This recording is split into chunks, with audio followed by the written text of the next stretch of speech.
Welcome back to true, scary, realistic, 100% human narrated ghost stories.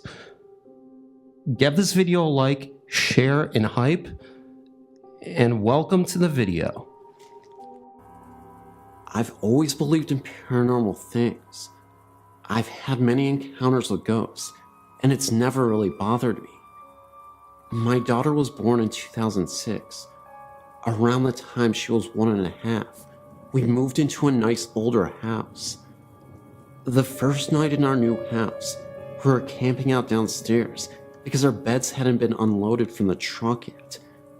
Around 2 a.m., I was woke up because you could hear the sounds of someone walking around in a room above the kitchen. I just blew it off as an older building and such.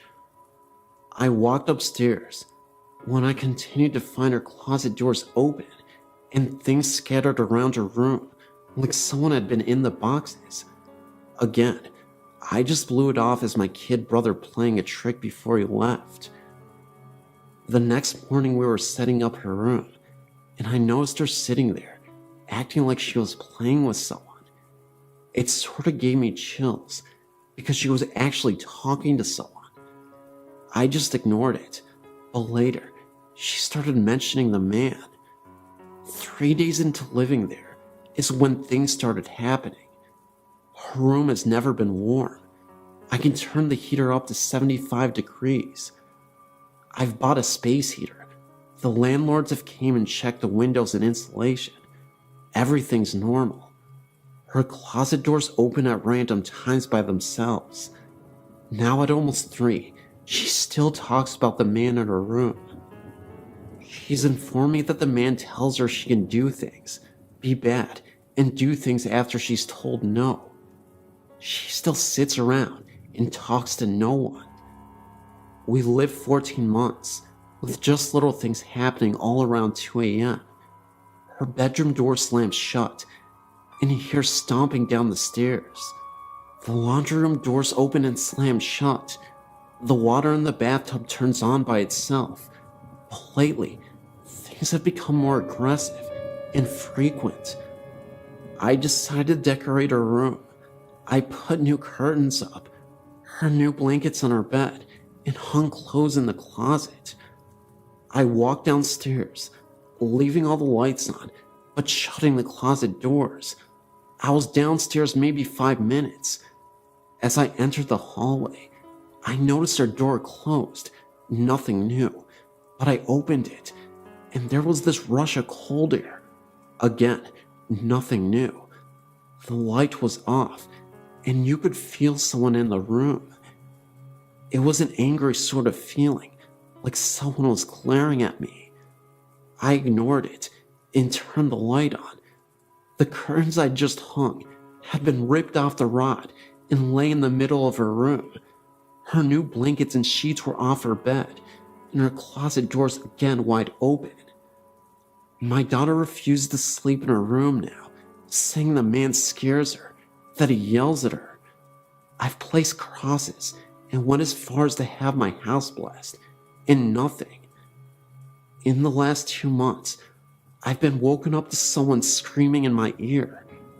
The sound of my front door opening and slamming shut, and my bathroom shower turning on, all in the 2 a.m. hour, and on nights my daughter's at grandma's house.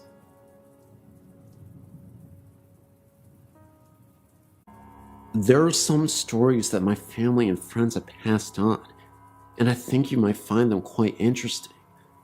I'm a great fan of your website. I've some stories that I've heard from family.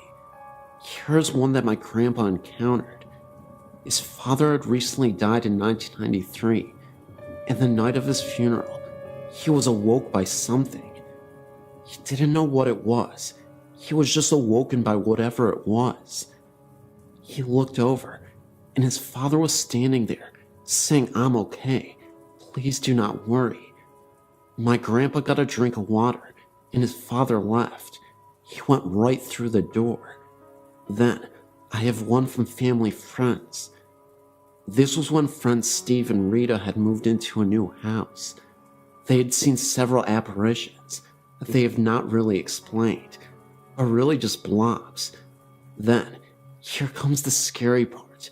Here are two stories that I've also inquired from the same person.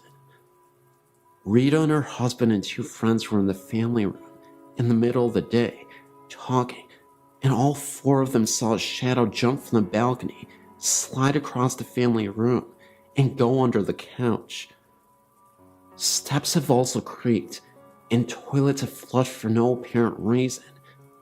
This was also a new house, with no history of violence on the property. Now for the second story.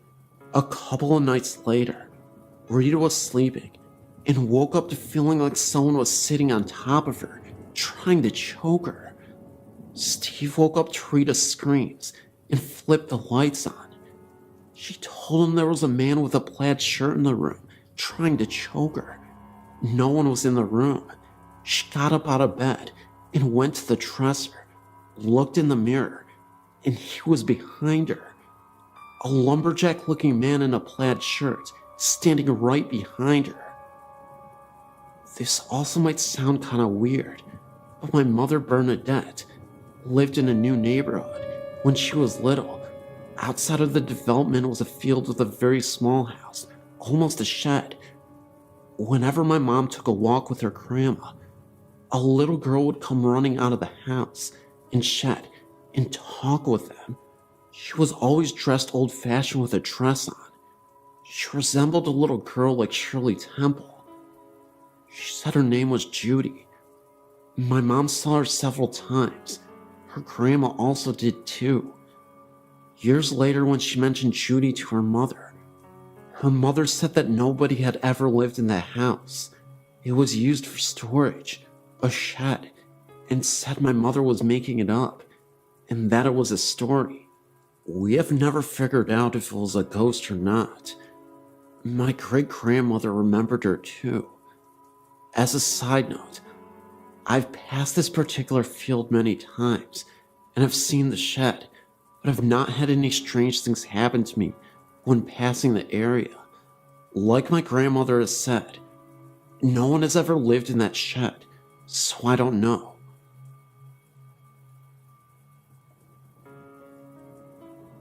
My name is Rodney, and I would like to share a story with you that happened to me and a friend of mine. First, I'll give you some background. It's the early 70s in Enon, Ohio. My friend Mike and I were very close because both of our parents had gotten divorced around the same time we were in our early teens. We shared similar interests in magic and trickery in the occult. We used to save our money and either buy magic tricks from magazines or make magic tricks and plans that we would buy for our act. We appeared on a local after-school show for kids a couple of times, and in doing so, we got to meet a local famous person named Dr. Creep. He had a Saturday night show where he would host and show scary movies, and he also did magic. Dr. Creep was really knowledgeable and had a lot of contacts. He told us of a local magic shop in Dayton and gave us directions. We couldn't drive at the time, but I would beg my older sisters to take us there. Discovering that magic store opened us up to a whole vast world of new tricks and illusions. The shop also sold paraphernalia for smoking, and it had a lot of what we now refer to as goth type of clothing and jewelry.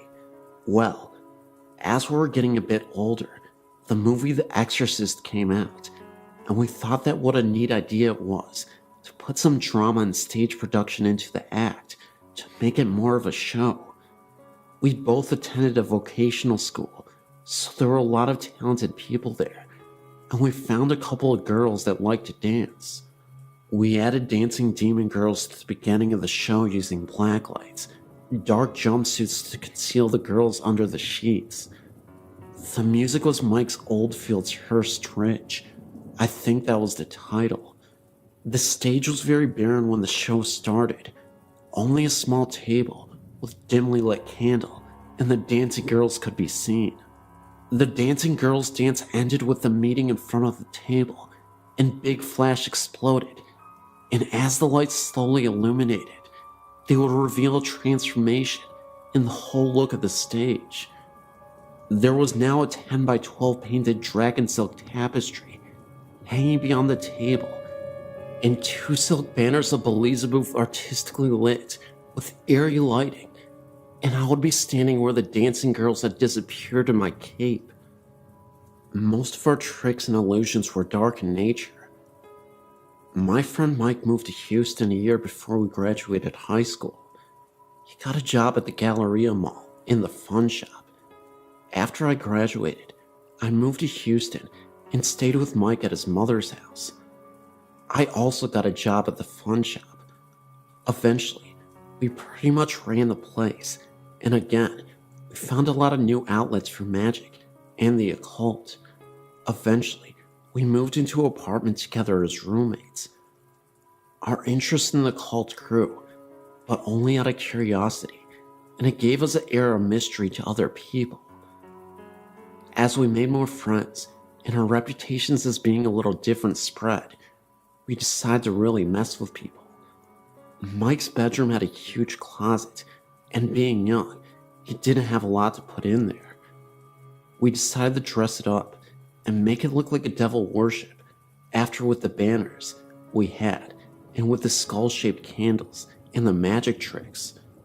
Our plans were when our friends would come over, we would show them that, and they would freak out. The very night we did this at about 12, I awoke to a pounding on a wall between Mike's room and my room. I sat up and yelled, "What are you doing over there?" The pounding continued unrelentingly. I got out of bed and went over to the wall and yelled, "Knock it off, I'm trying to sleep."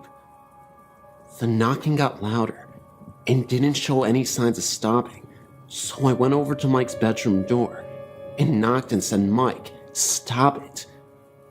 The pounding continued, so I opened the door to see Mike sitting up in his bed, looking at the closet.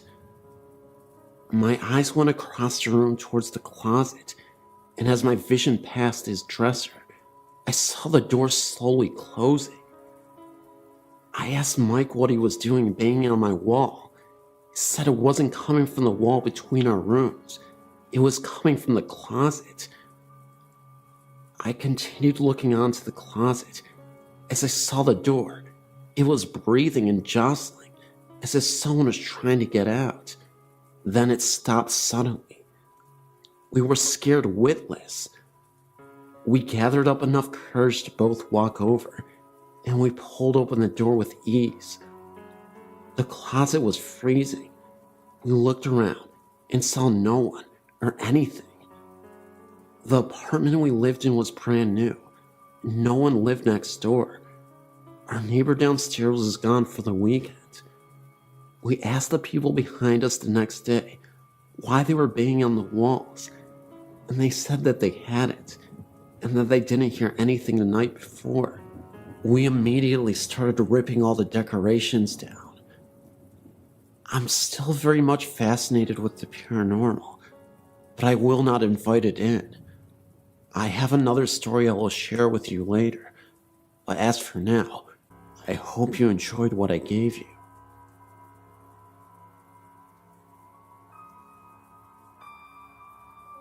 My parents own a lake house in northern Indiana, and we used to have a neighbor named Mr. Campbell.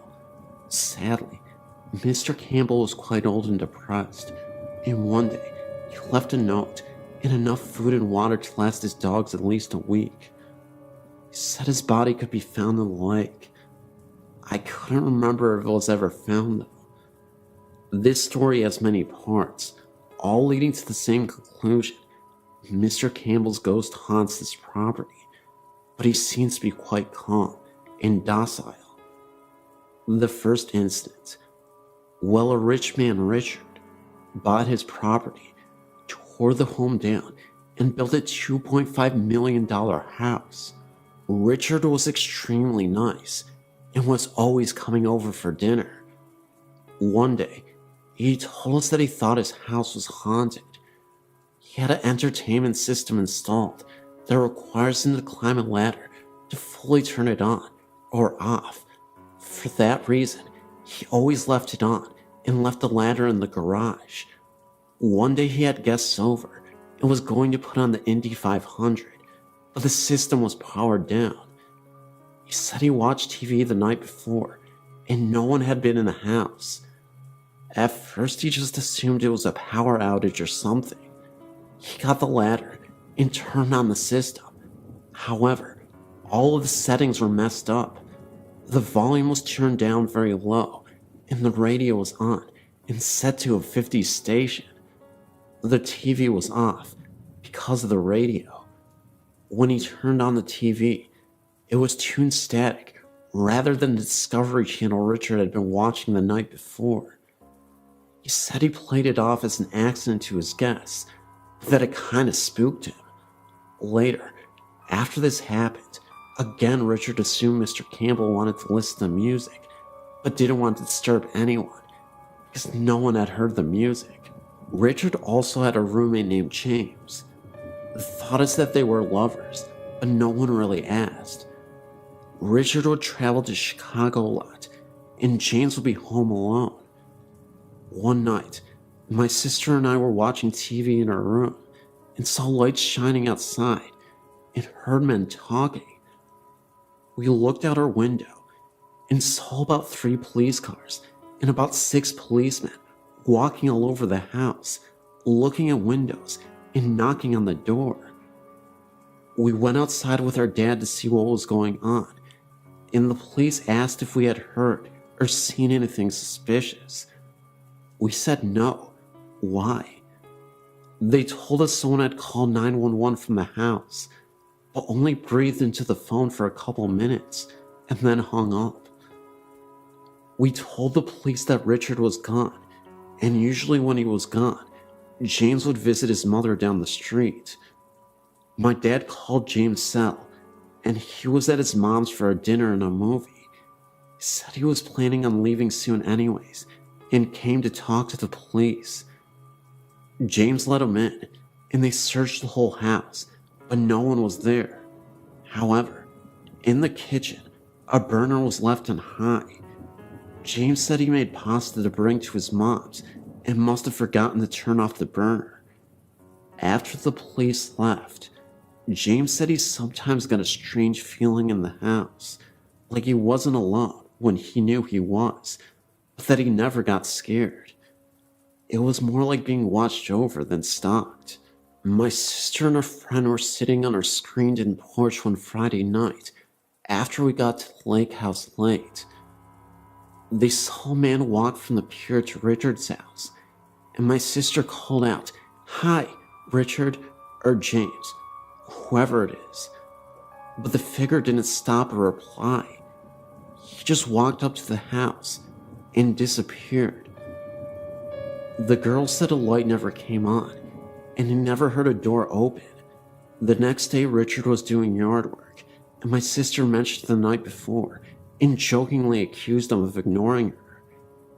He told her he had not been home last night, and that he had just gotten back from Chicago early that morning. He also said that James was in North Carolina for the week for his sister's wedding. My sister and her friends were confused because they had both seen the man, and they were worried they had seen a robber. Richard asked if the outdoor lights turned on, and they said no. Why? He said he has motion detector lights, so if there was a person by the house, the floodlights should have come on, and his alarm didn't register entry last night. The next incident, Richard had to move to Chicago. It had gotten to be too much for him to constantly be driving back and forth, so he bought a flat in Chicago and put the house up for sale. James left too. The new owners are really quite annoying and full of themselves, so no one ever told him about the possible haunting or the house's past. One day Janet came over and asked us if the house had a story. I asked why. She said she had been in the shower when she saw an old man staring at her. She screamed, and he just disappeared. We told her about Mr. Campbell and everything, and she sort of freaked out. They tried to sell the house, but couldn't. She still says the old man watches her every now and then. The housekeeper says she has never seen the old man while she was showering, but that she thought she saw him one day while she was cleaning. He was in the entertainment room, listening to music. She also said that the 5 dogs will stare at all the same spot for several minutes on end, tails wagging, as if they were being talked to. We still talk to Richard, and he has told us many stories about the house, rearranged pantries, the entertainment system being changed multiple times, and other various things. We think Mr. Campbell haunts the home because he can't move on. My mom says my experience must have been Mr. Campbell trying to get away from Janet for a while. That incident was before the shower, but Janet was already in the home with her husband. We still hear the beeping every once in a while, and we all just say, "Hi, Mr. Campbell, you can visit as long as you like." The dog stops staring and following him after about the 10th time. They'll look up just after the beeping, and just before we hear him leave.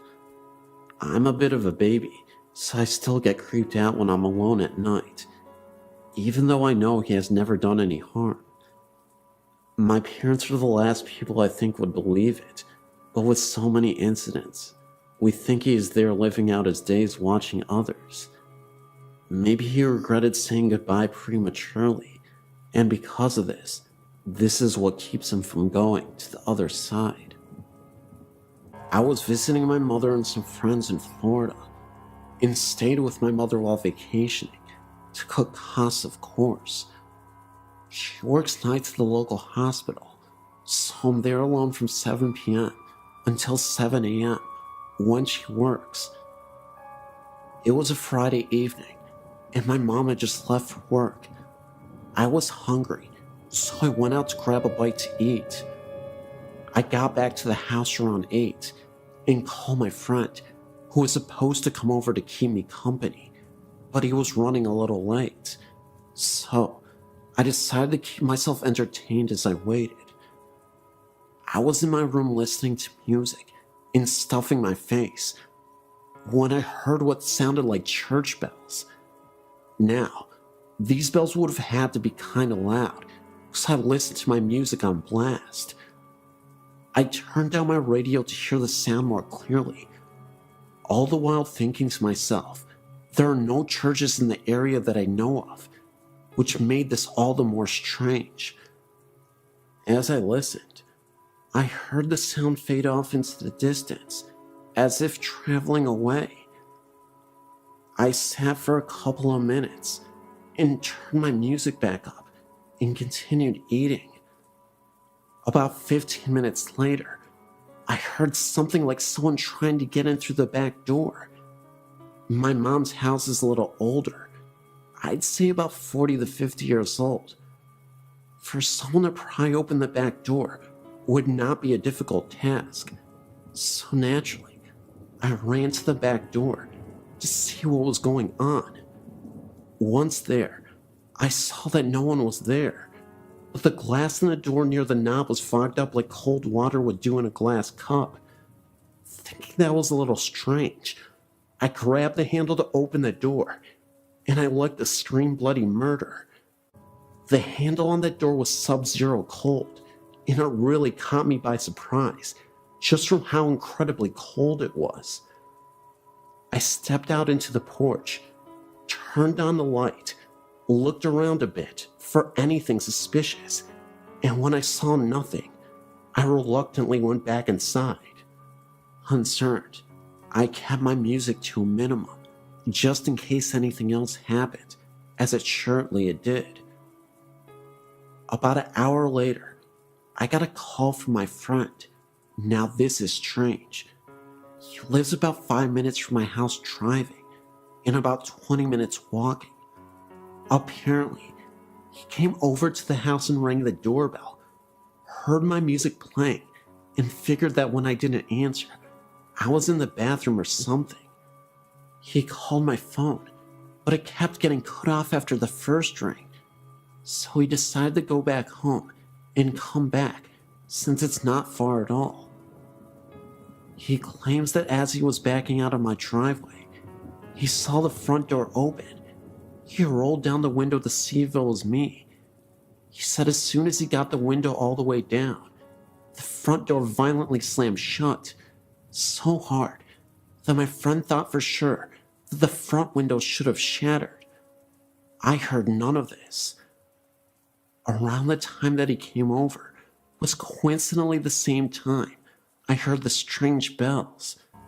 So, I was a little spooked and told him to come over. So he said give him about 15 minutes and he would be over. Well, a lot can happen in 15 minutes.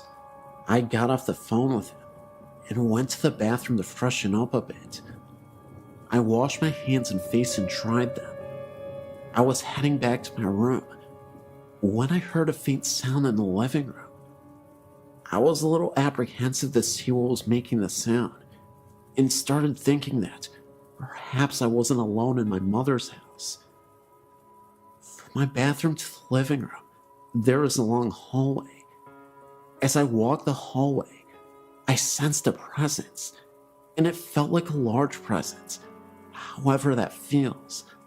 Upon entering the living room, I looked up and saw what looked like a clergyman. I could see him clear as anything. My reaction wasn't what one would expect. Looking back on the incident, it seems unusual to me as well. I began to cry, almost uncontrollably, and I still have no reason as to why. That's when I heard a knock at my door. My friend had arrived, and as I stood there, I saw the apparition seem to fade to nothing as he continued to knock and rang the doorbell. I opened the door to my friend, who seemed a little shaken himself. He asked me why I'd been crying, and unsure on what to tell him, I simply said that I saw something sad on TV. He asked if anyone else was in the house because he saw someone leave out the back door.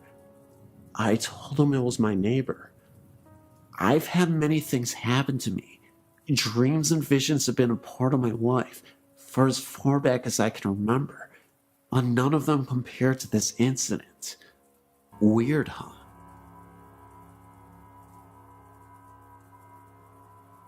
I was only about 3 years old when I first started seeing things in my old house. It started with the noises in the attic. I would hear a rocking chair rocking in the attic directly above my bed. However, that portion of the attic had nothing in it at all. The floor wouldn't even have supported the weight. My old house was a 1950s home.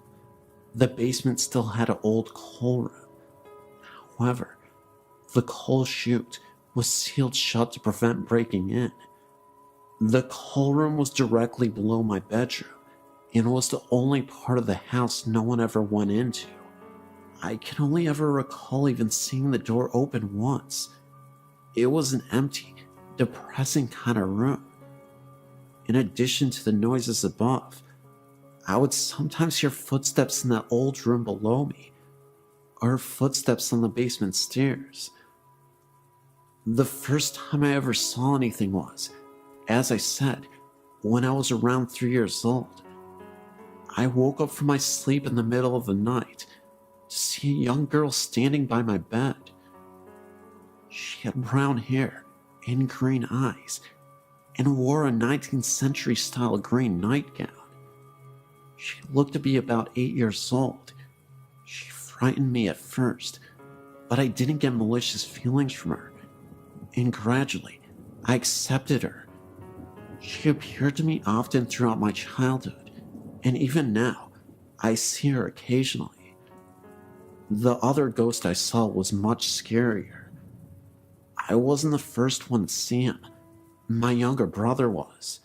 He was a tall man who held a knife in one hand and wore black. My brother began seeing him when he was about 5 years old. The man would appear in his closet, began to walk towards him, and then my brother in his fear would scream, and the man would disappear. when my parents came running. I've never told anyone about my experiences with ghosts, for I was afraid I would be called crazy. But my brother told us all about what he saw. He saw the man a total of 4 times, once in each of our bedrooms, and twice in mine. I saw the man twice, but I didn't begin seeing him until I was much older, around 9 years old. I always got a fairly bad feeling from the man, and Victoria, the name I gave the little girl, would always disappear before he appeared. I got the sense that she was scared of him for some reason. In addition to this, when my great-grandma passed away, I inherited her jewelry box. The first night I had it, I'd left it sitting open on my bedroom floor. When I went to bed, I was around 6 years old. I was lying awake in bed when suddenly the movie in my VCR fell out of the VCR and onto the floor. A few minutes later, my TV turned on. There was no one else in the room at the time. As I got up to turn it off, it turned itself off. A few nights later, I'd once again been playing with the jewelry in the jewelry box. I awoke to find my basketball bouncing itself repeatedly against my dresser, sideways. There was no one else in my room at the time, and I kept it up for over a minute. After that, I became frightened and stowed the box away in the back of my closet. To this day, I will not open it, even though I'm now 16. The scariest thing of all happened when I was 11. I awoke in the middle of the night, unable to move the lower half of my legs. Terrified, I sat up to see a strange black shadow sitting on my feet. It was blurry. That may have been partly because my glasses were sitting on my bedside table. At first I thought it was my black cat, but quickly realized that it was much too big. It was transparent. It was about half the size of a small child. But the thing itself isn't what scared me. It's the feeling that I got from it.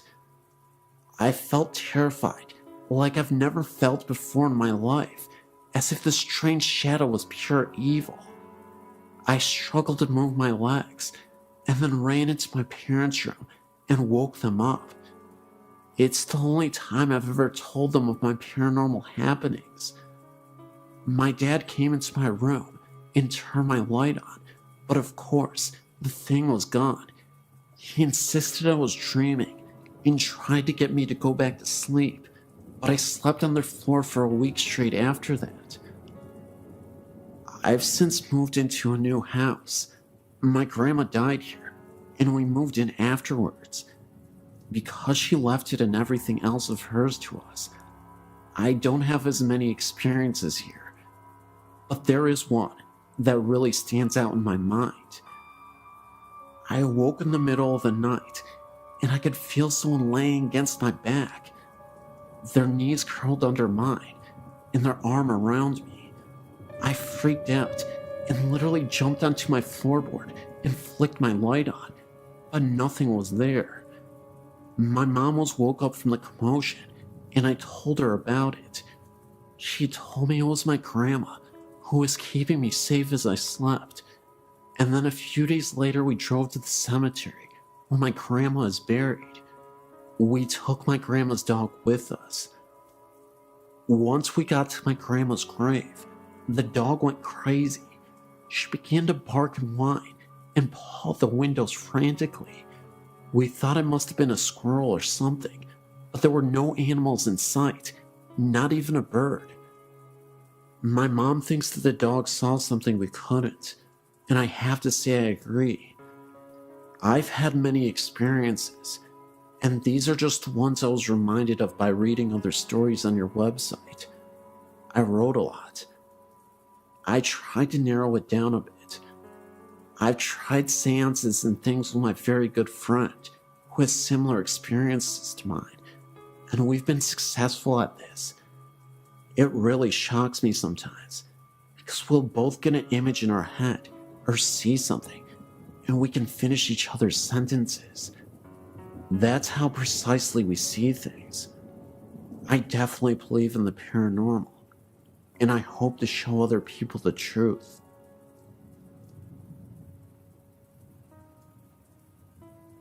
I lived in this area for over 30 years.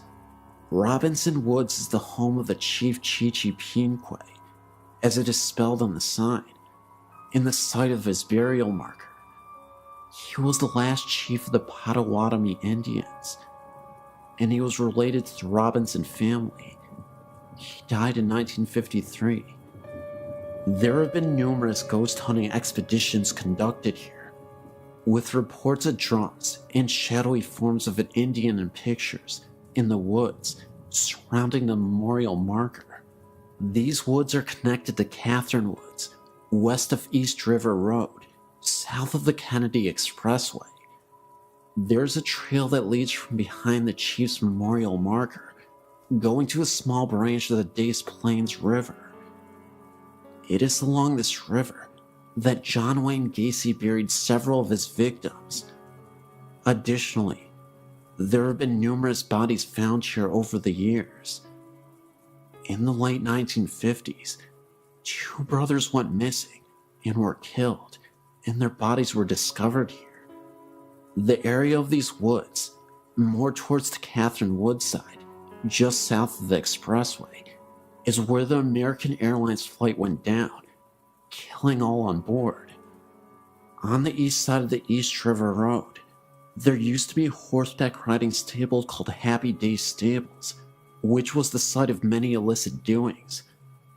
John Wayne Gacy was known to be friends with one of the stable hands that worked there in the 50s and 60s, and he was a frequent visitor there.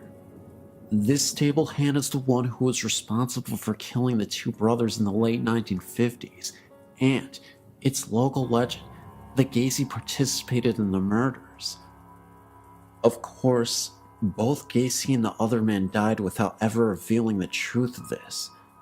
These woods have been the site of more phenomenon than can be counted.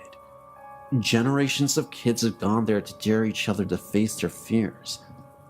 I've personally experienced the drums in the woods, the face of an Indian behind the marker, felt overwhelming fear, anger and sadness, and evil along the river behind the trail, and horrifying fear around the airplane crash site. That's my story, and many others, and the rumors surrounding this area.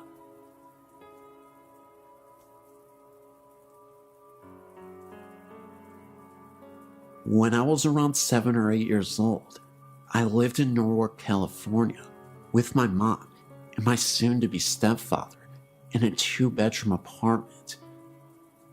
There are 2 things I remember most about living in that apartment. One was the beautiful Princess Canopy bed I slept in, and the other was the floating woman's head I would see coming into my bedroom from the hallway. I have and will never forget that image. It looked like an older woman with long, coarse gray messed up hair with some kind of hat. The first thing I think of when I remember her face was she looked like a witch, pointy nose, moles on her face. From the moment I started seeing her float in, she just stared directly at me, went around the poles of my bed, and coming right at me. I would always put the covers over my head knowing she was right on top of me, and shut my eyes hard, and pull my fingers in my ears until I felt ready to look again. I've always believed and been interested in paranormal and ghost stories. After my grandmother died, I felt her hand on my shoulder in my then boyfriend's house. I turned around. Nobody was there, but for some reason, I knew it was her, and I didn't feel scared. I felt she was letting me know she's okay and with me. Lately, my sister and I have been looking at paranormal sites and researching videos and pictures of ghosts, paranormal stories. Your site is my favorite right now.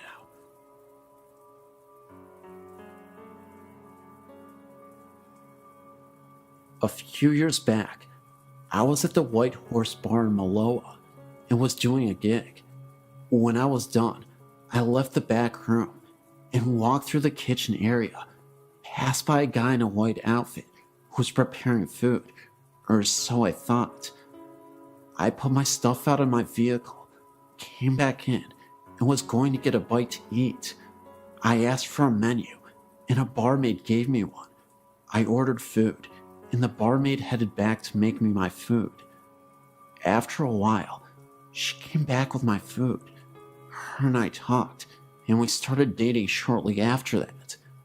Well, a week or so later, I met the whole crew, 3 girls, and the owner. I asked where the chef was, and the owner told me they're right here. I laughed and said, "What about the guy?" They all gave me a funny look and said there is no guy. I had explained the guy I'd seen a week back that appeared to be a cook dressed in white clothing that's similar to a chef and was facing the kitchen stove that I walked by.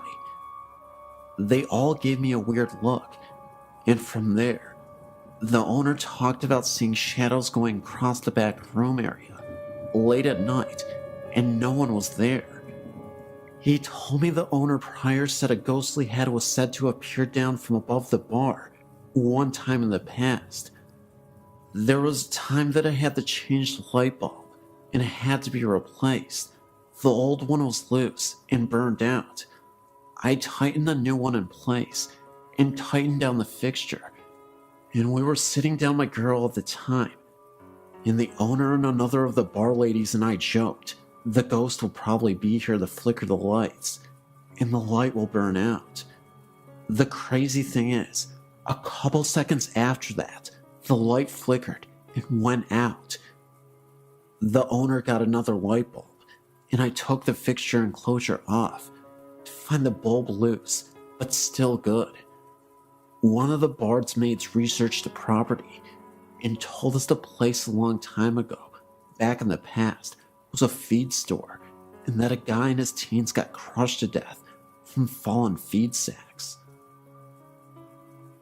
I was born in Singapore in 1951 to British and Australian parents. We lived in various cities in Malaysia during the 1950s, 60s, and 70s. In 1957, we arrived in Kuala Lumpur, where we stayed until mid-1975. We moved into a company-owned house at Freeman Road, Kuala Lumpur, Malaysia. The history of the house is as follows.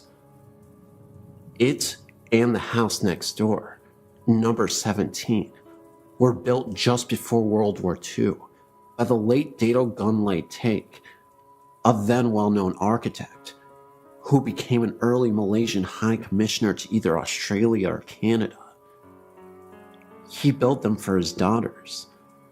During World War II, the 2 houses, along with a large semi-detached house immediately behind, on what was then known as Gulfview Road, were taken over by the Japanese Army's secret police and known as the Kenta Pai, equivalent of the Nazi Gestapo.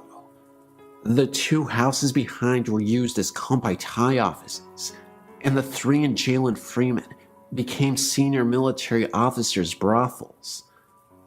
The women in the brothels were both Asian and European, the latter being drawn from a pool of captured civilians and military nurses.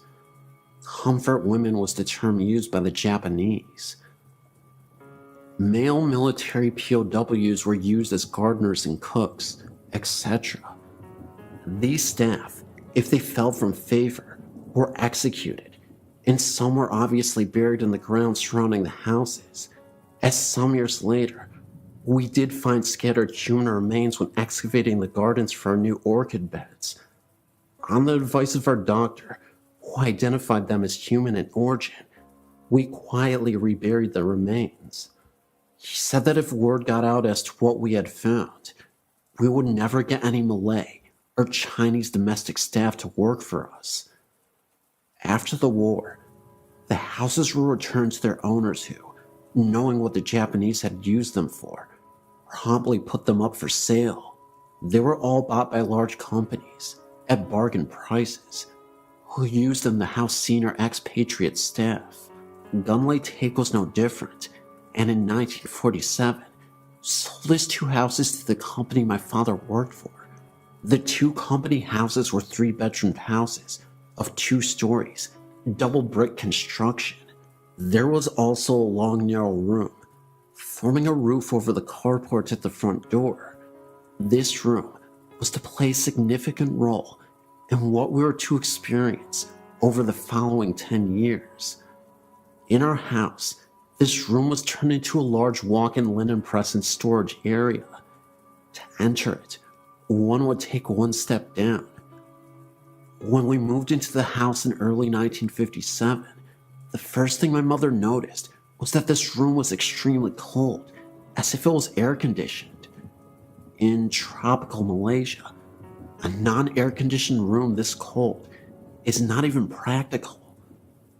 Our dogs would never go into this room, and when passing the entrance to that room, always hurried past with tails between their legs. Nobody would really stay in that room for very long. It had a very uncomfortable atmosphere. However, sometimes after running around and playing and getting very hot, I would go and sit on the step at the entrance to the room to cool off. I was 5 years old and knew nothing about ghosts at this time. The main bedroom, on the extreme right-hand side of the upstairs part of the house, as one faced out towards the main road, had its own full bathroom, and the other 2, also upstairs, shared a bathroom via separate doors leading from the bedrooms to the bathroom. These latter 2 were adjoining each other. One was on the extreme left-hand side of the house, and the other at the back, with windows looking out over the back lawn. This eventually became my room. All the doors were heavy solid, with solid brass latches. Windows were hinged teak framed and had a bamboo awning type blind that rolled down over the window to give shade from the sun. Downstairs was a separate formal dining room, lounge room, kitchen, toilet, and downstairs storage room, as well as a storage area under the staircase. The lounge room opened up onto a rear veranda area. Remember, the temperature was over 85 degrees Fahrenheit plus all year round. As per usual, European expatriate practices of the times in India, Malaysia, Indonesia, Hong Kong expats had domestic servants to look after the household chores. All expat houses built prior to the early 1960s had separate servants' quarters on the property. This house had a 3-roomed building with shared kitchen and bathroom, and it had a car garage building sited at the rear of the property, about 20 meters from the main house. About 3 months after we moved in, funny things started to happen. The first incident was the appearance of a white cat. Interestingly enough, it always followed the last person who went into my parents' bedroom at night, the bedroom at the right-hand side of the house. This cat made no sound, but appeared from nowhere and scuttled into the room as the door was opened. This bedroom was air-conditioned.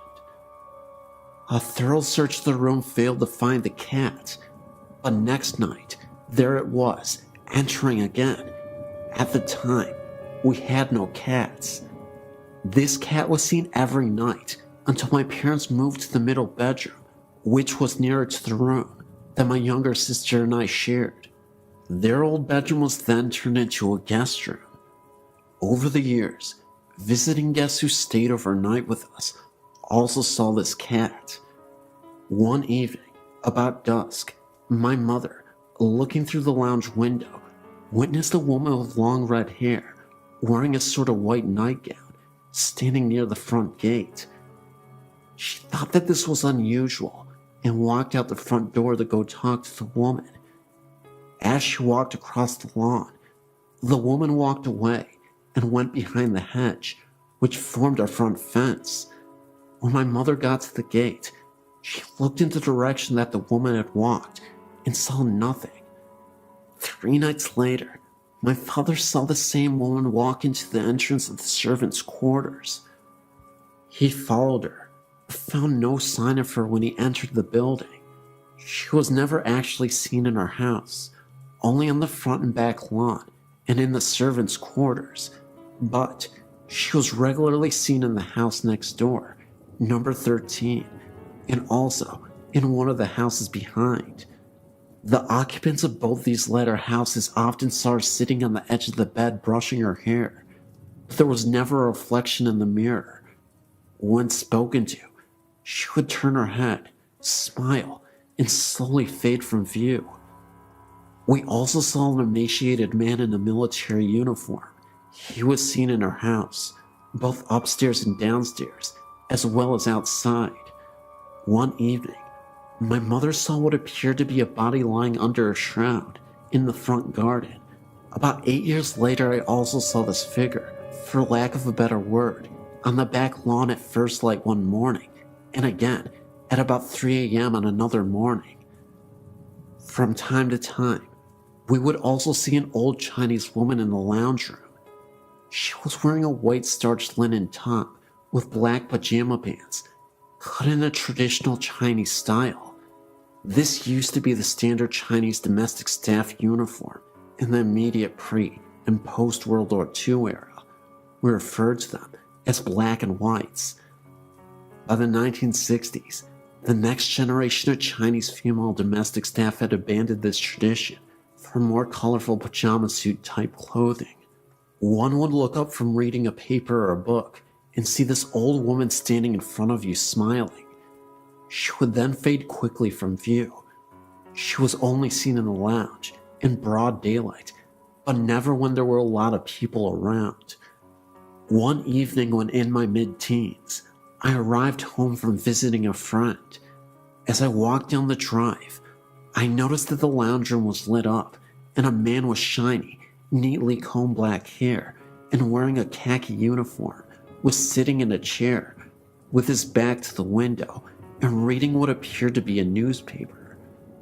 I got the impression that he was Asian and thought he was a friend of my father come to visit. Later, I recollected that the furniture in the room was different to what we had in there. When I entered, I found the whole house, including the lounge, to be in darkness, the rest of the family having gone out and the servants retired for the night. Thinking back, I think this man was probably a Japanese military officer.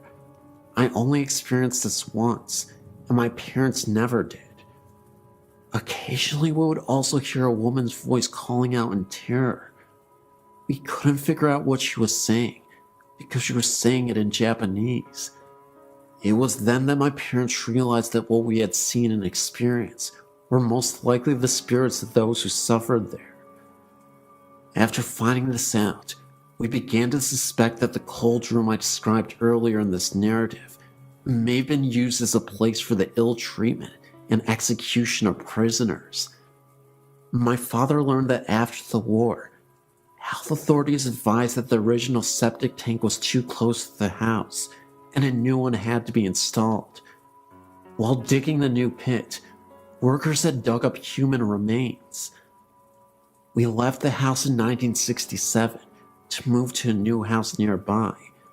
The next occupant, also working for the same company, also experienced funny things, but didn't actually see anything strange. This family's dog on several occasions also dug up human bones from the gardens. In the interest of preserving the local peace, they also quietly reburied the remains and said nothing. I didn't find out about what they experienced until many years after they had left Malaysia and returned to England.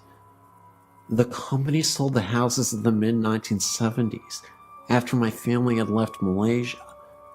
The houses at 15 and 17 were torn down, and a large mansion was built across the boundaries of both properties. However, this was demolished after a few years, and since then, the 2 blocks have remained vacant. In 2008, They are still vacant. This is a prime land in an inner suburban area, but the land is still vacant. The house at number 13 is still standing, but is abandoned and half the roof is collapsed. We wonder just what was found when the site was excavated for the new building. Also, the reason why the new mansion was also demolished and the blocks left vacant. Maybe the souls of those poor victims still occupy the site and are not at rest and reappeared in the new building.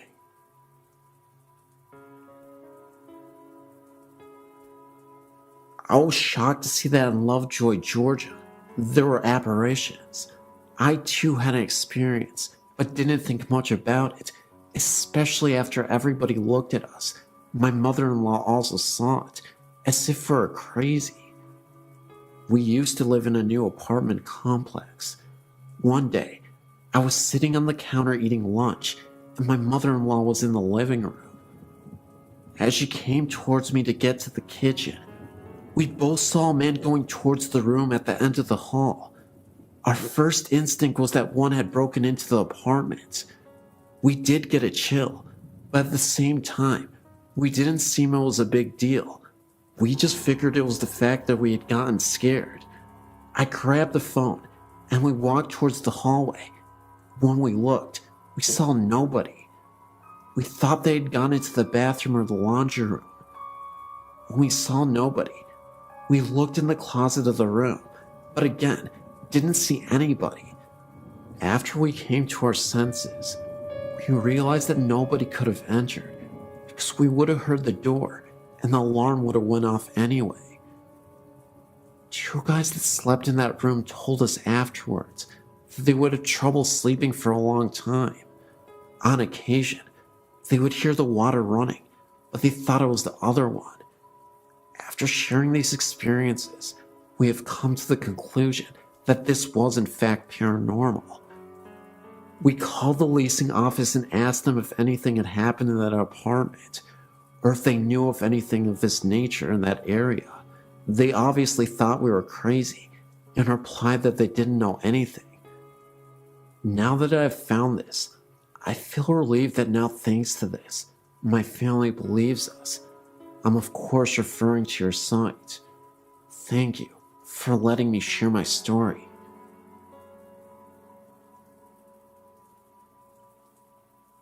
There's a lot of things in my life I've seen over the years, but nothing has disturbed me quite like this. It was the weekend of break for myself and my mom, and we decided to go up to Oklahoma City to see my cousins. Everything was great.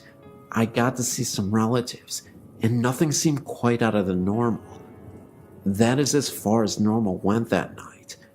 While taking the 4-hour drive back, I noticed that the moon was very huge and blood red. Of course, I didn't know about the eclipse that day, so it was cool to watch as we drove to Ferris, which is a tiny town between Lane and Antlers. I remember that my mother pulled into the Veterans Bridge in Aloka when a couple miles down the road, I happened to look up and an elderly couple was standing on the side of the road, staring across as if watching something. It reminded me of the Grant Wood painting of the farmer. I remember looking at a clock a moment before and saw it was midnight. The moon was still out and still red. What makes it even worse for myself is that my mother also caught a glimpse of them. I turned around shocked, and I felt like if I turned around, they would be flying behind us screaming. I've passed by several times since then, and every time I get a shiver up my spine, remembering what happened that night. I still get teased a bit about it, even to this day, even though my mom was pretty spooked out herself. My dog and I have been traveling the mountains of upstate New York and Pennsylvania for 17 years. So when he left me last February 2007, I brought him to his favorite spot. There was still snow on the ground, and tracking through the woods at this time was very difficult. I tried to break ground with the pick that I carried, but the ground would not permit me. I found a nice spot and laid him under some brush beneath some trees. I told Dylan I would be back. 3 weeks passed before I was able to get back to him.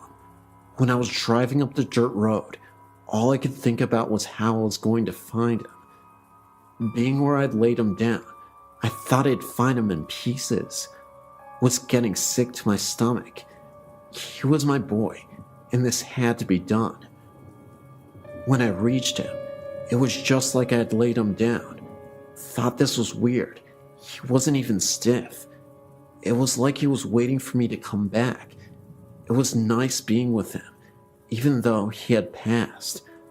The rest of the afternoon off and on, I dug his grave, going very deep so the wild animals couldn't dig him up. I took off my coat and wrapped it around him and laid him in the grave. Dusk was setting in, and all of a sudden, I heard children moving all around me, laughing and giggling. I knew this wasn't natural for children to be where we were, for the closest house was at least 10 miles away. I still dismissed this in my mind, as the circle we were using around me kept getting smaller.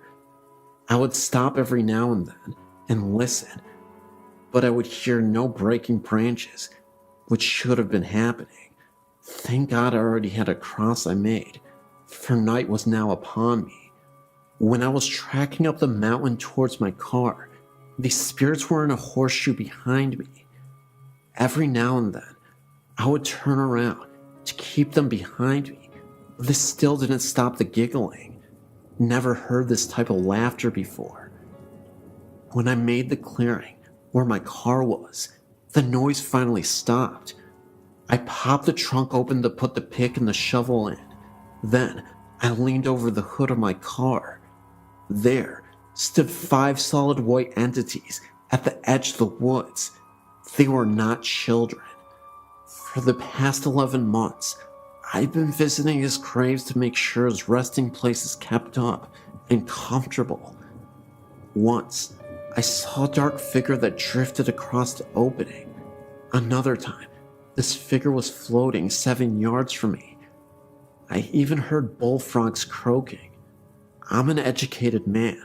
I'm not crazy. Can't talk to anyone about this without people thinking I'm weird or mentally disturbed. Either way, this was a tale that I thought you'd enjoy. It's 100% real. I swear my life on it. I know I may only have my word, but it's the best I can do. I've worked at St. Francis Hospital in Peoria, Illinois for over 20 years. I've seen some of the nun ghosts on the 7th floor, where the laboratory was when I worked there. The morgue was also on that floor. I was working 3rd shift one night. At times, we took the back elevator, the service elevator, to the floors to draw labs when needed. As I was walking down the hall to the elevator, I saw a nun getting onto the elevator. I yelled out to her, "Please hold the elevator, sister." The door started closing. Thinking she did not hear me, I hit the down button as it closed. The door opened, but there was no one on the elevator. There was nowhere else she could have gone, for it was a dead-end hallway. To take the stairs, she would have had to walk past me. This was a strange night, and it took place many years ago. Another moment, it was fairly late, and I was again on my way to the elevator. This time, I made it inside alone, and as the elevator was closing, I saw a man in a white lab coat standing all the way at the end of the hallway.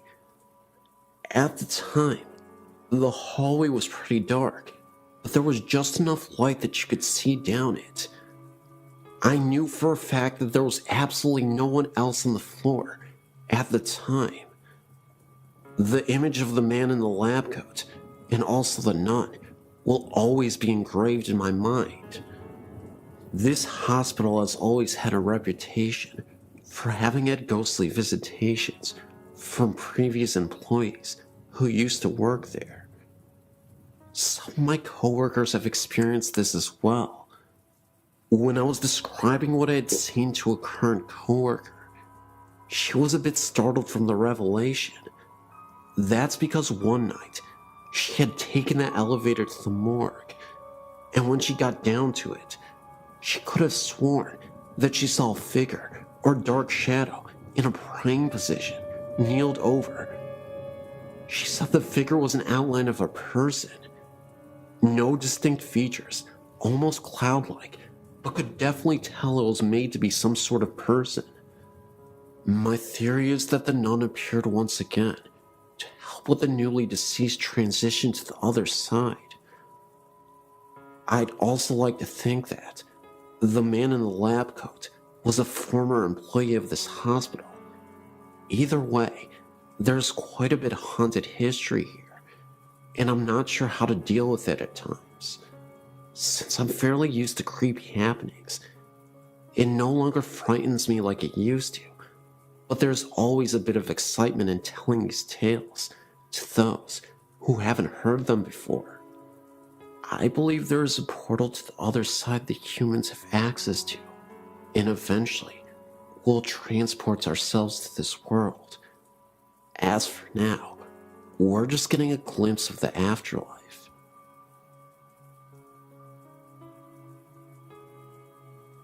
This is an authentic story, and it happened to me. I've already posted this on allaboutghosts.com, but I've not heard anything about this place other than my story. Maybe someone out there has had a similar experience, or even paranormal things happen at this place.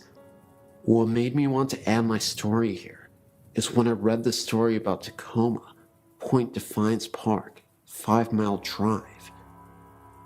This story grabbed me and was almost disturbing to me because it is so closely related to mine about a little girl. However, this was no ordinary looking girl. She was looking real, of course, except she had no eyes and was smiling, and then all of a sudden she disappeared. I was searching here to see if there was anything from my spot at Eagle Falls.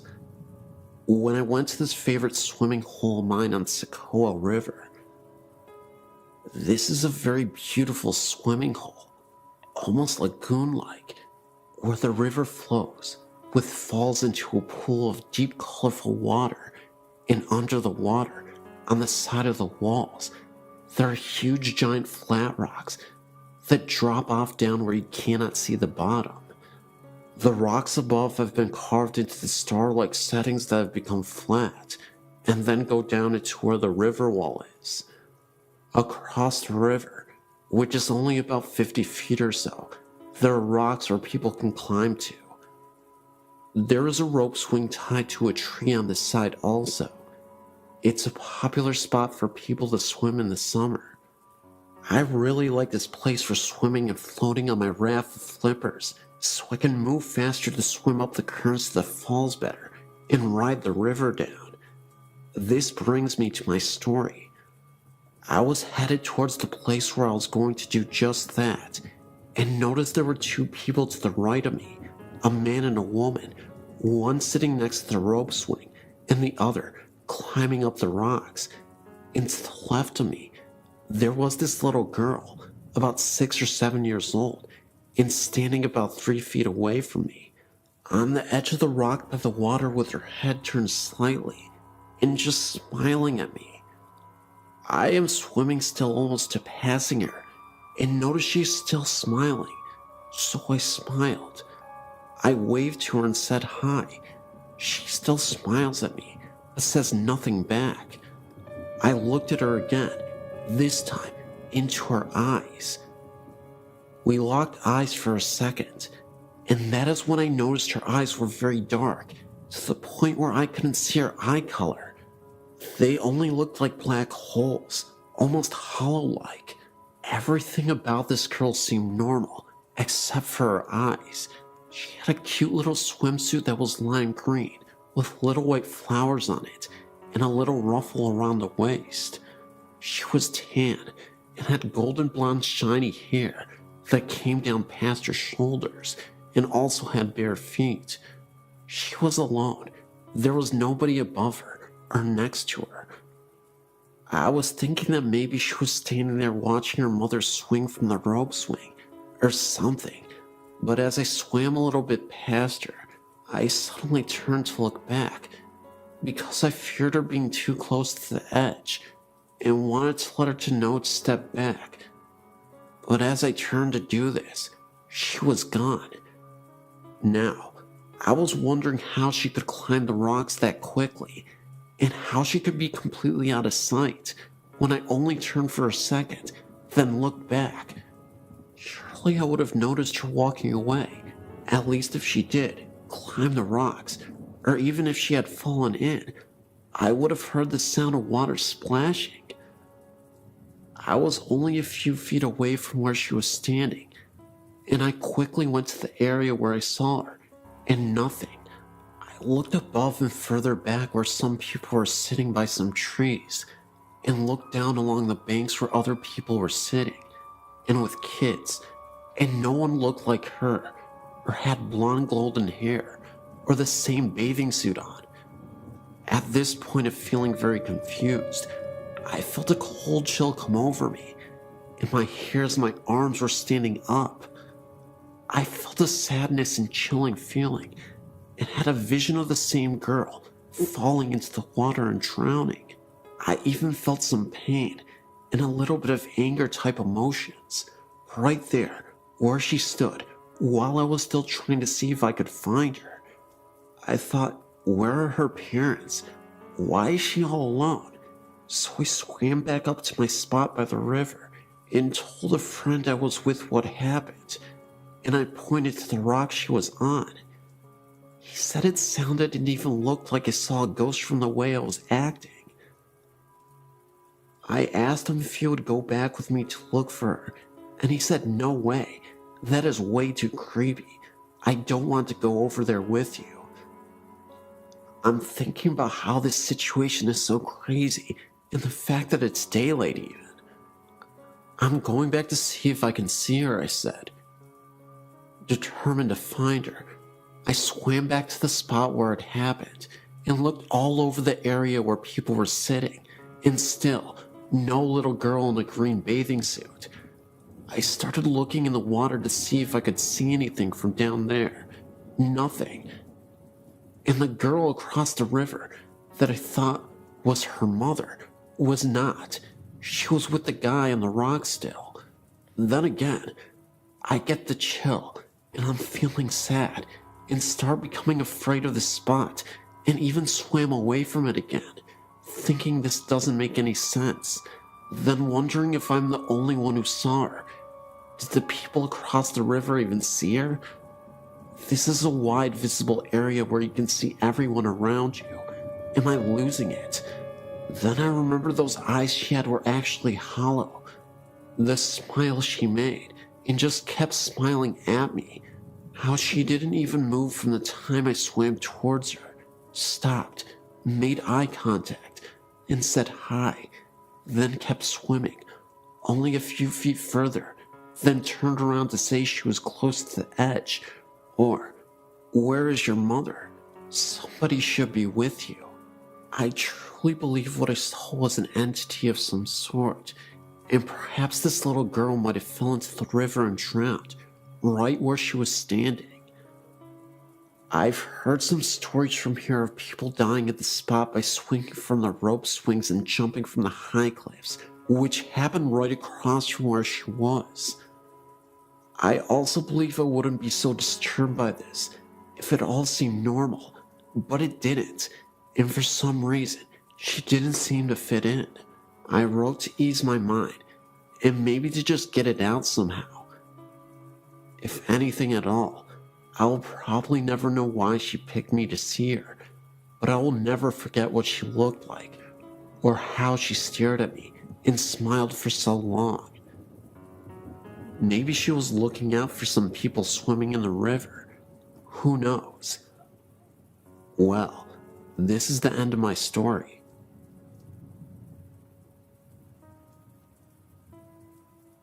Up until I was around 10, my mom, sister, and dad and I lived in a house called Fielder's Green, which was in Lanark, Cornwall. The house must have been around 50 years old and was originally 2 cottages joined together, meaning it was fairly big. To begin, the only things that would happen would be the odd cold spot, and often I felt like I was being watched. Another time, my mom went to use the downstairs bathroom, leaving my dad in the kitchen, when she heard a man cough loudly outside the door. Thinking it was my dad using the study, she shouted something, only to hear no reply. She left the bathroom. There was no one outside or even in the study. When she went back to the kitchen, my dad was at the same place. She asked him if he had followed her to the bathroom, which incidentally wasn't near the kitchen, and he said he hadn't moved. There was no one else at the house at the time, apart from me and my sister, and we were in bed. Another thing that happened was when my mom, my dad, and my dad's friend were sat in the kitchen late one night, when they suddenly heard an almighty crash from my bedroom upstairs. My mom said it sounded like a full-grown adult being thrown to the floor. Thinking maybe my wardrobe had toppled over or I'd fallen out of bed, they ran upstairs and found me fast asleep with nothing out of place. Later on, they even got someone to check the chimney in my room to see if a stone had fallen down it, but they found nothing. To this day, we don't know what the crash was, or indeed who made it.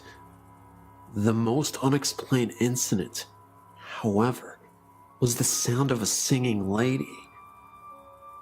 My mom and dad were asleep in bed, and they were woken by a tuneless humming outside their bedroom door. There was no way it would have been me or my sister, as we were only young, and it was quite clearly the sound of a woman. The sound came along the corridor from my room and gradually disappeared downstairs. Another time, my mom, sister, and I were inside my mom and dad's bedroom, helping my mom fold up some laundry. My dad was outside mowing the lawn, and we could see him from the room. After we had finished, we went to open the bedroom door, which was shut. We couldn't get out. The door had no lock on it and wasn't jammed. There was no draft in the room, as it was an airless summer's day.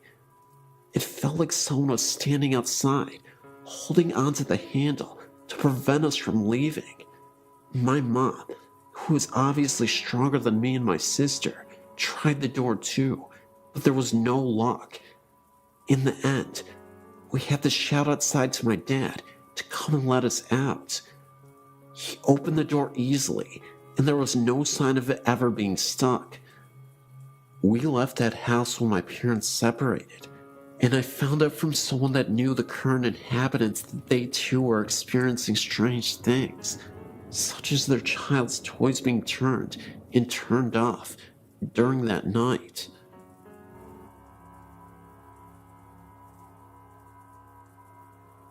My friends and I went to Cypress Valley Cemetery in Villanova, Arkansas. We come to your site and have tried out some of the places and have gotten good responses. We parked our car out front and went into the gates around 3 in the morning. There were 4 of us. There were 2 guys, and then my best friends and I, who are girls. The guys went in first, and we followed them soon after. Immediately entering, we all had a very strange feeling come over us. My best friend and I decided to go back to the car and let the guys walk around and explore some more. We were alone in the car for nearly 20 minutes with the windows rolled down because we were smoking when we started hearing screams from the distance. They sounded like they were coming from a woman. We saw no one else there. Then a few minutes later, my best friend saw the outline of two men walking on one end of the cemetery. She assumed it was our guys, so she called their cells, which when they answered, the lights from the phone showed us that they were on the complete opposite end. There is no way that they could have made it over there that quick. When we finally decided to leave, they got in the car and we sat for a minute. We had the windows rolled down, but it was about 68 degrees outside, so it wasn't cold at all. We all felt as if the air conditioning was blasting on us, but there was no source of air. It was very strange. Strange things kept happening to us later the next day. We go ghost hunting almost every weekend, and have been to many places, and this one was by far the scariest place. It just felt very uneasy, very dark. Just thought I'd let you know.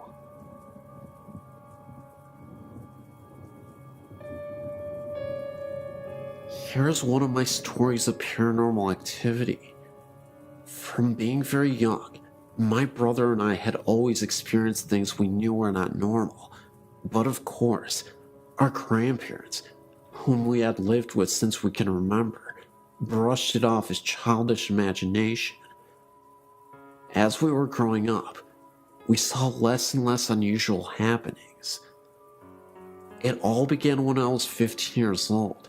My brother at the time was 17, and our grandfather passed away. My entire family reported seeing him the night after he passed away.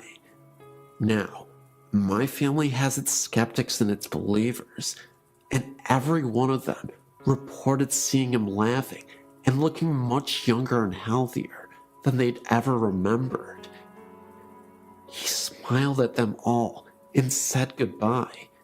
Now, my brother and I had not seen this apparition, so we brushed it off as their subconscious projecting an image they all wanted to see.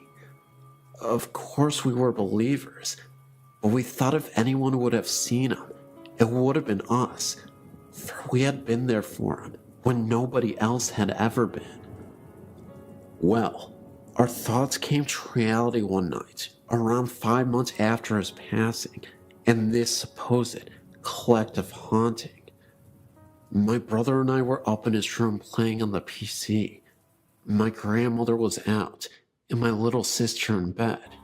Now my grandfather, or Daddy, as was his nickname, always enjoyed his music and always had it on extremely loud. We were laughing at something on the internet when John Lennon, Imagine, began playing very loudly downstairs. Well, at first, we thought it was a cruel joke by our neighbors.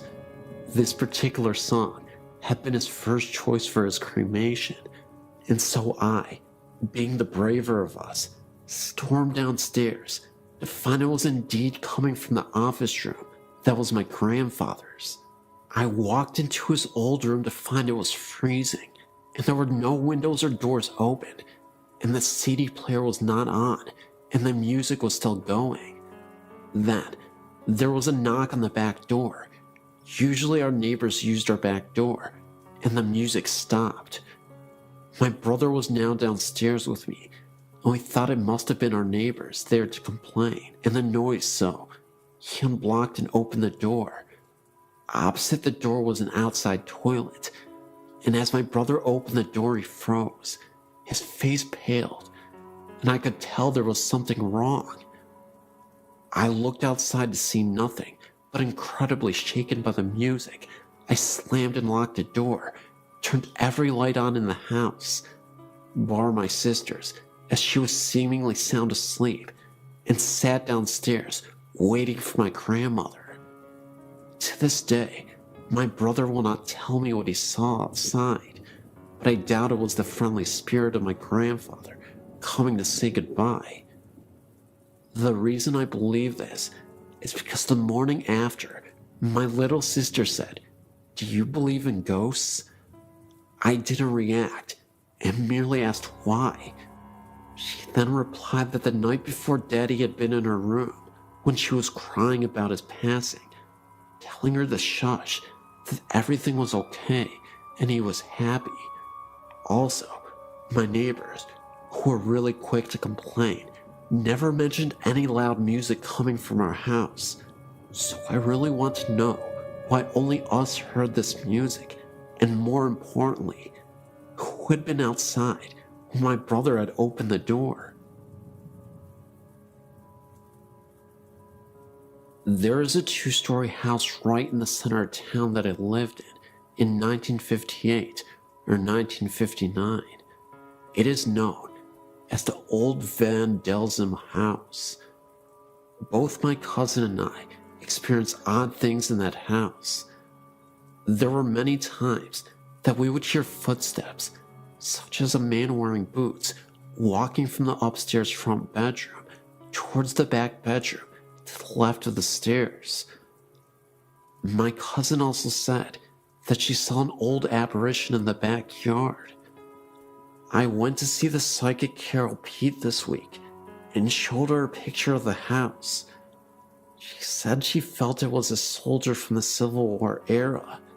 Also, she said that many horrible things happened on the property. No one ever died in the house, so it is connected with the land it sits on. We stayed there only about 2 or 3 months and moved to another location in the same town. I also found out that I am a psychic medium, have had many unexplained things happen through the years. This soldier is not threatening. He does not know he is dead. Wish the house was mine so I could try to help him. All this has been burned in my memory for nearly 50 years. Hi, my name is David. I'm a French student, and I wanted to share some eerie things that happened to me and to some of my friends with you readers. My grandfather died last year. He was a total atheist and believed that supernatural is just some bullcrap, and that people who got interested in it were pitiful fools. What's more, he was a convinced internationalist communist and often led some speeches against God and the church. I was the contrary of my grandfather, a conservative Christian loving God and fatherland, so the situation often led to arguments between my grandfather and me, as we were obviously on a different wavelength, but it didn't matter. He was my grandfather. I was his grandson. He loved me, and I loved him as well, and we would often laugh together. Well, as a Christian believer, I believe and still believe in hell, and I feared that my grandfather would go there after his death because of his resolute anti-God feelings. So I said a lot of rosaries so that God would put him on the right way. One day, as I went back from the university, I got a phone call from my mother. She told me that my grandfather had been sent to the hospital in order to cure a little pain in the knee. But when the doctors started to inspect his general state of health, they found out that my grandfather had a generalized cancer, and that is why he felt so tired. I got so upset hearing that I rushed to the church and put a candle to the Holy Virgin so that she would get the forgiveness to my godless, communist grandfather. I went to visit my grandfather in the hospital, where he was sadly ending his life, and I could notice no changes in his mind and moral, and his Calvary in the hospital bed lasted for months. Here's the moment when my story becomes interesting. In my prayers, I would always ask the Holy Virgin to save him and let me know by a sign that she had taken him to the right place, near the God and far from hell. It was an ordinary night. I was reading in my bed with my bed light and listening to the outside noises as usual, and I closed my eyes to sleep afterwards. Oh God, I can never forget what I lived this night. It was about 5 a.m. because it happened just a moment before I woke up. I had a very powerful dream, and it looked so real that it is still sculpted in my memory. I dreamt about a giant curtain of red velvet with a portrait of my grandfather hanging on it. I looked at this picture and my eyes looked leftwards and saw that the curtains were open like on a theater. Behind these velvet curtains, I could see the sky filled with orange clouds, lit like on a wonderful sunset, or dawn, I don't know. And suddenly, I saw a boy kneeling in the darkness in front of the scene, and I recognized myself. I can't figure out why, but I know that the boy in this dream kneeling was me in person. A short moment after, a young woman went out from behind the curtain, from the lit side. She had a blue dress and a blue veil. Both were blue, one dark, the other clear. She looked like Raphael's Holy Virgin in the painting. I remember her peaceful face that made me feel peaceful and tranquil. The lady sat in front of the kneeling boy, me, and started talking to him. I would see the lady's lips moving, but no sounds coming from her mouth. But I distinctly remember her beautiful eyebrows. After talking, she showed me something behind her. It was a ladder, a beautiful multicolored ladder that went in the orange clouds. The ladder went through a hole in the clouds, and this hole had incredibly powerful light coming right from it, and it throwed rays of light. It was noisy like a storm, though not frightening at all, not at the contrary. My dream stopped with this vision of delight. I'd forgotten the dream on the following morning and went downstairs for the coffee. My mother was standing in the kitchen, and her eyes were painful. As I held my cup, she told me that my sister called from the hospital and that my grandfather passed away. I was waiting for this event with pain, but I got psychologically ready. Anyway, tears began to go out from my eyes, and I began to cry and go in the garden to think. And as I was walking through the trees in my garden, I suddenly remembered that strange dream of the night, and I was thinking that it was the sign I was waiting for, and that I beseeched the Blessed Virgin to send me. I was so grateful. I went to the church and told the Holy Virgin thank you, but I wasn't expecting such an intervention, but another prayer of mine had been made. However, if you're thinking that this story is going to be about light and positivity, you thought wrong. Because one day, a few days before the funeral, I was visited by a spirit with horns. That's right. I was lying in my bed asleep when the door slightly opened a little bit, and I was greeted by this creature, this horned figure. It was definitely a black mass, but it was just standing there as I was trying to regain consciousness in the middle of the night. It stared at me with its red glowing eyes. That's all I remember, the dark outline of this dark mass and the horns protruding out of its head. It was there for about 40 seconds, and I'll never forget the sight, and then just slowly disappeared. I have no idea what connection this is to my grandfather, or even if it means something, but it definitely rattled me to my core. I started to get a lot less sleep, and on days that I would get sleep, I would have these terrible nightmares of the same horned figure. In one of those dreams, the horned figure would be seen off into the distance, with again those glowing red eyes, and there would be candles scattered about, with the only source of light coming from the candles. They were all lined up row by row, and in a line that eventually led to this horned figure.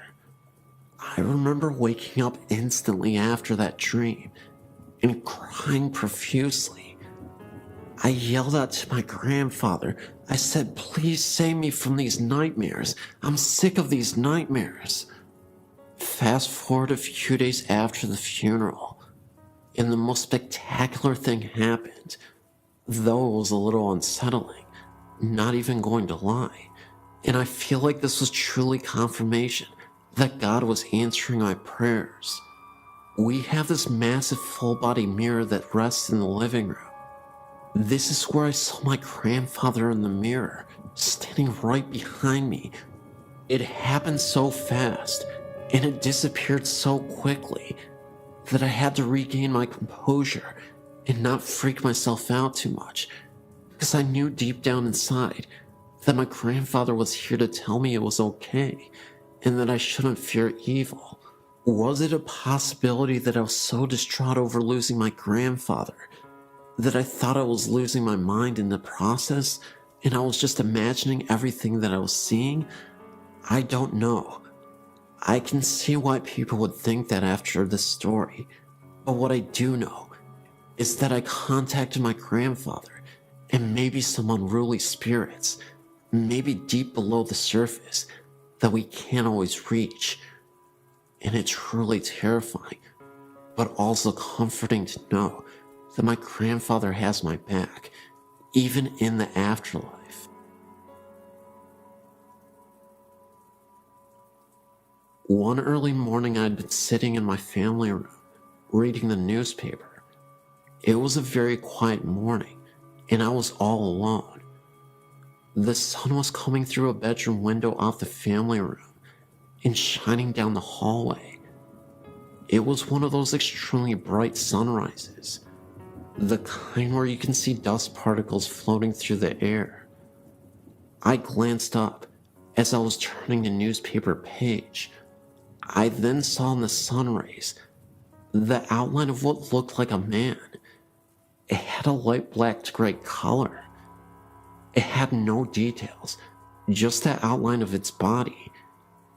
It was about 3 feet off the floor and had no legs from around the knees down.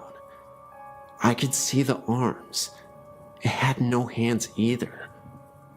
I just remember telling myself, wow, it's a ghost, and I took it all in. I told myself not to turn my head or blink. The ghost appeared to be looking into the bedroom. It turned its head slightly to the right. At that point, I had to blink. My eyes were drying out. When I did that, it was gone.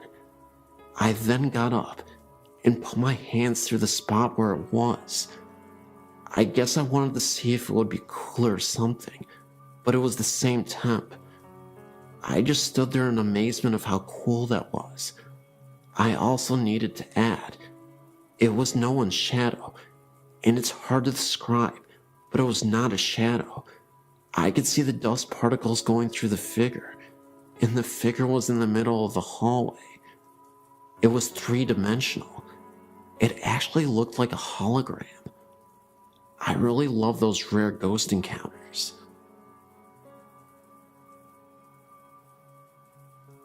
My parents bought a house in Newburgh, North Carolina in 1970. It was a brand new home in a new neighborhood. I lived in this house with my parents and younger sister until I went to college in 1994. The house was a 3-bedroom, 2 full bath ranch with a carport. Before I was born, my father enclosed the carport and turned it into a large den. The original steps, carport door frame, and window frame remained and led up into our kitchen. It was an interesting layout because you could look through the open window frame from the kitchen and see into the sunken den, or vice versa. The bedrooms were on a long hallway at the back of the house. The hallway could be reached by 2 doorways, the kitchen and living room, actually one big circle. The first bedroom in the hall faced the street. The bathroom was next, another bedroom, and then my parents' bedroom at the end of the hall. The room next to my parents' room was mine until my little sister was born. I was 5 years old. I was moved down to the first bedroom. This room gave me the creeps. The closet door would slide open a bit on its own, which my parents said was probably a draft from the heat or air conditioning. However, after someone broke into my bedroom window while I slept and stole a few things from my room, I never stayed in there again, usually sneaking into my little sister's room and sleeping with her or sleeping on my parents' bedroom floor. I constantly slept with the bathroom light on and a bright nightlight or lamp. I would wake up in the middle of the night and hear odd noises that made me feel paralyzed and cold all over. One would think these irrational fears would subside with age, but they seem to intensify over the years. One recurrent incident that still bugs me occurred in the kitchen, den area. Whenever I would be sitting on the couch watching TV, I would see the silhouette of a person walk by the window frame from the old carport. I would assume it was my mom or dad because the shape was tall. What would scare me to death was the fact that no one would appear at the door leading to the steps after I would see the shape walk by.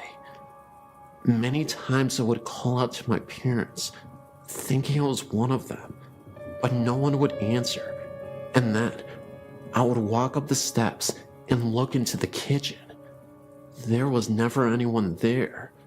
Most times, this would happen when I was home alone. On numerous occasions, my parents would come home to find me sitting on the front porch steps or sitting in my car with the doors locked. This went on for years, and I was very excited when I moved out to go to college. Years later, I went to visit my little sister and stayed with her in her college dorm room. We were telling ghost stories with some of her friends when I told her my accounts of the shadow. I was in mid-sentence when my sister finished my thought and described the incident in perfect detail. I had never told my sister about this because she was much younger and I didn't want to scare her. Needless to say, we were both shocked and had goosebumps. We compared stories, and it seems we had very similar experiences in that house. My parents eventually built a new house about 10 miles away and sold that house. I wonder to this day if the new owners have ever experienced any of the oddities that my sister and I did.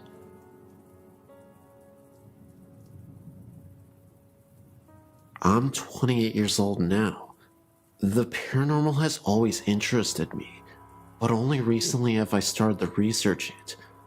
I've come to believe now that some things I've experienced as a child were probably more than nightmares. I believe my encounters were that of the paranormal, edited with a touch of child's imagination. Contrary to what you might believe, I think my touch of a child's imagination is what scared me the most. I decided to share with you those experiences that could be considered nightmares for your entertainment, but also those that I truly believe are paranormal. At the age of 5 to 7, I can't recall for sure. One night, I was lying in my bed, asleep. I felt something moving at the bottom of my bed, and the next thing you know, I felt like I was being dragged out of my bed. My covers had tightly wrapped themselves around my legs, so tight that I couldn't move them. I yelled, "My bed is eating me! Help! Mommy, Daddy, help!" By the time it stopped and parents got into the room, half my body was hanging off the side of my bed, while the other half was hanging on for dear life. You know what my parents' response was? "That's what happens when you don't fix your bed every day. Your bed eats you." No, really, I still never fixed my bed after that. I disproved that theory fast. It never happened again. I look back now and realize that whatever it was in that house had a weird and somewhat morbid sense of humor. Check it out.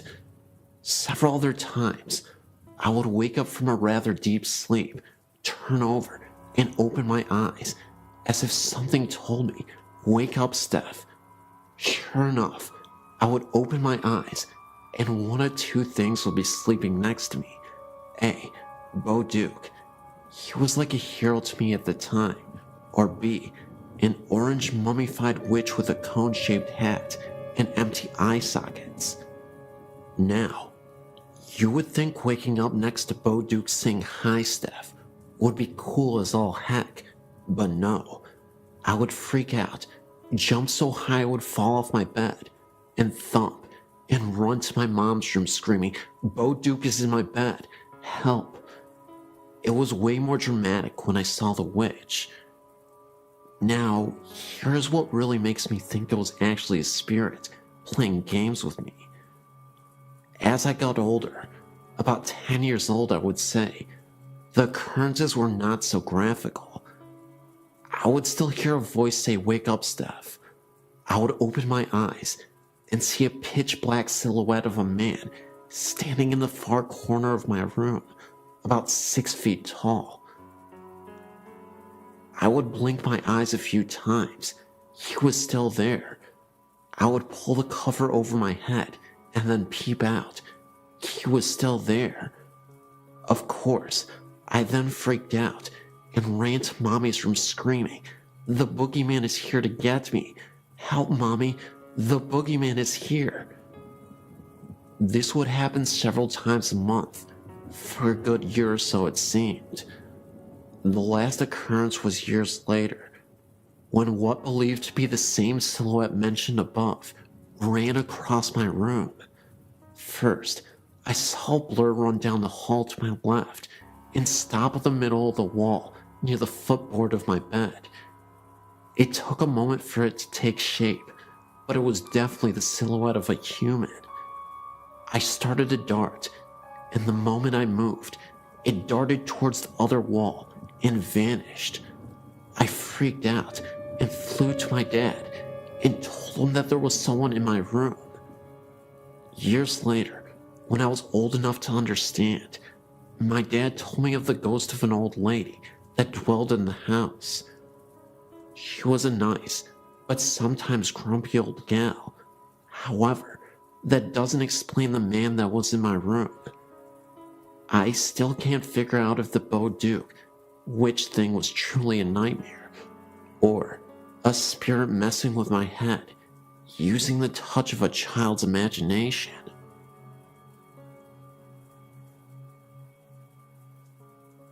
I've been to Gibbs Bridge twice, and we have seen something every time. The first time the signs kept changing. There would be a lot of writing on the signs, or none, every time we came around. I looked back and thought that someone was messing around with us, and I saw a figure standing alongside of the road, ran by the guardrail, and disappeared. Then, I kept seeing something black out of the corner of my eye. My cousin was with me, and she started to scream, and me and her both heard moaning over her screaming. Then, it was me and my sister and her friend. The signs again kept changing, but only a few, not at all like last time. We took pictures and got orbs. Then, we saw a figure again by the sign and disappeared. We went all the way down the street and turned around and saw a big bright light. I told my sister it was probably a car, so flash your lights to let them know that you're coming. She did that, and the light was gone. It kind of looked like a motorcycle light with handlebars. I know the whole story about it. Then, we turned around again and saw it again. It was not the street light at all, because we turned around going back to the bridge about 10 to 15 times. It only showed up about 3 times. The weirdest part of that night was we left, and my sister's phone was in the center console. Nobody was touching it. Somebody that we know called us and wondered why we called. Nobody did it. It was in the center console the whole time. My sister looked down and saw her phone hanging up, and they said we left a message. It was all three of us talking, and it was muffled. Tell me what you think, and go out there sometime again. Thanks for reading my story.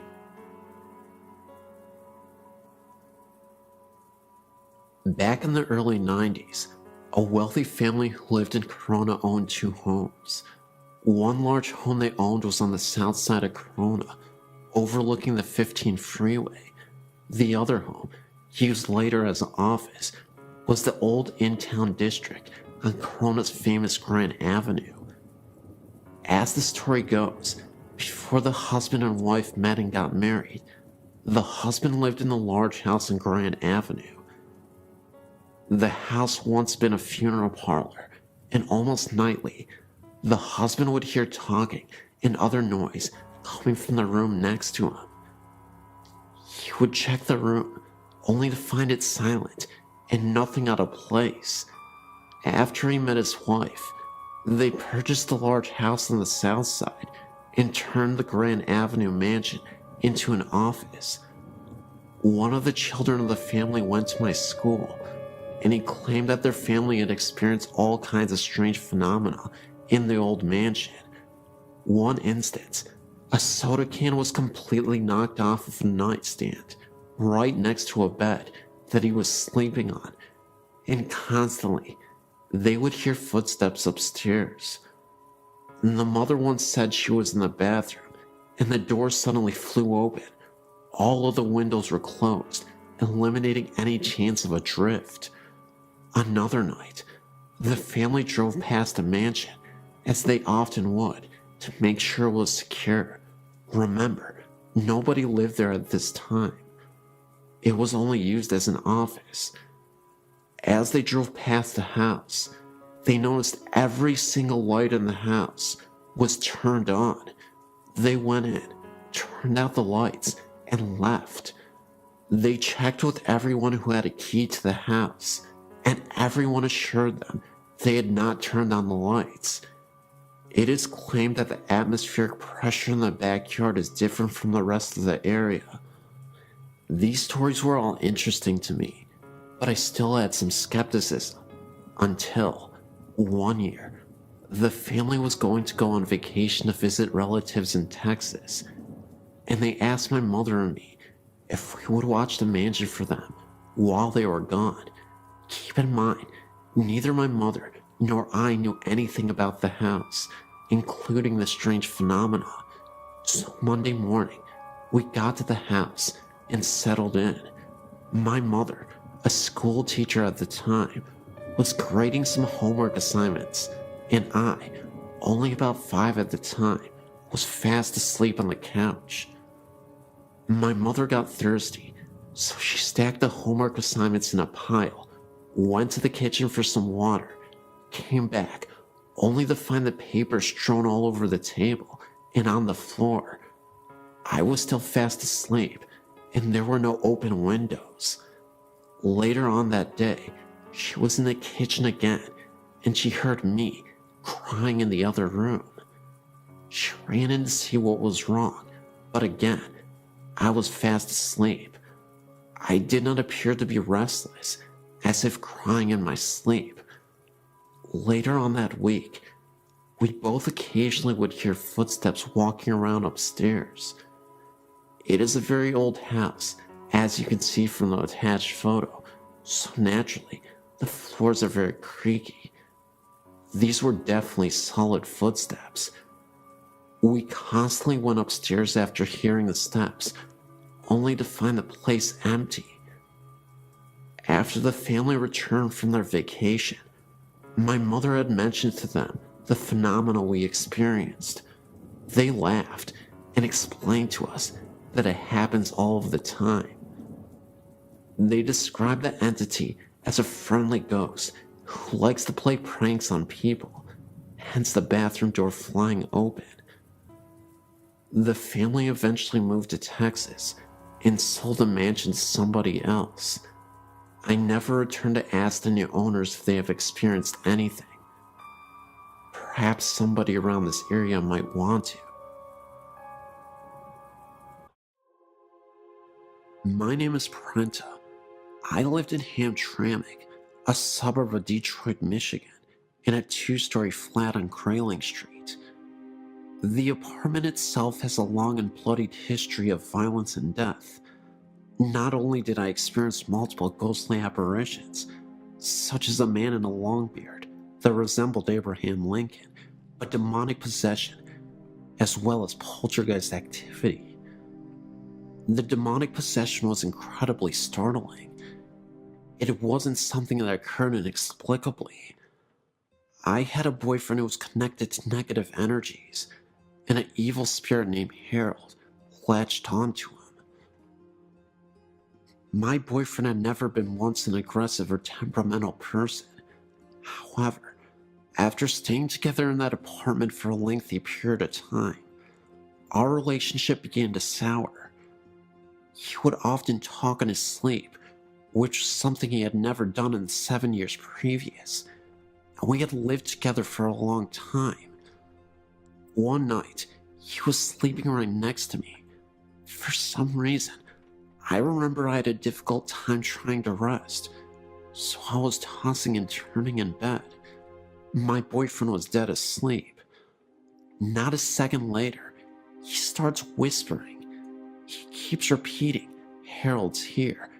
Harold wants to play." Although it scared me half to death, what he said after that truly shook me to my core. He uttered some unnerving words, something about how he was going to take care of my suffering soul. At that point, I couldn't take it anymore, and I woke my boyfriend up. He was in a pure state of delirium. I told him he was talking in his sleep, and when I told him what he said, he looked at me as if he were terrified. That's because he said he had a dream about a man named Harold. My boyfriend told me that in his dream, he was in the mafia, and Harold was his mob boss. He wore a pure white suit and looked like a traditional mobster from the 1920s. Well, a couple days later, I was cleaning my apartment when I discovered a secret room that I never noticed before. It was basically a walk-in closet.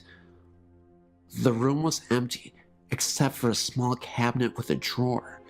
I opened the drawer, and in it was an old newspaper from the 1930s. I kid you not. In this newspaper was an obituary about a man named Harold. The obituary didn't say he was part of the mafia, but he was a World War I veteran. I believe that Harold used to live in this apartment. My boyfriend told me that Harold appeared once while he was in the shower, and I was away at work. I often worked the night shift at a hospital, so I'm often away at night. He heard a crash coming from the kitchen that startled him. When he went to investigate, the dishes that were on the countertop somehow fell to the floor. He then returned to the bathroom to brush his teeth, when he saw the face of a young man staring back at him in the mirror for a second, right behind him. It was so quick, but long enough to notice. He then had an idea to photograph the bathroom, a picture directly facing the mirror, and then the bathroom itself while standing from the doorframe. What he saw was incredible. It was an orb, clear as day, appearing right in the mirror. Either way, I was convinced that later on, my boyfriend was possessed by Harold. He became a shell of his former, laid-back and friendly self. He transformed into a vicious, aggressive, and easily agitated person. We eventually had to have a priest come over to bless the apartment, and to perform a prayer on my boyfriend to release the spirit who could be inside of him. After we moved out of the house, the feeling of intense rage and negative energy seemed to subside almost entirely. He stopped talking in his sleep. He was more easygoing, and he started to become the man I fell in love with years ago. Still, there was one experience that I had while in that apartment that I'll never forget, as long as I live. It was the evening, and I was starting to settle down on my first night off from the hospital in days. I walked to my bedroom to change. In the bedroom, there is this huge mirror that I often use. As I was walking through the bedroom, I was looking at myself in the mirror. That's when I saw a woman dressed all in black with a scarf. It must have been some kind of babushka woman. I instantly closed my eyes out of pure fright, and as I opened them back up again, I returned to look back at the mirror, only to see that this woman had disappeared. I only saw myself. All of these events are 100% true. I know sometimes when people tell these types of stories, they are often met with a high degree of skepticism. I should mention, though, that I have high integrity, and I think it is foolish to tell pointless lies just for attention or to have a good story. The possession, herald, the poltergeist activity, and the babushka woman were all signs that something awful wouldn't leave that apartment.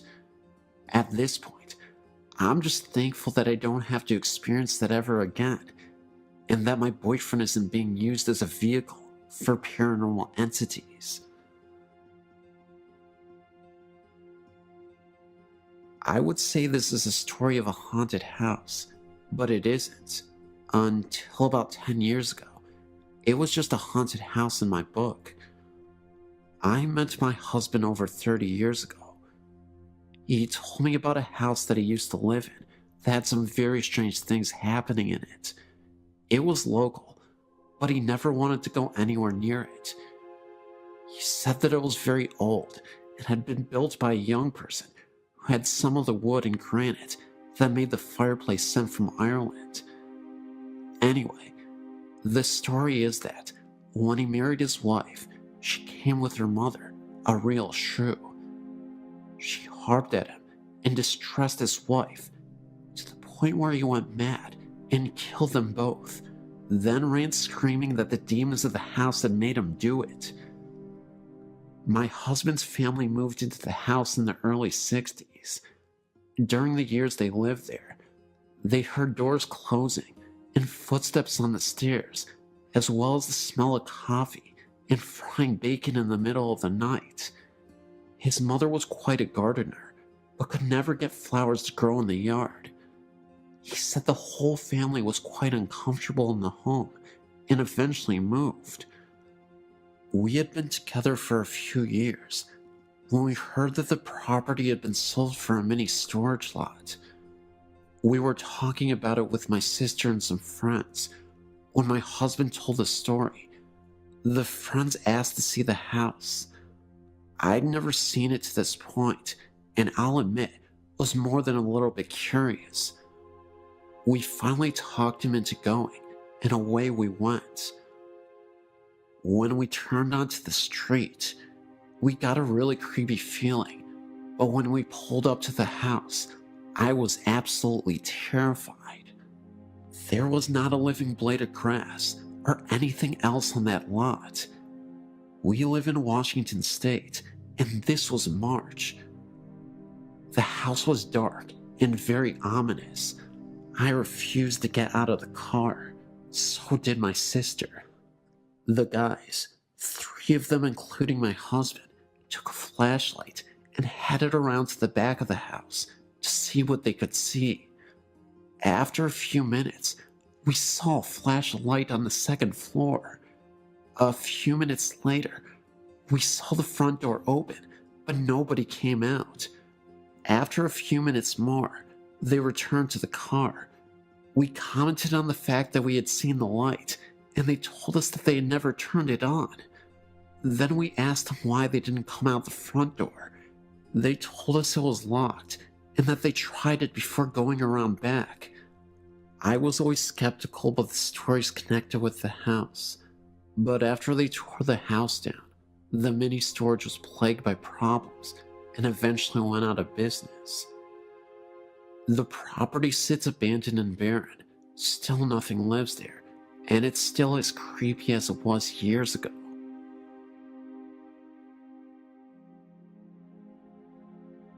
I've got a story to add to your website. I've gone back and forth about someone having come check it out. Just not sure I'm ready for it. But here goes my story. My husband and I moved into a new house built on a minor Civil War battlefield. We know there was another house in the vicinity. There was also a tree that was referred to as the hanging tree, not far from our backyard, on which about Union soldiers were hung. Soon after moving in, we noticed odd shadows and white lights that seemed to move across rooms with no apparent source. We tried to account for them by cars passing on the road, but never could pinpoint anything.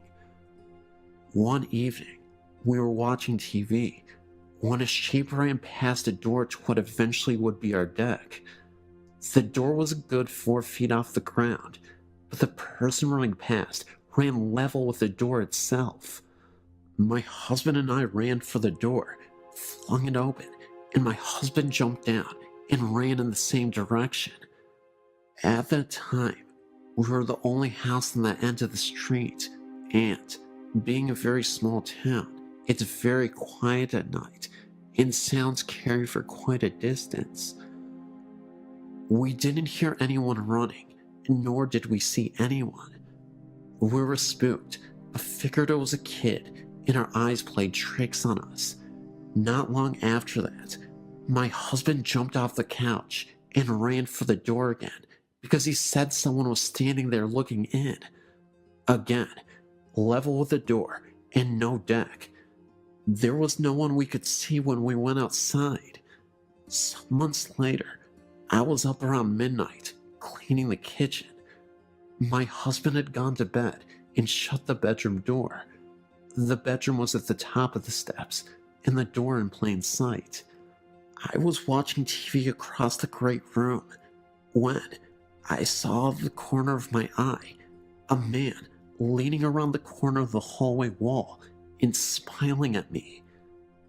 As I turned my head, I was ready to yell at my husband for sneaking up on me when I realized the man's hair was long and blondish, and my husband's is dark brown and short. I also realized the man was wearing a white t-shirt with full sleeves, nothing my husband owned. I couldn't see anything from the waist down. While I stood there staring, he simply vanished. I immediately ran to the hall and noticed that the bedroom door was still shut, and if anyone had gone out the front door, I would have heard it. There was nothing, no sign of anyone. When my husband got up for work, I told him what happened. He said it was my imagination. I didn't think so, but we left it at that. However, I started turning on the lights when he left the house for work, since he left at 3 a.m. A few weeks later, though, my husband was in the front room at the computer. To the left is a table with an antique mirror hanging over it. My husband saw movement in the mirror, in turn thinking it was one of our cats on the table. Instead, he saw a man's shoulder and arm, wearing a white shirt, walk past in the mirror. My husband simply got up and walked outside until I got home. During this time, my son, who knows no fear, would never stay downstairs at night by himself. He said he was creeped out, like someone was watching him from outside the door. My daughter, a typical teenager at the time who kept to her room, would often come downstairs to hug me and sit close to me. When I'd ask her if something was wrong, she told me that sometimes she felt someone was sitting on her bed, and that she saw things move out of the corner of her eye. The strange thing is that my husband and I never told the kids what we saw until they were 18 and 19. There was a time when activity seemed to stop after my husband, getting the idea from my friends, stood in the center of the house and asked whoever was there to not show themselves to him. He was left alone after that. However, recently, we've been experiencing marital problems, and my husband moved into another bedroom. I'm now hearing footsteps in my room, and I'm constantly woken up by what feels like someone sitting on my bed. I'll roll over, but there won't be anyone there. One night was unusually bad, and I had to get up earlier than normal the next day for a class. Around 10 p.m., I said out loud that I needed to sleep, and he wasn't letting me. If you wanted to bother someone, to please go harass my husband. Strangely enough, it got quiet, and I fell asleep, only to be woken at 11 p.m. by my husband, who was in the bathroom, frantically looking for someone to stop an area on his leg from hurting. He has psoriasis, but this particular time, he said it felt like someone was poking him with needles. The area was deep red and gave off heat. A very odd coincidence to say the least. We've also had things go missing: a tablecloth, a 15th century style costume, and various little things that turn up in different areas. We have yet to track down the tablecloth or the costume. I did tell the ghost not to hurt my husband.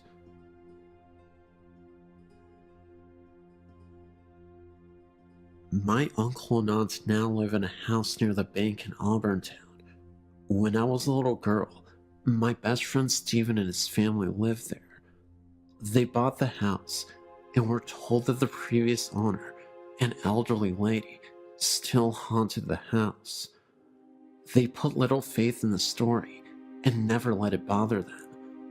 I remember playing in Stephen's room and smelling an old lady smell, like medicine and lilac perfume. We never felt threatened by a presence at all. The smell would usually fade away just as quickly as we smelled it. However, one night, after the family had gone to bed, Stephen's mother was awakened by the sound of toys making noise in Stephen's room. Stephen had one problem: he was highly susceptible to nosebleeds. The slightest bump would set off a massive flow of blood. Stephen's mother thought it was strange that he was awake and playing with so many noisy toys at once in the middle of the night. Also, the rocking chair in his room where she would often read him bedtime stories was rocking so hard that it was banging against the wall. She ran down the hall to his room, and when she opened the door, the toys went silent. The rocking chair slowed down. She looked at Stephen in his bed and saw that his nose was bleeding very badly, and it was going down his throat. He might have drowned in his own blood if the very sweet lady's ghost had not raised such a racket that night.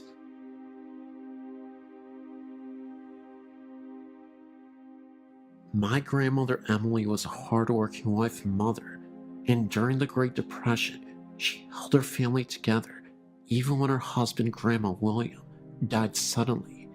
He left her widowed with several children to raise. She was a down-to-earth person and a practicing Catholic, so was not given to superstitions, but nevertheless had some encounters with the otherworldly. One time, for example, she was on her way to visit one of her brothers, an elevator repairman. On the way there, getting off the train, she had a sudden premonition of his death.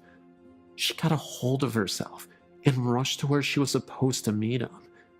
It didn't take long for her to arrive at his workplace, an elevator station, where he had to do a repair job. She saw a noisy crowd assembled there, and she inquired what was happening.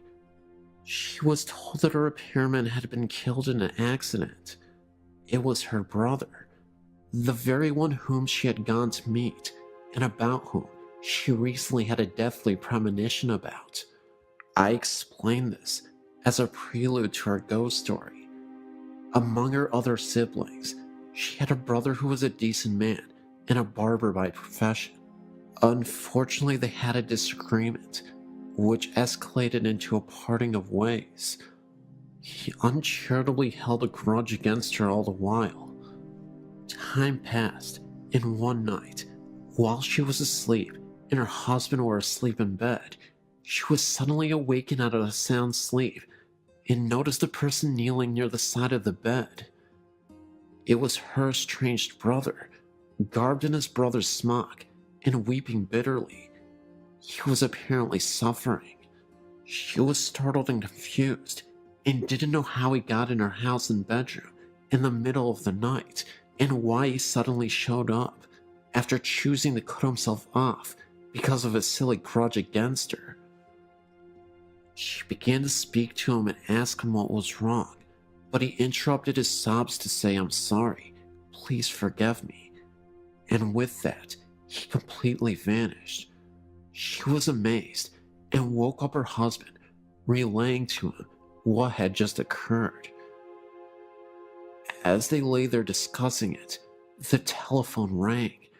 Her husband answered, and it was for her. When she got on the phone, she was informed that sadly, there had been a death in the family that very night. It was her estranged brother, the barber. They understood this ethereal visit from beyond the grave to be the soul of the departed brother, and that he was given the grace to appear from his purgatory to his sister in order to make up for his uncharitable bearing of a grudge. A requiem mass was offered for him, and they prayed for his soul. He never appeared again.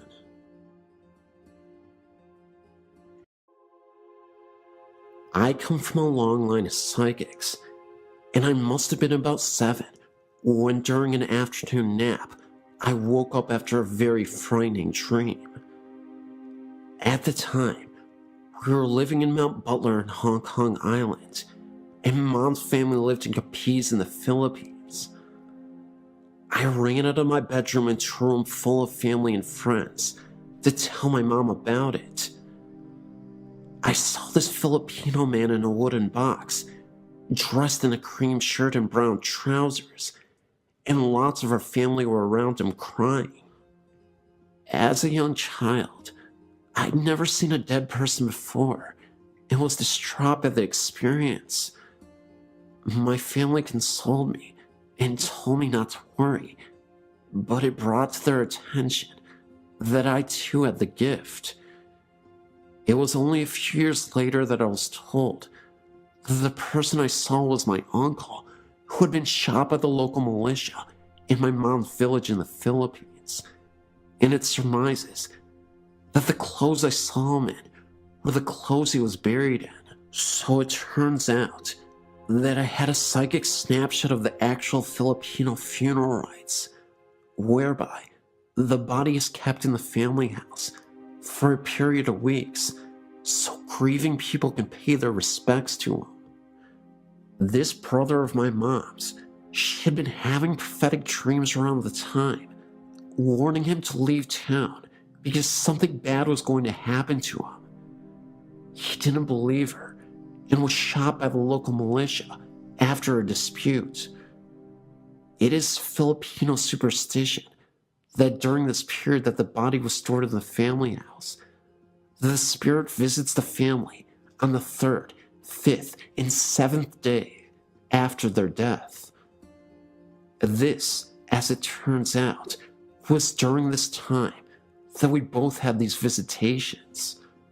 Mom was in the kitchen washing dishes when she heard who she thought was Daddy coming back from work. That's when she saw a man from the corner of her eye, standing in the doorway, wearing a light shirt and brown trousers. So she chatted to Daddy for about 5 minutes about his day and what he had been up to, when it occurred to her that he didn't answer her back once. She turned around to ask him a question, and then she realized that there was no one in the doorway at all. It was at this point she was a little bit spooked, as she remembered my description of Uncle Fred in his coffin, and hurriedly went to check on Daddy. He had come in when she had heard him come in, but had just fallen asleep on the bed, fully clothed, in knit-wearing brown trousers and a white shirt. So it was her brother's way of saying goodbye, and I guess to say sorry for not having listened to her when she warned him. A few years later, it was 1987, around about the time that Edward Yule, Hong Kong's governor at the time, passed away. We were still living in the same flat in Mount Butler, but my sister and I had moved from the room we were in, as that had been converted into Mom's nursery, where she looked after preschool children during the daytime. We were now in the room where I would have my bedroom, until we moved over to the new territories. I must have been about 9, so my sister would have been 4. We shared a bunk bed, and her being smaller, stayed on the lower bunk. I awoke to pitch black, and the sound of flip-flops walking up and down our corridor. I thought, this is strange, as it is custom to remove your shoes at the front door, and to wear slippers around the house. As I heard these flip-flops getting closer and closer to my door, sheer terror took over.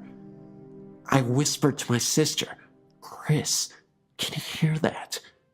No one answered back, so I was trapped on the top bunk with nowhere to go, with this noise coming closer and closer.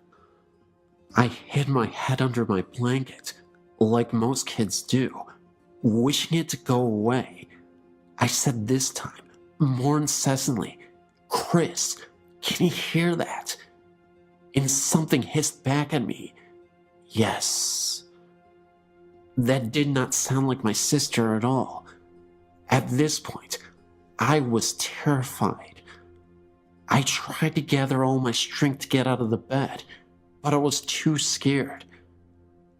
After what felt like a millennia, I eventually gathered enough courage to jump off the top of my bed, ensuring by no means that I touched the lower bunk and charged into my parents' room across the corridor from our room.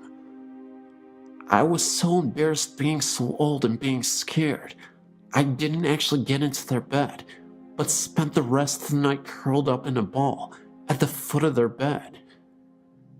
It turns out that my sister wasn't in our room at all that night. My question was, what was that in the corridor and in the bunk bed with me? The strange pink light. Around this time of the strange occurrences with the flip-flops, we were still living in flats in Mount Butler. My daddy, a complete atheist, had an experience of his own. Daddy does not believe in the supernatural, and if God actually spoke to him, he still wouldn't believe it. He was lying in bed one night when he woke up for no reason to this pink sphere to appear on the wall opposite their bed. It seemed to come out of the wall and sit there and go back into the wall again. He was puzzled by this and went to investigate. He checked out where the possible light source could be coming from. The curtains. No, we were on 3rd floor, so it couldn't have been vehicle lights. He went into the bathroom. All lights were off, and couldn't have come from there either. He got back into bed and tried to wake Mom up to show her. She was having none of it and kept her head under the sheets. Well, the sphere appeared again and came out of the wall, suspended somehow, then sunk back in and disappeared.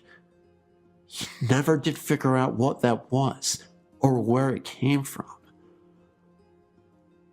Running ghost. When he was working in the Royal Hong Kong Police, he had another experience. At this point, he was the superintendent and managed a section of the traffic police. They were doing their rounds when a speed camera on the road flashed for no reason. They went to investigate, and it flashed again, with no cars in the near vicinity. They thought nothing more of it until the pictures were developed, and on one of the photos, there is a distinct picture of a person, blurred, apparently running very fast, so fast it set off a speed camera. The ghost dog. When we were living in Mount Butler, I had one other experience that reaffirmed my belief in the supernatural, and two other people I was with experienced it also.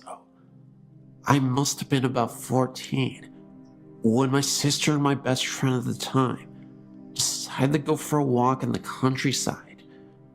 So where we lived was surrounded by Hong Kong countryside, which was perfect for me as I was a tomboy and spent as much of my time as possible out and about, exploring and climbing trees. Just before I started university in the UK, I was visiting some friends in Cardiff. I was feeling very odd that night, and as we were heading out into town, a premonition hit me. I turned around to my friend and said, "Something very big is going to happen tonight." He just looked at me like I was stark raving mad, so I dropped it. So when we went out and had a lark and came back, thinking nothing more of it, imagine our surprise when we woke up in the morning and splashed all over the news was coverage on Diana's death. This, of course, being the famous Princess Diana of Wales, who died tragically in a car accident. But I predicted it the day before. At least I feel like I did. Could be a coincidence, but I don't think so. Udalexer Cemetery experience. So, I started uni in Derby in the Midlands, and where I was living was student digs on Udalexer New Road. I was heavily into my goth influence back then. Not so much now, but I still love old cemeteries and dramatic clothing. There was this beautiful one on our road that I used to visit regularly and read and draw, with many beautiful statues and old gravestones. One day, my ex-boyfriend and I went to visit it, as it was a lovely day turning to evening. So I wandered around looking at all the gravestones and the statues, trying to find the oldest tombstone we could find. It must have been coming up to winter time as the sun set quickly, and we realized in a panic that the gate had been closed, so we were locked in, and had to find another way out. So we walked along the perimeter, looking for a likely tree to help us over the wall, when the sun just disappeared, and we were pitched into almost complete darkness. Then, for no reason at all, the mist appeared over the headstones, so it was hard to avoid the graves themselves. So it suddenly looked just like a horror movie set, trying to avoid broken tombstones and holes in graves and that danged mist in the dark. By this point, I was pretty panicked, frantically trying to get out, with this feeling of overwhelming dread descending over me, and all cells in my body telling me to leave right now. We eventually scrambled over a wall into the student bar, and that feeling just lifted, just like that. It's only a few months ago that I was looking online about ghosts in Derby that I found out that very cemetery is haunted. Brilliant. My dreams. I thought that was the end of my experiences, but looking at the dreams section, I've remembered some more I want to share with you. I've always had very vivid dreams, some not necessarily all coming true, but all seem to have symbolic importance in the coming days, weeks, or even sometimes years. I more often than not have deja vu experiences, even if I haven't ever A, done this before, or B, seen places or people before, or C, really ever thought about these things when I am conscious. I haven't really wanted to tell people about them. As most people, I worry that most people think I'm quite mad. Haunted house. So this also happened just before I finished university in Derby, I think. It was just before my ex-boyfriend and I broke up. The importance of this dream is one that I've been able to break it down and understand it in its composite parts. So both of us were walking around this dark woods, and I was taking all that I had learned from watching horror movies into mind, and was very careful of not wandering off on my own. Made sure I had a weapon in hand in case anything happened. We eventually came to this clearing where this ominous house stood at the end of this garden. However, I needed the bathroom, and even though we knew it was a haunted house, I was not one of those people who would go to the loo in a haunted forest. So we walked in, and there were people there. Thankfully, none looking like psychopaths or zombies. Strangely enough, they were people we knew too. There was a feeling of dreaded sadness throughout the house though, and I refused to go anywhere by myself. We are directed to the bathroom, which was at the end of this corridor. He decided to sit and chat with people whilst I did my business. So, I started walking, but the corridor was like the one from the poltergeist. It just kept getting further and further away, until I had to break into a run, desperately needing to go and leave this house as soon as possible. I eventually made it and threw the door open and did what I needed to do. Then I woke up and realized that I still needed to go, so I ran for the loo.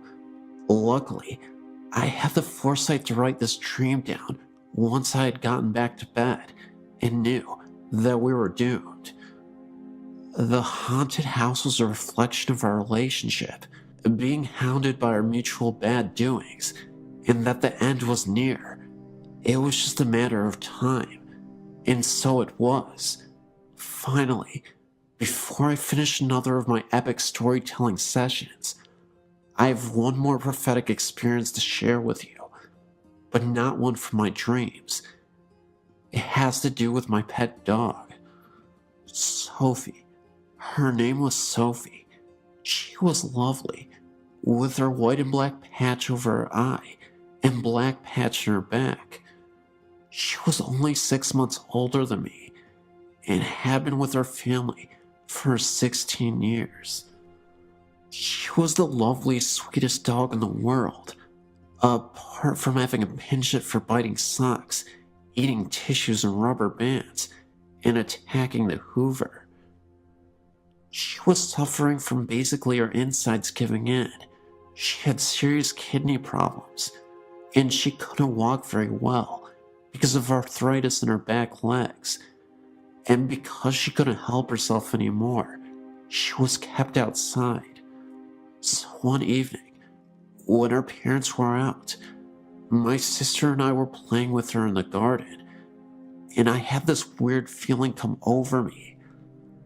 I seemed to be able to predict death, unfortunately, amongst other things. I turned to my sister when I saw this shadow fall on her Sophie that looked like a cross. It was like it was a sign saying she was going to die tomorrow. So that's what I told my sister, and she kind of brushed it off. She didn't believe me, being much younger than me, but sure enough, after a hard day at school, I was only 14 or so at the time, we came back, and our parents were in pieces, and that's when I knew it had happened. They had to take her down to the vet and have her put down, as it was too cruel to keep her suffering like that.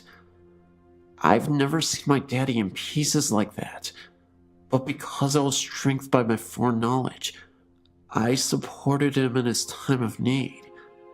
My poor cat was distraught, as she basically brought him up from when we adopted him as a very small kitten.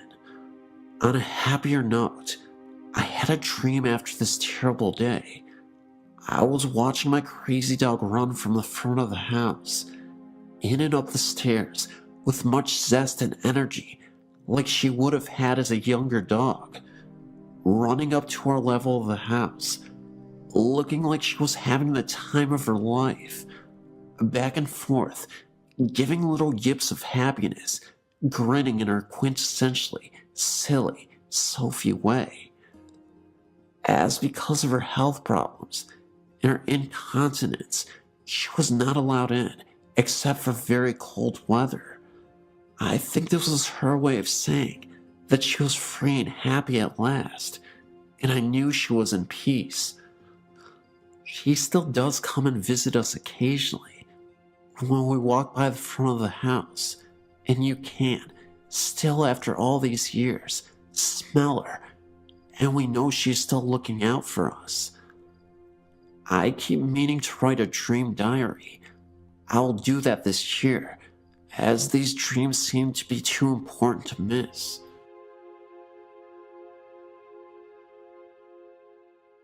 My husband and myself and my brother were all watching our mother's house while she was out of town on vacation. We had been there for a few days, and all happened to be on this particular evening and night. Well, we had finished dinner, and we were all just hanging out in the living room watching TV. My brother said he was just going to sleep on the couch, and my husband and I said goodnight and went to bed in my mother's bedroom, because that's where we had been sleeping. We kissed goodnight like usual, and turned off the bedside lamp. I myself just can't close my eyes and go right off to sleep, so I was just laying there, looking off into the darkness and trying to wind down. Suddenly, I noticed a very dark black mass right by the bedroom door. I blinked my eyes a few times, trying to make them adjust to the dark better, but realized they already had, because I could make out the mass that was so much darker than the dark. I began to feel afraid when I saw it moving. I laid there and watched it approach the bed over our bodies. It looked larger than it had by the door. I began to nudge my husband, but I decided to lay there a little bit longer to see if it continued to move or even get larger. I laid there and marveled at its darkness and its extremely dark color as opposed to the regular darkness. It was pitch black and just floated there above us. Unbelievably, I fell asleep. The next day at lunch, my brother said, "Hey, last night I saw the weirdest thing when I was trying to fall asleep. A large black mass was hovering above my head and scared me half to death." I stuck my hand in it, and it was freezing cold. Before I had a chance to speak, my husband said, "Me too. I thought I was seeing things." I spoke up, and I said I saw it as well and was frightened by it. They both said, "Wow, I wonder what it was." I had read somewhere that these could possibly be evil. Needless to say, we didn't spend the night there again.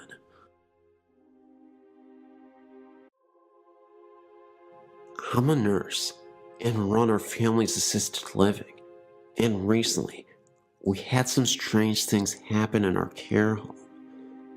I understand with caring for the elderly that sometimes strange things occur, in doing this for almost a decade. Recently, I had a resident that started to decline at the age of 93. One night, after helping her get into bed, She asked me if Bernie, her husband, who died 10 years before, knew where she was. I reassured her that he did. It caught me off guard, since her mind was intact and she was not forgetful. A week went by, and again, I assisted the woman into bed. She says to me, "I hear Bernie in the hallway. Can you tell him that I'm in here?" I told her to call for him and he would come in. She refused and asked me to. So I went out to the empty hallway and said, "Bernie, E is in here if you would like to visit with her." As a nurse, sometimes you do things out of the better judgment for yourself, as long as it helps your patient. Later that night, I heard the elderly lady talking to no one quietly. I've had some odd things happen in my personal life through the years since childhood, but that is another story. I was once told by an elder Japanese woman not to talk to the dead or invite them into my home. Another week goes by, and my resident took a drastic turn for the worst by refusing to eat or drinking fluids. After a week's stay in the hospital, she returned on comfort cares in hospice. The end was near, and we knew it. However, while she was in the hospital, I received a frantic call from one of her nursing assistants asking if I would please come back to work because she was really scared. When I got to work, all the lights in the house were on, and she was sitting on the couch with her back up against the wall. When I asked what was wrong, she told me wide-eyed and pale that she had seen a mist down at the end of the hallway and was hearing weird popping noises coming from the residence room that was in the hospital. After checking the entire house and silently saying the Lord's Prayer, the house felt calm. E spent her last days being pampered and showed care and compassion from staff and family. Many of the staff came in on our days off to sit with her, including myself. The last couple days of her life, she was sedated for pain and hallucinations. When no one was in her room and she didn't know we were checking in on her, she was reaching up towards the ceiling and mumbling. The day before she died, we had XM music playing on our TV. A couple of the nursing assistants were performing for their evening cares when the TV changed to CNN for 30 seconds and turned back to the music by itself. The TV remote was on top of the TV. Since our favorite lady passed away, things have stopped for the most part.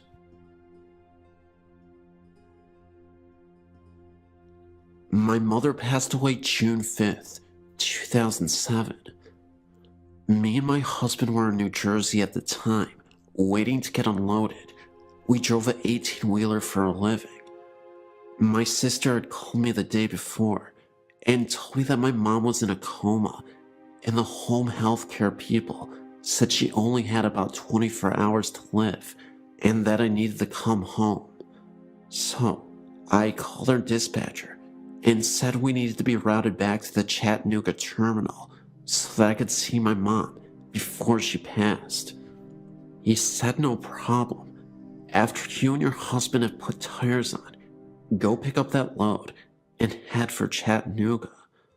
Well, while they were putting tires on our trailer, we decided to get some sleep.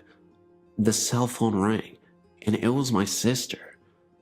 She told me that Mom had come out of it and was sitting up and laughing and talking to everybody, and that she was okay. So I called my dispatcher and said we don't have to go home. We can do one more load out here. So it was late that night when they finally got the tires on the trailer, and we decided to just stay there in the parking lot till morning so we could get some much needed sleep. We get up that morning and pull out. As we're heading down the highway, my cell rings, and it's my sister. She's crying. She tells me that Mom passed away that morning early. So to make it a little shorter, our dispatcher gets us home 36 hours later.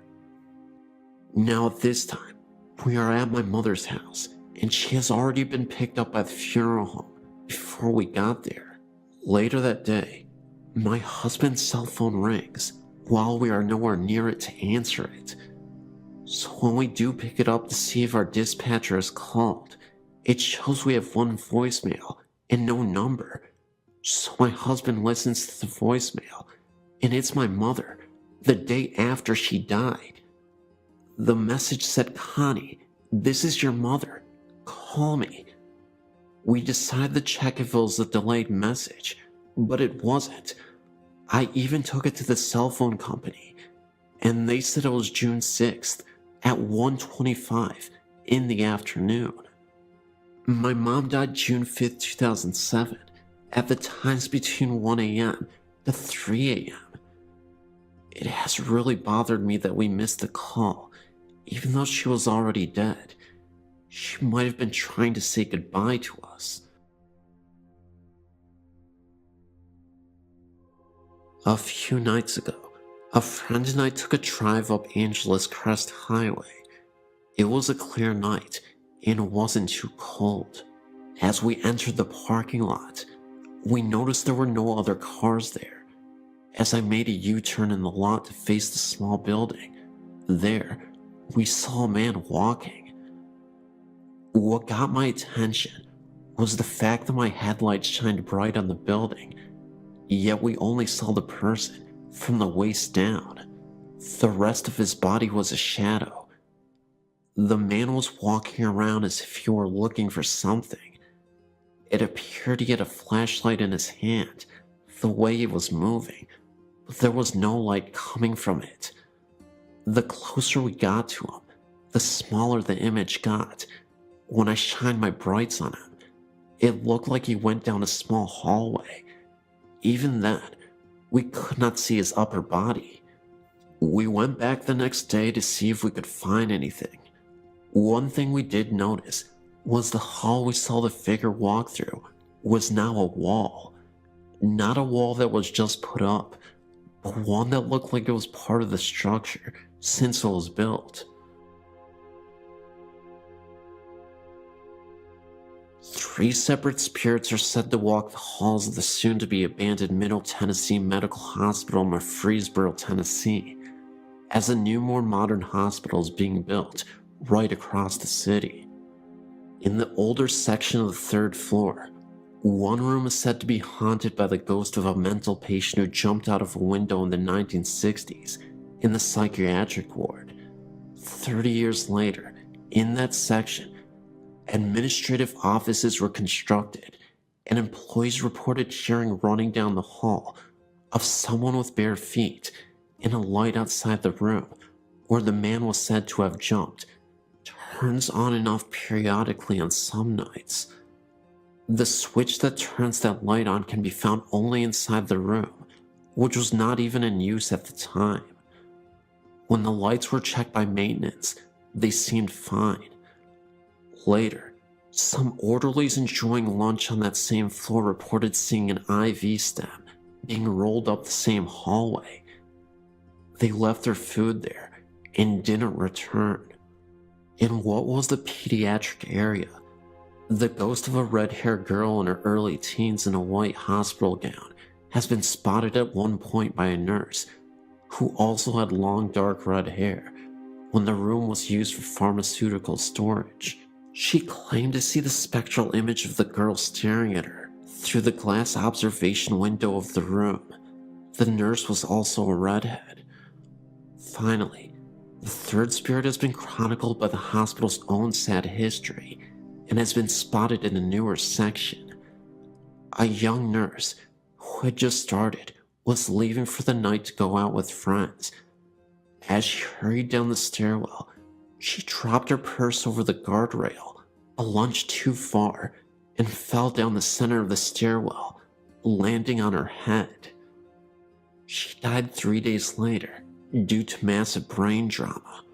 Ironically, One of the hospital's employees who had the task of cleaning up the bloodstains was the son of the woman who had seen the red-haired girl's ghost as her family worked in the hospital. It is sad that sometimes you can see the girl repeat her fatal fall.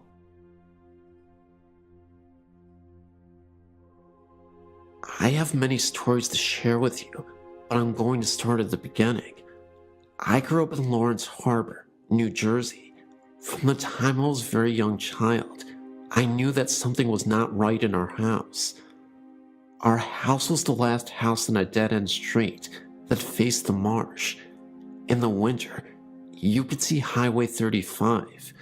The surrounding woods were equally as disturbing. I was the only girl in our neighborhood. All my friends were guys. They were like brothers to me. I was a tough kid, and I did not scare easily. However, being alone in our house and going to sleep at night frightened me to death. My father died when I was a baby, and it was just my mother, brother, and myself. There was quite a difference in age between my brother and I. For years, I kept my experiences to myself because I thought it was my imagination, and I also thought that if I told my mother and brother, that they would think I was crazy too.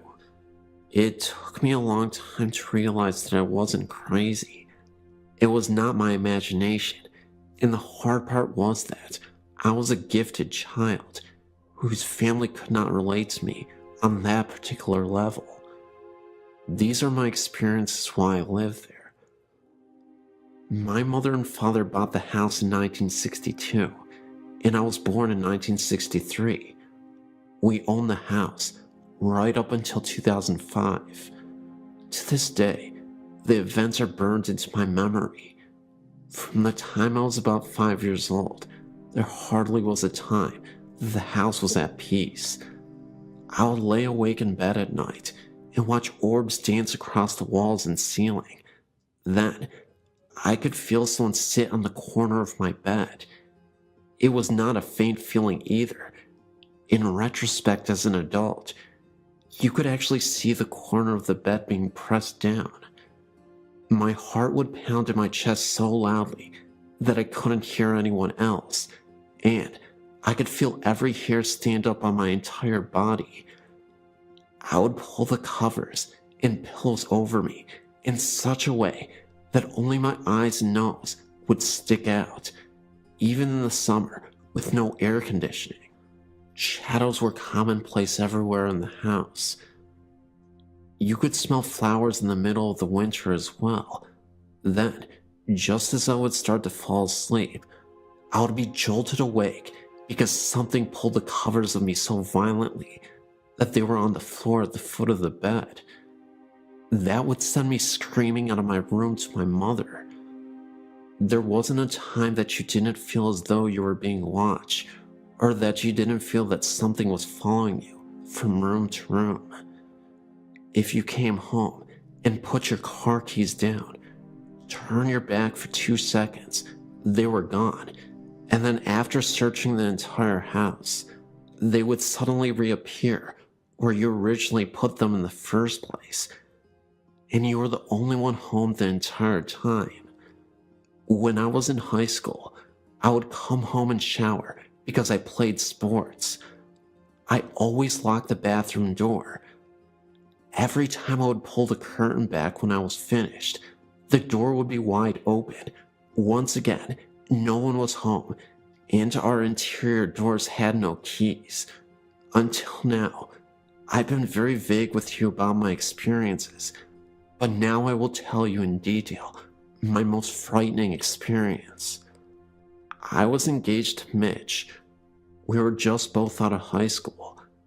My mom was out, and so was my brother. Mitch and I decided to go to my house, watch TV, and eat some pizza. From the time we entered the house, I could feel that something was really wrong, really out of sync. The air seemed electrically charged. It was as though us being there had interrupted some unseen gathering. I ignored it, even though I was goose flesh from head to toe. Even with all the lights on, my mother's house always seemed dark. Mitch was sitting in the room watching television, and I went into the kitchen to heat some frozen pizza. We were having a conversation as I did so. My back was to the living room as we were talking, and I was placing the pizza on the baking sheet. I heard what I thought was Mitch leave the living room and walk into the kitchen. I became aware that he was standing directly behind me as I was still talking. I turned around to ask him something, but to my shock, it was not Mitch standing there. I felt all the blood drain from my face. My knees went to jello, and I gasped and screamed at the same time. Standing face to face with me was a huge black solid apparition.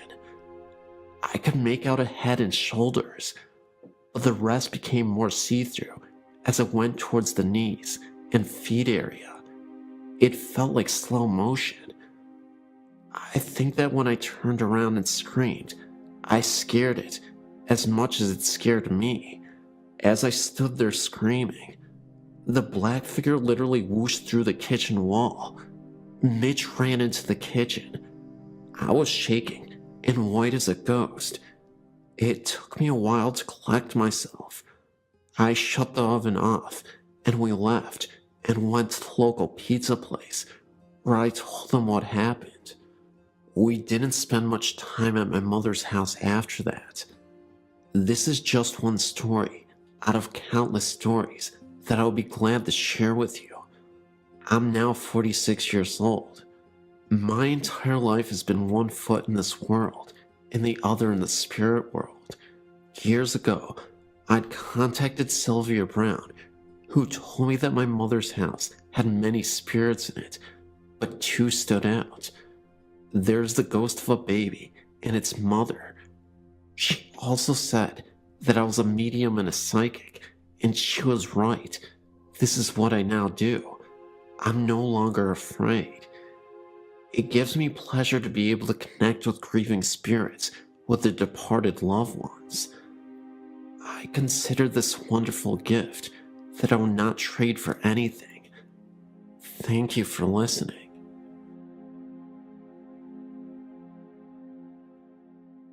All of my life I had reoccurring experiences of the paranormal, starting at age 7, as far as I can remember, when my father died.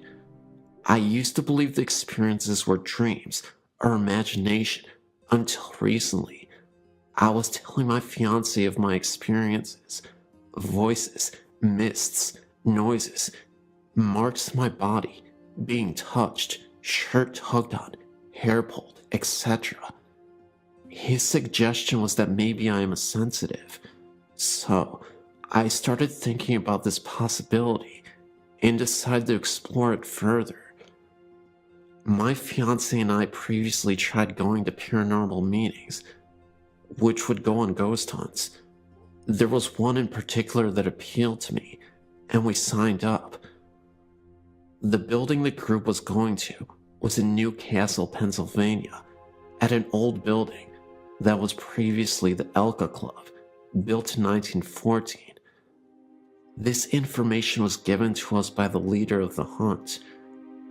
When we arrived, we went into a room to get the speech about which rooms to be careful of. They would be marked by the yellow tape.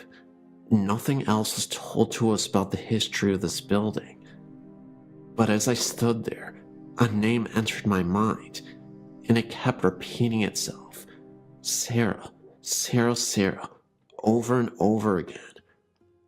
Well, as the group entered the basement, we divided into small groups of 2 or 3. My fiancé and I were in a small room, in the back, and I felt nothing, so we decided to head out into the main part of the basement. And just as we stepped out of the room, a man that was on tour with us, who has been there before, said, "Sarah, if you are here with us, give us a sign." I was flabbergasted. I looked at my fiancé, and explained the utter shock on my face, and we continued in to other parts of the area. I had entered a room just off the entrance of the basement and instantly was bombarded with intense sadness, so much so that I got tears in my eyes. I informed the group leader, and they took pictures around me, but by this time, I already knew that what they were searching for in the building wasn't correct. I knew that what I was feeling was the past, and the child Sarah intended on proving just that to me. She, in what I would call it, attached herself to me. She started flashing images in my mind about what the building was before the Elks had been built there. It was her home. It was a beautiful Victorian with a large porch, parlors, a library, you name it, she showed me. She told me that she was sad because of the remodeling that was about to happen in the building. She got her point across by telling me certain rooms did not belong. I also picked up a persistent man in a room on the first floor. I was flashed an image of a podium and people sitting and listening intently to this man. In the ballroom, I was given images of people dancing, only black shadows of such. And at last, the third floor, I approached the end of the main hall and was shoved by something not seen. I took a moment and continued on into a grand circular room with benches attached to the circular walls, and had the feeling of being watched. And I kept saying, this feels like judge and jury. It was like you were being persecuted, watched, and the spirits were getting angry. So I wanted to step out of the room for a moment, and I took a step forward towards the door and received a sharp blow to my middle back on the left-hand side. I went out of the room and was telling the group about the incident and decided to give it another try. And as I entered, I again got another blow to the right side of my back. At that point, I wanted out of there for good, so the group agreed to leave the third floor. And as I entered the hallway again, I got pushed in the same spot as the first time, which happened to be in front of a very large window. The interesting part was, I said before, I knew nothing of the place, but when we were leaving, I told the owner all the stuff Sarah had told me. I told her of the man in the room that in my mind, I'd seen the podium. I told of getting pushed and hit in the back. Well, she surprised me, not only, but many in the group as well. Come to find out that this is where Sarah's home was. The rooms I was seeing were the rooms in her home. The man at the podium would have been the black preacher that occupied that room after the Elk Club closed down. That night, I came home exhausted. I fell asleep and dreamt of Sarah. In the dream, she told me her last name, so I searched for her on the internet. I then found something more shocking. Not only did I find her, the year she was born, but I also found the names of her parents. Well, I'd spoken with someone that has been to the club and knows things about it, but they never knew her parents' names, which happened to be the same names I came across. And as far as the room on the third floor, the owner informed me that this room was the judging room for the Elk members, and where they would hold their remembrances to the dead brothers. The interesting thing was, the women were not allowed in this room, and there was also an EVP that picked up stating, "You are being judged." So needless to say, I'm no longer doubting my ability, and I'm more open to my experiences, which have been many since that night. Growing up in rural Michigan, I had several what the heck was that experiences. Most were minor, a moving shadow or an uneasy feeling, but one stands out. I was 8 to 10 years old in the mid-80s, and my family had just returned from a vacation.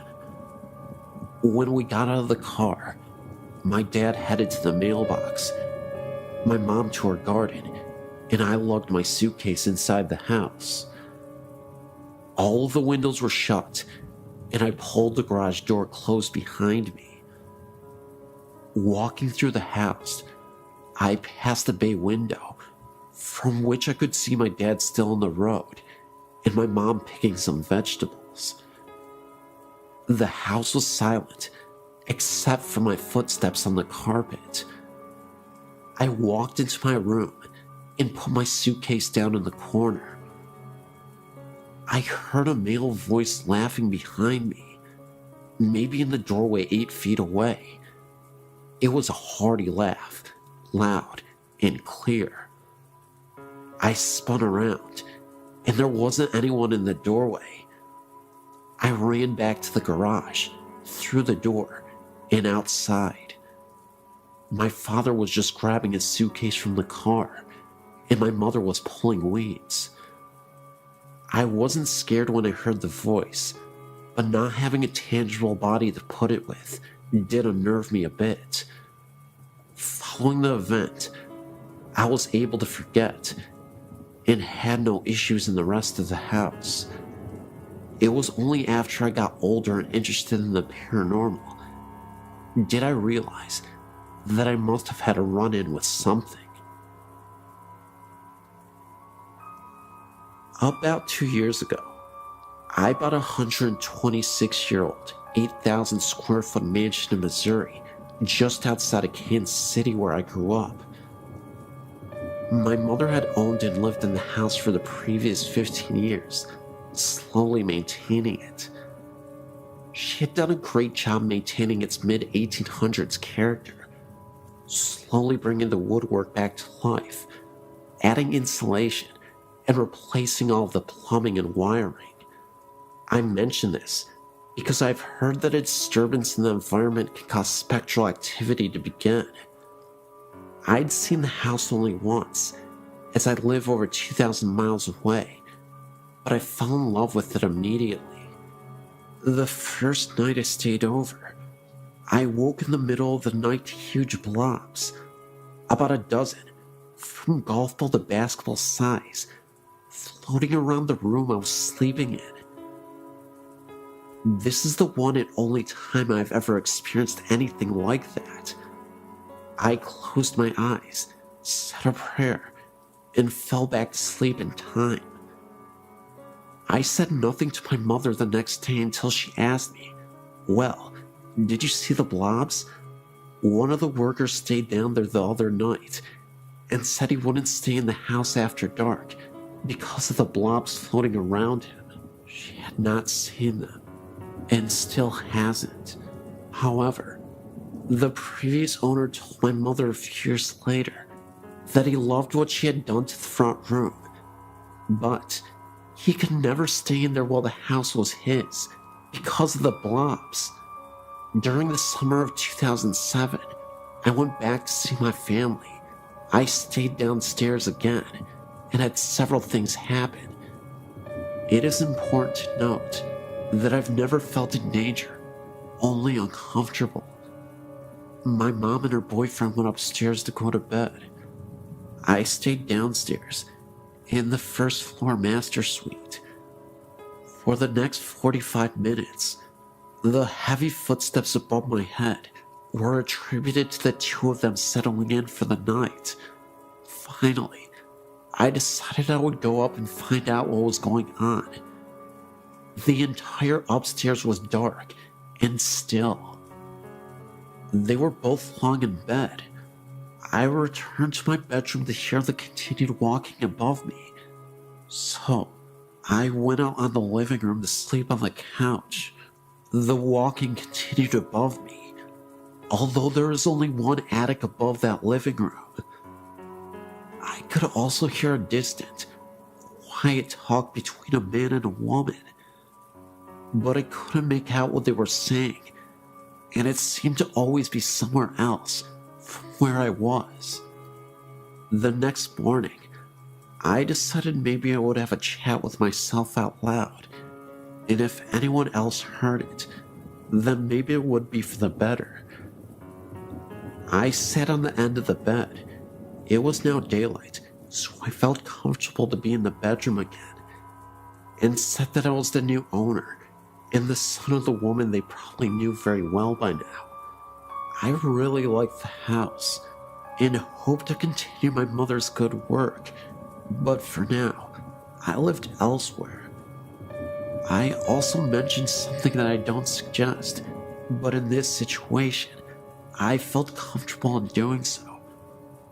I told them that they seemed to have been there a long time, and so long as they agreed to stay out of the bathroom while I was in there, we could get along just fine together. The following night was as quiet as it could be. I think their interest in me was satisfied. This past summer, 2008, was my third visit back. Absolutely nothing happened. I was ready, and nothing. Hey, that's fine with me. But one side note, my mother sat down to look at an album she had kept for all these years she had been doing the refurbishing. She was showing me the huge change in the house, from walls being ripped out and then rebuilt, and so on. In well over half of the pictures, there were huge light anomalies. There were smears, blobs, and strange twists of the image. I mentioned this to my mother, who looked right at me and said, "You know, I haven't taken a decent picture since I've lived in this house. I've owned one crappy camera after another. All the pictures look like this. I have to throw most of them away because they are no good." I just smiled. Right, Mom. Every digital and disposable camera she has ever had in the past 15 years has had the same problem.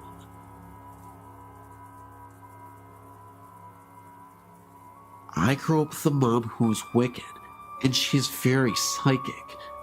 She has told me accurately if a lover and I will break up, when, if I'll meet someone new, and accurate descriptions of people I'll meet. My mother told my roommate that the child she was having would be a girl, and she was correct. My mom, to my amazement, is the real deal.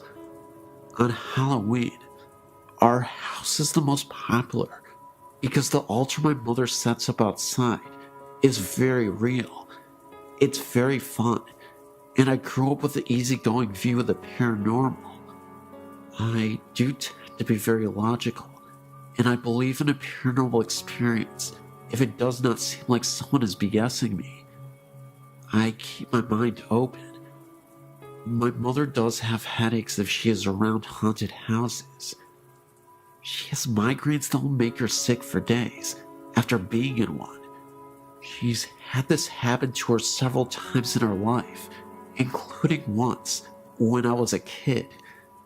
A few years ago, when I was 23, I started having heart palpitations and tachycardia. At one point, my heart rate went up to 181. I spent night after night in the emergency room, and I was recommended to a cardiologist. I went through that for several months before finally someone realized it was a sedative that I took that helped me sleep. The doctors took me off the sleep medication, and I soon found out that I'd become dependent on sleep aids. At the same time, I had to get on a Greyhound bus for a 2-day trip to move back with my parents because of the health problems. If you've ever traveled on a Greyhound, you know it's really hard to sleep on it. I was sleep deprived. I was told that I was sleeping, but I didn't realize it. I wasn't sleeping through the night. I was exhausted. I was depressed, and I developed a phobia of the sound of a beating heart medication commercials, etc. In short, my mental health was suffering. I had to make the choice to go into a psychiatric ward because it took a month to get an appointment with a psychiatrist. I didn't want to wait that long. The ward was in a regular city hospital. All the patients were quiet and were there to heal. Nobody was dangerous. There were patients with bipolar and other types of mental illness, and nobody was dangerous. There are different levels of hospitals. This was a ward for anybody going through emotional difficulties. I started to sleep the first 2 days I was there. I was not dangerous, but they did have to give me something to sleep. I was having dreams in which in my bathroom, patients had bathrooms in their rooms. I could hear a woman crying and throwing up all night. It was horrible and nightmarish. I could never see her because in the dream, I was laying in bed. How can I describe this? Even though I was asleep and dreaming, it felt like I was aware of everything going on. It never sounded quiet. It sounded like patients were throwing fits, and that someone would go by my room and rap on the wall with a walker, and that poor woman threw up and cried. She sounded miserable. The ward was actually always quiet. Nobody threw fits at night. My mom had taught me how to interpret dreams. I figured mine showed my anxieties. I'd been through hell. I wanted to sleep, and I never gave one thought to the idea that the place was haunted or had residual hauntings. I had greater concerns at the time. However, my mom came to pick me up, and she refused to enter the ward. I didn't think anything of that either. We were driving home, and she asked me how I had slept, and if I did at all. I told her about the nightmares, and how I was completely loud, and I was still very exhausted. My mother was shocked, and it showed on her face. She said, "Sarah, those were not just dreams.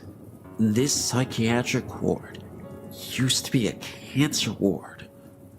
I was getting a migraine because there are patients who have not moved on. Wow, that shocked me. I never heard doctors mention that it had been a cancer ward. The idea was never put into my head. Like I said, I wanted to sleep again and to feel happy. I was concerned for my health. I believe my mom. She's usually incredibly accurate about these kinds of things. I honestly have gotten tired of finding out if me and a potential lover are not going to work out. She's that accurate.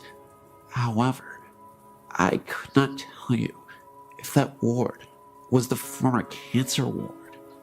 I simply don't know because none of the doctors ever mentioned it. I was sleep deprived and going through hell at the time. My emotional state could have been reflected in my dreams. However, if I've learned anything about the paranormal, is that it can be a very small world. The hospital in question is in Iowa. It is a regular city hospital with an emergency room, surgery room, etc. It is not a psychiatric hospital only. If a former nurse ever writes you, or even a former patient, I'm here to tell you that there may have been something to their experience.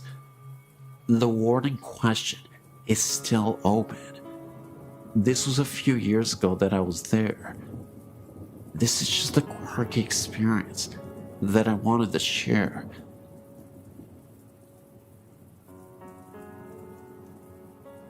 My story has been going on for a couple of years now. When I was 9, we moved into our house. It's a nice little place, backed by a large ditch. Behind the ditch is a large forest that I used to play in. The house itself is unremarkable. It's 3 bedrooms. The master bedroom is the first room you come to when you open the front door, straight in. To the right, there's a door to the garage, and to the left is the room we use as our living room. To the right of that is the dining room, with the entry into the kitchen. From the left of the living room is the hallway, with the bedrooms and the bathroom. From the time when I first moved in, I've never liked the bedroom at the end of the hall. It has a window that looks out into the front yard. The room I shared with my sister has a window that looks out into the backyard. I'm not sure what it is about the room, but it's a creepy feeling. I was around 11 when my older sister moved out. By that time, it had been a while since I'd gotten any creepy feelings in the second bedroom. I was pleased with the idea of having my own room. I moved my bed in there, got everything set up, and prepared for the grown-up life that I wanted. The first couple days were okay. I had strange nightmares about something coming in from the ditch, something I couldn't explain. Finally, after about a month after I'd been sleeping in the room, I woke up suddenly from one of those dreams. I laid there for a while, not really sure of what woke me up. Then, I realized that the music box my grandma had given me a year ago, it was on. The music box was shaped like a carousel horse, and had a switch on the bottom of it that turned the music on. I sat up and took it down from the shelf above my head and turned the switch off. I figured that maybe my cat went up on the shelf and brushed against it. I laid back down to go to sleep. It was lying there that I first saw him. I don't know what made me look up into the doorway of my bedroom. At the time, I slept with the door open, but I did, and standing there was a man, clear as day. For a moment, I was sure that someone must have broken into the house. With the light coming off the nightlight near the door, I saw that his mouth was moving quickly, and no sound was coming out. It was almost like he was screaming at me. He took a step forward and vanished. I slept in the living room that night. I finally got the nerve to sleep in my room again, after about a week of sleeping on the sofa. And that night, I had the same creepy nightmares, and woke up to find a child's shape sitting on the end of my bed, staring at me. It vanished when I turned the light on.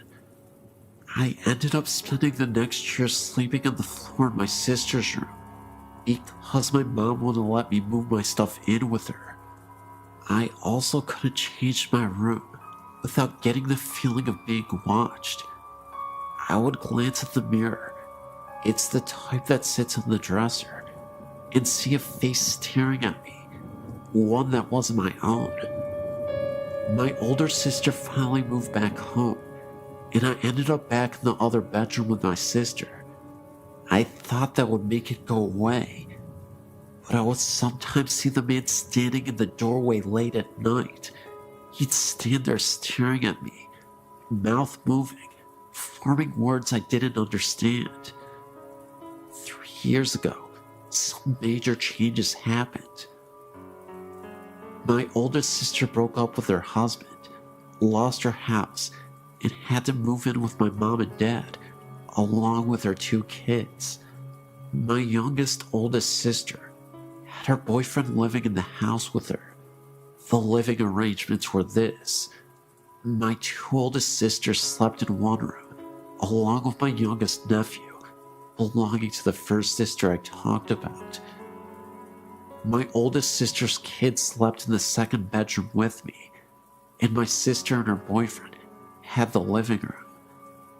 It was weird at first, but we all got used to it. The weird things had calmed down since I'd moved to the other bedroom, but it picked up again when my sister moved in. I was trying to get some sleep. It was around 1 in the morning, and I saw the child's shape again, but this time it was sitting at the end of my niece's bed. I sat up, but before I could say anything, my niece woke up screaming. She said it was a nightmare, and I had a feeling it was probably the same one I had when I was younger. They moved out last year, and things calmed down for the most part, until my oldest sister moved away.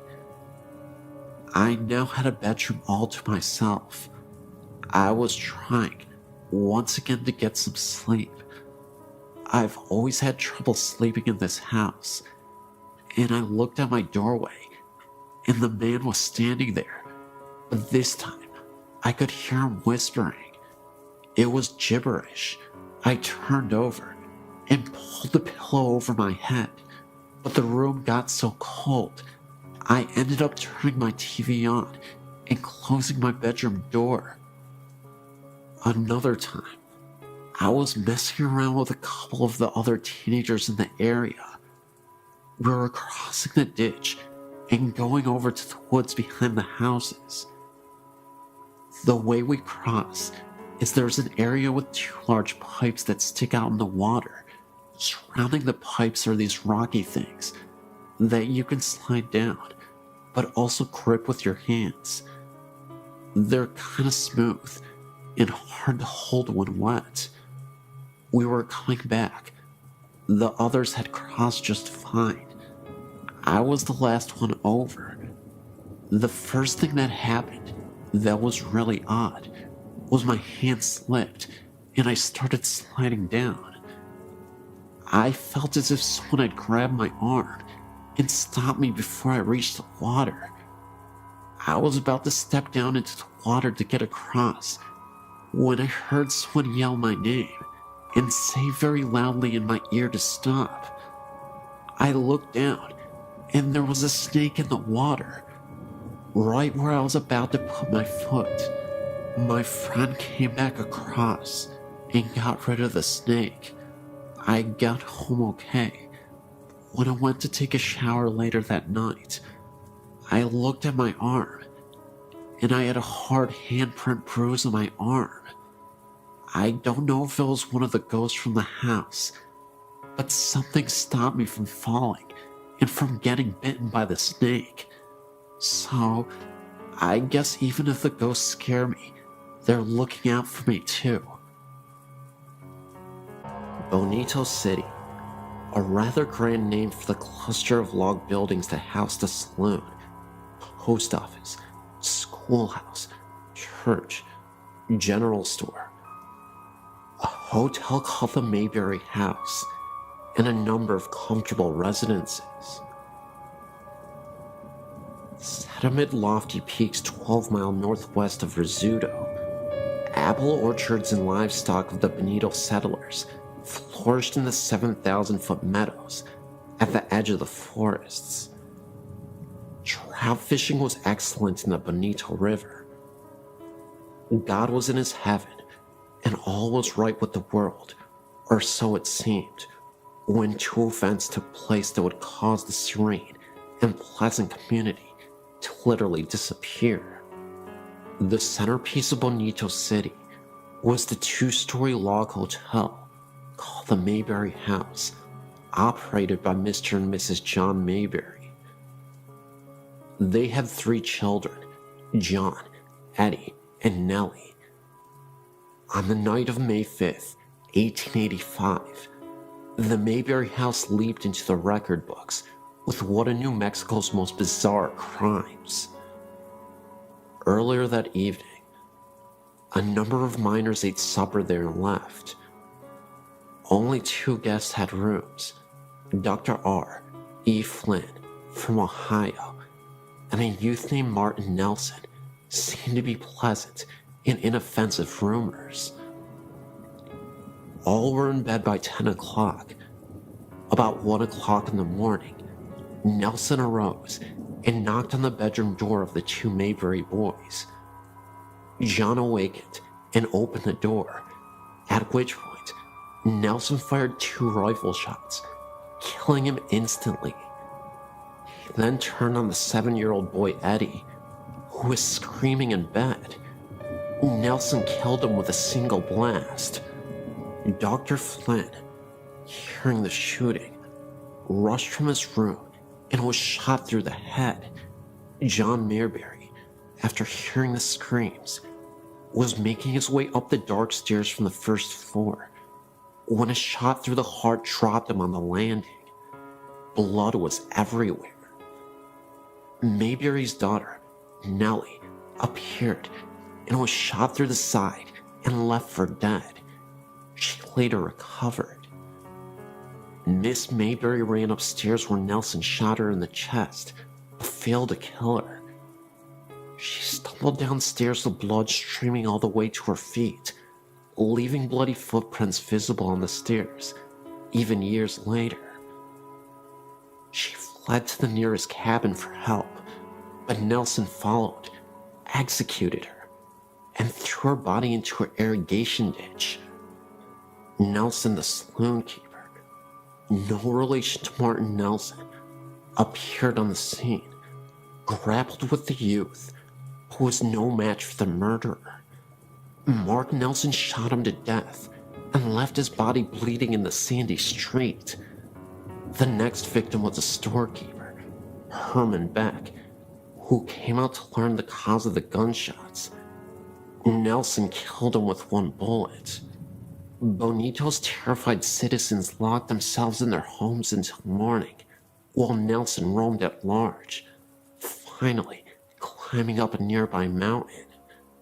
Next morning, as Charlie Berry, Rudolph Schultz, and Don Campbell were standing in the street discussing the murders, they sighted Nelson returning down the mountain. He saw the man, brought up his rifle to fire, but was an instant too late.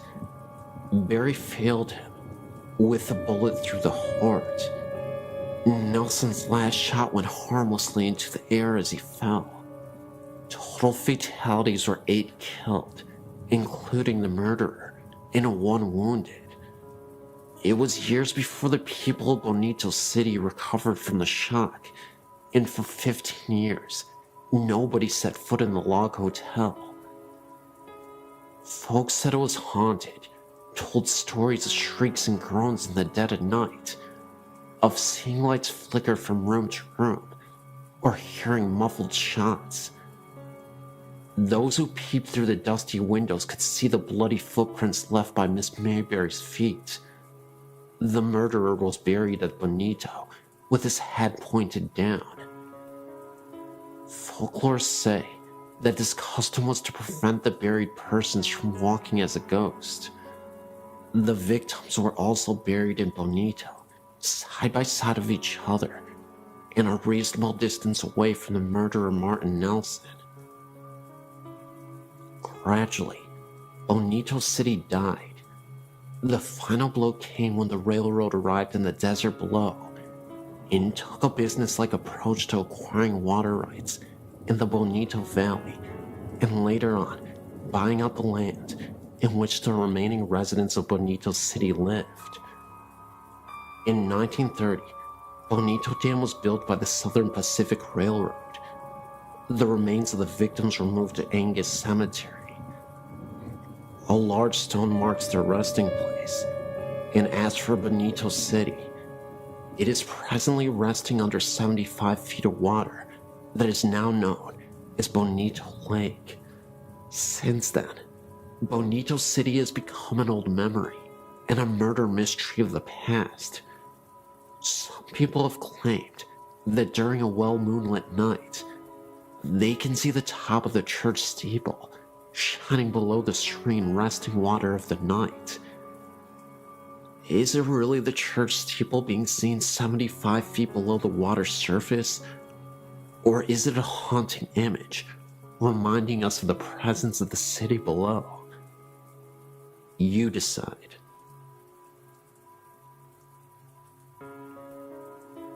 In early November 2006, I went over to visit my grandparents' house and my grandpa wasn't feeling well. He eventually went to visit the hospital. I thought he would just get out in a day or so, because he survived a heart attack before. For the first few days I wasn't worried at all, but after a week in the hospital, I was getting a little worried. About 2 weeks later, he passed away. I was absolutely devastated. Before his funeral, his brother and sister came down to visit. While they were sleeping in my grandparents' house, this is 2 days after he had died, my uncle was leaving. He looked back to see if things were all right, and saw a rather tall figure, wearing a hat, walking in our room. At first he thought it was my grandpa's brother Robert, but he was fast asleep in a different story of the house. He went looking in the room, and the ghostly figure was gone. We all think the figure was our grandpa. He was about 6'1", and always wore a hat. Every time my grandma went to go get food, or to pick up my little cousins, we would get a feeling someone was watching me, but in a good way. In early December, I was decorating the Christmas tree, and I saw a face peek out at the top of the stairs at me. It looked exactly like my grandpa, a few years before he died. It kind of feels like a little bit of him follows every one of us.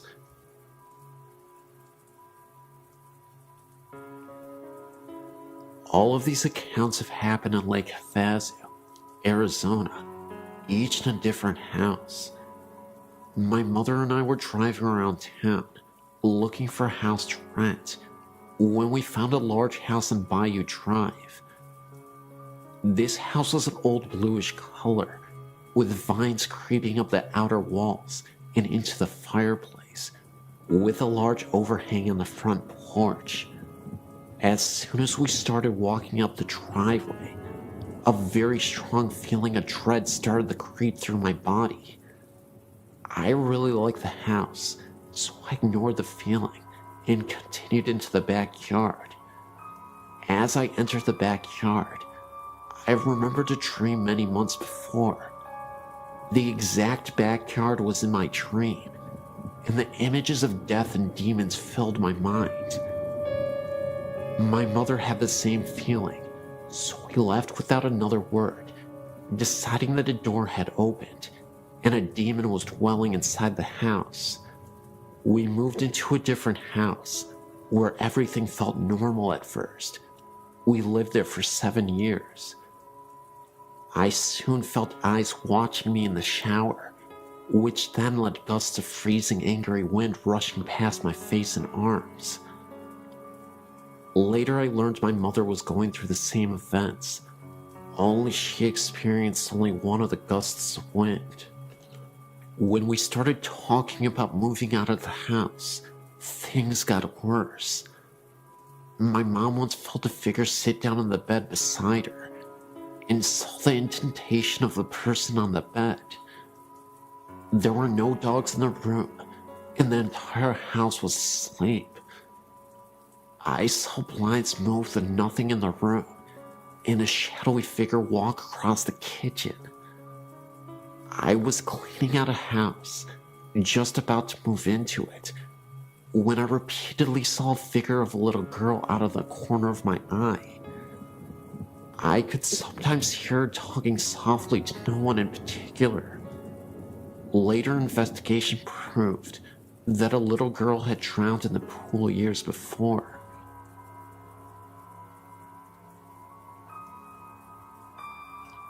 I've had a lot of things happen to me in my life, From seeing eyes in the corner of my room to being slapped by something I couldn't see. So I'm very open to anything and everything that someone would think was weird or crazy. My mom, however, is not.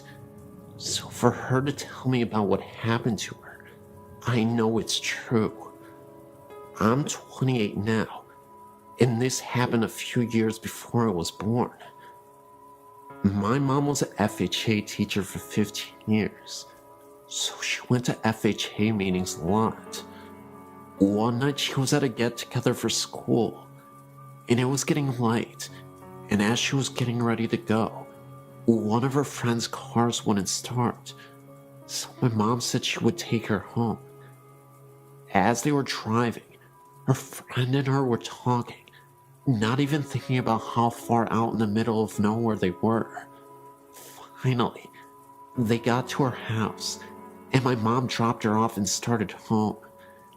It was a very calm night, and very dark, almost eerily calm. As she was driving down the road, she started to feel uneasy, so she tried to blow it off, until she turned down back road to the highway. I can't think of the name of the road right now, but I do know there was quite a few fatal accidents on that road because of how windy it is. So, as she was driving, she looked over and saw this thing running right beside her. It was as big as a cow, and its eyes glowed green. She got so scared, she stepped on the gas and was going 85 miles per hour. And the thing then disappeared. It was almost as if it was there like a flash, and it was gone. She never found out what it was, nor did she ever go down that road again. But she figured it might have been a banshee or something, after a long look at things. She has only had 2 things ever happen to her in her life that she definitely couldn't explain, and that was certainly one of them. The other was when she went to bed one night, when she was a teen. She just got into bed and looked over at her closet, and there was something that looked like a man floating with a glow around it coming at her. She ran and told her mom, and her mom told her it was nothing. So she went back to bed, and she saw it again, and ran out and slept on the couch for the rest of the night.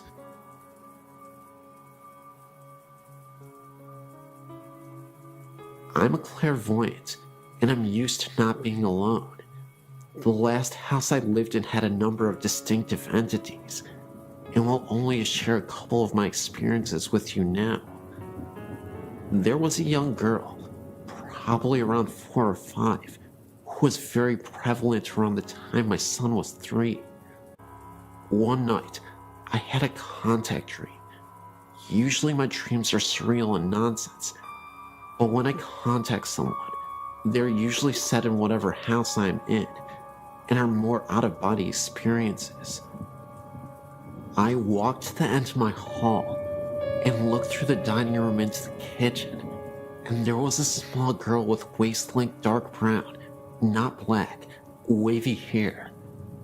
She had a flowered white nightgown on, and she was pushing buttons on the microwave. When I asked her why she was here, she quickly, and I mean quickly, like Japanese horror crossed the room in a blink quickly, came up to me. I crouched down, but I couldn't see her face, and somehow I knew she had been badly injured. Think gunshot wounds to the eyes and cheek, so I didn't want to see her face. I explained to her that she needed to move on and go into the light where her family was waiting, and then I walked back to my room with her following behind me. I woke up, then went back to sleep, and a while later my son woke me up, halfways anyway, enough to answer him and kinda remember. And he asked me to tell the girl that she was not his sister and to leave him alone. I told him to lay down in my bed and explained to her she was about 3 feet away, that I'm not her mother, and that she needed to move on, that it wasn't her house anymore. I thought that part was a dream when I woke up, until I realized my son was asleep beside me. The other very noticeable energy in my house was that of a woman who was very straight-laced and controlling. She would often sit on a window seat in my bedroom at night. My husband, who is a very skeptical man, would sit up in his sleep staring with closed eyes towards her and ask over and over, "Who is that? Who the heck is that?" Until I would tell him it's okay. Then he would lay back down. Well, this house was in Oklahoma, and every time there was a tornado weather outside, she would panic and really become agitated and very distracting to those who could sense her. So I'd have to calm her down and watch the storm. When my alarm clock didn't go off, she would bang loudly on the window in time for you to get to work. The only nice thing she would do. But when we were moving out, she really flipped, stirring up whatever else was there. So in the middle of the night, I would hear floor shakings and bangs from completely empty rooms. Tape would be peeled off boxes and placed across the room. Things would be removed from boxes overnight and put in different rooms, like books stacked in the middle of the kitchen after they were packed, and sounds of the TV coming on after it had been unplugged and wrapped in protective sheeting. All in all, it was not a very fun move, especially when I was alone the last 4 weeks of packing, and she kept opening the valve on my air mattress at 2 a.m. My new house is nice, but I keep hearing a little boy talk to me from a corner of my bedroom. Oh well, I guess.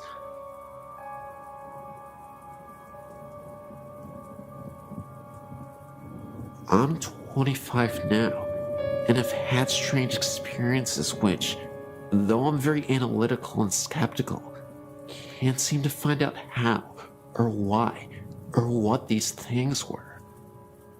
I will tell each encounter as simply and as accurately as I can. I used to live in Stockton, and my house was built around 1910 to 1912. I was an only child, and my parents were very busy doing their own things. I may have had an overactive imagination, but I don't believe so, because what I saw was too clear and not vague and reinterpreted by my brain. The sliding redwood doors that separated our living room from the dining room began to shake before my eyes, as if it was locked and someone wanted in. I got up and walked around to the other side, thinking it was my cat, but I didn't see her paw, and she never shook the doors, just nudged them apart. I walked around to the other side of the doors to the kitchen. All the lights were off, and I saw no one. I felt very scared suddenly, and went to bed, closing my door. Another time I was laying in bed, and my mother was on her hands and knees sniffing the floor. A bathroom connected our rooms, and I assumed she had begun sniffing in the bathroom. I asked her what she was doing, and she replied, "Your father and I smelled rotten blood." I can't remember what happened first, but I saw a clear apparition in my living room as I tied my shoes. A man dressed in black with a top hat and coattails, had a cane with a black long beard, walked briskly through the living room, and disappeared. I had a dream that I pulled it back out of the carpets in my parents' bedroom and saw blood stains. I don't know if she was moving them. She denies it still to this day, but I know I wasn't moving them because I was determined to find the truth. The board told this story. A married couple named Mark and Melissa Twain lived in the house with the woman's sister One day, in jealous outrage, she killed them both in the room with a shotgun. I thought it was very fishy the wife had my name, and the husband's name was Mark Twain. Like I said, my cousin says she didn't make the Ouija tell the story. I was under the house one day, bored and playing around, when I found a small handful of large blast bullet casings. Not as large as a shotgun casing bullet, I don't think. Other things have happened. I heard a knock on my door late at night. One huge knock, but I was too scared to open it. I told my father in the morning, and he got very angry and shouted at me that I was too stupid. I don't know why that angered him. I surmised the knock was from my dog changing lying positions on the porch. Once a baby bottle just sitting on the counter just seemed to be thrown in the floor. My father said it was because I stomped into the kitchen. Perhaps. But the powerful way it fell, I doubted it. I was never able to tear my parents' carpet or find any information on the house that could point me in any direction. Though I did get all the paperwork on who owned the house, and no name Twain ever owned the house. My aunt, who claims to be a psychic, came over to the house and said that several ghosts live here. That was something I didn't hear myself. Another family member told me that. The house, which was always a bit odd, had a stained glass window on the front, not very large. It was of a cross. Later in life, I was in high school, living with a friend. I was trying to go to sleep and heard someone say my name very clearly right next to my ear. I got up and asked my friend what he wanted.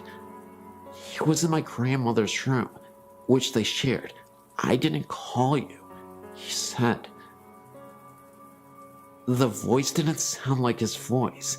It had a lisp, as was very girlish sounding. We went to the house in the Delta, abandoned and run down, as well as vandalized. I walked ahead of everyone, always ready to take on whatever. As I walked past a bush, these birds just exploded from it. Before, I heard no bird song, and they surprised.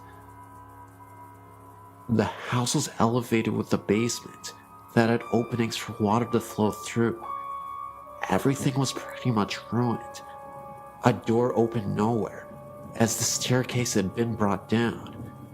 It felt like a cemetery, not in a morbid sense, just so quiet and hollow.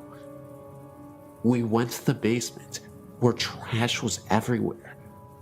On the door, which had been removed then, placed back up, was a crude black painting of a devil or satyr. Being mischievous, I took a wooden bed frame topper. It was painted brown with a carved flower on each side, and it was painted red as well. After I took it home, that's when I heard the voice. My room was cold, and I saw something in the garage, and I had a really weird nightmare. The kitchen was being renovated, so we had to wash and get dishes in the garage. I went out to get a cup and felt very nervous in there. As I was walking to leave, I heard a loud boom in the wall to my right. I looked, not too long, but long enough, and this will be a very hard to explain situation and sound crazy, but this energy waved and glistened in the shape of something human, turned its head and looked at me. I ran out, scared for my life. I'd never been so scared. I took the bed knob back, and nothing happened like that again. The site has long since been destroyed. I'm not sure what any of this means, but I do know one thing for sure. I experienced it.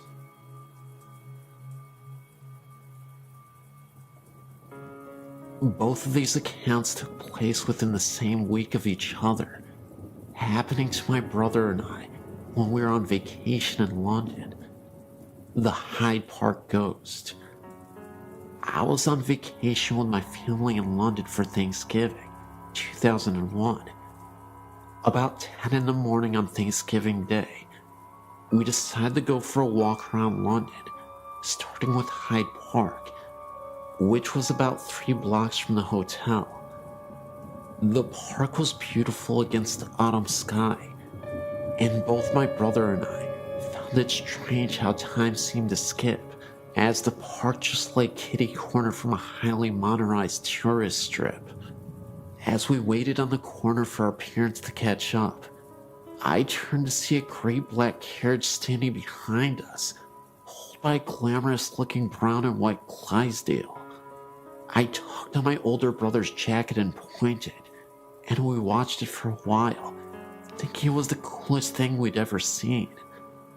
Others in the park didn't take much notice at them at all, walking by in a hurry to get wherever they were going, or that's what we figured. My brother, having his camera with him, took a picture of the carriage and the driver, a slightly portly man with a contented smile and a formal air.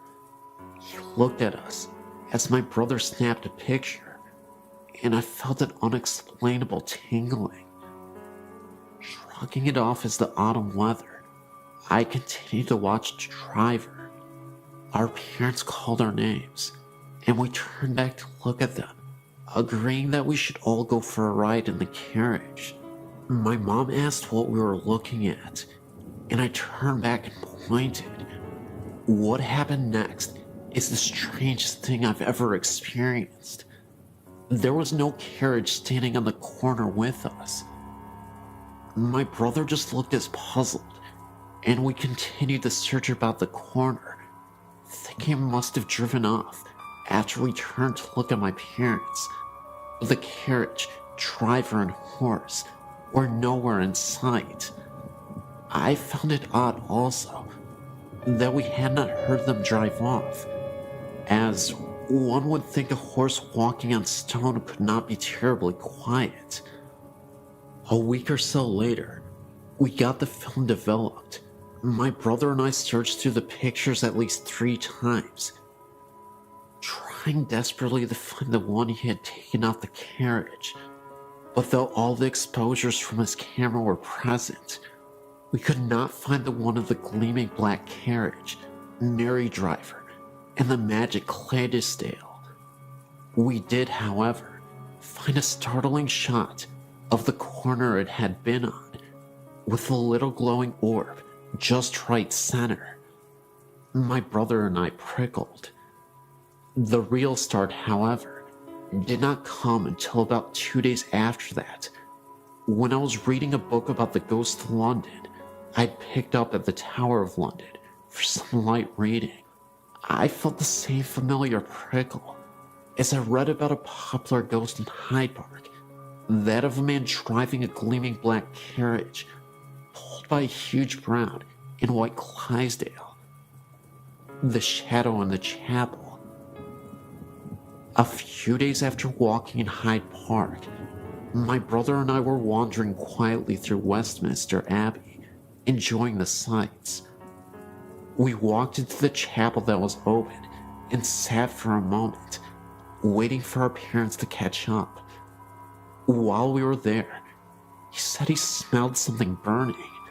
I sniffed the air, recognizing the strong smell of incense. We looked around, not seeing anyone else in the chapel. My brother poked his head out the door, and he looked around, informing me that no one was there, and no one was burning anything nearby.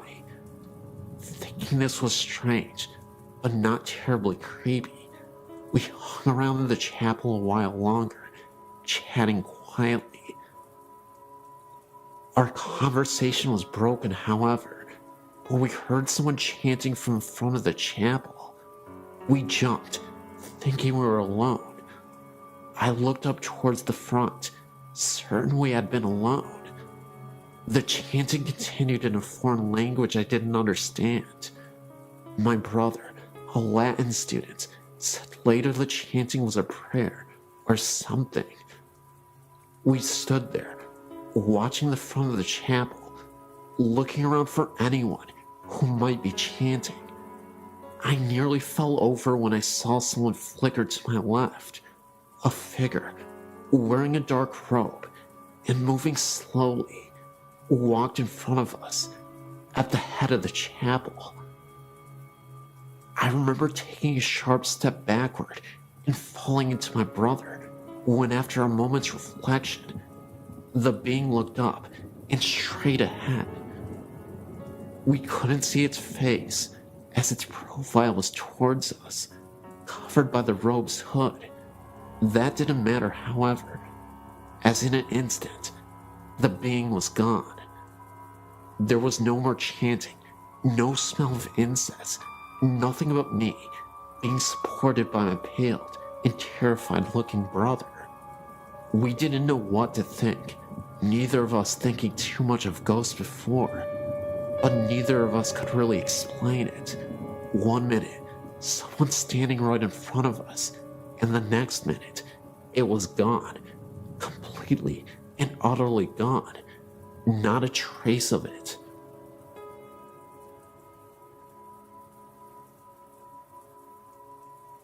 First story. I was 11 when this happened. I was spending the night at my best friend's house. It was a pretty Victorian house. It still had the original barn. It was in the back. But anyway, one night we were staying up well past our bedtime, down in the living room, watching TV and talking. Well, our room, which we were supposed to be in, was directly over the living room. Well, we were sitting there, and all of a sudden, we heard what sounded like something being dragged the length of our bedroom. It was something heavy. We were so scared, so we stopped talking and muted the TV to listen. It sounded almost like a dead body. All you could hear was thump, thump, slide, thump. It was freaky. We checked on everyone, and everyone was asleep. In my second story, this is my fiance's story. He's in Germany right now. He would probably be mad at me for telling this, but I have to, because it scared me. Anyway, he's not the type of guy to get scared very easily. He doesn't believe in ghosts.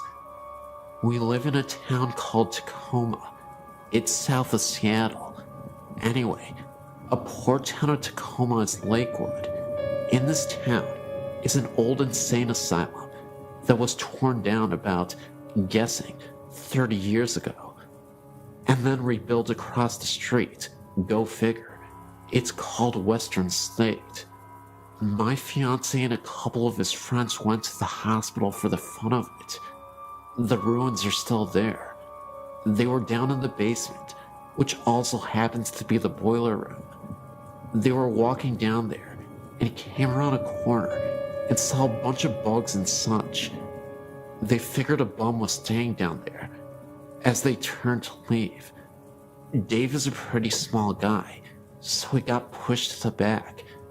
As he was about to leave himself out of the window, he felt someone tap him on his shoulder and heard someone whisper something to him. He figured it was the bum, so he turned around, but there was nothing there. He freaked out because it was a split second that he'd heard something and felt the tap. So he started screaming for his friends to come and get him. His friends had to pull him out of the window because he was freaking out the whole time. A third story. I was sleeping one time in my bedroom, and it was like 3 o'clock in the morning, and I suddenly woke up because I had the feeling that someone was in the room with me. I had my own room at the time, and it was pitch black in my room, but I looked in the corner where my door was, and I could just barely make out the outline of a man. He was just standing there and watching me. I couldn't breathe or think. I just stayed there for about 2 minutes, trying to figure out what to do. I finally got the balls to reach over and yank on the lamp. When I did, nothing was there. Fourth story. Me and my sister were at my grandma's visiting, and recently, my uncle had passed away in the house. He had gone missing for about 2 weeks. My grandma didn't think anything of it, because he did that sometimes. She went in his room looking for something, and there he was, lying on his bed, half decomposed. She said it took forever to get the smell out. On my grandma's TV was a plastic vase with a flake flower in it. The TV was off, and my grandma was at work, so me and my 2 sisters was sitting around and talking. I believe we were talking about my uncle, when all of a sudden, the vase went flying off the TV. When I say flew, I mean flew. It flew like 5 feet. We all stopped and decided to go to bed. Fifth story. I was spending the night at my best friend's house. I was like 15 or something. My godmother had just told us to go to bed. We were just getting ready for bed when I hear my godmother yelling at me to get my butt in bed.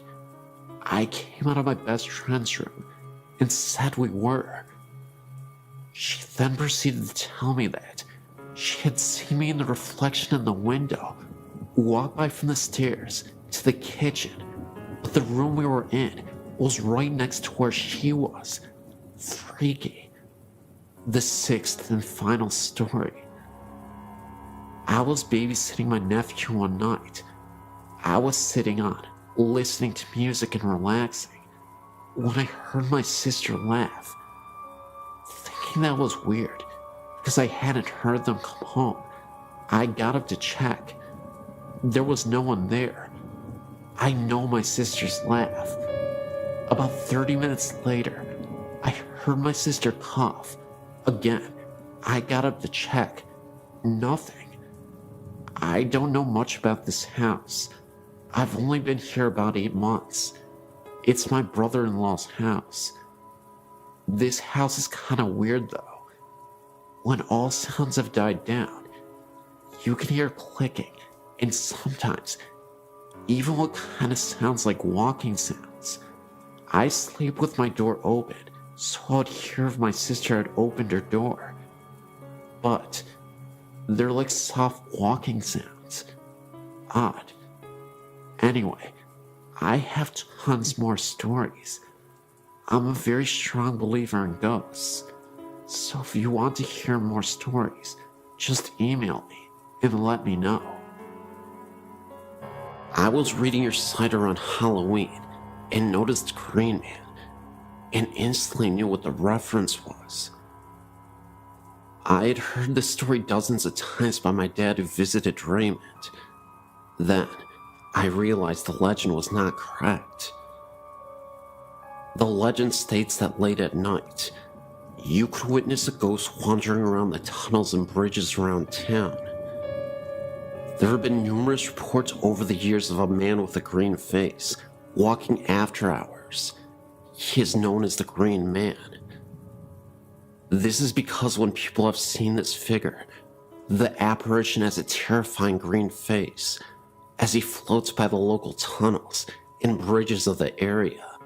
The real version is extremely depressing, but the real version in the least. The horrible accident occurred in Evans City. Raymond, unsure of the last name, and his older brother were flying a kite near some electrical wires next to a tree. The kite got stuck, and Raymond followed his brother up the tree to retrieve it. When Raymond's brother grabbed the kite, both brothers got electrocuted. Raymond's brother was killed, and Raymond was severely burned. He was extremely disfigured, and it was extremely hard for him to walk because of the accident. The residents of Evans City collected nearly $30,000 for the boy for his care. His older sister and her boyfriend ran off with the money, leaving Raymond without the money he needed to get well. From then on, the townspeople took him under their wing and took care of him the best they could, but without the funds to do it. My dad's grandmother, who lived in Suiki, told my dad and his brothers and sisters the story of the Green Man when they went to visit her. Raymond, now an adult, walks down the road to and from the tunnel every night. The sun would hurt his eyes, since it only had a thin sheath of skin to cover them, so he did not go out in the daylight. He could barely walk, but did so every night regardless. People from all over came to bring him money, gum, and cigarettes, even while he was on his nightly walks to the tunnel and back home. The Green Man came from the color his skin looked when the headlights would hit him. He had been charred so badly, he was gray, so the headlights actually made him look a greenish-gray color. Unfortunately, my dad couldn't confirm this because he is colorblind. Raymond had a hole for a mouth, no nose except for a hole, and holes for ears. My great-grandpa and my Uncle Carl, then a teen, got out and handed Raymond a pack of Lucky Strikes and a pack of gum. Raymond talked to them for a bit, though you could barely understand what Raymond was saying. Behind my great-grandma's car were many more cars, waiting to see Raymond, as there were more every night. At this point, Raymond was a bit of a celebrity. Raymond was watched by the town and the police, and he never had any trouble with the visitors. My family left, and the next car pulled up to visit. My dad recalls hearing of Raymond's passing some years later. Must have been about 1985. The interesting aspect of the story is that years after Raymond's demise, I've had friends who have passed by the tunnels and have noticed gray mists, orbs, and other strange phenomena, where that they witnessed phenomena near the very same tunnels that Raymond used to frequent. One of my friends is a non-believer and a true skeptic of the paranormal, and he had experience where he saw the Green Man years after his death. Just like the story, he shined his headlights as he was driving through the tunnel and nearly wrecked his car. He thought that he had saw a man wandering around who appeared to have a green face. He appeared so quickly that my friend had little time to react. His car came to a complete halt, but there was nobody in sight. Whether Raymond haunts the road and tunnel, I don't know. However, I'd like to believe that the legend is now true, after the experiences that my friends have had. A little ironic, but fascinating, nevertheless. These experiences all occurred at my grandmother's house, which is called Gwynmick Manor. Although the house isn't very big, it's around 200 years old. All my dad's family have lived there, and my grandmother now lives there alone. There have been many different events, things such as footsteps, dogs barking at something unseen, and the shower being turned on and off, or just a few minor things. One time, my uncle fell asleep in the kitchen at night, and the door he was sleeping next to was flung open, waking him up, even though there was no draft, and it was an airless night. The same uncle also had experiences as a young child. When he was younger, he would hear footsteps from outside his window late at night, as though someone was walking hurriedly over gravel. At the same time, he would see two big black dogs sitting by his bed. Another time, my grandma was walking upstairs with some laundry when she dropped something and bent down to pick it up. As she was retrieving it, She saw a pair of shoes on the steps in front of her, as real as a human's. She looked up and saw a long skirt and the start of a shirt, and then the figure disappeared. My grandma swears to this day that the story is true, and says although she didn't feel threatened, she certainly wonders who this woman is. There was no one else in the house at the time, and the stairs are curved, so if someone had walked down them, you would have seen. Most recently, my sister and I were in the corridor, opposite the dining room, which is locked when it's not in use. There is a key on the outside of the door. We were standing there talking when the key started to move, as if someone was trying to get out from inside. We thought maybe someone was in there at first, but then we remembered that the key had been moving from our side of the door. Most recently, we were sitting on the lawn whilst my dad and uncle played badminton on the court behind us. The garden is raised almost on a hilltop, with steps leading up to it, so the grass we were sitting on was in line with the upstairs bedroom window, if that makes sense. We were facing the window, talking, and looking in at my grandmother's two dogs, who could have been sitting on her bed.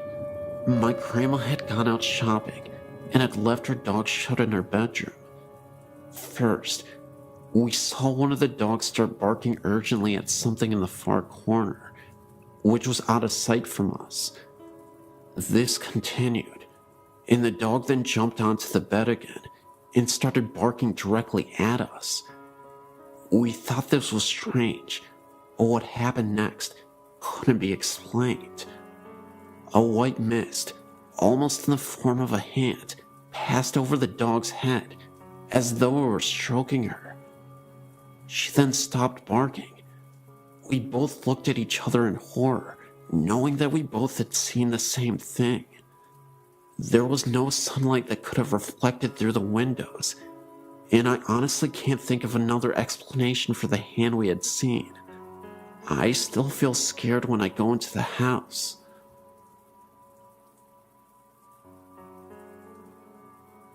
January 1999. I'd been working for an American company in Evesham in the UK. The company was based in a small industrial estate called Briar Close End East. On the edge of this estate is a small pub called the Oddfellow Arms. We all used to go to this pub now and then for a quick pint of a lunchtime. I personally used to have a pint, perhaps once or twice a week there. Anyway, as you go in on a fairly regular basis, you tend to get to know some of the locals. There was one couple in particular that the story is about. They were an old couple. He was an ex-counselor and had to use a frame to walk with. He was always with his wife. She used to drive him everywhere. Obviously, he couldn't get anywhere without her assistance. It was just after the Christmas break, first week back at work in January. I decided to go for a sandwich and a drink at the pub. Funny thing was, I noticed that this chap was on his own, sat in the corner. He tipped his glass to me as usual, to acknowledge me. I thought no more about it. Later that day, I spoke to my warehouse manager. He frequented the pub on a more frequent basis and knew all the regulars by name. So, I mentioned to him how odd it was that the old guy was on his own. Astonished, he replied, "That's impossible. The old guy had died over Christmas." I have never forgotten this, and some people, including my wife, have told me I must be mistaken, but I know what I saw, and I know when I saw him. For all those people who know the Oddfellows Arms Evesham, perhaps some of you may remember this chap and his wife that frequented the pub, or maybe someone else had seen him too. I'm recently going to a neighboring school by this house, and have visited it frequently. I never get a safe feeling while in there, and recently, we found a mutilated animal, not like it was feasted on, but just torn apart, and left in front of the house, maybe for some sort of omen, or a warning. The body was ripped to shreds, and its skin on the hands were ripped off, just showing its appendages. Later, we found the skull of the animal adjacent to it, and we noticed the jaw was removed, but the skull itself was in a very clean fashion. No blood, or guts, or any kind of fluids, not even dirt marks. The skull almost looked like it had been washed. That not being the strangest thing, I have a friend of mine who is a female who is as well as extremely interested in the paranormal, and she has recently gone to the house, and the first encounter dealt with her and her best friend going into the house and just walking around. The problem was that they did not even get to enter into the house. Right before stepping on the yard, the house is surrounded by large bushes. They heard a sound coming from one. Other times that I've been with her, we swore we heard footsteps beside us in the bushes, as if being watched. Her best friend saw a shadow and became very frightened and began to flee. My friend was not as scared and refused, and her being the determined person that she is, continued to go forth. The sound was continuing this whole time. Her friend left sprinting, and so just to be a good friend, she decided to go catch up.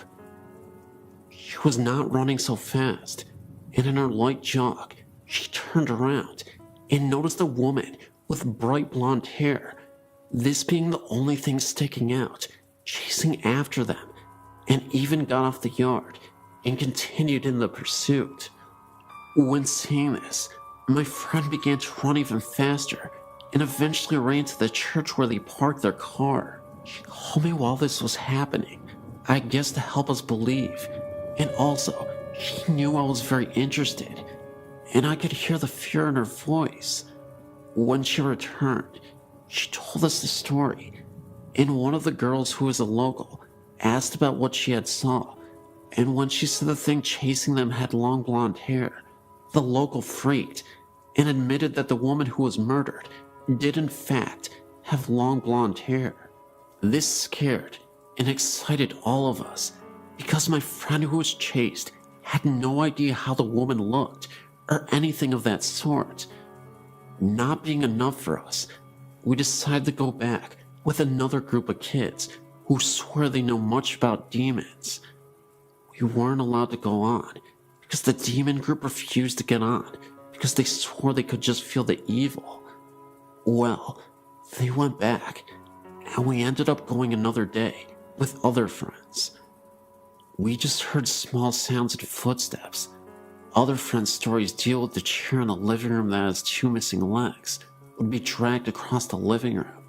But one day, my friend, being the brave girl that she is, went into the house by herself one night, and she was walking around and really did not notice anything.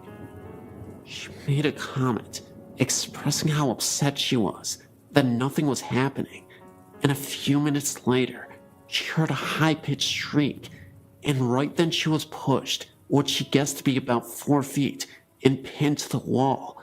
She stumbled out of the house, and when she got home, her best friend noticed the scratches on her forehead. She still has them right now. This incident is very recent. That same night, her friend later called me saying that she had fallen asleep and was not responding, and that she was breathing normally, but her body was extremely cold. We haven't gone back yet, but we noticed that activity is much higher when fewer numbers are around. I look forward to giving you updates. Also, I'm from McAllen, Texas, and there's a building in that area that is rumored to be haunted. There's this building, and it is extremely haunted on the 3rd floor. I'll go ahead and check that out as well, and I'll give you an update as soon as possible.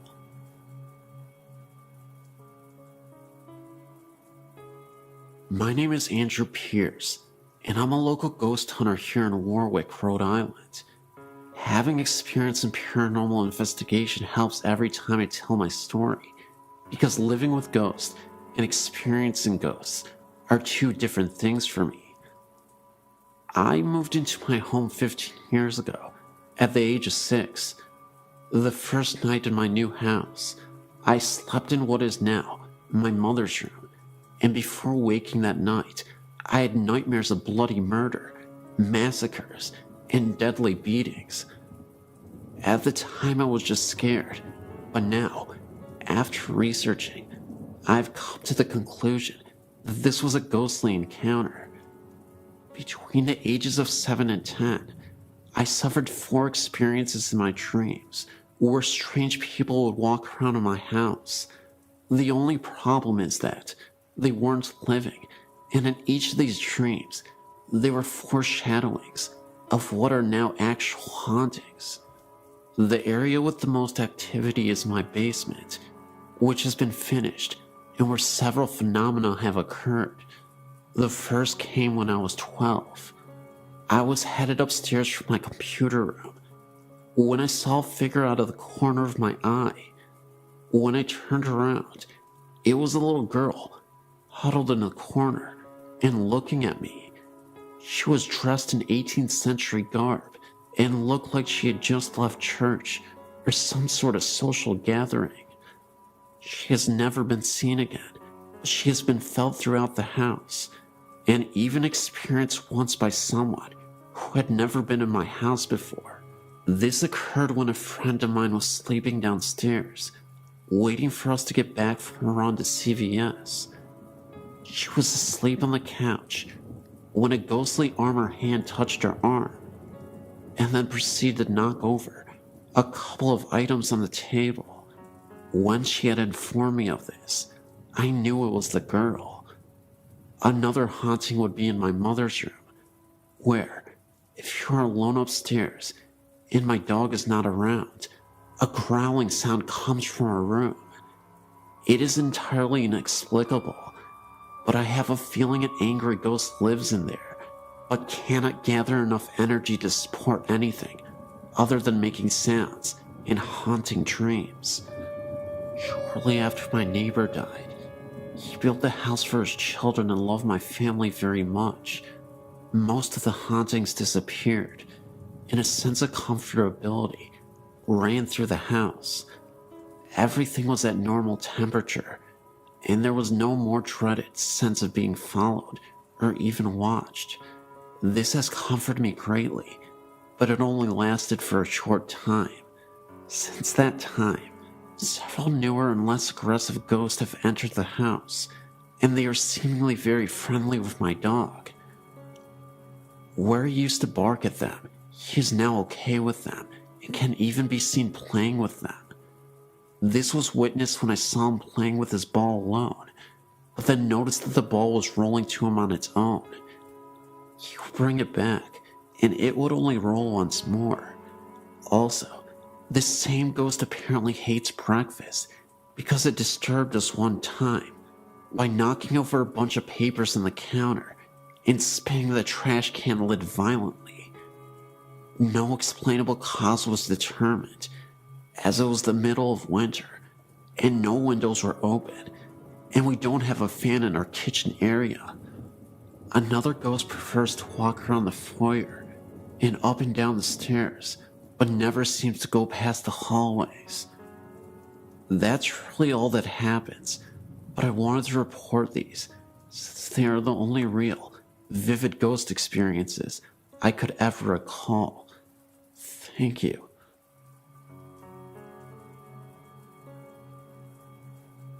We bought a house in Yucca Valley in 1988, built during World War II, from what we were told, 2 bomb shelters.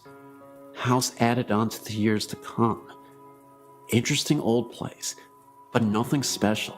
other than the fact we thought we could turn it into our dream house. 2-story, white picket fence, etc. A couple weeks after moving in, my husband and I were in the kitchen, talking, when I thought I saw something. A fog, an image of a lady going through the dining room, not saying a word, thinking my husband would think I was nuts. He said to me, "Did you see that?" My husband and I choose to sleep in the downstairs bedroom, and the girls upstairs at that point.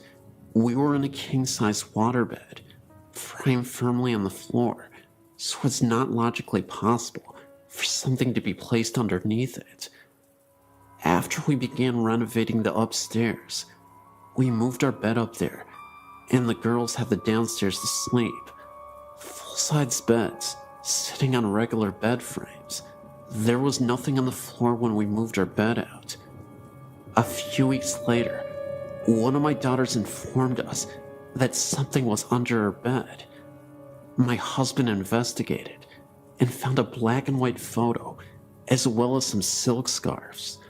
We called the former owner to ask if he knew who or what it might be.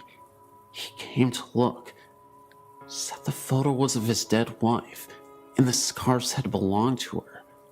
A few months later, my husband found a painted portrait of a young man in his workshop. Again, called the former owner.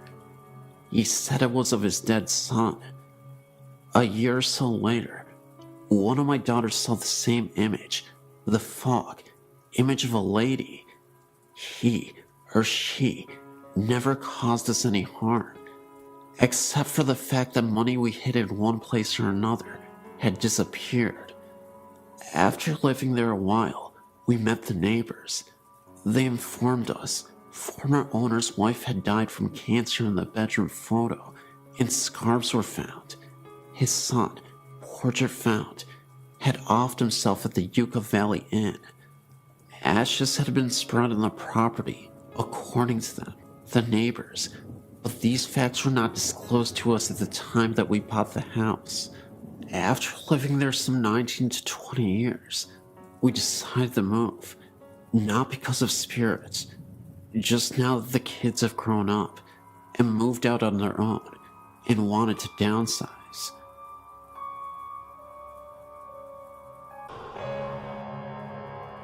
I used to live at the House of 1,000 Stairs in Redlands, California. I lived there for about 10 years off and on with my godparents. They lived there full time. I came on the weekends and during the summer. This place is very active at night. My godsister and I would see the spirits of ghostly nuns walking down the stairs. They would stop to ring the bells in the bell towers and then evaporate into a mist. After a while, we removed the bell that connected to the stairs. There were other spirits as well. Some were pleasant, while other spirits we believed were demons. I think the scariest experience we had was one night when I was sleeping in one of the rooms. I woke up to seeing multiple green lights floating aimlessly around me before disappearing. They had to have been orbs. I remember there was a closet which was slightly open. When I looked at the closet, I noticed the head of a figure peeking out with red eyes. If you've seen the famous Amityville horror picture, that's how it looked to me, except with red eyes, of course. There are tunnels that run under the property, and rooms as well, all made out of dirt. Some of the rooms' doors have been covered over with dirt and rocks, so that you cannot get in. If you stay down there at night, you will see nuns going in and out of these rooms that have been covered over. I'm not sure what the nuns did in this house, but there are many restless spirits here. I also believe this place draws mentally unstable people to it. While we lived there, on multiple occasions, we had to call the police because people would break into the property, knocking at our door, telling us the spirits told them to come here. There are so many stories I could tell you, but it's a very unusual place after a while. My godsister and I would sleep in the game room next to our parents' room because we were too scared to stay in our room. That's about all I'm willing to share for now, but I hope you enjoyed these stories.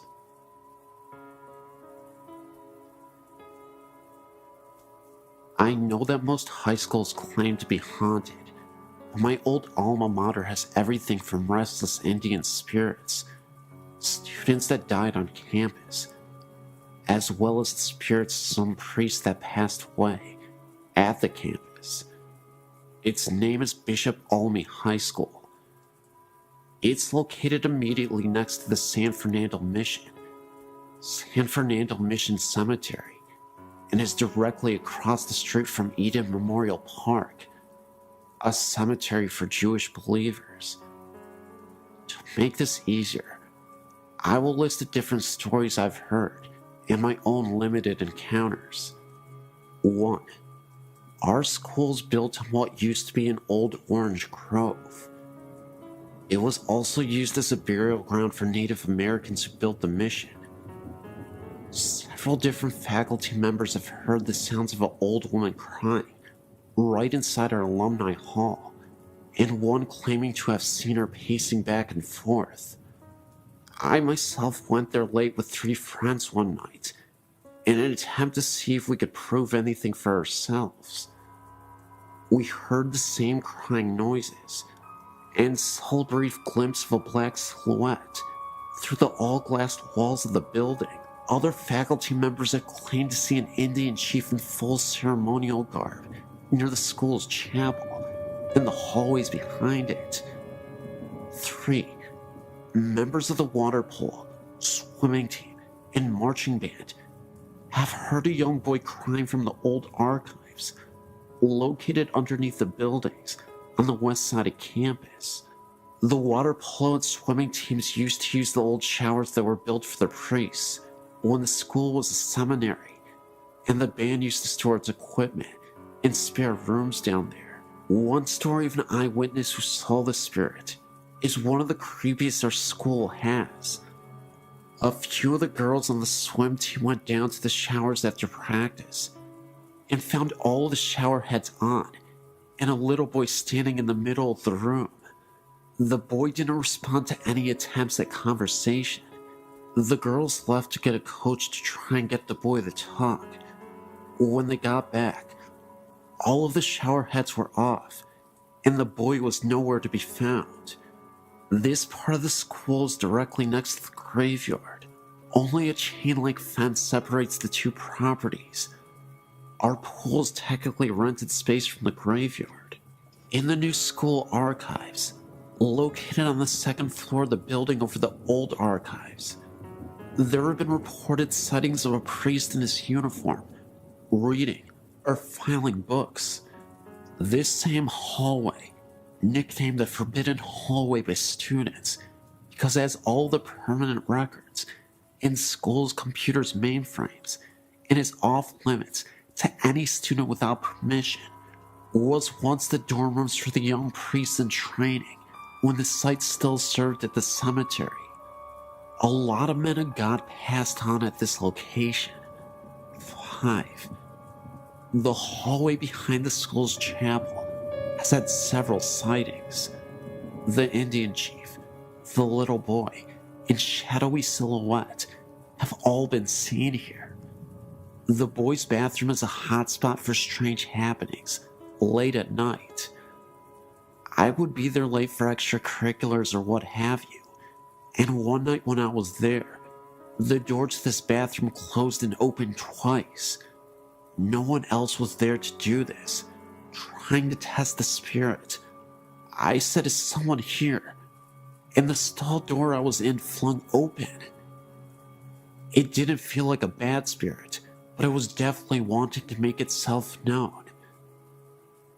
There are plenty of other stories at the school from all different sources. Those are just the ones I've heard the most, and my own little 2 encounters.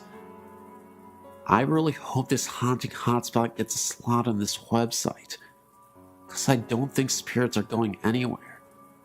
Yes, great website.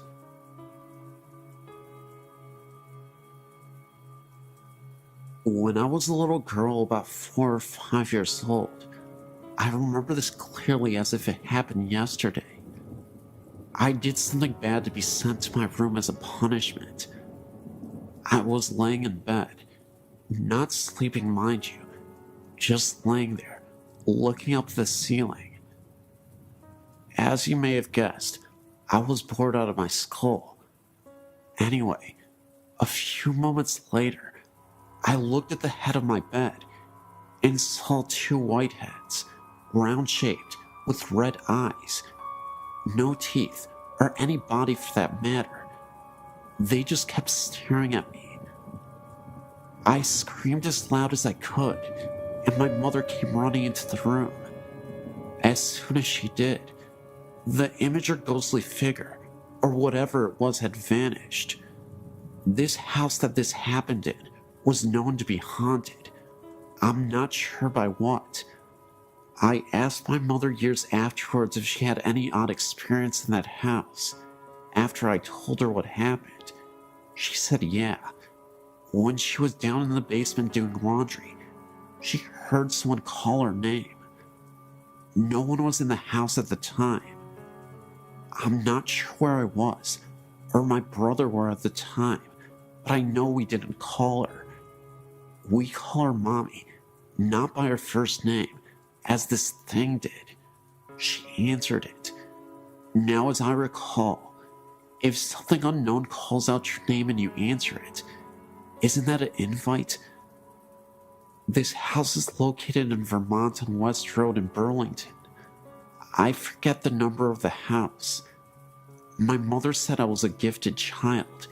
Gifted, meaning able to sense things, as well as sometimes able to predict the future, which I've had in the past. It's not something that happens to me all of the time. Just once in a blue moon, I'd get visions in my dreams that had come as warning signs. For example, my brother was going on spring break during the days of his high school years, driving his Jeep over to coastal beaches in Florida. I recall having a dream of him doing this, and his Jeep caught fire while he was driving down the road. Odd how this dream came about. I told my brother not to go. He thought I was crazy, of course, and he didn't believe in that sort of thing, nor does my husband.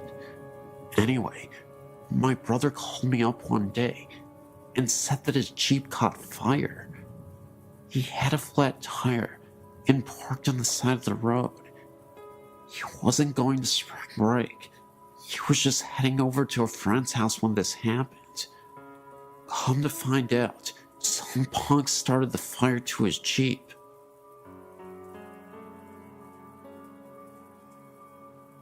In 1977, my friend and I were driving on Old Pleasanton Road during the night. We were heading south when we came upon a woman wearing a black wedding dress. All she was doing was standing there, not moving an inch. We decided to pull over to see if she needed assistance, but didn't go too close, in case it could have been an ambush. No response from the woman. We didn't see that she had a vehicle anywhere around. It was beyond sketch, so we ended up not helping the woman out and continued to drive down the road. As we were driving down the road, we could have sworn we saw the lady through my rearview mirror. She was following us. The only difference was, she was not walking. She was floating towards us. This was after we had driven a mile from where we originally saw her, and there was no way she could have caught up with us in time. Within seconds, the lady disappeared, and she was nowhere in sight. We had to stop the car on the side of the road to gather ourselves, because it almost felt like something out of a movie. When I got home, I told my grandma what happened to us, and she was stunned just like I was. A week after this incident, around the same time period, I received a phone call that my friend was found murdered with a knife through his heart at the same location where we spotted the lady a week ago. My grandma told me that it could have been death coming for him.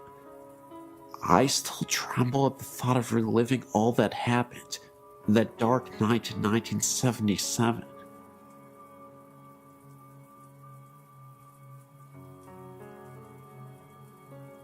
Great Aunt Amy. She lived in a small 2-room shack in the middle of a very remote wooded area in northern Michigan, next to her brother and his wife. I remember her writing to me in the mid-60s and telling me they had a road name and a sign now. My younger sister and I loved going there to visit. We would walk in the woods and explore an old cabin and trailer in the woods north of them. They lived very primitively, an outhouse with magazines for toilet paper, and slaughtered their own pigs and cows. There was a great green apple tree down the road, and we always stopped to get our pickings before heading home. One time, we heard a weird noise, and my mother told us to hurry up and get in the car. We had to get going. It was a bear calling for her cub, and we were downwind. Mom feared we may have been between the mother bear and her cub. Whenever we went to visit, we went to see the uncle and his wife first, then Great Aunt Amy. Although we would see her peering over the tiered kitchen curtain when we arrived, Great Aunt Amy was very short and stout, and you could just see the top of her head from the eyes up, over the lower curtain, and I'm sure she was on her tiptoes at that. But she was always so surprised to see us, and just happened to have cookies or rolls just out of the oven. The day of her funeral, the late 1970s, my sister Kathy and I got out of the back seat of the car on opposite sides. I looked at Great Aunt Amy's cabin and then looked over the top of the car at my sister. I knew she saw her too. Great Aunt Amy's little head, eyes peering up over the curtain, as she always did when we came to visit. I could almost smell those rolls baking that she just happened to be making. Recently, my sister and I took a random trip to the area and went by to see the little old cabin again. But this time, it was gone. A new home stood just to the east of its location. I was very disappointed. My sister turned to me and said, "That's alright. She's still there. Can you feel her?" I could.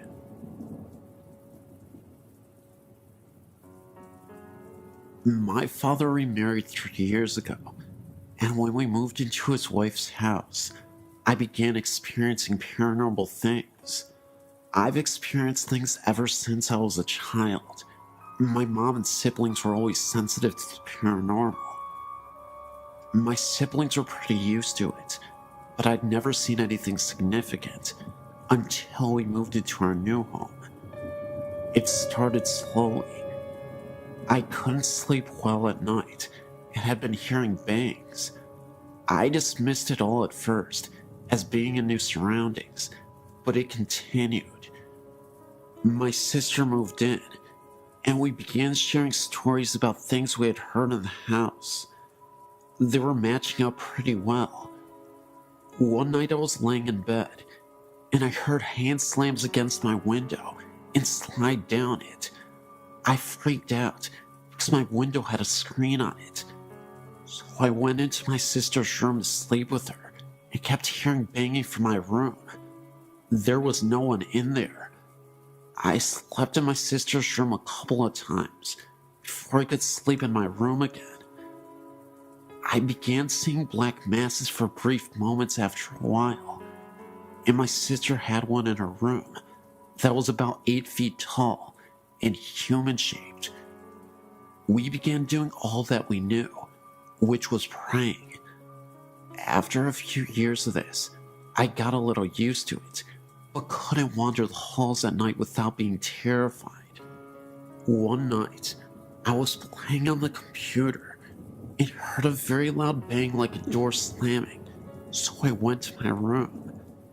I shut my door and leaned against it and heard running up and down the hallway. Things like this began happening on a regular basis, and at the time, I felt like my sister was the only one I could talk to. Then one day, something on a different level happened. I was in bed at night, and I had a bunch of glass carousels on my dresser.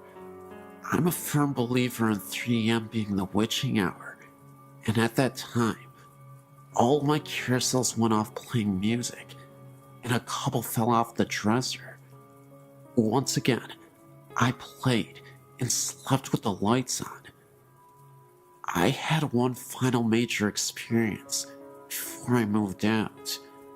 My dad's room stayed locked during the day, so when we heard scratching on the walls, it sounded like something was scratching the walls and the ceiling. I ran to the bedroom door and it stopped, but could see a shadow moving around under the door. The scratching then continued, so I went outside. I moved and don't experience things like that anymore, but sometimes hear noises in my apartment. I just ignore it because I know my family and I are skeptical to these kinds of things. Just keep my faith and know that I know it's human in my apartment. My dad's house, I'm not so sure.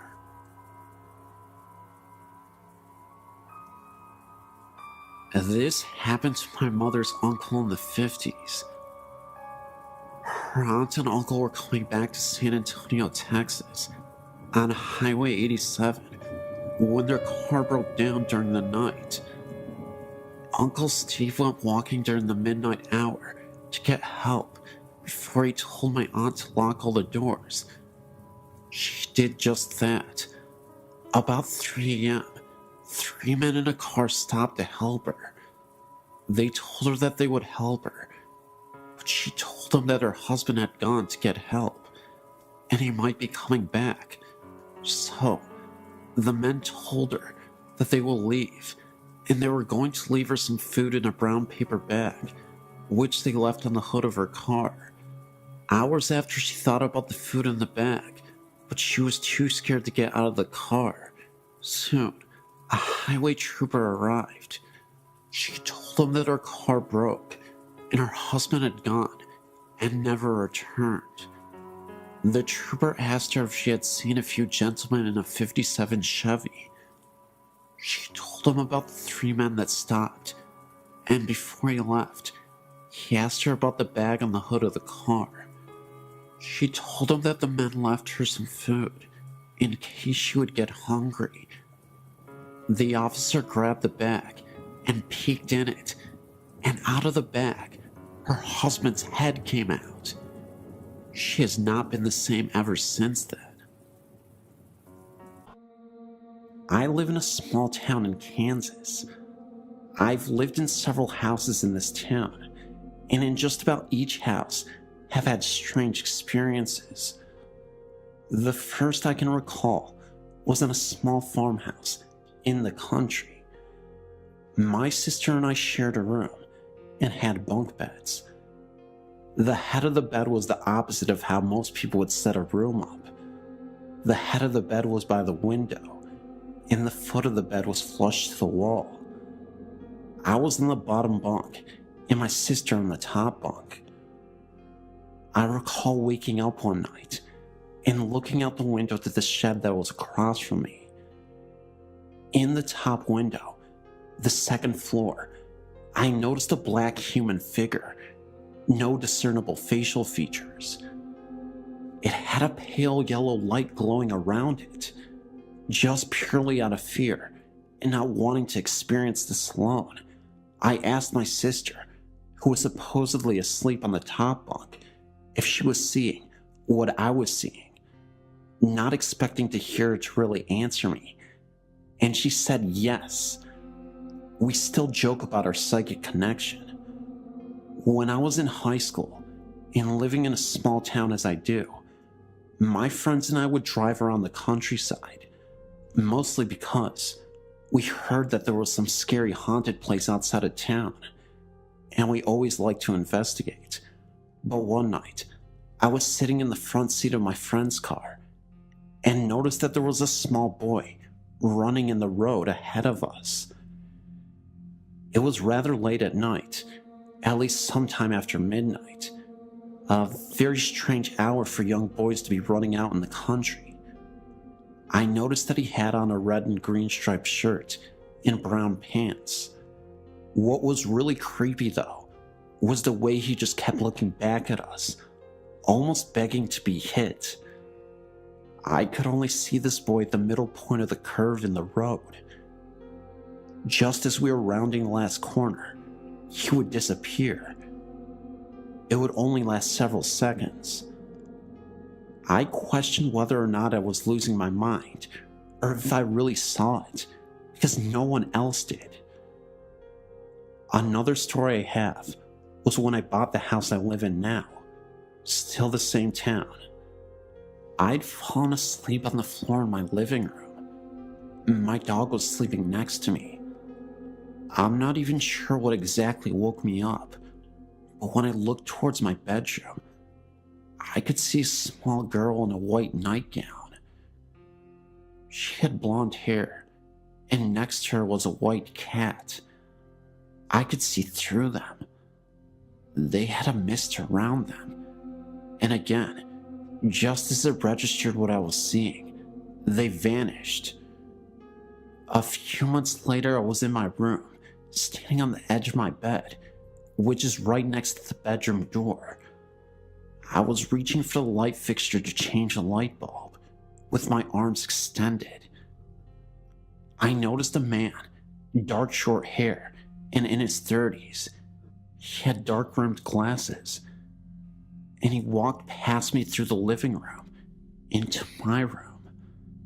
As soon as he got past my arm, so he would be standing right in front of me, he disappeared. I've also noticed small dark figures, a possible dog, like roaming around me when I was walking in my house at night. I always try to jump over them, thinking that it was my dog, but she was in another room when this happened. In 1978, my parents purchased a relatively new house in Niceville, Florida. The land the house had been built on had previously been a swamp that was drained to make way for the housing subdivision. Nothing bad had ever happened in the house, yet, after living in the house for a short time, we all began to notice odd things. It started the night I broke up with my fiance. My parents had got out for the evening, and I was in my bedroom crying. Suddenly, I realized I was not alone. I looked up, and I saw a woman dressed in the turn-of-the-century clothing. She had a look of extreme empathy on her face. I did a double take. Never take your eyes off of them, I've learned. And my visitor was gone. My brother brought her engagement ring into my room so that I could take it to work the next day and have it sized. When I woke up from my nap, I got the ring off the dresser and noticed that it wasn't quite right. I got on my loupe and discovered that the ring had been squashed. I took the ring to my parents and showed it to them. Dad examined the ring. As a scientist, he was a little more observant than I was. He pointed out that the ring appeared to have been squashed from the right, beside the head that held the diamond, as if it had been sitting on the rear shank of the ring, and an incredible force put on it that literally broke the head from the shank without leaving a single scratch or gouge mark. That kind of spooked me, since I had been sleeping with the ring on the nightstand next to my head, and it had been fine prior to being placed by my bed. However, events would soon unfold that made us all realize that the house was indeed haunted by the lady, but she was a friendly ghost, provided you were nice to her family.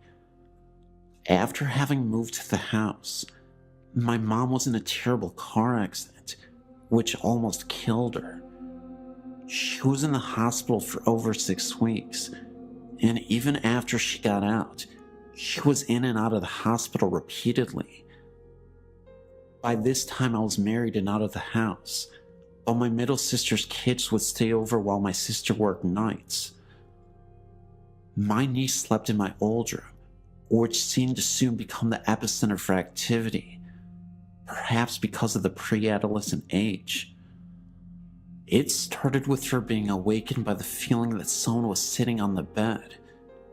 She turned on the light and saw depression in the bed, as if someone were sitting there. As she watched, the depression slowly lifted out, as if the person sitting there had stood up. She was too frightened to sleep in the room after that, so her brother slept there for her. He was awakened every night by the sound of a dresser drawer being pulled out and rattled. At first he thought it was Granny, but then he turned the light on and there was no one there. The final straw for my sister's kids came when they were sleeping over one night. Mom had just been released from the hospital, yet again, and was sitting up in the den. Dad had gone to bed. Suddenly, Dad was awakened by the sound of the smoke alarms going off. He ran into the den and found Mom passed out. She had been in incredible pain since her accident and had begun stashing pills for a grand escape. That night, she had gotten so depressed that she ended up taking all the pills that she had been hoarding. There was no evidence of smoke in the house, not even Mom's usual cigarette smoke. By this time, the smoke alarms had stopped blaring their alarms, but Dad stood there, surveying the scene and thinking about how much pain Mom was in and how horrible her life had been since the accident, and even going as far as to whether it was even right for him to decide that Mom was not entitled to escape the horror her life had become. Then the smoke alarms went off again. Dad figured somebody was trying to tell him something, and he called 911. The next day, after we had all been to the hospital to make sure that Mom was going to be okay, we all gathered at my parents' house. I asked Dad why he had called the paramedics. I felt like the doctors who had saved my mom's life after the accident had not taken into consideration the lack of quality of life she would have, and I felt like Mom was entitled to a reprieve from the constant torment she was in. Dad looked at me kind of funny and explained about the smoke detectors. Then he said that when he had gotten home later that night, he had torn each of the smoke detectors apart, and there was nothing wrong with any of them, nor was there any reason they should have gone off in the first place. Once Dad told us this, we all sat there with odd looks on our faces and started talking about the lady. By this time, I'd seen her twice. My older sister had seen her once, and my skeptical scientist dad even admitted to having seen her. We began comparing notes and found us finishing each other's stories and descriptions. We had all seen the same lady dressed in the same clothing, and none of us had mentioned it to the others for fear of being ridiculed. As time went by, the lady continued to watch over her family. After my dad's death in 1998, my then husband and I were in the den of the house after we had cleaned out the possessions and cleaned the house up. I'd left a book on the counter and X went back to get it. Our marriage was on the rocks and he was becoming increasingly abusive to me. Something that the lady didn't seem to care for. He had always laughed at our family ghost stories, up till the day. But when he went back in the house to get my book, he came out of the house shaking and white. He had felt a cold hand brush across his face. Then, when he didn't leave fast enough, he felt the same cold hand pushing him in the back, propelling him to the door.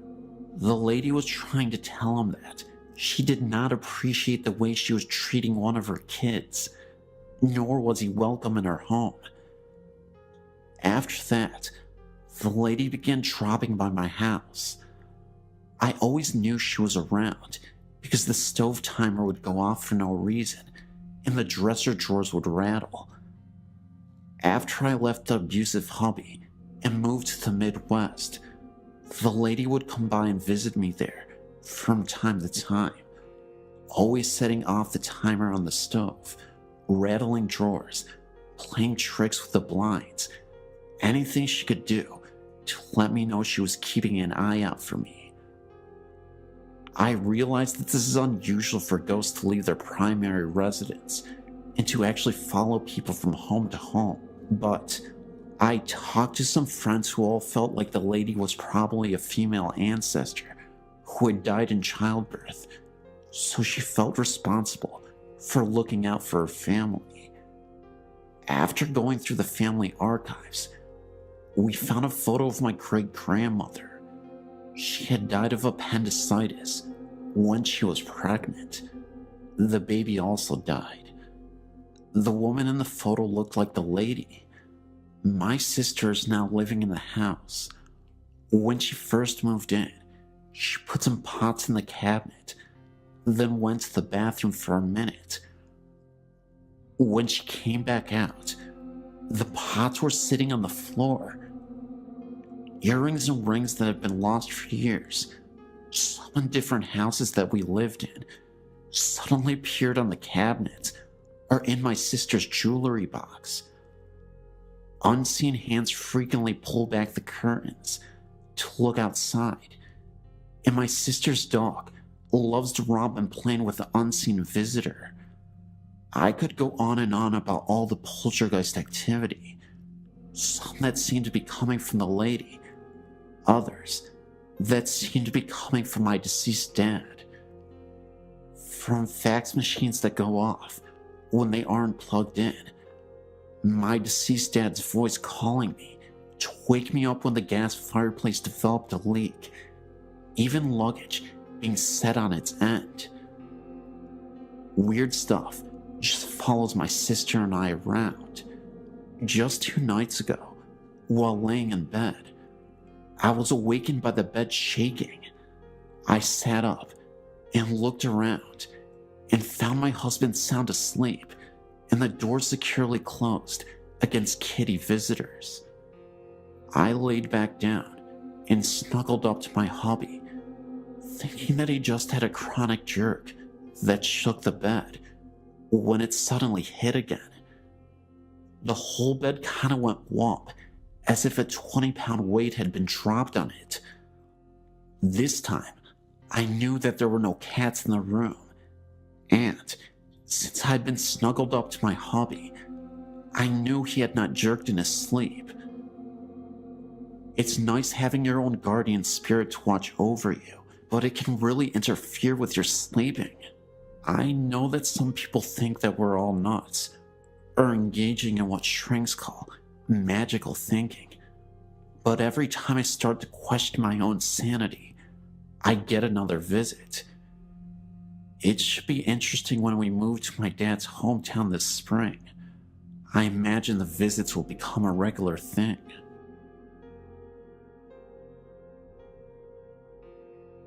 Growing up in rural northern Wisconsin, there were few opportunities for earning cash, aside from service positions and agricultural work. Coming from a farm family myself, as a youth, I would hire myself out to farmers to help with the work on their respective farms, mostly crops and dairy cattle. If you never have this experience, it may come as a surprise that these farms are usually isolated and could be quite unfriendly, creepy, and sometimes dangerous. Physical injuries like losing an eye or a limb or even a life are not uncommon. This is the setting for my story. One January, I was a hired boy at a dairy farm owned by an elderly couple with whom I was acquainted with through a parish church. The farmer's house was heated by a wood furnace in the basement where I was lodged, and among my other jobs, I had to bring in the wood and tend the fire. One day, while carrying wood down the steps, I felt pushed, which caused me to slip and fall down the stairs, landing on the concrete floor, which knocked me out temporarily. I must have been out only a minute or two, as I awoke in pain and found the wood scattered all over. The farmer was very stern, and I feared how he would react to a mess and me not being busy with the work to which I had been assigned. When he did see me, he asked where I'd been and what I had been doing, and so I explained it to him. As I suspected, he was cross with me. Later that night, over supper, he told me a story which made me rethink my staying there. He related that some time ago, his wife, although a Catholic like me, had been dabbling in the occult, things like divination, astrology, cards, etc. Odd things began happening around the farm, and it was no longer prospering. He told me that the last straw had been when he awoke to find her levitating above their bed in the middle of the night. They decided to call the parish priest. The priest, whom I will call Father X in the story, was a mature, spiritual, and virtuous man whom I knew and respected. His brother was likewise a priest and an exorcist. The couple explained what was happening on their farm and house.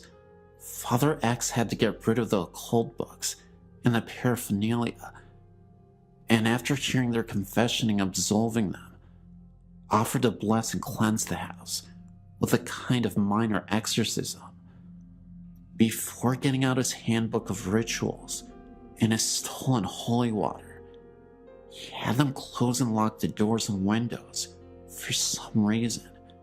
He went through the residence, leading the couple in prayers and reciting the house blessing and minor prayers of exorcism, all the while sprinkling each room with holy water. When they reached the last room, which was the kitchen, Father X was finishing the prayers, and after everyone said amen, the kitchen door, which led outside, unlocked by itself, opened and then slammed shut. Father X then explained that this is why he had locked the doors previously, to make sure that by the door opening and closing by invisible force, he could tell by that sign that the spirit had really left. The farmer went on to explain that he liked the instruction that Father X had left him with, namely, that the devil is like a dog on a leash. The demons are all restrained by the power of God, he said, chained, as it were, and they cannot really hurt you directly unless you come within their reach. Occult practices, blasphemies, and even grave sins can put people in places within the perimeter of the influence of evil spirits, and so if you want to avoid being harmed by them, don't come near them any more than you would approach a vicious dog that has been chained. I asked the farmer if the basement where I was lodging was also blessed. The farmer thought for a moment and said he did not recall that it was. The door to the basement was right outside of the kitchen door. After the experience with my fall that day, in the story that the farmer told me about what had transpired, I determined that I would not stay there another week. I left and didn't return. I didn't explain why, except to say that I wanted to be closer to the parish church and I wanted to go to daily mass. I did not have my own transportation at that time, except my bicycle. The farmer was unhappy that I left, as I was hardworking and well behaved, but for me, there were plenty of other farms where I could work that did not have such problems.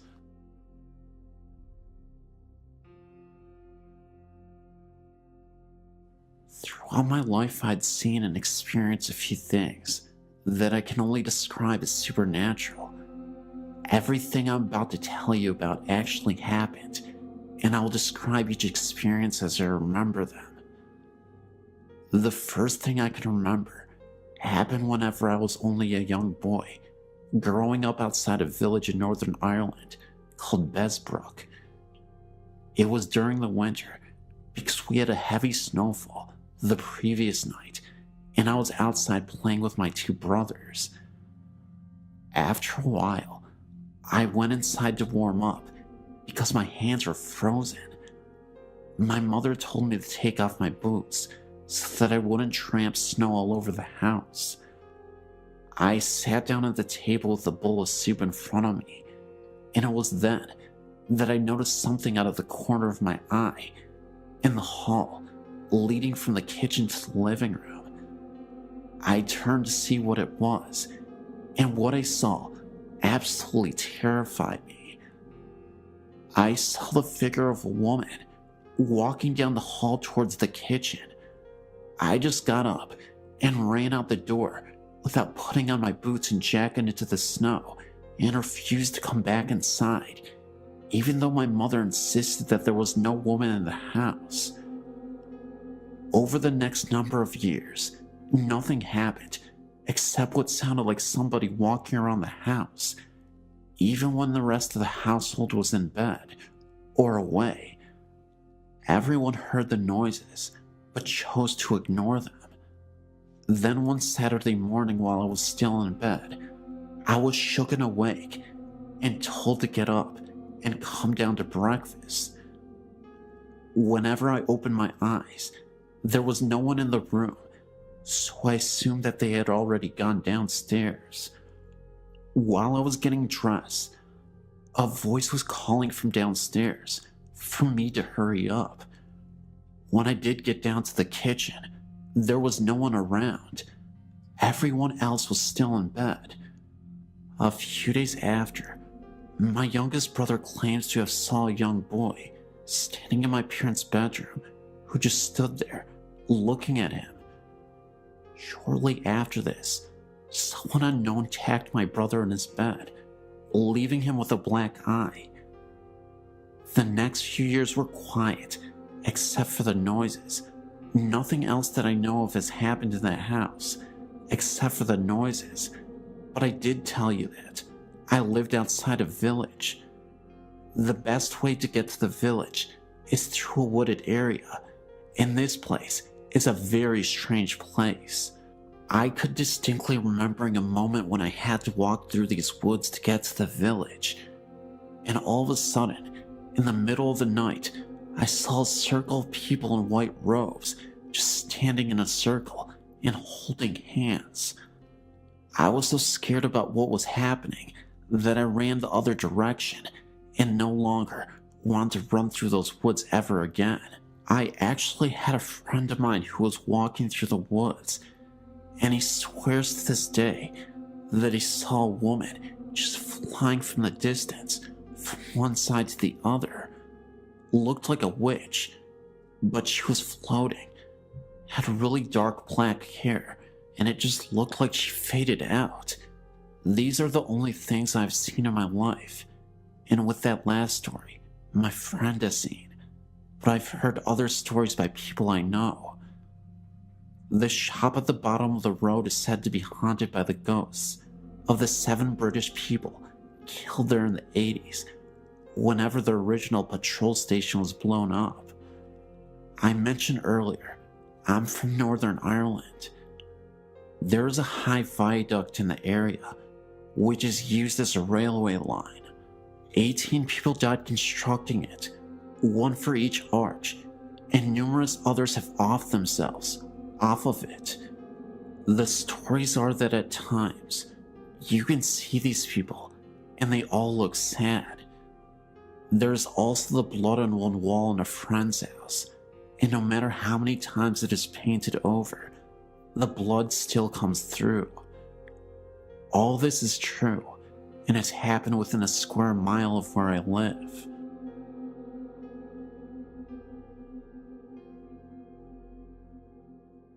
My friend from Arizona and I made our first trip to the Queen Mary together. We happened to run into a paranormal researcher when we were on a tour and decided to stay the night. We rented a room with 2 beds so the researcher could stay with us and show us around the old boat in the middle of the night when the most activity had been reported.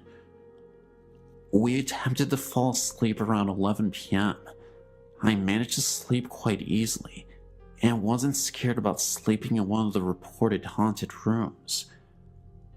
About 5 minutes after I fell asleep, my friend wakes me up. The first thing I remember was hearing a staticky voice and thought it was a radio. It wasn't until she asked me if I heard the voice. That was when I realized there was no radio anywhere in my room. My instant reaction was to turn on the light and look around the room. I reached up and tried turning on the light, and nothing happened. We were really freaking out now. The light had just been on. My friend finally turned her light on, and we laid there in bed for a few more minutes, and I decided to try the light again, and this time it turned on no problem. We tried to fall asleep again because we wanted to wander around the ship at 3 a.m. to avoid security guards. As soon as we turned off the lights and laid down, I saw my blanket pushed down and felt something on my arm. My friend also reported feeling things brush against her arm. As tired as we were, we just decided to ignore it all and go to sleep. 3 o'clock rolled around and we went to the pool room, reported to be the most paranormally active area on board. We took several pictures, and the researcher and my friend called out to the known ghosts. I didn't want to because I really felt like I was intruding. I felt sad and angry feelings throughout the whole area. I was looking around when we all heard a man moaning. My friend and I booked it back up the stairs and stood against the wall. After a few minutes, we joined the researcher again, and he continued to call out to a little girl named Jackie. I wasn't paying attention at the time, but I heard my friend gasp, and I looked over, and she asked me if I heard that. I missed it. The researcher heard it too. It was the voice of the little girl. She was singing for them. I will never forget my experiences at the Queen Mary, and actually plan on going back soon. I came aboard not believing, and left a member of a paranormal research group. My girlfriend Liz and I haven't been together for very long, but we share a passion for ghosts and hauntings. On our second date, we went to a couple sites in our county that are supposed to be haunted. The scariest one has to be the Jericho Covered Bridge, located in either Fallston or Jarrettsville, depending on who you ask. As Liz and I drove up to the bridge, a heavy fog rolled in, almost like the ones you see in the old movies, set in places like London. This was weird, because Liz and I have been driving around the county for the last 2 hours, and we had only encountered fog in this one place. Maryland was a neutral state during the Civil War, but racism ran deep here. The Jericho-covered bridge is a grim reminder of that. It is a well-known local legend that runaway slaves were hung from the rafters of the bridge, and sometimes left there for days. As we drove over the bridge, we both felt a chill and a sense of terror in the air, like the bridge had been, in fact, the scene of unspeakable horror. Neither one of us really wanted to leave the safety of the vehicle to take the pictures we were so willing to take just a few minutes prior. Eventually, though, we did take the pictures, and when we got them developed, we found only 2 pictures had turned out. In the first one, you can see some kind of disturbance in the air towards the rafters, and in the second one, we can definitely see an orb in the area where just a minute before, the unidentified disturbance had manifested itself. A couple of months ago, I was living in a house with similar history as the Hanging Bridge. It was a super old Victorian-style home, very big, wide and spacious, multiple rooms. A few things happened that I thought was very spooky.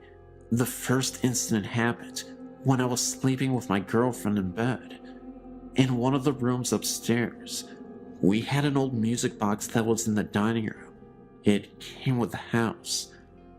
I was awoken by the sounds of the music box playing by itself, and could see that the door was slightly opened. Needing answers, I hopped out of bed to investigate, not understanding how the music box could play by itself. Needless to say, I made a gigantic mistake. As I opened the door and faced the stairs, I saw a dark shadow move directly up the stairs and then disappear. I froze for a second, almost chickened out, but decided to go downstairs anyway. To my surprise, there was nothing there, and all was silent. The music box had stopped playing. Another time, I was standing in the kitchen with one of my friends, and we were the only 2 people in the house at this time. We decided to use a spirit box and play with the Ouija board to conduct a session. I was fairly convinced that there was a spirit that needed guidance and was lost. We asked the spirit box multiple questions, but at first, no response was given to us. After nearly an hour, being frustrated, we nearly gave up. That was until we asked the spirit to give us a sign that they were still there. My back started to hurt, like some kind of pressure was being applied to it. I said to the ghost, "Is that you on my back?"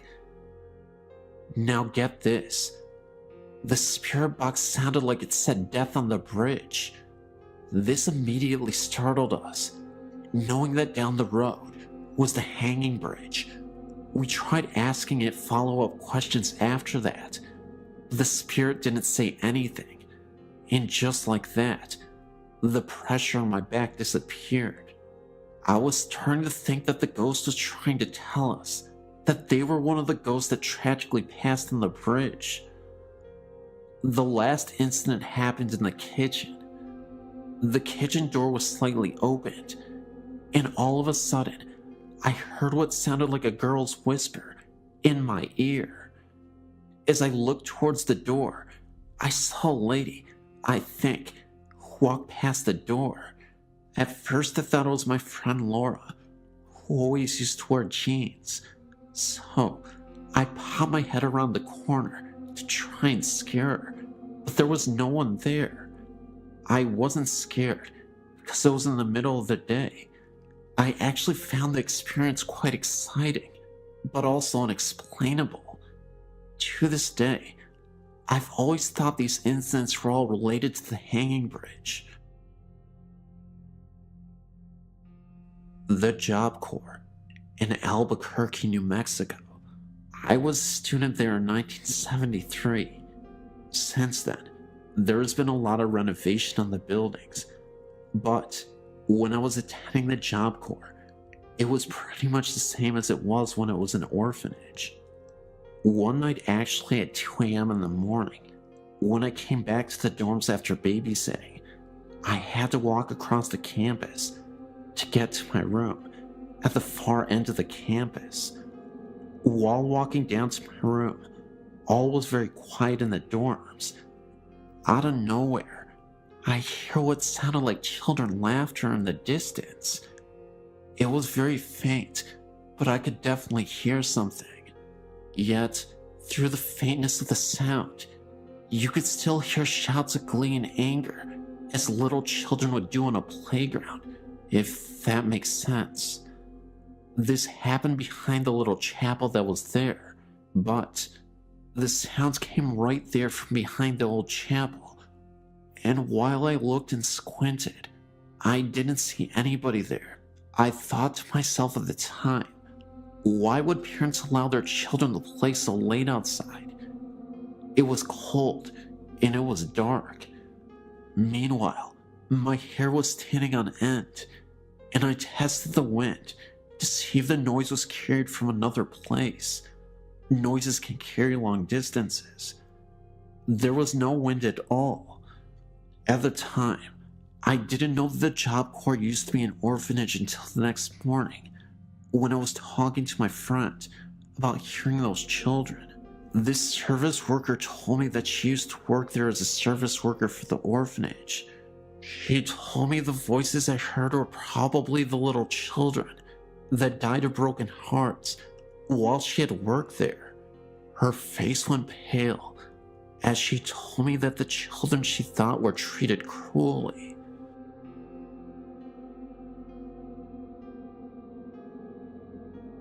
There are 2 versions of this legend that I know. It's called the Devil's Footprint. The first is about a construction worker that was aggravated with a boulder that would not budge. The man stepped on the boulder and said, "I will give my soul to the devil, this boulder will move."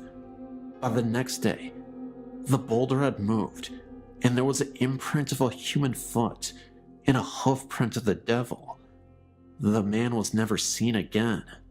The other version is about a farmer that was having a terrible harvest. He then said, "I will give my soul to the devil if I had a bountiful harvest." Indeed, the farmer's harvest was bountiful, and he made plenty of money. The farmer was quite pleased with himself, until the day the devil came to collect. The farmer refused to give the devil what he wanted, and a chase ensued. They ran all around the farmer's land, and the chase ended when they reached a cliff. I believe the footprints happened when they had their final fight at that cliff edge. I've heard many stories about the devil's footprint being haunted. My fiance told me about an occurrence that happened when he was there with his brothers when he was about 13. He said that his brother was contacted by a ghost, according to him, and his brother swears to this very day he was standing in front of the church doors, and being a rebellious young man that he was, he attempted to kick the doors open.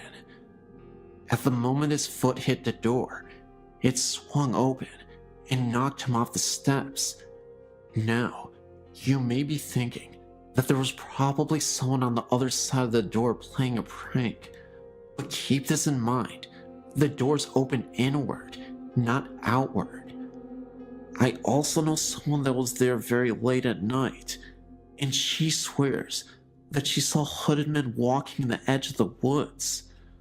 I myself had an experience of sorts. One night, a friend and I decided to go find the place.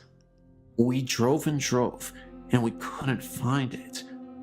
When my friend was so sure she had driven too far, she turned back. We figured we better wait until daylight to look for it, so we turned on the road that we thought would take us home. And what did we see? The old cemetery and that unmistakable white church. Of course, we freaked out.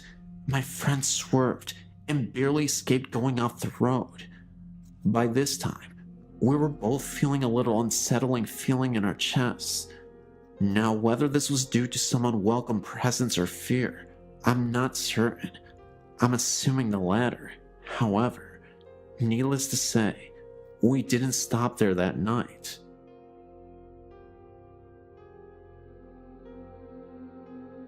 My name is Bobby, and I was checking out your website, and I decided I should send in my own story. We live in Grosse Pointe Shores, Michigan.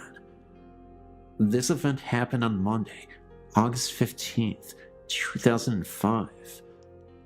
One day, my brother named Vince was on the computer at about 4 o'clock when he heard a scream. He ran upstairs to find me and my older brother named Sam. Vince asked what was wrong, and we asked him what he was talking about, and he said he heard a woman scream, and we said nobody screamed. We were also the only ones in the house. We got scared, but eventually thought that Vince was probably hearing things and forgot about it. But a week later, me and Sam saw this website and decided to check if something was haunting our house. We checked everywhere, but found nothing. But just as we were about to give up, Sam said to me that we never checked the attic. This was the first time that anyone was up there in the attic in a very long time. We got to the attic door and opened up the hatch, and a ladder came unfolded from the top of the door. We started climbing up the ladder and got to the attic, and it was all dark. I felt the wall right behind me and found a light switch. I flipped the switch, and a dim light turned on. There was this old rocking chair rocking back and forth, the one that my grandmother used to have before she died. We totally forgot that we had gotten it and threw it up in the attic. Either way, we were freaked out. After about 2 seconds, we heard a scream so loud that it knocked me backward against Sam. We climbed as fast as we could down the ladder and shut the attic door. We were so scared that we didn't tell anyone except Vince about what happened. We checked the time, and it was exactly 4:06. We now know that Vince heard the scream from the attic a week earlier. All we know about the people that lived here before us is that they were the Andersons, and that they were an old couple that lived here and raised their kids here. I don't think it was my grandma's spirit, because she was always a gentle soul and wouldn't scare us like that. Anyway, after all the kids moved out and Miss Anderson died, a short while after that, he sold his house to us about 4 years ago. I believe Miss Anderson was the one who screamed. I guess she was mad that we stole her house from her.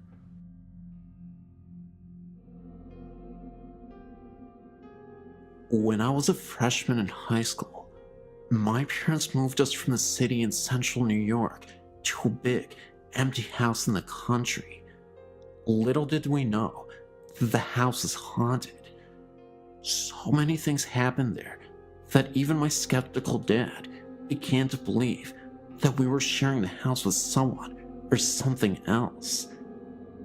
My best ghost encounter occurred in the middle of the day. I walked into the bathroom and saw, from the corner of my eye, someone that I thought was my youngest sister. I said, "Hey, Lori," but she didn't answer me. Annoyed, I turned to find out what her problem was, only to realize that it wasn't her at the sink. An old woman with gray hair up in a bun, a pink flower dress, and a white apron was drying her hands. She turned to look at me, and then she disappeared. We weren't often frightened of the ghosts, and miss them when things seemed to be quiet for too long. We would lament that they didn't like us anymore. One day, I was in the house and I went into the shower. All of a sudden, there was a huge noise. I thought a plane hit the house, or at least there was a terrible car accident outside. I jumped out, grabbed my rope, and went to investigate. I found nothing out of order at all, so I got back into the shower. Not 2 minutes later, I heard that huge noise again. I jumped out, shaking this time, and checked everywhere, but again, there was nothing to find. I decided to skip my shower. I had a ghostly nightmare about this house before even moving in. My family moved into the house, and from day one, things were creepy. People before had moved out in a hurry, and their family broke apart almost instantly in 4 months. They all spread to 4 different places. When we moved in, we all got terribly sick within the first month. My mom had a life-threatening experience. My sister ran away. All the pets in the house died mysteriously with no known cause of death. My parents divorced. All of this happened in only 4 months. I walked into the house after school one day, and I heard my name being called. I knew no one was home because none of the cars were in the driveway. The voice calling my name sounded exactly like my mother, and I looked all around for her, even though I knew that she was presently in the hospital. Within the next few days, and a few more creepy paranormal events, all 4 of us left in just as much of a hurry as the one before us, leaving most of our personal belongings. We all split, each of us in a different car, to different places away from each other and away from the house. I will never go back to see it, nor would I wish the haunting of the house on anyone else.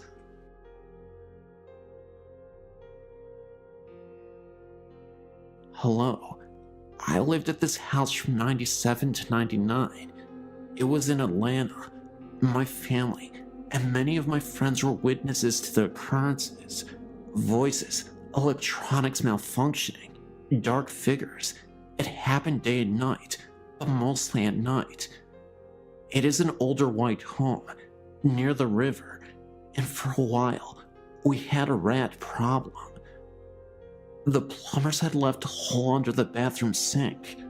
The rats, who were fond of shiny objects, left 2 human molars, complete with silver fillings, on the bathroom floor on 2 separate occasions. The back of the home had a foul odor, off and on, and the crawl space had been cemented over. I'm an investigator for the state, not a hysteric, but the place made a believer out of me, my family, and half a dozen friends. My then 4-year-old son complained of the man in the mirror with a string around his neck. Voices were male and female, also a small child.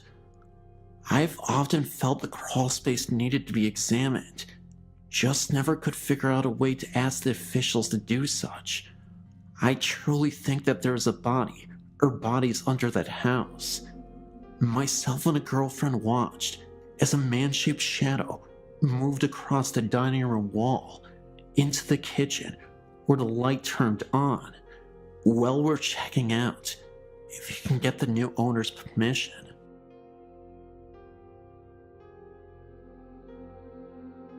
So when I was about 17, my family had just moved back to Canada from living in the USA. It was a bit sudden, and being a family of 6, it was a little bit of a scramble to find a place to house all of us before the snow hit. So, my mom and dad decided to live in an old house that my grandpa had on his property, just for the duration of the approaching winter ahead. The house was my great uncle's, and my grandpa skidded from my brother's property to his place. Now my grandpa has 2 quarter sections, and this house is tucked way back away from the main house, so the powers ran from the main house, and with it being so far away, there is no running water. This house is old, so to add to the running water, there also isn't heat, only a wood stove. Just to give you an idea of where we were living in. Me, being a 17-year-old, I often stayed in town and didn't stay there very often. I specifically remember the first time it happened. I was in my bed. I was the only one who would stay downstairs. With the wood stove, everyone wanted to sleep upstairs since it was warmer. So I was just starting to fall asleep, and I started to feel the room get really heavy. I remember the feeling of not being alone. The doorway didn't have a door on it. It only had a beaded curtain, and I could feel it standing there. I then remember having the feeling of total fear rush over me and froze into my core with it. Then, it moved closer, and I felt the bed move and someone crawl right beside me, not in a way that was super noticeable, but in a sneaky, slow, sloth-moving type of way. I specifically remember wanting to vomit with fear.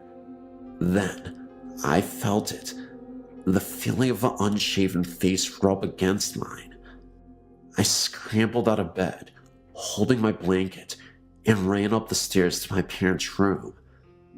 I was so out of my mind with fear that I couldn't even scream. I slept on the floor with my dad's side of the bed. The next morning, Mom was wondering why her 17-year-old daughter was curled up at the foot of her bed, and I told her what happened. Later that morning, we walked over to my grandpa's house to have breakfast and go chat. My mom brought up my wild story. My grandpa and grandma silently listened, as my mom was laughing at the last bit of the story. My grandparents got really serious and turned to each other. Apparently, this has been an issue in the old house, and they didn't want to tell us, hoping we didn't acknowledge it, then it wouldn't bother us. I can honestly say it didn't feel angry or upset. It just wanted to cuddle. I didn't stay there much after that. I moved in with a cousin in town. Ghost stories are the most popular types of stories to talk about in the curious world that we live in. Some of us are skeptics, while others truly believe that the supernatural world is real. I truly believe that entities are real, and this is a true story involving my cousin. He didn't see a ghost, but he felt our presence, and is now fully convinced that we are visited by spirits, even though this event happened years ago, and at the time, he was truly skeptical. My cousin is a doctor, and he lives in the USA. A few years ago, he went out of the United States to Vietnam on business. He ended up visiting Hanoi, Vietnam, which is Vietnam's capital city, and stayed in a hotel with his wife at the time. Immediately after entering the hotel, they were both surprised to see a woman sprinting out of her hotel room and screaming bloody murder. It was such a shock to us at the time, it immediately gave them bad vibes about the property. Nobody knew what happened to her, and for a while, she refused to speak to any of the staff about why she felt so horrified or what happened. She looked sickly and pale, as if she had just seen something grisly. She was breathing heavily and hyperventilating. My cousin, out of curiosity, came up to the front desk and asked what happened. The staff said they weren't sure exactly what had happened, But my cousin mentioned that he was a doctor, and if they needed assistance, he would be happy to help. After a few minutes had passed, she collected herself. My cousin approached her and had a little chat. She swears that she wasn't just having a wild episode of hallucinations, and insisted what she witnessed was real.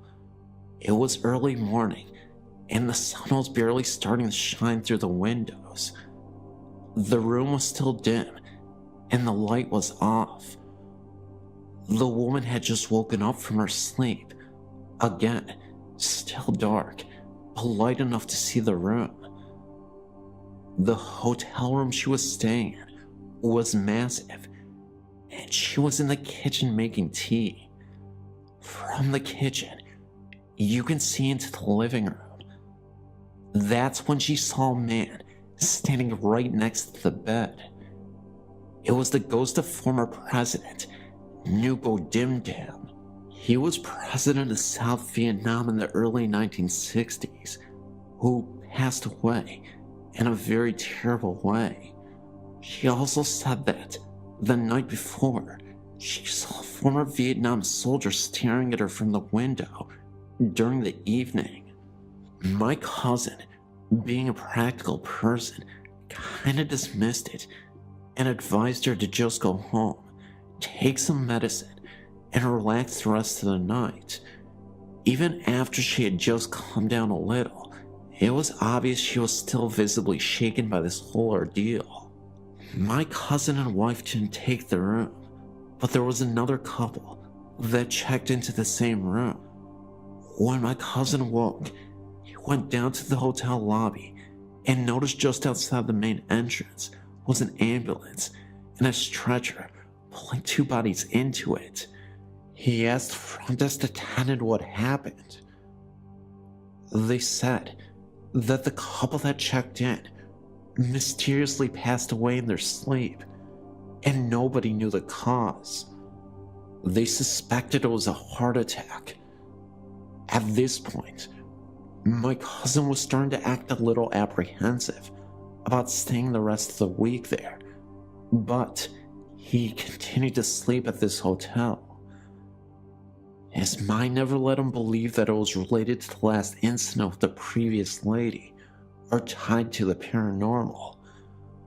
Until a couple nights later, all was silent. My cousin was a few doors down from the cursed room at the hotel. This is where it gets freaky. It was late at night, and my cousin was reading a Vietnamese book when the power started to go off and on. He looked out into the hallway to see if there was anything going on, and all seemed okay. He thought that maybe there was a problem with the electricity, so he called the front desk from his room. What he heard over the phone started to finally freak him out. He said that when he picked up the phone, all he could hear was heavy breathing, and someone hung up. Concerned, my cousin rushed to the desk. A woman was standing right there. He asked her why she didn't say anything over the phone after he had called. The woman said that he didn't make a call. My cousin insisted that he did, that he heard heavy breathing, and that someone else was on the other line. But the woman refused to accept his story. He also said that the lights flickered, and the woman began to grow pale. She urged him to bless his room, because there is something evil and it's disturbing the room. My cousin refused, saying that it was just a coincidence. Finally, a few minutes later, his wife screams. My cousin rushes to the room and asks her what happened. She tells him that she was walking out of her room when she heard voices talking, as if the chatter were coming from inside the hotel room where the couple had passed away. The doctor then demanded the staff open the room, But to their surprise, nobody was there. The staff even claimed that when they went into the room, the bathroom door was open and a dark shadow moved out of the bathroom and then disappeared. My cousin still dismissed everything. He said that things were just chaotic because of the first lady that stayed in the room, and everyone was on edge because of the death of the couple in the same room. He admitted it still creeped him out, but chalked it up to merely a very scary coincidence. However, if it were a coincidence, then how can anyone explain what happened in that room? It seemed to be the only room having issues, aside from the one my cousin was staying in, where he heard the voice over the phone. Either way, this was a pretty insane experience, and I don't know how I would have reacted if I was the one who was there instead of my cousin.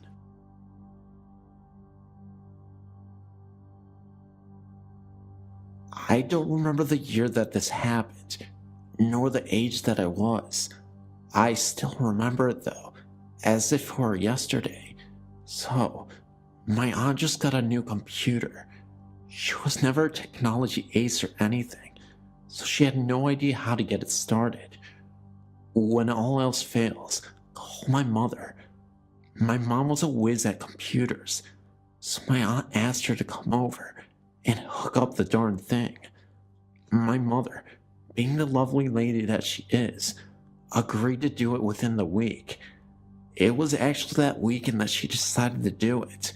So, Mom decides she wants to go over my aunt's house, kinda late for some reason. I was very young and couldn't stay by myself, so she took me along, since calling a babysitter at the last minute would be very rude. We finally got there.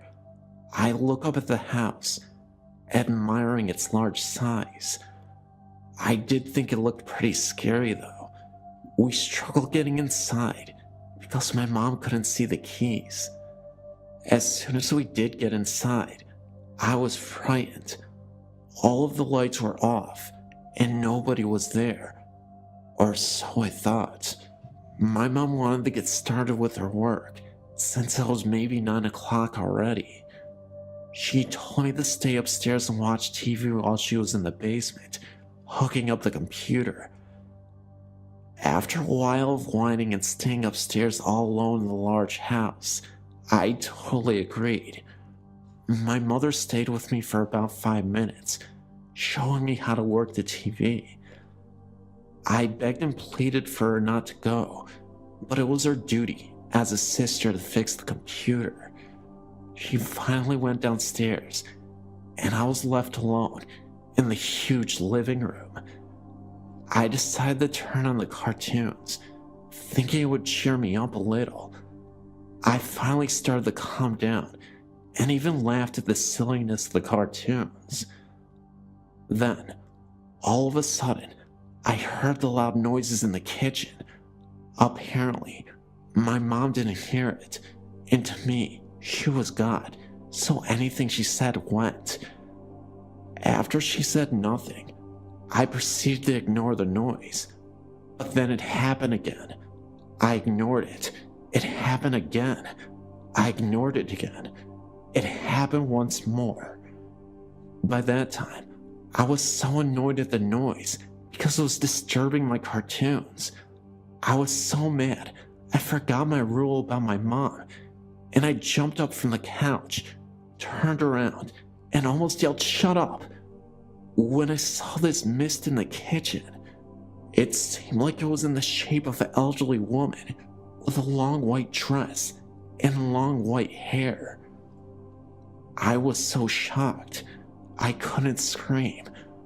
So I ran as fast as my little legs could carry me, downstairs into the basement, and into my precious mother's arms. I didn't tell her what happened, as I was still in shock, awe, and amazement at the creature that had stood before me. I only explained about the noises. She said she was hearing little noises, not loud noises, around where she was. I stayed down there with her because she said I could, especially when she saw my little white face. As I was sitting on the couch, playing with numerous toys that were scattered about, I heard a soft bark. Then I heard a whimper, and then another soft bark. I knew it was coming from the room that held the water tank and such. I thought about the dog, Oreo. It must have been him. But then I remembered he died about a couple months before. My aunt and uncle at the time owned no animals, not even a bird, and it was way too late for someone to let their dog out. Besides, I don't think I would have hurt a dog, as I don't believe anyone in the community even owned one. What frightened me the most was that poor little Oreo, a dog that had been banished to live outside for no reason and was never fed, died on the ground right above where I had heard the noise. I told my mom about this. She said that she heard nothing. I told her to hurry up with the computer, which she did because she was hearing things too. We both ran up the steps and out the door. After we looked, we ran to the car and got in. I was scared because the car was not starting up. Then all of a sudden, it did. I was so happy to be out of there. My cousin had heard noises such as the one I had heard in the kitchen, except they were outside of the room. Also, my other cousin claims that he heard a noise in the oven, like something was in it. He opened the oven, and nothing was there, but he swears to this day he did hear something. Now, I mentioned in the title of this story that this was a traveling ghost. I say this because most, if not all, of that family's houses have had some sort of scariness to them. My cousin's current residence is just as haunted. Doors will open and close by themselves. One time, we were watching a movie. It was over, and I wanted to turn the lights on. When I turned them on, I heard a strange buzzing sound in the laundry room. It sounded like when the dryer is done drying clothes, only it was a steady, non-pausing sound.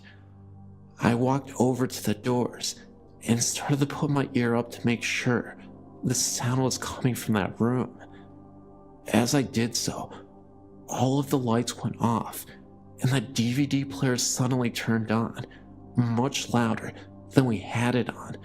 But the thing was, the DVD player had been turned off the whole time. When everything came on, I jumped 5 feet into the air onto my poor cousin, where I proceeded to scratch her neck, holding on for dear life. I don't remember ever watching a movie down there ever again. Later, we asked his mom if she was doing laundry. She asked why, and we told her about the sound. She said she didn't even think about doing a load of laundry.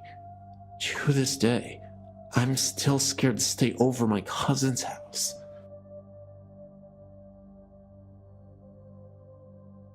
When my sister and I were young, we lived in a newer duplex in California. It was a small place with only 2 bedrooms, so my sister and I had to share a room. We had our beds on opposite walls, but they both faced the hall. On one side to the hall was my parents' bedroom, on the other was the bathroom, and in the middle of the ceiling was a big square fluorescent light. I think that's where it lived. I can't exactly remember when it started. All I remember is waking up in the middle of the night and seeing what I remember as the electricity man. It seemed to come out of the light, which my parents left on to help us sleep. It looked like a person, but seemed to be made from the light. This happened several times over the next few years we lived in the duplex. I never told anyone about what happened until about 15 years later. My sister and I had come to visit my parents. We're all sitting in the living room talking about our childhood when my sister had asked if I'd remembered anything strange about the duplex. I asked what she meant by strange.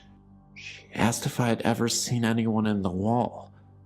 I then told her about my experience with the electric man. Turns out, she saw the same thing.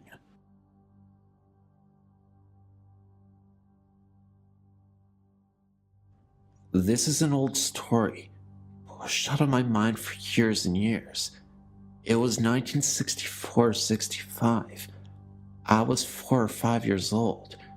Our family, because of my mother's recurrent mental illness, bounced around from apartment to apartment, from shelter to shelter, with or without one or both of our parents in tow. There were 4 of us, and I do not recall if any of my siblings were with me when this happened. It might have been at a foster parent's house. I just don't know. I remember sitting on the side of a small cot in the waning light of a Chicago winter. There was an odd, really dark shadow on the wall to the left of me. It was the size of a small man, and I stared in disbelief, because it had a hat on and was in profile. The outline of the lips, the nose, the forehead was perfect. I was a pro at discerning what was real and what was not real even at that age, because of my mother's problem. And I tell you, I knew that what I was seeing was real, that I was not asleep, and that no shadow could have occurred that so accidentally duplicated the perfection of the human figure that I saw before my eyes. We stared at each other for a very long time, the figure never moving. I never told a soul, as I didn't want to be thrown in a loony bin too. This is the first of many encounters over the years. My mother had the gift. My sister really has it, much more than I.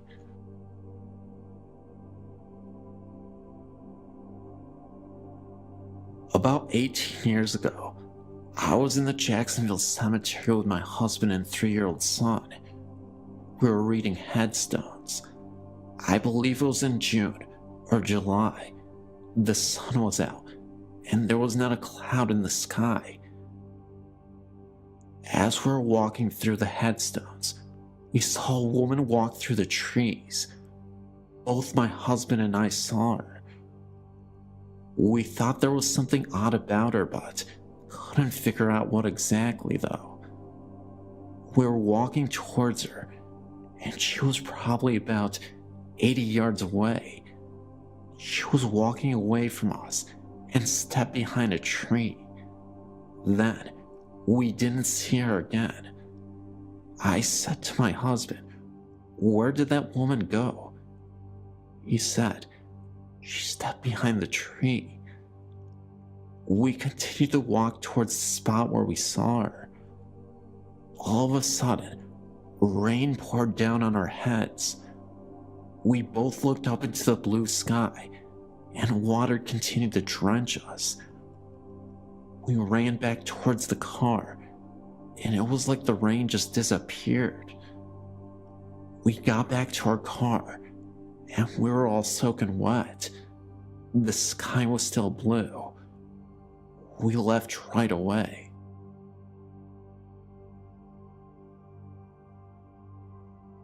Hello, my name is Wanda.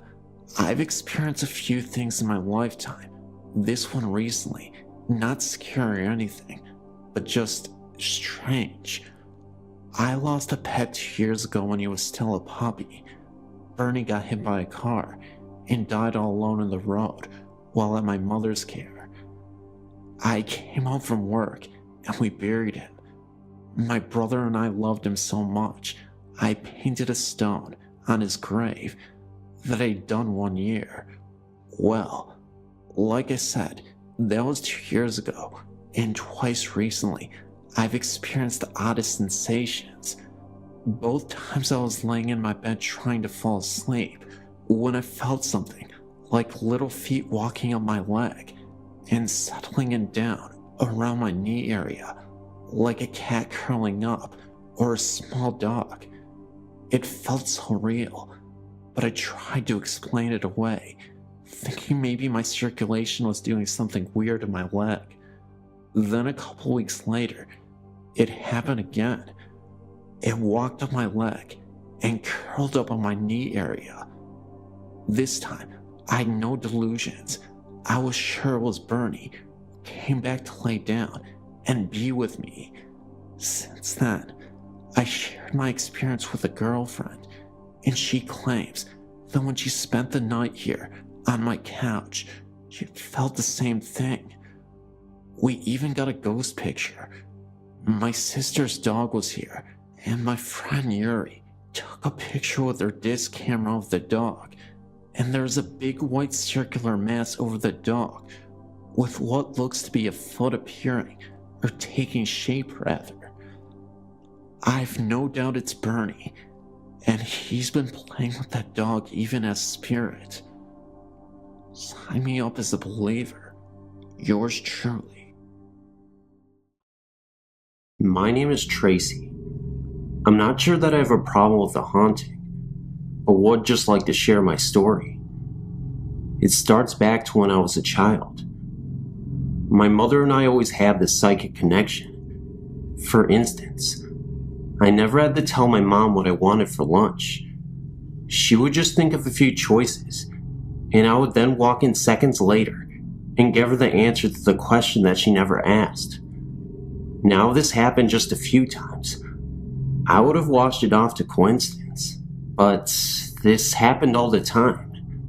Now, as an adult, I get to do this with my children. It's pretty neat. I always have this psychic capability, not asking for it or concentrating on it. It just happens. Well, now with a little background on me, I'll get to the good stuff. When I was about 5 years old, my parents purchased their first house from an older woman whose husband had passed away, and she was moving to Florida. Hence the reason she asked us to keep her cats. From the moment I stepped into the house, I felt watched. This feeling only increased with time, so bad that I used to get dressed under the covers. I remember it happening in my bedroom more than any other room. I didn't feel that way in the bathroom after I took a bath or something. It just seemed to be in my bedroom. Then, the nightmares started. I would wake up extremely distraught, usually having the same few nightmares over and over again. I was terrified of under my bed, so I used to jump from my bed out of my doorway and run to my parents' room on the other end of the house. I would then go to sleep on the floor by their bed. I was never afraid of under their bed, though. I didn't realize how strange that was until I got older. As I would run to their room on many occasions, I would look behind me, and I would swear I would see something chasing me. Now, I guess I left this to an overactive childhood imagination, but I found out more. When I got older, my mother told me that she used to hear voices in the attic, but upon going up there, with a knife in hand, there would never be anyone up there. There was never anyone outside either. She said that she would always feel the presence of an older man. When I was 14, my parents divorced, and I rebelled, and in short, my father got custody of us, and we got the house. My dad is very carpenter handy, so he decided to rebuild the house and increase its size. Not too long after the remodeling of the house, me and my brother were sitting on my dad's bed, with the door shut, and all of a sudden, the door handle started to jiggle, so my brother jumped up and grabbed the handle as it was jiggling, and threw the door open, and nothing. There was no one else in the house, but my brother immediately ran down the hallway to the front door, and looked outside to make sure.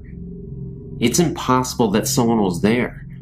The only original things left in the house are the original foundation and the chimney.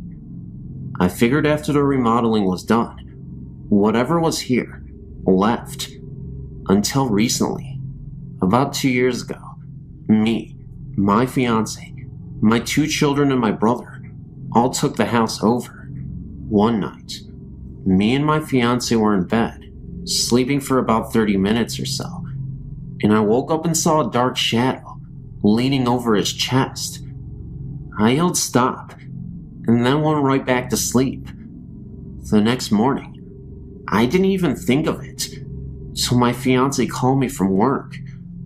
He asked me why I yelled stop, and I told him that I didn't know why, that I even forgot about it.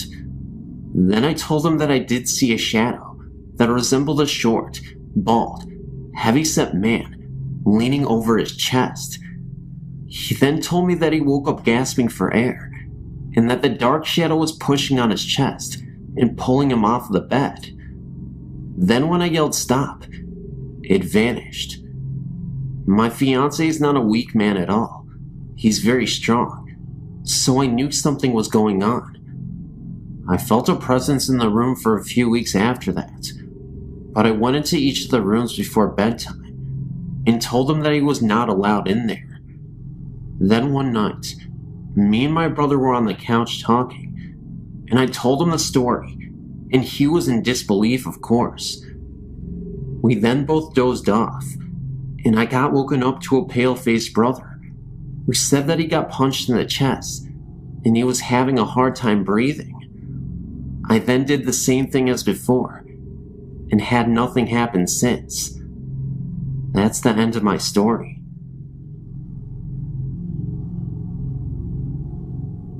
Well, this experience takes place almost 30 years ago.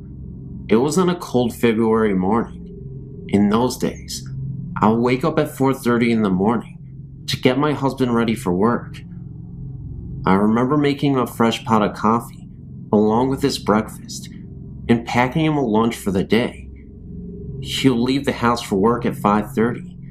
After he would leave, I would go back to bed, but on this day, I decided to lay on the couch in the living room because I had to be up again to get the kids ready for school. As I was laying on the couch in the living room, I suddenly heard the front door open. It was in the middle of the dark. I jumped to my feet, thinking my husband returned. Maybe he was coming back for something he forgot. As I approached the door, a man, a tall man, walked into the house. I was frightened. I backed away. I froze. Was he going to rob us? I shouted at him to leave, but he just ignored me and walked past me, as if I wasn't there. He was heading towards the kid's bedroom. I immediately ran after him, and just like that, he disappeared. I woke the kids and ran to my neighbor's house. We called the police, who came and went throughout the house to make sure he was not hiding. They found no one. I was confused, no doubt, because I did see the strange man walk into this house. He was somewhat odd looking. I described him to the police as a tall man with a mustache. He was not wearing a coat, and I found it odd because it was the dead of winter, and he obviously would be cold. The police were polite and courteous, and told me to reinforce the doors with security locks, and left feeling a little like I was losing my mind. I did not just dismiss it. That night, when my husband came home from work, I told him what happened, and he too was worried, and the next day had deadbolts put in. A few months later, I was preparing a potato salad for a picnic when my elderly neighbor called me to come over her house and change a light bulb for her in her bedroom. I noticed that she had pictures. Some looked real old and spread out on her kitchen table. I sat down and started to look through a few of the pictures. Then I came across the picture of 2 men, one short and stocky, wearing a bowler hat, the other, a tall, light-haired gentleman with a handlebar mustache. I recognized the mustachioed man immediately as the man I saw walk into my house. I asked my neighbor Phyllis who the men in the picture were, and she told me that it was her father and a friend of his. I told her that the man next to her father looked exactly like the man who walked into my house. She gave me a strange look and said, "Honey, he's been dead for over 40 years, but he used to live in your house. He was a barber, and he used one of the back bedrooms as his shop. The same room my kids shared. Could this have been the spirit of the man in the picture? I do not know."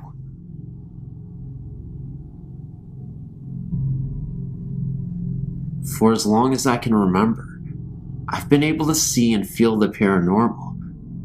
I didn't know what it was at first, and was truly terrified by the feelings I would get when someone came near me. I'm at the point where I'm no longer afraid, but I do have my moments when something sneaks up on me. Almost every home I lived in has been haunted, and I'm not sure now if they were the homes themselves, or if I'm being followed. I feel comfort in my newest home, and I'm always sure that there's nothing there, which I'm grateful for, because my son senses them too, and I'm not sure if he can still see them, but he used to be able to. He knows his uncle and grandfather, and they both died before he was born. He knew things about them that no one else told him, and as a baby, he would stare past me and start laughing at air. In time, he was able to communicate what he saw, and the truly significant moment came 2 days before his papa passed away. He went into the room his great-grandfather was resting in, and came out, and told me that there was a man in the chair, and he was there to take papa home. My son was 2 at the time, and we did not discuss his grandfather's dying to him. We only told him that he wasn't feeling well. I knew for sure then that he was able to see and sense things as well. I've seen my brother-in-law praying beside his parents' bed a few days after he died in a snowmobile accident.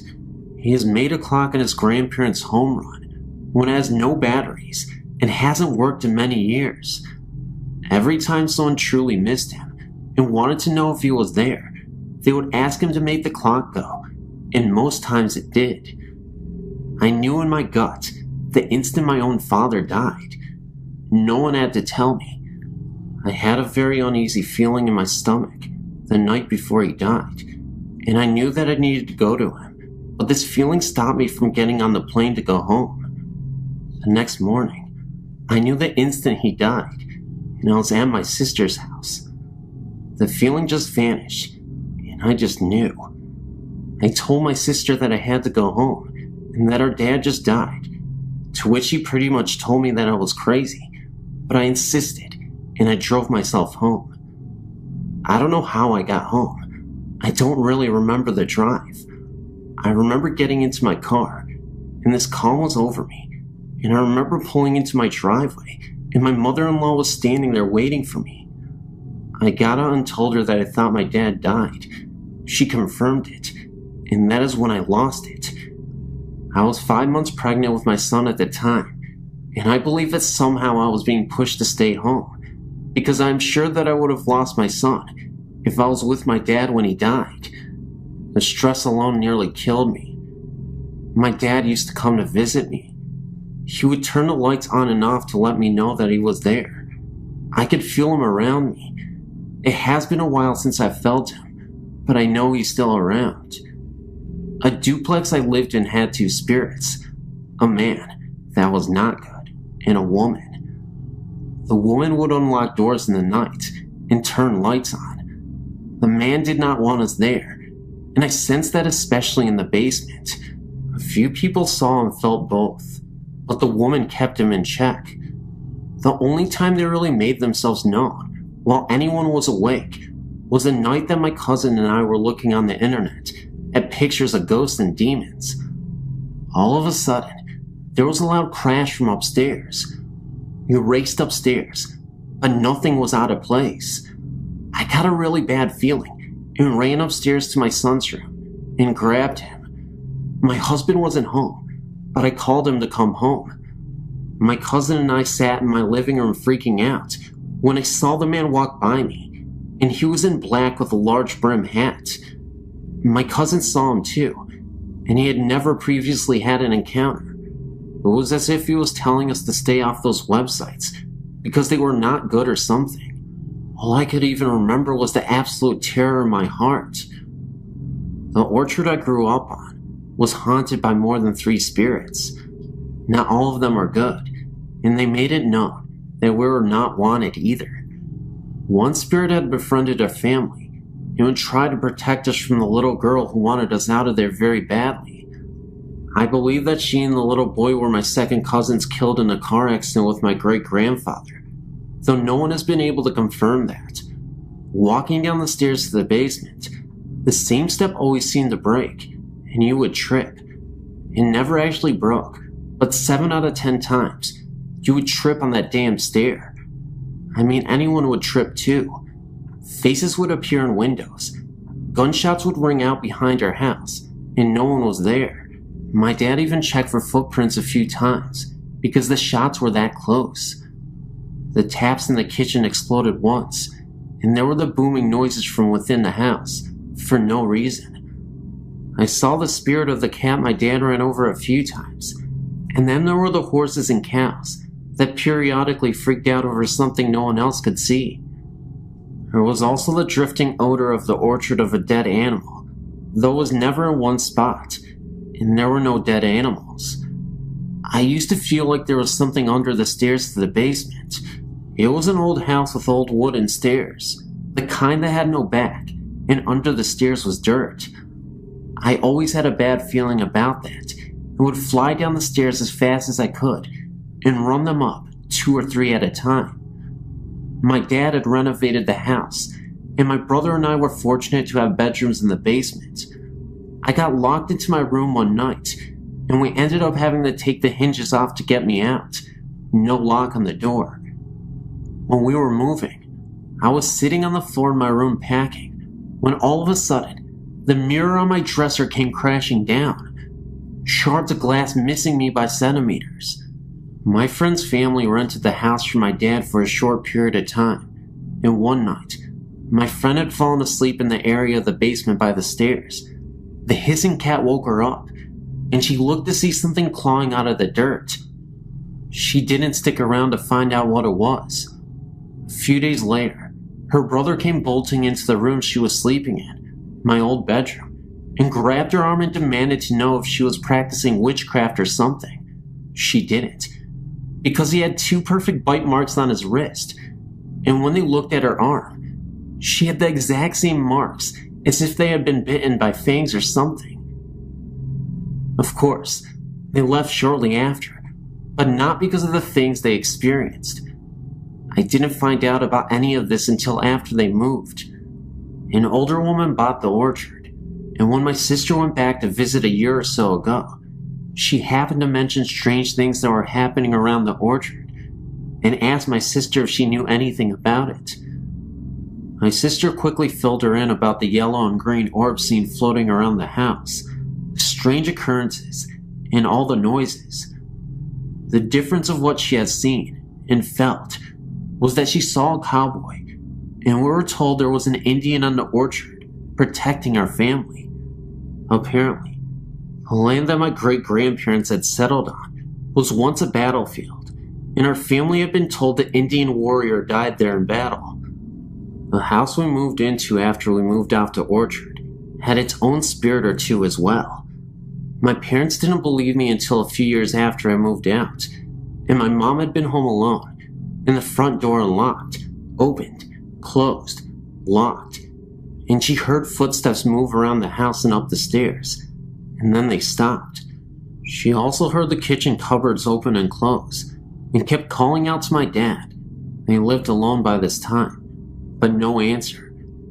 This continued like this for about half an hour. My mom got scared and refused to leave her bedroom until my dad actually came home an hour after that. She blamed him, but it couldn't have been him. He was at work. This was a frequent occurrence, but previously my parents blamed my brother or myself or the other until my brother and I moved out. There was also the time my friend and I thought we would play a trick on my brother and pretend that the house had been broken into.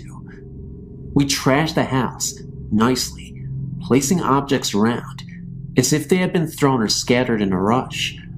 We were standing in the kitchen laughing about this whole thing, when all of a sudden, a hand reached up the window. You would have to be almost 7.5 feet tall to do this. We screamed and ran up the stairs to get the cordless phone. The doorbell started ringing, and knocking on all of the windows started. We called the police, thinking that someone was actually trying to break into the house. The police heard the noises and told us to stay upstairs until they got there. My brother and a bunch of his friends walked in at this point, and we started to accuse them when there was another noise outside, and my brother went out to investigate. I saw him chase someone down the street in a plaid coat, and then the person just vanished. My friend and I were hysterical by this time, and the police had just arrived. They brought canine dogs, and the only scent they picked up was my brother's, and that is because he had chased someone out of the yard. The dogs didn't pick up anything else, and there were no footprints anywhere, except the police and ours. My dad came home, and my brother and his friends swore it wasn't them. When the morning came, we all went out to check under the kitchen window for evidence it was my brother, and there was just no way that anyone could have just reached up that way the hand reached up. There was also the time that I came home, and the upstairs extension picked up while I was on the phone. I thought my friend had someone over, where it was a party line. Small towns used to have this, where 2 different residences shared the same phone line. She thought I was trying to scare her, because we could both hear breathing. I snuck to the stairs and saw the shadow of a man. I freaked out, grabbed a knife, and ran out the door. I called my sister down the street to come, and there was no way anyone could have gotten out, but no one was there when it was checked out. There was also the glowing eyes in the bushes up the street. I used to see those frequently at night, and once in a while, was brave enough to go and check it out, to see if there was a dog in the bushes, peering out. There never was, and the hairs on my neck would stand straight up on end. I wasn't the only person to see this or feel this way about those bushes.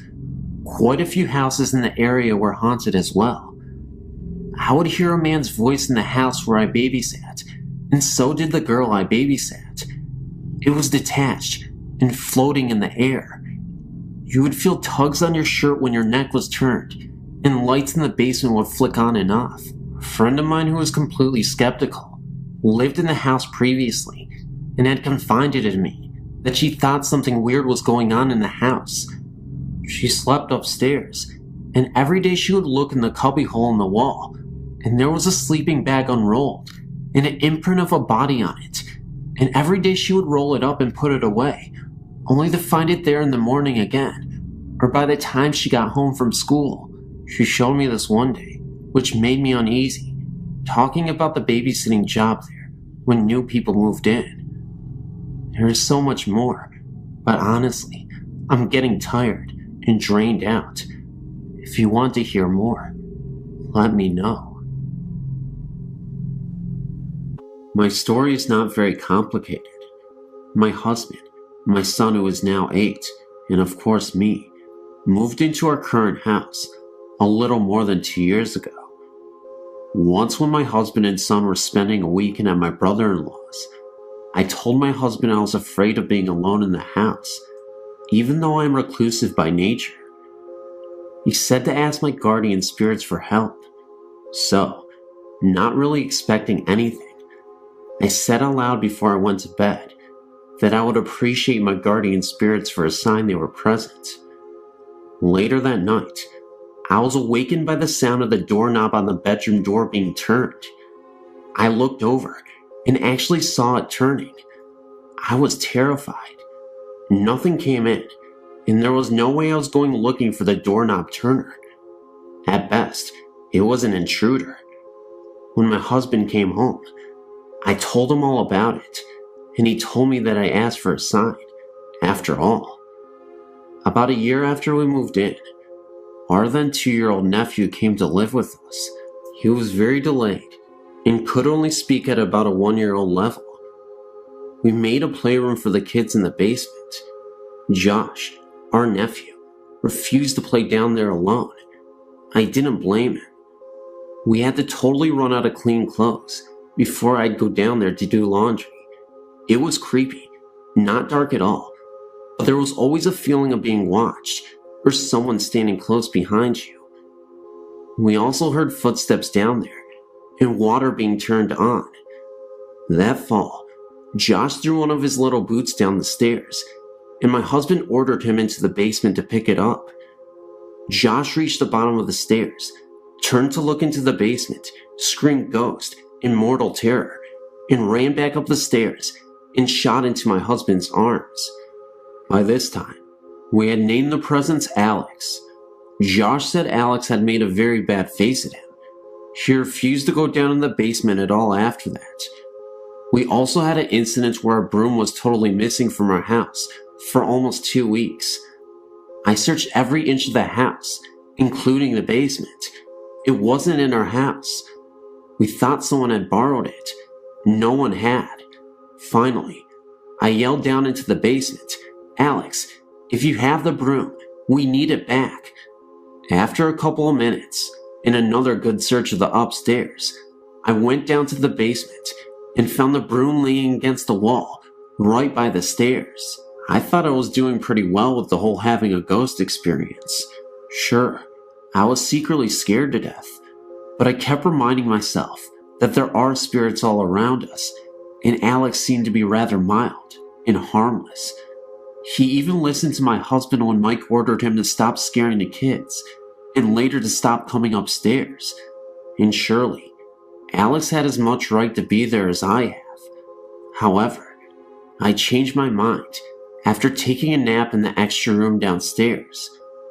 I was awakened with a jolt by the distinct feeling of a hand slapping me in the face. That was it for me. While we were in the car, away from the house, I told my husband Alex had to go, and since he seemed to have some authority, he had to tell Alex to leave. Mike said he'd probably have to talk to a medicine man. Luckily, however, perhaps after overhearing a similar conversation at the house, Alex left on his own.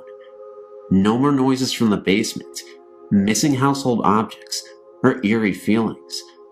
In fact, after a while, my husband and I even moved our bedroom downstairs, and we never had a weird experience down there. Josh was more than willing to come downstairs, although he still does talk about Alex occasionally. We did have to move back upstairs, but that only involved a mundane little mouse running around down there.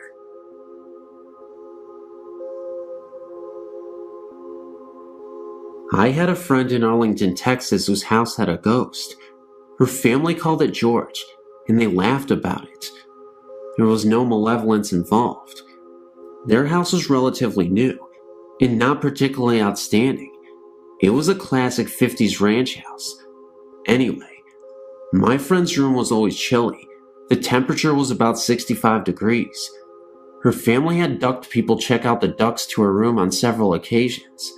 Despite the blazing North Texas summers, where the central heat turned on in the winter, her room maintained this temperature. I had heard all the stories, and didn't really know what to think. I spent the night, and that made a believer out of me. First, during dinner, things fell off of shelves in the adjacent den. Her parents laughed and yelled, "Stop it, George." Later, when I went into the kitchen for some water, the reflected view in the kitchen window started spinning. I was somewhat entranced, and then realized that the center of the spiraling image was the figure of a man. The figure was getting closer and larger. I ran into the den before I saw any more. As we went to sleep in the sleeper couch in the den, several books in the shelves opposite the couch slowly pulled out from their position on the shelf and almost fell to the floor. George is one of my fondest memories. My friend and I had other strange encounters after that, including many that didn't involve George. I think that some people are more receptive to energies and have more of these events than other people.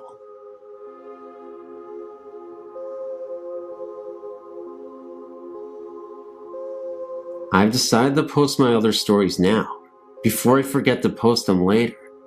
The first one I would like to share happened when I was 18. My friend was living with me and my family in our house in northeast Calgary. We were sitting in our room playing cards. There had been a couple strange things happening the last few weeks, like my TV turning on and off by itself, the volume going up and down on my stereo. Since both of us had always been believers, she's always had experiences of her own. We knew it was the work of a ghost. We were never really frightened, at least not until the night I'm about to tell you about. Anyway, like I said, we were playing a game with a deck of cards. You asked the question and then flipped a card. If it was a black card, the answer was no. A red card was a yes. It was called something like Ouija cards. At first it was just a game. We were laughing and joking around at the answers it gave us, until we noticed a pattern. Every time we got to the bottom of the deck and shuffled them for the next round, the first 3 cards flipped were 666. The first couple of times we just brushed it off as being coincidental, but by the 3rd, 4th, and 5th times, we were scared. We decided it was time to call it a night and picked up the cards. We made sure to check underneath ourselves and under the pillows on our bed to make sure we didn't miss any cards. We hadn't. But after gabbing for a half an hour, I was going to go downstairs to my room. Sure enough, there was a card sitting right in plain view of both of us. We looked at each other a little funny, and then she picked up the card. It was the 6 of spades. I got curious as we went to put the 6th card back with the others and flipped the 2 cards of the deck.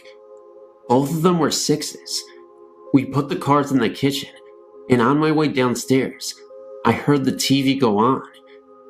I turned to go back upstairs to tell my friend when it turned off again.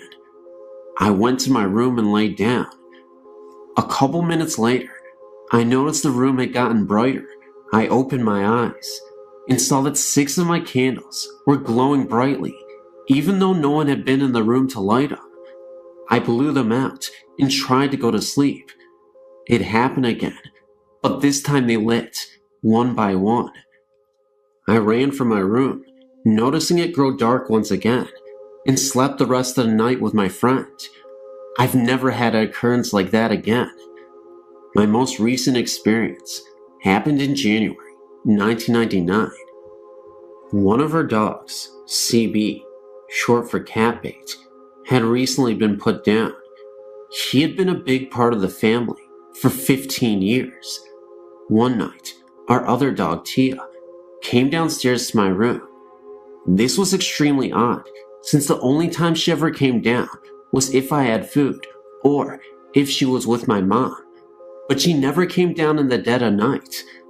I was fast asleep when I was awoken by the sound of her barking at the end of my bed. I told her to go away and to shut up, but she persisted. I sat up and found her jumping at the end of the bed. I asked her if she wanted outside, but that's not what she wanted. She wanted me to get out of bed. Irritated, I did just that. We walked out of my room, and she started barking at the corner of the basement.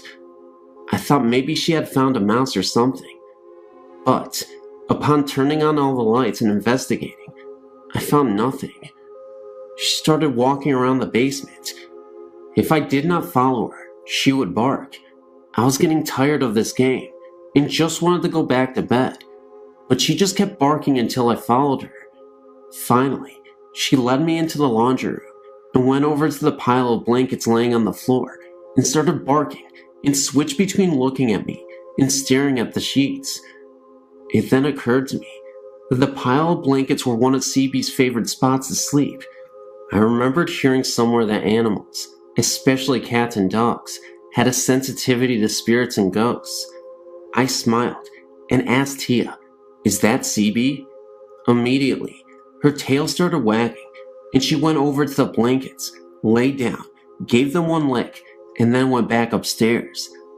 I know it was my little dog who was visiting me that night. I'm just glad that Tia decided to share that visit with me. Since then, Tia shared it with me a couple of times, although I still haven't seen CB's ghost for myself.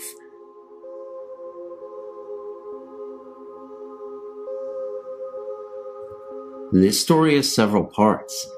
It has taken me months to put this together in a way that makes sense and takes all the known facts into account. I awakened suddenly from deep dreaming sleep one night in December or January with the terror that someone was in my room. I've heard that in most people, there is a reflex that literally prevents them from moving when they are in a deep state of sleep, and the frozen, unable to move state described by many upon first being awakened is simply that reflex still working, not fully in sync with sudden consciousness. I'm in a different category. However, I'm a sleepwalker and capable of vigorous movement, even when not awake. To get on with the story, I felt an intrusion in my dream that had nothing to do with what I was dreaming about. It shocked me awake, and I sat up straight in my bed. I was treated to the sight of an apparition standing near the foot of my bed. It was quite tall, over 6 feet I would guess. I couldn't tell if it was male or female, but my sense was that it was female. It had short dark hair, parted in the middle and brushed back on either side, and wore flowing white garments. It emitted no light. What I could see of it was illuminated by the yard's light, shining in the bedroom window. I apparently surprised it, because for a fraction of a second, its right hand was raised to its temple in a gesture that seemed to indicate I was not supposed to have awakened or have seen it. Immediately, it was gone, leaving me to wonder if I had really just been dreaming. It all happened so quickly. In January, I visited a psychic who told me that in addition to the spirit of my grandmother, which I knew about, I had the spirit of a young girl strongly attached to me. She was not able to give me any details as to who the girl might be, and I thought about this for a great deal. For months I pondered whom this might be and got no enlightenment. Finally one day, the face of a child I used to babysit for many years ago sort of popped into my head, and I knew who my little girl attachment was. She was a tragic little figure who was a foster child in a home that cared for her, but most certainly did not love her. Even as a teenager, my heart ached for that child, and I told my mother that once the lifeline on her left palm was extremely short. I always felt she would die young. I really didn't know any facts about her, since I lost touch with her foster family after I went to college, but I had no doubt that she was my attachment. A few days after this, I went to another psychic who told me that the girl had not been ready to die when it happened. It had surprised her. For that reason, she was unable to find the lights that souls are supposed to go to when they pass. He told me that I was the only light she could find, and therefore she had attached to me. But that wasn't a good thing. She meant me no harm, but she was draining me some of my energy, and she needed to move on for her own sake as well. He spoke with her briefly and told me she was 17 and that her stepfather had caused her death, or at least a great deal of pain while she was alive, which he does correlate with what I knew of the man. Remember, she was in foster care, not living with her mother and stepfather when I knew her, but the man was a convicted child molester. The psychic told me he would go help her to the light, and I presume he was successful. Tonight I was reading some of the articles on the site about why spirits tend to manifest at night, to get a glimpse of someone they loved, perhaps, or to try to communicate, and what the best reaction to an apparition is. And I realized that 1, probably my apparition was my young friend, who I wouldn't have recognized because I hadn't seen her for about 7 years before she passed, and 2, sitting straight up in bed was a good way to scare it off, because it disappeared in the blink of an eye. If I had realized who it was, I would have tried to make things easier for her, but for both of our sakes, I hope there is no next time.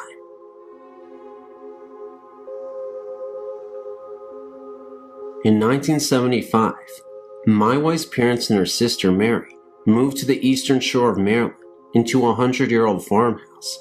What made them believe there was a ghost was little things disappearing and reappearing in different places, doors locking by themselves, being touched by someone who wasn't there. Things really didn't start getting weird until her other sister Cher and her son David moved in with them. Cher had a little bit of ESP, She could tell when things were going to happen. She would have dreams and funny feelings that would mostly come true. They would hear noises in the attic, footsteps, and things rolling around. She would hear someone calling her name at night. She had the bedroom with the attic door in it. Once, my wife felt someone sit on her bed, and Cher felt someone run their fingers through her hair. They were all outside taking photos of each other one time, and no one was in the house. But when the photos were developed, someone was looking out the pantry window. They believed the ghost was not harmful. In fact, it was very helpful. Things that they were looking for would appear. When David was a baby, he had stuffed animals in his crib. Years later, he told us that he was afraid of these stuffed animals because he thought that they were alive.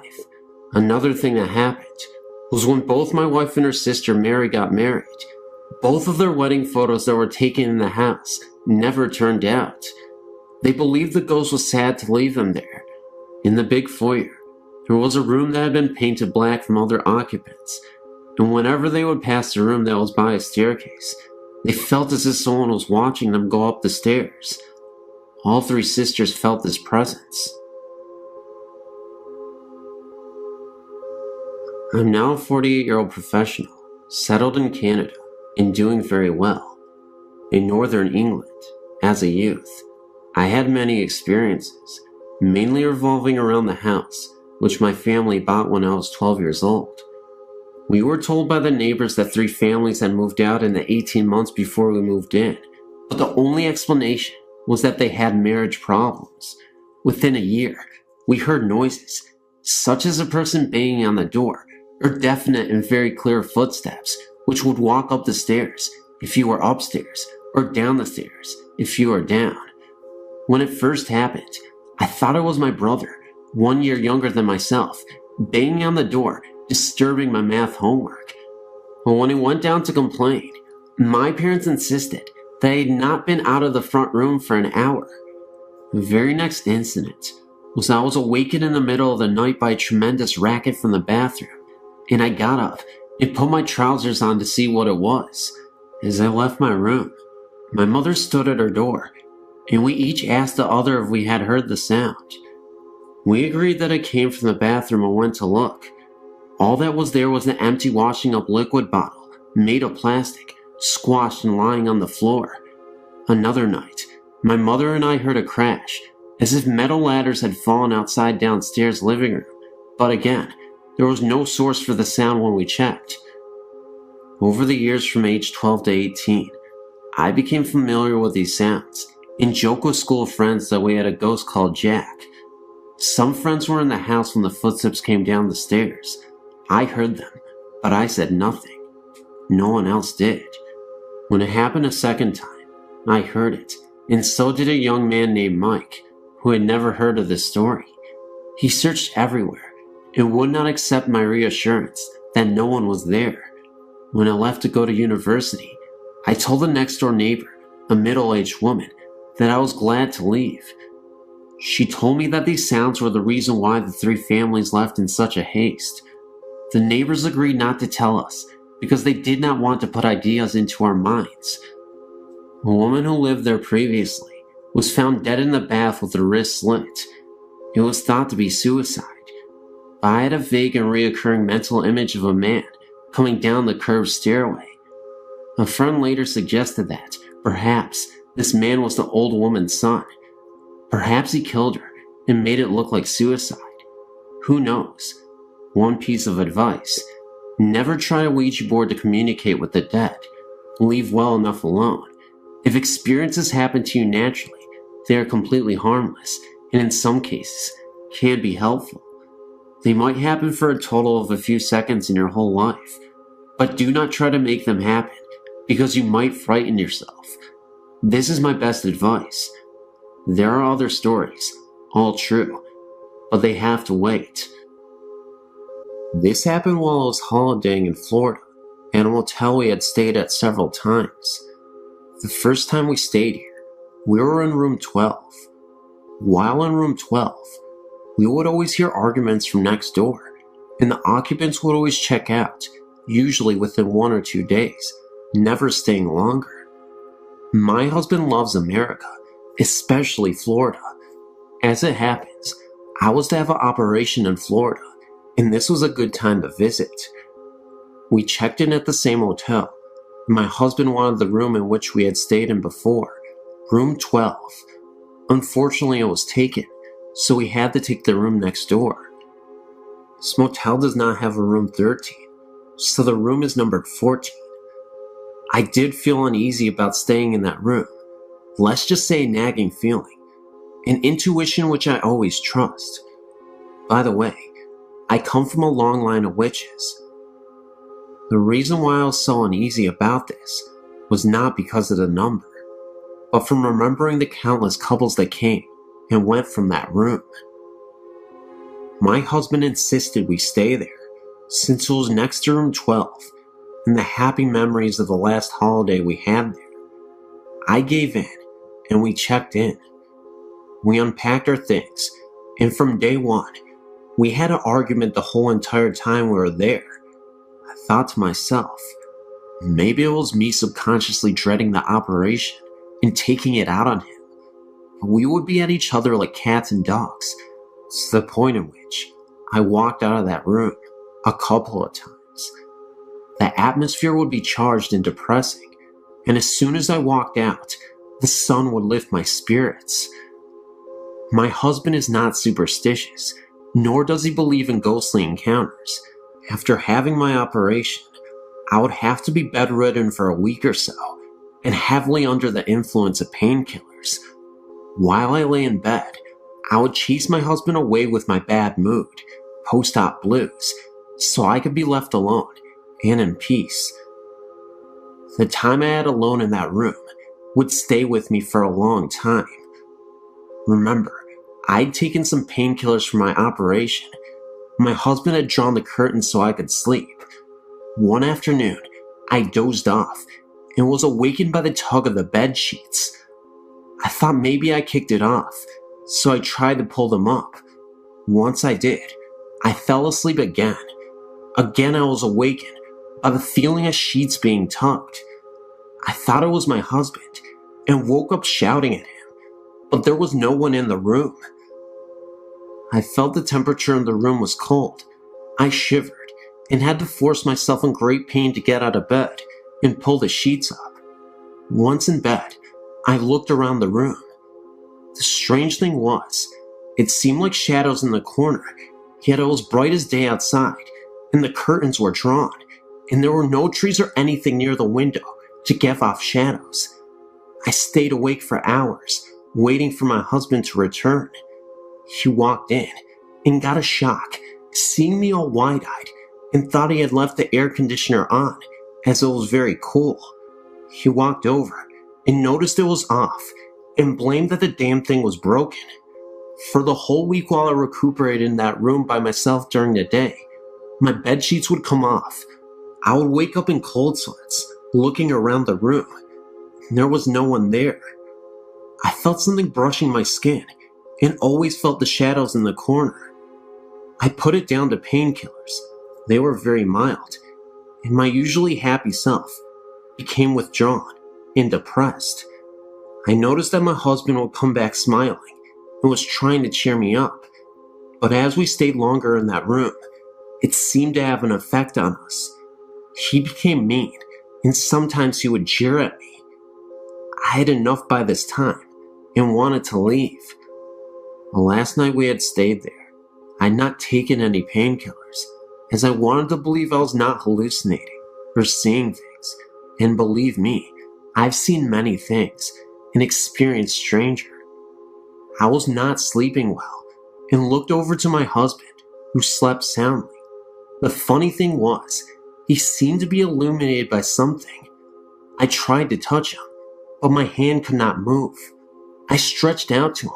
We slept in separate beds while I was recuperating. He was only an arm's length away, and yet I couldn't move. I was sweating now, with a feeling of dread. My whole body felt like lead, and I could only move my head. I tried so hard to move, yet I couldn't. I could really feel that there was someone or something that was in the room with me. but I couldn't even see them. Someone was there near my bed, but not fully visible yet. I started to say something and tried to call out to my husband. He was dead asleep and did not move. As I turned my head to the foot of my bed, my sheets were being tugged off. I really screamed, but nothing came out. I was forcing myself to say something, but nothing came. At the foot of my bed appeared a tall black outline. The figure seemed to be wearing a hooded cloak, but I had a profile view. It had its outstretched arm on my bed. I'm 6 feet tall, and my feet are slightly stuck out over the bed. I tried to move my feet to kick out, but my limbs were like dead weights. A black-garbed figure turned to me and began to walk towards me. At this moment, I was desperately repeating the Lord's Prayer. I'm not religious, but it came to mind. Over and over, and as it began to walk to me, I remember the eyes started to glow red. At this stage, I was turning my head to and from the figure to my husband, as well as stretching my arm out, trying to touch him to wake him up. I remember him sleeping soundly like a baby. As the figure approached, and I was sweating buckets, and repeatedly said the Lord's Prayer, I yelled out, "Stop," and that I worshipped only God, and that I belonged to Him. That's when the figure was no longer there. I blinked a couple of times, thinking it was a nightmare, but I noticed that my arm was still outstretched towards my husband, and he was still in the same position, sleeping soundly. I started crying and busted open a stitch. My husband woke up and said that I just had a very bad nightmare. I said I'm glad that we were leaving that very morning. We still go back to the motel, as my husband loves it, yet I insisted we do not stay in that room. Thanks for reading.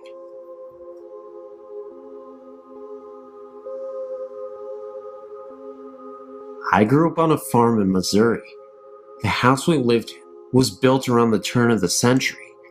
It was a big 2-story house with a wraparound porch. I shared a bedroom with my brother on the bottom floor. In the summer of 1975, something happened that had a long-term effect on me. It was a clear moonlit night, and you could easily hear crickets and bullfrogs singing in the night. I was sleeping very soundly when something woke me. I had the impression that someone was pushing down several times on the foot of the bed. I looked up and was startled to see the shadow of a short, plump figure watching me. Horrified, I immediately went for the light, but there was nothing there. The figure I'd seen had no face, but seemed to have a soft glow. It was definitely trying to get my attention.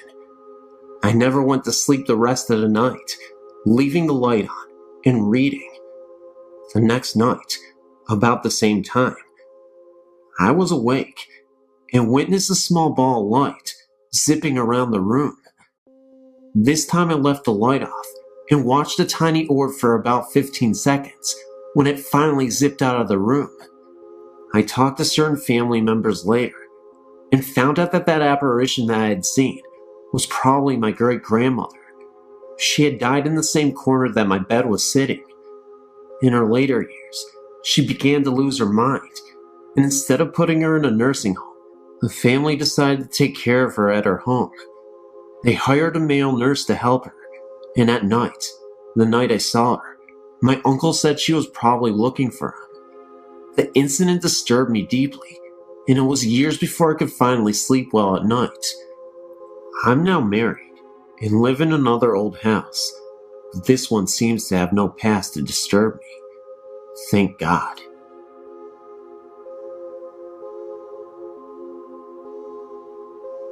In 1999, my husband and I purchased our first home. We had 2 very small children at the time, and soon found out we were expecting our third. We had purchased an old Queen Anne Victorian. It was very large, and all the homes around it were large as well. We had looked at many houses before we purchased the old home. In fact, I drove past the home to go to work every day. I'd never considered buying it, but always felt drawn to it. Things seemed fine. I was alone in the home when I heard what seemed to be a child laughing. I thought maybe our family had come home early, but no one was there. One other time, I was in the cellar getting clothes out of the dryer and heard a child call Mommy. But again, I was alone when this occurred, and none of the neighbors' children were outside. I was lying in my bedroom with my eyes closed and could feel something breathe on me. When I opened my eyes, nothing was there. I have a cat who likes to go outside at night, and one evening, my husband heard her at the door. He opened the door and let her in, or so he thought. The next morning, he saw our cat waiting on the porch for us to let her in.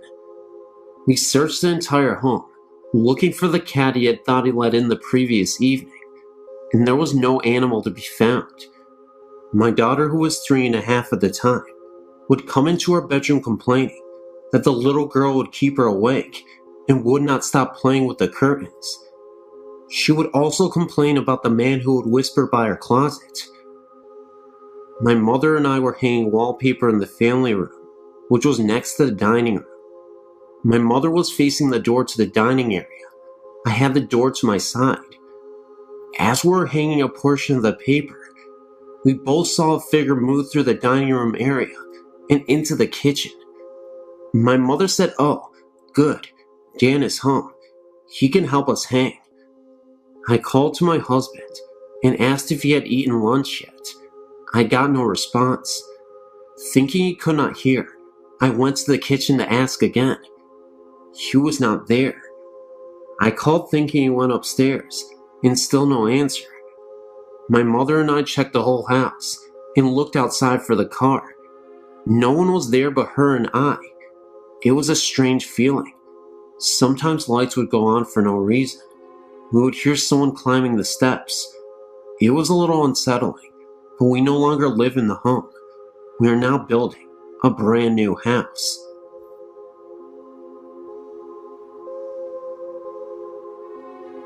The story that follows is a true account of an 11-year experience that I'll never forget. When I was 6 years old, my family moved into an old Victorian home in Pontiac, Michigan. The house still stands today.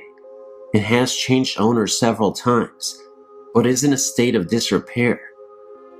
The house had been built in 1892 by Mr. Newsbringer for himself, his wife, and children. My parents had purchased the home from Clara, the last living daughter, in hire. I remember moving in that day because even as a young child, I felt a sense of uneasiness. That feeling was soon to be validated. At first, it was more of just an uneasy feeling throughout the whole house. Soon I discovered, though, that the feeling intensified while in my room. It was a large, 4-bedroom home, and us 3 girls all had the luxury of having a bedroom all to ourselves. Mine was in the back of the house, next to my parents' room, and across the upstairs foyer from my other 2 sisters. When alone in my room, I began to feel as though I was being watched. It is a universal, primitive feeling. I'll be sitting at my desk doing my homework, or just laying across my bed listening to my stereo, and I would feel it. I felt that a presence was emanating from one corner of my room, up at the ceiling. I had not seen or heard anything up until this point, but that was soon to change. As I was alone in my room again, one day after school, I heard a voice call my name. It was a male voice, and I thought it was my father. I went into the foyer to answer his call, but since he was not home from work yet, it could not have been him. I went back into my room and soon heard the voice again. I say that I heard it, but it occurred to me several years after the fact that I only heard it in my mind. A sort of telepathic communication, I think. It wasn't long before this voice became an everyday intrusion into my life. It would call my name repeatedly. It would assure me that it was okay, and for me not to be afraid. It also told me to come closer to the corner from where it was coming. I remember now that I would be so drawn to it and would just stand there transfixed, staring at the corner. I never went close to it. Call it instinct, fear, whatever, but I somehow knew better. As I was staring at the corner one day, a huge void opened up in the corner. It was the blackest black I'd ever seen. I saw nothing in the gaping hole, but it seemed to go on forever, and I would grow lightheaded and lost blocks of time staring into it. Now, I had told my younger sister all about this, but she never saw or felt anything until we actually moved out of the house, but I'll get to that later. I was afraid to tell my parents, and had been warned by the voice that this was our secret, no need for me to tell. The voice began to torment me. Even at night, as I lay in my bed sleeping, I could feel it there in the dark, beckoning. It invaded my dreams, becoming ever more insistent that I succumb to its wish, that I come into the void. It was angry at me, growling insults and obscenities, but I never would give in. Towards the end of the stay in our house, I began arguing back, telling it that I was stronger than it and would not be overpowered. Strangely enough, over all those years, I'd come to accept its presence as a normal part of life for me. No one ever saw or felt it but me. I'd even confided in my best friend Shirley, who would frequently come for sleepovers. I think she slept with one eye in the corner. The day we moved out, I experienced the most intense terror I will ever feel for the rest of my life. I was then 17. I was in my room, packing up the last few items. I felt the familiar goosebumps and tingling of my skin as the hair on my back of my neck and arms stood up. The voice was at a fervid pitch now, threatening and cursing me. I turned around to face my enemy, stared into the blackness, and was mesmerized to see the most evil eyes I had ever seen come out of the darkness. I could see the whites of his eyes, and the center was like black coal. The hole began to turn, and I heard a deafening roaring sound, not unlike that of a huge waterfall in close proximity. I dropped what I was doing, ran down the steps, and got into the family car. I left the rest of my things in that room and never looked back. I never heard or saw anything like that again. After we had moved out, my younger sister began having nightmares about something dark and heavy chasing her in our old house. No coincidence, I think. I still get the chills when I think about this. I assure you, this was real.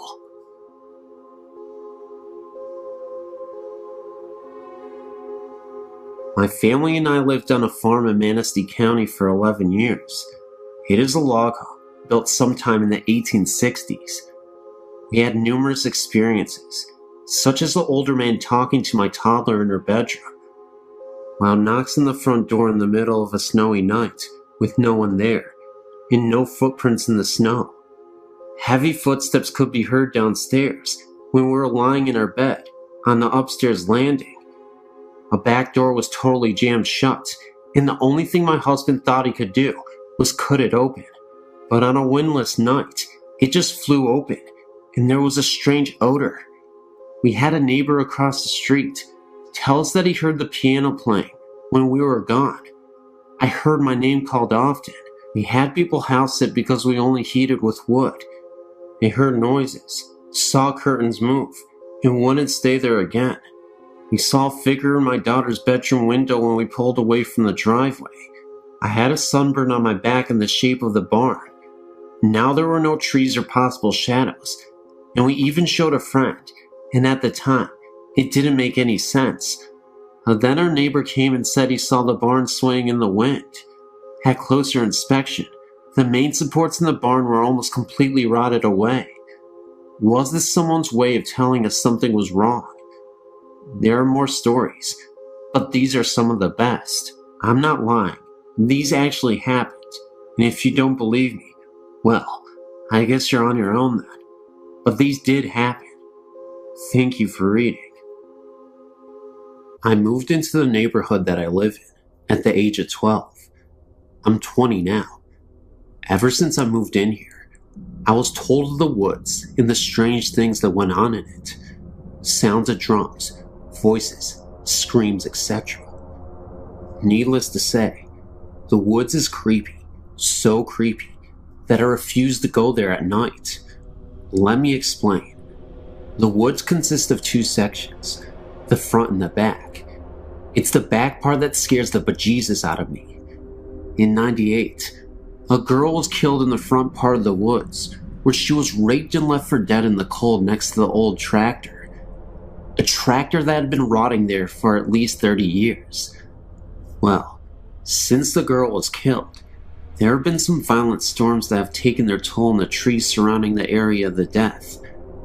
My friend and I would go to the spot every now and again, until that night. I had a girlfriend at the time that lived on the road across the woods, so to get to her house, you could take the short way, which was through the woods, past the spot where the girl was killed. I'd walk my girl home, and I was returning through the woods, when I felt a sudden cold draft. Now mind you, this is the end of summer, so there was no logical explanation to see my breath during this time of year. I then turned to look over at the tractor, and I felt an overwhelming sense of depression and sorrow that made me feel sick to my stomach. I started to walk towards the tractor, and I could have sworn I heard the crying of a girl's voice say, "Run away." At this point, I started to pick my feet up and walk a little faster, when I noticed a little girl standing from a distance behind the tractor. She didn't look to be more than 6 years old, and looked about as solid and real as anybody I'd ever seen. I froze in sheer terror, knowing that there would be no way that a 6-year-old girl would wander off into the woods unsupervised and by herself, especially knowing the history of these woods. As I got closer to the girl, she ran further away and behind some trees, where she ultimately disappeared. It was not long after that I hightailed my butt back to the house as fast as I could. The next day I told my friend about what happened, so from then on, he walked with me each time I dropped my girlfriend off, hoping to hear or see something. It never happened to me again, but months later, I was talking to a friend who still hung out in the woods, and he told me he was sitting on one of the fallen trees, and he heard a girl crying. He said it startled him, so he went to go and leave. Just as he got up, he heard a louder voice say why. He said he felt depressed, and ran the rest of the way out of the woods. The woods has had a lot of strange things happen to it, like fires that start and go out by themselves, houses adjacent to the woods that have their backyards vandalized, and the sounds of someone knocking on the back doors. Interestingly enough, I found out that there was a forgotten cemetery somewhere back in the woods that had been neglected for years. I don't know what kind of paranormal energies take place in these woods, but I don't want to discover more of it.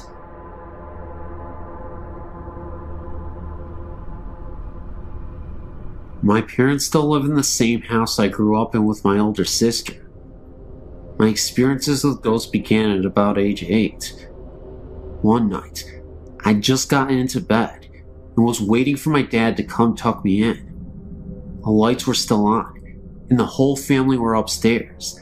I wasn't alone or anything. I was wearing a nightgown. Suddenly, I felt 2 hands run quickly underneath my nightgown, up my legs, and over my body. I screamed bloody murder, and my parents came running in. I don't remember if they believed me, but I never slept in that room again. I traded rooms with my sister. Once she had begun sleeping in that room, she would tell us in the morning that someone would sit on the bed and say her name while they rubbed her head. But she never opened her eyes during these encounters. A few years later, I was getting my dad and I some ice cream in the kitchen. There was a new big bag of candy on the counter in front of me. Suddenly, it flew across the counter. I ran and told everyone. They believed me when they saw the candy on the other counter. Another time stayed home sick from school. I was lying in bed watching TV, and I kept hearing what sounded like marbles being dropped in the attic right above my bedroom. I was so scared, I called my mom, and she sent her friend over to stay with me. To this day, the TV in our kitchen turns on and off by itself.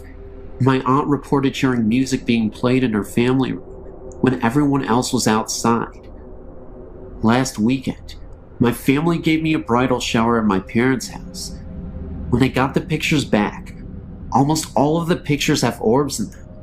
I could not believe it. Whoever it is still there and still trying to be a part of us.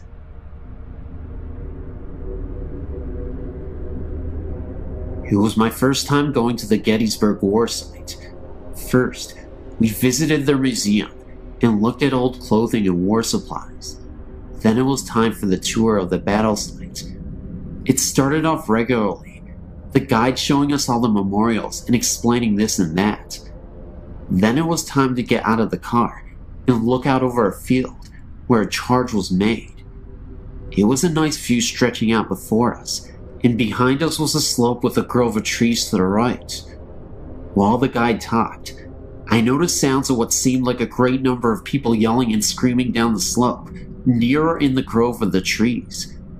It was quiet at first, but it got louder, then quiet again. Even the tour guide stopped for a moment to question what those sounds were, and I even asked the guide if there was a reenactment going on down there. He just looked at me confused and said no. Perplexed, I asked if he had ever heard those sounds before while giving tours, and told us that this was the first time he had heard such distinct sounds that sounded like battle cries. There was even a moment where I was standing there, and I could have sworn I saw an extremely faded apparition run across the field for a second, then completely dissolve. Somehow I was the only one who saw this apparition. We then moved on, and as we walked back to the car, I asked my mom later about it. She thinks it was where the Confederate soldiers mustered up their courage by screaming war cries before they went to battle. I've been trying to find stories similar to mine ever since, but I've found none.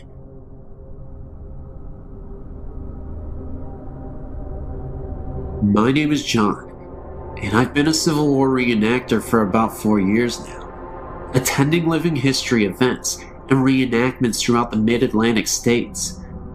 I'd like to tell you about an experience that my reenacting group had at Antietam National Battlefield, Maryland. My company, Company G, 96 Pennsylvania Volunteers, annually has a living history event at this famed Civil War battlefield.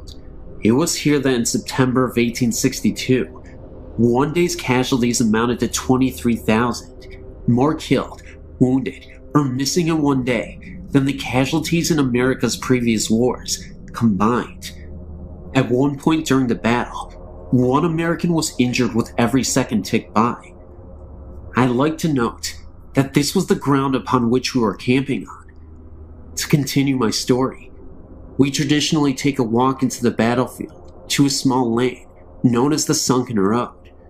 Here, Confederates hunkered down on a road that had been worn down by years of wagon travel, holding off wave after wave of heroic Union soldiers advancing upon them. Eventually, the Union forces swarmed over the Confederates' right flank and fired into the rebels from down the road, driving them off. This is where we annually took a midnight tour, hoping to catch a glimpse of energy left from 1862. Please note that even though the park closes around 10 p.m., the rangers often allow us reenactors to walk around. This is because if we found anyone defacing a monument or even shifting a pebble, that person will be praying for a ranger to come by and save him. So this night, about a dozen of us strolled down the sunken road and eventually came upon a monument located in about the center of the lane's length. We sat down along the banks of the road to relax and take in the atmosphere. About 20 minutes passed with silence and a few pictures taken here and there of us around the monument. Soon, 4 of us, myself included, chose to walk the remaining distance of the road to an observation tower, climb it, take a few snapshots, then head back. So we decided to walk down to the tower, ascend a few flights of stairs, and took a look around. Meanwhile, back at the monument, our captain decided that everyone had better get back to camp, so he sent 2 men to go retrieve us from the tower. No sooner had those 2 begun to walk down the road, when the remaining few men heard shoes and heel plates, horseshoe-like plates we wear on our leather shoes, on the gravel and earth down the road.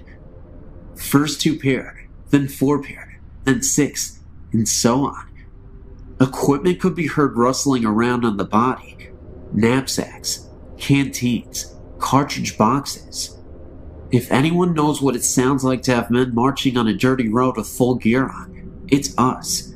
The sounds continually crescendoed until one man sat up, looked down the road, and stirred the other men to listen. Just as they began to sit up and peer into the darkness down the road, the sounds faded away just as quickly as they came in. Another man jumped up, went down the road and looked over the fences and banks, only to find weeds and small shrubs. He figured that if this was some sort of ghost regiment, it may have followed those 2 men who had begun to walk down the road to the tower to fetch us. I also had another story I experienced firsthand during a sleepless night in an old gun mill. We also used to have an annual event at Jacobsburg State Park, Pennsylvania. On the land is the Henry homestead, including a mansion and a house whose basement was the gun mill. The house now is a museum to the Henrys, and the mill below it is open to see the machinery and processes of old-time gun making. The history of the homestead dates back to the Flintlocks. Our event took place very near the homestead, and since it was going to be extremely chilly that night, the caretakers were kind enough to allow us to sleep in the house that night. Little did I know about the death that occurred in the house long ago. A young girl had contracted a contagious disease, one of those terrible, yet common diseases of the old days.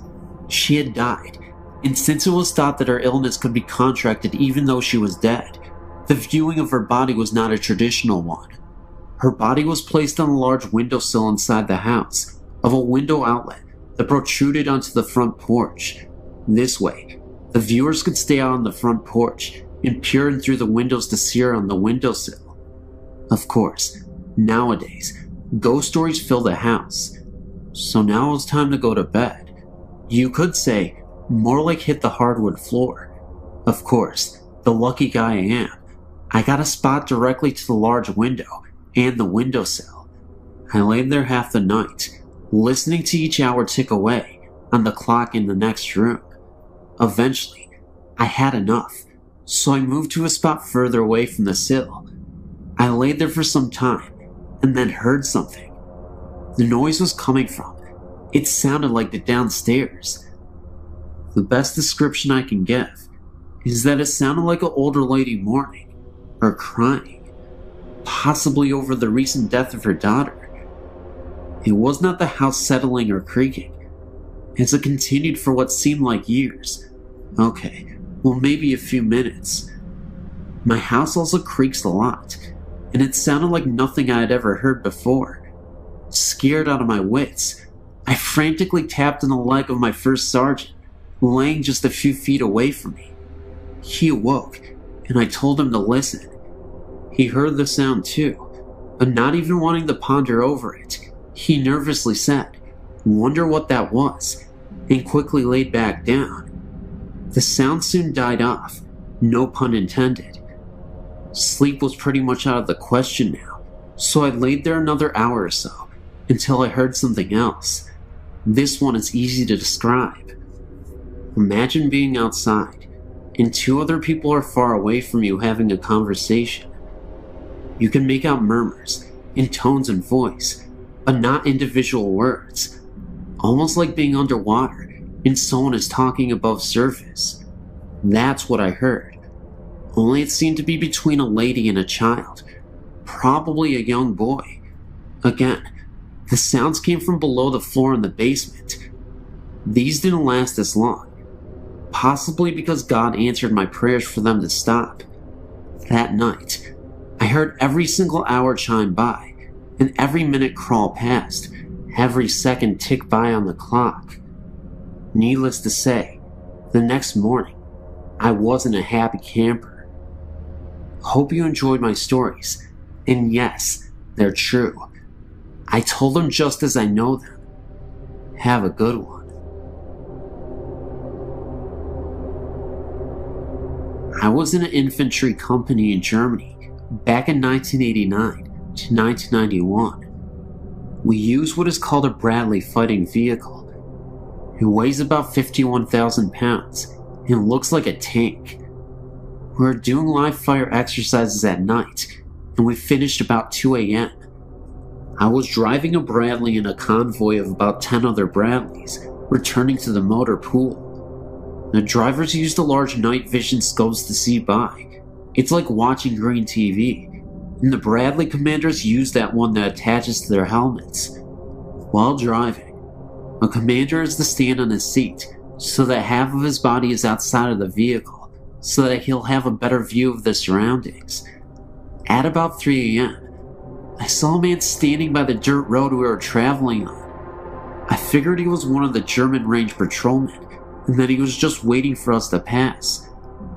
Right after the Bradley in front of me passed, this man walked right out into the dust of that Bradley. I hit the brakes to avoid hitting him. At the exact moment, my commander said watch out, but it was already too late. I knew I must have hit him.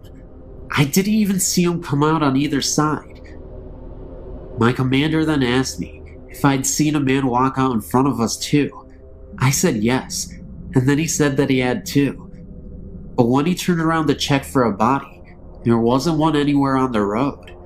This dirt road was about 50 feet across, and when we returned to the motor pool, we took a flashlight and checked the whole front end and found nothing.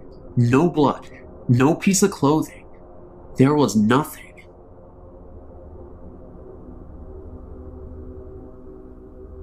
My name is Heather, and I live in Omaha, Nebraska. I've only seen a few ghosts or spirits in my life. Sometimes I do get the chills though, like someone or something is nearby. The first spirit I saw was when I was younger, about 13 years. My mother told me to go into our basement to get some candles, which wasn't unusual. We spent a lot of time in the basement, playing slot cars and electric trains, and my dad has a workshop down there for models. As I fetched the candles, I felt watched. I scampered back upstairs, startled and panicked, and told myself not to be so silly. I give Mom the candles. I don't remember why she needed them, and felt the nagging, watching feeling again. I opened the basement door, and a round, green-white light was bobbing slowly up the steps, I think about 3 to 4 feet off of the ground. I grabbed my jacket and ran outside to my grandma's house down the hill. I never saw it again, whatever it was, and everyone laughed at me for it, but I remember it clearly. It was green and glowing with a soft white light. Mom laughed and said it must have been a glow-in-the-dark Halloween candy bucket from the size and color, but she couldn't explain how it was floating. My house is quite old, about 80 years, and nothing like this has ever happened again. We're the third family living there, and nothing violent ever goes on. I still get the odd feeling, but it's never been strong enough to make me panic again. The second spirit I saw really floored me. I was 14 and was riding my bike around town since it was a nice summer day, and I ended up on 2nd and 22 in Q, about 3 miles from my house. There's nothing there but cheap houses, and it's not a bad neighborhood, but it's not the richest in the world. But it's not a cheap, run-down area. Just relaxed, second-hand. Nothing violent ever happened there before. It's become a run-down area now, and there was no graveyard or ancient Indian burial ground or anything that I or anyone else knows of. I wanted to go to Dairy Queen on 24th and Q, and I was behind it. As I came to 22nd, I saw a flat field where I knew there should be houses. It was filled with what I can now describe as short, rectangular tombstones. I saw a woman standing there, dressed all in browns and earth tones. I couldn't even see her face or hands. She had a headscarf on, and her hands were held in front of her, covered by her sleeves. I think she had on brown shoes, but I don't really remember her having feet or not. I'm inclined to think not. I asked her what this was, but she didn't answer. I turned back to the grays, which had vanished and replaced with the things that should have been there. Streets, houses, sidewalks, trees. I turned back to the lady, and she was gone. I had a very chilly, uneasy feeling, and a few dead leaves fluttered by. I rode away, as fast as I could. I once saw a strange figure in the mirror, a girl my age, 13, but with dark brown hair, with thin bangs, and braids past the bottom of the mirror frame. She just startled me, but caused me no harm. The last one I saw left me breathless and thrilled. I was staring out the window to our front window when I thought I saw something in the clouds. It couldn't have been lightning because it wasn't fast enough. It resembled very slow lightning. It was white and long and crooked. I got up and tried to stare out by the light. It was at a bad angle, so I stood up and walked to the front door. As I peered out the glass, I saw a flash of lightning and a giant pair of silvery white eyes, rimmed with blue, which then vanished in a flush. The outside of the window was covered with condensation, like breath, which smelled really sweet, like milk. I wiped it away. I've come to the conclusion that the first three were just random encounters, but the last one was a kind spirit, one that was looking in on me. I haven't seen anything so clearly after age 15, but sometimes I see holes in my vision, weird things. After rubbing my eyes and refocusing, they're gone. And sometimes I can hear odd noises and voices no one else can. I don't think I'm psychic or anything, but I do think I'm a little more sensitive than the people around me. I know, you may not believe this, but it happened. It's true. Thank you. When I was around 5 or 6 years old, I remember seeing a figure of a woman standing outside of my room. The living room was the next room from mine. I always thought it was just light coming from outside the windows in the living room. But when I went up to the light fixture and tried blocking the light with my hand, nothing would happen. The light would still be there. I wasn't scared, because I wasn't aware of ghosts when I was around that age. But as I got older, maybe around 9 or 10 years old, I sometimes would sleep in the living room, on the couch, because my room would get really hot in the summer. Well, as I would lie on the couch, getting ready to fall asleep, I would hear things in the kitchen, like the sound of someone placing a glass on the table. I would sometimes go to see if anyone was there, but nothing would be there. I still hear the sounds in the kitchen sometimes, and when I would be home alone, I would sometimes go into the basement and watch TV or exercise. As I would work out or watch TV, I would sometimes hear footsteps above me, seeing how the TV was right below my room. But what happened to me 2 months ago terrified me.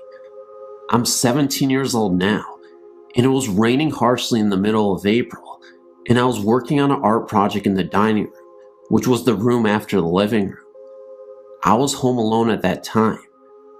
My mother was picking up my sister from work, and my father was working. As I was working on my art project on the table, the lights went out, and as soon as they went out, in front of me, I saw a woman sitting across from me. I couldn't see her clearly, but she seemed to be smiling. About a second later, the lights turned back on. I was so scared, I ran into the kitchen and stayed there until my mother and sister came back. When they finally returned, I told them about what I saw, and my sister kind of freaked out because she hates hearing about things like ghosts and other things related to that. My mother told me it was probably just my nerves, and I've been working too hard on my project. I believe what I saw was real. I don't know what this ghost lady is doing in my house, but she seems to bring attention to me only.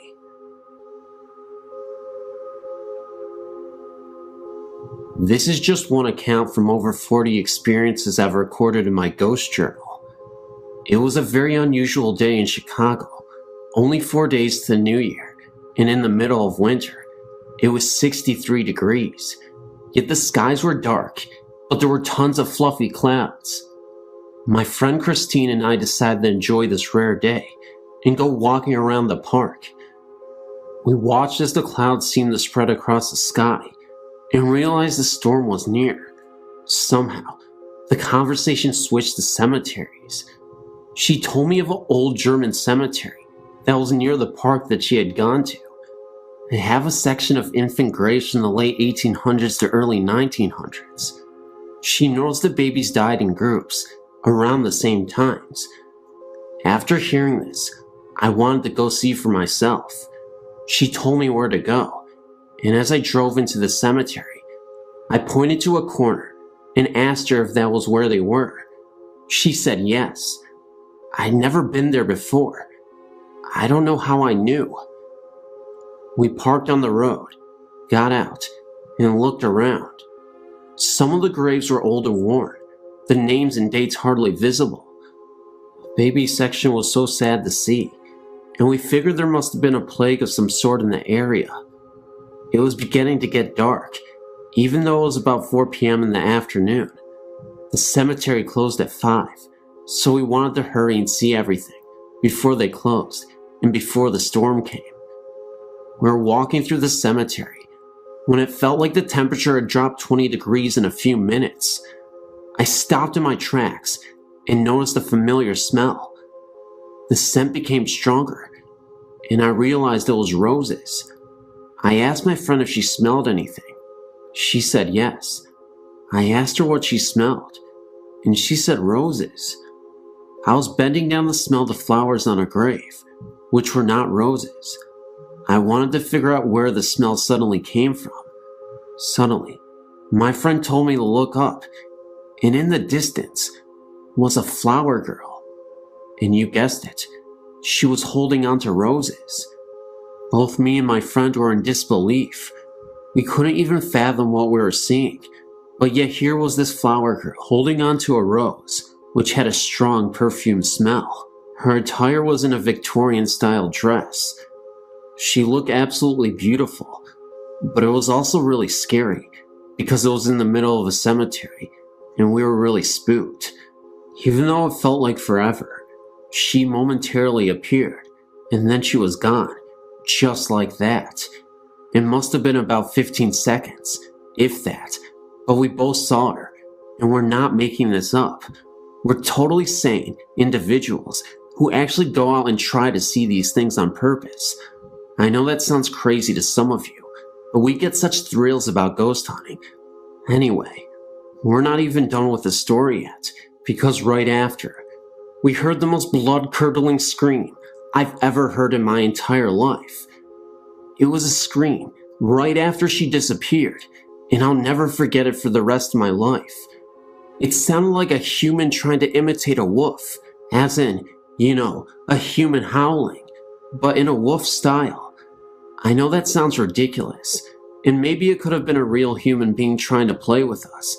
However, we did not stick around long enough to find out, and we bolted all the way home. I guess the moral of the story is, yeah, you can be interested in ghosts and whatnot, but even if you are interested, be very wary, and just remember, ghosts can't hurt you. If that was real, I have no idea what to say, but if it was a human being, I guess you gotta stay clear of the cemeteries. I'll tell you what though, the roses, the girl, and the scream, they were all very real to us. We did not hesitate to leave, because we did not know what to expect if we stayed longer there.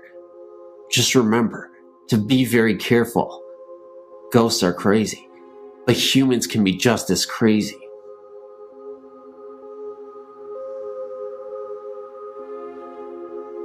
This happened to my fiance about 37 years ago in Karn City, Texas. He was about 5 years old and was attending a church function with his grandparents at the St. Paul Lutheran Church there. He was running around with two of his slightly younger cousins, having a good time. This function was taking place outdoors. Now, there were actually two church buildings there. A new church had been built, and the older wooden structure was still standing close by and being used exclusively for storage. The church had been collecting clothing and had put it in the older building. Anyway, my fiancé and his cousins had been told to stay out of the churches, but being little kids and the adults having their attention taken up with visiting, the boys decided to explore the old church. They went into the older building and looked into the large room where the clothing was piled on 3 tables. My fiancé said the first thing he noticed was the clothing on one of the tables agitating violently, and he could see a lady, who just happened to be transparent, sorting through the clothes that were shaking. All that she remembers of her appearance is that she was a motherly or grandmotherly looking figure with a high-necked dress and her hair pulled back in a bun. She did not pay any attention to the 3 little boys, but they ran out of the room as fast as their feet could carry them. He says that he may have been the only one to see the lady. He thinks the other 2 boys just saw the clothing shaking on the table. My fiancé says that he believes that the only reason the clothes were shaking was because of the ghost. The windows were all closed, there were no fans, and of course, no central cooling system in this old building. And remember that the clothes on the other tables were lying still. They went to tell their grandmother about the situation. Naturally, they got chewed out for being where they weren't supposed to be, and were told that no one was in that building, but they remember it well.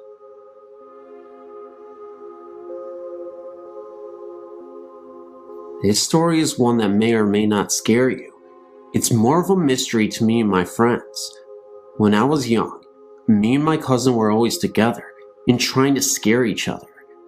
It just so happens that there was an old house which my grandfather had built in the early 1900s, which we thought may be haunted.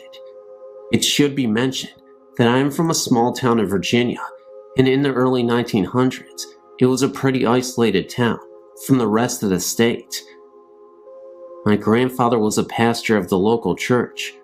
Being that the church was very big, and my grandfather's house was, he would have wakes and funerals in his den. The house was very big, and there was plenty of room for people to attend these funerals. Anyway, my cousin and I used to see things through the windows which we could not explain. The house had not been lived in many years when we would see these unexplainable lights. They were blue in color, and they seemed to go from window to window when we were looking at them. We finally got the nerve to sneak into the house, which probably wasn't too smart. Anyway, we had to enter through the basement in order for my father not to see us trying to get inside. This was very scary because there was no electricity, and we had to try and make it through the dark and up the stairs to the entry of the den. We did this several times, and on some occasions, we heard and seen strange things, and sometimes we didn't. On one occasion, we lived in the house, and we heard a tapping on the ceiling upstairs, as if someone was hitting it with a cane. This was very odd, because my father lived in the house as a child, and said his uncle lived with them, and he had a cane. When he needed something, he would tap on the floor for someone to come and help him. This scared the living daylights out of us, but my cousin was a little more courageous than I, and he persuaded me to go up the stairs. When we got there, he asked whatever it was that we were seeing and hearing to leave us alone in the name of the Lord Jesus Christ. The sound stopped, and we left the house. My father was a little skeptical about the whole thing, but he felt that there may be some truth in it. He himself now saw a ghostly apparition which he can't explain. This is coming from a man who himself is now a preacher, and I don't think he doubts seeing this at all. I really feel that there is some connection to the noises and sightings with the funerals that were held in the house. There are other occurrences which have happened, but would take a while to tell them all. I've read in other experiences about blue lights being represented with the supernatural. This story may not be that scary to you, but to me and my cousin, we know that there is something paranormal about that house.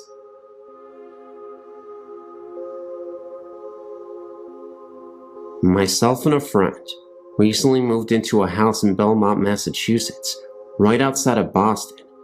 The place is about 100 years old and retains much of the original woodwork, ceramic doorknobs, etc. I even found an old ceramic liquor and med bottle in there. It's a third-floor apartment with an old aluminum speaking tube to the second floor, which leads us to believe this may have been servants' quarters at one time. We never get anything but good vibes from the place, but a few things have happened which make me wonder, and I write asking your opinion. Firstly, the former tenant was an elderly alcoholic who, according to the landlord, used to heat only one room in the house, the dining room, with a space heater. She kept the whole place closed up, according to Miss Richardson, who also tells us the former tenants didn't die, but moved to a nursing home. We aren't sure if we believe her. Well, that room seems to have a door problem. Often when I return from work, all 3 doors to the room will be slammed shut, even the one which is tied open with a string. These are doors which don't close easily, being old and paint covered and wrapped a bit. While we hang out, sometimes doors slam. It happens in fits and starts. One week it happened every day, but it hasn't happened for a while. Granted, there is a breeze in that room, but the manner in which it happens strikes one as odd sometimes. Also, we have both seen a white figure in a long dress, and perhaps a veil, always in the hallway into our place, or in the doorway of the dining room. It is a peripheral vision thing, which leaves one looked at directly. I've seen it standing in the door several times, and I saw it seemingly walk down the hall once. It kind of bounced up and down like a person would were they walking. Mike tells me he usually sees it moving past the door, either coming into or exiting the apartment, and he has used the words wedding dress to describe its clothing. I didn't get that detailed a look, but I've definitely seen the shape. Visitors have seen a similar shape, but hesitate to call it a ghost. Lastly, and this is not so much an experience as a creepy coincidence, when first repainting the place, we decided to do the kitchen in blue and white. I proposed that we paint only the panels on the kitchen doors blue. We haven't done this yet, which both of us thought was a good idea. Later, when exploring the basement for the first time, I found an ancient door of the same style as our other doors, removed from the hinges, and brought downstairs years before. It seems to be the one door from our apartment, which has been taken off the hinges, the kitchen door, and the panels painted years ago in cracked blue paint.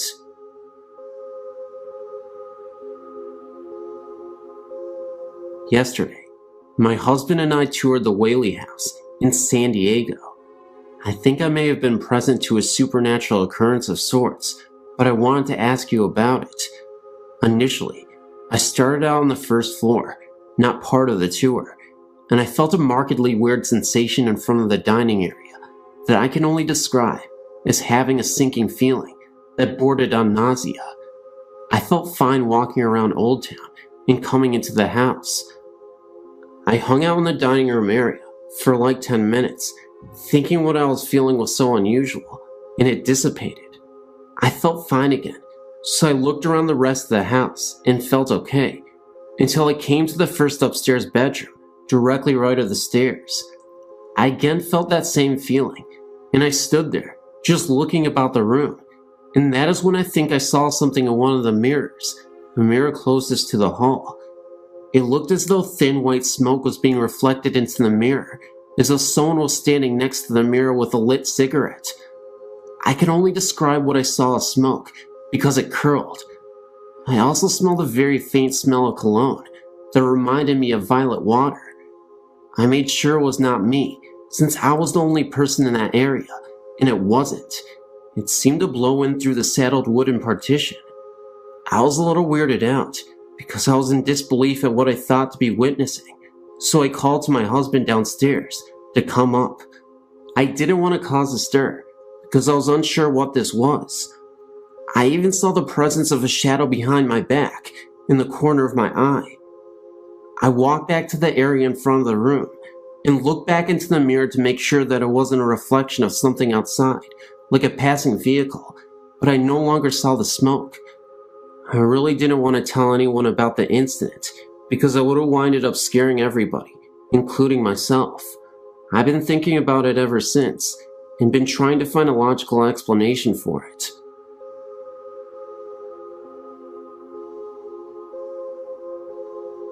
I've always been very interested in the subjects of ghosts and the paranormal, but never thought I would have a direct experience with them. Although I'm currently part of a theater group that is renovating an old theater, and we definitely have some spectral energy in the place, but that's another story. This story is about the first time I had something strange happen to me. I'm originally from a small island off the coast of Italy. The community dates back to 700 BC, so you can imagine they have their fair share of ghost stories. I was 15 and staying at my aunt's house with my sister. Our grandmother had died 3 years before, and as part of our week-long stay, we went to visit her grave. The experience was unsettling to say the least, and I think I was most affected emotionally by the visit. Trying to remember a woman who I love very much now, reduced to nothing but a picture in writing on marble mausoleum. Although it was a very hot and humid summer day, the cemetery seemed to have an unsettling chill about it, and I couldn't wait to get out of there. However, anyone who is Italian or knows of Italian cemetery visits is that they are family events that take a long time. Feeling very sentimental and depressed and somewhat bored, I couldn't help but look around and read more grave sites. With each name and picture that I saw, I thought more about the people behind them, their lives, and who they have been. The atmosphere seemed more oppressive, and I started seeing flashes out of the corner of my eyes. Nothing definite, but it was almost as if something had passed in front of me very quickly, and the experience left me somewhat disturbed. We left not long after, much to my relief, but still with this heavy, depressed feeling. Later on that night, I had fallen into a deep sleep, but was awakened at 3 in the morning by a male and female voice arguing. I was very groggy, but I immediately thought the voices were strange because they didn't sound like they were coming from anywhere, in particular at least. They sounded as if they were right in my ears. The room I shared with my sister was directly over a busy main street, and being a summer resort, there is always some activity going on. However, the street this night was totally quiet, with no one in sight.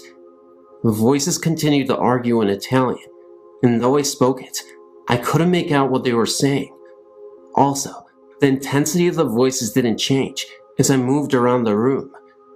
They always seemed to be in my ears, and were continuing to grow in intensity. At this point, I thought it was my cousin and her husband who were arguing from their bedroom. They shared the room with their 2 small children, and I thought what could be so important to be arguing at this hour of night, and why weren't their children reacting? I decided to investigate. As I slowly opened the door, the voices suddenly stopped. Not a cutoff in conversation or a conclusion, but as if someone had switched off a radio. I walked to the room and found the whole family sound asleep. I returned to the room dumbfounded, but found the room was very cold. The day had been extremely hot, and the night had not let up, and I was just in the room a minute before. But I knew the temperature had gone down at least 10 degrees. It was then I felt the same heaviness that I had experienced at the cemetery, and a large chill moved right through me. Almost immediately, the room returned to its original temperature. During this whole experience, my sister was asleep next to me, and when I asked her about hearing anything during the night, she thought I was crazy. To this day, I'm not sure what I heard and felt that night. However, I spent many nights in that room over the years and never had a similar experience. Did I touch something or someone? And did they follow me back from the cemetery? I don't know. I never shared this story before, but this seems like the right place to do it. When I was born, my parents rented a portion of a 3-family house. The house was huge and previously owned by an old German woman.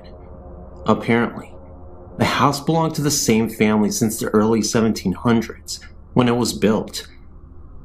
After the old German lady died there was no one left in the family to take on ownership of the house. Someone new took the house over and rented it out to 3 other families. As soon as we moved in, my parents had odd things happening on a daily basis. The TV and all of the lights in the house would constantly turn on, in the middle of the night. One night, my dad had some friends over to watch a football game, and all of the power in the house kept going on and off. His friends were so freaked out that they left. What bothered my mom the most was that all the rooms in the house stayed warm, except for mine. My room was always like ice, and being a newborn, my mother was concerned. She would turn the heat way up, and still my room stayed cold. One night, she heard a woman's voice coming from my room. As she neared, she could hear an old lady singing a lullaby. When she opened the door, the rocking chair was swaying back and forth, and my room was warm. After this occurrence, my room remained warm. This became an ongoing thing in the house. The rocking chair would constantly rock, no matter where in the house my mom moved it to, and oftentimes she would hear a soft voice coming from my room. The lights continued to go on frequently in the middle of the night. As I got a little older, into the toddler years, I can still remember certain things happening. My parents found it odd that I am able to remember things so clearly. I can describe my bedroom in distinct detail, as well as the other rooms in the house. I only lived there from newborn to 2.5 years. One night, I woke up and felt absolutely terrified. I remember climbing out of my crib onto the little table and chair set, and stepped onto the floor and dodged for my parents' room. As soon as I climbed into bed with my mom and dad, I heard my aunt, who was asleep on the couch, screaming. My mom woke up and ran into the living room to see what all the fuss was about. My aunt kept crying, I saw her, over there by the lamp." Apparently, my aunt says that she saw the old lady standing at the foot of the couch by the lamp. When my mom reached over to turn the lamp on, she disappeared. All of my parents' old friends remember the house, and everyone has a story of something that they experienced there. We know that the old lady died in the house, probably in the section where we lived. At first, I think she was angered that the house no longer belonged to anyone in her family. She was harmless and just wanted to make her presence known. We only lasted there for 2.5 years. Sometimes we drive by the house and contemplate stopping in to see how the current owners are making out, but I never had the courage to go back. Here's some spooky experiences that I remember from my childhood. The first one didn't happen to me. It's something that my mother told me about. Her mother died in 1959. A few years later, she remembers waking up in the middle of the night and hearing her mother calling her name. This always gave me the chills, especially if I thought about it at night. When I was maybe 6 or 7, something happened that scared the living daylights out of me. I can still picture it in my mind. A short time after I went to bed, I was lying there awake, and I looked up at my bedroom door, which was closed. There was a window across the room from the door. The curtains were open, and the moonlight was shining through the window, making a square of light on the door. In the middle of the square of light, I saw the shadow of a hand slowly moving back and forth. I was so scared that all I could do was just stare at it. I was trying to scream, but no sound would come out. Finally, I managed to get my voice to work, and I yelled as loud as I could, "Mom!" My mother came running in, and I told her what I saw. I don't remember if she saw the shadow too. Probably not. She didn't see anything outside, and she shut the curtains. Now, there were no trees right outside my window that were close enough that they would make a shadow. Not to mention that this did not look like a tree branch. It was definitely the distinct shape of a human hand. Looking back on this as an adult, I realized that this was most likely not anything supernatural at all, but someone actually trying to break into our house, which, quite frankly, is more scarier than a mere ghost. When I started screaming, the person heard me and ran away. Shortly after the previous incident, I asked my parents if I could move into the room across from that one. Gee, I wonder why. My new room had a little trap door in the closet, leading to an attic of sorts. My parents never used it for storage, as it was too hard to go up there through the trap door, and it most likely wasn't even high enough to walk up right in. When I was about 10 or 11, my best friend and I were playing in my room, and we noticed that the trap door was open about an inch or so. We slid it closed. Every once in a while, I'd look up there and find that it was open again. I'd keep sliding it closed, and then a few days later, it would be open. My friend and I naturally assumed that we had a ghost in the attic. I really don't remember if I actually heard anything up there or not. Around the same time, this same friend would occasionally spend a night with me. Several times, we'd be lying in bed and hear the sound of a newspaper or some sort of paper being crumpled up in the living room when we knew no one else was up. We called this the newspaper ghost. Another time, I think I was about 7, I was riding my bike around in circles in the street. This was in a housing development where there was very little traffic. My aunt, uncle, and cousins were visiting, and I recall looking at the bathroom window on the side of our house and seeing my aunt's face looking out the window. Later, I mentioned it to my aunt, and she said she hadn't been looking out the bathroom window, and neither had anyone else. Now, I realized that this could have easily been a reflection of something in the window, but at the same time, it seemed pretty spooky to me. In the summer of '69, I was about 13. We had some relatives staying at our house for about a week. One evening, after everyone had gone to bed, I was still awake. As a child, it always took me a long time to get to sleep. I was always too wound up, I guess. Anyway, all of a sudden, there was this loud crash that came from my closet, like something metal or aluminum falling on the untiled floor. The thing that came to mind was a metal vacuum cleaner hose. There was no vacuum cleaner or any other large metal object in my closet that could have fallen and made such a noise, and even if there was, what would have made it fall off the shelf? I was too scared to get up and look in my closet or go and ask anyone if they'd heard it. Now, this was a small 3-bedroom house in Levittown, Pennsylvania. If anyone is familiar with the houses, if a loud noise occurs in any part of the house, it would be impossible not to hear it all over the house. The next morning, I asked my parents, aunt and uncle and cousins if they heard a loud crash in the night, and no one else had heard it. And by the way, I looked in my closet in the morning, and nothing was out of place. This has always puzzled me. Here are a few things that have happened in the last few years, in the house I live in now. Nothing blatantly scary, just weird. I thought I'd share them just for the fun of it. One night, I was asleep, and all of a sudden, I screamed and woke myself up. My husband came running in, and I couldn't for the life of me remember what I had dreamed that had scared me.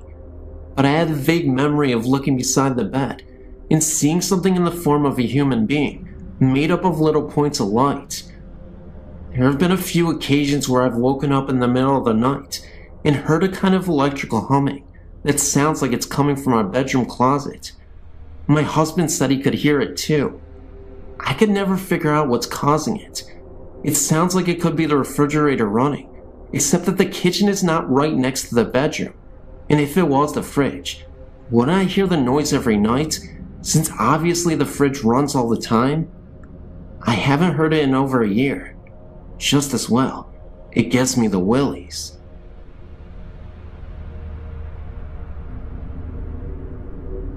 I want to say that I can sympathize with your situation, although other than apparitions, my experience varies greatly from yours. I do want to share what happened to me with you, but I do want to warn you ahead of time. I used to be a reporter, so I can get lengthy. My first experience happened when I was a child. I was 7 years old and lived a completely normal life.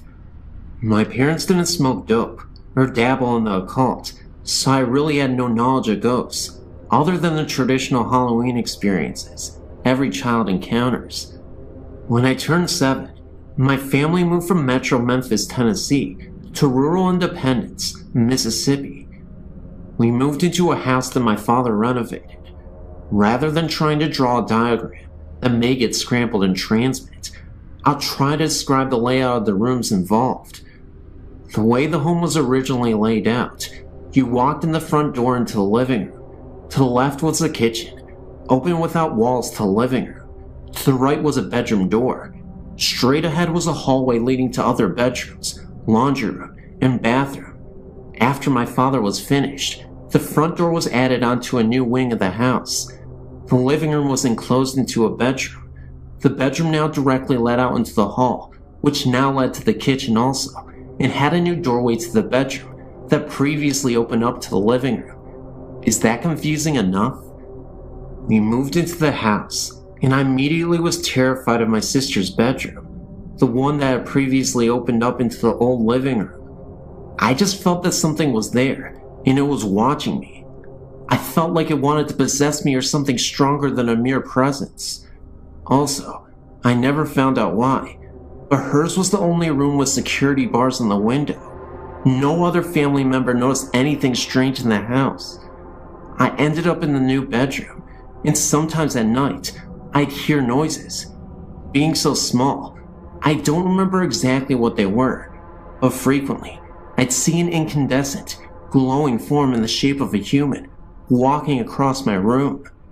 What made me know that it had to be a previous occupant of the home was that it would walk from the bedroom I was so scared of, through my room, into the kitchen, the way the house used to be laid out. Once when my grandmother came to visit, my parents forced me to sleep in my sister's bedroom. I was so terrified, but I finally went to sleep. When I woke up, I saw what appeared to be an ectoplasm swirling above my head. I spent most of my childhood years terrified of sleeping. Being a middle child of an older sister and a younger brother, I'd hide my prized possessions, jewelry, money, whatever I thought I didn't want them to get a hold of. Almost every time I hide something, it would disappear and reappear later in a different location. Thinking my siblings had discovered my hiding place, I'd find a new one, each time to have them disappear and reappear once again. The really strange part came later. We sold the house when I was 13 to another girl's family I went to school with. After she'd moved in, I'd asked her one day if she noticed anything weird in the house, and she said no, but her sister refused to go into the bedroom that scared me. Sister's explanation was that someone was watching her, and she was a middle child also. I guess there must have been some connection to middle children. I said something years later about the house being haunted in front of my aunt. She said she'd always had a feeling that something was wrong with the house. I'd appreciate your input as to what you think my experience meant. I had a person tell me one time I was a demon that wanted me, but I'm not even sure. While I lived there, although I was the only family member that had strange experiences inside the house, I wasn't the only one who had strange experiences in the area. In the fall, between the hours of 10 p.m. and 12 a.m., my mother would see balls of light floating in the field and wooded areas across the road from my house. She would always ask me to come look, but I had enough terror inside the house, and as far as I was concerned, the woods were my only safe haven while at home. So I never looked and never witnessed the lights myself, but both my sister and my mom did. When I was 19, I started dating this guy who was friends with a neighbor from the house I'd lived in. Basically, he lived catty corner from me, with their house backing up to the woods mine faced. My new boyfriend asked me if I ever saw anything strange in the woods. I said no. He told me that his neighbor's kid, who was a friend of his, told him that he'd seen balls of lights in the woods. I then told my boyfriend about my mother and sister's experiences. So apparently, it wasn't just restricted to my family. Another experience I had was when I was in my early 20s, when my grandfather passed away. We'd always loved each other very much, but didn't have a close relationship because of my grandmother, whom I didn't get along with. I was present when he passed away and was devastated. 3 months passed, enough time to allow me to grieve and get on with my life. I was asleep one night, and awoke to find my grandfather sitting on the side of my bed. He told me not to be scared, that he had a message for me. He told me I needed to get my life straight, or I was headed for trouble. I remember he held my hand and told me that he was going to tell me what heaven is like, but I'm not allowed to remember what he told me. I remember him being present for a while longer, but can't remember a word he said. Now that I'm an adult and have some time and distance between me and this experience I had as a child, I'd like to try to discover what these experiences meant, or why I was chosen to have this one. Do you have any suggestions? Also, even now, I can drive by a place or house and tell that it's haunted. Does that mean that I'm psychic or paranormally gifted? Usually I just get kinda jumpy and frightened, but one night, I was out repossessing vehicles, something I did part-time for a while, and my partner pulled up to this house. I was so terrified of the house that I told him he better turn around immediately, or I was getting out of the vehicle and running. Please help me to understand what is going on with me. I'm finally getting to a point I accept it and want to understand it, rather than how I've been so terrified in the past that I didn't even want to talk about it.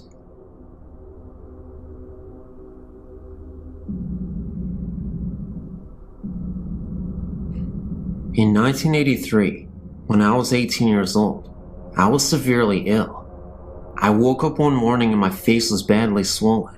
My mother took me to the emergency room. I was placed in the ICU the next day as I went unconscious. It would take a team of doctors over a week to finally diagnose me. It was a rare disease. There was only 2 case histories. They both died from it years before. That's why my doctors had no idea what it was. It was from a sinus infection that had backed up behind my brain. From this, I developed a brain abscess. The night before they would make the decision if I needed brain surgery to remove the abscess, I was lying in my hospital bed, praying that the abscess would have shrunk a little. I felt someone standing beside my bed. I was sure it was a nurse, as it was very late, too late for visitors. When I turned to talk, it wasn't a nurse at all. It was my grandfather, who died 1 year earlier. At that moment, I wasn't afraid. He said to me, "You'll be fine." When I asked if you were sure, he then replied, "Do you doubt me?" I replied, "No." He then said, "Everything will be fine. You will be alright." This part has puzzled me ever since he told me. He said, "Take care of your mother." This was my mother's father, and he simply turned around and walked out of the room. The nurses came in, and I was wondering what happened to my grandfather. They didn't say anybody walked into the room, and they told me to calm down. I swear I knew what I saw. I knew it was my grandfather, but the whole situation was just weird, and it gets weirder. I thought he meant that I would do fine through the surgery, my grandfather. Now here's the kicker. He had brain surgery about 7 years before his own death. Even crazier, the next morning I had an x-ray, and they came to tell me that my abscess was completely gone. First of all, I have no idea what happened. Even the doctors were confused. They wanted to take even more x-rays, and I obliged, and they confirmed no abscess whatsoever. As for my grandfather talking about my mother, I had no idea why he was mentioning her. She was pretty healthy at the time, but it makes sense now. Recently, she has been diagnosed with MS, diabetes, and in September, she had heart failure. In November, she almost died and had triple bypass surgery. Through the years, my family has had many encounters with the spirit world, but this was the most wonderful one. In the summer of 1994, my sister and I moved to Hawaii to live with our father. While we were gone, our mother moved into an apartment to save money. Right away, strange things started to happen. Her 2 cats would never enter the bedroom of the apartment, choosing instead to sleep in the living room. They would claw and bite if you tried to carry them in there. and then run quickly away. Mom only spent one night in the room, and then opted for the living room as well. She didn't see anything, but felt as if there was someone watching her, or that someone was in the room. A few weeks later, she returned home from work to find her disposable razor disassembled on the bathroom counter. Even the twin blades were removed, and the whole apparatus was laid out in a straight row. The next night, my cousin, Stacy, and her husband, Mitch, went to stay over at my mom's with her. They were in from out of town, not going over to ease her fears. She wasn't scared yet. The two of them argued with Mom over sleeping arrangements, and she assured them that they never slept in the bedroom anyway. That night, my mother woke to hear Stacy and Mitch screaming in terror. Mom ran into the room to find Mitch trying to pull Stacy off the bed. She was screaming to get her off the bed, so Mom started pulling too. Once they got her to the floor, Stacy said that it felt like someone was sitting on top of her, and she couldn't breathe. And while it was going on, she said she could see a teenage boy in the corner, laughing uncontrollably. The three of them decided to drive to my grandma's to spend the night. Fast forward to Christmas break, when my sister and I came home to visit. Our first afternoon at the apartment, we heard a loud crash from the bathroom. All people and animals in the house were accounted for in the living room, so we went to check it out. Everything from the cabinet under the sink was out on the bathroom floor. It wasn't all tipped over, however. It was lined up in a straight row. After that, Mom told my sister and I about all the strange things that had occurred. My sister and I were thrilled, thought it was really cool. Mom said that we were more than welcome to sleep in the bedroom if we wanted to, so we did. Early the next morning, I woke up and thought I saw someone standing in the walk-in closet. The sun was just starting to come up, and I thought for sure it was my sister playing a trick on me. When I looked over in bed, she wasn't there. Instead, there was a guy, maybe teens or early 20s, with shaggy black hair and no face, in bed with me. He reached out for me, and I literally wet my pants, running into the living room. I woke my mom and sister, who had moved during the night, said she had the creeps, and attempted to tell them what happened. Mom told us to get our stuff, and we left. Later that afternoon, I recited the story to Stacy, and she said the guy I described was the one she saw laughing at her. Mom went to the leasing office a week later and asked to be moved to another apartment. All the leasing agent had to say was that no one had lived in that apartment longer than 4 months.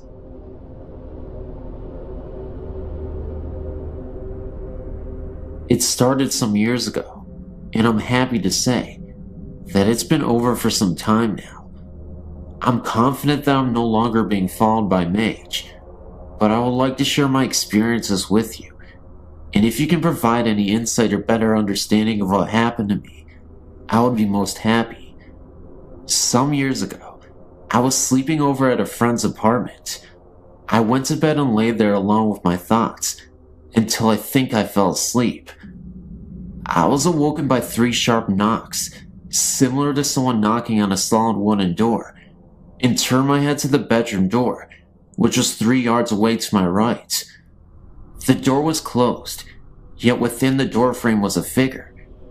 To my eyes, the figure was shimmering and vivid with colors, without any real human form, yet to my senses, I was certain that it was a woman, that she was extremely tall, and that she was wearing jewelry. I perceived her with the absolute clarity that my eyes were unable to support. I opened my mouth to yell, but could not. It lasted only a few seconds when the door opened and my friend entered the room. The vision was gone. I said to my friend with a detached calmness that I'd just seen a ghost, but this of course was met with indifference. I did not press the matter, as I was already beginning with self-doubt. By the end of a mostly sleepless night, I'd managed to convince myself that it was a dream, or at least a product of that period between sleep and wakefulness. Within days, the whole episode was forgotten. Some 6 months later, I was at home with my parents and decided upon an early night. I had a lot on my mind that night and needed some space and some quiet for contemplation. I was lying on my single bed in my small bedroom, lost in thought, when I heard the 3 knocks again. My heart leapt. From my bed, I could see ahead of me, and to the right, the bedroom door, which was open, and the landing is accessible by 3 ascending steps. Through the door, I can see about 3 yards of the landing until the angle of the door frame cuts off the view. There, just at that farthest point, was the same vision, the same shimmering colors. She was much clearer this time, and there was no doubt that my eyes were seeing a woman. She was so tall that she had to bend her head to her left until it was almost resting on her shoulder, like a body hanging without the noose. But she was looking at me. Her eyes, although I couldn't actually see them, were fixed upon me, and there was a malice in them, I had no doubt. Then, in an instant, she came along the landing, down the 3 steps, and right up to my face. So quickly and so aggressively, she brought her face to within an inch of mine. I could make out her eyes and nose, but to this day, I cannot be sure if I saw them or experienced them. I could not separate her emotions from her visage, which seemed to be one and the same in my mind. It is difficult to describe, but I saw her face and features, along with her hatred and despite. I opened my mouth to scream, but nothing came. Eventually, she disappeared. I've never been so terrified in all my life. Never has fear removed any capacity to utter or to move a single muscle, and yet this was the case. I lay rigid for some time, at least until the room was light from daybreak. I was absolutely sure that I had not fallen asleep, but yet over time, I managed to convince myself that this was indeed the case. This is how I came to terms with it. Over the next year, I saw no more of her, and she was reduced to an entertaining story for friends. Then I married and moved to set up house with my wife. The third, the last, and the unequivocal sighting was during the early days in my new home. It was a bright, warm Sunday afternoon, and I was sitting on a chair to watch a television program, an old episode of Bonanza, as it happens, when I became aware of another presence in the room. I turned to the door behind me, fully expecting my wife to be there, but she was not. As I turned my head back to the TV, to my right was a settee, and, sat in the middle, was the woman again. This time she was sat on the edge of the settee, with her hand forward, cupping her chin in her hands, and her knees were also together under her chin. She was leaning forward in this position, contemplating me amusingly, or mockingly. I cannot decide. There was so much clarity about her features, and the room was bright, which she seemed to reflect. There, in front of me was a woman, about 25 years old, very sharp features, very tall, and very thin.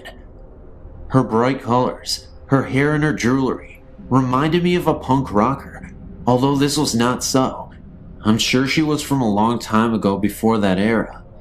I was not afraid, and emboldened by the daylight, I simply and calmly asked her what she wanted. There was no response, no answer. She simply faded away, and I have not seen her to this day. Compressing my research into a short paragraph, I went back to the place of the first sighting and asked my friend some questions. It transpired that she was haunted by a spirit many years previously who would disturb household objects. An expert was brought in, who ascertained that they were being haunted by a malevolent spirit who was called Mage. It was not possible to get rid of her, but to hope that she leaves of her own accord. This happened in my friend's hometown, some 300 miles from where I live. My theory is that Mage came with my friend to my hometown and took a liking to me, thereby following me to both my parents' home and onward to my married home. I don't know who has provided the vehicle for her to leave my house, but I hope that she has been gone for good.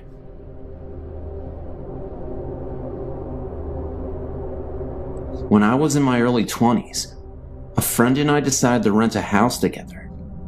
We found a lovely old house near the Mississippi River, and I was immediately drawn to it. After we moved in, we both began to notice banging on the walls and lights blowing out constantly. The lights we attributed to bad wiring, and the banging, I truly believed, was my friend, and she truly believed it was me. The layout of the house was one we had never seen before. There was a hallway that led from the front living area to the back bedroom areas that was at an odd, slanted angle. I always felt uncomfortable going down this hallway and found myself going around by way of the kitchen. After months, my friend and I decided to take in a third roommate to help with expenses. During the next month or so, after this third roommate moved in, we noticed an increase in frequency to the noises, banging, and lights going out. We also began to notice that every month, and this is really weird, right around the time that all three of us began our menstrual cycles, a very large stain began to appear in the middle of our living room floor. We tried constant shampooing, but it would always reappear immediately. Then after our cycles were finished, the stain would disappear on its own, only to reappear the next month. Our third roommate then became very withdrawn after only a short time of being in the house.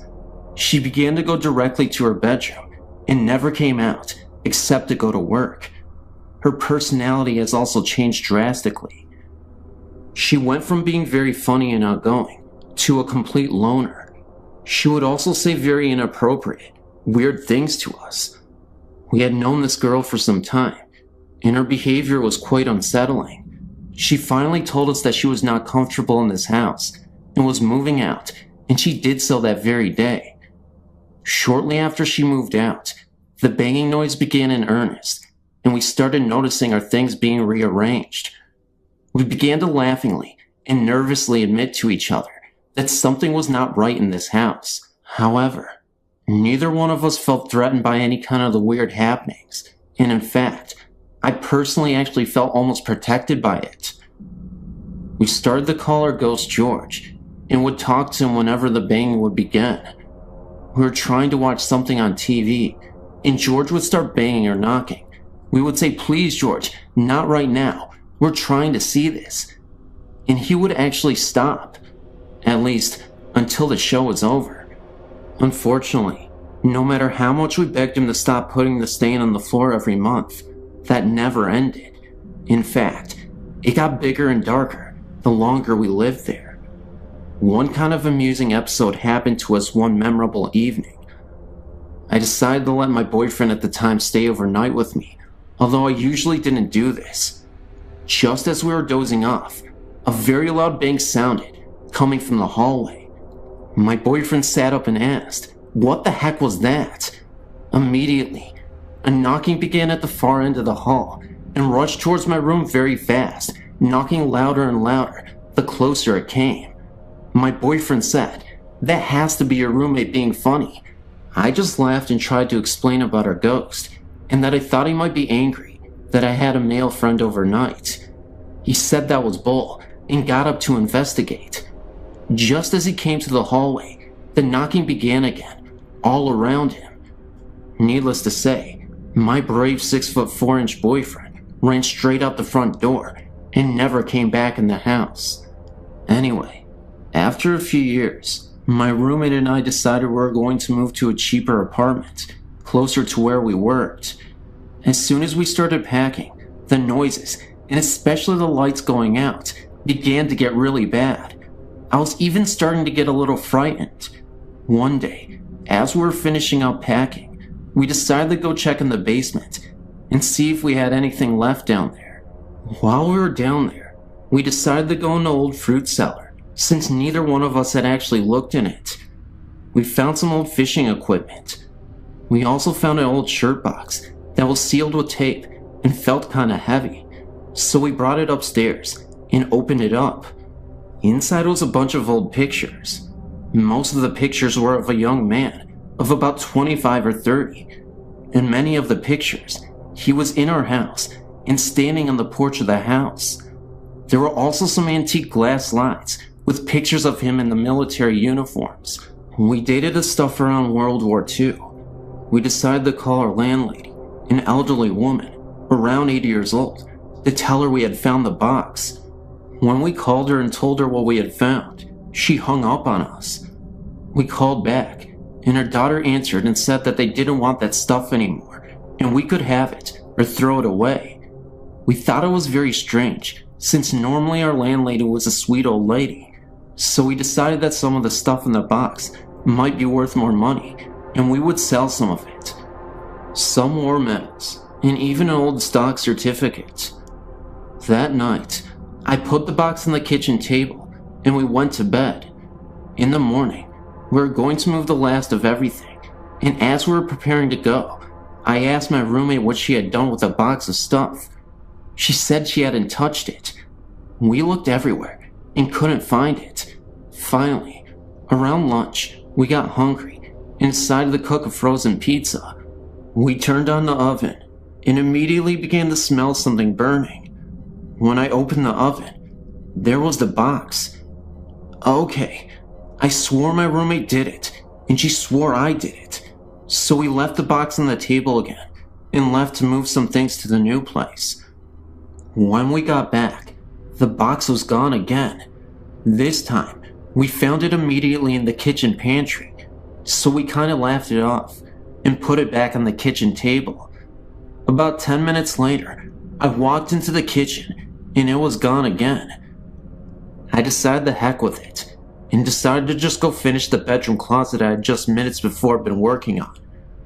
When I stepped up on the chair to wipe off the upper shelves, there was the box. That did it. I said out loud, "Okay, George, we promise not to take your stuff," and put the box back in the fruit cellar where we had found it.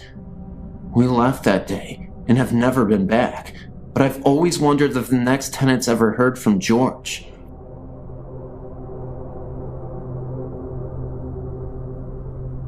I've worked for a domestic violence shelter for approximately 7 years.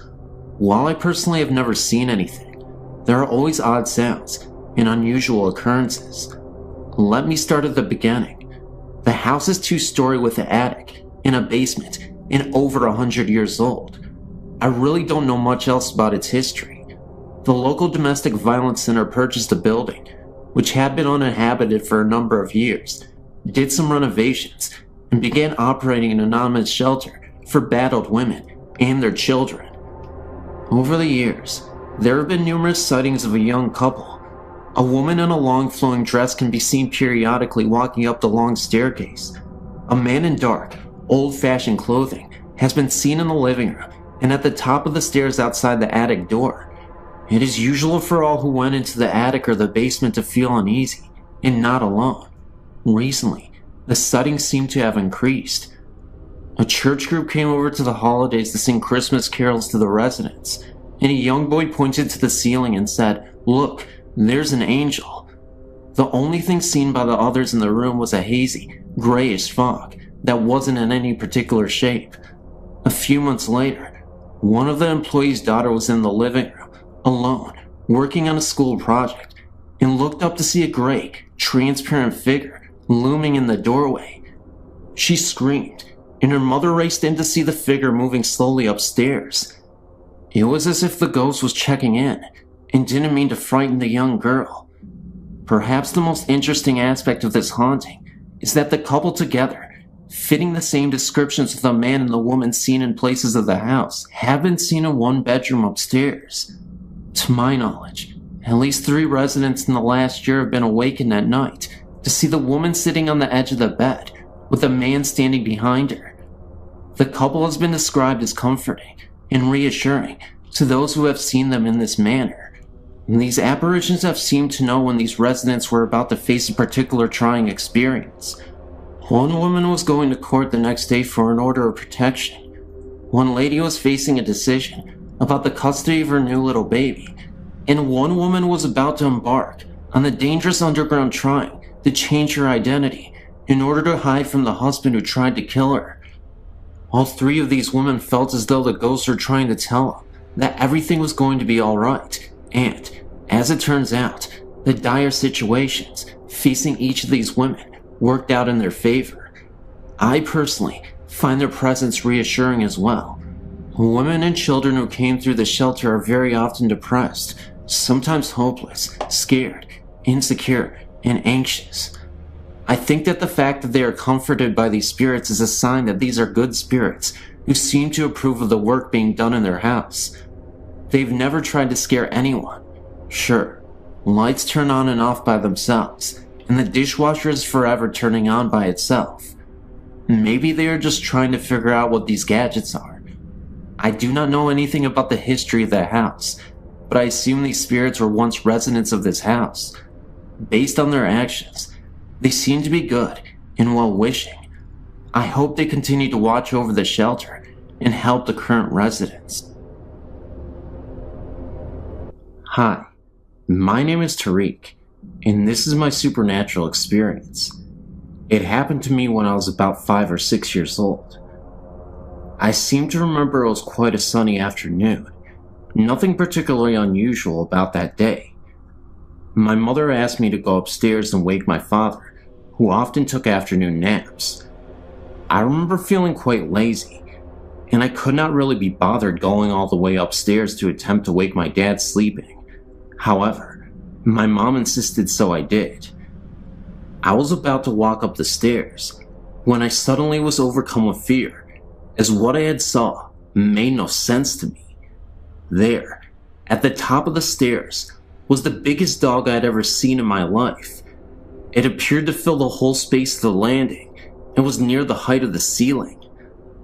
The dog appeared to be aggressive and was barking and growling so loud that it could have woken the dead.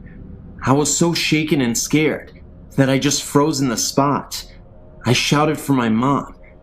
I said, "Mom, I can't go upstairs," and she told me not to be lazy. I told her no, there was this big dog at the top of the stairs, and it would not let me pass. My mom came out to me, and she said, "Tariq, we do not even have a dog." Of course, this is what I already knew. I quickly told my mom to get over here and see what I was seeing, but by the time she arrived and looked up the stairs, it was gone. This perplexed me even more, and being the age I was, I couldn't even understand it. I started to doubt myself, wondering if I ever even saw it at all, and I trusted and believed in my mother. So if she didn't really see it, maybe I was just hallucinating, and it really wasn't there. Obviously, the dog disappeared, and after a while, I forgot about it, and never resurfaced again. However, these memories came back when I was about 12 years old, and I spoke to my mom about it. Looking back on it, I do believe I saw something paranormal, but any ideas on why my mom or dad could not see it or hear it, and why was the dog being so protective, beats me. I don't know, but it was sure a scary sight. It just sucks that I feel like I was the only one who had saw it, and it makes me crazy. But what can you do? I don't know.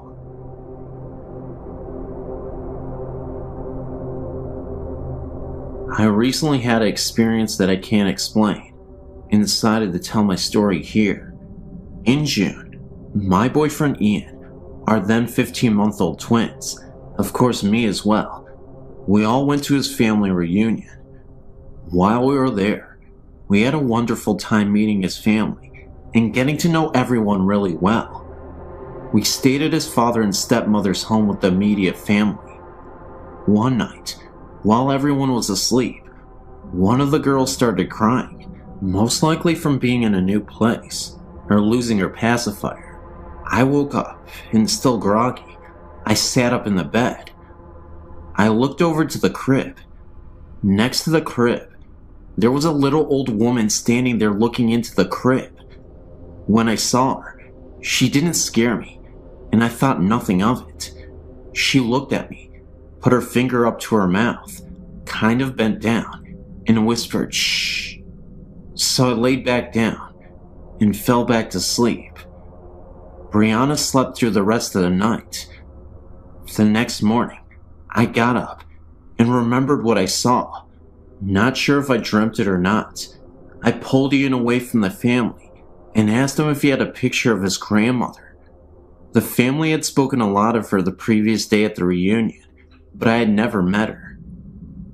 Ian was very close to her and was very upset at the time of her death. It would have been almost 9 years ago. They found one, and after I saw the picture, I felt this warmth, the only way I can describe it, and it filled my body. It was the lady I saw the night before. I wasn't sure if I should tell anyone, for fear of them thinking I was insane, but I decided to tell Ian. When I told him, he kinda gasped. Like I said, he was very close to his grandmother. I'm glad I told him.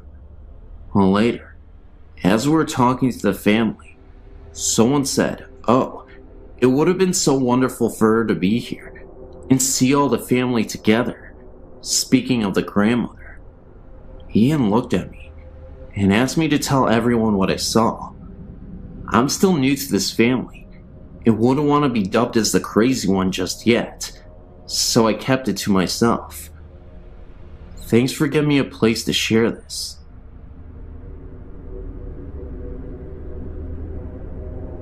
In 1983, we moved into a home that had suddenly been vacated by the owners. The man had suffered a heart attack at the front door and died. His wife went into serious shock and suffered some emotional distress. After the funeral, her children decided to take her back to Missouri.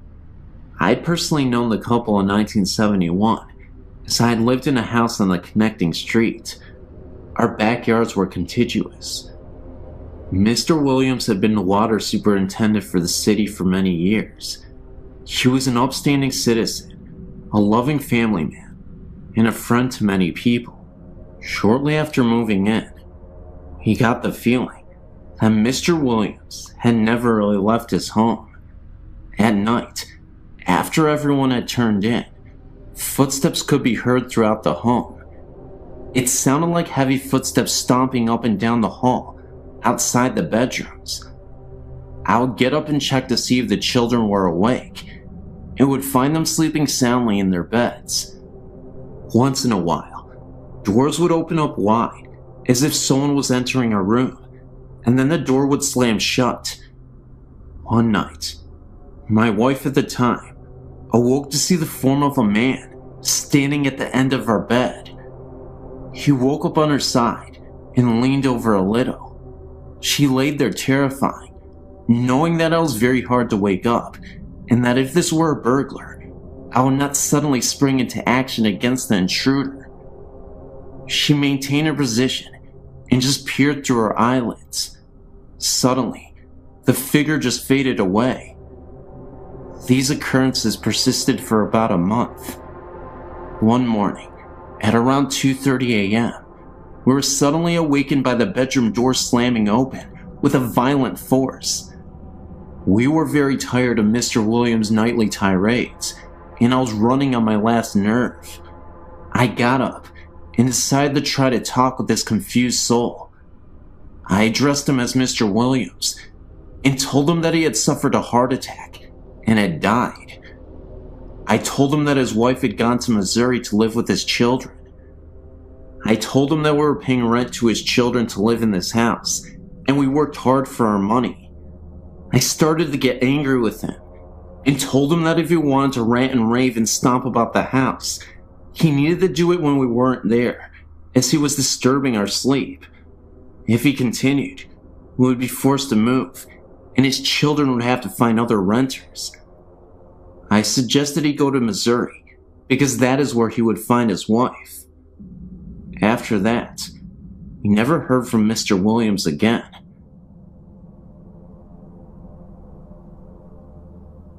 In August of 1997, I was helping a friend deliver some things for a post-funeral reception that was to be held in the officers' quarters number 1 at Fort Concho in San Angelo, Texas. Fort Concho is the best preserved and reconstructed cavalry fort in America. This is where the Buffalo Soldiers were stationed. It was very early in the morning, and we had to get the key to the building from the curator. We drove to the other side of the parade ground and parked the van. We went inside, and I took some things up to the staircase to the second floor, while my buddy worked on the first floor. I walked into the west bedroom upstairs, and immediately felt like I had just walked between two people that were standing shoulder to shoulder. I was walking into a tremendous field of static electricity.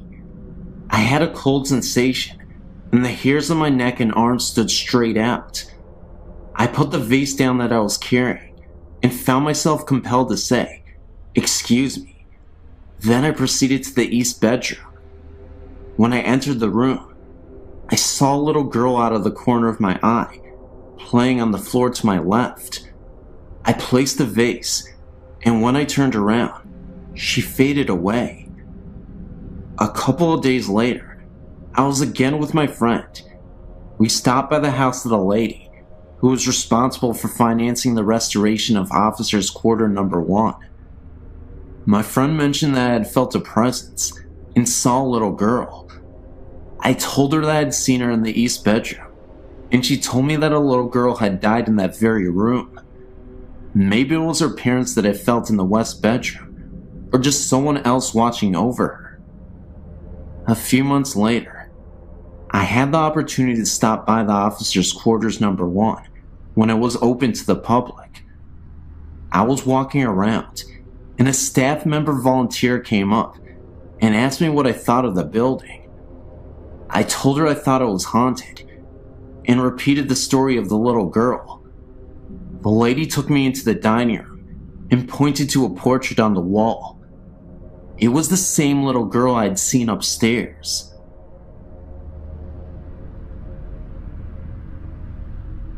I would first like to say, I was not a believer in ghosts or spirits.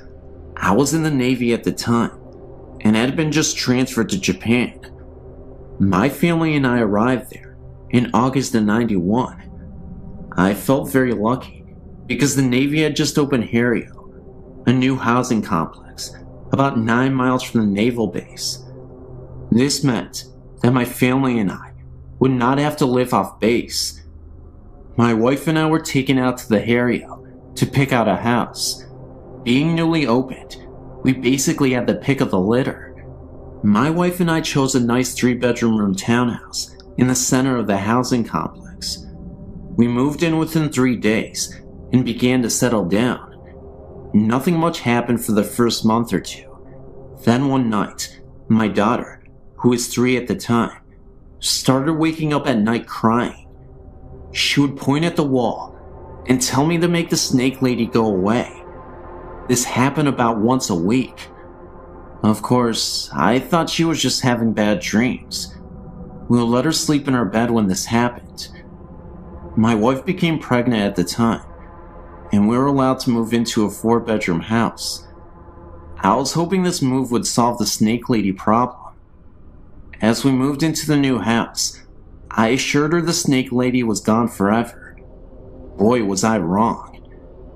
It was about 2 weeks before our encounters with the snake lady started again.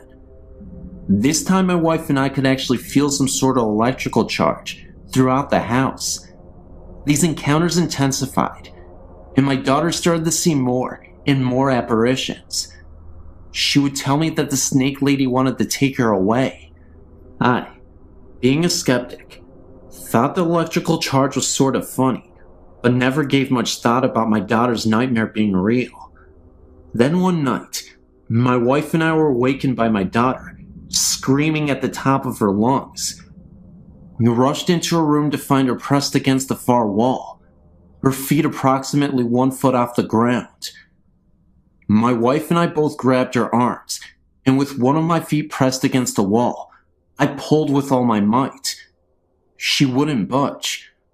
I'm not a small man, 5'10", 191 pounds, and I worked out all the time. I could not get her off the wall. All the while she was screaming that the snake lady wanted to take her away. Scared to death, I started praying in my head. My daughter started to slide down the wall, and she fell into our arms. I don't know what it was, but I believe there is something out there that we don't know about. The next day I blessed every room in the house with olive oil. This seemed to do the trick, because my daughter never had another experience. My wife is Japanese, and she did some investigating of the area's history. Harryo was once an internment camp for the sick and dying Japanese soldiers of World War II. There is a shrine just outside the back gate for the soldiers that died there. And that's what we found out. Thanks for reading. It's funny, really, because I've been reading your site for quite some time and have marveled over the experiences people have had, but never, ever thought I would be emailing you my story. This experience is mainly my two friends, but I experienced it firsthand last night. They live in RAF, Royal Air Force Quarters, in Middlesex in England, and have never really mentioned anything before. A couple of weeks ago, Susie and I were chatting about various things when the subjects of ghosts came up. Funny enough, the handprints have come back since Elena was born, said Susie. Handprints? What handprints? I replied. It seems that since they moved in over 3 years ago, they've had various things happen. So she took me upstairs, and there, clear as day, was a set of huge handprints on the wall, just above their bed. Apparently, she has tried everything to get rid of them, and they disappeared when she was pregnant.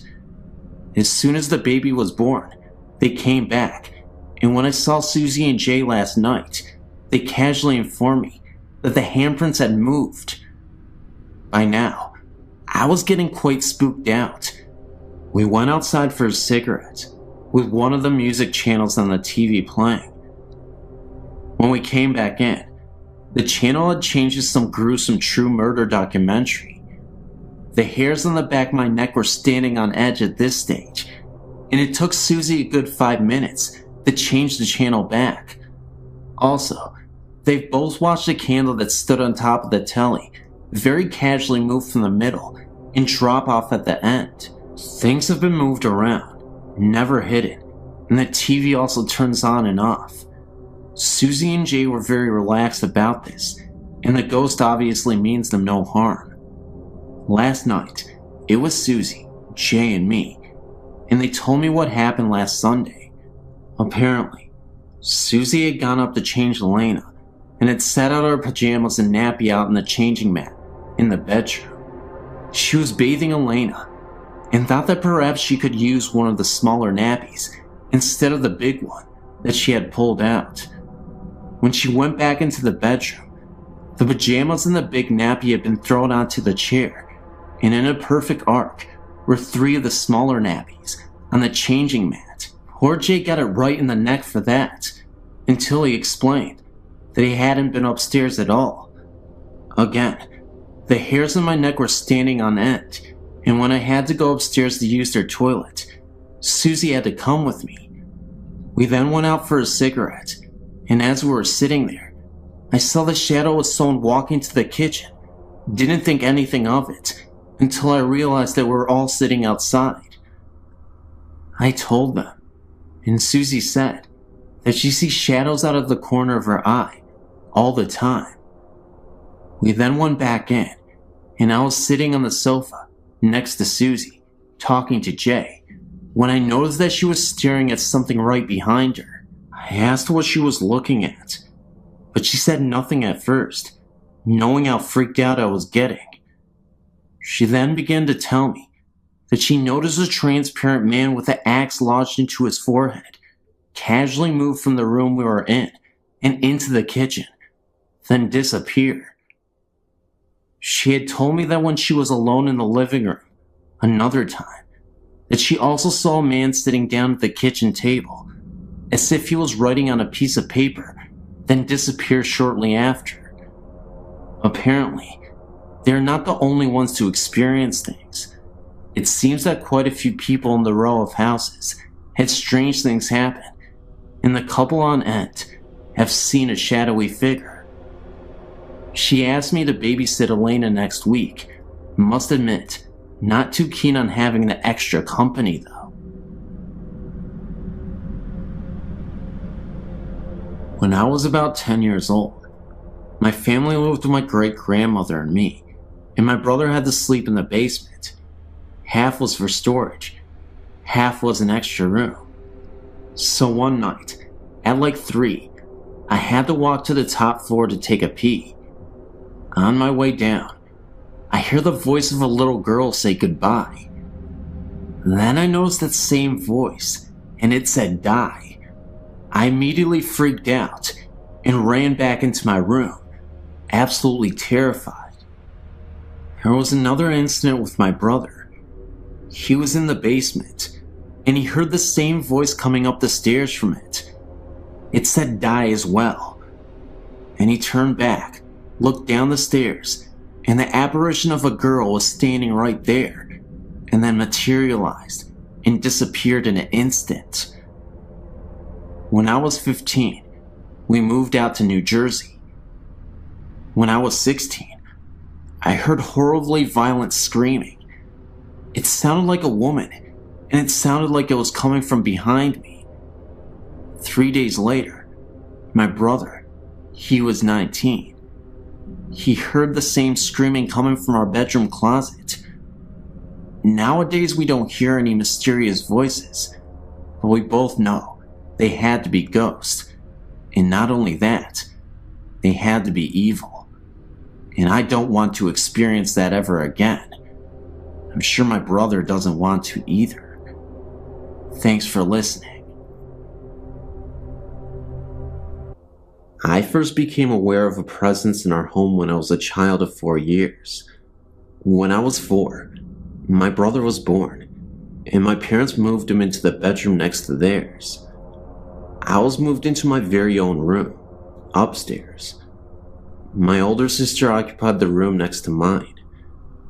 It did not take me long to realize that there was something odd about this new room I was in. I would wake up in the night, chilled, with the overwhelming feeling that someone was watching me. Sometimes, I caught fleeting glimpses of what looked like a shadow on one particular wall. When I mentioned the shadow to Mom, she attributed it to light play from the moon and other rational explanations. I tried very hard to believe her explanations and to make the shadow sightings go away, but I simply couldn't take the vision of a man in an overcoat wearing a fedora. I could never actually see this man, just an outline, a shadow, but I knew he was there. I can't even say I felt threatened by this figure. I just felt watched and not alone. I suppose I should describe our family home. It is a large, Cape Cod-style home, built in the 1940s, just after the war. The family that built the home were obviously influenced by World War II, as was the world, I would think, and they built a secret room, which I would imagine was designed to hide the family if war ever broke out on home soil. This room was only accessible via a trapdoor in the kitchen floor, and it led to the secret room in the basement. My dad sealed this room off before I was born, although I know exactly where the trapdoor is. There is also a secret passageway that leads between the closets of the 2 upstairs rooms. This passageway has been sealed before my parents bought the home. This house was the second built on the foundation. The first was a farmhouse dating back to the late 1800s, which burnt when my mother was a child in the 1930s. The family that originally built the Cape Cod didn't live there long, and it became a rest home for the affluent elderly in the community for many years. My parents bought the home in 1954, and I was born 11 years later. There were other strange occurrences in the house in my younger years, such as doors opening and closing by themselves, and doors locking when there were no locks and the piano playing by itself. But I'll fast forward to 1974, when my older sister got married. I took the opportunity to move into her larger room, and that is when the strangeness went into overdrive. I hadn't actually even moved completely into the room when the weirdness began. I'd moved my record player into the room, along with a student desk. I was showing the room to a friend one afternoon when the door slammed shut behind us. When we turned to look at the door, the shade in the opposite window flew off the hinges and landed at our feet in the middle of this room. We both screamed and ran to the door, only to find it locked, and there wasn't a lock on the door. We managed to finally get it open and run down the stairs. My friend would never even go into the room again, let alone spend the night with me. I didn't let it bother me, however, and moved the bed into the room and took up residence. The room always stayed incredibly cold, even in the heat of an Ohio summer. My dad installed triple the insulation into that room to try to help with the chill, but it remained downright cold.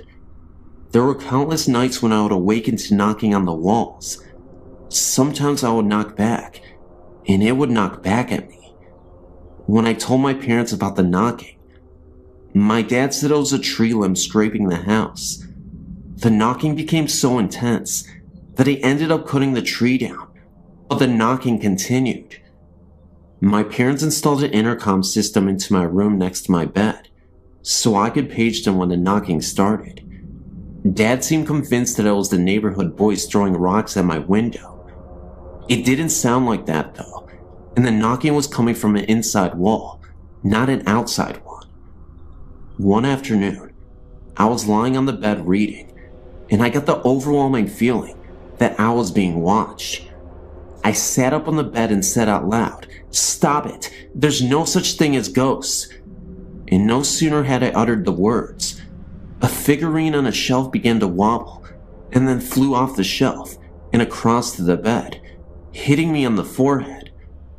I slept on the sofa for a month after that.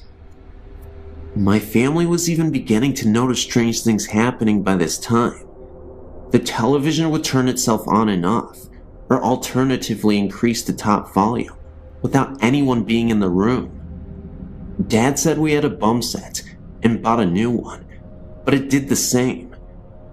We had the wiring replaced, but it still happened. My mom declared that if it was a ghost, it certainly wasn't going to run her out of the home she loved. This is true.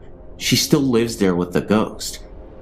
Other things that would happen in the house included radio switching on and off, lights flickering, the washing machine switching on and running a cycle, and of course the shadow wandering around upstairs. It was all beginning to frighten me quite a bit, especially the knocking noises. If the knocking started, I would buzz Mom in the intercom, and she would race upstairs, but as soon as she reached the top step, the knocking would stop. I began to think perhaps I was going a bit crazy. I went away to college, and something strange happened in my old bedroom about a week after I had left. I still had the same clothes hanging in the closet, and there were a few posters still hanging on the wall, but otherwise, it was empty. My mom heard a funny noise upstairs one afternoon and went up to investigate. She checked the first bedroom and saw nothing amiss, and went down the hall to my room. She opened the door and discovered that the mirror tile on one wall had exploded all over the place. There were shards of glass sticking in the opposite wall and had scraped across the ceiling like claw marks. My posters hung in shreds. She noticed my closet door hanging open and shreds of glass sticking in the clothes, still hanging inside. She shut the door and waited for Dad to get home from work. He decided that it must have been a freak lightning hit, although the day was sunny and cloudless, and rang the insurers to come out and investigate.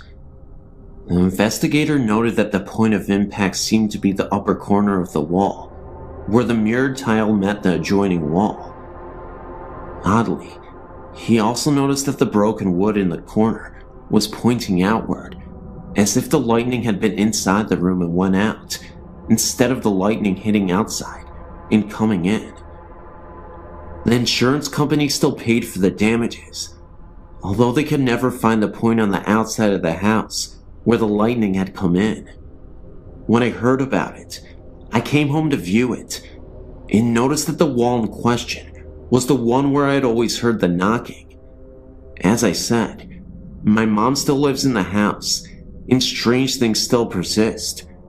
She keeps the washing machine unplugged, but unless the water is cut off, it still fills up. This is the third faulty washer we've had. The TV still plays tricks too. My dad passed away in the house 2 years ago, and on a night after he died, I was staying with Mom, although I wasn't about to go upstairs ever again.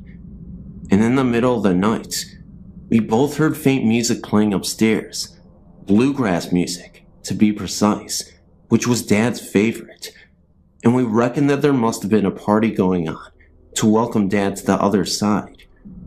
Mom has since sealed off the upstairs and only lives in the downstairs part of the house. My brother has had plenty of strange things happen to him in the house as well, as did my sister, and as a result, none of us want Mom to bequeath the house to us. She can't understand why.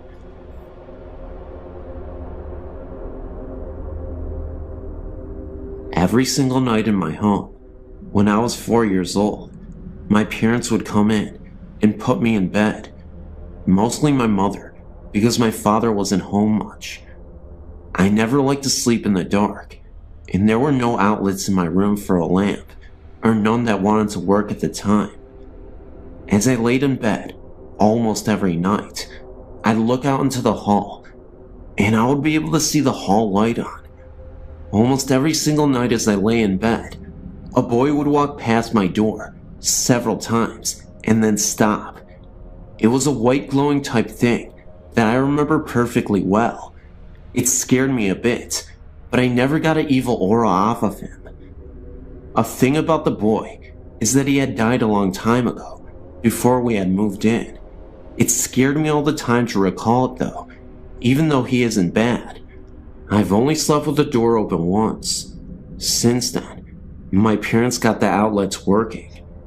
I was sleeping in a different room, but it was across the room the boy had died in. I looked outwards from my slumber, my glasses still on my face, because I always fall asleep watching TV. I saw the boy, and he went into my brother's room. That night, my brother got really sick. I don't know what happened, but the boy had died of a sickness. Another thing that happened. Me and my friends were sitting out on my back porch, and my one friend had brought a Ouija board with her. My other friend suggested that we play. Of course, I didn't want to, because I've had past experiences that turned out bad with those things, with other friends. We sat at the table and put each of our hands on it. Before we started though, we read something that had said you must finish a question. We thought we would. Beside the porch is a pool. This will fit into what happened as I go. We didn't believe that the board would actually work though, and so we tried. Even with the past experiences, I didn't think it would. So this is what we did. We tapped our fingers while the thing was moving, so that no one could move it themselves. We did get in contact with a spirit, and we, of course, ended up not finishing a question. Then, we noticed from the pool a mist that started to emerge. I kid you not, it was a ghostly apparition floating above the pool. It lasted for about 10 seconds, and then it faded away. I then decided to finish the question. My friend immediately stopped me and asked me what I was doing. "You're conjuring up evil," she said to me. It was clear that she didn't want to do this anymore, so we stopped, and we never returned to that Ouija board again. In fact, we went out to the fireplace and we burned the Ouija board so that we would never have any bad omens attached to us. yet another incident occurred. About a year ago, I met up with some different kind of people. Wiccans to mostly say, and I still am Wiccan now. I took it in, because God actually hadn't helped me one slight bit with my life, so I started to believe in gods. I learned some good spells, and some bad. The ones I used most were the exorcism spells for haunted houses around here. My house I knew had quite a lot of ghosts in it, and I decided to get rid of one particular one that would scare the entire family as we slept. At night, if you were to turn the light off in the living room, the room would turn a deep dark blood red, and the windows to the place would disappear. When you looked to one corner of the place, you could see a black figure walking out of it. This is the ghost I decided to rid the house of. It never spoke during anything. It would only appear, and nothing more. My sister and her friends hadn't believed me when I told them of what was going on in the room, and they tested it for themselves. As we did it, they saw exactly what I was saying, and screamed for me to turn the light on. I actually sleep in that room still. The ghost is still there, but it doesn't bother us anymore. When I had tried the exorcism, the ghost had gotten angry and thrown the lamp at me. If not for me dodging it and then grabbing it before it hit the wall, I would have been in trouble. It glared at me and disappeared. You're probably thinking, this is absolute bull, but I can assure you, it was not. And I tell you this, not because I really want you to believe in some fantasy story, but because this actually happened. I couldn't even believe with my own eyes what was occurring. When I returned to the room that night, and from then on, the ghost never came back, or it didn't bother us anyway. There are other ghosts in my house, ones that are in the cellar, but I've only heard them, not actually seen them. Anyway, this last event occurred outside of my house. Anyway, one night I was out with my friends, against my parents' will. We had left when they were asleep. It was around 3 a.m. in the morning, and we wanted to see what was around the area. We went up to the graveyard near, and sat down by some of the older graves, deeper into the graveyard. As we were sitting there, I looked up to see a dark and black figure standing by one of the trees. He wasn't looking at me or my friends, but something else. I had been leaning up against a grave. I didn't have much respect for the dead at the time until after this. I turned around and looked up to see a white figure standing there, looking at the black figure. They then turned their eyes towards me. I tugged on my friend's arm, but she didn't reply. She was asleep, along with the 2 other people that were there with us. I backed up off the grave as the white one glared at me. When I got completely away, they had turned their eyes back to each other and had vanished.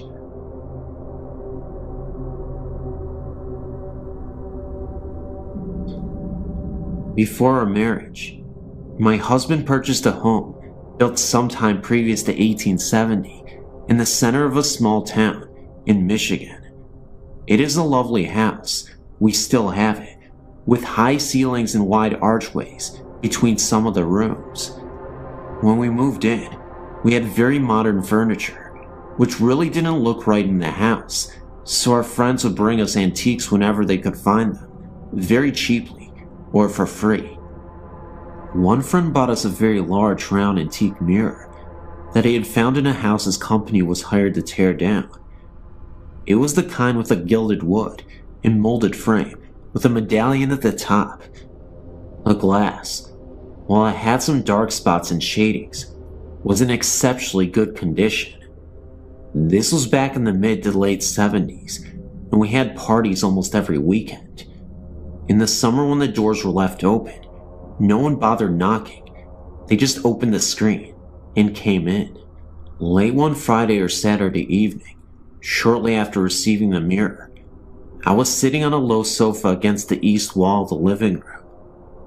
Also on this wall was a large archway leading into the dining room, which is where the main entry door that we used was located. There was also a door leading into the living room from the front porch, but no one used this one. The mirror was hung on the north wall, right next to the couch where I was sitting. Everyone else was sitting in the middle or at the opposite end of the room, large room. I was looking to my right and noticed in the mirror that a young man was walking through the archway into the living room and stopped right at the threshold. At first glance, I did not recognize him, so I turned on the couch to look at him directly, and there was no one there. I looked over at the mirror again, and there he was. He was not a big guy, about 5'8" or 5'9", thin build, dark hair, short for the times, and wearing what looked like one of those blue-gray work shirts. I looked towards the archway again. No one was there. I shot off the couch and into the dining room to see if anyone was playing a trick on me. There was no one in any part of the house other than the living room. It made me very uneasy, and I could never sit in that area again. In fact, I moved that couch a week later, and even though the mirror still hangs there all these years later, I tried to avoid looking at it. A couple of years after this happened, I joined the local historical society. I met a wonderful tiny old lady in her 90s. She told me that she had been in my home many times during her youth, and I found out from her that during Prohibition, the people who owned a house would have parties with bootleg liquor. There was an argument late one evening, and a young man was killed by a blast from the barrels of a shotgun at close range in the area of the front entrance to the dining room. I'm not sure if it was him or not, but for 3 or 4 years after that, every night at 3:10 a.m., I would hear slow but steady footsteps on the creaky wood floors walk from the archway through the living room and up to the bedroom door. They always stopped right there, thank God, and I tried to make sure they would come no further by hanging a crucifix on a hook inside of the bedroom door. After a few years, it either stopped or we grew so accustomed to it that we didn't notice it anymore. So, do you think my spirit came with the mirror, or that the mirror just enabled me to see him? I don't know. I guess we'll find out sooner or later. Early March last year, my husband and I had the most terrifying night of our lives. Avid campers, we had never been scared sleeping out in the middle of nowhere in our tent. We went to a campground called Weldon Springs in Illinois, about 45 miles from our home. We stayed at the backpacking area, which at that time of year is isolated except for a few deer and birds. I felt fear the minute we walked into our spot. We had camped in that spot several times before, with no weird occurrences. I felt like we were being watched. I tried to pass it off as dead trees and grass, and a lack of other people around. By evening, sitting around the fire, I was scared. Our friend came along to stay with us, had a sleeping bag with him, ready to camp. Oddly, he decided not to stay. When we got settled in our tent, hell broke loose. We laid there a minute, and I heard an odd stomping noise in the trail leading to our site. It got louder, like it was getting closer. I asked my husband after we discussed it ourselves, and he said he felt an evil presence there. Even though we were absolutely terrified, I told him to take a peek outside the tent, just so we could ease our minds about the situation and prevent our imagination from running wild. This was a terrible mistake. He told me when he looked out that he saw the ghost of a hunter with red eyes staring right at him, and then he floated off into the woods and then disappeared. It didn't last very long, but he could still tell that the man was wearing hunting gear from a different era. It definitely didn't look like the attire you would see today. According to him, he told me that the clothes that he wore looked a lot like the people in the Wild West would wear in the 19th century. My husband even said that it looked as if he didn't want to be seen, like he had the look of pure shock on his face. In a way, I wish I had seen it myself, but I know I wouldn't have been able to handle that.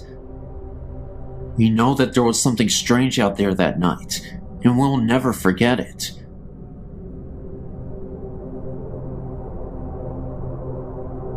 There's this camp that I know of. It's referred to as Camp Connecticut, and it's a rundown camp. It's called the Run Camp because of its deadly history, where a group of men were once gathered, said to be a cult, and eventually the town had exiled them and were forced to stay at this camp outside of town. When abandoned, the caretaker's daughter was found brutally murdered in the camp, and all members of the camp denied any knowledge or participation in the murder. Whenever I go back to the camp, I've always experienced unsettling events that could be tied to the events just described. Experiences included voices. For example, a young girl screaming, which we thought could have been the young murdered girl. We have seen figures pass among the trees while walking through the narrow paths along the woods. In pictures that I have seen, there are many orbs near the main gate and near the large sign within the camp. Examinations shown not to be a photo error or bad development. There was also this insane experience that my brother's best friend and his friends had. He happened to take a trip here, and while walking the main entrance pathway, he came across a man standing there in all white clothing. They called to him, and there was no response, so they turned to go the other way, and when they did, this presence in the white was standing right in front of them, with eyes that were completely black. As they turned and ran, it seemed as if the presence began to run after them. Anyway, as they got close to the main gate, they turned, and there was no one behind them at the time. They stopped again for a second, and turned back to look behind them again. They recall that about 5 apparitions, all in white, were standing right next to each other, and then they disappeared. It was as if they were letting them know that there were more of these ghosts. They then walked back to the car and drove away. This place is very freaky to even just look at the main gate. I get scared every time I go. I will send our photos as soon as I get my scanner up and running. Thank you. I've been tempted to write about what happened to my family many times, but it seems far too unreal. We were not allowed to talk about this outside the house when I was a child, and my mother only told guests about her visitors when they experienced something in our house. Our childhood home was built in 1898. My parents bought the home in 1974, when I was only 6 months old. The house was very large and had been converted into a double. My grandmother moved into the upper level. Strange things began to happen shortly after my family moved in. My mother had her first experience one night, after she had sent my older sisters to bed. From her bedroom door, she could look out and see into the kitchen hallway and into the bathroom.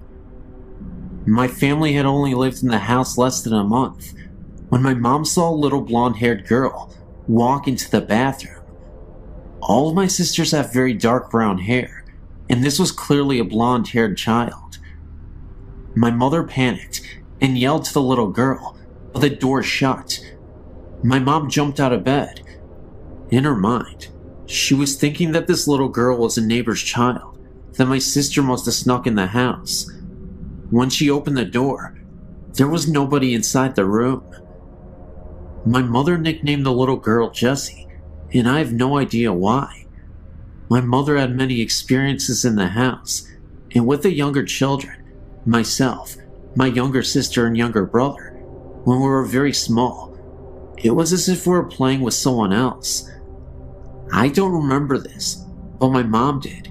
But I do remember that in my oldest sister's bedroom in her closet, there was a paneled off section that led under our hallway steps to the second floor.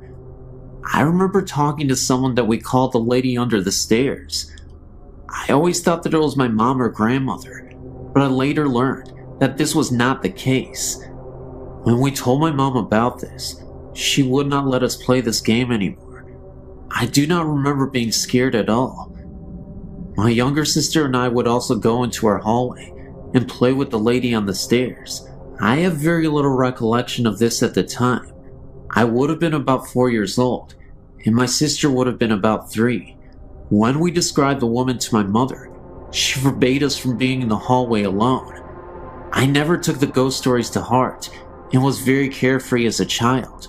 I always felt safe. However, I did finally have a bizarre experience that I could not explain or rationalize away. My grandmother had a stroke when I was 15, and my mother gave my older sister's bedroom to my grandmother since it was on the first level and was safer for her. She had no control over what she was saying and was rapidly deteriorating. My parents didn't lay any ground rules down for us kids that summer, as things were in havoc, and my brother and I had stayed up all night, watching Nick at Night in the living room. I could see into my grandmother's room, and we also kept an eye out for her, should she use the bathroom or want something to drink. I was just starting to doze off when I thought I saw someone in my grandmother's room. It was a blonde-haired girl who might have been 10 to 12. I have no idea the age. I thought I was seeing things, or that I was just really wiped out, and my mom's stories were starting to get to me. I walked out into our kitchen, and my oldest sister was eating a sandwich, and I told her what I saw. She laughed at me and told me I must have been dreaming. I thought maybe she was right, because I just never believed what my mom had been saying about the girl she had claimed to have seen on several occasions. Now here's where I realized I wasn't a complete nutcase. I said before that the house was very big. Well, my grandmother started screaming, and my sister and I ran into the room. My grandmother was up and headed for the front door. She was screaming about fire and the little girl. We could barely make out what she was talking about, but she kept repeating, "The little girl said I was going to hurt the baby, and I have to go before I cause a fire." That was the most intelligible sentence that my grandma had said in over a month. My sister kept saying, "What little girl?" and my grandmother said, clear as day, "The little blonde-haired girl." My grandmother was 72 years old and short of hearing. She was also 3 rooms away when I literally whispered this to my sister. We woke my mom up because we did not know what to do. My grandma ran out of the house and refused to come back in. She stood on our porch. My parents took her to the hospital, and she was placed in a nursing home because even the mention of our house sent her into hysterics. The baby she was talking about is my younger brother, who is the baby in the family. My mom decided to turn the house into a one-family home again and had us kids, there were 6 of us, do the work. We did not mind, as we wanted to help, and it was a good way for us not to think about my grandmother all the time. My younger sister and I would be the only 2 sharing a room, but that was fine, as we were very close, and we were excited. Again I was up, and could not sleep, so I went up to the room that would be ours. It had been my grandmother's, and I was scraping wallpaper off the walls with a putty knife. We had started this project the night before, and I was bored, so I went up to get some more done. I was scraping the walls, and had been doing so for about an hour, when I heard a funny noise that sounded like the scraping noise I was making with the knife, but different. It's hard to explain. I thought someone was playing a trick on me, so I began to scrape the wall, and very quickly, I stopped. However, the sound that I heard continued, and it was the sound of scraping, but it was coming from across the room. I do not know if whatever was in the room was mocking me or playing a game, but the scraping kept going on. Whoever or whatever did not care that I heard them. I screamed. I thought it was one of my older sisters. I ran down the front steps and opened the door, and the house was completely quiet. Everyone was sound asleep, snoring. I woke up everyone in the house. I was terrified and I never slept in that room. I would continue to hear things in that house until I was 18 and moved out. As for our house restorations, my mother began working on the kitchen and back hallway that led to our attic. While doing so, she found where the house had burn marks and was scorched. My mother mentioned this to one of our neighbors, a woman who had lived on our street from the day she was born, in the early 1920s. Our house had been burnt very badly and had been rebuilt. At that time, had been converted to a double. A little girl and her parents lost their lives in the fire. My other sisters had things happen to them too. One of my older sisters was looking out the living room windows. Something grabbed her shoulder and called her name. One more thing, please don't think I'm nuts, but I've not had this happen in any house or apartment I've lived in since. And one thing I did notice is that whatever was in the house is not frightening to me in my youth, but only became frightening when each of us hit a certain age. I have no idea why. This was also something I thought that was so weird. The little girl was never visible upstairs, and the woman was only spotted downstairs once. A neighbor who was alive when the house caught on fire remembered that the little girl's name was Jessica. My mom had been calling her that for years, and had never known what the little girl's real name was, but I just called her that because it seemed right.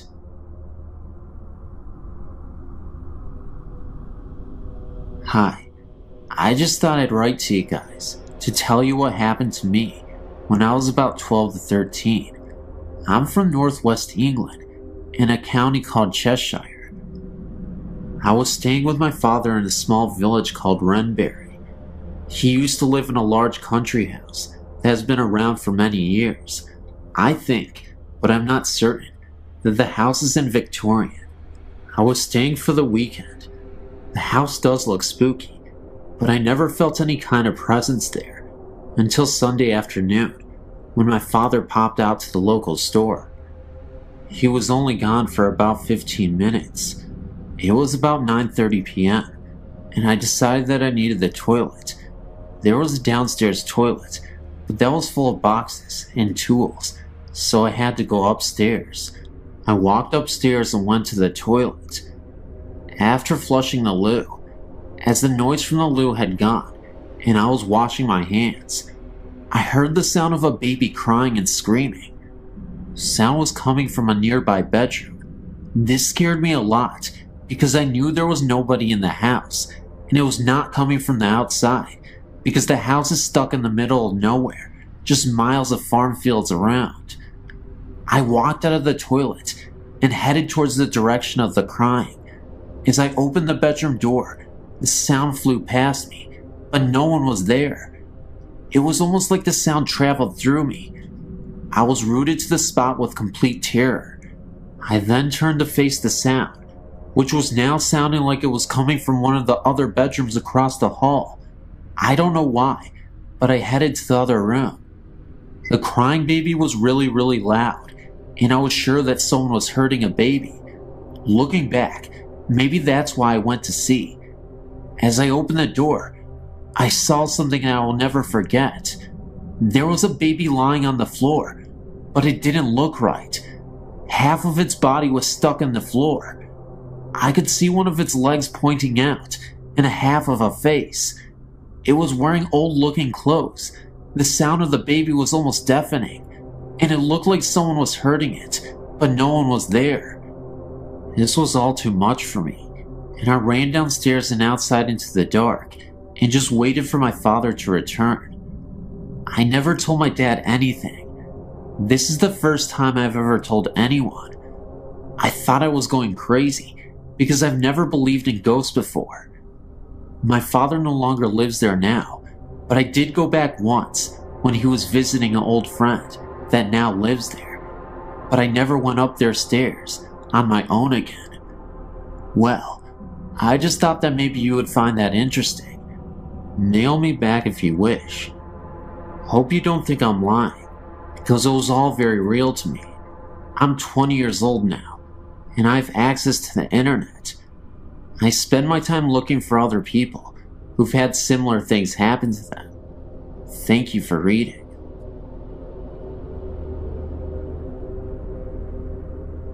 Many years ago, my family and I lived in a lovely Queen Anne style home. We lived in it for 13 years, 11 of which we experienced paranormal phenomena. 2 years after we moved in, we had our first of many odd occurrences. My daughter was in the kitchen and I was upstairs when I heard her call out that the upstairs toilet must have overflowed because water was running down the outside of the staircase. I ran to the top of the stairs in bare feet, only to feel water on the surface of the carpeting. I looked over the top of the railing to assure her that the toilet hadn't overflowed, and that was when I felt the wetness on my feet. But there were no water pipes in that part of the house. When I got down the stairs, I found the water running in rivulets down the wooden molding. My daughter reached up to turn on the light under the stairway alcove, and as soon as she did, the water stopped. We had to wipe the trom down, and we never found any reason for that activity.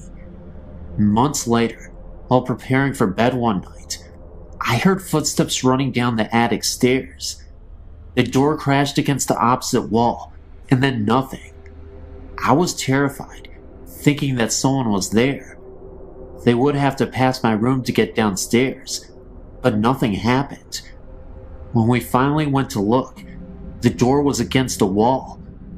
We even thought that maybe a ball had bounced down the stairs, sounding like footsteps, but there was nothing. Strangely, when we started to think our house had unseen guests, we were no longer frightened. As time passed, we had many more experiences. I heard a woman crying softly, but pitifully. 2 of my daughters saw images of old-fashioned children, dressed in long white nightgowns and mob caps.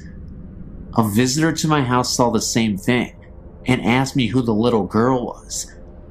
On another occasion, my nephew was spending the night and thought he saw someone standing at the top of the stairs in a long white old-fashioned nightgown.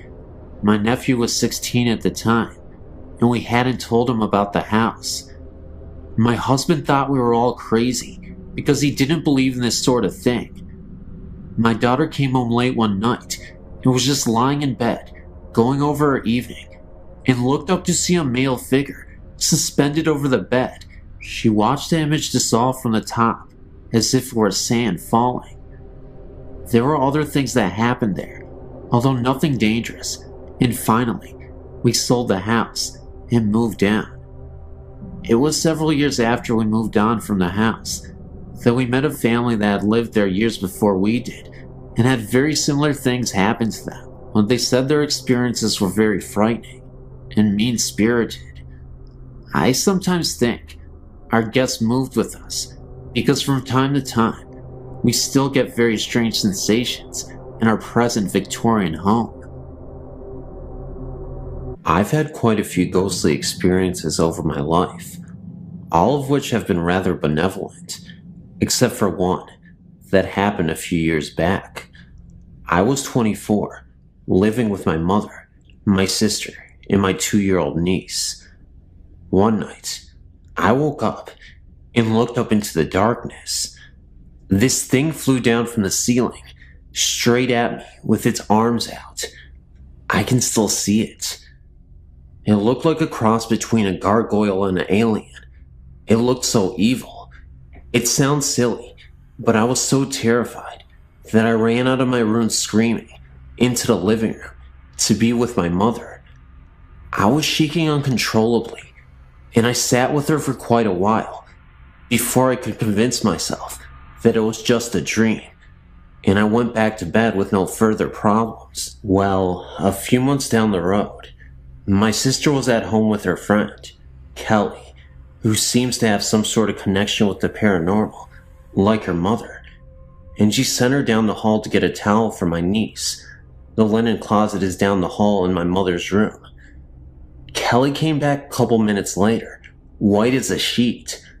Now, my sister and Kelly are always talking about stuff like this, but this is what really freaked me out. She said that there was something in my mother's room, and it was a threatening presence. She then went on to describe it. About 3 foot tall, gray, kind of a cross between a gargoyle and something. I'd never mentioned anything to my sister, and the only thing I had told my mother is that something scared me. I'd never described what I saw to anyone.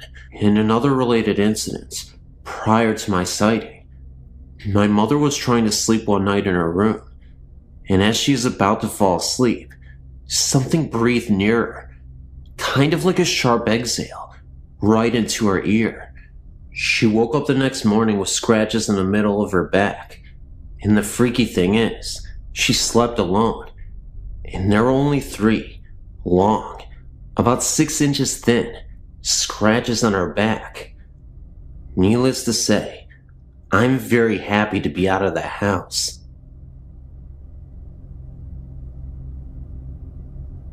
I'm not sure if this qualifies as a ghost story, but it was more than an ordinary dream. My cat Johnny, my sweet silver bad boy for 10 years, died at home of aggressive cancer in March. During the month between his diagnosis and his death, I showered him with even more attention than usual, so by the time he passed away, we were closer than ever. On several occasions, including at his grave just before burying him, I invited him to come back and let me know he was okay. A few nights after his death, I was aroused by a dream by the sound of Johnny's meow, coming from the direction of his special spot at the foot of my bed. Coincidentally, his grave is about 30 feet further in the same direction. I waited with a mixture of hope and anxiety to feel him walking up my body to my face, but it didn't happen. Instead, I became aware of something tickling my left ear and tried to reach over to pet him, only to find that I was paralyzed. That's when I panicked, remembering all the scary ghost stories involving a period of paralysis. That was the moment where I woke up, and I suddenly saw something in the corner of the room. It was a dark, small figure, but I couldn't really make it out. It was a dark shadow, even though it was a very dark outline of something. I'm assuming it was a kid or something. It was very terrifying. I couldn't even believe what I was seeing. And then all of a sudden, it seemed like 2 Grim Reapers were standing right behind him. So this humanoid ghost, this figure, this creature, this child, was hunched over and was absolutely mortified himself. And these Grim Reaper type ghosts came to take him away. And just like that, within seconds, they were all gone. I guess you can say that my cat didn't return. In fact, I think a demon actually returned. But I guess that's up for debate. Thanks for listening.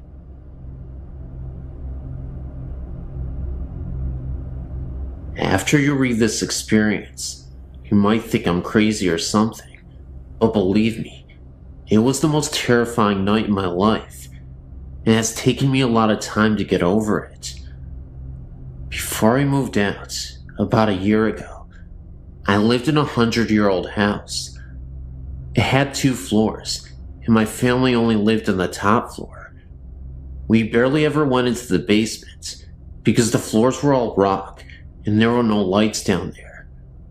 One day, when I was about 15, I had a friend sleep over, and we thought it would be cool if we slept in the basement and told ghost stories. We gathered up our sleeping bags and our candles, and went down to the basement. As soon as I entered the room we were going to sleep in, I immediately felt as if we were being watched, and I told my friend that I thought we should maybe sleep upstairs. She just told me to quit being a wimp and to set up my sleeping bag. As soon as we stayed up and talked and laughed, we never did tell ghost stories. I felt more comfortable and fell asleep easily. In the middle of the night, I remember this so clearly because this scared the crap out of me so bad, and I'm absolutely positive I wasn't dreaming. I woke up to knocking coming from one side of the house, and slowly getting louder and closer, and right when it was so near, that it was shaking the ground, there was a big crash, and it went away. I sat up straight in my sleeping bag, and my whole body was trembling. After I calmed down a bit, a figure appeared at the foot of my sleeping bag, and I froze. I couldn't move. I couldn't scream. I couldn't do anything. The figure was of a man dressed in rags that were covered in coal. He stared at me as if he recognized me from somewhere, and then his eyes widened, and he exclaimed with a gasp, "Mary Beth, Mary Beth, help me." He then disappeared with a flash of light. Apparently, my friend had woken up right when he disappeared and saw the flash of light.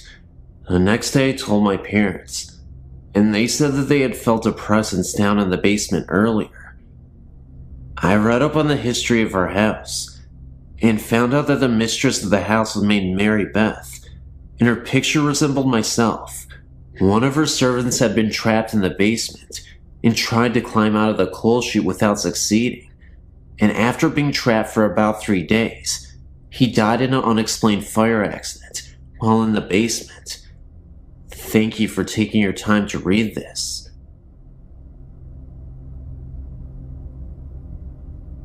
Hello, I have another ghost experience for you. In March of 1994, my husband, my oldest daughter, and we visited Venice. We booked a room at the ancient Palazzo. We were assigned a room on the second floor, overlooking a canal. The view was accessed by opening the heavy wooden shutters, which opened into the room. These had a metal rod, which fit into a U-shaped hook on the other window. Opening out were double windows, also heavy, with numerous panes of glass. This room had double beds, with a narrow walkway between them. About 3 times during our 2 days there, we would hear footsteps start from approximately the middle of the room, march smartly over to the windows, at which point the wooden shutters would fly open. We would track this phenomenon with our eyes, but saw nothing and felt no fear. The first time we rushed over to the windows to check them, these shutters were so heavy that it felt doubtful that a gust of wind was blowing them open. What's more interesting is that the glass pane windows remained shut and seemed pretty airtight. The catch was not all that easy to work, either. My daughter, then 14, remembers having to struggle with it to open it. Even my oh-so-logical and mechanical husband looked over the shutters and could come up with no good explanation. The last night we were there, we were retired for the night with my husband and I in one bed, and my daughter in the other. She and I could hold hands in the space between the beds. They were so close together. Right after lights out, we heard the footsteps, this time walking up between the beds to where our heads were. We could hear breathing. We were both too scared to do anything, but we certainly compared notes the next morning. I wanted to ask as we were checking out if the place was haunted, but the only folks on duty that morning didn't speak English, and we don't speak Italian, but we'll never forget the place.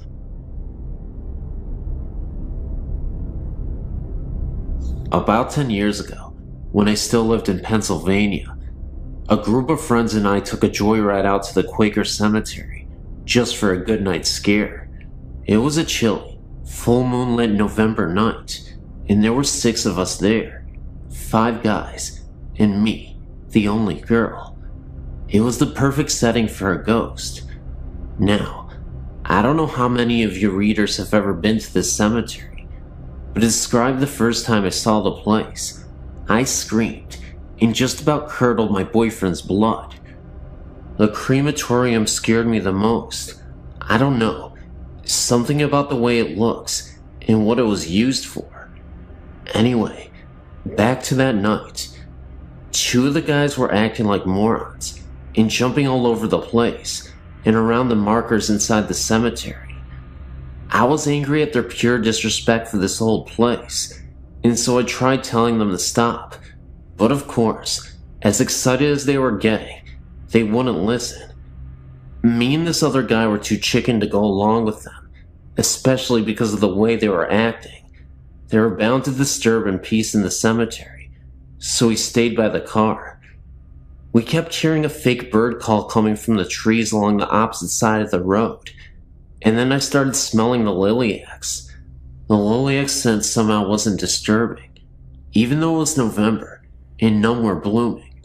And also, there weren't any fresh flowers placed on any of the very old graves. The fake bird call almost scared the life out of us, because it just sounded so unnatural, and with each chirp, sounded closer and closer. We decided that we really needed to get out of there, so we both sat inside the car, waiting for the others. I got myself in such a worked up state that when I found a quarter on the ground, I swore, "In blood we trust," was written on it, rather than the usual "In God we trust." My friend just laughed at me.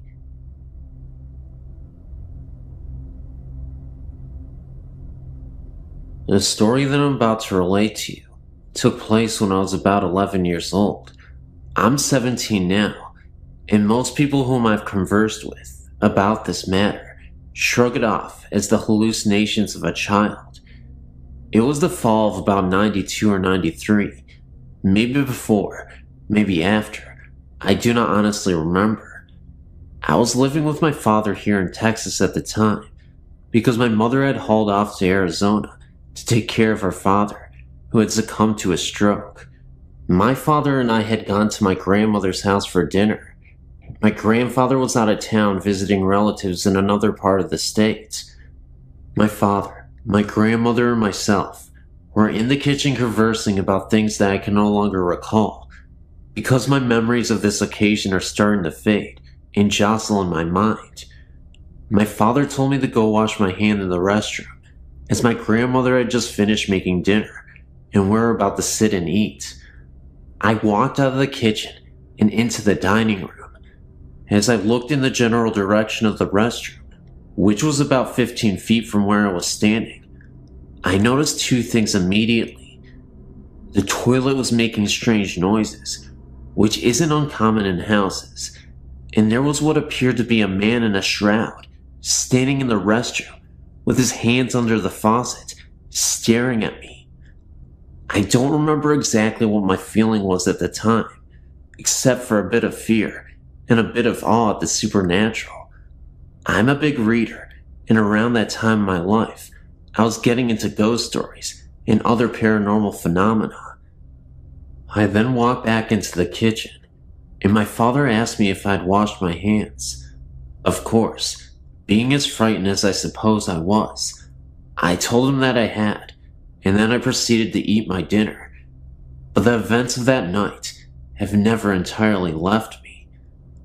I had seen the man in the cloak on at least 2 other occasions since, but those stories are for a later time. Thanks for reading, and good night.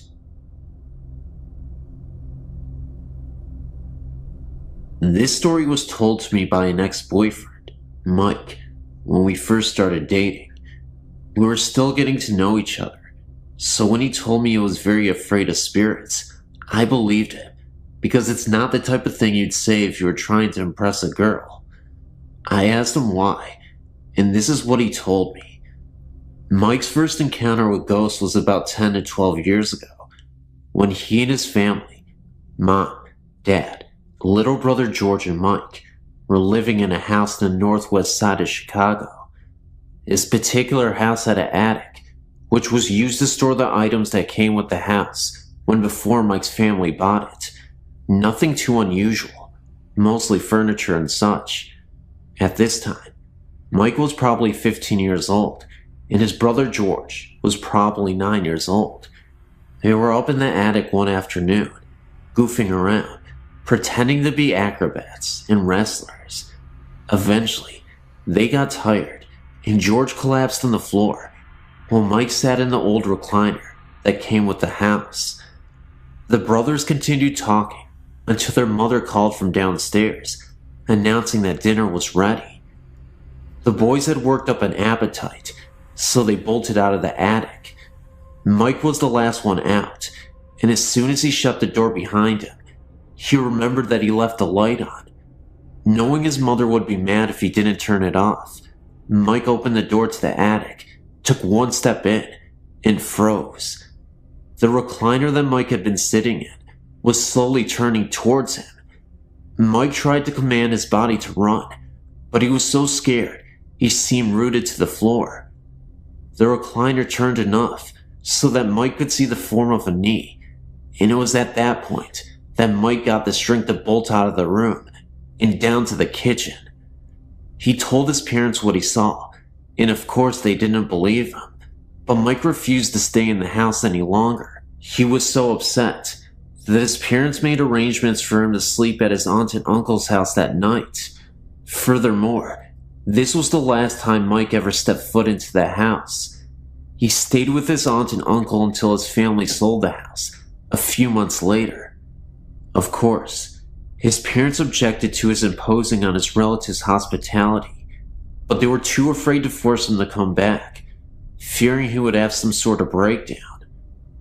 The next house Mike's family moved into was still in Chicago, and not too far from the old house. Everything was going fine until one night, when Mike's family had friends over for dinner.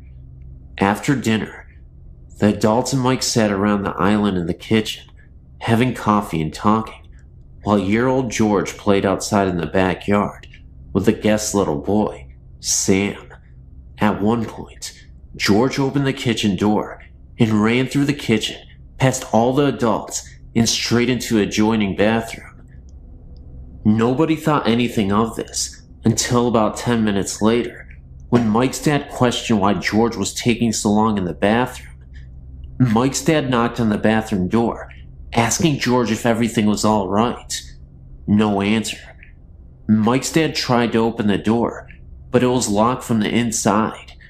Everyone started getting concerned until the kitchen door opened again, and in came George and Sam. Mike's father asked George how he snuck back out of the bathroom without anyone seeing him. You see, there is no other way out of the bathroom. If George came out, or even opened the door, he would have been seen. In order to get back outside, he would have had to go through the kitchen again. George swore up and down that he had not been to the bathroom at all. He was outside playing with Sam the whole entire time. Mike's father asked him again to explain about the locked bathroom door, but when they checked it again, it was not locked. There were other strange incidents that happened in the house, mostly to Mike, more than anyone else in the family. The last incident Mike told me about was something that happened to him a few months before we met, when he was about 22 years old. One night, as Mike was laying in bed, he woke up with an uneasy feeling. He was lying on his side facing the wall, and he felt as if someone was staring at him. It was the middle of the night, and pitch black in the room. Mike turned over and opened his eyes and saw a black figure standing next to his bed, staring down at him. Mike shut his eyes and screamed for his mother repeatedly. When she came storming in the room, Mike told her what had happened. It seemed as if such occurrence happened sporadically. Strangely enough, when Mike was getting to the point of forgetting them. Seems as if the spooks recognize this and remind them of their presence every now and again. I was kind of skeptical when Mike told me the story, mainly because I was just getting to know him. I couldn't tell if he was a habitual liar or something, but the way he acted and the way he told me the stories was enough to make me wonder if he was a spook magnet. We only dated a couple of months, and maybe that was for the best.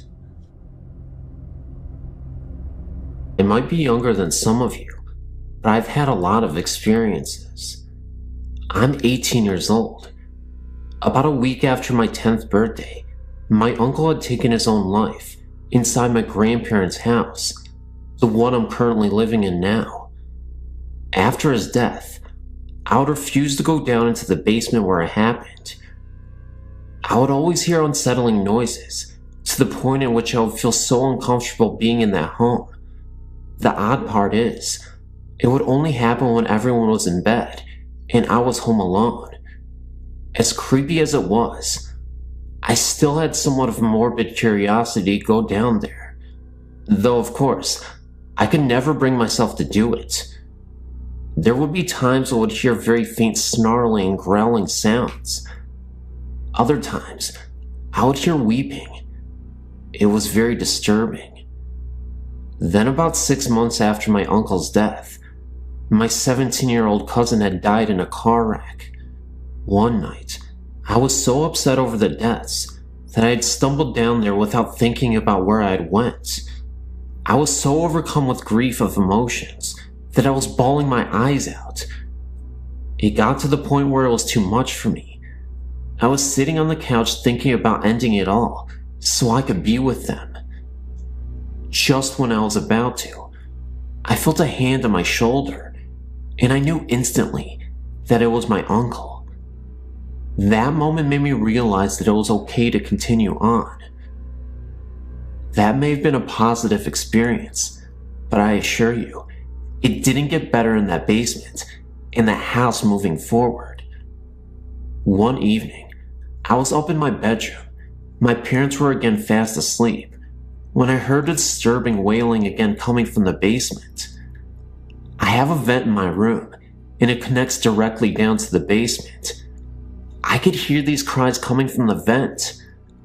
I listened closer through the vent, and I could have sworn I heard my name being whispered. Like an idiot, I thought maybe my uncle had returned and wasn't feeling well, so I swallowed my pride and went down into the basement so I could at least tell him that everything would be okay. As I opened the basement door and looked down the steps, at the end of these steps, I saw a figure for a moment's time. It wasn't my uncle. In fact, it was a black misty shadow, and it slowly evaporated. It seemed to be there for a few seconds, then it was gone within a blink of an eye. I then turned around, heard a distinct growl, then ran back up the rest of the steps and back into my room. Sometimes when I walk around the house, I can feel something watching and even following me. It's not always my uncle, but it definitely feels like something evil. It wasn't too long ago that me and my 21-year-old cousin went to go see her dad. Now, this is the cousin that was in the wreck with the one that passed away. Jean, the 21-year-old cousin, had told me that she had felt her sister's spirit with her before. While we were up late at night talking about her, we suddenly felt her presence with us. It was like she was sitting there and listening to us. Then, not too long ago, I was over at a friend's and was going to stay the night. We were in her room, talking about how she thought that maybe she had a ghost living in her house. Of course, I'm sitting there nodding my head. Then I felt something grab my necklace that I was wearing. So we got freaked out and ran to the living room and checked out my neck. Whatever had touched me left a great big red check mark on my neck. Then about 5 to 10 minutes later, it felt like something was grabbing my legs. I pulled up my pant legs, and it had red marks all over my legs. So me and my friend decided to get out of the house and go bowling. Over at the bowling alley, the marks had turned white and disappeared. Well, anyway, when we got back to our house, the marks returned, and I kept feeling things grabbing me and following us occasionally. But the weird thing is, nothing was happening to her, and she told me that nothing like this has ever happened to one of her friends before. I was beginning to think that this bad presence at my home was starting to attach itself to me. So we decided to go to bed. While we were laying there, it felt like someone had come up and sat down on the bed between us.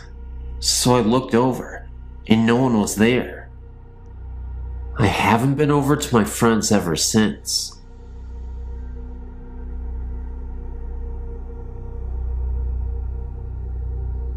A friend sent me this and suggested that I tell my stories, so here's one of them that I hope you enjoy. I have more if you'd like to hear. I live in Clinton, Illinois, which is a small town. We have a lake, and that's pretty much about it. One night, I was out joyriding in the cemetery with a friend, as I like to do from time to time, and I had to go to the restroom. So, I went to this accessed area that is out in the country. I went to the restroom and then walked through the pavilion to look at the lake. I then came back to my car and then crawled into the driver's seat. I looked up and there was this little boy ducking behind a garbage can. He had red eyes that glowed like a demon's and teeth that were jagged and white. A black figure that looked like a medium-sized dog was beside him, and it was black. All that you could see was its red eyes. They both stared at us in the car, and I felt fear overwhelm me. I quickly started the car and left. The next day I told my mom about it. She grew up in the area, and she said that they often had Satan worshippers out there, and that rumors were that a little boy was drowned and used as a sacrifice many years ago. My aunt, she says that the little boy was evil and therefore was put to death in that spot. I've tried to research this, but there are no records of any murder of a child taking place in this area. But I will never go there again, night or day. This is just one of the countless stories that I have. I have some photos too. I don't know if you can use this, but if you can, feel free to. You may also edit if needed.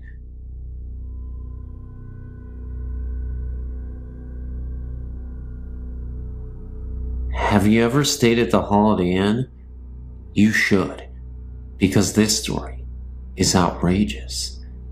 In early of July 1999, I spent a work week there for a regional curriculum camp. I had originally been slated to share a room with other teachers on the first floor. However, the room was a smoking room, and the odor was causing my asthma to flare up, so I was transferred to a room on the fourth floor.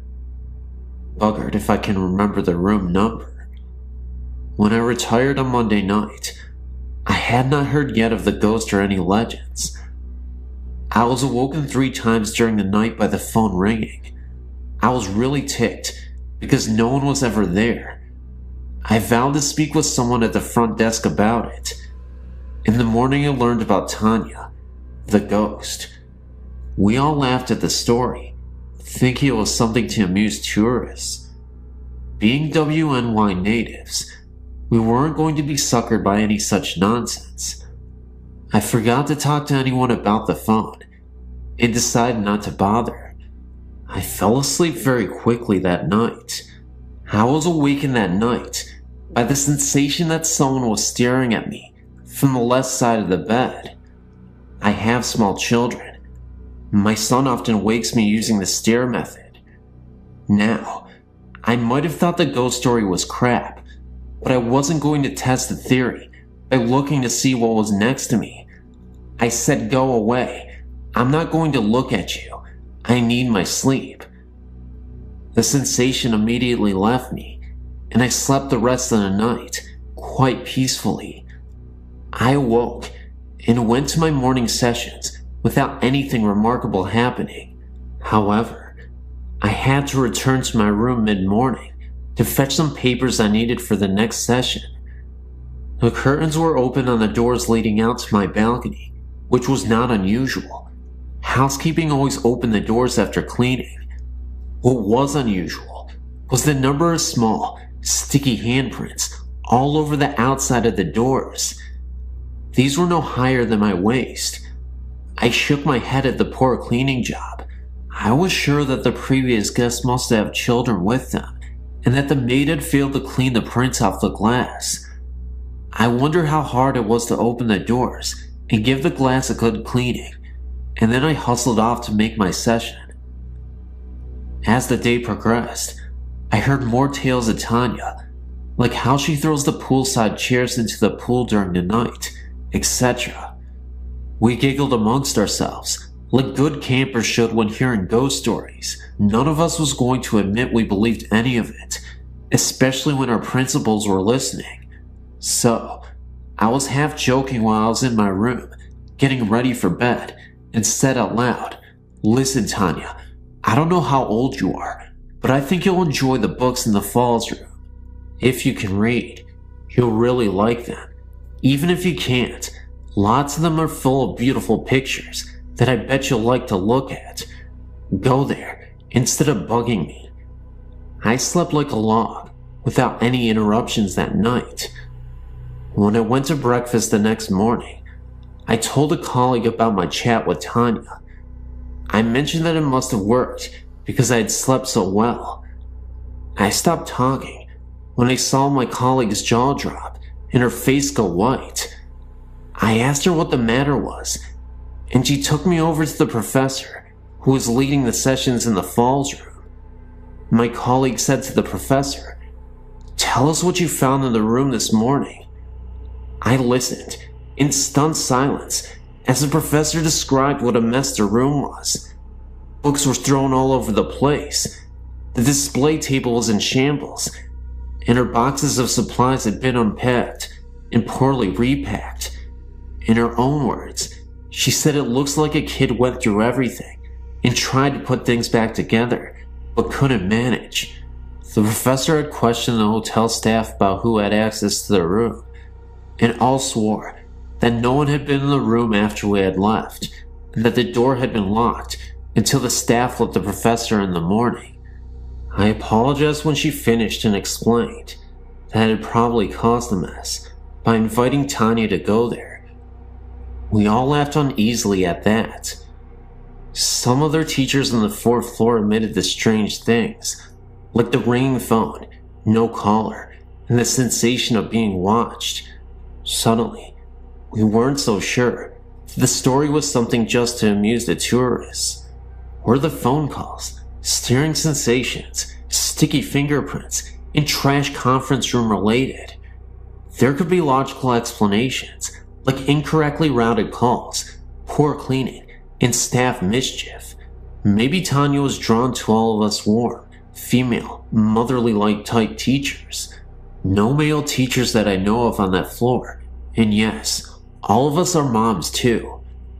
One thing is for sure, I'm far less skeptical of the paranormal than I was before, and I will admit, even to my principal, that something odd happened in that hotel. If you really want to check out the paranormal, then you have to go to the Grand Island Holiday Inn. You can pretend you came here to see Niagara Falls.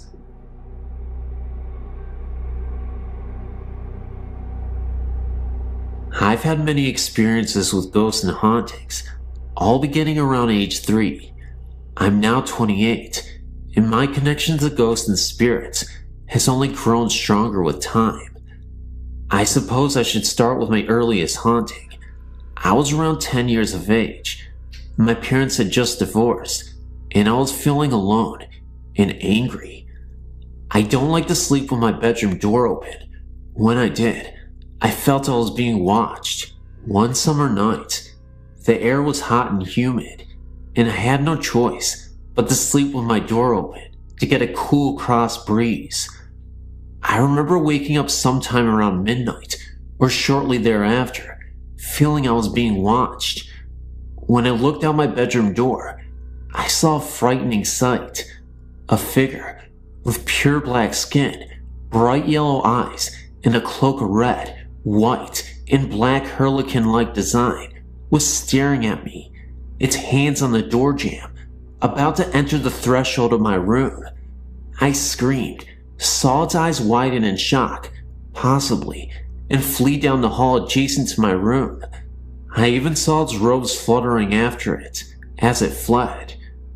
My scream woke my family, who searched the room for the thing, lack of a better word, but found nothing. All the doors were locked, no windows were broken. I shut my door, put up with the heat, and it hasn't returned since. I've been told that the creature was a demon, I also found out that I was depressed at the time, and that may have been drawing it to me. I can still feel its presence when I think about it. I feel very frightened just remembering the experience. Thank you for letting me share my experience here.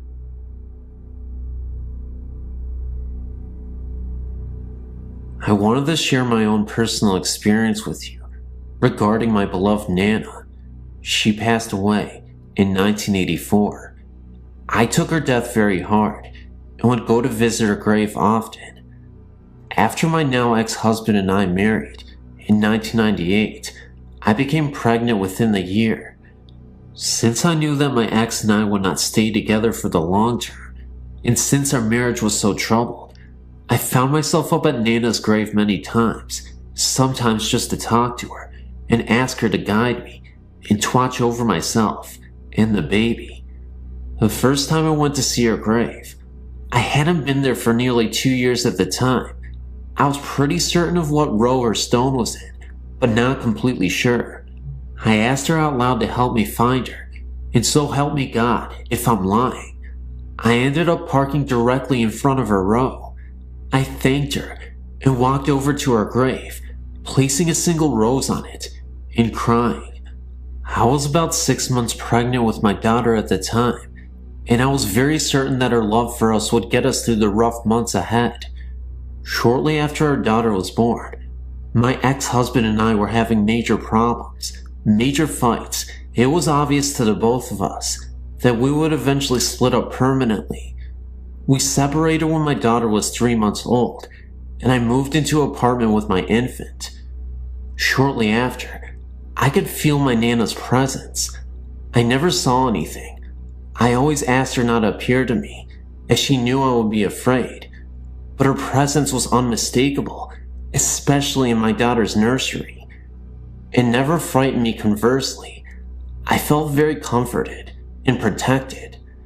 As a new mother, I took many photos of my infant those first few months.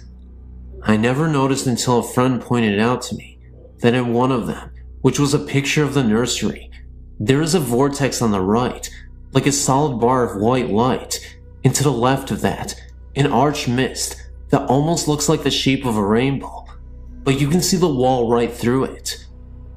Also, the picture of the room came out as if I had taken it from on the floor, or close to the floor, and pointed the camera up. I would have never taken a picture from that angle, and I know I didn't. I cried when I realized that the vortex and the light are my Nana watching over her great-great-granddaughter and me. I don't think it's a coincidence, either, that the photo is focused on the rocking chair and the mist is right across it. I should also mention that shortly after my Nana passed away in the 80s, and my brother and I still lived at the home with my parents, that one night, I was up reading in bed and walked out into the kitchen. My brother was sitting at the kitchen table, shaken and white as a sheet, almost crying. A second later, my mother walked out of her bedroom, and she was crying. They both professed, at exactly the same moment, that they had seen Nana appear to them and tell them not to worry, and that she was all right. I might add that their bedrooms were on opposite sides of the house. My mother also had a separate incident where she saw my Nana at the end of her bed. She wasn't at all afraid, just comforted. I still visit my Nana just to say hello, and it comforts me to know that someday I'll meet her again. Until then, I guess I'll just be comforted by her presence and know that her ghost is still looming around. And no matter what, I'm always a fan of Nana. How can you not like Nana? She's amazing. I miss you, Nana, but I'll see you again. This incident occurred about 20 years ago in Mishikawa, Indiana, when I was only 9. Our house was built in 1904, so it had the huge solid oak doors and trim. The living room was very long, with ceilings which are 12 feet high. I hope you got the idea of the architecture of this house. The basement was a full one, divided into 2 rooms, And this is where most of the presents seem to be. I'll get to that later. Back to the house though. The master bedroom was downstairs, with its entrance being oak sliding doors. All of the fixtures were of the early 1900s also, so the living lights were hanging chandeliers, one at each end of the living room. The upstairs had 3 bedrooms, with a landing at the top with a banister guarding the stairs. The stairs were enclosed and curved, and this will be important in a minute. The house upstairs wasn't insulated well, so in the winter, it was cold, and in the summer, hot. As a consequence, my 2 brothers and I slept on the pull-out couch downstairs. One night, my younger brother and I went upstairs to get ready for bed, and as we were going down the stairs, I looked back up due to the feeling something was there, and I saw an apparition coming towards us. I screamed and told my brother to look up. He did, and saw the same, so we flew down the rest of the stairs and yelled at our parents to go look for the man. They did, and of course, nothing was there. Now, let me describe the ghost. He was not opaque, he was complete in his form, and he was dressed in Catholic priest clothes. I noticed this because we're not Catholic, but my friend next door was, and I visited her church just down the road. I thought this was very peculiar, but what I thought was even more peculiar was the fact he was holding a gun, and he pointed it directly at us, or so what I thought was a gun. Of course, my parents told us we were young, and had very vivid imaginations, and it was nothing. Years later, however, my mother confessed that she knew the house was haunted, and also because when she was the only one home, she would hear something walking up the stairs and on the stairs. We always had German shepherds, and our dog would growl at the ceiling and would never go in the basement. Now, onto the basement. I knew there was a presence here in the back room where the water heater was, because it was much colder, and felt wrong. It felt evil and bad, and didn't want anyone there, because it felt you, and you just had to leave immediately.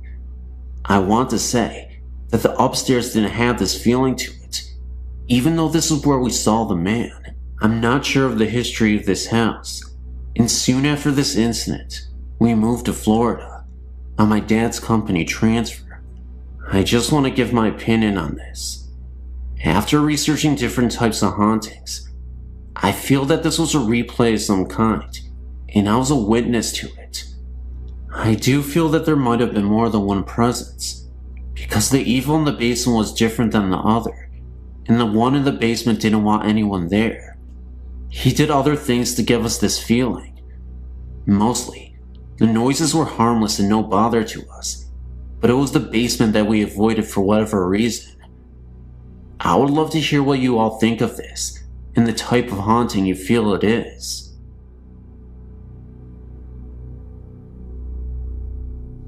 I used to spend a lot of nights driving around in my youth. I was young and reckless, and had no clear direction in life, so I'd often find myself aimlessly driving, late at night. I'd spent a majority of my adolescent years dependent on drugs, and unfortunately, almost succumbed to an overdose. I was harming others, but most importantly, I was on a path to self-destruction. The night before my overdose, I had a creepy paranormal experience that, fortunately for me and those around me, changed my entire life for the better. It was another one of those late night drives. I'd gotten into a verbal altercation with my parents. Words that weren't meant to be said were exchanged, and I ended up running away from home. I took the keys and headed out driving for hours until I ended up in an unfamiliar town. I was starting to get a little exhausted, was 6 hours away from home, and was running low on gas. What happened next will always be embedded into my subconscious for the rest of my life. I pulled up to a gas station in the middle of nowhere. Now, like I said, this area was completely isolated from the rest of the world. It had a last house on the left kind of feel, until I ended up at the gas station, I'd driven past miles and miles of just cornfields and farmland, woods all around, nobody in sight. I ended up walking to the gas station and bought myself a pack of cigarettes from the station attendant. He noticed I looked a little confused and asked if I was lost. I said yeah, I was.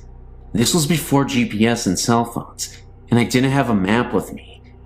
He told me there was a bridge in the distance that was visible from the gas station less than a mile or so away, but said if I crossed it, I could pass another town nearby and find a highway that could take me back home.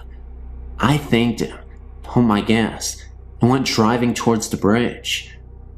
As I started to make my way through this road, and on my way through the bridge, rain started to pour down, and I could barely see through my windshield.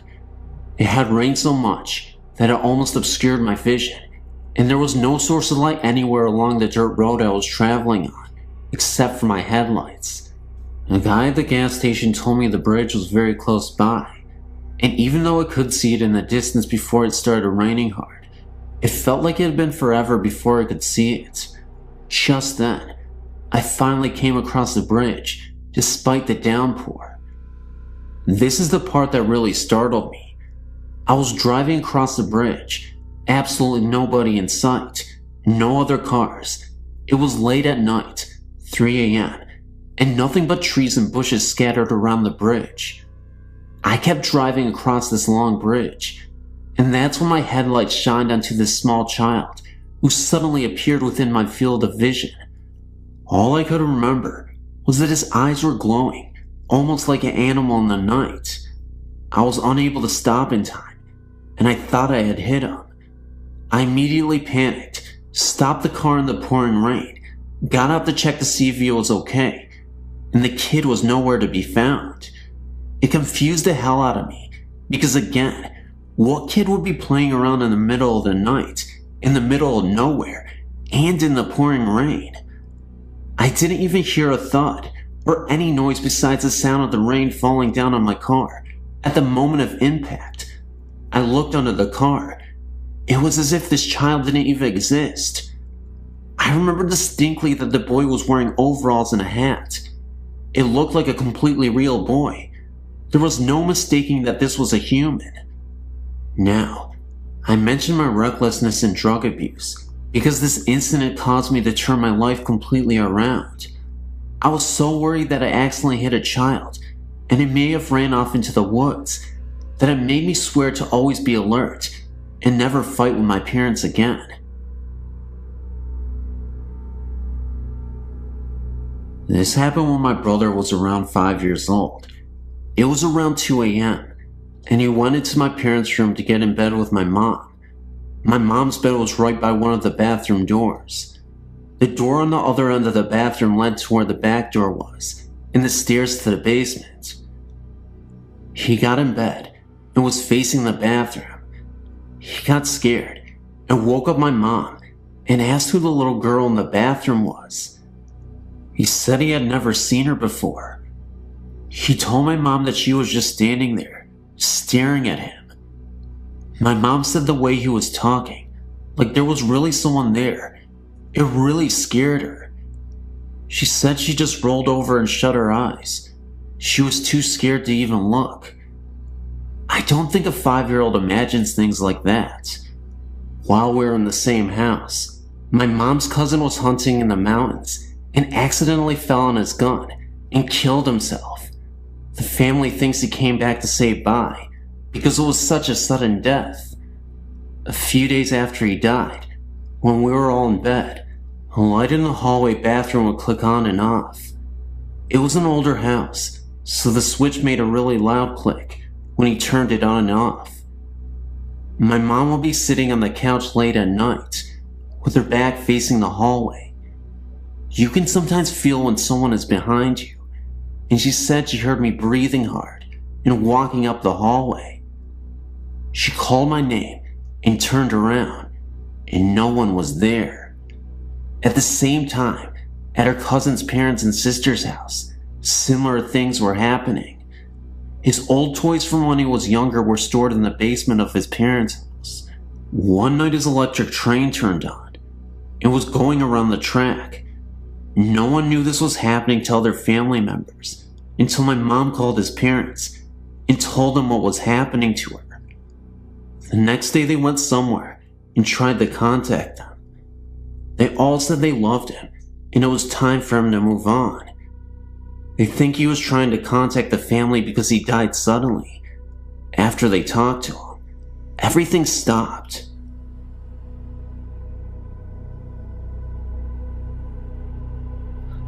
The following happened back in July 1995. Me and a friend traveled around the UK by train. It was about 4 p.m. Then we checked in at a bed and breakfast in Manchester.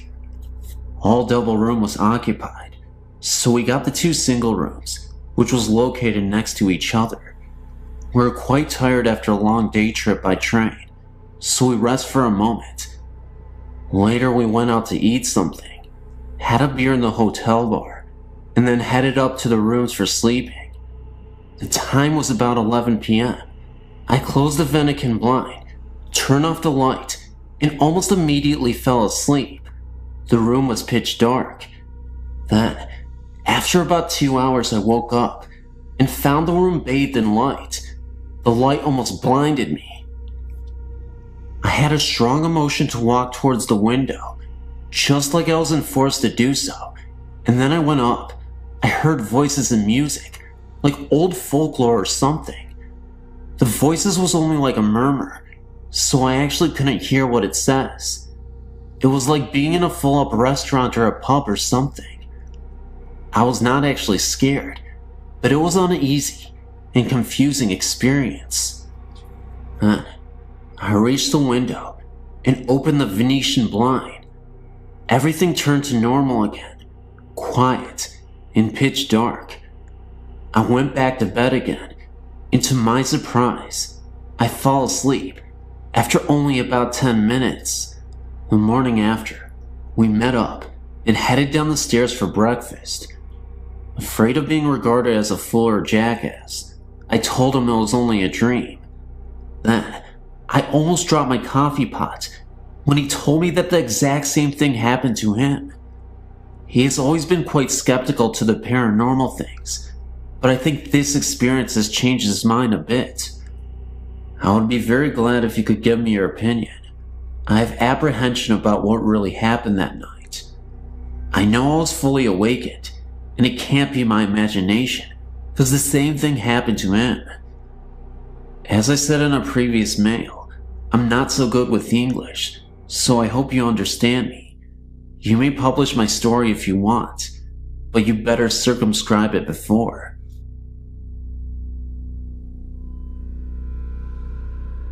Hi there, my name's Joe. My friend Colin probably wrote you recently about some recent activity. For the past I don't know how many years, I've been able to feel, and to an extent see ghosts. I can sense what they are feeling and what their intentions are. However, for about 3 years, my friend Colin started having sleeping problems. I already knew his house was haunted, but what was haunting it was the spirit of what I think is a 5-year-old child. For Christmas the year before, a friend of ours that lived in Thailand sent us all gifts. However, Colin was the one that received a house that you would leave tokens and gifts in to help ward off evil spirits. Over time, it stopped doing that. Trapped in the house was some kind of creature, like a demon. It was huge, dark, and very menacing. I still don't know how to use all of my abilities very well, but at the time, I sure as hell didn't, but I attempted this anyway. We attempted to destroy the house, and everything in it. It took 45 minutes just to get it to catch fire. During this 45 minutes, I was attempting to immobilize the creature inside the house. After 45 minutes, I was able to trap it, by pure luck. After I trapped it, I was able to see what was being stored in the house. It was a large field, fire everywhere, dead bodies on fire, blood everywhere. It reminded me of what hell would look like when described to you as a child. After that I was drained. I couldn't do much of anything. I thought I lost all my abilities, but after 2 months they started coming back, very slowly. I knew this only because I was able to see the ghost in Colin's house again. While I was living in Korea, I encountered a few spirits, but they were by chance and left over from the war. That was when I knew my abilities were back to full, but I wanted to learn how to better use them, and I'm not having any luck. Well, to end the story on a bad note, last week my friend Jess asked about any ghost encounter any of us have had, so Colin and I talked about this one. So Jess got curious and wanted to see where it happened. Reluctantly, we took him there. Surprisingly enough, development has been going on in the area for the last 5 years, but at the spot where we destroyed the house, nothing is built. We went to the spot, and I was able to feel it out from residue from when we first destroyed it, but after a few minutes, it wasn't just that. The feeling I was getting became stronger until it made me sick.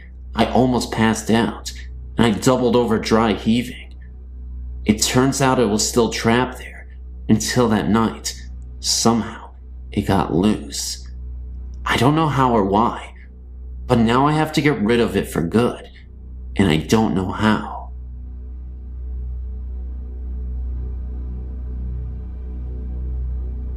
In 1989, I moved into a government apartment in a small town containing 7 units. The last apartment was occupied by a single mom with a small child and her boyfriend. The previous year, they, man and woman, were murdered and shot to death in their bed, in their first bedroom by the woman's estranged ex. No one wanted to move into the apartment because of the history surrounding the apartment. I was a young mother and had 2 children and needed a place to live, and thought nothing of this. In time, I was told of the strange happenings of the place and chalked it up to superstition or small-minded people with too much time on their hands. Things were pretty quiet for me and my little ones for the first few months. Then small things started to occur. Light over the sink area in my kitchen would mysteriously come on in the middle of the night. Being the only adult in the house, and the only person who would actually reach the switch, this had me worried that I had an electrical short or something, and promptly had it checked out. Nothing. Perfectly normal. Kitchen cabinet doors would be halfway open in the mornings when I awoke. I scolded my oldest daughter, 7 years at the time, for climbing the counters and getting snacks out, and she told me that she was asleep and she didn't do it. My youngest daughter, 2 years old at the time, was starting to make a habit of getting up in the middle of the night and getting into bed with me. Very unusual for her. She's a hard sleeper. At one point, I was having trouble sleeping, so much so, to the point I went to a doctor and got sleeping medication, all to no avail. I always woke up at 3 a.m. and had a difficult time getting back to sleep. Nothing worked until I rearranged my bedroom furniture and moved my bed from one end of the room to the other. Once, while my oldest daughter was visiting her grandmother overnight, myself and my youngest daughter decided to take a bubble bath together in the late evening. While we were in the tub, I heard jingle bells rattling around in the cup on a shelf not 5 feet from me. All of my windows were closed, and no one else was in the house. Couldn't explain it at the time. After 3 years, I chose to move in with a man to a better neighborhood. My landlord chose that time to tell me the complete history of my apartment. He showed me the newspaper articles on what happened, and after reading all of them, I understood all. The ex climbed through the bathroom window and shot them both dead at 3 a.m. and took the child, which was sleeping between the two. Her bed was in the exact position as I had my bed when I couldn't sleep. The mom was a stay-at-home mom and was always in the kitchen fixing stuff for her little child, making homemade cookies, snacks, and such. She always left the kitchen sink light on for her boyfriend when he came in late at night. My daughter always getting into my bed late at night was quickly understood by me. The other bedroom was never used by the child. She always slept with her mother and the boyfriend. No other tenants have reported any activity in this unit. Of course, they didn't have a smaller female children either. Time will tell if this ghost will ever find peace or her final rest. Before moving out, the last night there, I made my peace with her and told her I understood why she did the things she did. I understand she wasn't trying to scare me or my little girls, and I wished her peace. One afternoon of 1995 or 96, I was dusting our bedroom, the master bedroom, in our apartment. Right beside our bedroom was a small hallway leading up to the bathroom into the other bedroom. I remember being in a very good mood. I'd been doing a few changes in the decoration of the bedroom and was now dusting. I was happy with the results, and as I was dusting, I was talking about the changes with my husband, or what I thought was my husband, standing in the hallway. All smiling and happy, I started to tell him, or what I thought was him, "Hey Frankie, look at what I've just done. Isn't that nice?" I advanced in the hallway to bring him in the bedroom, and as I neared him, he disappeared. I nearly jumped. Now, as I was dusting, I happened to turn my head towards the hallway, which was on my right, and there stood a man who very much looked like my husband and who was dressed in modern clothes, a short and a t-shirt. When I saw him, I was sure he was my husband. That is when I started talking to him, and as I was cheerily and happily explaining the changes to him, he had this most beautiful smile of encouragement. He seemed to be happy for me. What a surprise when I realized that I had been speaking to someone or something else than my husband, and when I saw it, it disappeared. It is when this being disappeared that I realized that my husband was lying on the couch and watching TV. He was very surprised when I told him what happened.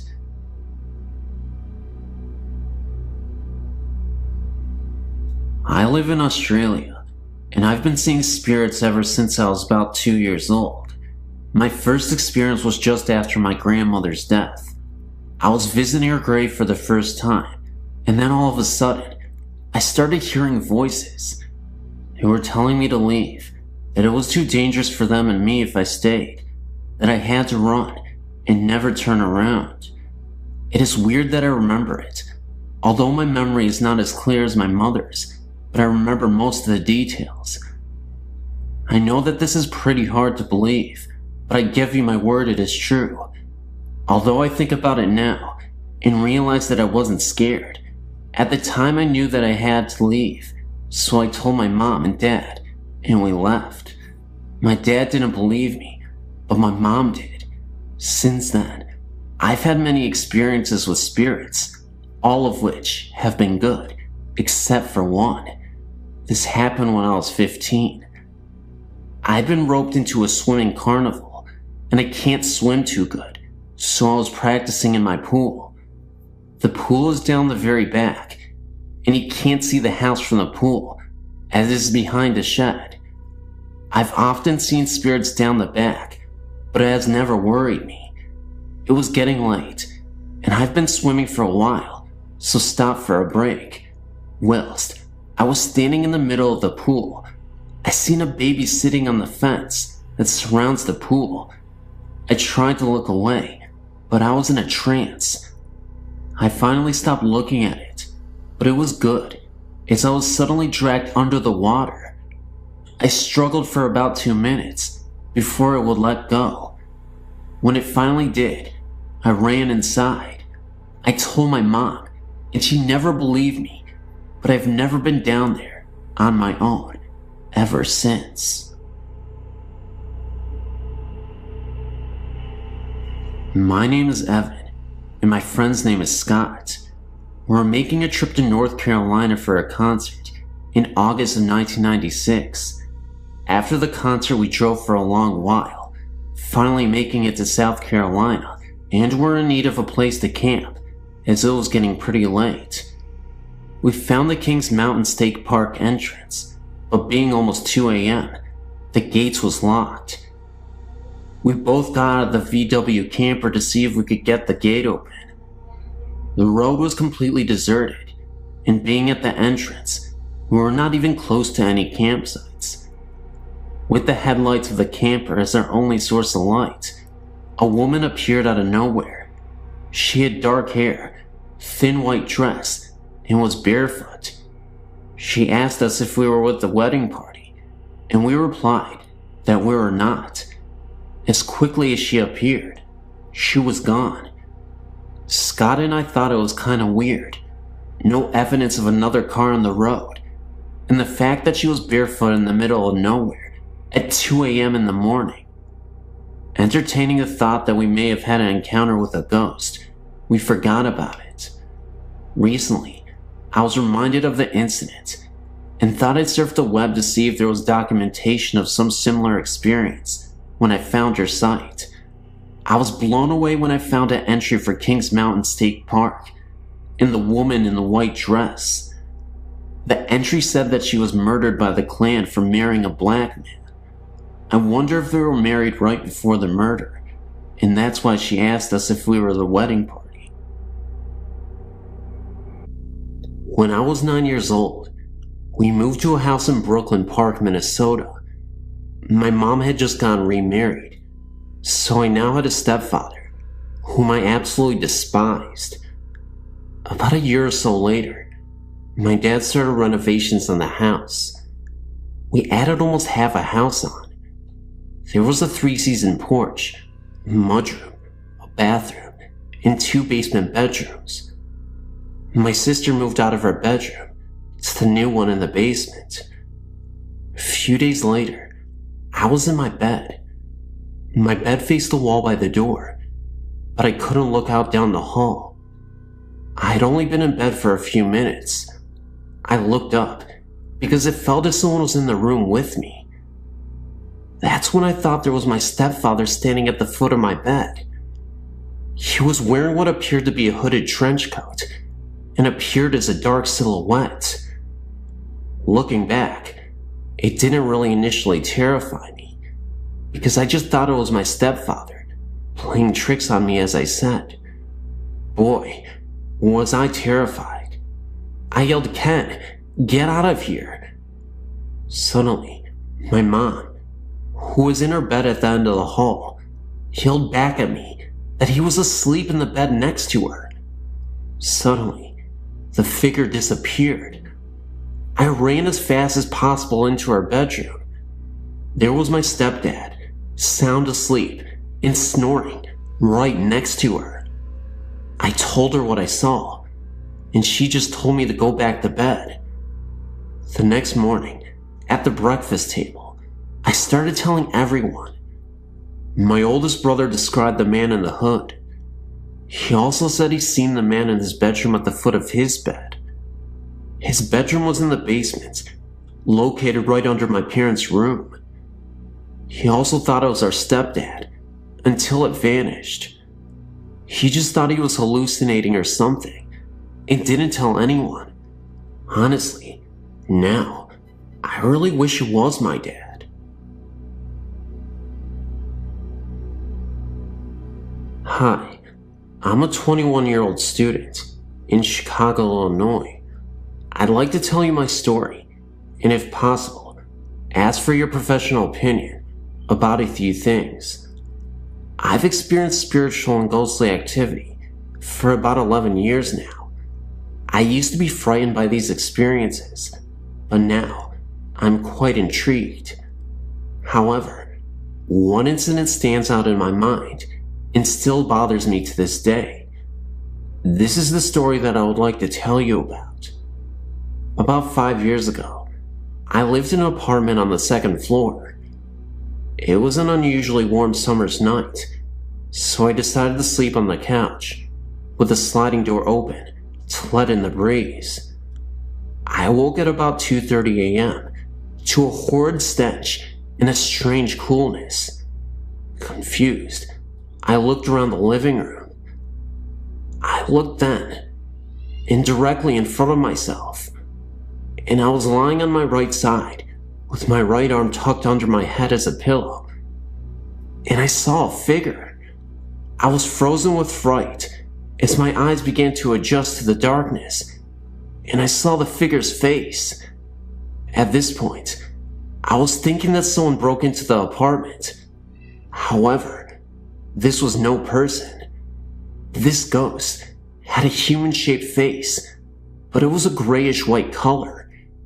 Its eyes were darkened, and what I remember the most was the huge prominent cheekbones. Furthermore, this thing only had a torso and a head, nothing else. Suddenly, with great quickness, its head descended, positioned its face directly in front of mine, stared at me for a moment, and as quickly as it descended, it pulled its head back to the original position. I began crying at this moment, and that's when I felt a sort of punch on my chest. It then seemed to kind of run off into the kitchen, and then I heard the door slam. I jumped from off the couch, turned the lights on, and checked the door out. The door was locked from the inside, so there was no possible way that someone had broken into the apartment and left through the kitchen door. To say the least, I was badly shaken. I took a moment to collect myself. When I realized my chest hurt, I went to the bathroom and pulled down my pajama top slightly, which revealed a large red mark, as if someone had punched me. This mark eventually developed into slight bruising as the morning came. Needless to say, I didn't sleep that night. Since this event, several other experiences have occurred, none as frightening as this, thank goodness. However, a cluster of events did occur directly after this experience. For what reason? I'm not sure. I did go to the library and search for possible causes for such an occurrence. The closest I got to a logical answer was something called a night terror, which I'm sure you are familiar with. But I've excluded this as a possible explanation, for many reasons. The only thing I can think of is that I had seen a ghostly entity. As to why there was a stench or a cold chill associated with the experience, I can only guess. Also, I've always been under the impression that spirits cannot harm the living, but I simply cannot believe this to be true anymore.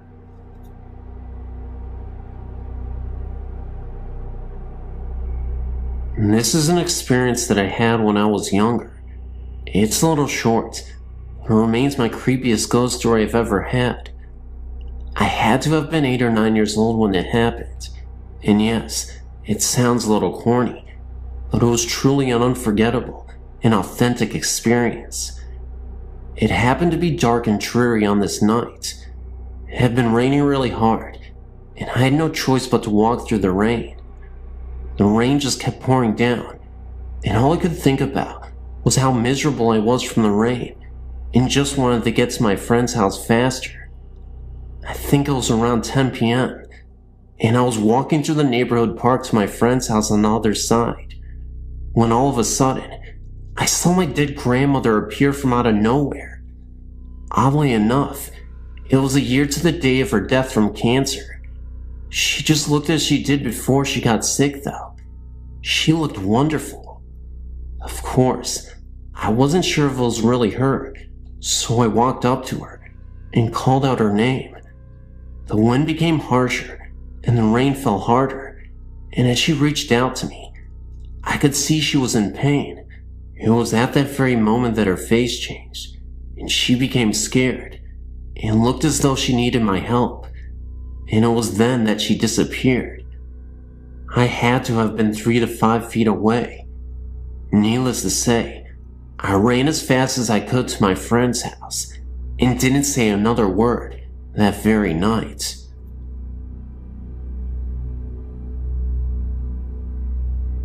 I was sent to live with my grandparents when I was 3 years old.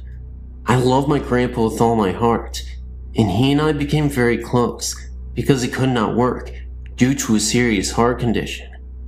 We took wonderful care of each other. Even at the age of 5, I've always been very responsible due to my grandfather's ill health. One day, when I was 9, my grandma kept me home from school to look after Grandpa because he was not feeling well. About 9:30 that morning, he went to lay down because he said he did not feel well. I went in about 10:30 to take his temperature and discover his fever to be 103.4. I rushed and called my grandma and mother immediately. In turn, my mother said she was going to call an ambulance, so I was to get Grandpa ready and wait for them. As I did this, my grandpa called me into his room and told me, "Pumpkin, I love you very much and you know this.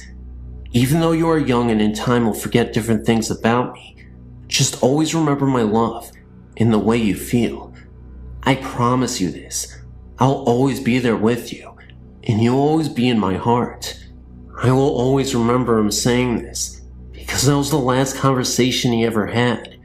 I never got to say goodbye, because he fell into a deep coma, and they wouldn't allow me into ICU to say goodbye. He then died on May 26, 1983, at 5:36 a.m. I know this for a fact, because he had given me his watch to hold on to while he was in the hospital, and it stopped at that very second that they pronounced his death. Now, while that is odd enough, the best part is yet to come. 3 weeks after my grandpa had passed away, my grandmother became very ill and was put into the hospital, so my sister, brother-in-law, and myself stayed out at my grandma's house. My sister had a cat that whenever someone came down the stairs, it would run to the basement door and cling to the screen to be let out. Well, one night, at about 11:30 p.m., the cat was sleeping with me on the couch in the basement when it jumped down and ran to the door to cling onto the screen, when all of a sudden, we heard footsteps. Now, the house is locked, my grandmother is in the hospital, and we are all in bed, downstairs. My brother-in-law grabs his baseball bat and tells us to call 911. At first I was very scared and was crying. And then they went upstairs. The footsteps stopped, and all of a sudden, my grandpa was standing in front of me, holding the note I had put in his pocket that day of the funeral. He had a tear in his eye and told me not audibly, but I could see his lips move, that he loved me and would always be there with me. Ever since then, any major life event, graduation, marriage, the birth of my 2 children, anything, I felt this love at one time or another, and have felt a huge sense of calmness.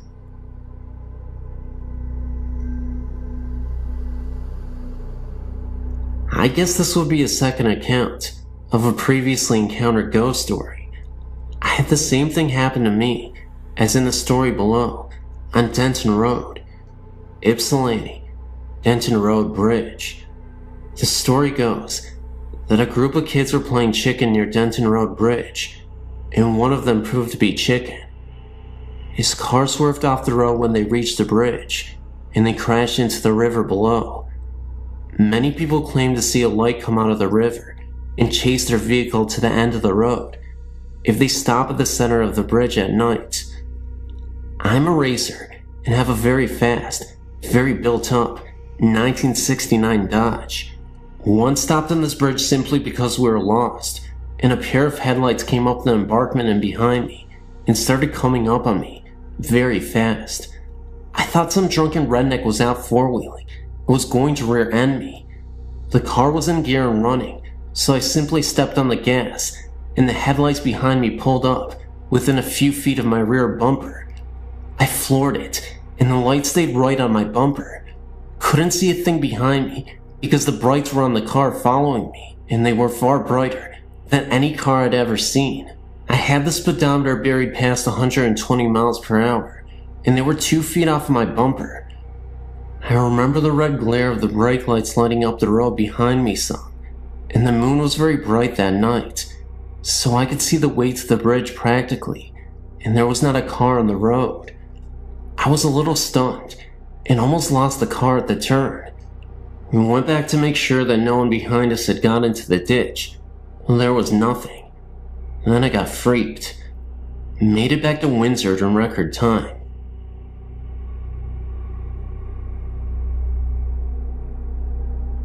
I don't know how to start this, other than saying several years ago, when my children were small, we moved out into the country on the Washington side and lived in a home that I feel has some strange paranormal or ghostly things going on in it.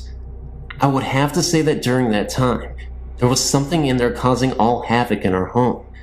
To make it short, I used to on a regular basis have something come to me, and I'm not sure what, but let me explain what it looked like. I would wake up from a sleep most of the time, but sometimes I was fully awake in bed when it would happen, but for the most part, I would wake up from a sound sleep and notice this lavender-colored smoke, or whatever you want to call it, coming from the corner where my closet was, and it would do different things at different times. It would wrap around my perimeter of my room, and then go to the end of my bed, and separate into 5 different lines, and then dart at me, and then would go away. Sometimes it would wrap around the room, and then come down from above, into 5 different lines.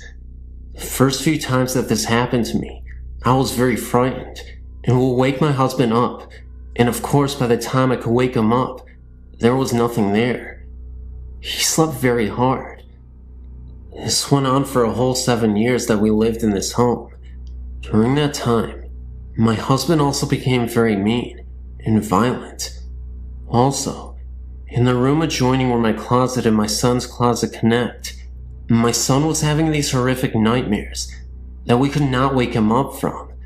We would sit there for sometimes 20 to 30 minutes, trying to wake him up, and he would be begging for his mother or his father, and crying out, asking them to go away and leave him alone.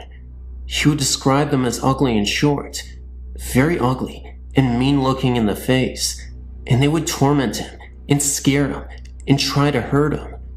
This was heart-wrenching for me to see him go through this and not be able to wake him up. I would cry right alongside of him when I was holding him, rocking him, trying to wake him up from these nightmares. All of my children used to tell me that in the house, they would see a ball of light sometimes that would move quickly through the home. I saw that occasionally as well. Our television was something quite interesting as well. It would turn off by itself while we're watching it, and then it would turn back on with the remote, and then it would turn back off again. We could play this game for a few minutes, and then it would stop. This only happened a couple of times through the TV. I do feel that there was something evil in that home, because many things went on in that home. What the lavender-colored smoke was, or the ball of light, or even my son's terrifying dreams were, I have no clue. I don't have a great deal about that kind of stuff. I do feel that I have many experiences though, and had some in other homes as well. Who knows, maybe they follow me, but the home in Washington was not a good ghost, if that is what it was.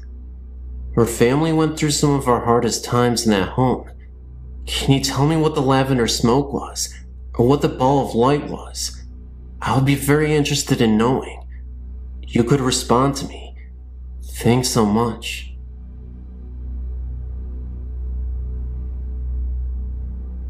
I'm from the Southern California area, so here's how it goes.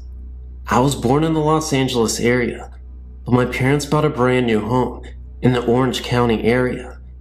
The city of La Palma, to be exact. The house was located on some ranch of some sort, because our backyard faced a very large open but fenced field, with some cattle roaming around in it.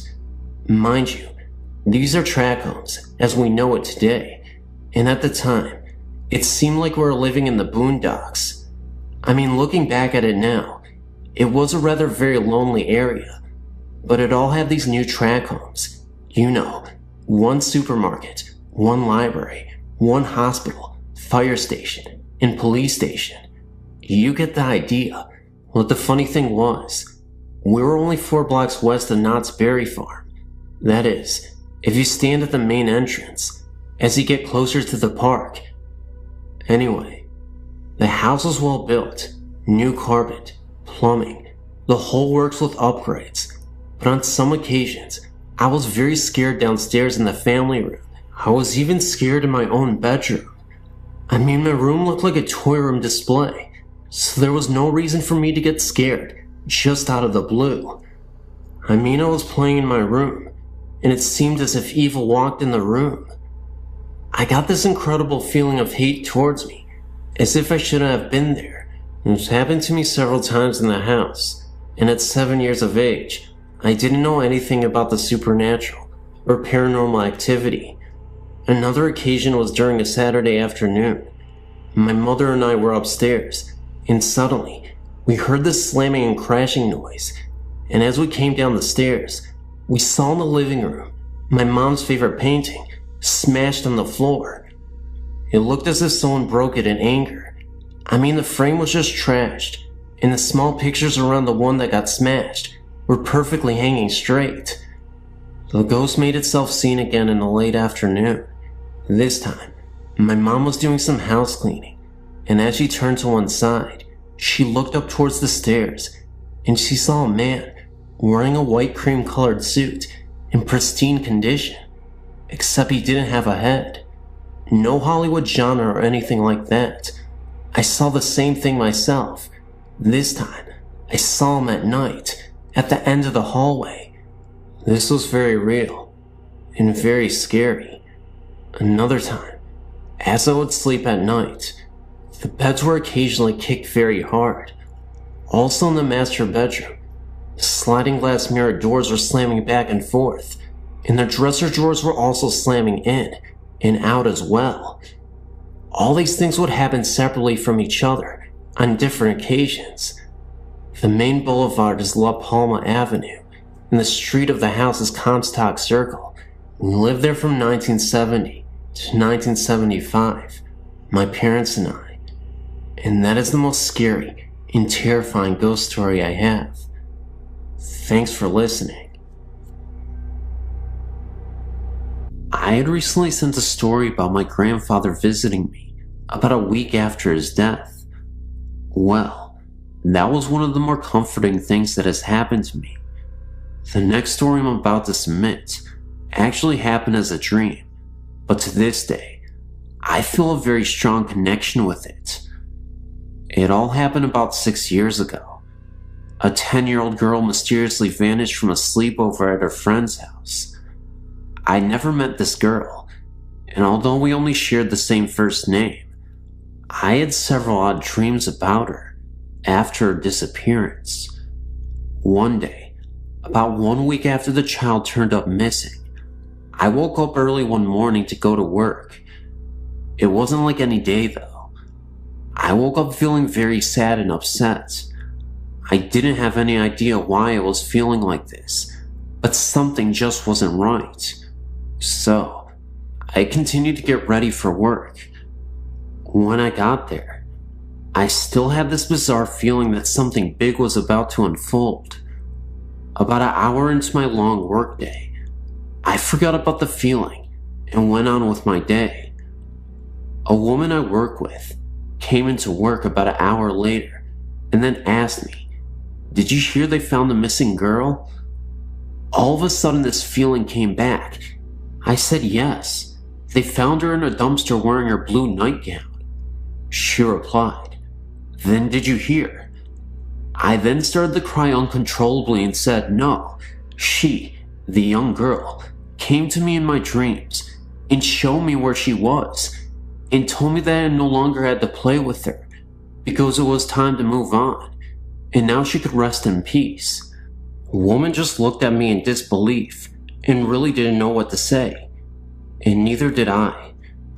I then realized this poor young soul felt compelled to have someone to be with her. Why she chose me, I will never know. Again, we did share the same first name, but other than that, I cannot explain what happened.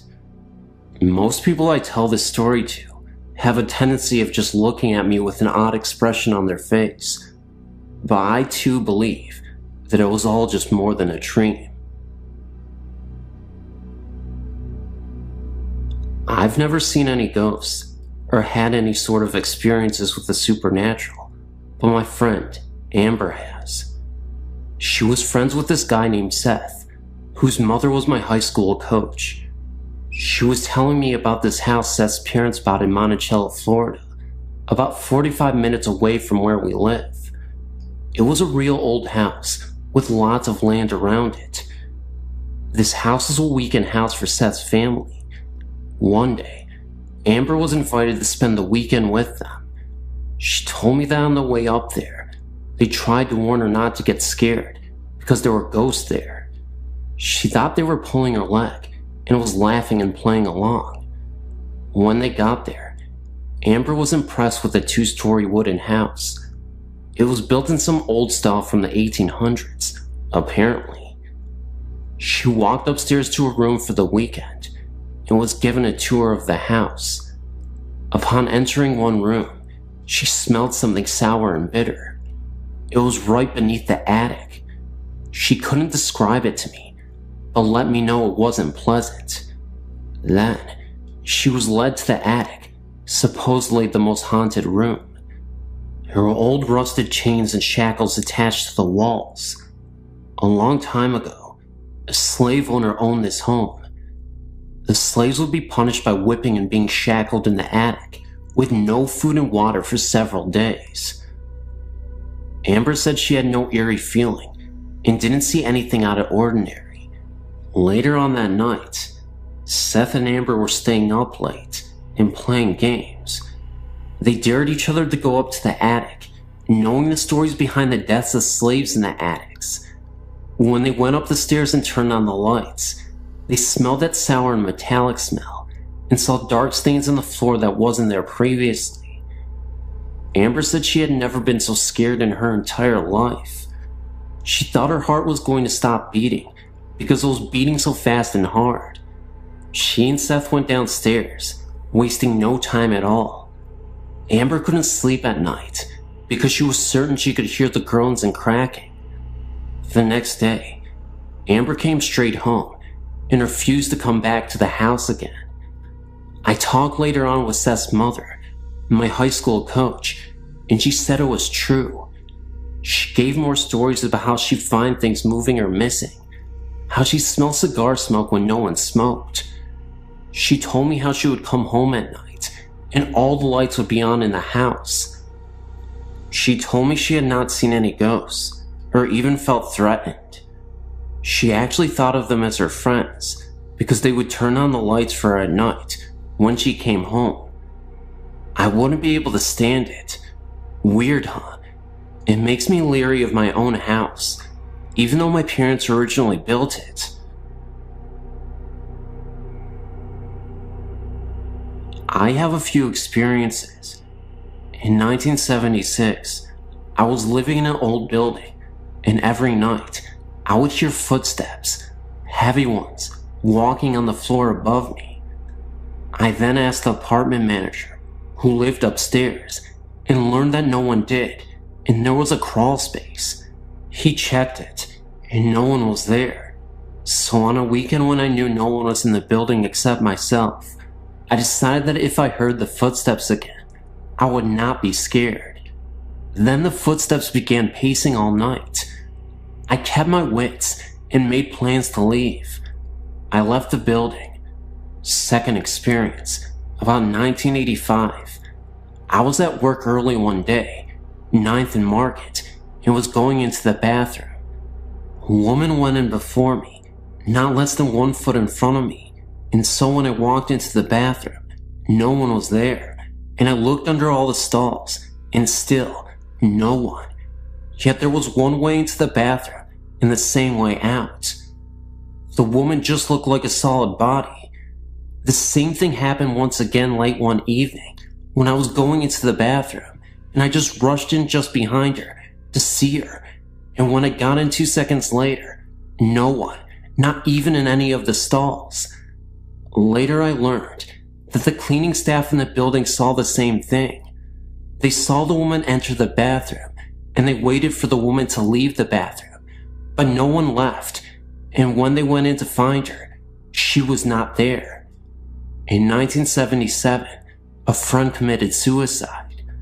All that weekend that she had died, I was depressed and could not shake the feeling. Then on Monday, I went to my university library, and as I sat there trying to read late in the morning, I hear that someone yelled in my ear, except it penetrated my body, that Holly committed suicide. I jumped and looked around, but people were quiet and no one was saying anything, and I thought, where did I hear that? And I must be thinking negatively. I became uncomfortable and left the library to shop. When I returned at about 6 p.m. to read, a woman came up to me and said, "We're looking for you this morning. We're talking about you and wanted to tell you that Holly committed suicide."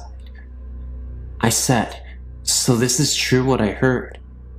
I was told to call Holly's husband, and he verified it and said he searched for me the whole entire weekend. The next day, a strange thing happened. In my grief, I meandered my way to work in a different direction, passing a funeral home where I noticed a coffin in a hearse, and my heart and love went out to it. Then, after I got to work, I checked the obituaries for the funeral home where Holly was. It was the same place I passed that very morning, and so I invited a friend to come with me to pay my last respects to Holly at noon. I met my friend at the funeral home, and we were told that Holly had been sent out that morning for cremation. She had been the only one sent out, and she was in that coffin in the morning in that hearse that I passed on my way to work earlier. In 1982, when my father died, I woke earlier in the morning and was calm. Then my mother called to tell me he died. Everyone in my family woke up, and my mother got out of bed, sat by the phone, then it rang, and she got the word. At this time, I could hear people cry. Only the sound came from their body and not their mouth. My brother was in a deep grief and not crying out loud, but I could hear his spirit cry, and he just had a sad look. In 1992, my mother was very ill and in a rehab center. I did not like staying in her house because I thought it was haunted. On this particular morning, it was 5 a.m., and I was typing and printing a letter on the computer. I typed most of the letter, got up and stuck a mug of water in the microwave, and set it for 1 minute. Also, I prepared a plastic cone with filter and coffee in it. Then I rushed back to the computer to print the letter. I added a few lines to the letter, and then began to hear the microwave beep and beep. I ignored it, then the beeping stopped. I got this creepy feeling, but I ignored it, and then I thought the microwave had a timer, and so the beeping stopped because of the timing, not because anyone opened the microwave door. I printed the letter, ran to the kitchen to get the mug of water out of the microwave, and poured in the cone. I found instead that the mug had been taken out of the microwave, and the coffee was made, waiting for me on the ledge of the kitchen counter. Yet I know I did not get up from the computer to make it, because I made a conscious decision to ignore the microwave and finish my letter. My mind worked overtime to figure it out. I grabbed the letter and left the house that morning, and told whatever did that it was taking the coffee, but I didn't really appreciate it. Other things happened, like the rustling of papers when I was trying to sleep, etc., and I had to leave the house. Sometimes, I've heard other people think that they were not directing their thoughts to me, as what happens with schizophrenics. Enough for now.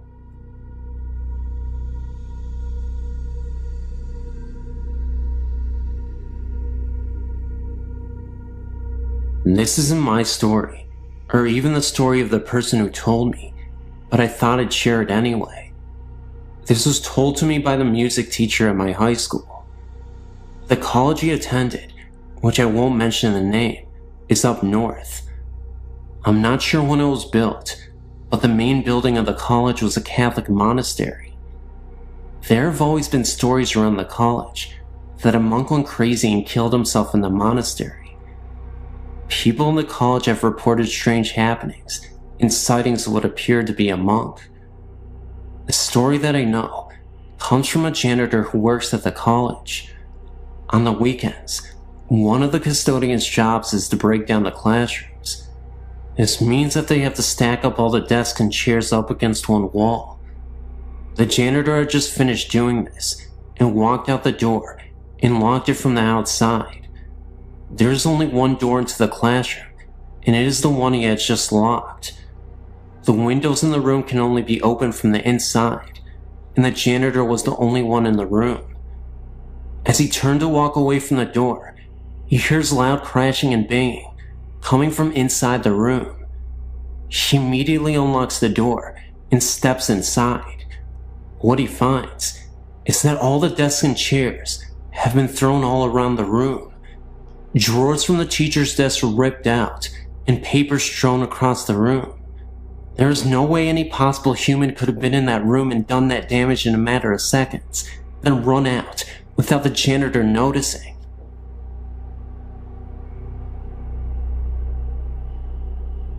As I was reading your website, I was recalling my own happenings. None were ever harmful to me, but I do sleep with the light on most of the time. I believe I have a following, whether it be the same ghost or if I have some attraction for them. It started when I was about 4 years old. I had this imaginary friend. I named him Jingles. From what I am told, I do not recall any part of Jingles other than what I was told by my family. I made my friend Jingles so believable that everyone in my family actually started to believe there really was someone named Jingles. I would talk to him, play with him, and of course, if anything was broken or stolen, Jingles did it. If I was good and got a treat, Jingles had to get one too. Jingles remained my friend until I reached first grade and moved to a new home. While in the kitchen with my sisters and mother, a man's voice from the woods called my name. I was about 8 years old then. We all froze with our mouths dropped to the floor and our hearts racing. All 4 of us could not have imagined that someone called our name. I was young, so my mother made a joke about it, and it was forgotten. Throughout my childhood, strange things happened in this house. Images were seen out of the corner of my eye and my family's eyes, but we would just chalk it up to our imaginations. Certain toys would flip in the air, stuff like that. I was scared for the moment, but never afraid to be in the house. Over the years, we have found what I believe to be cow skulls in the backyard. 2 were found, but no one in the street has any cows. We don't know where they came from. This house that I lived in as a child eventually became my home. My sister lived in the in-law apartment below me. She would always ask me what I was doing up there, because she would always, even when I wasn't home, hear jumping and walking around. What makes this so strange is that once I moved out of the house, the noises stopped. After moving out of my parents' house and into my own home about 9 months ago, there seems to be extra guests. I hear voices, but can't make out what they are saying. I often hear a muffled radio sound. I hear running water. The house is always making house noises, but around 4 to 5 a.m., the noises stop and the house is dead silent. Often a cool breeze would find me, even when there is no wind. I can't explain the feeling that I'm not alone. My children, 9 years old and 8 years old, keep saying that they want to move because they think the house is haunted. I don't think moving is going to solve that problem. A little background on the house I own. It is 30 years old and a waterfront property. I found out that the owner of the home died of cancer, not in the house, but has died. There have been 11 deaths around the lake, and they've all died of the same cancer.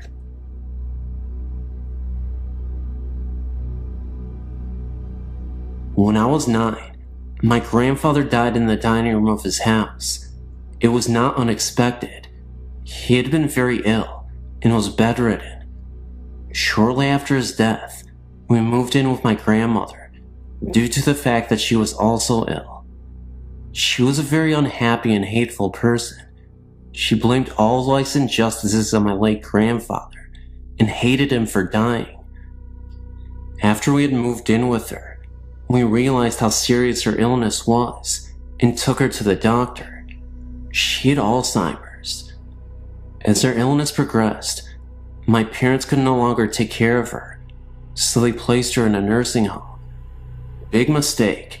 She transferred all of her anger from my late grandfather onto my father. During the last stages of her illness, she would repeatedly tell us that she did not want to be buried near my grandfather, that she had spent all of her living years with him, and she did not want to spend eternity next to him. Well, as fate would have it, my grandmother passed away. Funds were tight, and we not only had to bury with my grandfather, but her casket was placed on top of his. We had no other choice, because all of the extra money we had for her funeral was used to care for her in the home. Anyway, on with the story. After my grandmother's death, strange things began to happen. During dinner, the back door would just fly open, or at night, the sheet would be tucked around my body while I slept. We always made jokes that say that grandfather was home, or he was looking in on us. Then, things took a turn for the worse. One night, my father awoke to the sensation of his legs being pressed into the waterbed mattress. Once he was fully awake, he realized he could not move, and whatever was pressing him into the mattress was continuing up his body. He glanced over to get my mother's attention, but could not speak. This entity was now cutting off his breathing. Finally, he thought, "Mom, I am sorry. I had nowhere else to put you." And then it all stopped, as fast as it started. The next morning at breakfast was when Dad told us about his experience. The next night I had a similar experience, but chalked it up to dreaming. I figured that I heard my dad telling us about his experience, and that I was just dreaming based on that. Now, let's jump ahead 9 years. I'm married, and have just given birth to my first son. It was morning time, and my husband already left for work. I thought I would just take a short nap and rest, while that baby was not fussing. So I dozed off to that place between sleep and wakefulness, where you're not fully totally asleep, but resting. The next thing that happens is something that I'll never forget. I began to feel my body being pressed down into my waterbed mattress. I could not open my eyes, but I knew I was awake. I could hear the television and my son cooing. I could not move, and then I began to hear this voice, a horrible, evil voice that not even a word can describe, saying, "You know I love you." This went on for what seemed like an eternity, but was only probably about 2 minutes. Then, in my mind, I thought, "Dear God, what is my baby seeing?" And just as quickly as it started, it stopped. I've not had many experiences since then, and that was just 2 years ago. My question is, was it my angry grandmother or something else? If anyone has any suggestions, please email me. I'm on your website because my boyfriend runs a theater in downtown New York City and has otherworldly occupants. The building has been around since 1897 and was a school until 1978, where a fire killed a little girl. Now, it's an arts community with theaters and artists that occupy the studios and occupy the whole of the building. My boyfriend and a couple other people who run the theater have seen and heard things. I myself have felt the cold associated with presence in a particular room. All my hair stood up on end, and in my gut, I felt we needed to leave the room. These are 2 particular events which solidify my suspicions. I got a call from my boyfriend one night to tell me he was coming home early. In the background, I heard male laughter, like someone was playing a joke on him and really enjoying it. I thought nothing of it. He works with a couple guys down at the theater. When he came home, he told me he had been dumping the evening's garbage. The dumpster is at the bottom of the stairs on the north side of the school. As he was going down the stairs, he saw a figure cut across the room at the bottom of the stairs. He called out, thinking it was the building's handyman. No answer. He reached the bottom of the stairs and deposited the garbage bag and headed back up the stairs to get the other bag of garbage.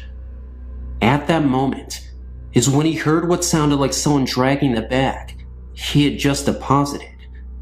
He stopped, turned and called out. The noise stopped.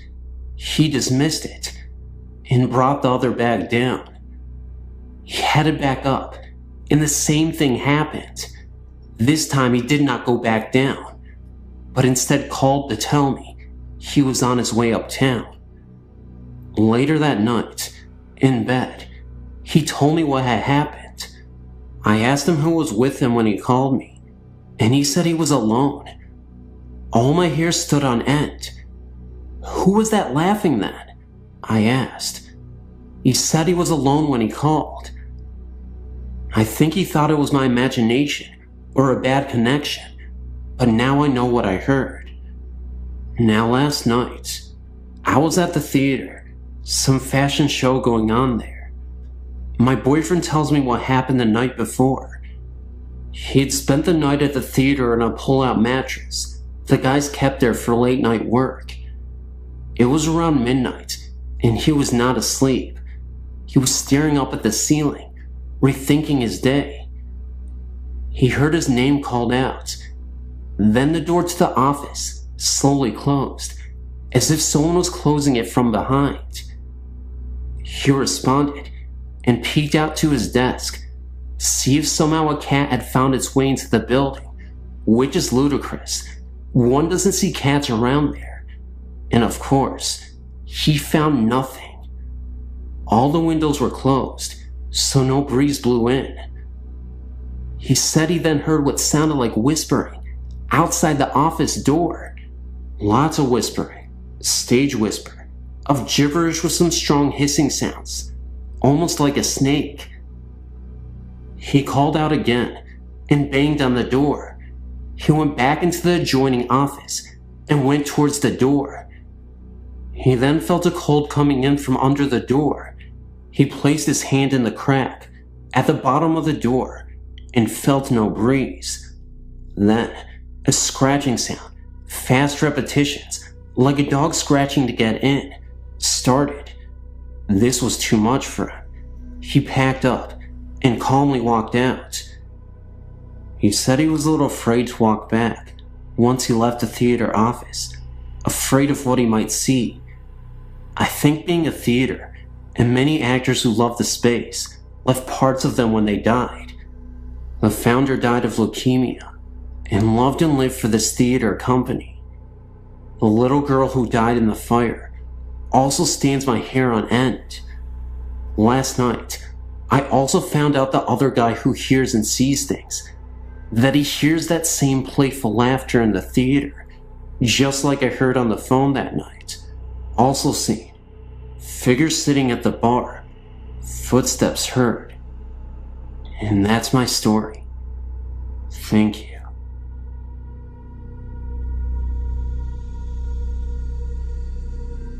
Hello. I'm writing about a few experiences I had at my home.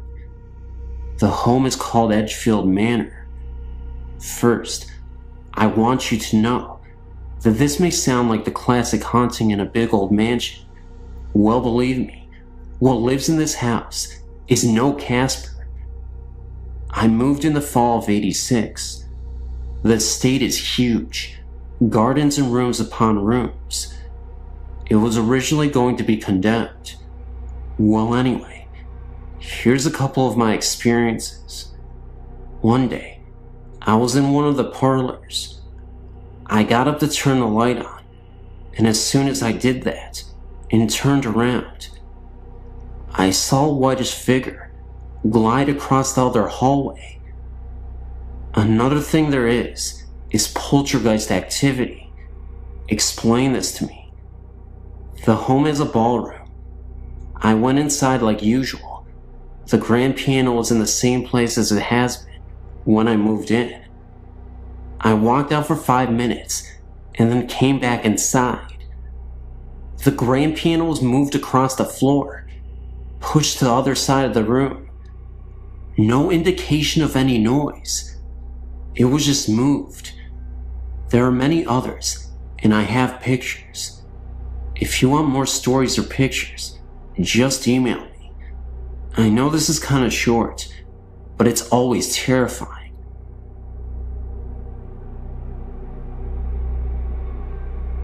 Hi, my story begins in Maine. Our family owns a cottage in Castine. We go there every year. We're going next week, actually. The house belonged to my great-grandfather. The house dates back to the Revolutionary War times. People have died on the front lawn. The house is a 3-floor tower. This is a story about a crazy lady who used to live in that house. She used to scream out of the tower at people. Well, I think I saw her in the tower one night. When my great-grandfather lived in the house, he claimed that he saw it a few times when he would read on his rocking chair in the living room. He said it would walk in front of him. 3 other people in my family saw the same thing. I never heard the story about the crazy lady until I brought up my experience to my parents after we got back from vacation. The funny thing was, this ghost, it was wearing a maiden's outfit. When my dad told my grandfather, he said that I experienced it exactly as he saw it. I've never heard the story until I saw it. I am no liar.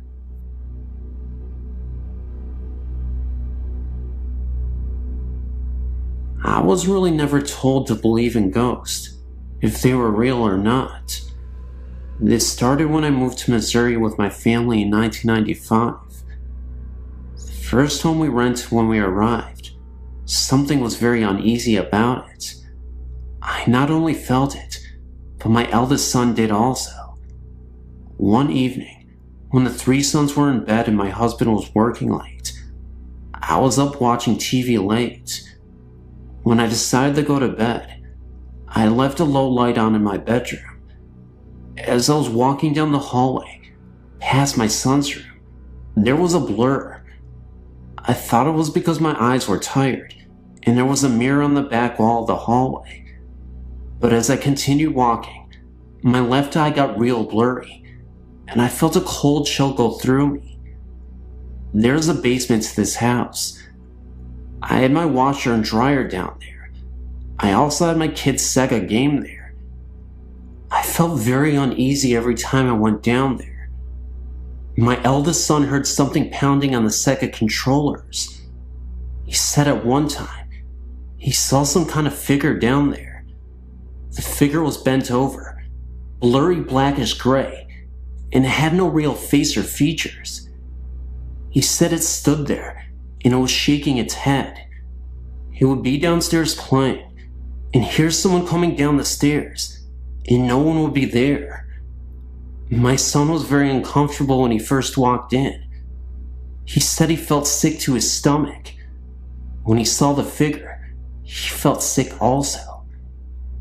We have since moved, same town. We have moved into another house that has been lived in by many people, but not for long periods of time. Someone told me that the reason nobody stays in this house very long is because it is haunted. Again, me and my eldest son have been the ones noticing everything that has been happening here. I hear feet scooting across the floor at night, but no one is there. My son has seen a bright light flashing in the corner of his room. It is in the upper corner of his room, where no lights shine on the wall.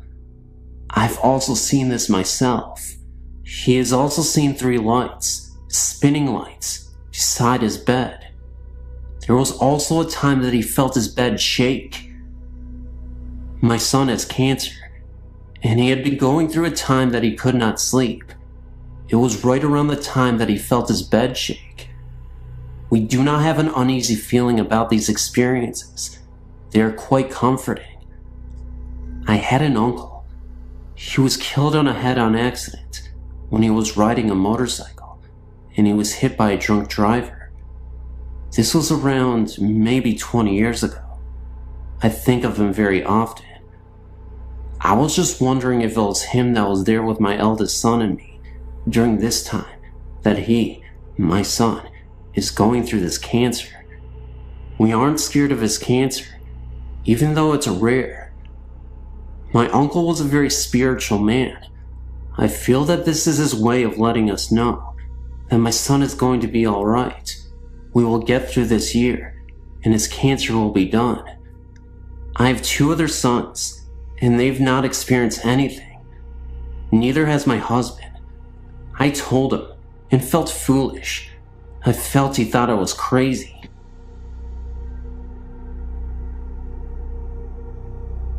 To start my story, I've had these experiences for a good part of my life.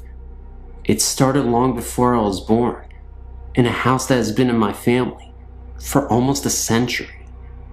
My oldest brother Mike, he was around 3 when he saw the presence of my great-grandmother in a corner in the attic during a visit to see our grandmother. This house is an old 2-family home with a basement and an old apartment attic that had been dismantled in the 50s. My family moved into the house in the late 80s. Since the house has been in my family for almost 100 years, the house has seen many losses, and a lot has occurred inside the home. The attic had a very high spooky factor to it, I guess you would say. The house had a very spooky feeling to it all over. A lot of 2-family houses, built in the 1900s, in the New England area, I've been told had a door that led into the living room. The door was for coffins to be wheeled into the living room, so the wakes could be done in the home. Knowing this always freaked me out. The doorway had been covered decades before my family moved in, but the eerie outline was still there on the living room wall. Now that I give you a feel of my old home, I'll explain my happenings. I lived in the house for 10 years. I have 3 older brothers. My oldest brother, Mike, heard and saw a lot happen in the house. He didn't always tell the rest of us, for I guess reasons of his own. I started having things happen 7 years after we moved in. When I was younger, I thought they were just nightmares. June of '96 for my birthday, I received a dog. August of that summer, my parents were staying in our summer home, and my brothers and I were home. My oldest brother Mike and I were lying on my mother's bed when all of a sudden, my dog went wild. She went from a dog that never barked or growled into an attack dog. She started barking and growling at the wall, and when we pushed her towards the wall, she cried and whimpered and shifted herself back towards us. I, being brave, stood in front of the wall and tried to beckon her towards me. She just barked and kept at her growling. My brother Mike and I were convinced we weren't the only 2 watching TV and left the room. My brother and I kept what happened to ourselves, and later that night, my brother Joe came home and slept in my mother's room. I slept in the living room, and my brother Tom was watching TV in the room with me. At 4 a.m., Joe and I heard my mother's sliding bedroom door open and shut 3 or 4 times. The dog started going nuts again, and Tom jumped up and ran to see what was going on. Joe sat straight up in bed, terrified by what he had seen. That night, 3 of us slept in the living room. Mike and Joe and I have heard voices of 2 men talking to one another. I've heard the doors open and shut, and when I went to see who it was, no one was there. Mike, he once saw what he thought was Joe. Joe looks just like my uncle, who had died in the house. Mike said hello to the figure and went to his room. When he came out of the room to talk to what he thought was Joe, the figure was gone. And when he finally saw Joe again, Joe told him that he was just getting home from work and hadn't been home since that morning. Mike had slept on the bottom bunk of a bunk bed he had in his room. Joe used to sleep on top, while long since then, slept on the couch in the living room. Mike swears he could hear someone shifting on the top bunk, even when none of us were sleeping on top. Mike would hear two men conversating on the top bunk, but he could never understand what they were saying. These are just a few of the experiences we've had. My mother, father, Tom, and I, we all moved out of the house in '97. Joe and Mike still live there. They still experience things happening at the house. I lived with them from November '98 till July '99, and I had no experiences. I visited them 2 weeks ago and stayed overnight. I slept by my grandmother's on her pullout, and something almost jumped at me. I can't even explain what happened. It was pitch black in the room, and my mother was next to me. I turned my body and opened my eyes, and it almost a flash of light, but with a dark figure behind it, leaped at my face and disappeared. I got so startled, I started crying. I think that whatever was in that house has followed me, or something is new in my home. When I leave my room sometimes, or even when I'm sitting in my room, my stereo would turn on, and my Jewel CD will come on. Last time I came in the room, the song Adrian was on. If you know Jewel, it's a song about a young girl who is a child who becomes disabled. I have no pictures or sound bits to share, just what me and my brothers have experienced. I know it's long, and some of my things may seem a little wild, but what I'm typing is nothing but the truth.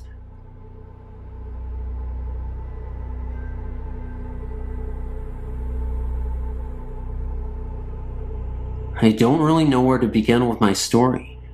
I told very few people about it, for the fear they might think I'm crazy. I'm glad to have found a place where I can talk about it freely. I'm 26 now, and have not experienced anything like this since I was a small child, but it changed my life forever. When I was around the age of 3, I was still sleeping with my mom and dad. There were several things that happened around this time. I'll start with the worst first. One morning, I'd just woken up, and I turned over like I always did. But this morning, I saw the most horrifying sight that no 3-year-old should have seen. Laying next to me was this terrifying demon. I know it was a demon because of its eyes. It had a human form of a woman and was nude. It was about 10 feet tall, had thin bony fingers, and the darkest eyes. It was like you could almost see through them. You could just feel the pure evil. It had the most wicked smile on its face, like it was taunting me. I stared at it for a few seconds, and then turned back, hoping I was dreaming. Then, I felt the bony finger poking me in the back, as if to say, "Hey, you."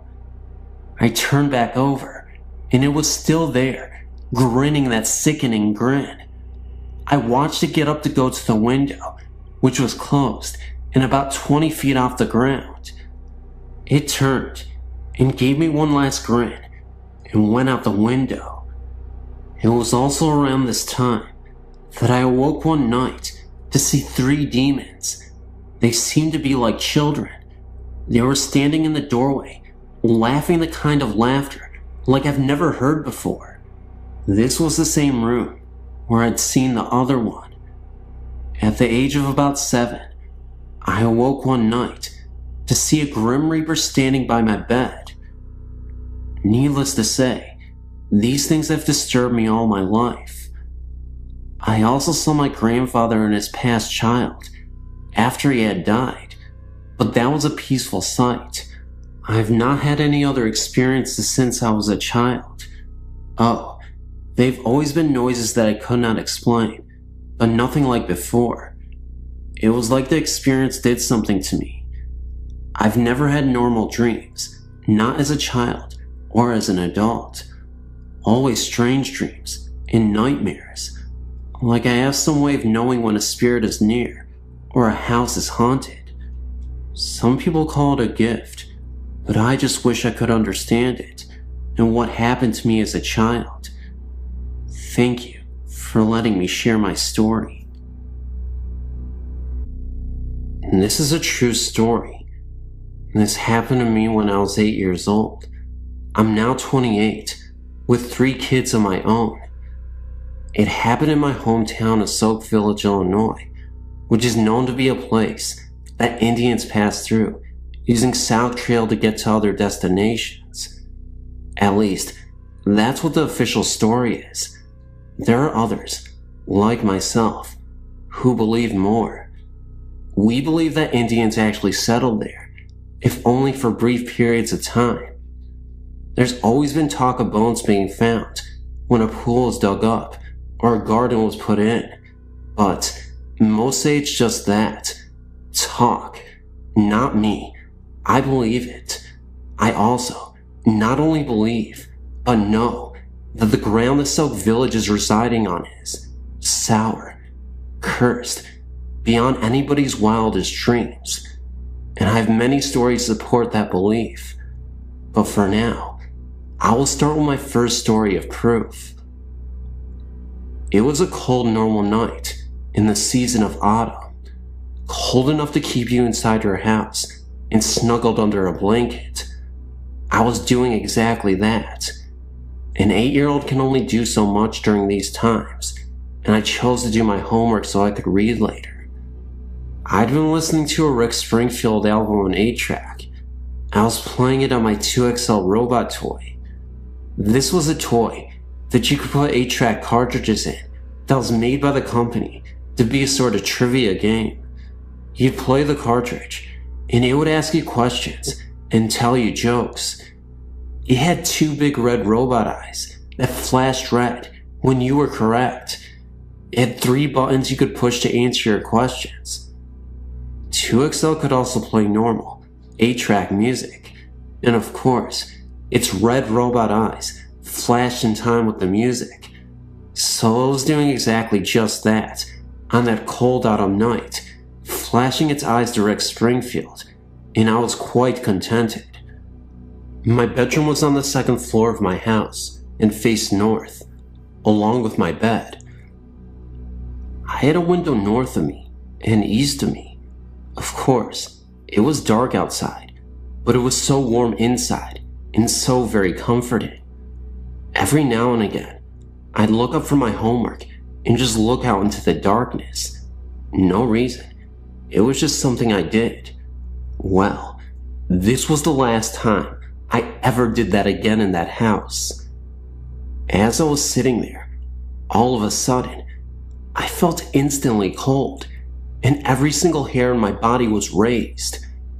My blood felt like it had ran cold and decided to just stop pumping through my body. My heart was racing. I was perfectly terrified, and I didn't even know why. Yet, my 2XL was suddenly stuck, and it kept playing the same verse from Rick over and over. Hole in my heart. And its eyes weren't flashing anymore. No, they were just burning bright red. Blood red. Then I felt this magnetic pull, like something was pulling me to my right. I turned my right head and looked out the east window and saw something that haunted me for the rest of my life. Sitting just barely outside my window, levitating, was the most horrifying image I'll ever see in my life. A creature about 2 feet tall, but sitting Indian style. His skin was snowy white, and you could see the outlines of his bones because he was that skinny. He wore some sort of white cloth draped sideways on his body. This is why I later named him Gandhi Monster. My young mind thought his skinny body and his white cloth looked like the real Gandhi's did. This creature's head was too big for his body.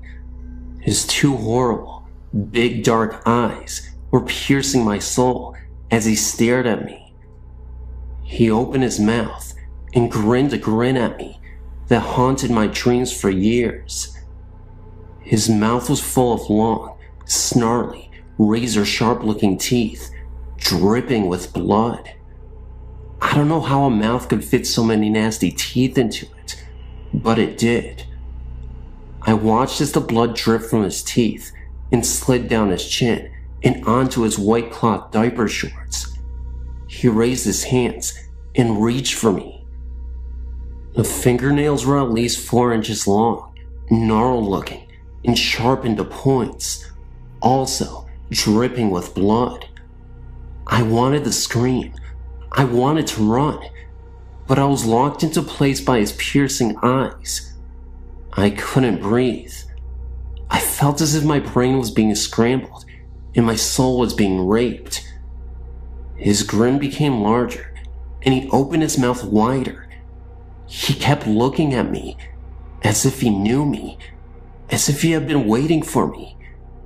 He started to lift his arms, and it looked as if in seconds he would actually be inside my room, and not just outside my window.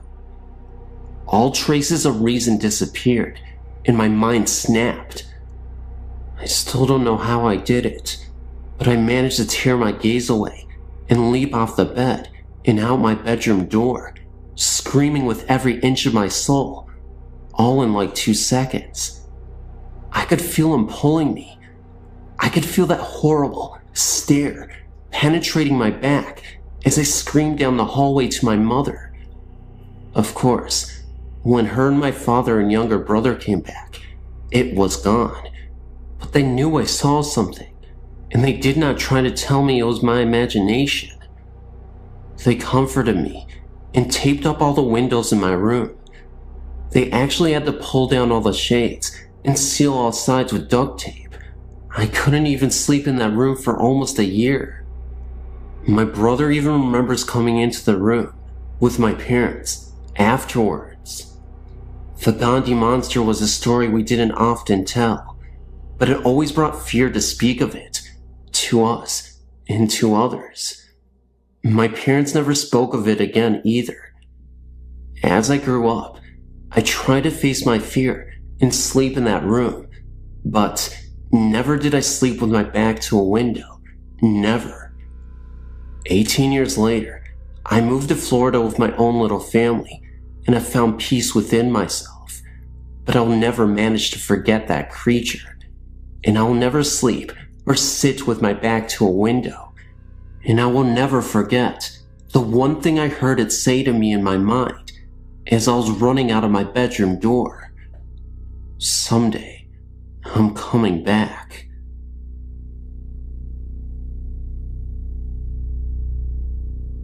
Hey, I'm in my mid-teens, and I've experienced ghostly encounters. The one that really freaked me out was when me and my family moved to Scotland.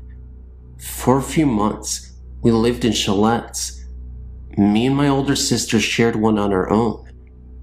A few weeks after we moved in, we began to feel uncomfortable and felt as if we were being watched there, and there was also a threatening atmosphere. We told our parents, and they said it was just because we were next to the graveyard. A few weeks later, I was lying in my bed with the door open when a tall dark figure stood, leaning over me. I didn't think at that particular moment, but it wasn't until my sister asked me if I felt somebody was in my room the previous night.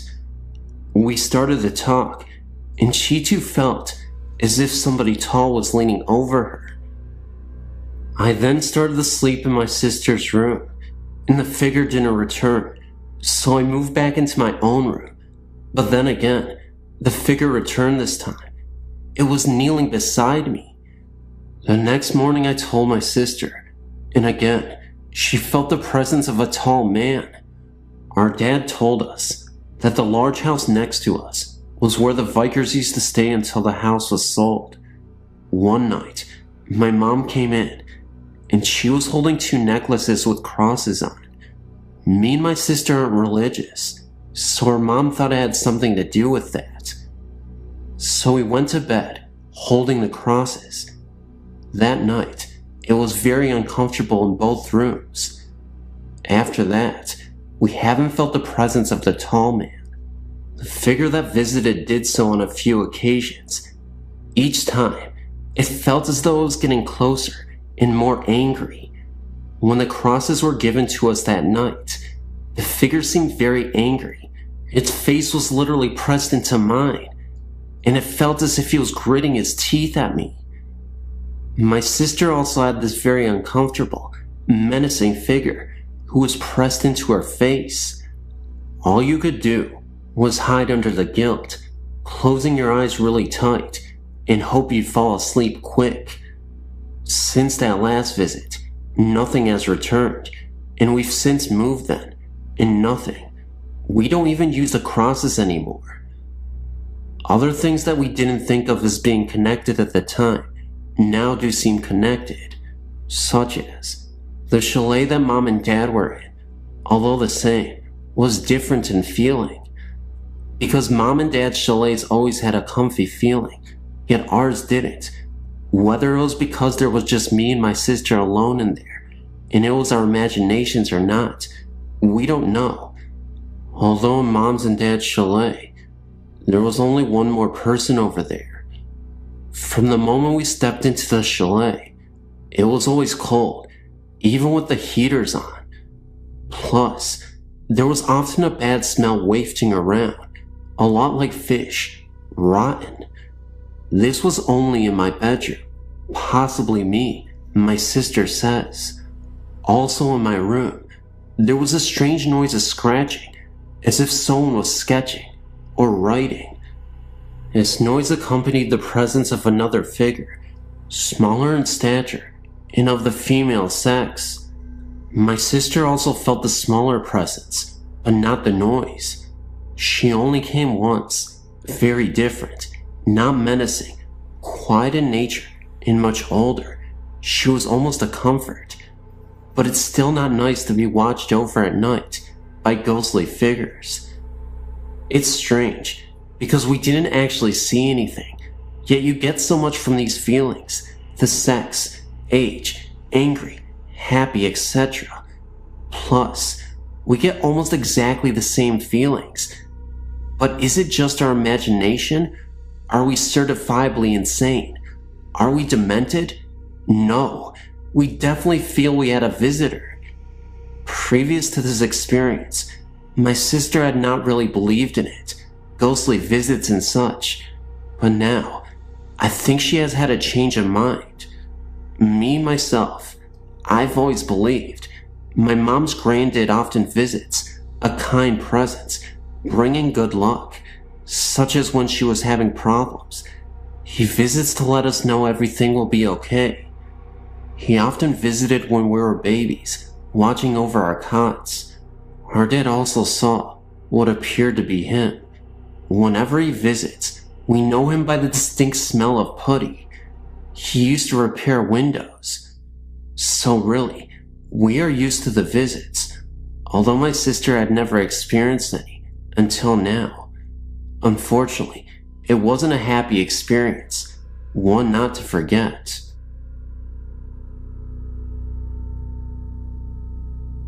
Happened to surf onto your website, and I just wanted to let you know that I saw Resurrection Mary in Justice, Illinois, back in October of '92.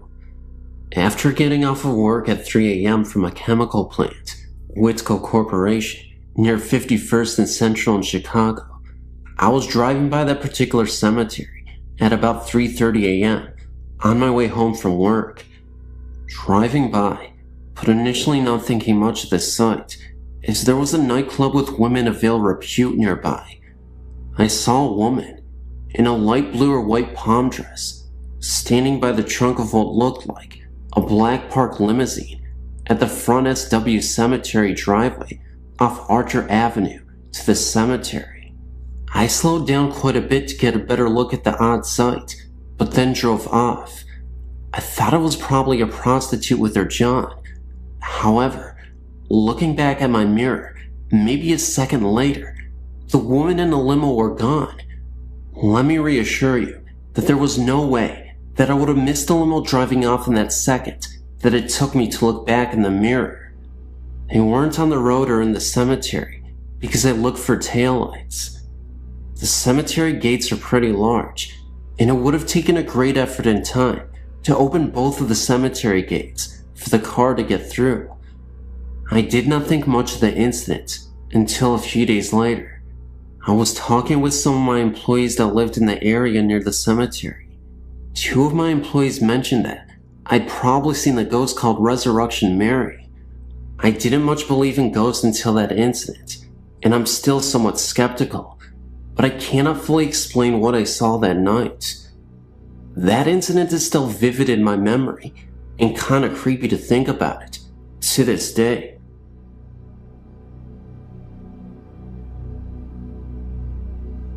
Ever since I can remember, I've always had an interest in ghost stories. That is why I'm writing you this letter. No, I don't have a ghost in my house. A friend of mine told me about this place at least 10 months ago. I was so amazed at this story, I asked if he would take me to this place. No one really ever goes there. I guess because it's so creepy and dark looking at night, but during the day, it is okay. Nothing strange happens. Well, first, before I tell you more about this place, let me tell you the story of why it is so unusual. The city is called Lake Forest, California, and they call it Canyon Creek, I guess, because it is nothing but canyon and wide open spaces of nothing but rocks and wildlife. The story goes back 30 years ago of a lady who was in her 40s. Nobody knew what her name was. She lived alone with her two Great Dane dogs. She was very rich and owned all of the canyon, which is like miles and miles of land. This lady never married and had no children. It was just her dogs and herself. She lived in this trailer park home, and it was not a pretty house by any stretch of the imagination. Well, about 6 years later, the story goes that a police officer got a call about the lady and her dogs. The officer went to the lady's home and knocked at the door, and no one answered. The officer ended up breaking down the door, and what he found next was horrifying. It is said that the officer found the lady dead. Nothing was left but her decaying body, and her bones were visible. Worst of all, laying right next to her were her dogs. They had both died as well. Now, on to the paranormal part. People who have never been to this place don't know what to expect if they come into this place. It's unpredictable. Sometimes, when you go back to the area where she passed, you'll notice paranormal phenomena. Other times, you won't. A man was driving alone on the canyon by himself one night, and the story goes that he saw the presence of the lady standing at the side of the road with her two dogs. The man did not stop at all to give the lady a ride. He just kept going. And this other story was told by my friend. My friend told me that his ex-girlfriend and her boyfriend went up there one night to check it out. They stopped where the lady's house was. They were only there about 15 minutes away when they were just talking and listening to music. Then, all of a sudden, they heard a knock on the side door of the driver's seat. They both turned to look, and they saw the lady standing there, knocking on the window. She was dressed in all white and covered in blood. They also saw the dogs nearby as well, far off into the distance, appearing as silhouettes. They sat there in shock for 3 minutes, horrified by what they just saw. For some reason, the lady was still knocking at the driver's side of the window, but in reality, it was really not that long. They both said that she must have been there about 40 seconds. After that, my friend said they never returned back there. That was not the only story that happened to anyone. There are far more. What I would like to know is who is this lady and why is she doing this? There's something more to why she has to haunt people who have done nothing to her. Maybe it is because she does not want anyone on her land that she loves so much. What could it be? Here's my email address. If you have any questions, please feel free to get a hold of me. I would like at least some kind of feedback on this story. Please, I beg you. I'm so confused, and I'm scared. Please let me know what is going on. I find this intriguing.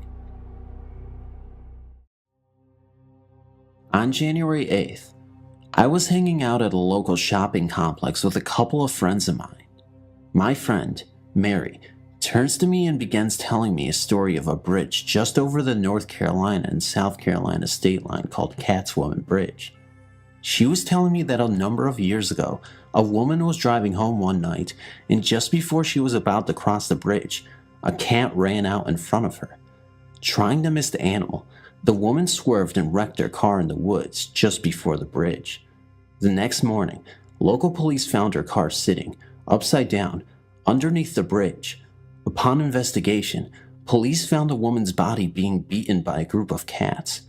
My friend, Mary, continued to tell me that if you park your car in the center of the bridge and turn off the engine, you can hear the faint sounds of a vehicle crashing into trees at the end of the bridge.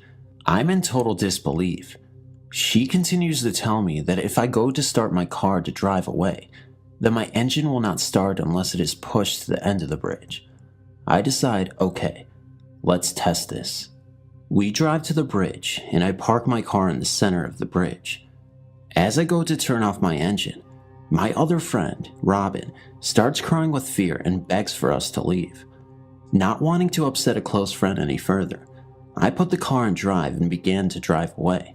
As I drive away, there was a very thick fog that completely obscures my vision momentarily, and I decide that it's time to go home. However, the only way to go back home is to drive back over the bridge again.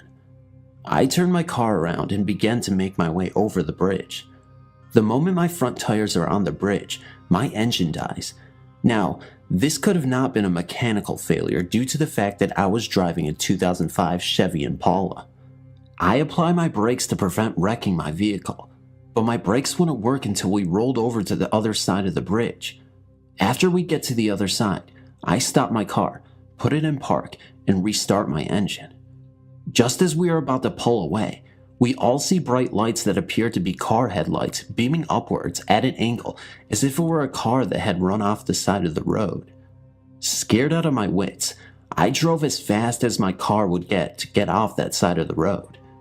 When we got back to my house, we look over my car as soon as we get out.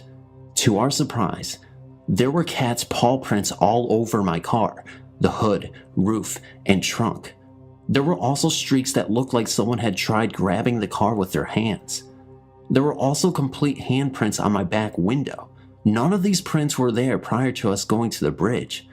I sent my car through a car wash almost an hour or so before we went to the bridge. I tried doing a search on the bridge and have found nothing. At first I was skeptical about the validity of the bridge, but after this, I will never drive over that bridge again. Thanks for reading.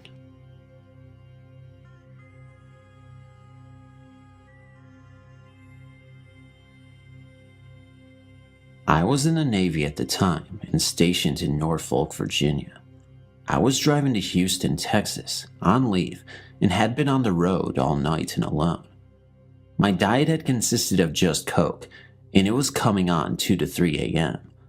I remember seeing something out of the corner of my eye, so when I turned to look, I was surprised to see what appeared to be a runaway slave sitting in my passenger seat. He had an unkempt fro and bib overalls with no shirt. He kept looking around frantically as if someone was chasing him, then he was gone. I then noticed something out of my other eye. When I turned, I noticed hovering outside my car was an older white man with a sunburned face and neck, wearing a khaki shirt and sporting a crew cut. Out of the two apparitions, him I did not like. Now things started getting interesting as he proceeded to yell or chant something at me through the window as I was traveling about 70 miles an hour. The next thing I knew, I was transfixed on my windshield as it starts to turn white, like at the beginning of a movie when the screen goes white. Oblivious to everything, the slave man starts yelling at me to look out. I snap to and am literally inches from plowing into the car in front of me.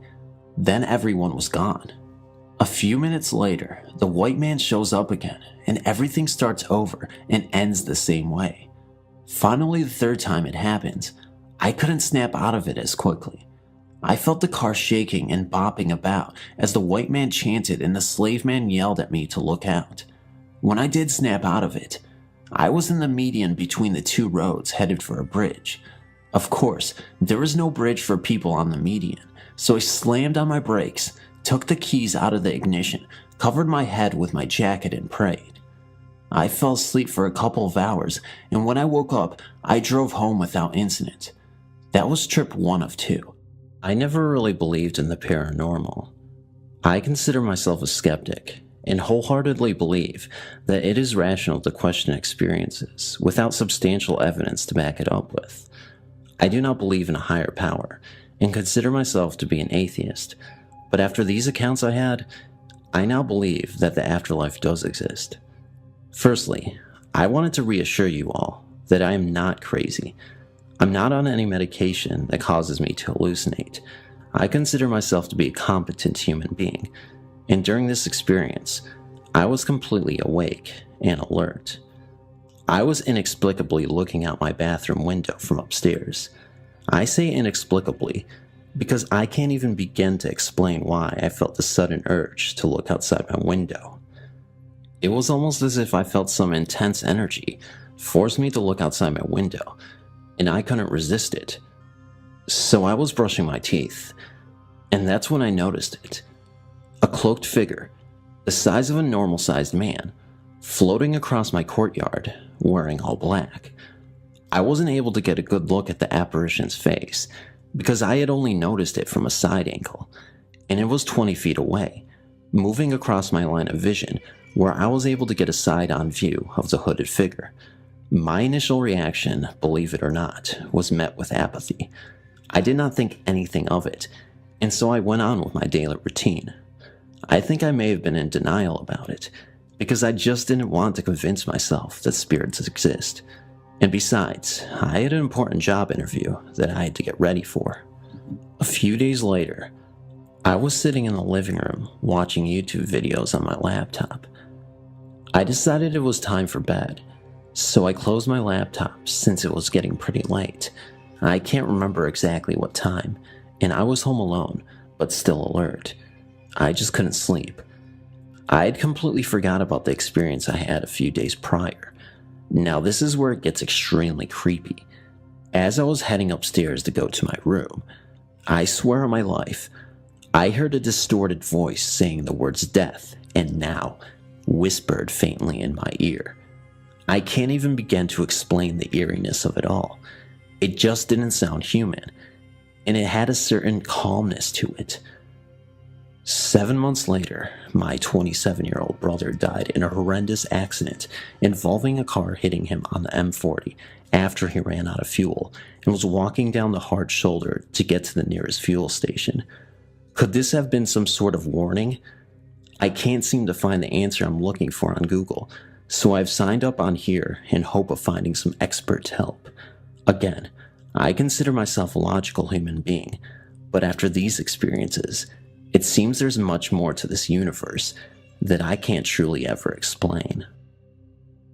This is one of the scariest experiences I've ever had, so I'm going to tell it to you right now.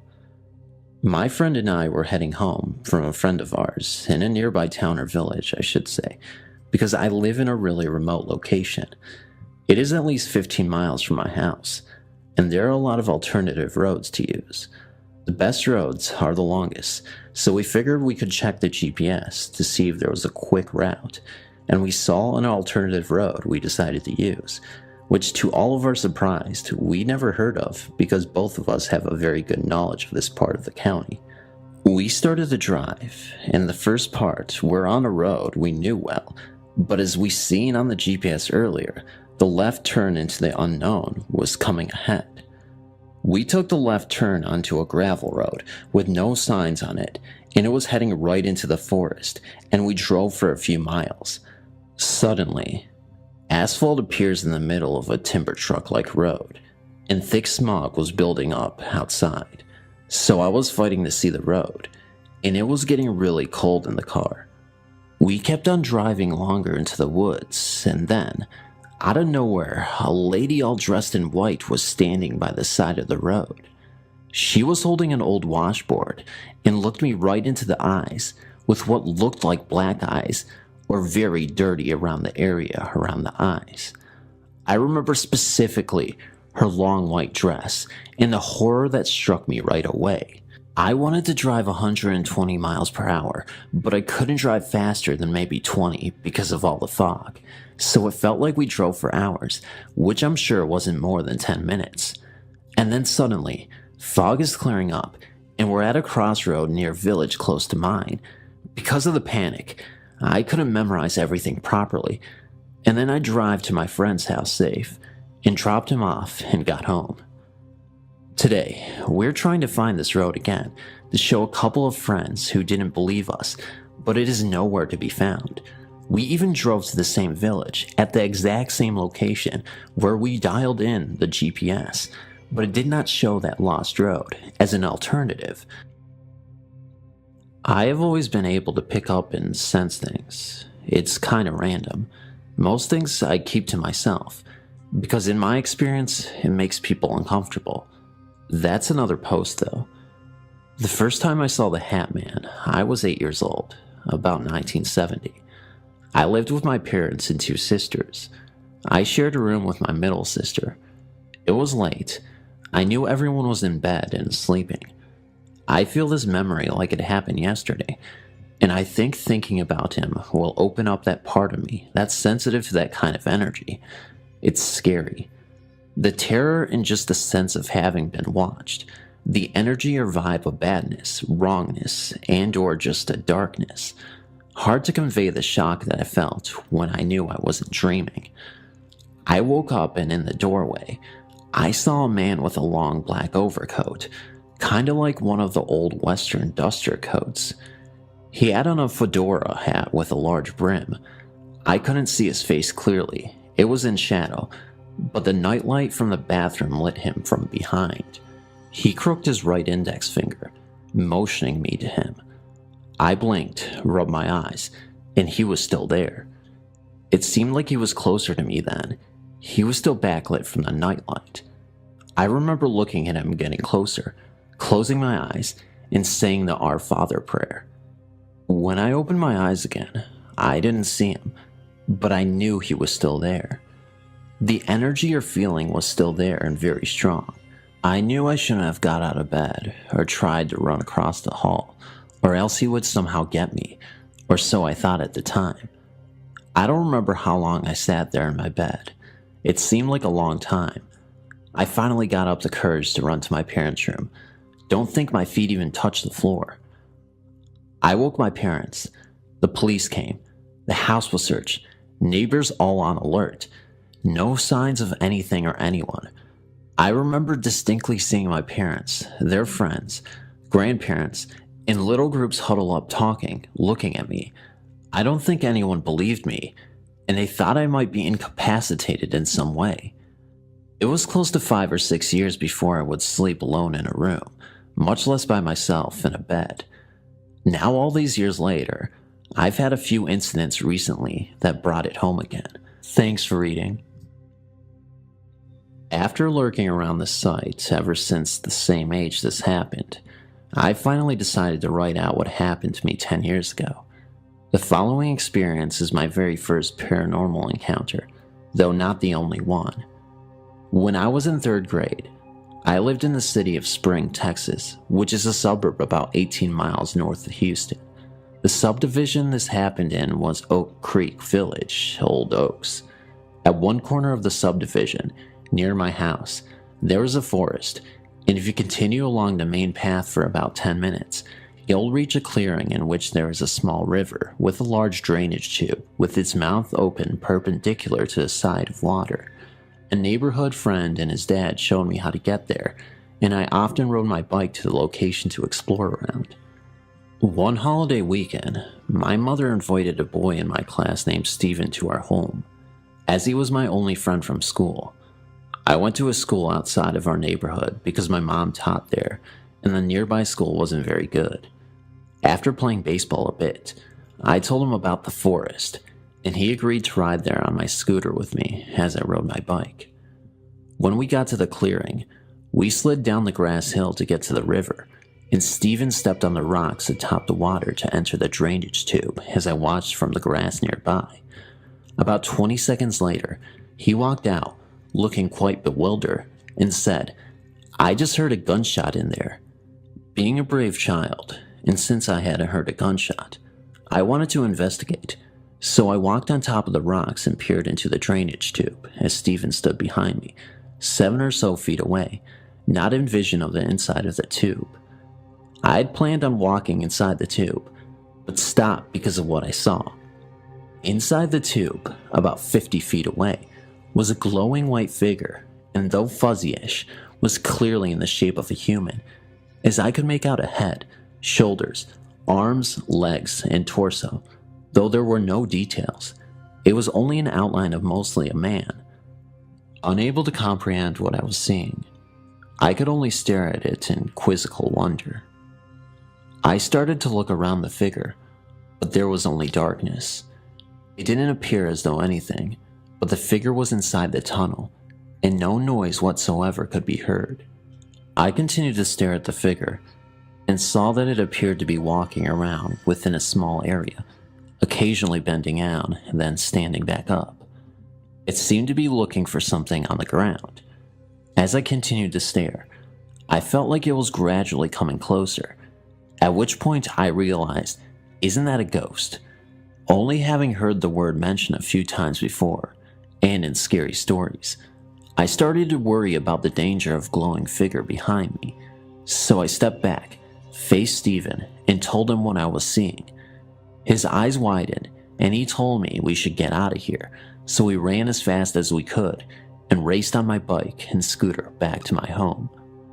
Though I remember having a small interest before, this experience is what truly got me into the paranormal, and what led me to this very site 10 years ago.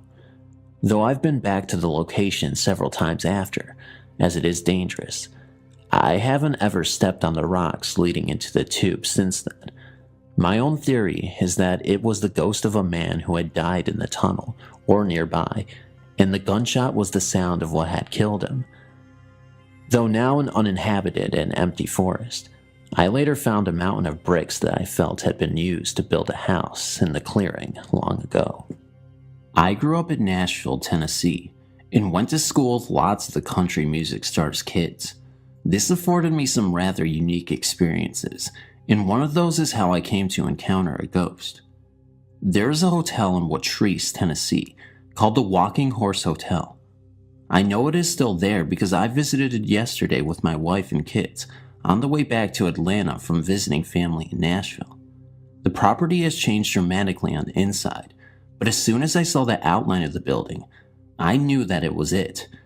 It was in the early 1980s, and I was invited to go with some of my friends and one adult, the wife of a very prominent country music star, to stay New Year's Eve as the guest of the manager of a unique hotel located in Tennessee, Walking Horse Country. We were to be the only people in the hotel, as it was closed that evening. My friends had stayed there in the recent past and had some interesting experiences. This particular hotel was the resting place of Strutting Jim, one of the most famous Tennessee walking horses of all time. His trainer Floyd had lived in the hotel, and sometime after the horse's passing, had died himself in his room on the 3rd floor of the 3-story hotel. Floyd was still said to be wandering the grounds in the halls of the hotel, but our host George, the manager of the property, assured us that he was always friendly and had not harmed anyone. We arrived mid-evening after stopping for dinner on the way and enjoyed a nice quiet evening. We spent most of the evening looking at the amazing walking horse artwork that hung on almost every square inch of the lobby and main staircase. It was shortly after midnight. We had been listening to George's tales of encounters from other guests when everyone started settling down to sleep. I was feeling a bit brave and still wasn't as sold as the others on the authenticity of Floyd the ghost, so we decided to go up and sit in his room on the 3rd floor to see if anything would happen. I sat on the bed in almost total darkness and waited for Floyd. When I opened my eyes, I was laying on the bed, still fully dressed in clothes and shoes, and day was just breaking.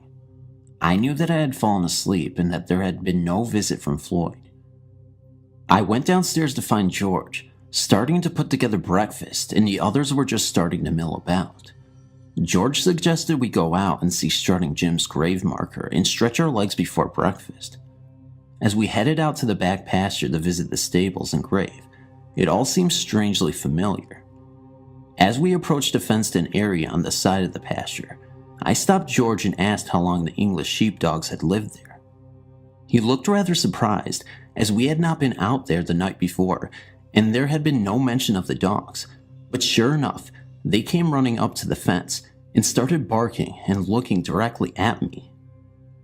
We then proceeded to the stables where the grave marker was, and there were a few horses kept. As we approached one of the stables, George told us all to stay clear of the big black one as he bit anyone he didn't know. The black horse immediately came to me and started nuzzling my head and stamping his feet in excitement. We then walked over to the grave marker and I led the way as if I had been going there for years. By now, even George was blown away with all of this, and when asked, I responded that I slept in Floyd's room but didn't remember leaving the bed all night. We all walked back to the hotel, talking about the strange events, and without asking, I walked directly in the rear kitchen door like I owned the place. We had not been anywhere near this area of the hotel for our visit, but I knew exactly where to go. We all sat down in the dining room, and George asked who would like biscuits with honey to start. I jumped up and stated that these were the best biscuits in the world, and everyone should have some. George asked how I knew this since this was my first visit, and we had arrived after dinner the night before. I walked straight into the kitchen, opened a pantry, reached up to a tin on the 3rd shelf, and opened it up to reveal a tin full of the very biscuits. That pretty much sealed the deal. It is my assumption that Floyd took me for a little spin the night before, using my body as a vehicle to get to his favorite places and get some of his favorite food. I'm still not quite sure what to make of this incredible event, but I know that I now believe that there are some people who just aren't ready to go on to heaven or whatever awaits them, and they are still here on earth with us. On my visit yesterday, it was so disappointing to learn that the new proprietor had gutted the hotel, changed the entire layout, losing the lobby and grand staircase, and didn't believe that any of the tales about Floyd were anything more than poppycock. The entire feel of the place was different, and I hope Floyd has moved on to his eternal resting place. I know the memory of that incredible day will always be with me. When I was 14, my family transferred from Danbury, Connecticut to Simbago, Maine for my mom's work. My parents bought a farmhouse with an attached barn so we could keep our horses on the property. I was a freshman in high school, and my sister was a few years behind me. Almost immediately, I began seeing, out of the corner of my eye, someone walk past the bathroom door and go down the stairs, but when I looked straight down the stairs, no one was there. This would happen every morning as I was getting ready to go to school. As the months and even years progressed, I'd witnessed voices having conversations that I couldn't make out. I heard banging and footsteps coming from the 2nd floor when no one was up there, and a voice calling me by name and demanding that I come to it when I was the only person in the house. I did not have the courage to come to the voice, so I stood there until my father came inside the house. There was also the time I was in the barn with the horses and was enveloped by the stench of decaying flesh. No dead animal could be found in the vicinity of the barn. During the summer of 1992, I was 17 and working for a family camping resort in the general store. I remember being asleep and being woken up by a man's voice in my ear. He said, "Wake up and hear the storm." I can still remember feeling the vibration of his words in my ear and being puzzled by what I had just heard. I sat up in my bed and was afraid that there was someone in my room with me. My father was the only man in the house, and I was positive that it was not his voice that I heard. Beside the fact that I didn't hear my door open or close, so I was sure that whoever had spoken to me hadn't left yet. Lightning was coming down outside, and I could hear the horses whining, so I got out of bed and tried for the light, but the power was out. I stumbled down the stairs and saw that my father was in bed sleeping. I took a flashlight with me to the barn and saw that the horses were outside loose. One horse had broken through the fencing, and the others were running around, panicked by the storm. Thanks to the voice, I was able to gather up all of the horses and put them in their stalls safe and sound. It was the only time that the spirits were helpful to me. Thanks for reading. I'm an experienced ghost and demon hunter. That is a big claim, but I can offer eyewitnesses if needed. I want to share my first real encounter. I was 15 and my family saved for months to rent a vacation home on Cape Cod. It was in the little village of Warham near Onset, and the whole area was made up of vacation homes. When we got there, I was excited and immediately ran into the house, only to run through a wall of cold. The cold got in and took over my mind. I was pushed to the back of my mind, and this other being thought through me and touched things with my body. The entity actually held a conversation with me about what she'd remember things being like in her day. The strangest part of this was that my vision changed. I wear glasses, but she took them off. Also, all colors paled into a weird black and white vision. I was terrified. No matter how I squirmed, I could not break loose. My mother called me outside, and as she went to see who my mother was, my body crossed the threshold of the door and the entity was popped out. I was panicked, but what could I do? Saying nothing, I built a wall up in my head that said simply no. When my little brother and sister went upstairs, they soon came down screaming that a dead hand had reached into the open window. I had not told anyone about my encounter, but my no strategy was working, so I cradled them in my arms and said no to the ghost for them as well. My baby sister was stationed in a crib in my room. She often woke up about 2 or 3 a.m. screaming. I got good at waking up when the presence got near and throwing my proactive no over the baby too. We had so much poltergeist activity in that house. Like the salt and pepper shakers would fly off the fridge and onto the table. My mom would put things away, turn around, and they would be back. We also experienced knocks, footsteps, and bad smells. And when my cousin came to visit, he stuck his head through the open window that led from the TV room to the porch, a window that was jammed all 3 of us could not budge it, and it slammed down on his head. At the end of the week, I finally told my mom about the encounter I had. She believed me and went to see the realtor we had leased the house from. He casually told us that the reason we got the house so cheap was because it was haunted. A woman had been murdered there 20 years ago. We rented that house out a couple more times. Since we knew it was haunted, we would say hello to the ghost. My mom felt bad for her when we got there. It was never an easy thing for me, as she often tried to get into my head or talk to me. I built up my auric protection from that experience, but I was very afraid of ghosts for a long time afterwards. As will happen, ghosts were very interested in me. Then demons started being put in my path. It is one thing to believe in ghosts, but it took much convincing and hand wriggling to accept that there are demons. For every encounter with the demonic, I've had to reach deeper into old myths and religious writings to tease out what the ancients knew. I am not a devoted Catholic, although I was raised to be.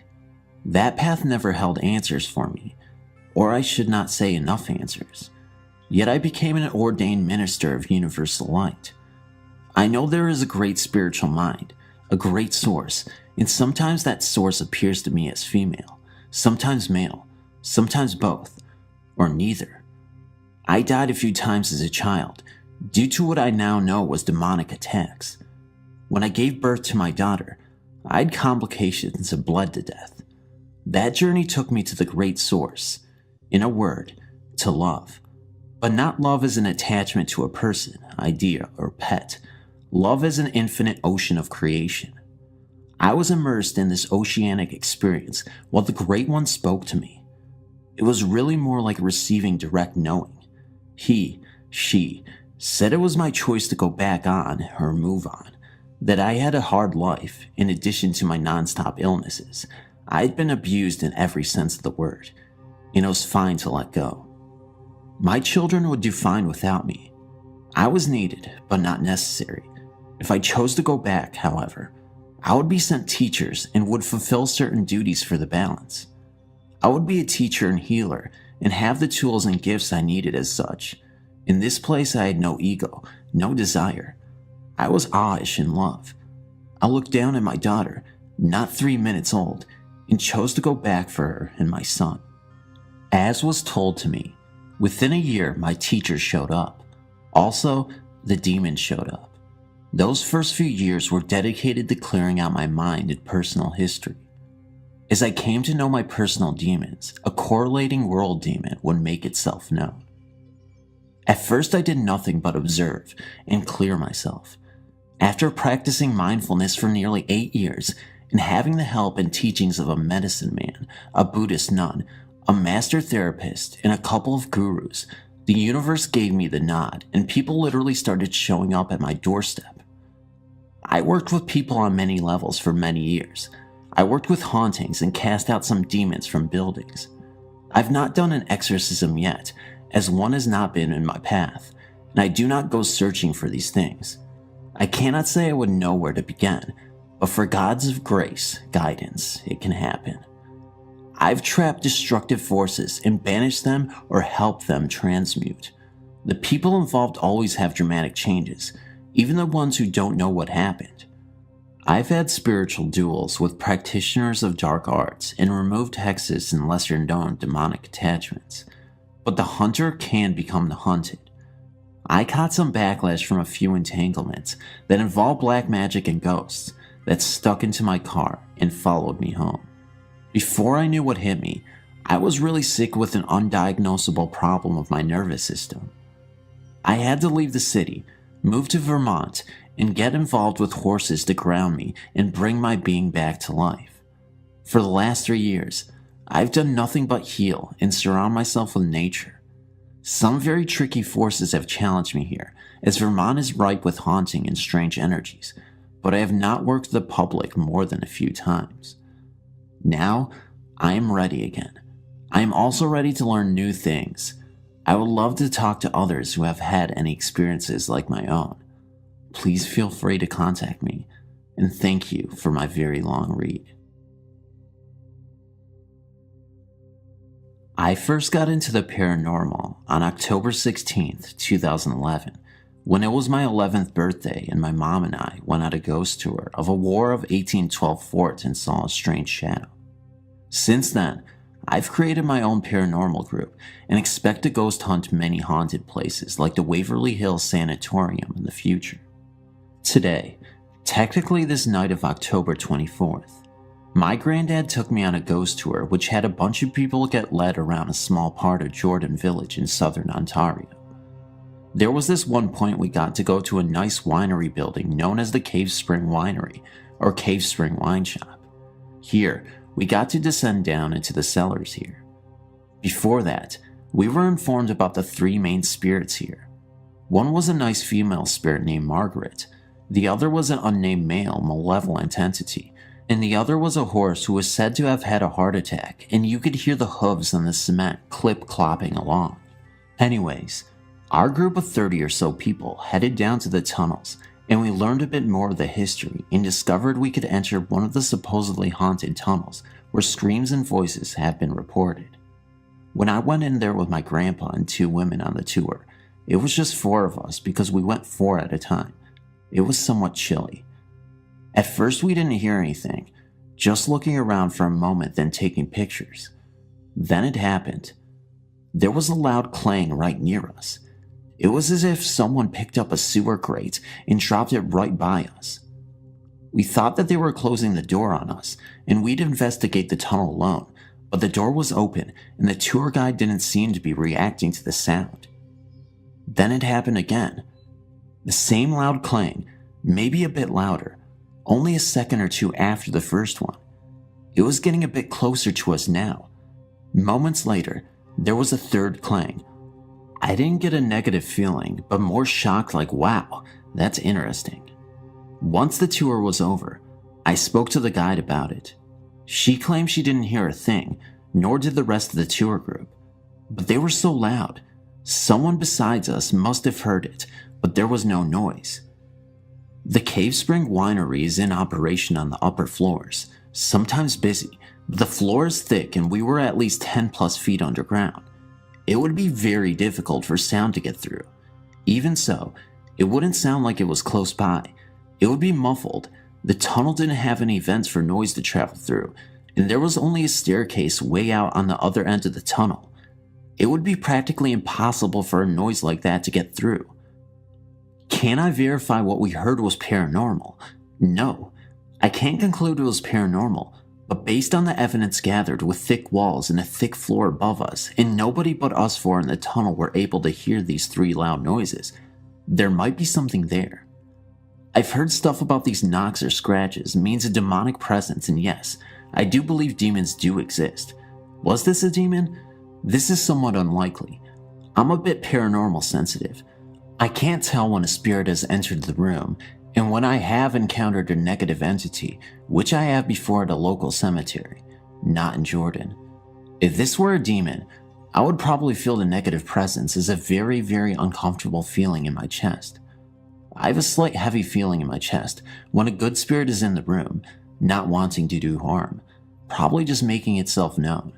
If this were a ghost, I guess it was Margaret, as she wants people to acknowledge her presence. Personally, I would recommend taking this tour to where you'd have to speak to someone at the Jordan Historical Museum, and the tours sell out fast and are usually in October. Of course, to put you in the mood for Halloween, there are people dressed up and hiding behind trees and stand there silently to freak you out. Many places on the tour had ghost reports surrounding them, but I do believe the Cave Springs Winery is haunted. It was the beginning of December when I received a phone call from my father in Orange, California. He explained to me that my grandmother had a heart attack and that she was in the hospital. After the phone call, I packed a few days' worth of clothing and started the 6-hour trip to California. Upon my arrival at St. Joseph's Hospital, I checked in and visited my grandma Sally. She seemed to be doing okay, but had to stay in the hospital for testing and for shortness of breath. I stayed with her that whole weekend, then had to make the trip back to go to work. I did this for 3 weeks. Each week I visited her, she began to look worse and her breathing was getting shorter. The last week of her life, I can recall the doctor letting us know that she had cancer and her lungs were hardening, unable to take breaths. After weeping for some time, we lied to her and told her she would be fine and be out in time for Christmas. That last weekend, I can clearly remember being in the room with her and noticed her staring at a chair, but at the time, I did not think anything of it. She would ask me to stay with her because she was so scared. I asked her why she was so scared, and she explained to me in Spanish that there was a guy in black in the chair, sitting by her feet, sticking his big tongue out at her and throwing spider webs at her. I could tell she was scared. That evening, I grabbed her holy water from home and bought some saints for her room. It was a very uncomfortable feeling when I would go into that hospital room, seeing my grandmother focusing on that chair. I eventually had her moved to a room in front of the nurse's desk. The following morning, they transferred her out to a hospice where she died 2 days later. My dad says she would tell him she could hear singing right before she died. First off, I'd like to say that I really appreciate your site. So far, I've found a lot of interesting things to read and learn. It's great to read other people's tales of true hauntings, because in a way, it's like sharing war stories with other veterans. These tales, if nothing else, really make a person think. I've always religiously believed in the supernatural. Too many strange and bizarre things have happened in my life for me not to. These are just two of the more interesting ones that I hope you and other readers will find mystifying and enjoyable. During the summer of 1995, I lived in Washington, D.C., where my father had rented an apartment suite at the Watergate. It was a very nice apartment, right across from the Kennedy Center on one side and a hop and a skip away from Georgetown on the other, and since the apartment was at ground level, had a nice fenced-in patio area just several yards away from the main pool. I was working as a White House intern and was just enjoying the first real summer away from parental guidance. After a time, however, I came to realize that I really wasn't as alone as I had thought. Upstairs were 2 bedrooms, the master and a smaller one right across the landing. At first, I decided to take the master because, after all, bigger is supposed to be better. But I quickly changed my mind because, in the dead of night, I'd feel suddenly very cold and very uneasy, as if someone was standing near my bed, its dark, shadowy presence vaguely menacing. I didn't know who or what it was. All I really knew was that it was big, male, and didn't seem to like me as much as a roomie. After 2 nights of this, and getting very little rest, I moved my stuff across the landing to the other bedroom. Anyway, about this time, my roommate and best friend from college came to visit for a while and, without telling her of my own unsettling experiences, offered her the master bedroom. The very next day, she reported the same unnerving sensations.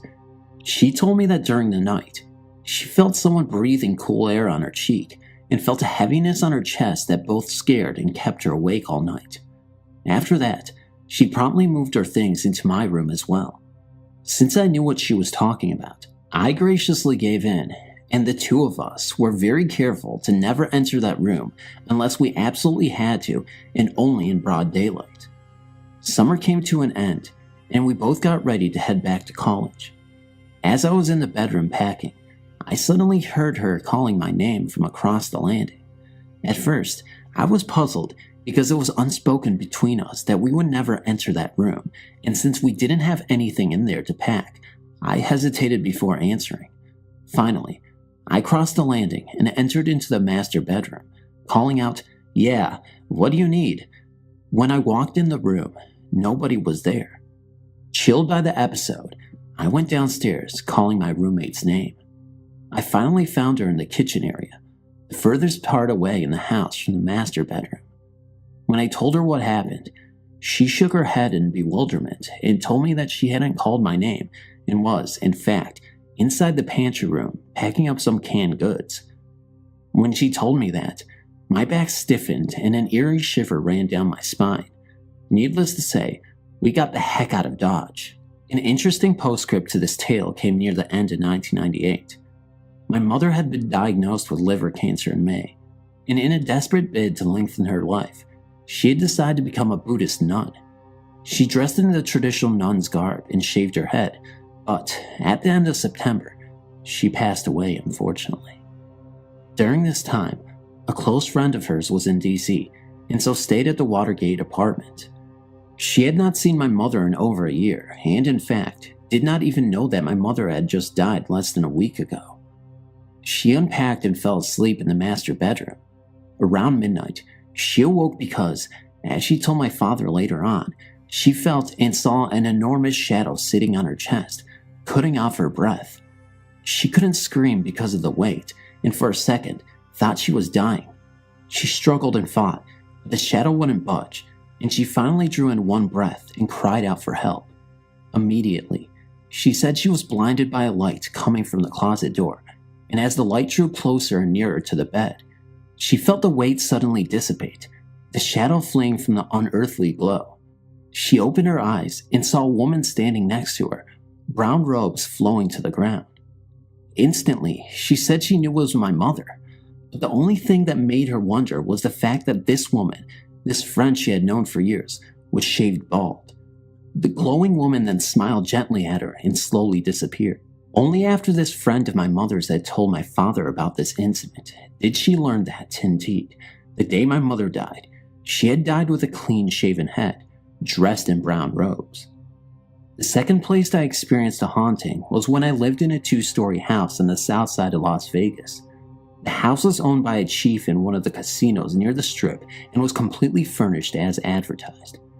As I came from a traditional Asian household, my grandmother also lived with me and my father, and since he was frequently away on business, it was just the two of us there most of the time. The first week we moved in, my grandmother discovered very fine, very black sand would accumulate near the tiled fireplace, and since we didn't ever use the fireplace, we thought it was rather strange. She would sweep it up, throw it away, but the next day it would appear again. This happened for about 4 days in a row. My grandmother, bless her heart, is a Capricorn, and thus rather anal about things. She was forever checking doors and windows, making sure they were locked and secured whenever we left the house. So when we came home one day from shopping, we were shocked to see the front door standing wide open. We always came through the garage door, so it was very unsettling to see that door open, knowing we had locked it before leaving. And since the front entrance is protected on one side by the garage, we knew the wind could not have done this. Nothing had been stolen or otherwise disturbed. We ended up not talking about it because really, what was there to talk about? And put it down to a freak of nature. During this time, my father came home from his trip and stayed in the master bedroom. Now, my father is not a man that is given to sudden wild and unexplained imaginings. He's 6'2", weighs nearly 200 pounds, and is perhaps one of the most self-assured men I have ever known. But after a week in that room, he abruptly confessed to me one day that there was something else staying in that bedroom with him. He said that whenever he closed his eyes to sleep, he would feel as if someone or something was staring at him through the darkness, and he would then have to get up and sleep with the lights on. At first, I just thought that was ridiculous. I mean, the man had faced down a robber at gunpoint, and he had to sleep with the light on? I smiled and nodded, but didn't think much of it because this was Vegas, not some creepy little Stephen King town filled with outlaw boogeyman. But after he left again, and I decided to stay in the master bedroom, it had cable, I quickly changed my mind, because as I snapped off the light, I too felt something peering at me through the shadows. It wasn't the same as it was in DC. This one was just as unsettling, to be sure, but it wasn't as menacing, just very disturbing. It was almost like it wanted me to notice it, had something it wanted to tell me, and as I turned on the light, I couldn't help but feel that it also needed to do something. Finally, one night, I sat up in bed and asked it, "Okay, what do you want?" I've had some prior experience with channeling, and this wasn't the first time I had encountered a restless spirit, so I just bluntly asked it what it wanted of me so I could finally get a decent night's sleep. When I closed my eyes in exhausted semi-consciousness, it was around 3 a.m. at this time, I saw behind my closed eyelids the pale figure of a woman dressed in white with long brown hair down her back. To be honest, I didn't really believe what I was seeing, just thought it was a product of first stage REM cycle. I don't really remember what she looked like, just that she was slender and had curious stains on her white dress. She looked to be in her late 20s to mid 30s. She told me that she had been taken out to the desert, raped, strangled, and buried in the sand where the present house stood. Again, I don't know how much of this is true because I was nearly asleep at the time, but what I can say with certainty was that this spirit was obviously distressed by the manner of her demise, and I felt very sad for her. Later on, I told my grandmother about this, and as she burned paper money for my mother, a traditional act in Asian countries, she would be sure to burn some for the woman in white as well. She would burn the paper money and plead at the same time for this nice lady to not come out and frighten her while she was alone in the house. I thought it was highly amusing at the time and just indulged her whimsical actions. To me, it had been a very vivid dream, and as I was not the owner of the house, I certainly couldn't come up and dig around the property to substantiate the ghostly claims. After 6 months, the owner of the house was ready to move back in with his family, and so me and my grandmother packed up and moved to the west side. Another 3 months passed before I got a call. It was the owner of the house, and he had a very strange story to tell me. First off, he asked me if when I had lived there, did anything weird happen while I was there? Honestly, I did tell him yes, then told him about what I experienced and concluded that I thought the house was haunted. He agreed, telling me that the doors had started to open by themselves and that he would hear strange noises at night. Finally, he asked me to speak to his girlfriend because she had a most peculiar dream last night and needed to tell me about it. When she got on the phone, she told me that last night she had dreamed she had walked downstairs to the garage and met a young black-haired woman dressed in a white dress. The woman asked her if I was there because she needed to speak to me. Puzzled, the owner's girlfriend said that sorry, but no, they moved away. The woman in white had gotten agitated at the response and then asked, "Well, is the grandmother there then?" Again, she replied no, she's gone too. At this point, the woman in white became exceedingly upset and started to shout, "But I know she's there. I know, and I need to speak to her now. Please, you've got to let me talk to her." The owner's girlfriend was shocked at the desperation in the other woman's voice and kept repeating, "Sorry, but they're not here." Finally, she woke up, sweat pouring down her face, and immediately asked the owner to contact me. I really wish that I could tell you that there's a proper ending to all of this, but since I never went back to the house, nor my grandmother, I don't know what happened in the end. I just thought it was thoroughly bizarre that something which I had convinced myself was just a dream was actually probably based in some reality. Perhaps one day, I'll get the courage to go back there and tell him what the woman in white had told me. I still think about the poor woman at times, wondering if she's still on her quest to find some sort of justice or peace, and I hope that time really will heal all wounds.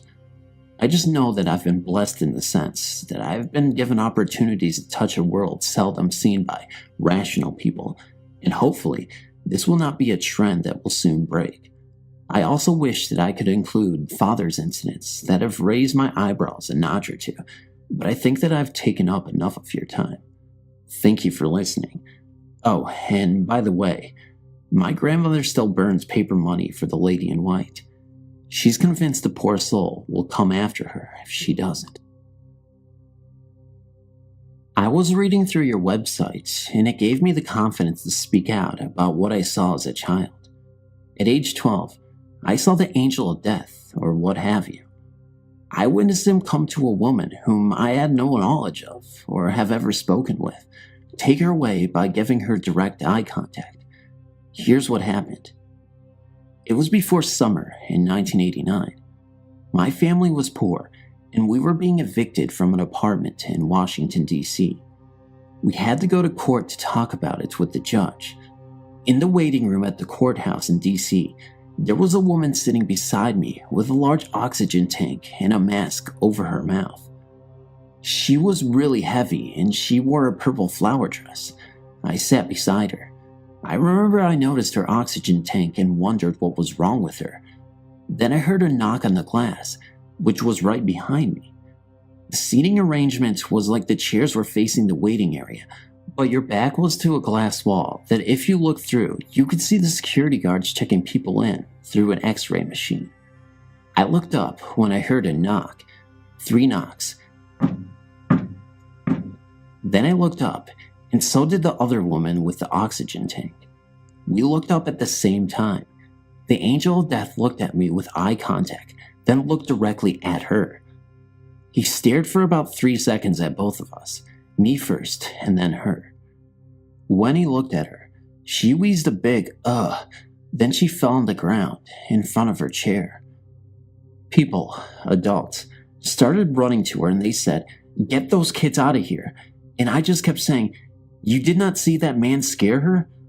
Then I looked down the long hallway. He walked down and only saw his long black coat that looks like what judges wear. A black hat, black cape or cloak, and black shoes from the back. He did not look back and his arms were swinging.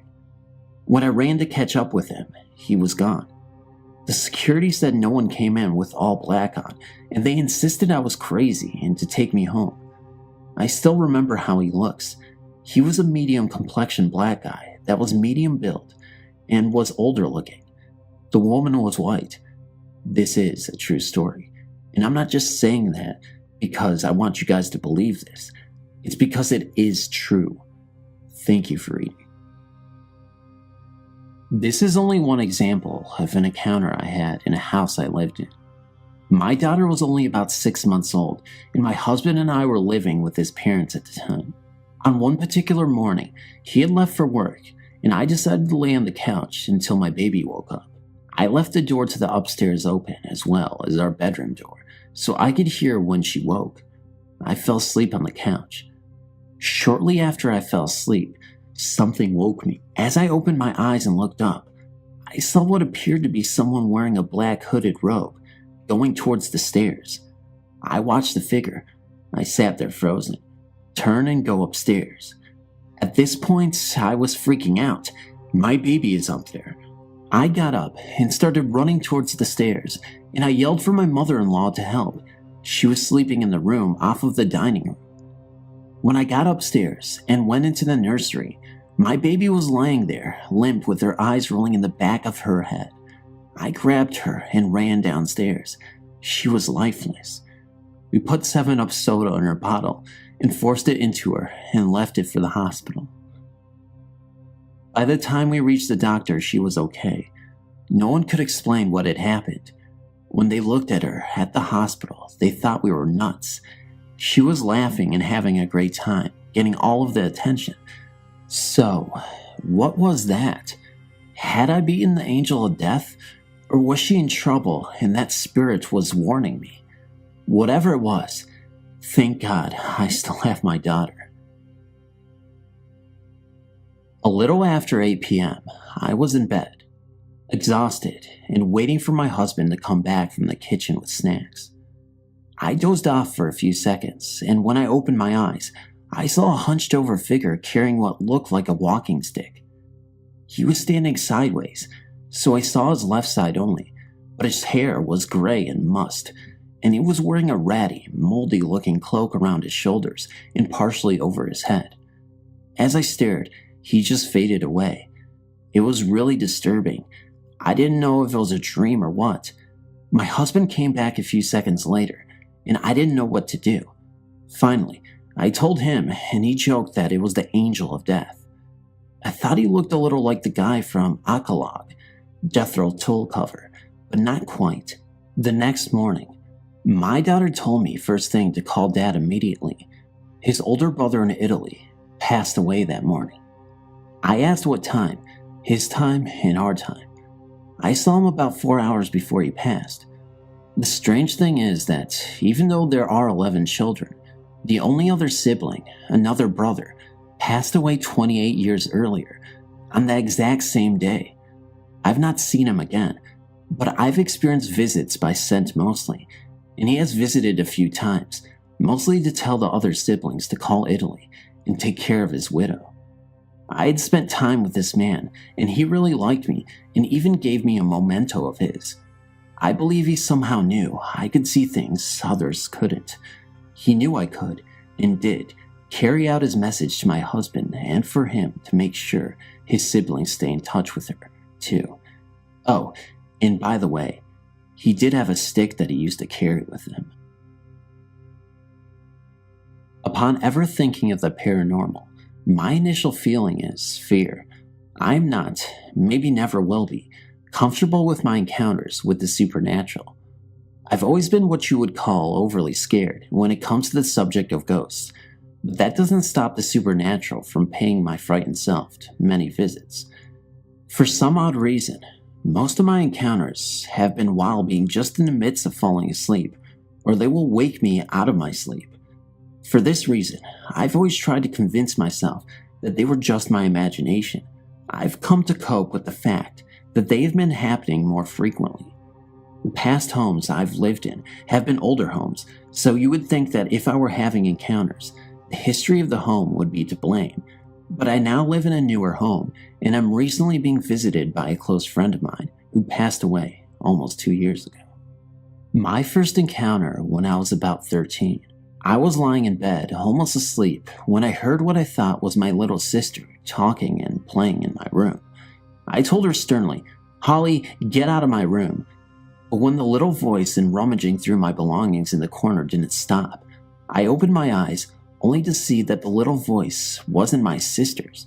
It was a little girl, whose face I couldn't really make out, being that she was a little ball of light. Some of her features were distinctive, but I could clearly tell what was happening. I jumped out of my bed and ran for dear life. My mother is a big fan of the supernatural and always says, "Elizabeth, you should try to talk to them if you see them. Ask them what they want." Is she crazy? My first experience made me run, much less strike up a conversation. We eventually moved into a much older home where I experienced a lot of lights turning on and off by themselves and the frequent sounds of someone walking up and down the hardwood stairs. But I grew used to it and never had any more visual experiences until recently. My closest friend, Morgan, passed away in a car accident almost 2 years ago at the young age of 18. I believe that she hasn't crossed over because she is confused. Her life was taken so quickly that I believe she is lost, and she is now visiting me. She has come to me 2 times in the past month, and I have a feeling that she's going to come again. Anytime I have an encounter, it scares the wits out of me. Again, this encounter came in the midst of falling asleep. I was actually having a dream about her, and I don't know if it was a noise that woke me up, but in my groggy state, I opened my eyes and someone was standing in front of me. I know it was her, but couldn't make her out. I heard her talking to me, but it was very muffled. I was scared to death, of course, so I closed my eyes and tried to fall back asleep, blowing it off as my imagination, until I woke up. The same night, I was having yet another dream about her. I'm a very light sleeper, so any noise, touch, etc. will wake me up. While dreaming of her, I popped awake instantly while catching a chill and having something touch my back in the dead darkness of the night. I tried to scream, but nothing came out, so I hugged my infant son closer and went back to sleep. My way of dealing with my encounters is to be very still, if you call that dealing. I would like to not be so fearful of the supernatural, much less my best friend. Please help if you can. My parents found a house to rent in a beautiful location off the Appalachian Trail for an extremely good price. Half of the house was fairly new, and the other half was very old, put together with wooden pegs instead of nails. The first odd thing we noticed was that one area of the lawn, which was enclosed by a stone wall, was constantly sticky and covered in flies. Then we started to hear balls bouncing and what sounded like children running up and down the hallway. Every night the front door would open and close, followed by the door into the kitchen and around the corner to the side door going out. My dog refused to go into the old part of the house and would urinate if we forced her. Things continued to escalate to the point where canned goods would fly off the shelves. My brother's closet door would slam open and shut rapidly, and we'd be woken up by faceless children. My father refused to believe anything was going on and always had some rational explanation for it. That is until he was asked by the landlord to replace the floor in the living room. When he opened the hatch to access the crawl space, a fireball of electricity shot out at him, which he ignored. But when we went down the ladder, we found a small dirt room about 4 feet high, and it was a stone slab approximately 6 feet long, with a groove carved around the edge and forming a sort of stone spout at one end. The next day we came home to find 4 of our birds with their necks snapped in their cage, and a mirror flew off the wall at my brother. My parents packed what would fit in the car, and we moved to a campground until we found another place to live. Whatever was in that house, I don't believe was a ghost, but something evil and dangerous.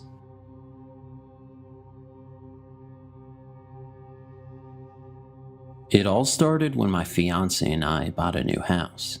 It's actually a few houses down from my mother's home, where we've also had chilling tales. Our houses are directly across the street from an old cemetery. Upon moving in, we had odd things happen. It started off where my dogs would stare into my dark hallway, always around 3 a.m., and growl and raise their fur. It always gave me a sinking feeling. I was taking a shower not long after the dog incident, and something touched my shoulder. I ran out of the shower, soap in my hair and eyes screaming. My fiance said the look of terror on my face made him think someone was in our house and caused him to panic. A few weeks later, I heard a low whisper while in the shower, and I ran out in terror again. The icing on the cake is about to take place. I was out on my back porch, cleaning and organizing things, when on my back door, I heard a loud slam on the glass, so loud I expected it to shatter. I ran outside, couldn't even speak. I was so horrified, and again, my fiance thought an intruder was inside. There was nobody around. We live on a dead-end street in good neighborhood. I wasn't expecting a human to be the cause. Fast forward to a few weeks later, and we decided to put a fence in the backyard to keep my dogs contained. Upon building said fence, my fiance unearthed a gravestone in our backyard. It was dated from 1851 and appears to be from a young girl. I have a photo on my phone. After finding the gravestone, things escalated. I would be on my treadmill in the bedroom and something would touch my shoulder. I started seeing shadow figures and hearing creepy, low voices. My animals usually picked up on a presence too. I had the majority of the experiences, but I think it's due to the fact that I'm the woman of the house and she's looking for a mother figure. I own a duplex and rent out the other half. My past two tenants and current ones all had their own ghost stories and said it was haunted. I mentioned my mother's house is a few houses away, built along the same cemetery near my house. Well, she called one day after getting home from work at 11:30 at night. She was almost in tears, saying she entered her kitchen and said she's heard the creepiest voice that sent chills down her spine. She's lived on her own for 20 years and wouldn't even enter her own house. She was horrified. My fiance and I came right over and went through her entire house, but nobody was there. When I was a child and we had just moved into that house, she called the police before because it would sound like someone had a baseball bat and was beating on the outside of the house. But of course, nobody was ever there. I still live in my house with the gravestone we unearthed. The gravestone is still leaning against my house. I wasn't sure what to do with it. I didn't want to just desecrate it, so it's leaned against my house in my fenced-in dog pen. We also dug all around looking for a body, but I suppose didn't dig that deep, and we didn't dig the whole yard up. For all I know, there could have been a body in my yard. It was from 1851. It's quite possible the family buried their child in their yard. It's also possible the graveyard expanded to where my house is. Athol used to be a hotspot back in the 1800s. That pesky graveyard was taking up prime land, and folks wanted to build here. Just another thought of mine for why I have a gravestone in my yard, and all these creepy experiences.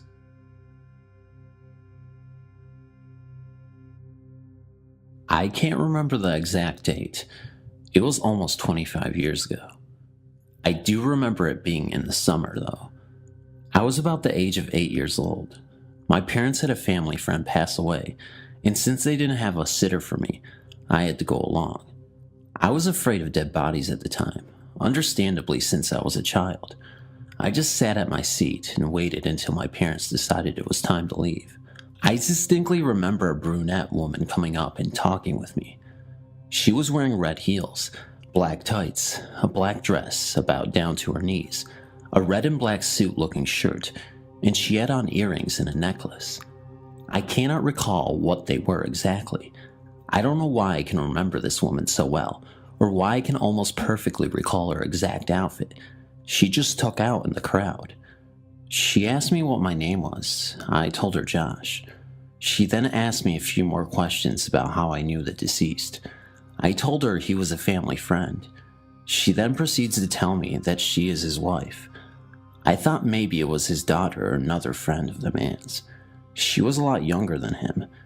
Her exact words were, "I know we will be together again very soon." At 8 years old, I didn't know better. I was brought up to be friendly to strangers, and I just talked to her. Too many people around for her to try and kidnap me. I do remember everyone looking at me funny though, and giving me dirty looks.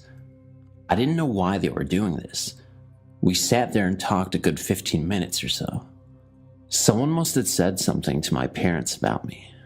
I remember when my mother told me they were leaving, she was griping at me that I should stop talking to myself.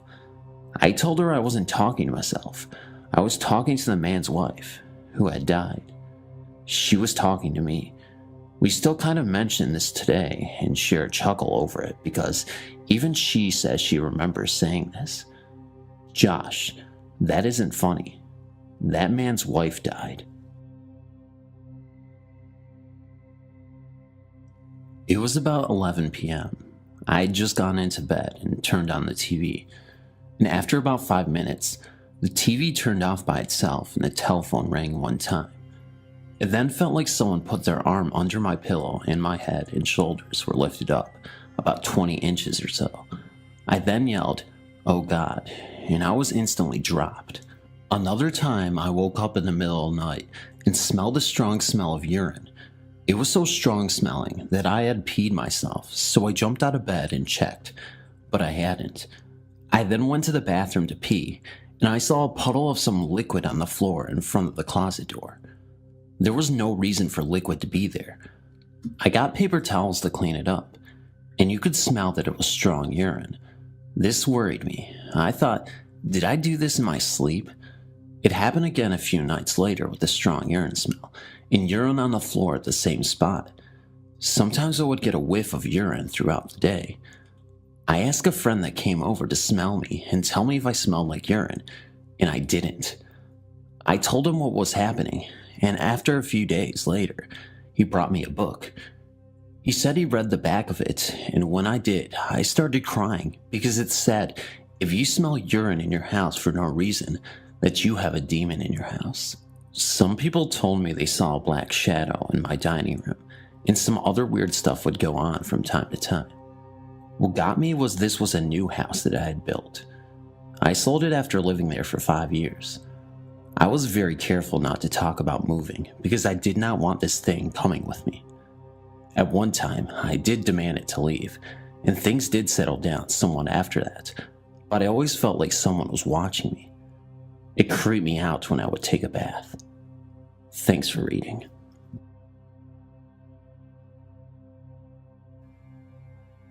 I've seen or experienced ghosts or spirits most of my life. My family is from a small town in southern Louisiana, where just about everyone I knew either saw ghosts or had a family member who experienced such. When I started telling my parents about the things I felt, saw, and dreamed, I was encouraged. One of my parents would always say, "Oh, your uncle sees this ghost. And don't forget about your Aunt E. She lives in a haunted house and talks to spirits all the time." So when my most recent experience happened, I was not surprised. My aunt died on January 18, 2016. She was 96 years old. And although it was sudden, I was happy that she didn't suffer and had lived on her own up until 2 weeks before her death. She was the last relative of my parents' generation, both having crossed over many years ago themselves. I'd been feeling rather blue to say the least, but I returned to my daily routine within a matter of days. On Friday, January 29th, I was driving home after a long week. I was on a very wide and busy street. I stopped at a stoplight at a major intersection. While I sat in traffic, I experienced the most delicious aroma of a cheeseburger. I could smell the patty on the griddle, the yellow-orange cheese, the hot, salty yellow peppers, the yummy pickles, and the bun on the griddle, as well as the crispy French fries. The aroma was so great, I said out loud, "Boy, if the burger wouldn't be cold by the time I got home, I would stop and buy one." And that is when it hit me. There was not a single burger joint anywhere in this area, so I smiled and chalked it up to a visit from my aunt. But my visit wasn't over. I got home and started to relax into the evening. I went into my bedroom and my cat followed, as he usually does. When I sat down on the side of my bed, I observed him to jump up in the air as if he was playing with a string of some sort. This went on for about 2 minutes. I just sat there amazed, wondering what kitty he found so delightful. Then it hit me. My aunt liked cats, but my mother loved cats. So again, I smiled and chalked it up to my aunt. Had also brought my mother, which was her sister, both of which loved cheeseburgers and pastrami. And my mother decided to play with my cat. That night, I slept well and happy, and I think that kitty slept well too. It is nice to know the spirits are always with us, even when they take form in the mundane.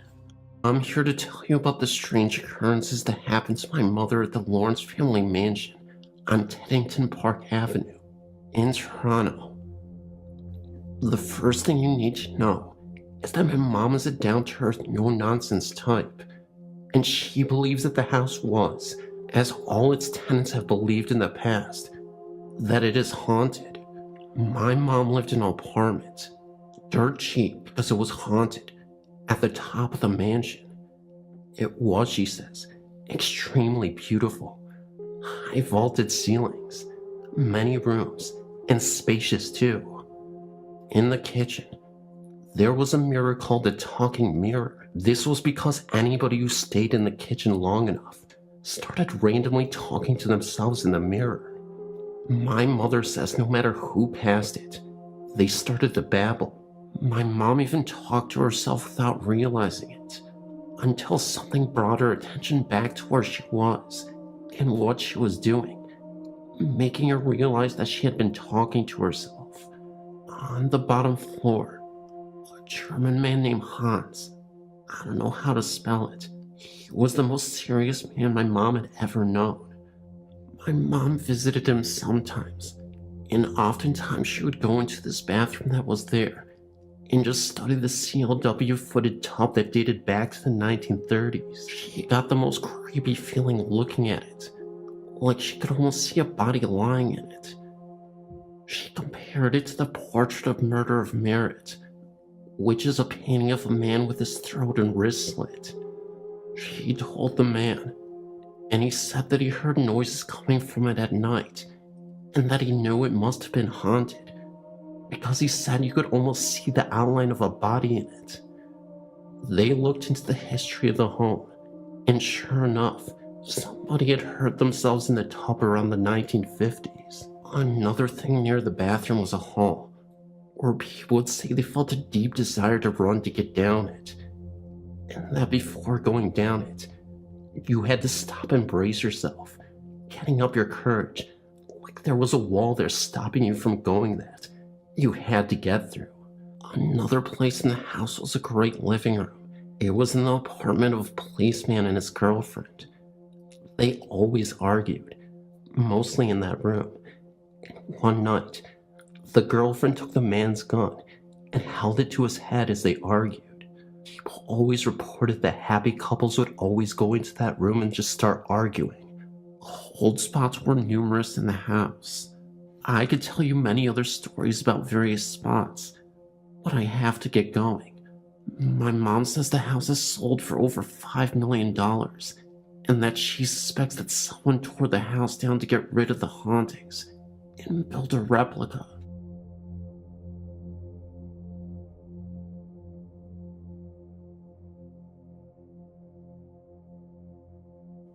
My name is Lindsay. I've lived with my family in this home for 4 years now, and ever since we've lived here, we've experienced some things. It seems though that most things have happened in my bedroom, and I often thought my parents did not believe the things I had told them about. The first month of living in my home, my mother awoke in the morning to find a painting of a woman. This painting was lying on the floor in the closet. It appeared overnight. She had questioned all of us in the home, and nobody had seen it before. The music boxes would play randomly in the middle of the night. Doorknobs, turning seconds before turning them yourself. My bedroom door always sounded like it was opening by itself, when it was really shut. It wasn't for a while when I actually started to see people, or should I say ghosts, in my room while I was sleeping. I have seen a translucent woman wearing brown rags several times. The first I'd ever seen her, she was standing at the foot of my bed with her mouth wide open, as if she was screaming. but I never heard a sound. It felt as though my heart had stopped. I was frozen with fear. I had rolled over and told myself it wasn't actually there and that I was seeing things. Then, about a month later, the same lady sat in my chair in my room, just watching me. I then covered my face with my pillow and went back to sleep. In the morning, I told my mother about both times this lady being in my room, and she just mocked me. She just kind of laughed and joked about it. She told me that the first time that the lady was there, it was because her teeth hurt, because I'm planning on becoming a dentist after schooling. I didn't think my mom believed me at all. Sometime after that, a tall man stood next to the head of my bed, once again, just staring at me. When I awoke, I started screaming, and my mother came running into my room. She told me it was just a dream and to go back to bed, but I knew it wasn't. She was just saying what parents would say, just to make me feel better. It was strange how my room was the only room I'd ever seen them in. My family would just make fun of me and would make stupid jokes about the ghost in my room. Later one night, my sister was across the hall from me sleeping when she woke to a flash that lit up the room at 1 a.m. This was when she was 20.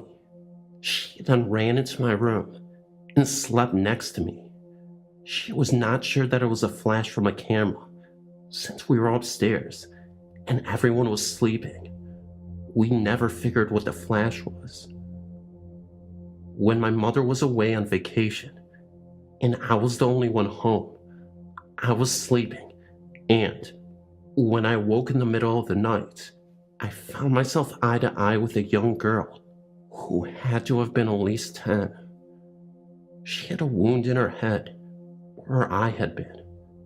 Terrifyingly, there was a hole through her head. It was the right eye that had been gone. This was the most frightening thing I'd ever seen.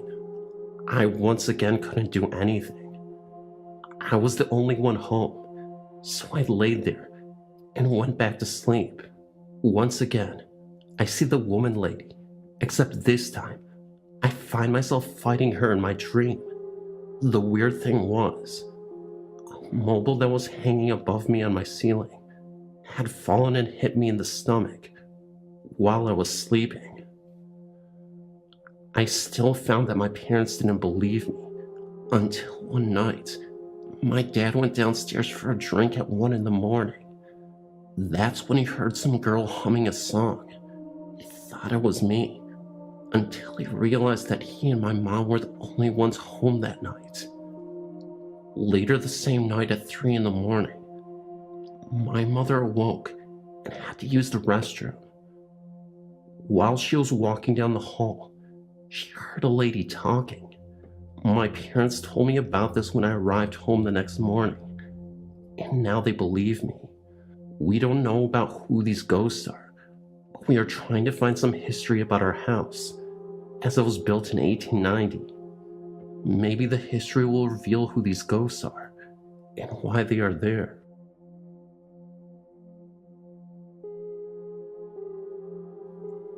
I grew up in a typical Maryberry-ish small southern town in southeast Tennessee. Our home was less than 80 feet from the Norfolk Southern Railroad line. The tracks were on a rise in the hill, and from the second-story window of our home, you would be parallel with the tracks. The town I grew up in was once a coal mining camp, and then grew to be a coal mining town. Point of fact, the town's name came from the original proprietor of the first train depot. It was called Daisy, after his only daughter. From my house, the original train depot was situated just about a mile north, and the area of the train tracks in between was often referred to as Black Track because there were several curves in the railway, and coal was often spilled in these curves. leaving the soil covered in the black, chalky coal residue. It is purportedly haunted, and there are several ghastly and ghostly tales attributed to that area of track. What I'm able to gather, one story is that a female slave was once accused of leading other slaves to freedom via the train tracks, and when her trajectory was discovered by her owner, she was tied to the tracks until a train came through, chopping off both of her feet. Once this was done, she was carried to the slave quarters as an example of what would happen to all others who attempted escape or assisted others in escaping. Slowly she bled to death, despite the other slaves' best effort. I know several people have laid their hands on the Bible today and testify seeing her feetless body in the area. Other stories about a train wreck that happened about 15 yards from the back door of my old home. In southern Tennessee, we do not get much snow, but we can get quite a bit of rain. Apparently in the late 30s, a weather front came through, bringing a lot of rain and flash flooding to the area. One night after the rain had slowed to a drizzle, a fully loaded train was slowing to stop at the depot, not knowing that the ground below was giving way under its weight. During the initial wreck, several railroad workers and hobos were trapped in the rubble. Many of the rescuers were local farmers and residents who perished as the mud shifted under the weight of the debris, and ultimately, a large land and debris slide halted all rescue efforts. As many as 50 people perished, and the old-timers would say that they could hear people moaning and screaming for help for days after the wreck, and how help never came. Some people swear that they could hear the sorrowful screams and moans of the trapped on bright, still nights. Lastly, another story about the area tracks has to do with teenage hormones and stupidity. Along the section of track is an old paved road that weaves back and forth across the tracks. In the 50s and 60s, this area of road was used by teenagers to prove the muscle in their machines and the guts in their drivers. More than one person has perished in their efforts to outrun the train. Many people say that those untimely deaths are the culprits of strange flashes of light that are often seen in that area. I am new to this site, and I've read many of the stories posted. I wanted to share my experiences. For the past 5 years, myself, my son who is turning 6, and my daughter who will be 2 this fall, have lived in a small cottage-style house with a full basement. The first weekend that I moved in, I of course had a party. My son stayed with my parents for the night. I also had a roommate for the first 2 months that I moved into the home. She had a cordless phone in the basement, and I had a regular phone upstairs. After our guests left for the evening, I took the cordless phone upstairs to make some calls. When I went to bed, I left the phone on the floor in my room. The next morning, I heard someone walking up the basement stairs. My bed was on the other side of the wall that led to the basement. I heard the footsteps walk through the kitchen, small dining room, and into the living room. I had my bedroom door shut, and I tried to call out to my roommate to tell her to come in. I thought that she was looking for the phone. It was then that I realized that I couldn't open my eyes, move, or even speak. I heard the footsteps pass through my doorway. The door never opened. I noticed that the closer they got to my bed, that the floor appeared to be shaking, hence the shaking ghost. The only auditory comparison I can give is it sounded like when my dad would do laundry and tried to cram 20 pairs of jeans in a washer that had 5. The whole machine would shake, and you could hear it all over the house. The bathroom floor would even vibrate. That is what it felt like to me. I realized that whatever it was standing over me, and soon I felt a hand resting on my hip. It was just a gentle pressure. I think that he was trying to see who was in the house. At that moment, I was extremely terrified and still couldn't move, speak, or even open my eyes. There was a banging on my window. The noise stopped, and whatever had touched me let go. I jumped out of bed, and there was nothing in the room. Apparently, my dad had been standing outside for 10 minutes banging on the door. I never heard him pull into the driveway, which is right outside my window, or knock on the door. He also said that he tried to call us, and I'd never heard the phone ring. I never had this happen again, until just 2 nights ago. My daughter and I share a room, and around 2 in the morning, she woke up.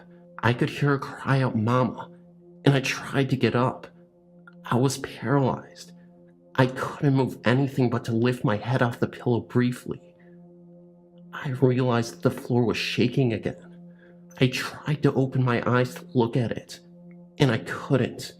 I believed that it was looking to the crib at my daughter. I didn't feel anything evil, but I don't think it wanted me to see it. After about 5 minutes, the shaking stopped, and my daughter was back asleep. It all happened so strange that I even considered that I was maybe dreaming it all. When I checked the crib, my daughter seemed fine, and nothing was out of place. Some other just normal haunting things I've experienced are footsteps in cabinets open when I know that I left them closed. The ghost seems to like my kids and likes to check up on them. I smoke, so during the winter when it is cold, I go down into the basement and smoke by the back cellar steps. I have often heard footsteps go from one bedroom to another, but they never go back out of the last room they entered. Also, when my daughter was in her baby swing, anytime I went downstairs, I would hear footsteps walk over to the swing and stop. They are always too heavy and slow to be my son's. Also, whenever I hear them and go back upstairs, he is soundly asleep in his room, so I know that it was never my son. There have been a few times, though, that I felt that I was unwelcome in the basement. I feel like I'm being watched in there, and that something doesn't like me to be there. I have also felt that feeling walking past my kitchen at night. It's like something is standing there watching me, and this thing seems very cold. I have never been harmed or felt completely threatened by anything. My son has complained of being scared, but if he has seen or heard anything, he doesn't tell me. I just wanted to share my story. We are moving in a month, so it'll be interesting to see if the people that end up renting my house have any experiences too.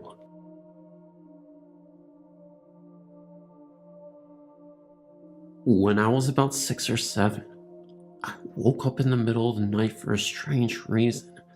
I had a loft bed, and I had looked down in my closet. As I was looking, I saw my bead curtains that were hanging over my closet starting to sway. I then felt something brush the side of my arm. I flipped out and almost ran into my parents' room. About halfway to my parents' room, I came to the realization that maybe my fan was on. When I went back to my room, I noticed that my fan had been unplugged the whole time. I knew then that my curtains were definitely moving on their own. I didn't even own any pets, so I had no logical explanation for what had happened.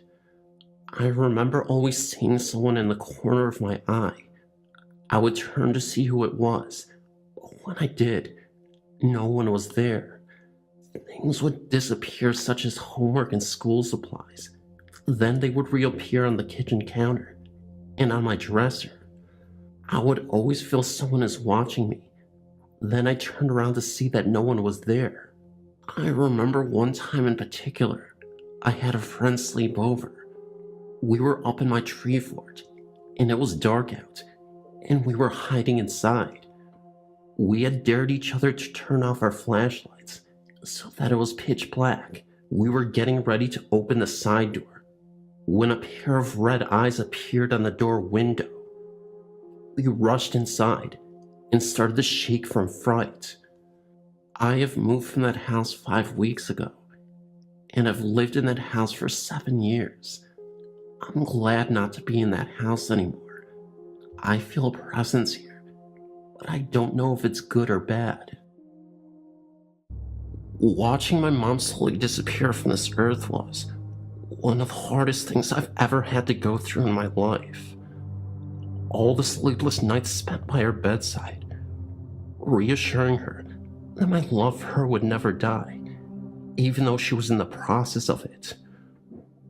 Words cannot even begin to describe what it felt to be in that hospital, watching her soul slowly slip away from her body.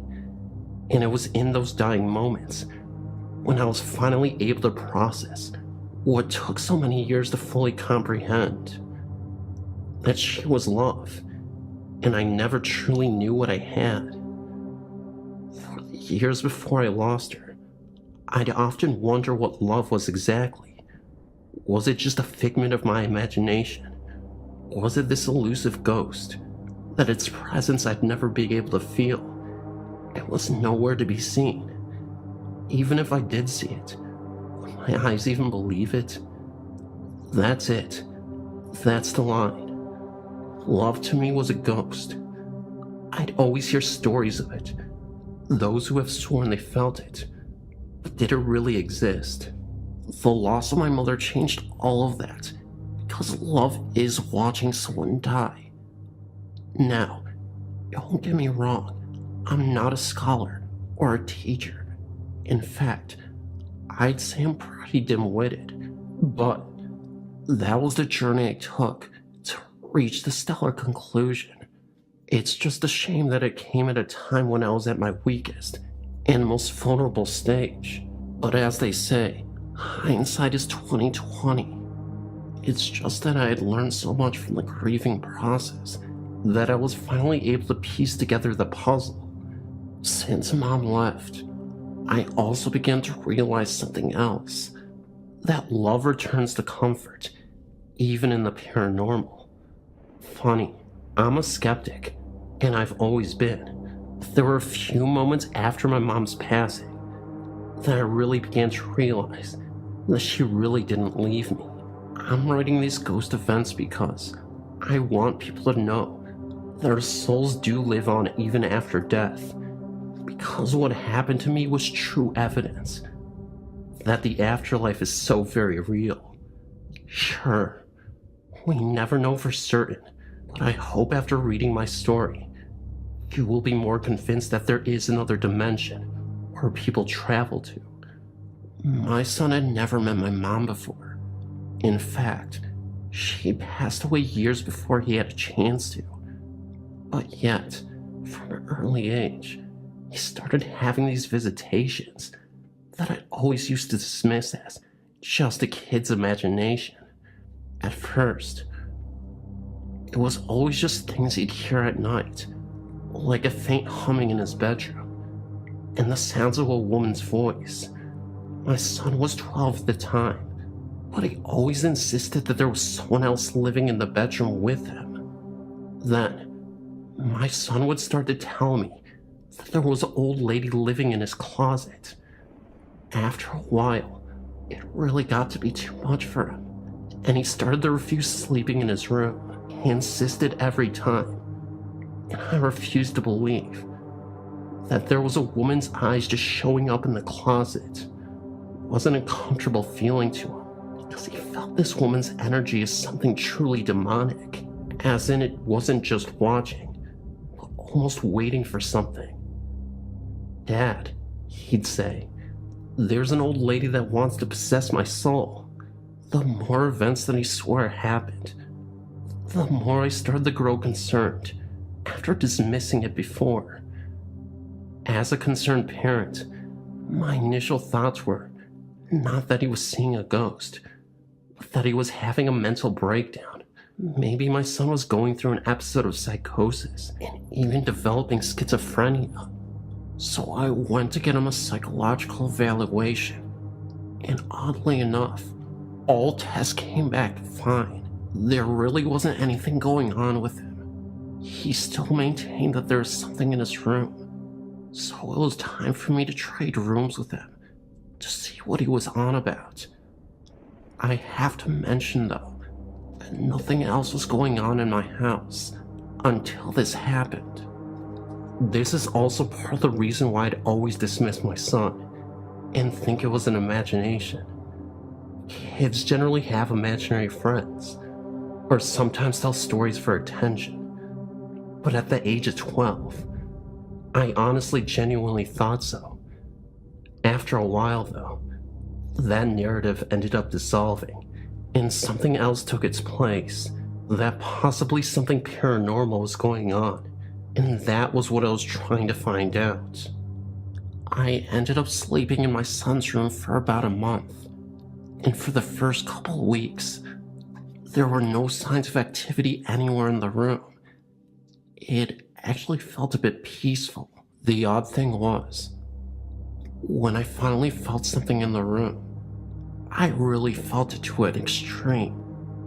It was like it hit me like a ton of bricks, and I wasn't able to shake the feeling off at all. It was almost like having the flu. I started to feel weak and uneasy, and for a few days, I felt this pressure on my chest, as if something was sitting on me, and I felt like I couldn't breathe. The scariest moment came a few days after Valentine's Day. I was sleeping in my son's room, late at night, when I felt as if someone was breathing on my face. I then awoke, and I literally saw the closet door open completely and slowly. Luckily, I didn't see anything, but it did alarm me to the point in which I began to believe my son a little more. Maybe not about an old lady, as he said, but that something unkind was living in this room. I still kept sleeping in there until a few months later, when I had to call a priest into the room to bless it, and had a medium come over as well, when I was always a completely level-headed person who always stayed composed. I would lash out at my brother and my sister when they were over, and one day I got into a verbal altercation that I didn't even remember having with my sister. I threw her up against a wall and told her that she needed to fear me and kept threatening her. I then went to sleep. It was about 8 p.m. and woke up, and my sister had told me what I did, and I was completely unaware. When I woke up, I really had no memory of that happening. I just remember blacking out and waking up in a bed a couple hours later. She told me what I did, and I apologized to her immediately. That's when she said that you need to get a medium and a priest in here. There is something sinister living in your home, and it's not safe for your son to be living here. So a priest came in and blessed the home, and so did the medium. I told the medium about my son and what he experienced, and everything that happened to me. The medium came to the conclusion that the woman in the closet was actually a fallen angel who was trying to possess me. I told her that maybe it was my mom in the closet, but she rejected the idea. The old woman in the closet, her theory, was appearing as my mom, because that's what fallen angels or demons do. They deceive and trick. After all that, nothing happened. It was quite peaceful, and my son and I had never experienced anything else. I really wonder why this fallen angel decided to appear in our home. Was she feeding off the negative energy of the mourning of my mother? Maybe my mother was there to protect me. Who knows?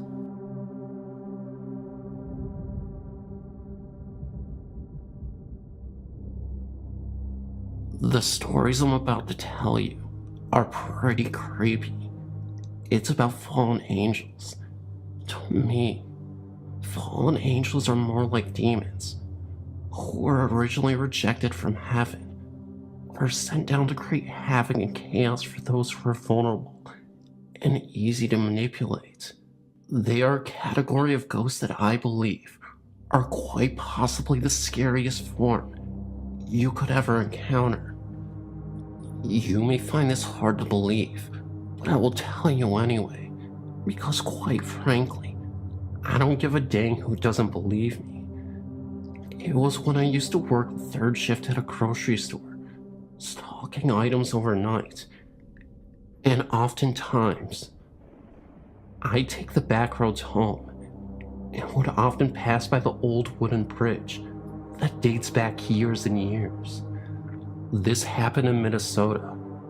I can remember that it was snowing extremely hard that night, and I had just gotten into a pretty bad argument with my now ex-girlfriend. I was supposed to stay the night at her house just to call off for work, because the roads were terrible.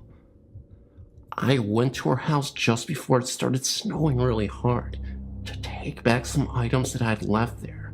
I wasn't about to stay with her after a couple days, because a couple days ago, she had cheated on me, but she insisted that I just spend the night and try to forget what happened, which I think is ridiculous, but it is what it is. So I take off to go home.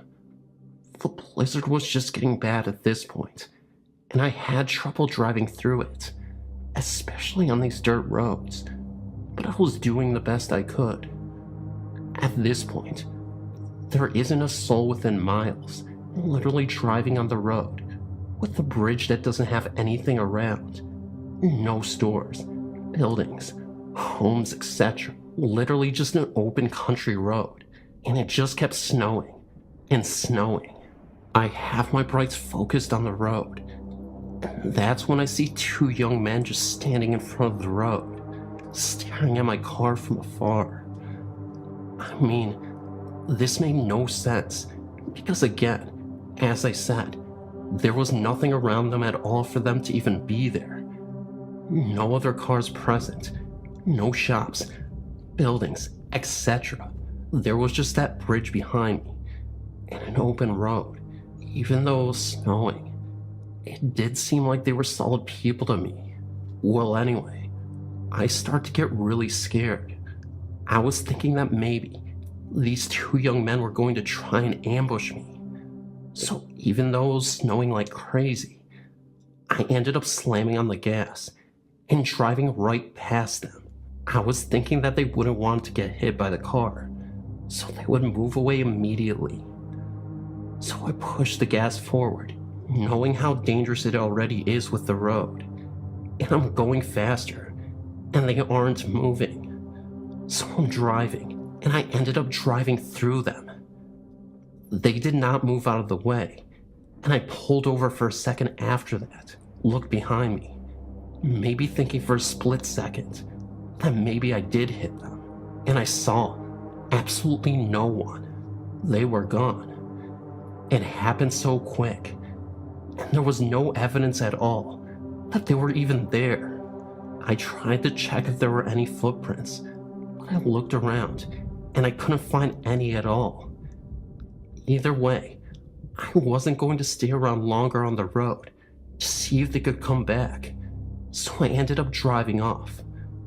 The weird thing was, as I was looking at my gas tank, I was nearly running on empty.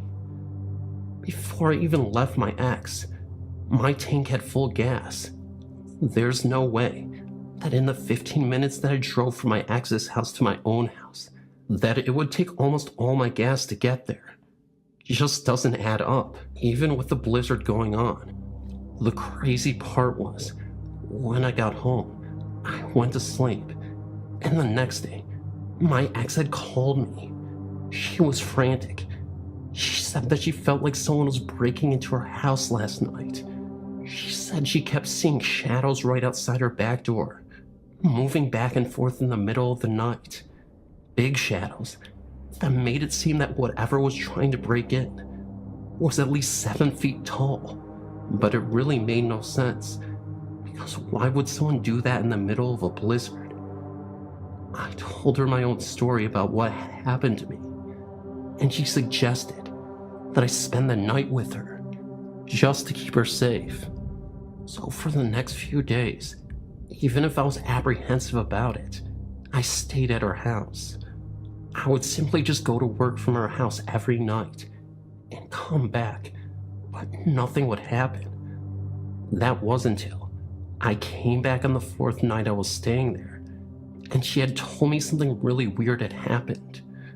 I told her what, and she said that when she was sleeping in her room, she told me that she saw a shadow figure with wings just standing in the hallway at night.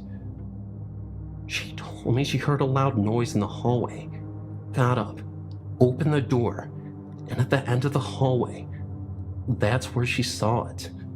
It then moved away pretty quickly and disappeared. Knowing what happened to me before, I didn't call her crazy or think she was imagining things. I believed her, and that's where the stories end. This is why I bring up the fallen angel theory, because I believe that because of the cheating, the winter storm, and all the anger and bad energy floating around, I believe that this fallen angel appeared to make things even worse. It almost seemed like it wanted something bad to happen to us, but nothing really did. Again, I know this is hard to believe, but after you've truly witnessed something like this, maybe you change your mind.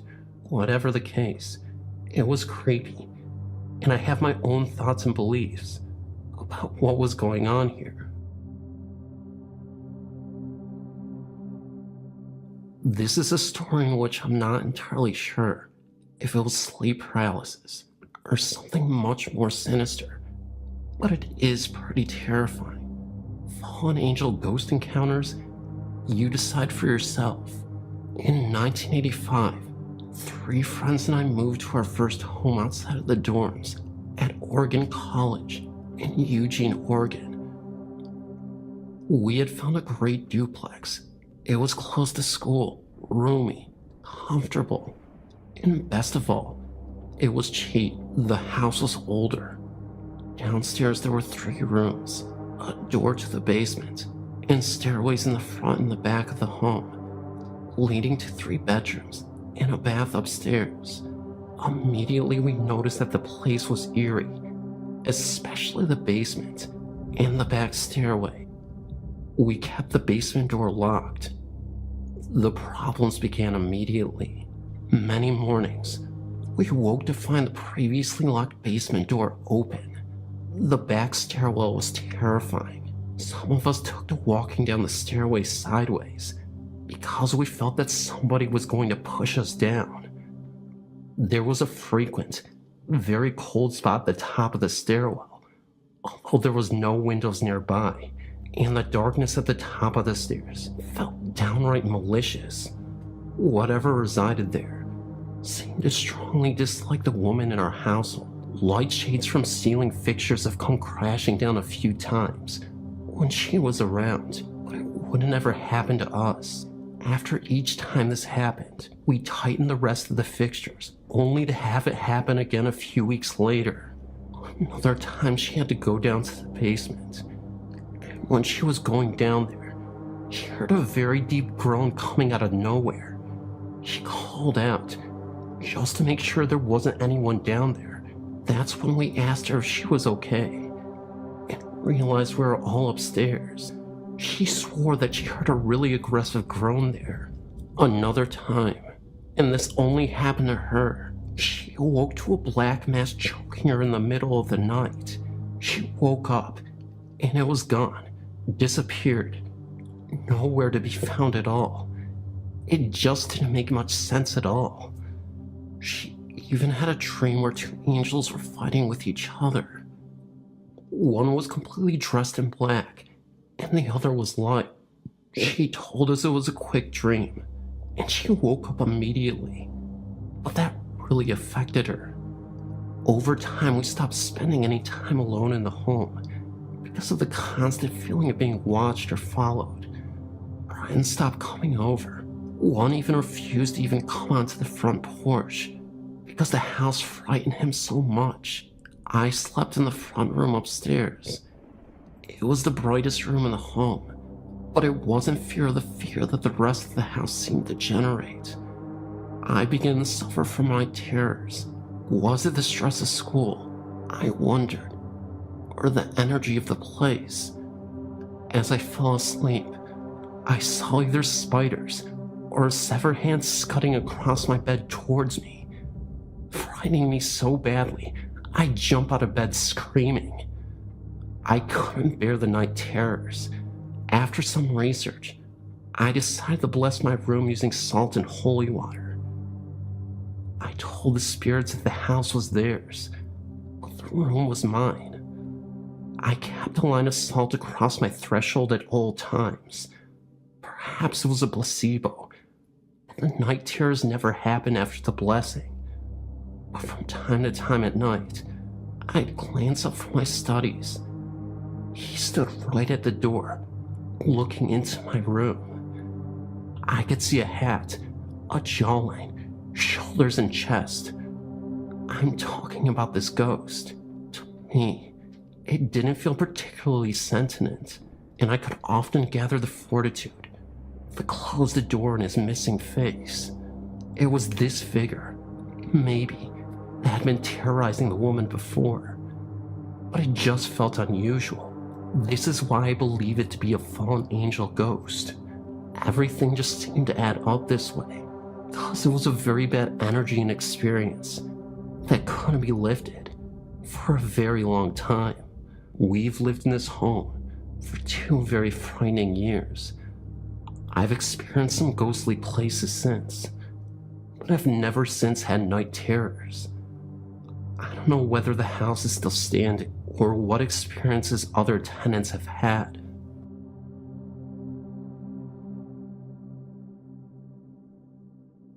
Hi, I live in Worcester, Massachusetts. My house was originally built by my grandparents, where there used to be dirt roads and farms all over the place, way back in the day. It's been here for at least 40 plus years, and on some occasions when I'm home alone, I feel a presence, particularly in my mother's bedroom. This only happens sometimes. One of the scariest moments came after playing with a Ouija board with my little brother there.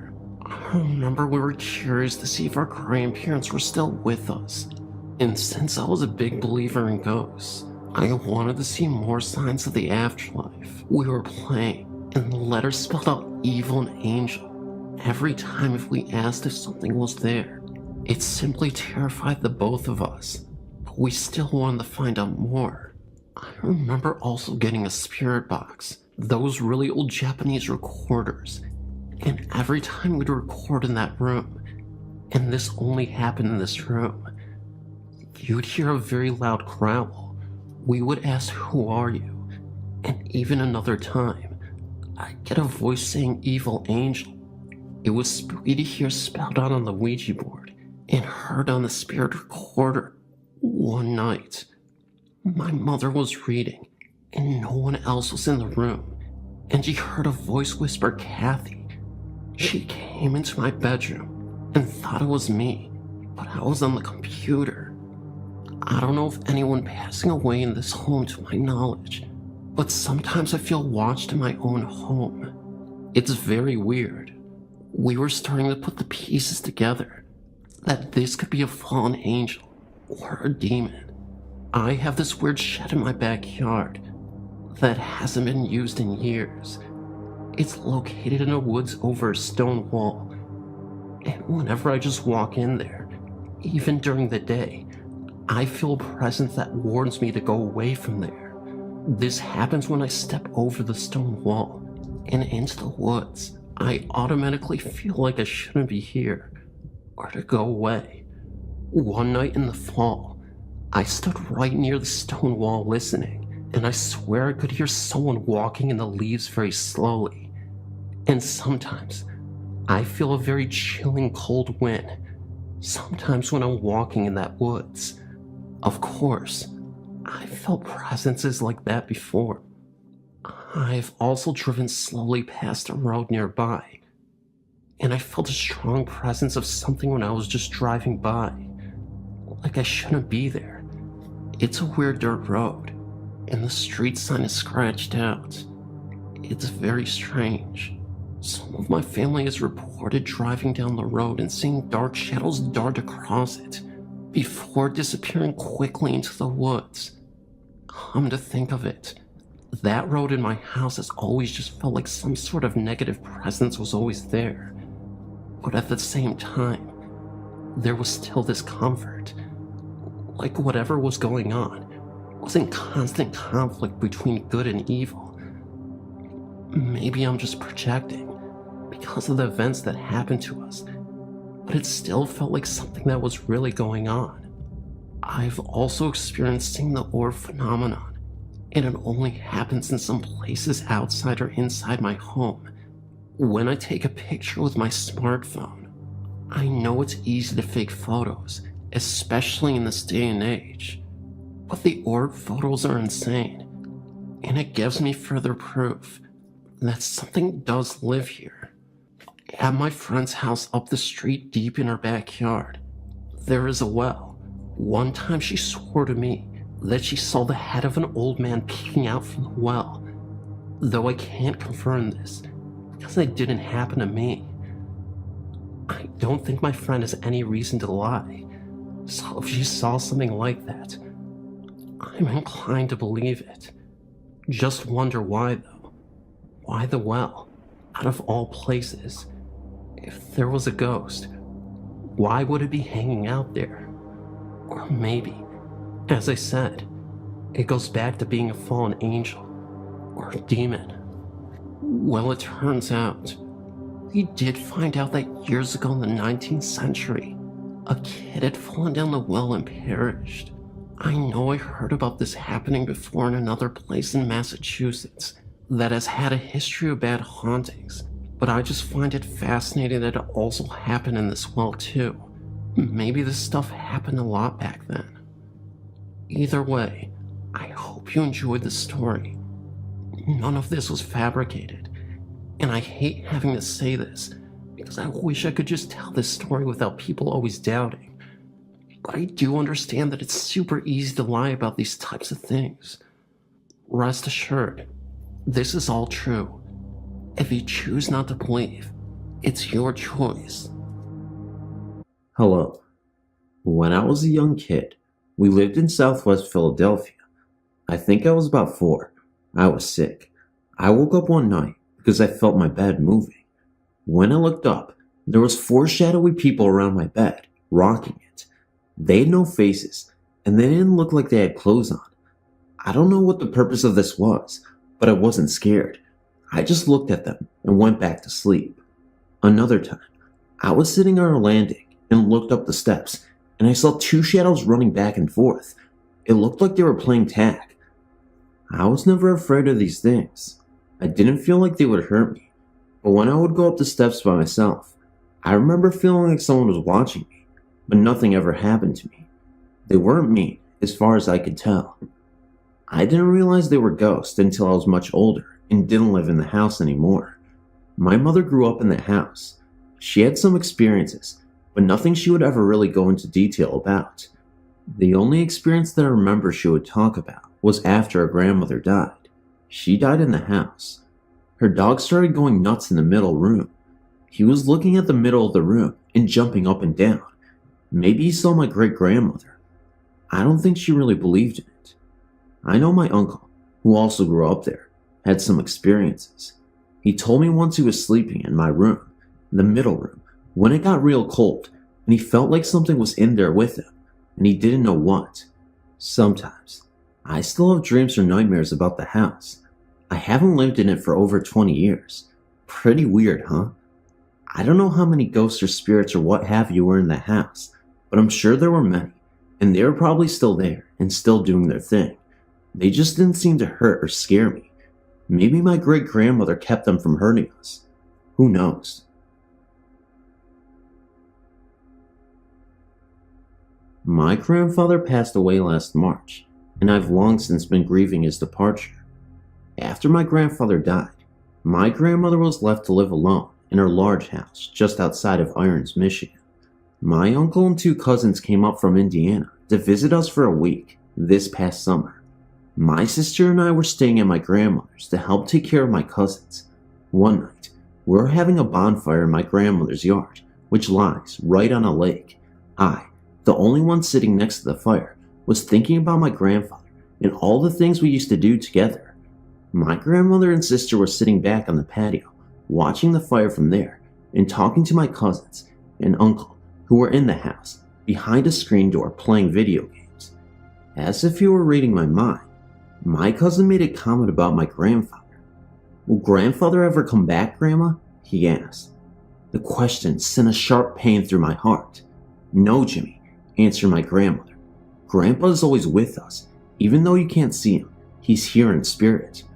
Of course, my cousin didn't understand this, being only 4 years old, so he continued with the questions, then quieted and continued to play his video game.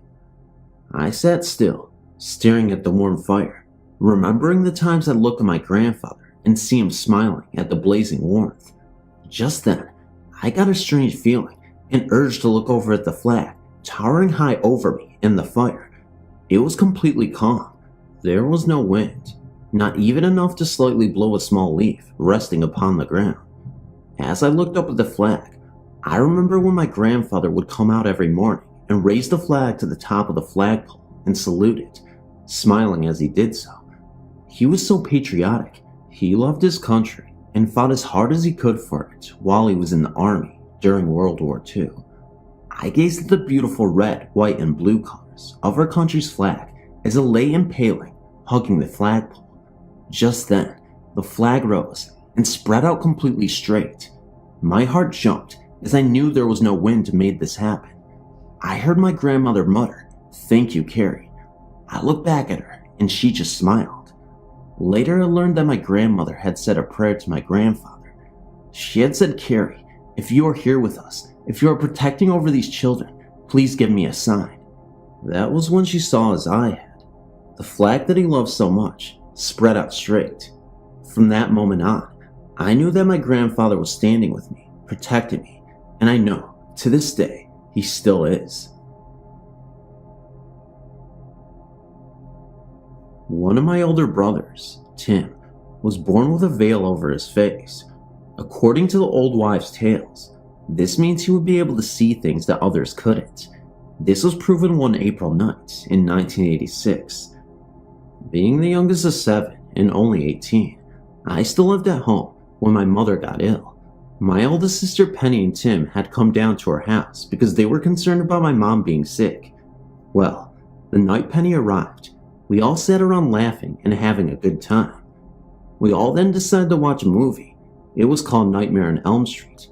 About halfway through the movie, Tim said, "Isn't someone going to answer the door?" Since he likes to pull jokes, we all laughed at him and said, "I sure bet it's Freddy Krueger." But he was very adamant that there was someone knocking at the door. We all looked out the window, and there was nobody there. "It's a woman with shoulder-length hair, wearing a black dress. She's right there on the steps." Tim kept insisting, and finally he got up and went outside. When he came back in, he said he couldn't find her, and she must have left. We didn't think twice about it until the next day. My mother got worse, so my dad and Penny took her to the hospital, which was 60 miles away. Since he likes to pull jokes, we all laughed at him and said, "I sure bet it's Freddy Krueger." But he was very adamant that there was someone knocking at the door. We all looked out the window, and there was nobody there. "It's a woman with shoulder-length hair, wearing a black dress. She's right there on the steps." Tim kept insisting, and he finally got up and went outside. When he came back in, he said he couldn't find her, and she must have left. We didn't think twice about it until the next day. My mother got worse, so my dad and Penny took her to the hospital, which was 60 miles away. About 2 hours after they left, Penny, who has shoulder-length hair, called us and said to come right away, that her dad had collapsed in the ER. Tim and I get ready to leave, but before we could, Penny called to say our dad was having a heart attack. So Tim and I got in our cars and raced down there. When we got there, Penny met us at the door and told our dad was dead, and they had already taken him to the morgue. Being in shock, we didn't connect Tim's sighting of the woman in black at the door with what was happening, but Tim's sightings weren't finished yet. About a month after my dad was buried, Tim and his wife had gone to the cemetery to check on the headstone that was supposed to have been placed that week. They were checking the headstone to make sure the information on it was correct. Tim said to his wife, "Look, there's a man dressed like Dad sitting up there on that bench." My dad had been a farmer, so he always wore overalls and a straw hat if he was working outside. At first they didn't think anything of it, because the town where my dad is buried is a farming community, so there's a lot of people dressed that way.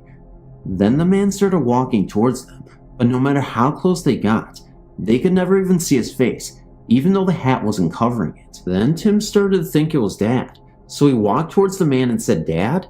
The man turned around and started walking away, and they couldn't even catch him, even though the man only walked and they ran. He finally disappeared at the edge of the cemetery, which was nothing but a line of trees on the edge of a creek with a plant, a factory, a few hundred yards behind that. When Tim told us about the man in the graveyard, everyone thought he was just missing my dad, until I pointed out that there are no benches anywhere in that cemetery.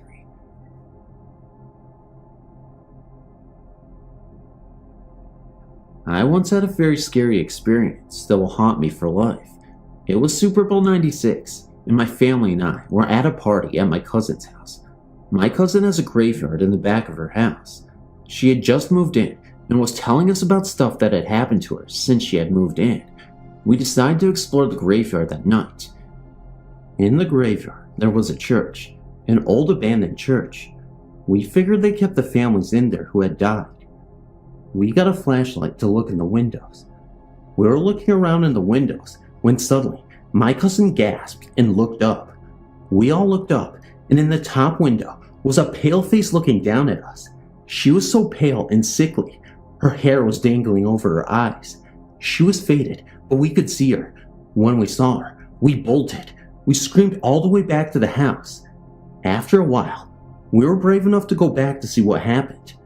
When we got there, the doors that were boarded up and vined were totally open. We ran back and never went back there again. And if you don't believe me, don't, because I know it is true. There are some scary things that haunt us that we will never understand, and this is definitely one of them.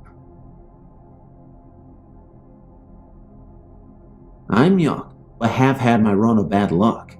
When I was 8, 2 of my dearest friends were shot minutes after I had left the woods. Sandy, Claire, and I were in the woods in the summer. We had fallen asleep in the treehouse when all of a sudden, I was woken up by a noise. Sandy turned to me in her sleep and told me to run away as fast as I could. I was shocked and did not want to leave, but then she screamed at me. I took off running into the woods. I stopped and turned around to hear 2 gunshots and screams. They had been shot in their sleep. 3 years later, I was talking on the phone with a friend, and I noticed my dog staring at the corner of the room, where I had a picture of my friends and I in the woods. I turned and saw a shadow in the window of a little girl.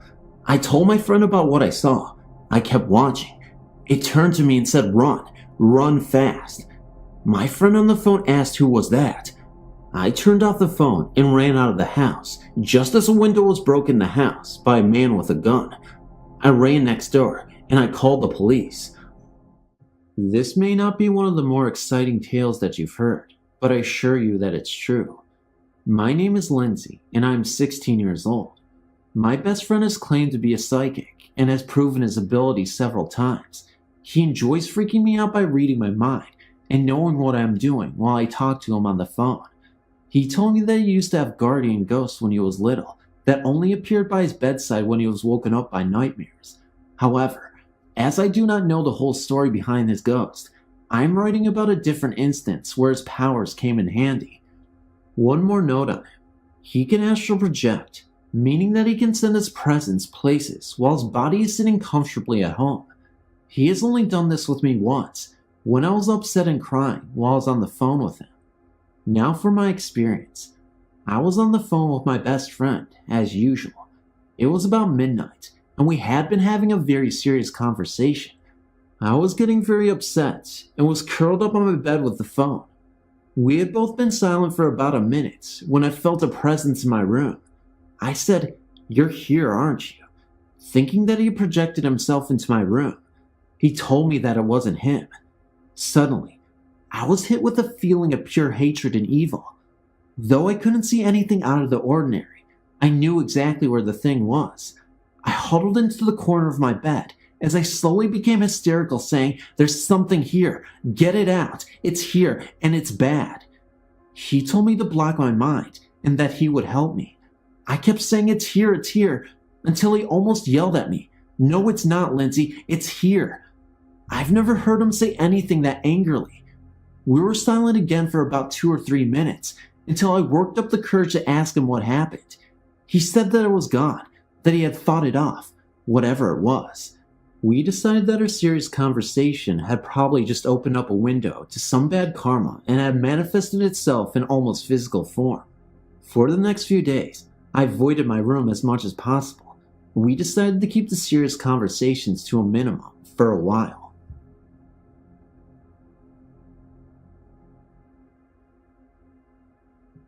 I've had several experiences with entities, mostly I believe evil. They seem to be attracted to me. When I was about 5 to 8, my sister had a poster of E.T. that I was deathly afraid of. Its eyes would follow me, and I feel like I saw it wink. I think it might be a spirit working through it. When we moved from the house, I had the guts to rip it in half. Incidentally, my sister told me that last year she was deathly afraid of it too, but kept it because it scared me. Then when I was 10, I just turned out my nightlight and was starting to snuggle under the covers when I felt someone tickling the blankets around me. I was really sleepy at first, so I thought it was my mom, but the second I realized she went to bed hours ago, I flipped on my back and 2 disembodied hands started choking me. My spirit left my body. This is possible, and I ran down to my parents' room screaming to help me. When I realized I wasn't there, I was back in my bed. I was not dreaming because I had marks on my neck, and I remember the time exactly when I turned out my light. Then when I was 13 in my house, I now stay in one night, I was meditating, and when I was down, I went to blow out my candles and I looked out the window. I saw a short man all in black with glowing red eyes. I couldn't move, and I was petrified until finally I ran to the bathroom. Soon afterwards, I could feel a presence in the room, and I had horrible nightmares. I packed all my stuff up and moved to the empty room next door. I went back later and blessed the room in the name of my goddess and haven't felt it since. When I was 16, me and my friend, her boyfriend, and my boyfriend all went to this graveyard one night because if you went through this clearing, you can jump on top of the crypts and hang out. It was the boyfriend's idea. They were talking amongst themselves, and me and Tiffany were quiet when I heard a little girl's voice directly underneath say "help me" in a whisper. It kept on for a while, every couple of minutes, and kept getting louder. I noticed that every time it happened, Tiffany was looking around, and I asked her if she heard it. She said, "Yeah, it says help me." The guys never heard it. A little time after that, I was riding in a truck with friends, and a big swirl of fire leaped across the road. It almost looked like a tumbleweed the way it swirled. I wasn't on drugs or anything. Neither of my friends saw it. Then sometime this year, currently 19, I was riding along with a friend when I looked out the window and I saw this thing running along the side of the road. I thought it was a large black dog, and I watched as it moved ahead of the car and then darted in front. I screamed "watch out," but it disappeared. My friend thought I was crazy. It wasn't just a shadow because I saw 4 legs moving, but if it was the ghost of a dog, it was a huge one. It was almost the size of a baby deer. Following this last encounter, I decided it was time to seek counsel from someone more familiar with the paranormal in an effort to make sense out of what was happening to myself and my family. I was fortunate enough to have become friends with a fellow service member whose wife had worked for a time at the Whaley House in Southern California. After relating to him some of the details of our ordeal, he assured me that she too had experienced encounters with the paranormal and would be most interested in hearing what I had to say. I made arrangements to meet with her at her earliest convenience. Cheryl was a very warm, gregarious woman and put me at ease immediately. She encouraged me to be open and honest about everything that I experienced and convinced me that she would believe everything I had to say. She had always been sensitive herself, she said, was well versed in the use and interpretation of tarot cards, and had participated in a great number of successful seance and Ouija sessions. I began my tale. After I'd finished, Cheryl immediately suggested that she and my wife and I make arrangements to meet the following weekend for a Ouija session at our apartment. She advised me not to purchase a board when I told her we did not own one. She claimed that they were dangerous and that she would create a disposable one when she arrived. As I left her, I was both anxious and apprehensive awaiting the weekend. The following Saturday evening, Cheryl arrived as planned, and she immediately asked for a tablet of paper, a felt tip marker, and a roll of adhesive tape. She proceeded to create her Ouija board, fashioning it out of individual squares of paper and taping them to our kitchen tabletop. She then asked if we had a wine glass, which we gave her, and this she placed upside down in the middle of her unique creation. She instructed us to lightly place 2 fingers on each of the bottom of the inverted wine glass, and, shortly after we did as she instructed, she began asking questions to our spirit. The results were immediate and amazing. The wine glass became animated and moved so swiftly that we literally could not keep our fingers upon it. It initially traveled just inside the perimeter of the board in ever-increasing circles. As Cheryl asked questions, it would spell out the answers and then continued on its frenzied journey as before. Judging from the answers we received during the course of our questioning, we all surmised that our ghost was actually my guardian spirit and had been with me since birth. She was, according to the answers we received, responsible for every paranormal experience I and my mother had ever witnessed. Her name was Rachel, but she indicated that she preferred that everyone other than myself referred to her as Z. When my wife, during the course of our questioning, addressed Z by her given name, my guardian spirit became highly agitated as the wine glass suddenly shot out from beneath our fingers and struck my wife in the collarbone. Cheryl suggested that we immediately terminate the interview at that point. She proceeded to remove all of the paper squares used to create our makeshift board from the table and burned them in our kitchen sink. Following this, she took the wine glass we had been using as a planchet and poured a liquid into it that she had gotten from a container in her purse. She mumbled something, drank the liquid from the glass, washed it in the sink, and returned it to my wife. Cheryl then sat down with us and explained that in her estimation, Rachel evidently considered me to be her property, so to speak, and was extremely jealous of any female that challenged her authority in that regard. She stated that Rachel was very empathetic to my emotional state and would tend to display more often when I was ill or at ease, or in a state of emotional distress or confusion. She suggested that my wife's and my recent reconciliation, following a brief separation, and my upcoming release from the service were likely contributing factors to the frequency and intensity of our recent experiences with her. She was somewhat concerned, she said, about Rachel's blatant hostility towards my wife, but felt that as our lives returned to normal, Rachel would follow suit. She was right for the most part, until shortly after we moved. Following my release from the service, we returned back to the Midwest and lived for a brief period of time with my in-laws. During this time, my wife gave birth to our youngest son, and our experiences with Rachel became nothing more than unbidden recurring memory. By May of 1977, I was gainfully employed again, and by the following month, we were able to secure a townhouse which we leased for a year. Shortly after arrival in our new home, Rachel decided it was time to become reacquainted. She began innocently enough. Initially, the TV just began changing channels by itself again. Then we noticed that the water taps would shut off by themselves as we washed dishes, bathed, or showered. Usually it was the hot water that would be slowly extinguished, leaving us to wash in the icy cold water. Unless, that is, Rachel was upset with us for some reason. Then it was the cold water, scalding us until we realized what was happening and could defeat our efforts. The faucet knobs would be visibly turned to the right and be shut off. It took us a while to notice this, but we eventually did. We became accustomed to keeping an eye on the faucets so we could thwart her attacks. I should stress here that while I say we, and I did witness many of these occurrences. I was not subject to them personally. When I say we, I mean my wife and extended family or friends that came to visit us. I should also note that Rachel never harmed or attempted to frighten the kids.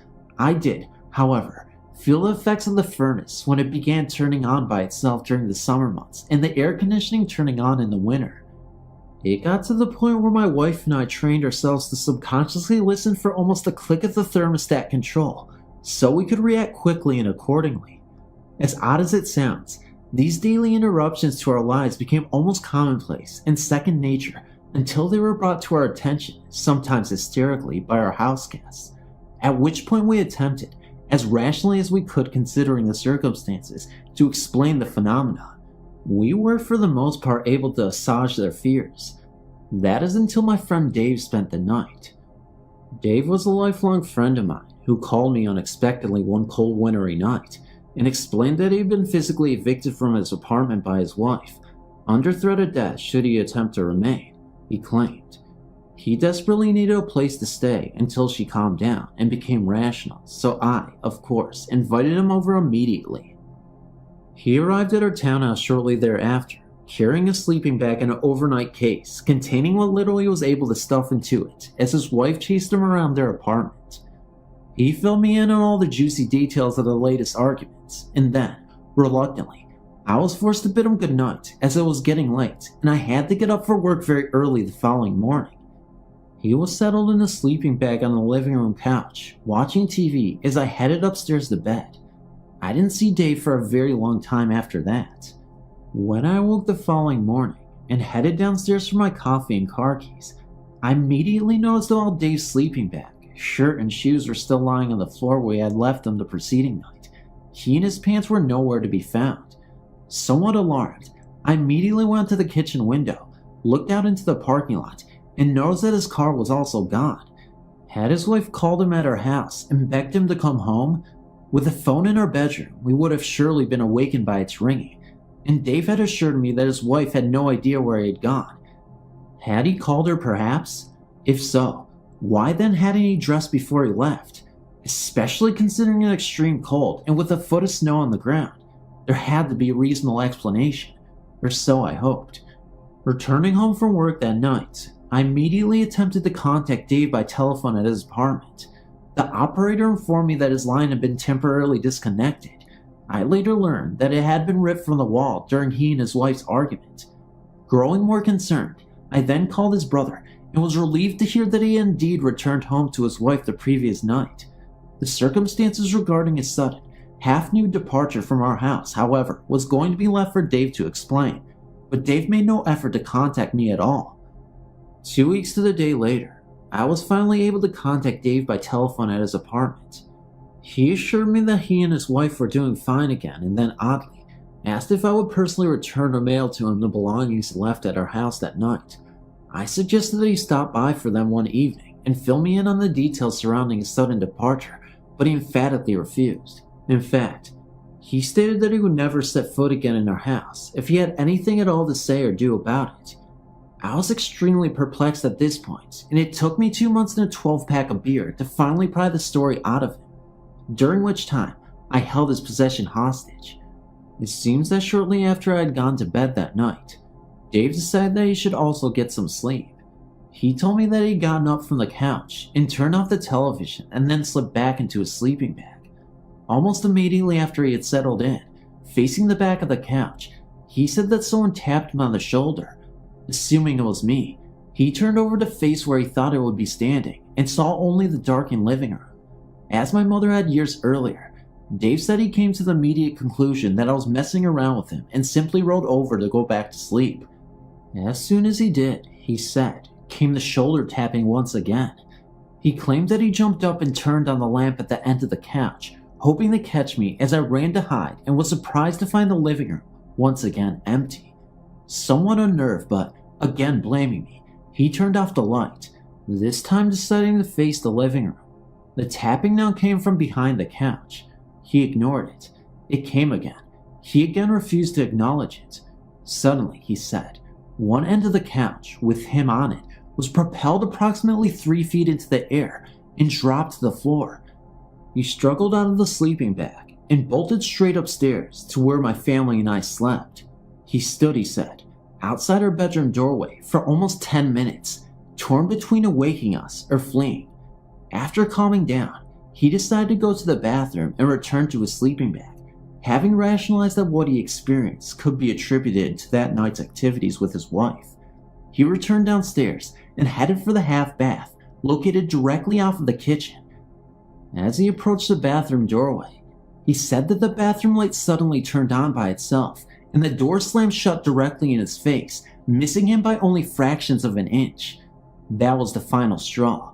He grabbed his pants from the floor near the end of the couch. He would have left them too, he said, had it not been for the fact that they held his car keys, and ran for the outside door. As he ran through the snow, struggling to get into his pants, he claimed that as he looked back towards the apartment windows, the bathroom curtains parted and the light went out. Dave held true to his word and never returned to our apartment again.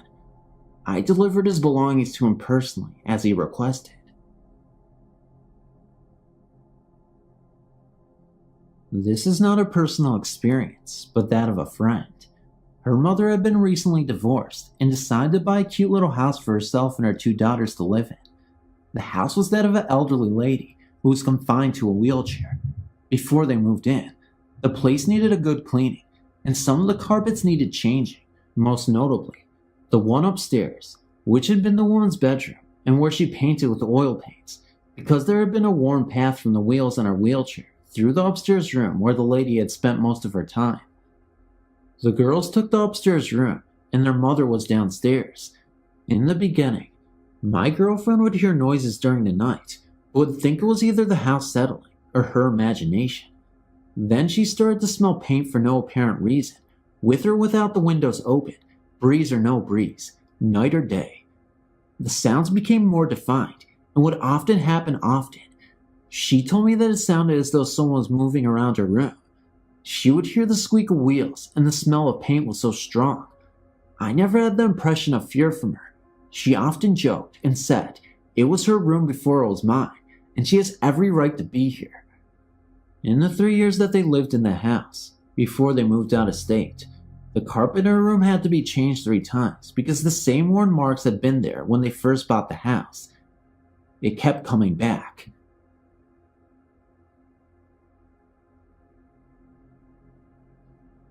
When I was little, my family just moved into a house in Des Moines, and the first night we stayed there, I had to sleep on the couch in the living room, with me being the oldest and all. Well, let's get on to the point. Here's what happened. I got up to go to the bathroom in the middle of the night. I came back, and the last thing I saw was my covers and my pillow. I started to shut my eyes, but then I opened them up for some reason, because I got a really strange feeling that I couldn't describe. And I saw a man right in front of me. He almost looked like an Amish guy, and he had these weird green eyes, and he just stared and glared at me. It felt so demonic. It felt almost evil. I couldn't even sleep. After that, I just froze. Then I put my head under my covers and screamed, "Mom, Dad." Just before my parents rushed in to see what was the matter, the Amish guy looked me dead in the eye, and he said one thing. He said, "If you ever tell anybody this happened, then you're going to die." The thing was, he was telepathically communicating with me. He didn't say it from his mouth, but he said it through his mind. I'm not sure if that makes sense or anything, but that's just what I felt. That was probably the most scariest ghost story I could ever tell to anybody, so I hope you enjoyed it. I stumbled across your website about ghost hauntings and thought my current story could be handy. Firstly, I live in a little town and village at one of the most southern parts in Australia, along the SC coast. I'm 21 years old, never touched a single bad drug in my life except alcohol, and have no family with mental illness in my bloodline. About 4 months ago, I was reading my book in bed, and the lights were on. My dog was on the bed with me. Suddenly, at approximately 11 p.m., I heard a clap at the end of my bed, and the room went sorta cold. Suddenly, I heard a breathing hovering at the end of my bed, like something was watching me. I saw the dog growling at it. I checked outside to see if anything was out the window. Nothing could explain this demonic sounding breathing that grew louder and was getting slowly closer to me. As I was creeped out, I went on to my sister's room and was explaining what was happening when all of a sudden it was behind me, right next to my ear. It went into my sister's room, and this time it got extremely loud. She started crying and hiding under her boyfriend's arm. It stopped and went away. For the next week, I started to notice whenever I walked into different building, the power would fade in and out for a second. Everywhere I went. I put it down as coincidence until it just became too much of a coincidence.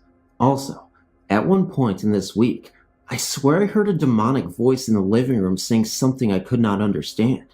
I told it to leave.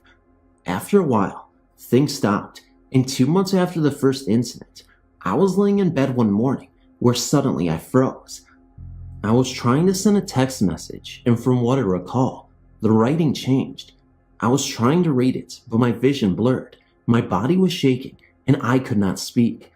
I definitely was not religious, but I was praying subconsciously. It was really intense. This lasted about 2 seconds, 2 months later, and it's up to today, on Monday. On Friday night, my mate stayed over. My dog was on my bed once again. I heard my dog growling at something, and based on past experiences, I decided to just roll the other way and sort of just block out everything. My mate, on the other hand, was scared to death, as he told me the next morning that a really bad presence was in the room. He said he just could feel it. It was suddenly cold, and he said breathing came from the hallway, got louder, and went into my bathroom, which is when the dog started to growl. It stuck around for about 2 minutes. My mate was too scared to move, and didn't even tell me it was happening. Last Sunday, possibly the most intense thing happened at around 4:30 a.m. I went to turn the DVD player off with the remote. I accidentally fell asleep with it on, and then rolled onto my left side. Out of nowhere, wind was rapidly blowing in the room. It was a harsh, freezing cold wind, blowing on my face as I was covered by my blanket. A very deep, dark, but clearer than usual voice echoed in my right ear. It was saying something in a totally foreign language I had never heard like before. I could not control my body at this time. I was frozen into my bed and could not speak. I was trying to recite a prayer that my mate's dad, who is a priest, told me to say if shit ever went down. I could only mumble it, and this time it snapped out, and I yelled the word God subconsciously. The room became so still. It was daunting. I like to consider myself to be very logical and usually skeptical. I never would have believed such stories in the past, but now that I've experienced it and have heard so many stories of my friends doing seances and stuff, I think it's legit. I do not believe this to be a human spirit.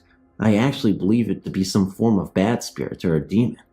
I still am not a religious person. However, I now believe in the unseen. I hope to get some much needed sleep now.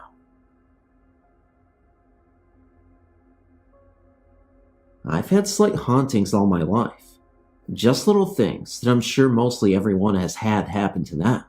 That is until my family moved into a home in De Pere, Wisconsin. The home is an area rich with history. It is supposedly where the last Dufresne was found. I've heard stories from other people whom lived in this area, and a lot of them have problems with their homes as well. Here is my story. We moved into the home when I was about 13 years old. At first, we loved the house and how big it was, but in the first few minutes of running through it, I could almost sense something was really odd about the house. It was just a spooky feeling that I had when entering some of the rooms. Our dog would freak out a lot and bark at imaginary things and would refuse to enter some rooms. Our friend would refuse to spend the night because they felt something evil in the home, and some claimed to see demons and shadow people. I came home to find my best friend sitting on my porch shaking and crying. She told me that she was in my bedroom and heard my mother's bedroom door slam shut. She went to investigate and found that there was no reason for the door to slam like it did. So, she opened the door and set a heavy clothes basket in between the door frame and the door itself. She left the area, only to hear the door slam shut 5 seconds later. She went back and found the clothes basket had been flung inside of the room. We also had an unusual fire that should have killed all of us, but for some reason, I woke up to discover its TVs would flip on and off by themselves also. Alarm clocks would never stop the correct time either. I almost felt like the house had a good and evil battle going on with it, and we were caught in the crossfire. My sister and her friends would hear moaning noises a lot too. We finally told her mother that we needed to move, and she did not put up a fight. The day we moved out, she confessed to us that when she was sleeping, she would wake up to a feeling like someone was sitting on her and strangling her. She even felt the fingers once.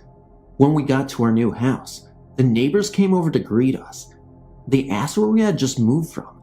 We gave them the address, and they got all very pale and told us that they too had lived in the same house and asked us if we had any problems living there. We compared stories, and almost everything was the same. The home is almost always for sale or rent. It just seems nobody wants to stay in it for very long.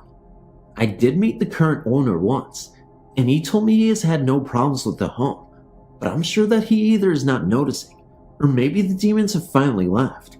It just seems like every home I lived in has the same little type of hauntings with it, or I'm just sensitive to that kind of energy, which I could live without. I have many things I could post here, but some I'm not ready to share yet. Hello, my name is Tiffany, and I have some uncertainties maybe you can clear up for me. When I was 6 years of age, my father was killed in a car accident on his way to work. To this day, I strongly feel his spirit remains with me. For the record, I love my father dearly, still do, and miss him so much. In the spring of 1992, as a class project for our psychology class, we had to take notes that night of the dream we had, if one was had, and share it with the class the next day. I still to this day cannot decipher if what I had was a dream or a near-death experience. I dreamt I sat in this tunnel. It had all my favorite childhood memories within it. My stuffed bear, my ball, my favorite tricycle, etc. Also in that tunnel was my father, dressed in a white gown, sitting on a chair. I knelt down next to him and listened to him tell me, "Tiffany, I love you, and I need you to understand this is not your time." I told him that I loved him and missed him so much, but he told me that I couldn't go, because then I couldn't tell my mom what he wanted me to share with her. He told me, "I understand you miss me, but you have to understand that one day we will all be together, and that time is not now. You have to let your mother know how much I miss her and care about her, as well as the rest of you. I have 6 siblings. The light in this tunnel was absolutely beautiful. I've never seen anything like it before.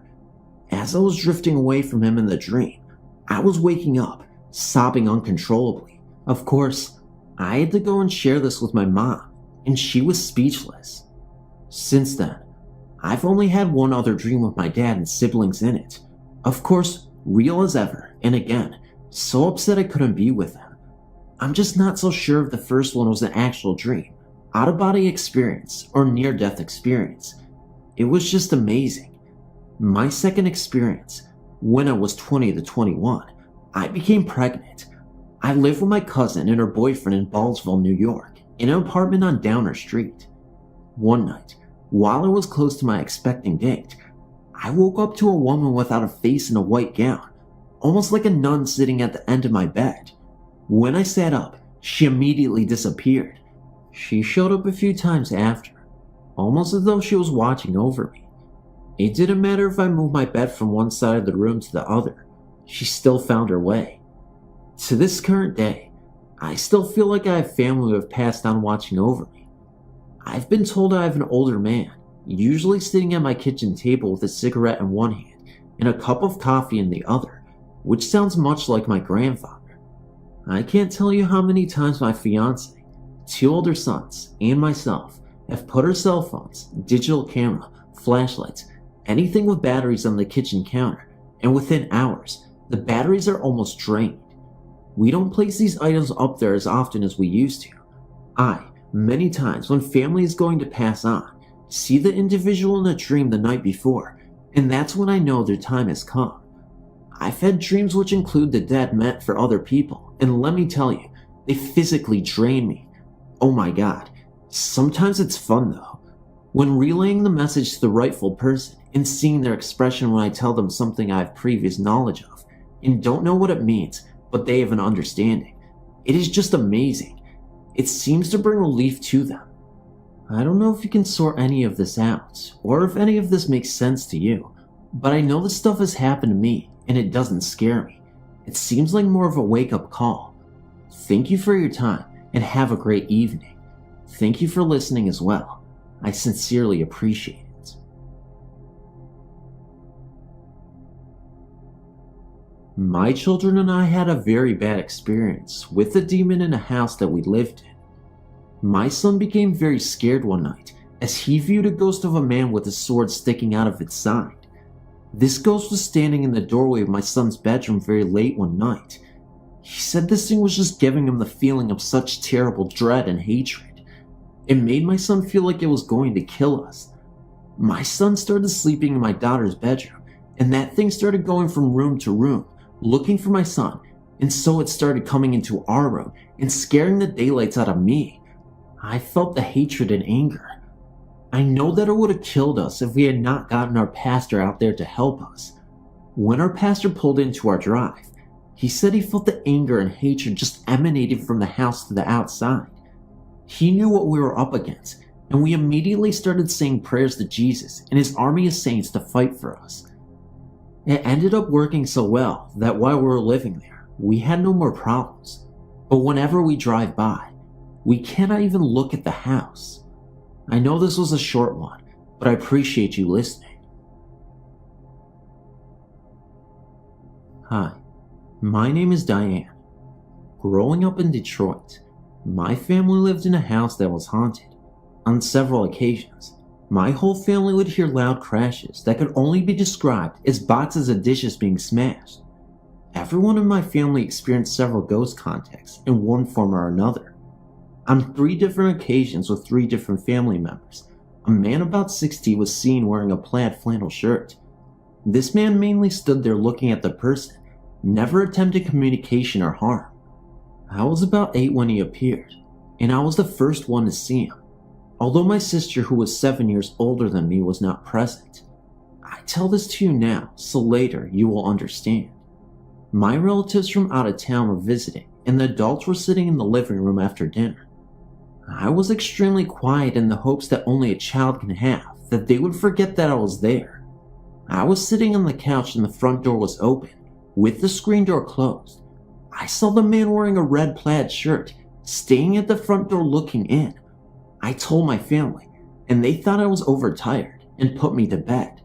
Later that same week, my older sister was getting into the shower when she saw a man in a red plaid shirt standing in the bathroom with her. She freaked out and told my mother, who this time listened more closely. She then revealed that she too had seen the man in the red shirt standing in the kitchen by the sink, looking like he was getting a glass of water. All family members routinely heard footsteps throughout the house, especially going up the stairs into an attic bedroom. The steps would continue across the floor. All my family members experienced this together and separate on several different occasions. My sister's, whose bedroom it was for a while, admitted she was scared to sleep in that room and was frightened very often, thinking that someone was coming into her room. I later had that same bedroom and became so afraid of it that I began sleeping on the living room sofa.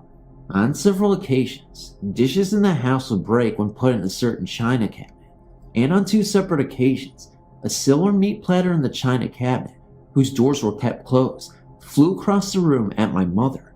Lights turned off in the basement would be on when we would wake up every morning. The dryer would routinely come on by itself, and even after the electric was checked out, this still continued. The basement had an old coal room that had been converted into a storage room with paint cans and stuff. This room had a negative feeling, and no one in the family liked to even go in there. Likewise, no one in the family wanted to go under the stairs, although no one had a mysterious occurrence in those places. Every family member in that house had heard their name called on different occasions many times when they were home alone. One occasion comes to mind. My father, who was home alone, was working in the basement. My mother, sister, and I were out shopping at the mall. He distinctly heard the front door open, even though it was locked, and someone walked across the living room and the kitchen. He walked upstairs and found the front door locked, as he knew he would. It was then that someone called his name. He answered, and no one said anything after that. Another all-family experience came when we all went to visit my grandmother who lived across town. We even brought the family dog. We were returning home, and as we pulled into the driveway, I saw the drapes move back like someone was watching us return. I said, "Did you see that?" And my father countered, "What did you see?" I told him, and he and my mother and sister agreed that this is what they saw too. My dad went into the house first while we waited in the car. Everything was just as we left it with the doors locked. On one occasion, I awoke to having a woman staying at the foot of my bed. She disappeared as soon as I got a good look at her.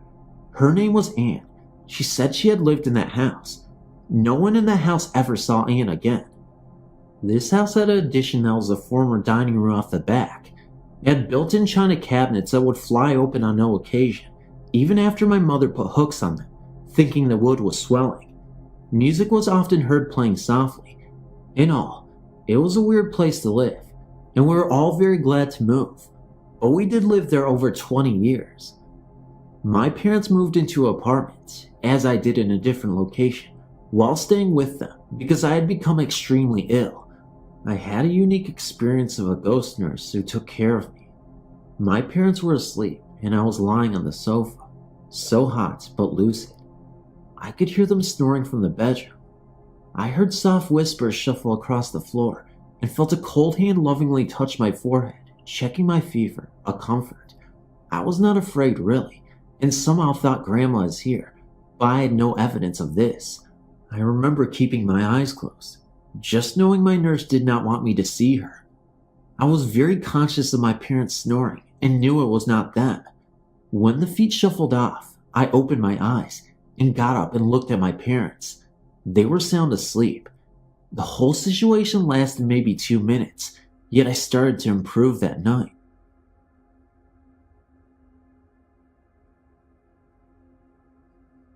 Hi, I don't have any pictures or sound files, but I just wanted to share my story, and maybe you can give me an idea of what on earth I saw. When I was 6, I shared a room with my older brother. He was fast asleep, but I couldn't resist. I remember tossing and turning. I had this toy closet with a short door on it. I looked at the door and saw a large hole in it. It was black with no real shape, and it had a hole in the middle of it, the only spot that wasn't black. Anyway, I get up and shake the curtains, trying to see if it was a shadow. I put my hand in front of it. I move my toys and dolls. What is making the shadow, I thought. I stood in front of it and just stared, and then moved off the door and just hovered in front of me. Now, this is where it sounds really stupid, but remember, I was only a kid. I asked if it wanted to play chess. I was frightened, but didn't know what else to do. I turned and ran and looked, seeing it coming from behind me. I look up at my door. My room had no door, just an opening, and there was a black shadowy figure, like the smaller one, but in the shape of a very, very tall man. He was blocking my way out, but I didn't care. I ran through him and into my parents' room, under their covers, and never peeked out. Years later, when I was around 14, my best friend spent the night with me in that same room, and told me she woke up around 5 a.m. to see a tall, shadowy man looking down at us in the darkness. She thought it was my father. My father never comes up into my room. He never has. I know this is real. I wasn't dreaming or just imagining things. Have you ever heard a story similar to this before about a black figure that changed shape? I've never seen them since, but I'm still curious. After reading some of the experience others have shared, I wanted to highlight a few of my own. I tend to be very observant of activity around me, whether I see it or not. Some people think it's an overactive imagination, but if they felt and saw some of the things I have, they would think otherwise. I guess my first experience would have to begin with what I consider my guardian angel. To start off, I lived in a fairly average house of 3 bedrooms and 2 bathrooms, which was built in 1960. There were no previous owners. My room was at the end of a long hallway with my parents right next to it, quite convenient for late night toilets. When I was around 6 years old, I had my first experience with a world other than my own. I remember it so clearly. I'd been asleep and had a disturbing dream. I woke up, about to call for my mother. At the time, my bed was on the opposite wall of the door, and I could see my parents' room and most of the hallway. Before I called out what I saw, what I thought was my mother came into the room. I had a distinct feeling of peace immediately. I saw her clearly wearing her bathrobe with the blue and white stripe down the center and rollers in her hair. She walked into the room and up the length of my bed. When she reached the head of the bed, I put out my hand to her and felt nothing but cool air. She just looked down, smiled, and vanished. It did not frighten me that she was gone, just the opposite. I felt relieved and immediately fell asleep. The next morning, when I awoke, I saw my mother in the living room and noticed that she did not have any rollers in her hair. I asked if she had worn anything the night before, and she said no. I then asked if she had come into my room that night, and again, the answer was no. I did not say anything further in case she would say I was just dreaming. I knew then, as I do now, that I was not dreaming. It wasn't until a few years later that I told her when another strange thing happened to me as I lay in bed. I was about 15 at the time and still having trouble sleeping. My room had since been rearranged differently, with the head of my bed moved to the diagonal corner from my door, still viewing my parents' room. As I lay waiting for sleep to take me, I had the strangest feeling overcome me. This has happened twice since. I was laying on my side, staring at the opposite wall, when my vision began to tunnel. I felt my body begin to go numb and could hear, distinctly, my heartbeat slow. At first I thought I was slowly falling asleep, until I realized that I was very much awake. I was still staring at the wall, and I could make out my hand laying in front of me. I tried to move but could not. I tried to call out and could not. I thought I was dying. I could still hear my heart slow and was watching as my eyesight dimmed. Just before all that went black, I heard a distinct voice, which I thought was my mother, call my name. I heard it several times before my body and mind were together again. As soon as I could move, I sat up to see if my mother was in the room. She was not. I then went into my parents' room, where both were sound asleep. I was extremely perplexed and exhausted after the ordeal. The next morning, I told my mother about the night before and about the time I was 6. She told me that it must have been my guardian angel, coming in a form that was soothing to me. I've now been to college twice and had other strange activity that did and did not include my angel. That can go for another time. And never forget that the young are always prone to see and hear what we cannot, because they are more open to the world than elders. It's not always an overactive imagination either. Thanks for reading.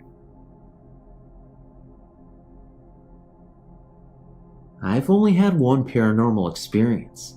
It happened last October when my boyfriend had temporarily rented a trailer. We had lived there for almost 2 months and nothing out of the ordinary had happened. One afternoon, he decided to take a nap and I was in the living room watching TV. I started hearing this really strange continuous screeching noise. It sounded like it was coming from inside the wall beside his bedroom door.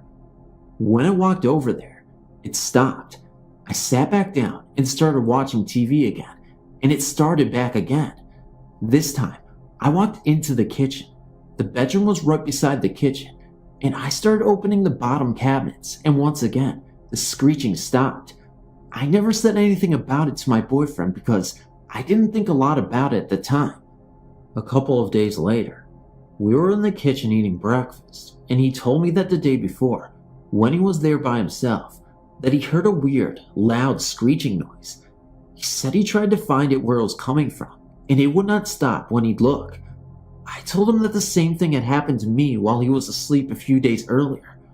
We both talked about ghosts and laughed about it, pretty much dismissing it as a joke. A few minutes later, His mom came and stayed all night and was asleep on the living room couch. This particular night, we were sleeping in the bedroom on the opposite end of the trailer.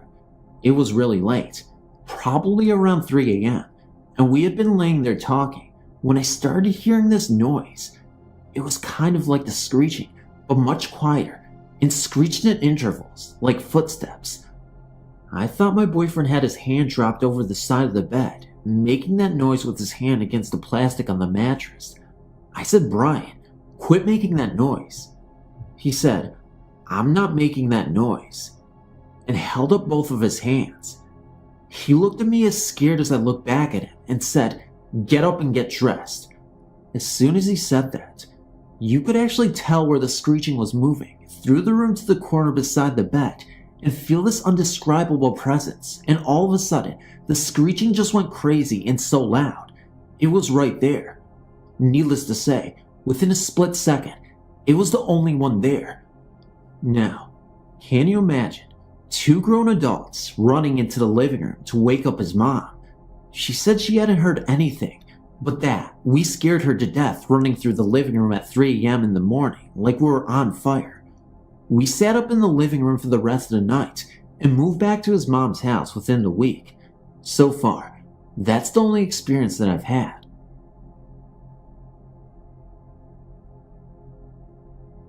I'm the only one in my family who believes in ghosts.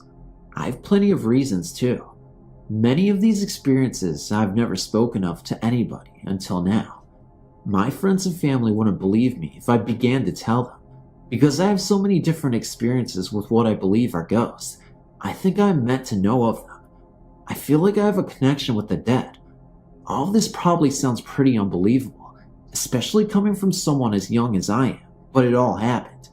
When I was very young, like maybe 3, I remember being watched. I remember shadows by the closet door. I think it was the shadow of a man. He watched me every night. Usually, he would just stand there. Once or twice, he would move towards me, and I ran into my parents' room, where they would let me stay. The shadow followed me into that room too, but I felt safe with my parents. For the next couple of years, I don't remember much. When I was 5, I lived on a farm in Nebraska. It was a really quiet area. I remember seeing a young woman, late teens, early 20s, running through the woods, laughing and giggling. If any of my experiences were to be blamed on my imagination, it would be this one. Though it was only my imagination, I don't understand how it appeared in my memory with such vivid detail. Later that year, I moved back to my home state, Virginia. Virginia is a pretty amazing state. It is one of the first places people came to when they discovered America, and it is also full of historical sites from both the Revolutionary War and Civil War, many battlefields and cemeteries. Anyway, when I first moved back there, my mother, my brother, and I were staying with my grandparents. It's a pretty old brick house. Before my grandparents moved into it, it was owned by my great aunt Clara. Ever since the first time I stepped into my grandma and grandpa's bedroom, I always get the chills. Even now, I dread going in there alone. When I was younger, the eyes of the picture of Aunt Clara would follow me. They would follow me across the room. My brother has always been just as scared of the room as I have. He would never tell anybody why. To this day, he refuses to go into the room. I remember the scariest was when I was 5. I was napping on Grandma's bed, and I was dreaming about Great Aunt Clara. All I remember about the dream was that she was wearing all black, and she was reaching out to me. I woke up sweating. The room was so dark, but I made out her figure standing at the front of the bed, reaching out to me like in a dream. I got up and ran out of the room and into the dining room, where I was pushed headfirst into the leg of the large solid dining room table. I turned to see who had pushed me, and nobody was there. I had to go to the emergency room for stitches in my forehead. I never told anybody about seeing her because nobody would have believed me. Shortly after, we moved. I've submitted a story on the site before, but since then, I've had another experience, so here it goes. I'm in my late teens, and during the summer, I stay home alone. One day around 11 a.m., I use the computer. and out in the hallway out of the corner of my eye, I saw a completely black figure, about 6'5" tall, and very skinny. When I glimpsed around to make sure no one was in the house, the figure was gone. It happened to me about 4 more times over the next 2 weeks. I started calling them the Shadow Man. Then one day, when I was in the kitchen, I saw another Shadow Man. But this time, when I looked around my shoulder, a can of soup fell onto the floor, and the window was closed, and the cat was in the basement. Another moment, I was with my friends in the woods. Keep in mind, these are small woods, and there are never any hunters or trappers there. We were talking about ghost stories, and I told them about the Shadow Man. A minute later, we heard a rustling in the bushes, and out of the corner of my eye, I saw a Shadow Man. Then when I turned to catch a glimpse of it, it was gone. I asked my friends if they saw that, and one of them said yes, and the rest looked at me like I was crazy. I'm not sure if these are spirits or just an overactive imagination, but I usually don't imagine things like that. Since the experience in the woods, I haven't seen a Shadow Man since, but you never know. I could see one again sometime. Thanks for listening.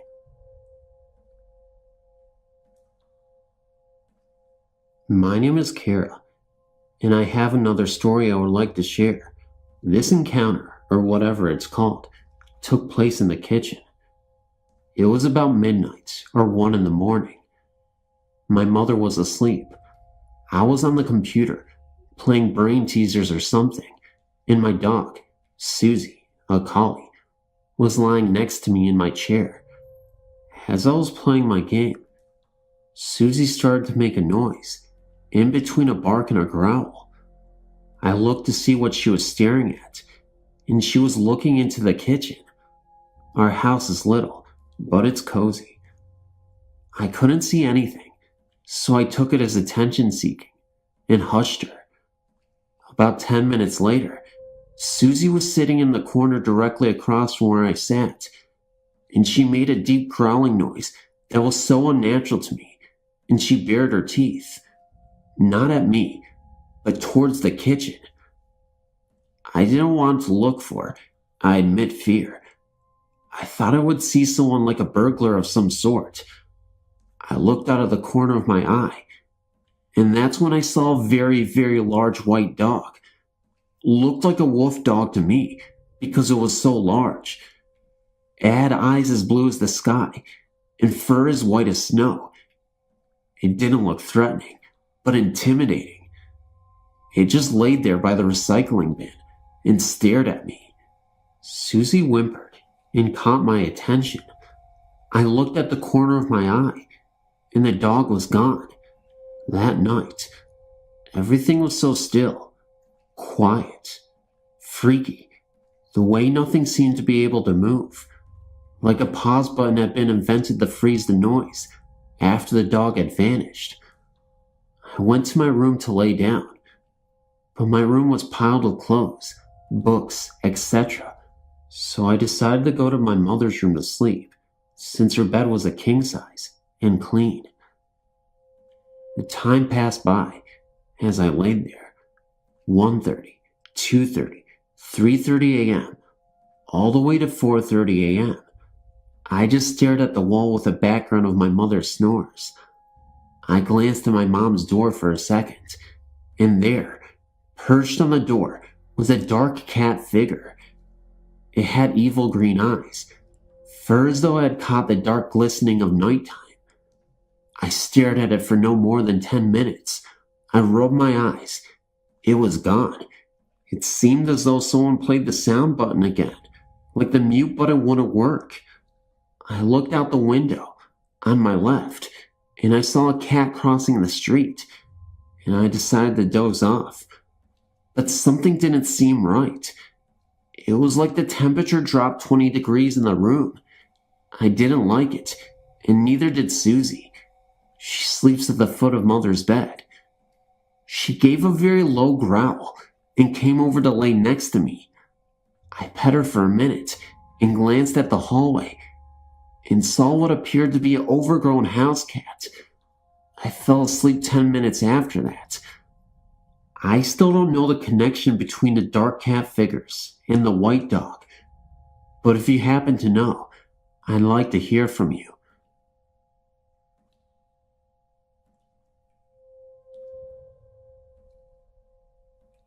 I've been reading through everyone's stories, and I decided that maybe I should go ahead and share one of my own. I'm 30 years old now. This happened when I was 4 years old.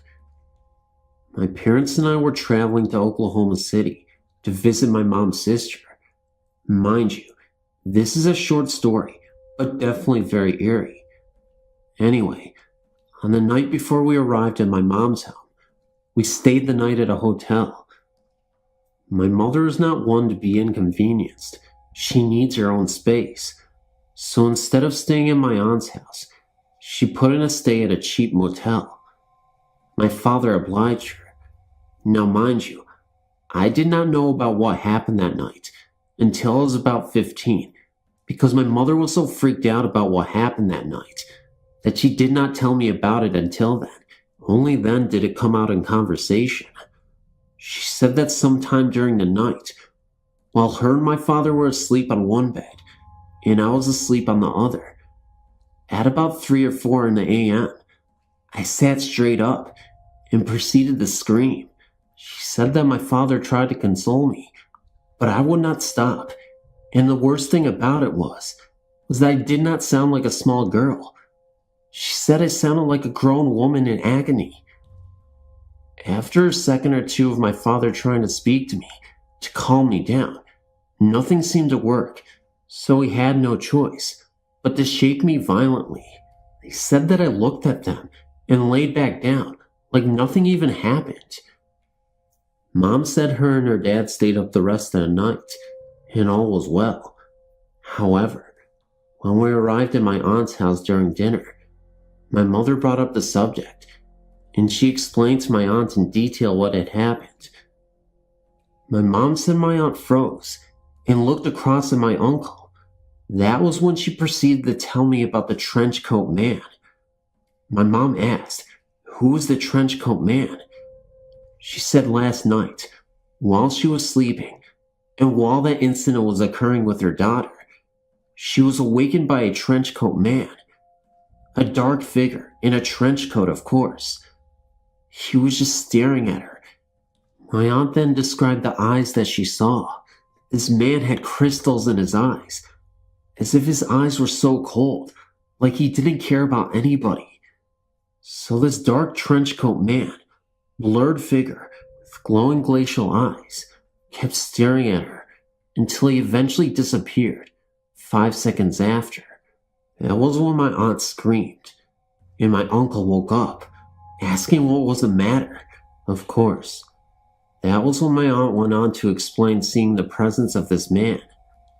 After thinking long and hard about the incident, I'm able to conclude that this was a paranormal incident that occurred telepathically. I must have detected that something was wrong with my aunt, and I guess I was trying to scream to let someone know that something was wrong at the moment, even though I was not conscious and I had no idea what was going on at the moment. The real question I really like to know is, who was that trench coat man? What was he doing talking to my aunt? Or what did he want from her? I know a lot of people are going to say this is a load of bull, and believe me, I really wish it was too. But the fact of the matter is, it actually happened. Ghosts are real, and you don't want to come face to face with them.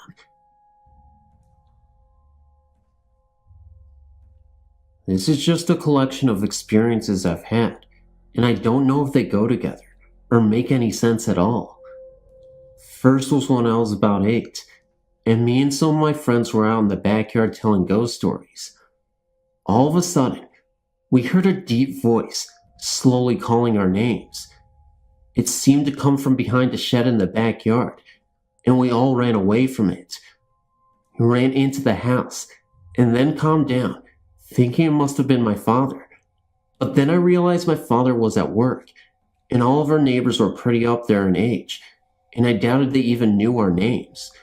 We were calming down in my room when I looked out the window, and about 200 feet away in an empty field, I saw the outline of what seemed to be a man, but was totally black. But it was in the middle of the day. I couldn't even speak. I finally yelled as it was walking away, and I think when I yelled, it turned and looked back at me. I never saw it again, and even writing about this is bringing tears to my eyes.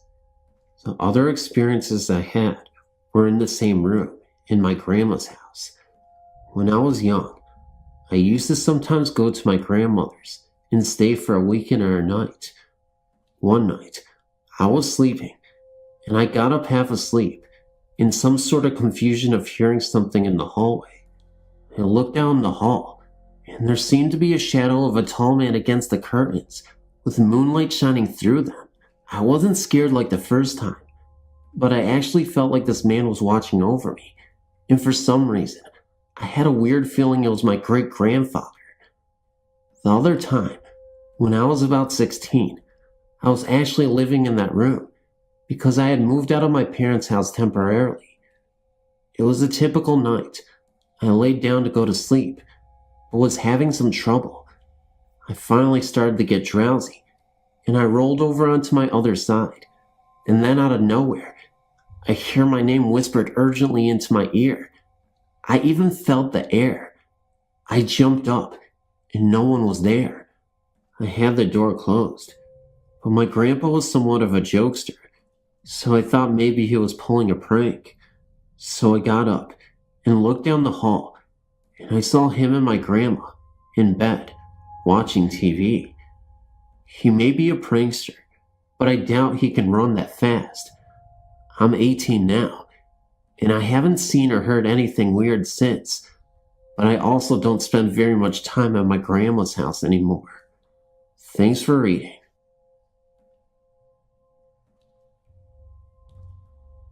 I've been pondering where to begin and which experiences to prioritize. I decided to begin at the beginning and submit separate accounts of my experiences chronologically. In other words, I've got many stories to share. I've read nearly half of the stories on this site, which is a really worthwhile form, and I hadn't realized that much of what I've brushed off, for whatever reason, is something that matters to others enough to write about it. My experiences are not earth-shattering compared to what many have endured, but I think they're worthy of reading about. When I was about 7 years old, my mother became involved with her friend's Jehovah's Witness study group. Now that I look back on it, I might want to mention that this was in the mid-70s, and my parents and those friends, a couple, were classic long-haired hippies, and they did their share of the stoner scene. My mother and Grace, her friend, were in a study group with Grace's mother-in-law, and all older white-haired, straight-laced women. They eventually ended up at our house to study, but I'm getting ahead of myself. Theory is this: my mother, who was raised strictly Catholic, was going to become a nun only to do as her grandmother, Granny, wished. They were very close, and my mother wanted to make Granny proud. That all went out the window when she met my father. She thinks that the opposing forces seemed very interested in having her on their side, kind of like vying for her soul. I know it sounds far out, but I kind of believe it, from witnessing and experiencing the darker aspects of it as a result. She also had many things happen to her all of her life that make my story seem lame. It is prevalent on the maternal side of my family to have had experiences with the otherworldly beings. Anyway, shortly after my mother started fraternalizing with the study group, something sickening started to happen in our house. We had the fold-up, pull-down type of chairs to the attic and our living room ceiling. There was a door at the top of them, but it wasn't at the head of the stairs, as this area was open. Instead, for some reason, it was opposite. If one were to walk around to the back of the attic, open this door, and proceed through it, they'd fall into the living room through the opening in the ceiling. Well, this door started to be slammed with a force that shook the entire house. It scared the living hell out of us. It was really that horribly violent. My parents pulled down the stairs, and this door was ajar. They shut it. It kept happening often.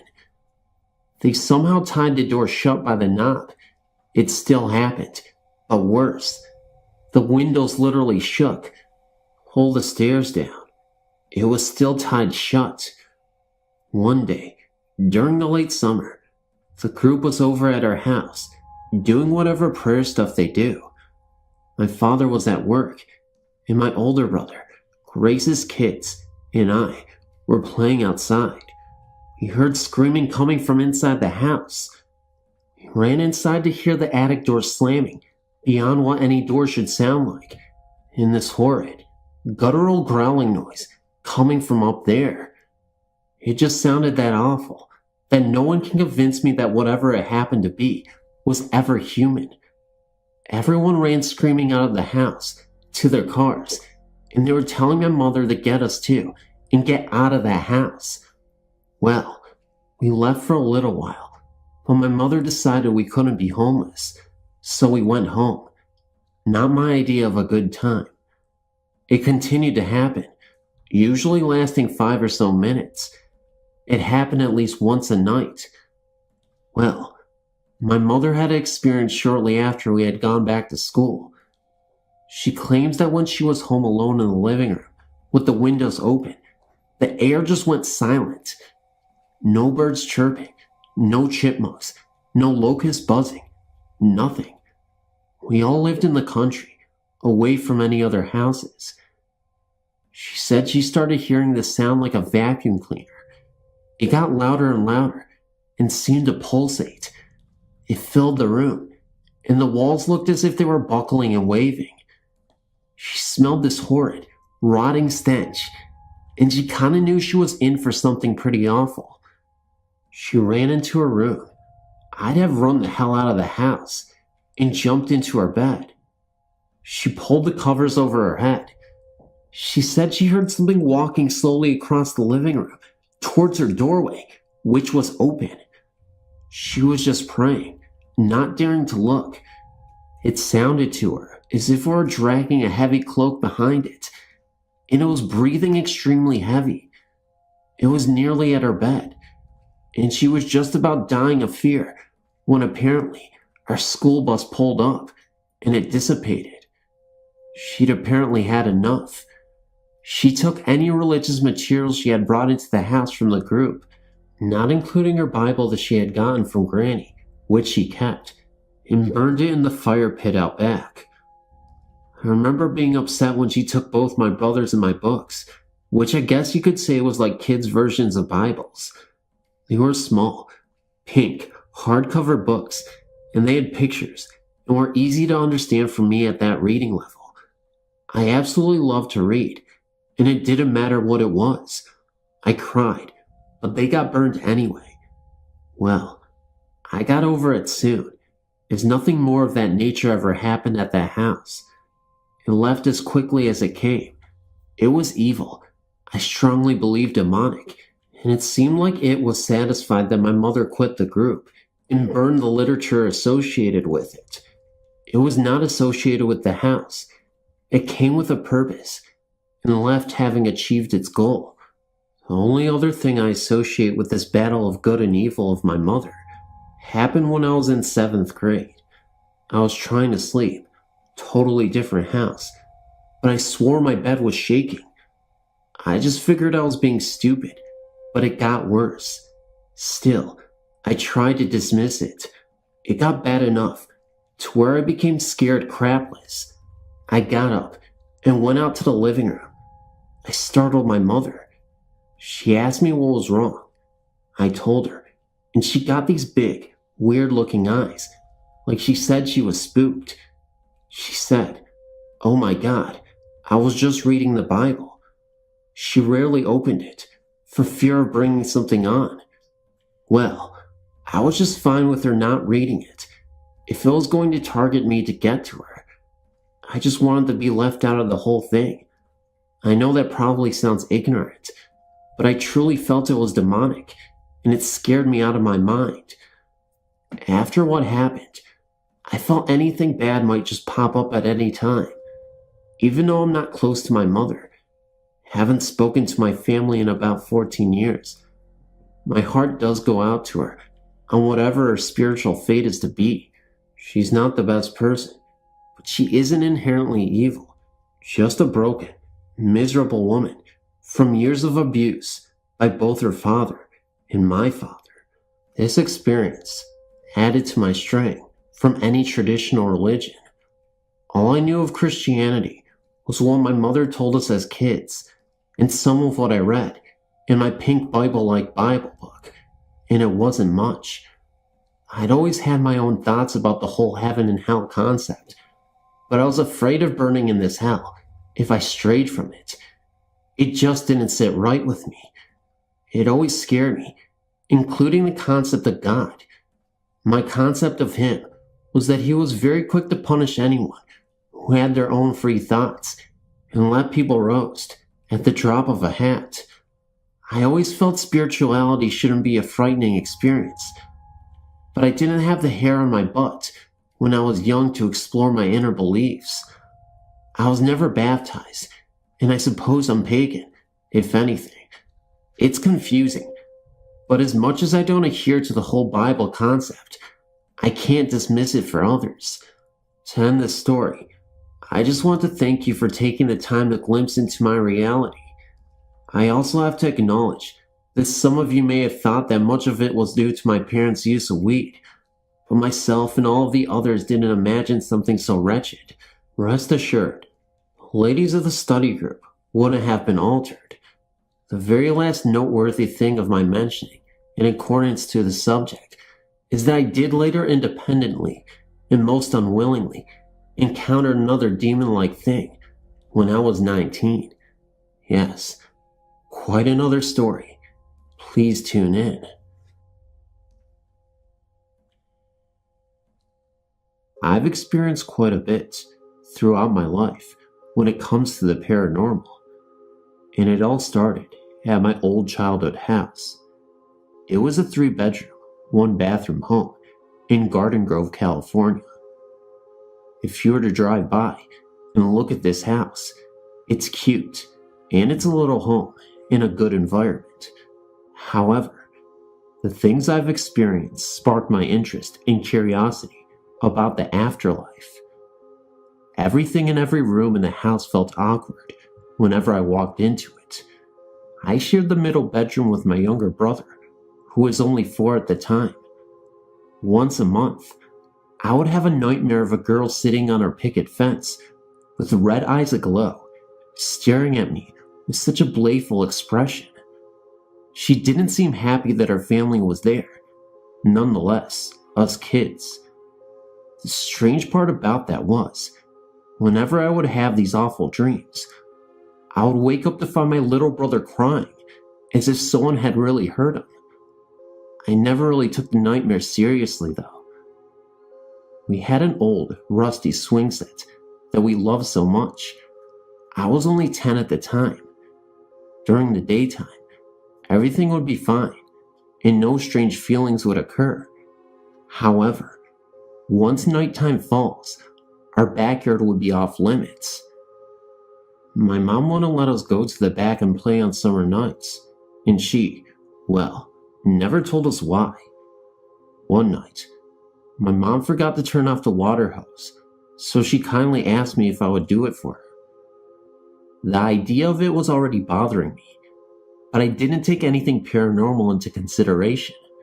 So, I went down, straight to the back of the house, and the walk there felt like eternity itself. I had a strong, eerie feeling that I was being watched, and even followed. I bent down to turn off the hose, and had a fear so strong that it made me tear up. I ran into the house, and swore never to do the favor for my mother again. What made this incident particularly eerie was the fact that I swear I heard a sobbing. It was like in my mind, but I swear it was outside. In another awkward time, My mom was taking a shower, and I was in my room watching TV with my little brother. I heard her call my name, so I came to see what she wanted. She asked if I could go to the towel cabinet and grab her one. When I did, I walked up to the door in pure darkness, and I swear I saw a ghostly hand, but it was still a woman's hand with red fingernails. I immediately thought it was my mom's hand at first. The strange thing was, it was translucent. Like I said, a ghostly hand. But I mean, you could see right through this person's hand. So, naive as I was, I thought I said Mom, and instinctively handed her the towel. The towel dropped to the ground, and the hand disappeared. My mom then opened the door and looked at me, saying, "Barbara, what are you doing, honey?" That's when I told her, "I was giving you the towel you wanted." My mom looked at me with such confusion and said, "You know I was in the kitchen, right?" When I look back at that incident, I know it terrifies me now, but at that moment, I was simply not afraid. I just chalked it up to something non-paranormal, and maybe my eyes were just playing tricks on me. But at that moment, it was pretty obvious that I was both hearing and seeing things come to life. Paranormal things at that. There was much more that went on in that house, such as if you were sitting in the living room watching TV, at the corner of your eye, you will see a dark figure walking up to the front door. Immediately, you would assume someone was here, so you trot over to the door to find that no one is there. It happens almost every week to everyone in my family. I love that house, but I didn't love being followed or the feeling of being watched while taking a bath. After spending most of my childhood in that house, we moved to another city nearby.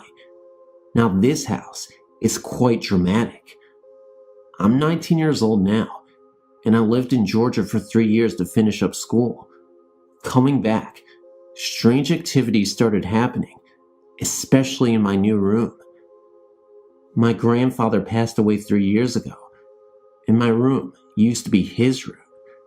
At night, getting home from my boyfriend's house, I would hear the floor creaking. I just assumed there was someone walking around, but to find that no one was out there at all. I remember one night, laying on my bed with the lights out and just the TV glaring. I fell asleep and woke up to see a pair of transparent, veiny legs pointing in my direction. I knew immediately who they belonged to. Grandpa. Grandpa was watching over me, and that didn't and still doesn't scare me. But there's another presence in the house. A girl, I assume. I came one night from staying at my boyfriend's the previous night. I left the door opened because I was planning on changing and going to say hi to my parents. While changing, I have a habit of looking at the door to see if anyone will walk by and see me change. So, I looked a few times, and when I looked the last time, at the right side of my door, I swear I saw the apparition of a girl, her bright blue eyes, glowing and bulging right at me through the crack of the door. The eyes then disappeared. I trotted to the door, looked to my right, and nobody was there. Just then, it was my teenage cousin, Diane. But I looked towards the left side of the hallway, and there she was. I was absolutely freaked out in that moment. Well, those were some documented instances of my family's paranormal history. I hope for future sake that I never have to experience any of this again, even though the first few incidences weren't that scary, and even my grandpa incident, yeah, I wasn't scared. However, if it were any kind of other ghost, like the one I was just talking about, I might be a little bit more frightened.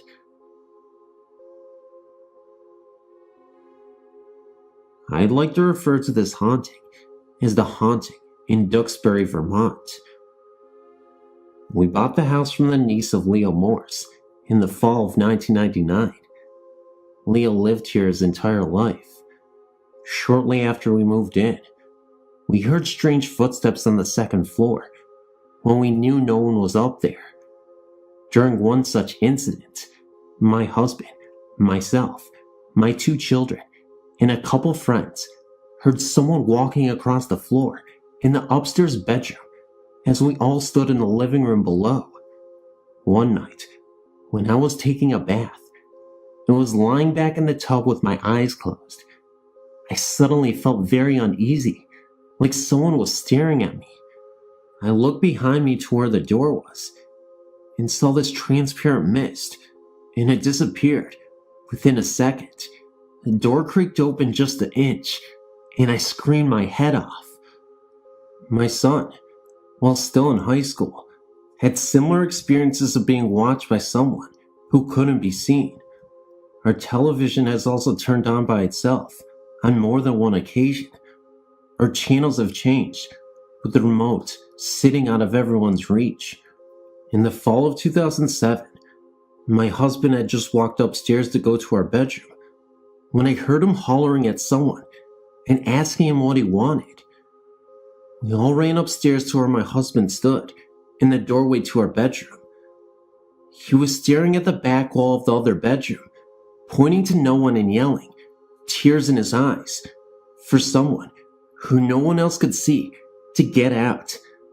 This lasted for several minutes until the man, whom my husband said was in his early 30s, brown hair, clean shaven with round, wire-framed glasses, dressed in a flannel shirt and blue jeans with the bottoms of the legs rolled into cuffs, disappeared. It was a very restless night that night, and my husband, who is not drunk or on drugs and isn't prone to hallucinations, doesn't like to talk about it much, but is very adamant that it truly happened. We haven't had any more sightings since then, but I still hear footsteps and unexplainable bangs and thumps coming from upstairs every morning after I get up, and I know my husband is still sound asleep in our room.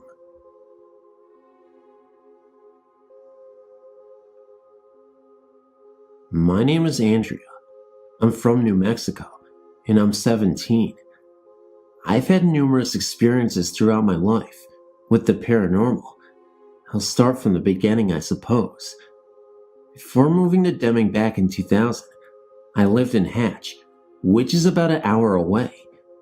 We used to live in what was called the White Brick House, near the park, and not even a half mile from the schools. Hatch is very small. Anyway, living in the house was my mom, my very abusive dad, who I call Alex. I don't even call him dad. My 2-year-old sisters, and my older brother, and me, the youngest. I don't remember the experiences in any specific order, but I remember them as if they happened yesterday. They are all very true. Believe if you want. We had a certain room called the back bedroom that no one really liked to go to, at least not alone. This room had an extremely strong presence in it, and it was only when you entered it you could feel its presence. You could stand in the doorway and look in the bedroom and feel nothing, but as soon as you stepped, that all changed. You feel like you're being watched by one great evil spirit, or a great number of evil spirits. You would have to leave. It was so uncomfortable. We couldn't even get any of the dogs that we had throughout the time we lived there to enter that room. While there was that room, there was also other things that happened in the rest of the house. One night, my mom swears up and down this happened, and so does Alex. They were getting along. The rare occasion. I love these nights.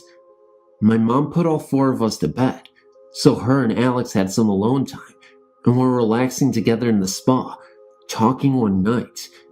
In the middle of their conversation, both my mom and Alex saw the shadow of someone walk past the doorway of the spa room.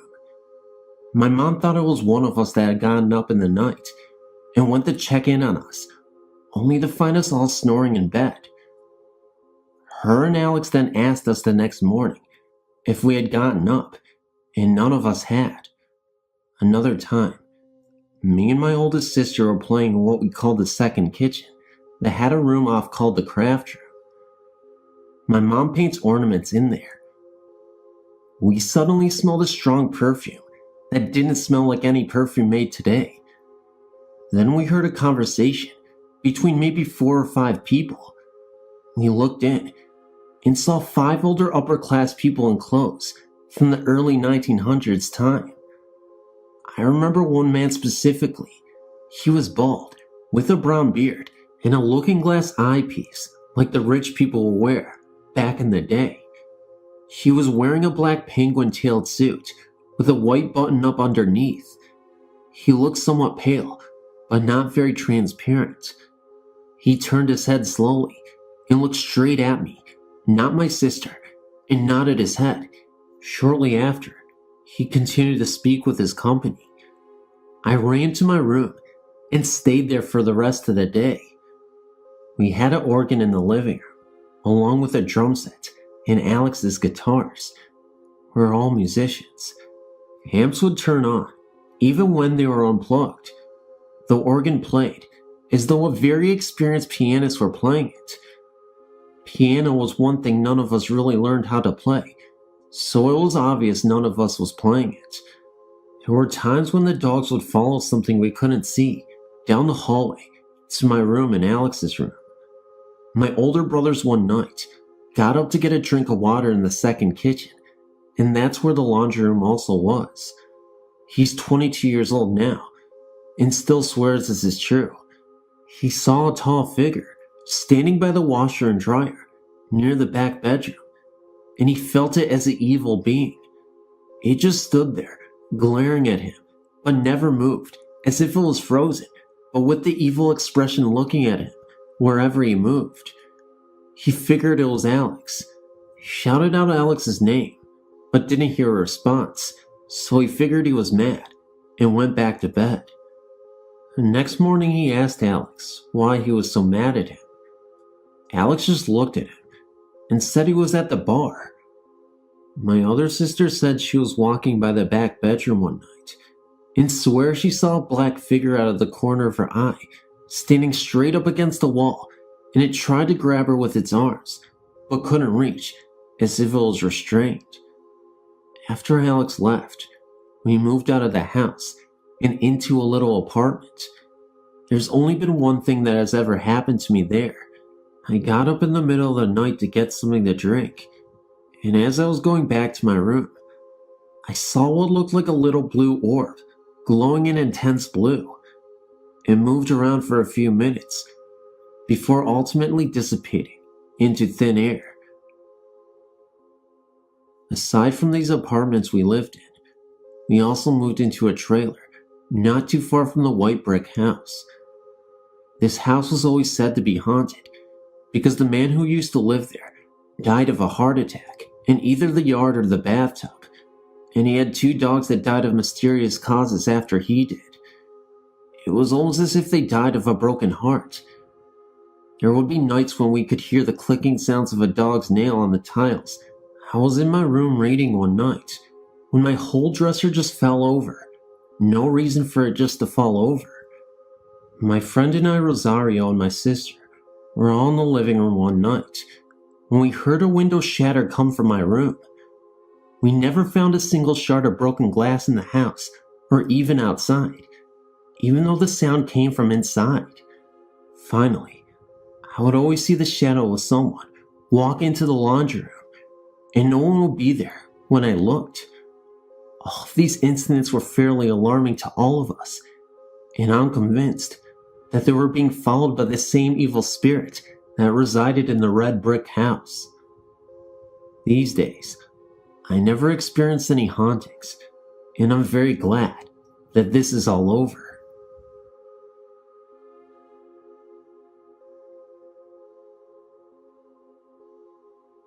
In the fall of 2001, my parents bought an old Victorian house in a quiet suburb. It was a huge relief for us because that year was a very tumultuous time for our family.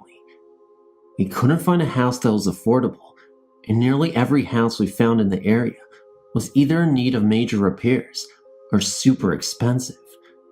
When we moved into this home, there had been mumblings around town that nobody wanted it due to its supposed hauntings. By the way, I'm 21. The house had a history of violence and death. The city is very safe now, but years ago, it was considered one of the worst cities to live in. It was said that a man who had lived his entire life as a loner took up residence in the house in the early 1920s.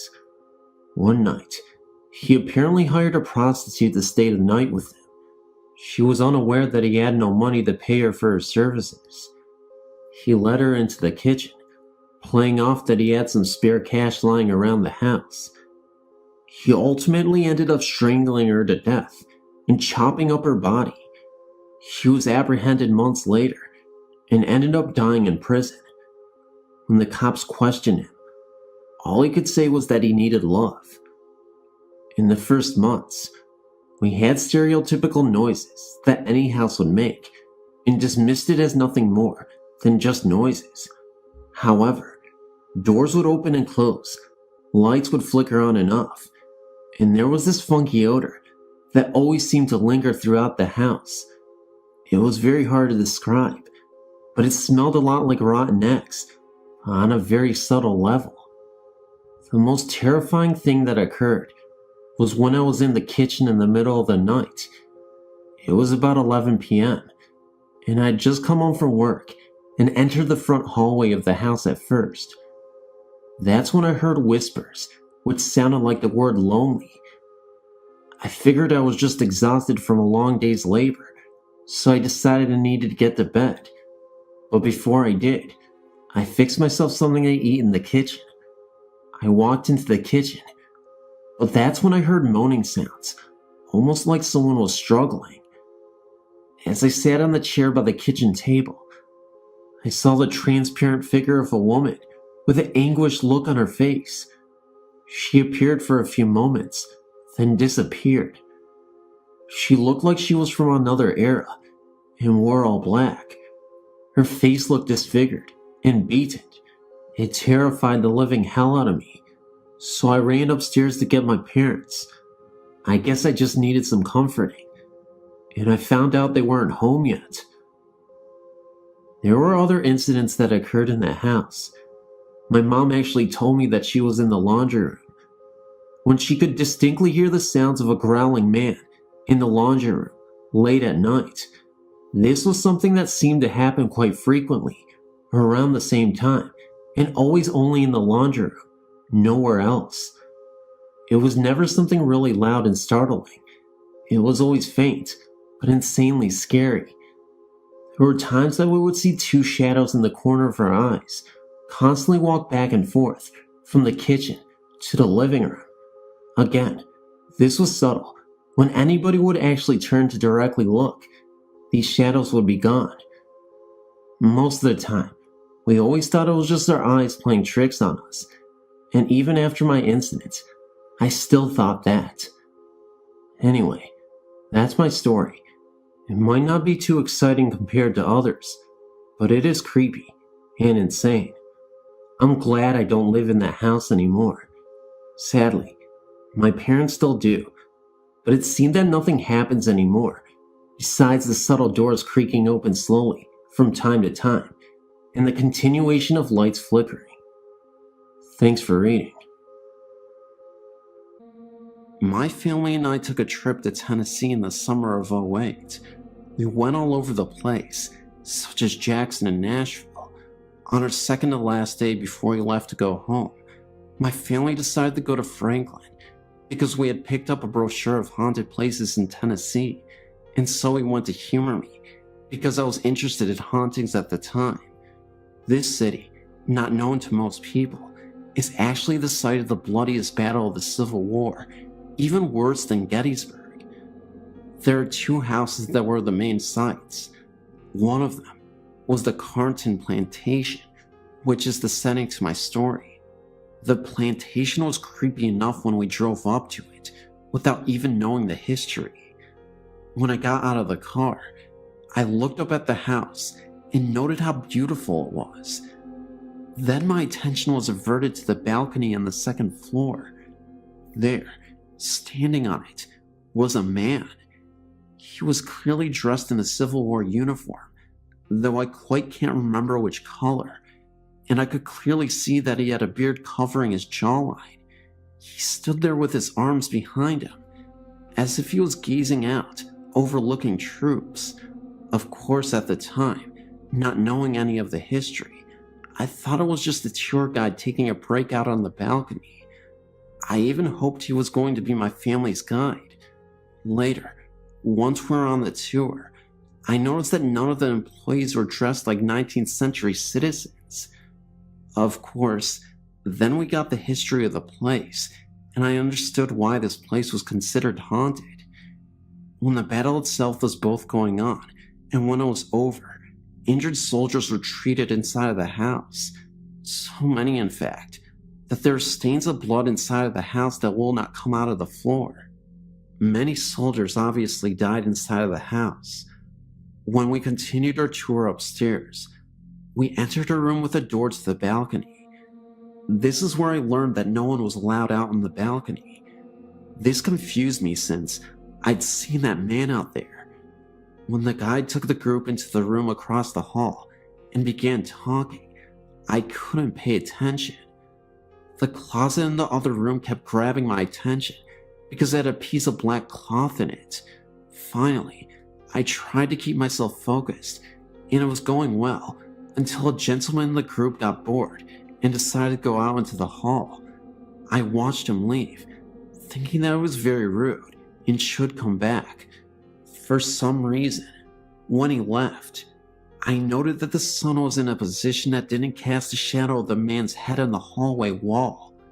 Once again, I turned my attention back to the guide, but the man in the hallway began to wander in the hall, and that distracted me. When I turned to watch the man, there was suddenly a very clear and defined silhouette of a man's head and shoulders with a bearded face that traveled across the wall, then just disappeared. It startled me at first. Then I got excited because I thought I must have seen a ghost. Then I thought, no, I have to be practical about this because that man is out in the hallway. Once the tour guide was done talking, I went outside into the hallway way. The first thing I noticed was that any shadow from the tourists on the wall wasn't that dark or defined. Then I noticed that the way the sun was facing caused the shadows to be cast on a completely different wall. The silhouette I saw couldn't have been from anyone on the tour.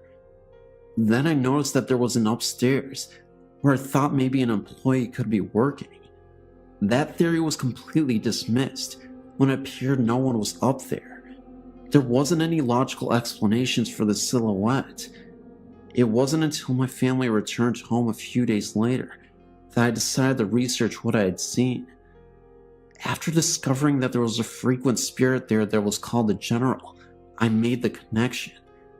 The details from past eyewitness accounts were identical to mine. He stands out on the porch, has a Civil War uniform on, and has a beard on his face. I was, and still am convinced, that I saw the General on that day.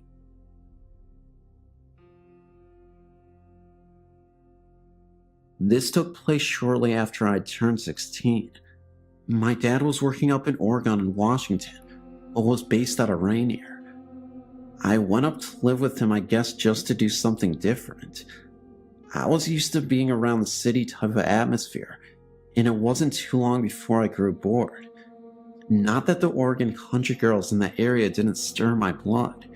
It's just that they mainly wanted to waste their time getting high or drunk, tipping cows, or shooting the passing ships going down the Columbia River, which I don't mind. I just miss the city lights or something. Anywho, I'd been out partying with a friend and drove off the side of a mountain, another story which would take a while to go through, and I thought my dad was probably going to kill me anyway, without benefit of blindfold and a last smoke, so I decided to hitchhike back to Oklahoma. Needless to say, I lacked understanding of just how far it was from Oklahoma. My newfound compadre decided to go along because he had gotten in recent trouble with his folks and wanted out of town too, so we took off. Somewhere between Portland and the Dells, on I-84, which was only a 2-lane at that spot. We were really tired and looking for a place to sleep. By this time, I'd found out that this hitchhiking thing wasn't for me, and it really should be called a lot of hiking and not enough hitching, or something similar. And what seemed weird was that out in the middle of nowhere, the fences were really well kept, and I didn't want to get caught up climbing one. No houses, no anything. It was simply just nice fences. Anyway, we found a rather peevish looking fence about 3/4 of a mile before a bend in the road. The moon was out and actually lit up the area pretty well. There was about 3/4 of a mile behind us from the last turn in the road, and like I said, about the same in front of us before the next one. We were in a valley or whatever they're called that the road went through, and it was really a beautiful sight. Just as we were fixing to jump the fence, a car came around the bend from in front. Of course it was too far off to see us when it rounded the bend, but we didn't want it to see us climbing the fence when it came abreast of us, like the owners of the land are out cruising in the middle of the night. The sides of the road in that area sloped down at a very sharp right and were gravel, at least on our side of the road, so you didn't have to go far to be below the grade of the road and out of sight of passing motorists. It went down probably 15 feet though, well below the road. Come to think of it, I don't think I've ever seen anything quite like that since. Just as we were sliding down the slope out of sight, I caught sight of something way down the road, just the side of the curve. The lights of the oncoming car caught it, just as it was making the curve. Whatever it was, went down the embankment on the opposite side of the road from us. I asked my friend if he saw it, and he said yes, he saw something. After the car passed, we peeked over the top of the road, and right when we started to climb back onto the roadway, because we decided we didn't want to sleep in that area anyway, we saw what appeared to be 2 guys pushing a motorbike climb up where we saw it go off before. This was still about 3/4 of a mile at least off, down the hill near the curve. We slid back down the slope, out of sight. I really don't know why. Then we kinda just looked at each other. A motorbike? We both looked at the incline behind us. If you pushed a motorbike off the side of the road down this embankment, you'd have a heck of a time stopping it before it went all the way down, and the river was on their side, and even a harder time getting back up. I couldn't imagine trying to get it back up to the road, assuming it didn't go into the river. We both peeked over the top, breathing really quiet and shallow, watching for another couple of minutes, when all of a sudden, it stood up. It wasn't 2 guys pushing a motorbike. It was something that had been on all fours and stood up, and it was huge. At least twice as tall as us, and by the way, we weren't midgets. I almost crapped myself. I started looking around, and the fence, by this time, was looking mighty small.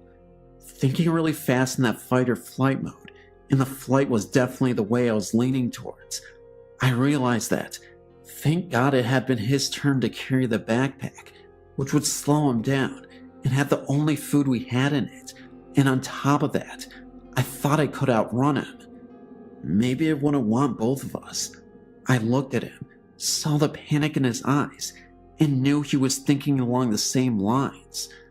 I knew I couldn't run. I also knew that it had to sense us when it got directly across from us. I pulled out my little pocket knife. I knew that we're going to die, and all I could think of was, Lord, please let it be quick. I peeked over the top again, and it was almost even with us. I might have whimpered, silently of course, but I also noticed that the wind was blowing in my face from his direction. There might be hope. We ducked back down, and we could hear it almost stop right across from us for a moment or two, then start on up the road again. It was almost to the curve up the hill from us from the direction we had originally came from, when another car came around the bend downhill. I thought about jumping out in front of it and yelling for help, but if it didn't stop, then whatever that was would know that we were there. We waited, and it disappeared below the other side of the road, like before when the other car came. This time, it didn't come back up. I don't know how long we waited, but we finally climbed back up and continued down the hill and around the curve. We didn't say a word or breath, anything about a whisper, till we cleared that bend in the road and was a mile or two away. When we called the Dallas, we called our parents to come and get us. We'd had enough of the open road in Oregon. I don't know what that was, but I still think about it sometimes. I've had a few other things happen to me in my life, but that really scared me.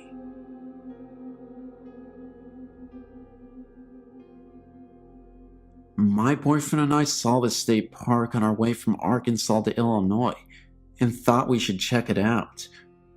We'd never heard of this place or even seen it before.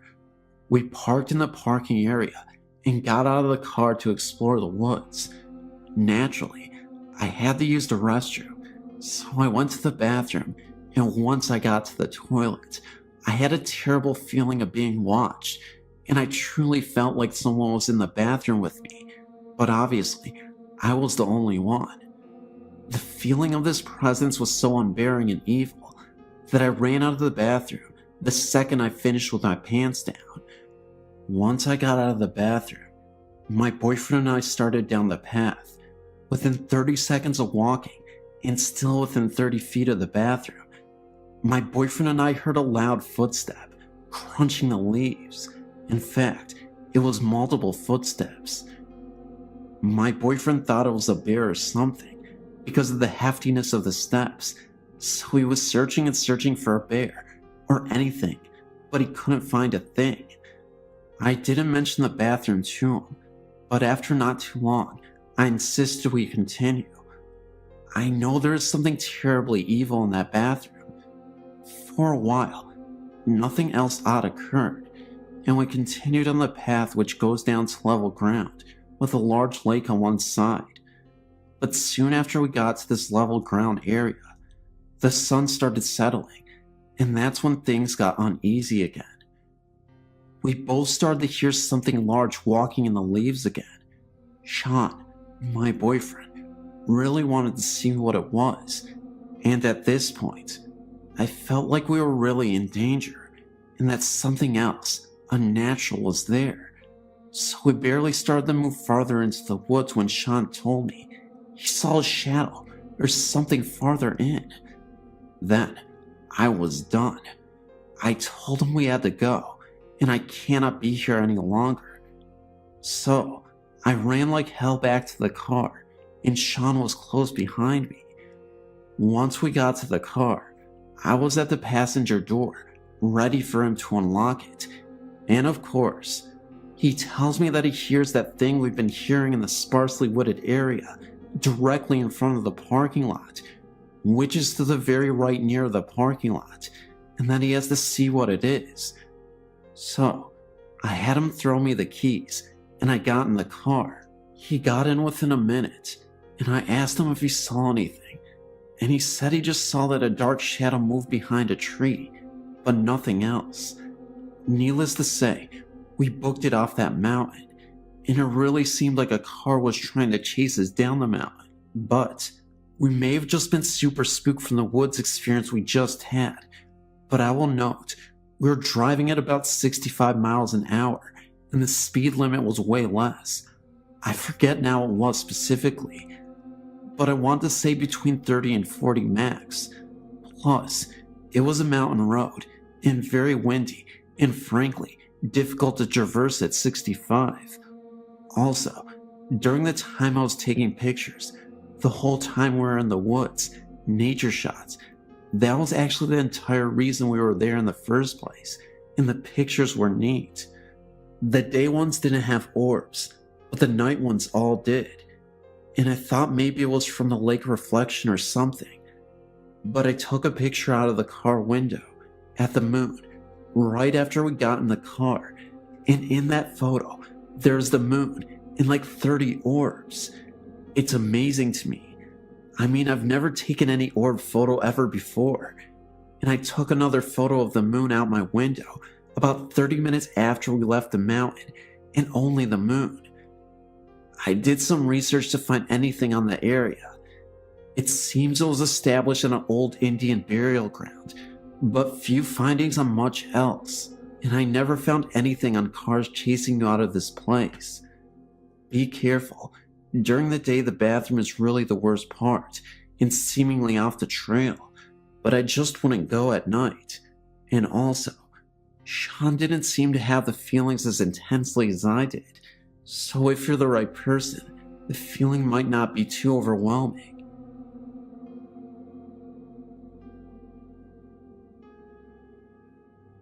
I was thinking about my dog last night, as he was put away a few years ago, and the immediate remembrance of a very weird experience me and my dog had in my home in Tallahassee. This home, prior to any construction behind us, was all wooded landscape and ran into Lake Jackson. Within this wooded area were several Indian burial mounds. One day, shortly after I moved there for a new job, I took my dog for a walk, unleashed, back in the woods. I saw those mounds, but really did not know that they were Indian burial mounds. My dog and I both walked over these mounds just being adventurers. When I returned from our walk, my neighbor asked me jokingly if I let my dog run loose back there, and my response was yes. He then stated that I would see a black bird perched somewhere soon in a tree close by, and that this bird would be watching me. I laughingly asked why, and he said that if we walked over those mounds, we would have possibly wakened the spirits, and that the bird was their watchful eye on me. Well, of course I thought this man was crazy, but he was actually a very nice and intelligent man, as I learned later. So only about 2 days later, I returned home from work, and I recall thinking about the black bird Betty told me. So I peeked around the left side of the home to look into the wooded area, and lo and behold, there was a blackbird perched on a tree, staring at me. He would not take his eyes off either. Needless to say, that was creepy. So that very night, I was in my office, and my dog was usually laying in the living room by the fireplace. As I was doing my work in the office, my office chair was budged about 2 to 3 inches forward, with a force that felt like someone actually pushed the chair. I instinctively reached by, looking over my right side, expecting to see my dog. No dog, nothing. So I quickly went into the living room, only to see my dog laying down facing the hallway entrance, which is where my office resided, as well as 2 other bedrooms. And he had his head between his paws, staring and growling at something in the hallway. Talk about getting freaked out. So I grabbed my dog by his collar and tried to lead him down into the hallway, and he resisted every attempt. He was scared, obviously, and he definitely saw or sensed something. I did not see anything at all. As I walked into each room through that hallway, I did not see or sense anything. Then I walked into the bathroom in the master bedroom to find that my candle, which was lit, went out. So that night, I kept all lights on. The following day I came home and looked again for that weird bird. He was not there. So I took my dog outside to do his thing, but then noticed he was limping. Then he fell to his side with pain in the backyard.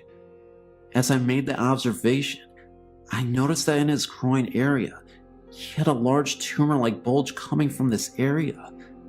I immediately took him to the veterinarian, and I recall she had no explanation for it, but prescribed medication to reduce the swelling.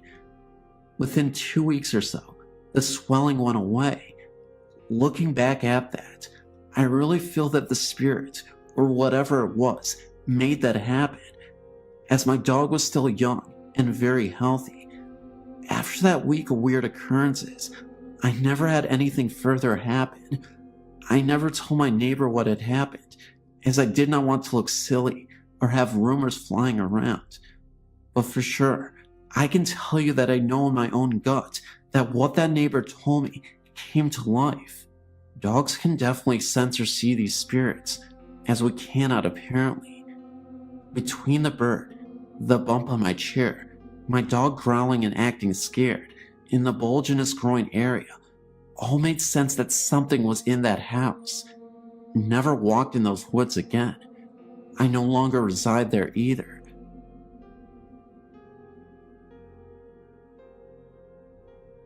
This is a ghost, entity, evil demon spirit, and whatever else was haunting our home, I can tell you, I will never forget what happened as long as I breathe air. We moved into this big house when I was 15. It had been empty for about 10 years. It had old, creaky wood floors and a ton of doors. Everywhere you turned in the house, there was a door. Don't ask, I still can't figure it out. It was a doctor's house. In the very back of the house is where he saw his patients. Yes, some died in the house in his office. Both my grandparents also died there.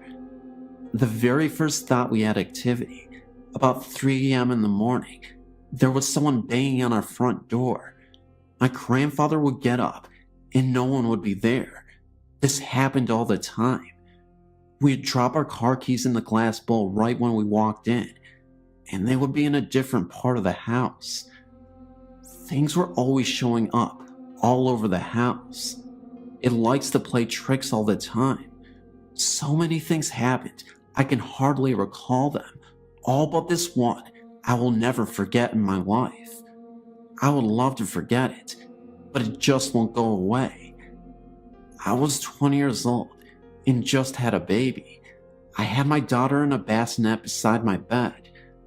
I fell asleep watching Michael Jordan play basketball in the Olympics. My bed had a tall headboard that sat up against my bedroom window. I also had floor-to-ceiling curtains, very heavy curtains. The windows were shut. The curtains were shut too. I was sleeping on my back as I fell asleep to the TV. The TV was still on, and the baby was fast asleep. All of a sudden, I felt a strong man's hand covering my whole face. He was trying to suffocate me. I was in panic mode. His grip on my face and nose was so tight that I couldn't breathe or scream. I was looking up at the ceiling thinking I'm gonna die, right there, right now. It seemed like an eternity, and I was losing my breath. Then, the phone beside my bed rang. It stopped. I jumped so far out of the bed across the room and looked back thinking I was fighting off an intruder, and no one was there. I looked out the window. Nothing. I looked in the mirror, and I had a bright red handprint on my face. It was evil. It was an evil something. I was praying out loud for whatever it was to get the hell out of my house and leave me alone. I've never been that terrified in my life. Never. I looked out the window, and it was pitch black. I got the feeling like something was out there laughing at me, or mocking me. The baby never woke up. It was her father on the phone. I told him what happened, but he thought it was a dream.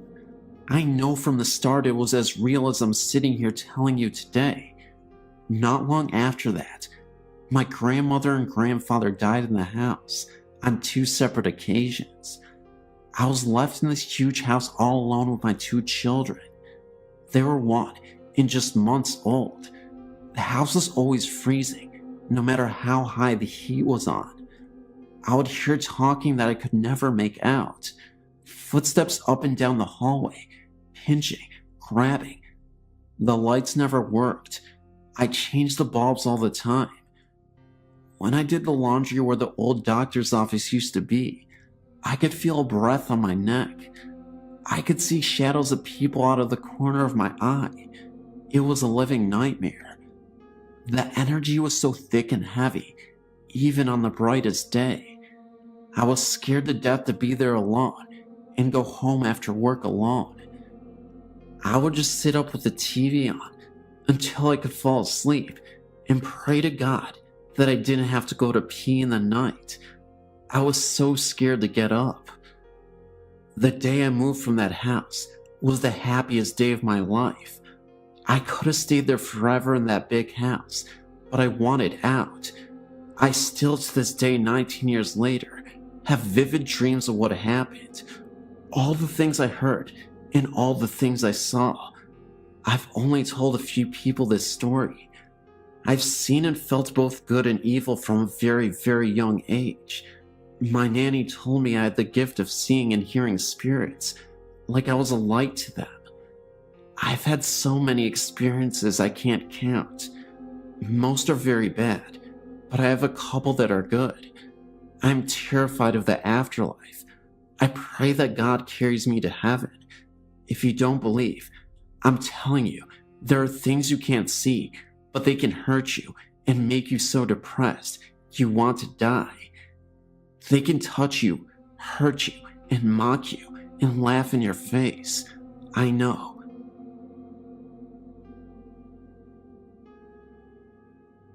Here's my story. It would be interesting to see what everyone else thinks of all this. I was at a friend's house listening to music tonight, Saturday, April 12th. He's a drinker, so he was feeling pretty good. He was at the computer with his back to me. I was on the couch directly in front of the TV, which was off. The only light on was right above the computer desk. To my right was the entryway, which was dark, pitch black actually, but I could see the reflection of the room in the TV. He was playing "Oh Death" from "Brother Where Art Thou." Song itself gave me the creeps, when suddenly I looked into the TV and saw a solid black figure of a tall man start to step out of the darkness of the entryway and into the living room. I didn't see anything like clothing or facial features, just tall and solid black. My friend at the same time swiveled his desk chair and pointed towards the entryway where he saw the figure. The figure stepped back into the dark as quickly as it appeared, as though it didn't want him to see it. I looked at him and said, "Did you see that too?" To which he replied, "See what?" He was only being animated during the song, but for sure didn't see anything. I've experienced several things at this house. He has not though, and it upsets him. But what I experienced that evening was the most eerie and frightening thing for sure. I know it wasn't one of his friends, or someone goofing off. It isn't easy to walk into his house, through the front door, and not be heard. The floor is tile. We walked over and turned on the light, and we both looked. There was no one there. I just went home. I couldn't stay there, and I begged him to come with me, but he wouldn't. A few days later when we talked, I asked him if he had ever had any seances or similar things in the house. He had first said no because it was his grandma's house, and he moved in about a year after she had passed. But then he paused, and then he said, "Well, remember when we cleaned out the attic? There was a Ouija board up there." Well, no, I didn't remember, and I told him to get his house cleansed, but he was just laughing at me. I've never been back to his house since that night. About 2 weeks later, he got an unintentional EVP, which is very eerie also. He has a voice-activated recorder and was recording a couple of programs off the computer for a friend at work. He turned off the computer and the TV isn't hooked up anyways, but when he woke up, there were 3 recordings instead of 2 on the recorder. I know he's pretty up on computers, but he didn't make this EVP himself. Actually, it scared him, and he said he wasn't going to listen to it anymore.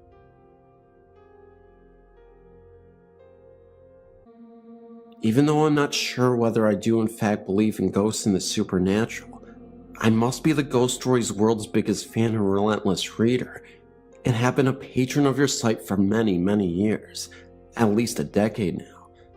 Like I said, not being totally sure whether I do actually believe in ghosts, I've never had a story of my own contribute to a website. However, over the past months, possibly years, certain things have happened in our current rented home. Occurrences in this house that made me think twice, maybe even 3 times about what I actually do and don't believe in. My husband Craig and I have been living in our rented home here in Melbourne, Australia for almost 4 years now. We rent privately and know very little about the house and its history, apart from the fact that we are private renters and the rent has always been almost ridiculously cheap. The house isn't that old, however. It would only be about 15 or 20 years old. We do know, however, that several of the last tenants that lived here, families with children, by the look of the wall drawings in the study and backyard, moved out fairly quick after moving in, which has always puzzled me, as the house isn't in that bad a shape. The neighborhood is okay, and the rent, like I said, has always been ridiculously cheap. Any questionable incident that has happened in this house has either taken place in the lounge room or the nursery. My daughter is now 3 months short of turning 3. I remember one time when my daughter was tiny. She would have been 6 months old at the time. We'd put her to bed in her cot in her room. She's always been a fire alarm screamer, and on this particular day, after screaming for about 10 minutes, she quite suddenly stopped dead. Assuming that she had just fallen asleep, I walked outside into the backyard about 10 minutes later to feed the dog. I looked through her window subtly to make sure that all was calm in her room, when I noticed a very strange thing. My daughter did not look close to sleeping at all. She was in fact staring intently at the ceiling.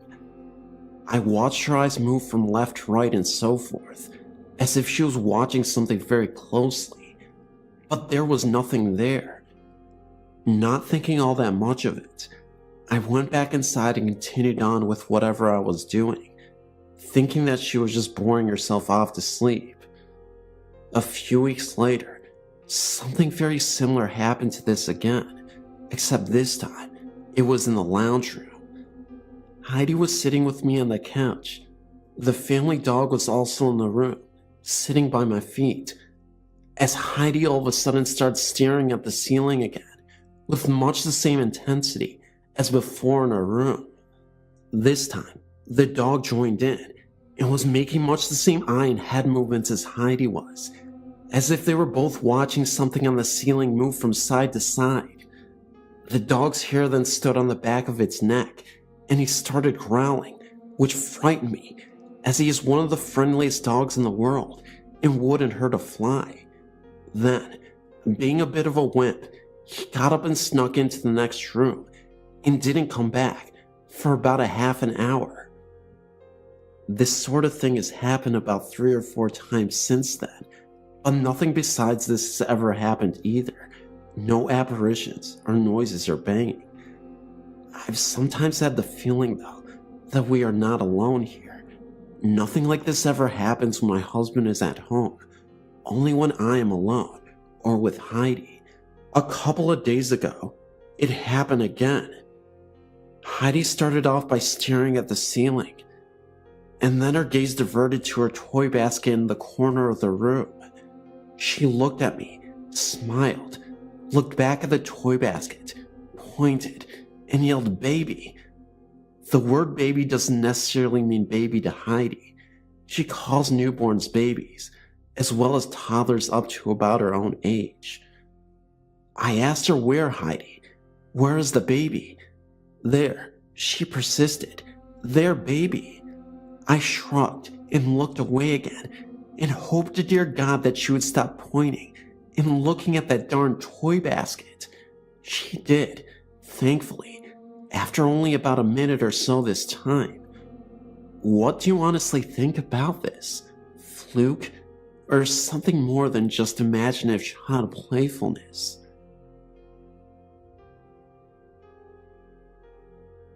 This website has mentioned dark, powerful energies such as imps, and I noticed the creator of this website has seen what could be called imps. Imps are described as devil spirits, or demons, and small in stature.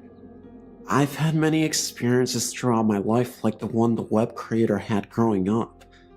I don't like talking about them so much, and do my best to keep it dormant, but I did read their story, and I've had an experience with a small black figure that sounds like one of the imps described in that story. Me, my daughter, and my wife all used to sleep in the same bed till our little girl was 1.5 years old. Around the time my daughter was that age, I remember staying up till close to 1 or 2 a.m. watching a long movie. When I was finished, I went to the room and turned on the bathroom light to brush my teeth. Our room was well lit from the bathroom. Since around the age of 3, I've had dealings with spirits as well. So, when I was about halfway through my brushing, I pretty much knew from that feeling I had that something was happening. I looked in the room where my daughter and wife were sleeping, and cuddled from behind my daughter in a fetal position was a small black figure. It looked human, but it moved, behaved, and felt like it was something else. It looked towards me, got on all fours, and scurried across the bed lightning fast. I kinda jumped back, but it disappeared when it hit the floor. The strange thing was, after I got into bed, my daughter, eyes closed, still asleep, did the exact same thing the figure did before I went to bed. Only my daughter stopped with her still sleeping face right in mine, then laid back down and was normal again. Some other things started happening after that, but I don't know if they're related. I hope my story helps you figure out what these things are.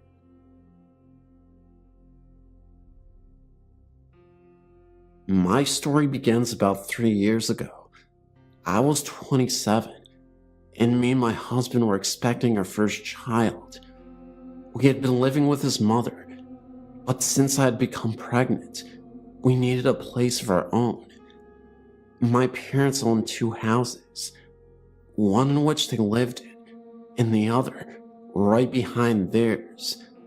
My oldest brother and wife and children used to live there, but he bought the house right next door to my parents. Always wanted to stay close to our family. We're very close. Now that the house behind my parents was unoccupied, my mother asked me to move in. My husband and I gladly accepted. We would have more room and a place of our own. Well, the very next day we moved in, I was about 41 weeks pregnant and needed to go to the hospital to be induced for labor. We had a healthy baby boy. After our stay in the hospital, we returned to our new home. About 4 to 6 weeks after we moved in, I started hearing a noise in the middle of the night, coming from the closet in our bedroom. My husband worked a graveyard shift most nights at the time, so I was alone at night with our son a lot. The noise was that of the closet door opening. I had put a long rectangular mirror on the closet door, those that are about 1 foot wide and 4 feet long. It had 2 hooks that went over the top of the door, so as to hang the mirror. So every time you opened it, it would screech very loudly, since the metal hooks rubbed against the door frame. Well, like I said, about 4 to 6 weeks after we moved in, I heard this very loud screech at about 2:30 to 3 a.m. I woke up and realized it was the closet door opening. It opened about 4 inches. We had 2 chinchillas that slept on the floor at the end of the bed, and I just rationalized it to one of them opening the door with their paw. but I know that would have to take some effort since the metal hooks over the top of the door made it hard to open and would make the door get stuck. I didn't really get scared. I just looked, then went back to sleep. About 2 weeks later, again, me asleep, alone, middle of the night. Then the screeching sound of the closet door opening. I woke up, and this time, sat up and looked at the closet door. What just happened? I checked on my baby in his bassinet next to my bed, and he was fast asleep. I looked at the chinchillas. They were awakened too, and looking at the closet door, but had not moved. So again, I felt no fright and went back to sleep. Again, a few weeks later, my husband had a day off, so he was home that night. And again, about 2 or 3 a.m., the screeching noise of this closet door being pushed open from the inside. My husband wakes up and just stares at the door. Now he saw firsthand what I had told him about. The last time this happened was some weeks after that. Again, I was alone at night. I heard the screeching sound of the door opening, only it sounded like it opened a little bit wider than just 4 inches this time. I sat up and looked at the door. The chihuahuas were staring at the closet door as well. This time, they stood up. Then the closet door started opening a little bit further still. That set the chihuahuas off. One was barking at the closet door like there was no tomorrow, and the other ran under the bed crying and howling. Their reaction is what scared me the most. My heart was racing. I put my head under the covers. The closet door didn't open further, but it took me forever to get back to sleep. After that night, I was scared of the closet. I told my husband, and he put a lock on the door. I closed it and locked it every night. I didn't open it again. Only one thing happened after that. About a year later, the closet door became increasingly harder to close. It would get stuck, and I would really have to push to close it completely. One Sunday night, about 7:30 p.m. this time, I again was home alone.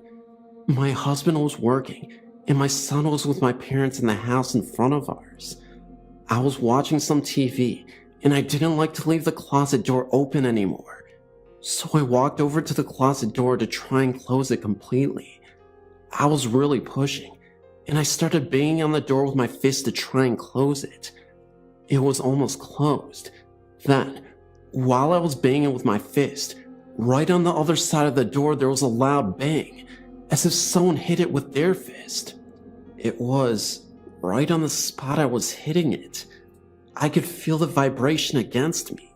I stepped away from the closet door. I tried to stay calm. I'll try to sit down and watch some TV, I told myself. I sat down, but could not keep my eyes off the closet door. After about 30 seconds, I decided I couldn't stay in the house any longer. I left my parents' house in front of mine and left the TV on. Why did that scare me so much? I was fine when the closet door would open in the middle of the night. Was it because I was so sleep deprived from having an infant son that it was so easy for me to go back to sleep? The fact that I heard the banging on either side of the closet unnerved me so much. Thinking back, I remembered when I was 14 and my brother first moved in the very same house with my then 4-month pregnant sister-in-law and her 4-month-old daughter from a previous marriage. I remember shortly after they moved in, her telling me she thought the house was haunted. I asked why, and she told me that at night, she would see the closet doorknob rattle and turn. Oh, it's just her imagination, I told her. Even at 14, I would rationalize everything. I guess it wasn't her imagination after all. I later asked my niece, now 21, if she ever saw anything. She told me she did, which I later write about. This is something completely different to my experience, and I think it had something to do with her and not the house. She also used to tell me that the closet door used to open in front of my brother until he confronted it. Then it stopped. Thank you for taking the time to read my story.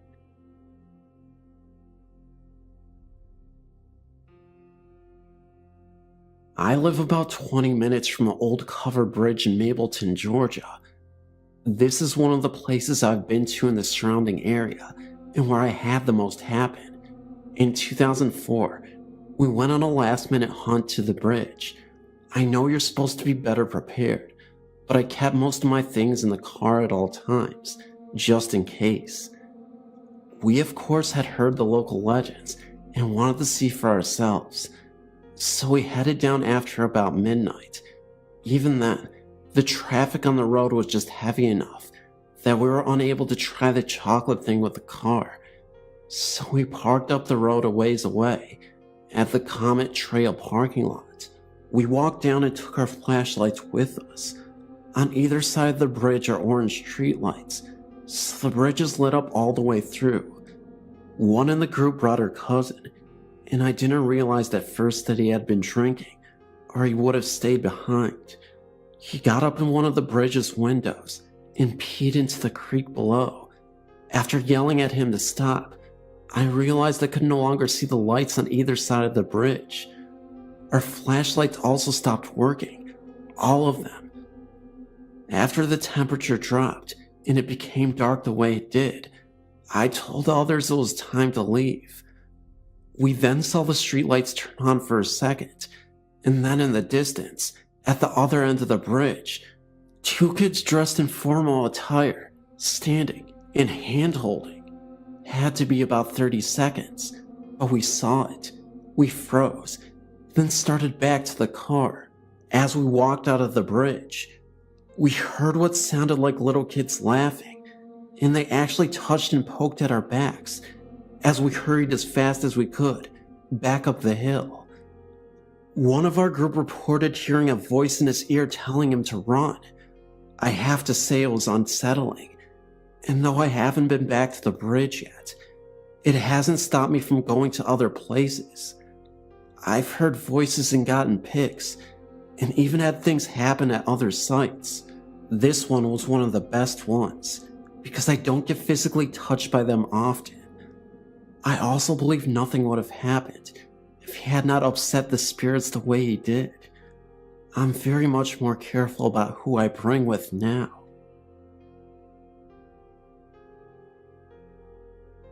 Only one town over from our home stands one of the largest and most ornate railway stations in our state. The owners worked over 20 years bringing it back from neglect in a time gone by, as their second love is antiques. They have decorated it with period pieces throughout, now opened it as an outstanding restaurant.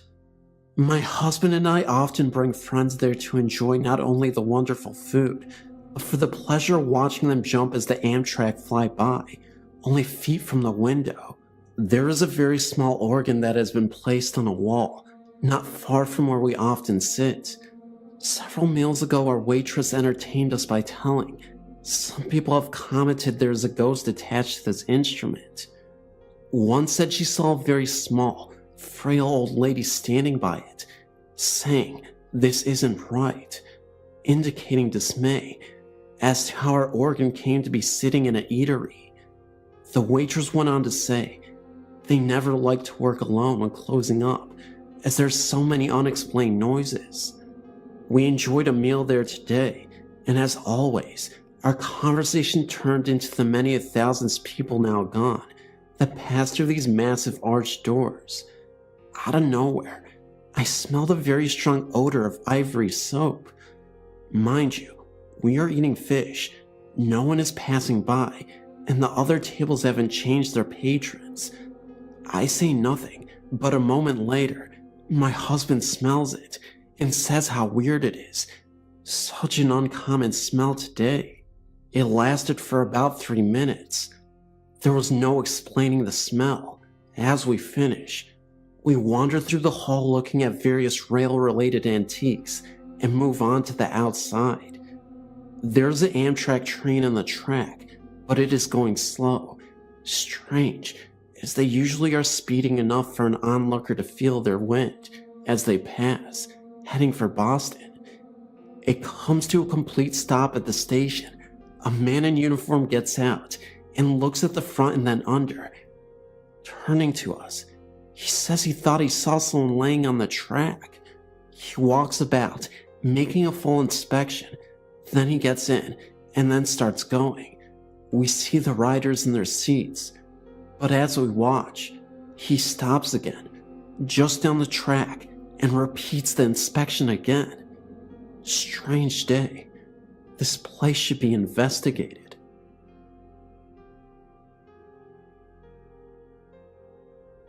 This is my second entry and story. This takes place in Rusk, Texas in the 70s. This story comes from an acquaintance of mine, who is really more of a good friend of mine, of my good friends. Mike and Katie were married and had 2 children. One was a 9-year-old boy, and the other was a 5-year-old girl. They moved into a house that had a shotgun-style layout. In other words, you entered into the living room, and there was a straight hallway all the way to the back door, with all of the rooms off of this one main hallway. Mike and Katie took the first door on the right as their bedroom, while giving the children the last door on the left to their bedroom. One night, not long after the move, Mike and his wife were sound asleep when they were awakened by screams of Mommy and Daddy, and turned on the nightstand lamp to find both their children wide awake and terrified. The children claimed to have seen a man with a hat on and a beard peering into their window. Mike immediately got his gun and ran around the back, where he found an empty field and no sign of anyone having been there. At first, they were under the impression that this man had a ladder because the back of the house stood on a steep grade down, and no one could be peering into one of the back windows without a ladder. But the occurrence repeated itself, and finally, Mommy asked the kids to describe exactly what they had seen. Their stories were both told at different sessions and matched completely. What had woken the children was a strange light out the window and someone walking up and down on what sounded like wood boards. They said this man leaned over and looked down into the window, and he had a shotgun in his hands. The couple moved the children to another room, and Mike did some laborious digging into the history and county files in the house. Through newspapers and files, plus some additional info from some of the older townspeople, Mike learned that this house had once been at another location, and when it was moved, it was turned around so that what had been the front of the house was now the back of the house. He also learned that the man who had died at the house had been arrested and died in prison for shooting his wife and her lover in their bed with a shotgun.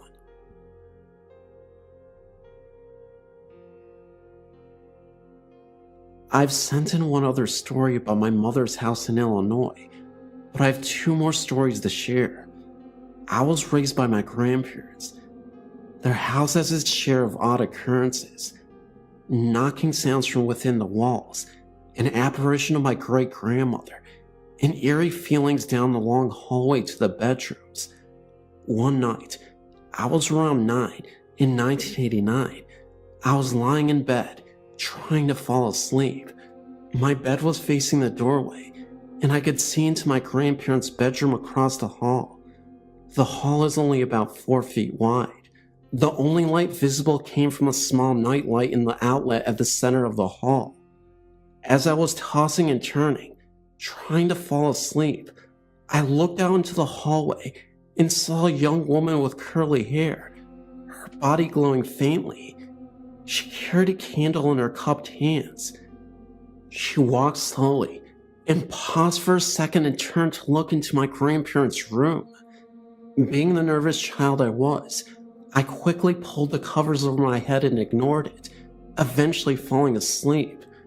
Years passed, and I never saw another apparition. When I was 16, 1996, I was still living there.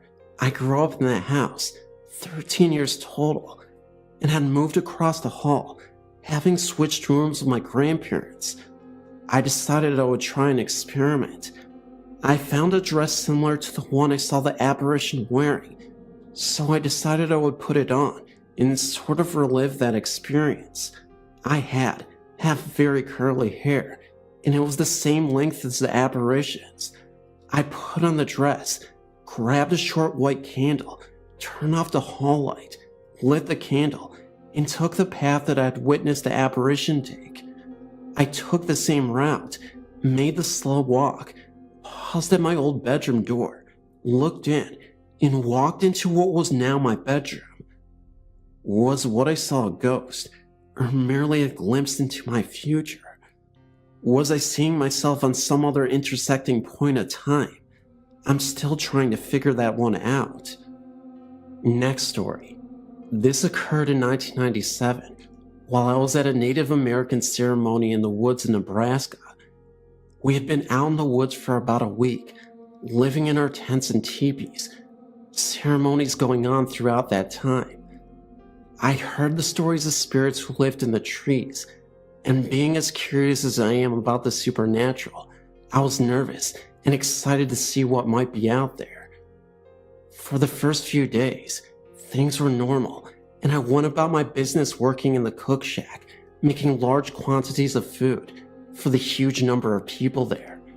One evening, after dinner, I was sitting at a table with the aider, talking about the name he had just given me, Star Woman, for my love of looking at the stars for hours on end, when my right hand suddenly went ice cold.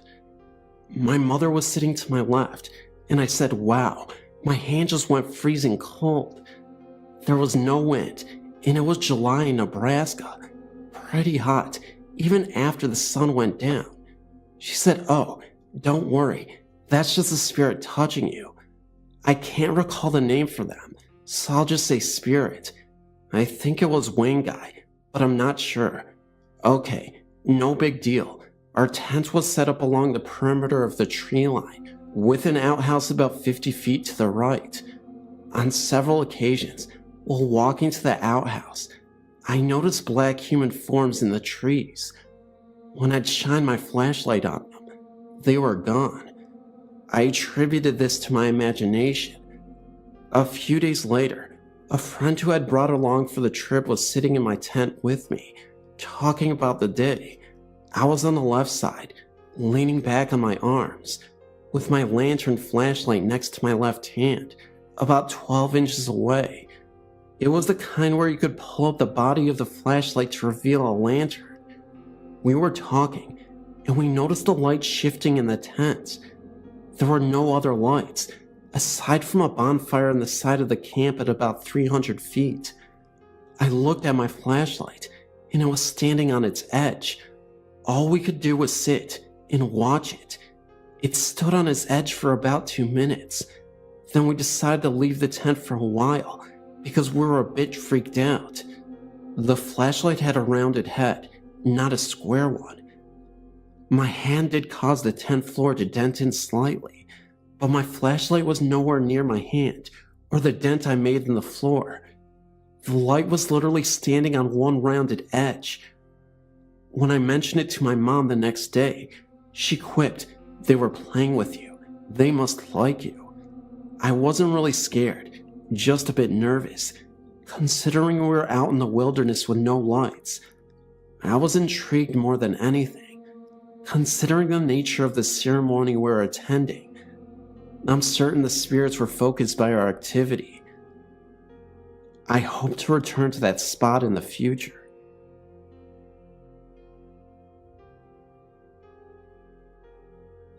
This occurred in Miami, Florida in 1980 when I was 15. I still don't know if this was a paranormal experience, but it was unsettling nevertheless. I was babysitting for the next door neighbors one evening. Their daughter was down for bed, and I was in the family room watching TV. They had a small anchor biter type dog, and it went to the double sliding glass doors that led out into the rear patio and pool area, like it wanted to go to the bathroom. All of the homes in this area had a screened-in patio pool enclosure, and when you open the sliding glass door to step out into the patio, Immediately to your left was a screen door that led into the backyard. Unlike most of the homes in my neighborhood, though, the backyard was surrounded by a chain link fence. So I go and open the sliding glass door, which was completely covered by trays for privacy, to let the dog out. The dog steps out, and I immediately hear the crunching of grass in the yard to my left, as though someone is walking in the backyard. Startled, I look to my left, and there is what appears to be a man, adult size, reaching out as if to open the screen door. I immediately slammed the glass sliding door shut, scared out of my wits. I stood frozen in fear in the living room. Silence. After a few minutes, I cautiously peered through the curtain onto the patio. No one there, just a dog sniffing around. I let the dog in, and he did not appear agitated at the least. I never thought much about it after that, until years later. If there was someone there, why didn't the dog bark? If it was supernatural, animals are known to get agitated, yet nothing. My imagination? Definitely not. Nothing like that ever occurred again in subsequent babysitting for that neighbor. A couple of years ago, I used to have to take the bus every day to get to work. One morning in the late summer, I was riding to work on the bus traveling down Woodward in Detroit, and I saw a man dressed entirely in a Union soldier's uniform walking down the street. At first glimpse, I didn't even think anything of it, but if I looked around to see if anyone else had noticed, and no one did, I looked towards the window again, and the guy was gone. I really don't know if it was a ghost or not, but I know he looked very real and very out of place. Me, it just seemed too hot to be wearing that uniform with the musket, cap and everything. It all looked so very authentic. He was an African American, looked old, like in his 70s, and the uniform wasn't even clean, like you would see in a reenactment. It was dingy. I would say this happened in late August, at around 10:30 a.m. Hello everybody. I am only 13, almost 14, but I think I've experienced paranormal phenomena. The first time was when I was about 10. I'd gotten a keyboard for Christmas, and it was set up with a stool in my room. I had just gone to bed, and just happened to look at the keyboard, and a black cat weaved its way through its legs. Naturally, I went screaming to my parents, and they reassured me it was nothing. Another time I awoke to a huge face floating in front of me. Now it may have just been my imagination, but I just don't think so.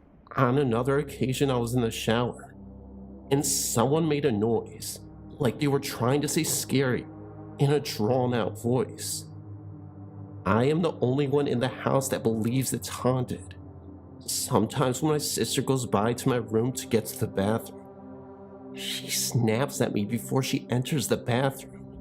Well, one time I swear I heard someone snap at me. But when I turned around, no one was there. I checked the bathroom, and my sister wasn't there. My parents were in the living room, and my sister in hers. That one happened about a month ago. All the time I feel like someone is watching me, or is in the room with me. Whenever I am alone in a room, in my house, even in my own room, sometimes when I go to bed, I even make my parents look in my closet. I have told my mother and my sister about it, and they don't seem to think anything is wrong, and I'm just paranoid. But am I really paranoid? Or am I experiencing something? I know I may be 13, but that doesn't excuse all the things that go on. I just want to be credible to people.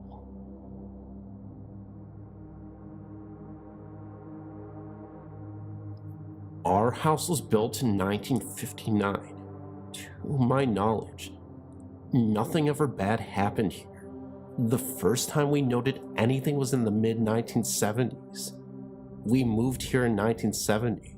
Both my husband and I awoke in the night and saw the figure of a man walk across the room at the foot of our bed and disappear. My husband jumped up and turned the light on, and then ran throughout the house looking for the intruder. No one was found. Over the years, we have heard noises coming from the bedroom areas, doors closing when they are all open. Our neighbor has seen the lights on in the middle of the night when we are asleep. A few months ago, I was standing at the bathroom sink mid-morning and saw a man walk by. I thought it was my husband, and when I walked out to see where he went, he wasn't even there. I went back down the hall, and he was still in the master bathroom and had not walked down the hall. One day we were all sitting at the table, and the four of us observed a can of Coke move across the table and stop before it fell off the edge. In the basement on the carpet, a spot just became wet, even though I was the only person down there this week. I scrubbed it up, and so far, it has remained dry. We hear the sound of our doggy door being opened and closed, even though the dog is asleep in front of us. There is far too many incidents to mention. But interestingly enough, our dog never acts like she hears any of these unnatural sounds, even though she barks at humans or dogs, etc. outside.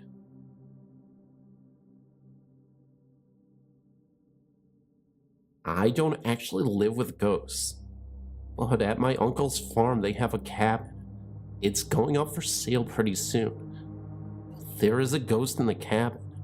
The funny thing is that they just built it, and no one has died in it or anything. My cousin said that the ghost is a girl that follows him everywhere. When my other cousin, my little brother, and I were watching a show in one of the rooms, then we heard footsteps walking across the floor upstairs. We tried to ignore it. Then in the middle of the movie screen went fuzzy. We all stared at the television shocked. Then my cousin screamed, and my brother and I screamed after her. We ran out of the cabin. We got to the house in 5 seconds. Apparently everyone heard us screaming, and we told them what happened, and they told us that the power probably flashed or something. But I still don't believe that. Please let me know what was going on here. Am I just freaking out, or did the whole entire family freak out?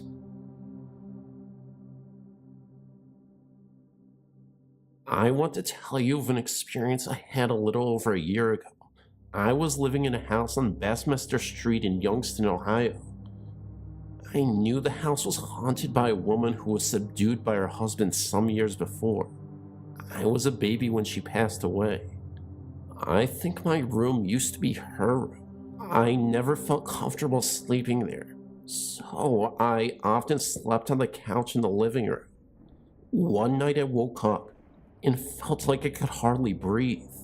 I felt like there was a tremendous weight on me, and I couldn't move or speak except for open my eyes. I opened my eyes and saw a huge black hooded figure at the end of the couch, kinda leaning over like it was looking at me. Mind you, I couldn't see his eyes. Thank God.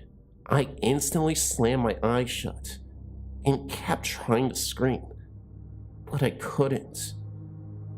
Every time I opened my eyes, he was closer, till he was right over me. I took a deep breath in and started screaming. I woke my sons up. Needless to say, I got up and turned on every light in the house. I think it was death. I don't know why he came to me. Not long after my grandmother passed away, lived right next door to me. I have more stories about the apartment if you want to know. I also have a picture I believe is Teresa. That's who was haunting my house. Thank you for your time, and thank you for your website. I was staying at my auntie's home in Tasmania, where I learned very quickly the horrors of its past. Her home was built in the 1900s, when convicts first landed. Their home still has the remains of a moat, servants' headquarters, and the hospital, which it became. I went down with my grandparents. They had warned me of the presence in the home. My grandfather had seen a young girl in a long white nightgown, holding a candle, enter the spare room as she vanished before his eyes. The very first night we arrived, the fun began. I was sleeping in my cousin's room when I woke to something calling to me. As I opened my eyes, I saw two white fairies floating above me. As the light from the moon hit the room, they vanished. From that night on, as I slept, I could feel something touching my head. Around 4 days later, as we all slept, smoke filled the rooms. The strange thing was, our door was open, but nothing entered. The next morning, we awoke to find all of the display plates, which were kept in a locked cupboard, left lying on the floor in perfect order. 2 nights later, there was this huge storm, and as the dogs had puppies, they had got loose and were running in the yard. My auntie was awoken by a frozen touch on her cheek, and there was a man that stood over her and pointed out the window. Once she left the room, he vanished. A few days later, I got sick and was in the computer room with my cousin, as I wasn't allowed outside. As I stared at a doll, I swear it blinked at me. I got out of there so fast. Later on that day, I went to go to the toilet.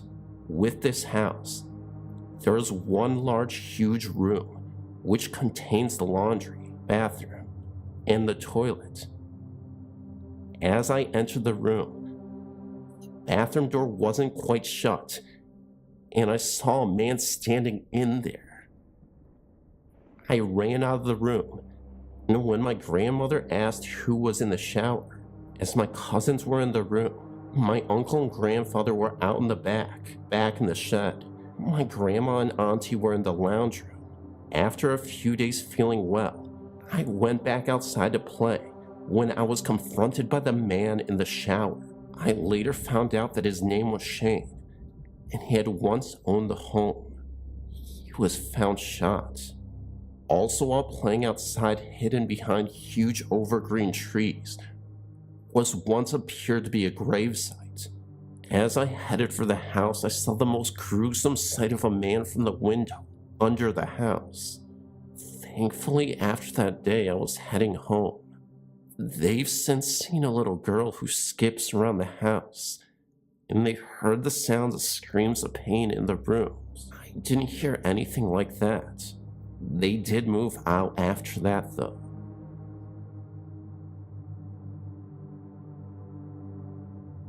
When I was 7 years old, my family purchased a house in the outskirts of Los Angeles. I remember my father bragging to most anyone he knew that he got the house for a steal.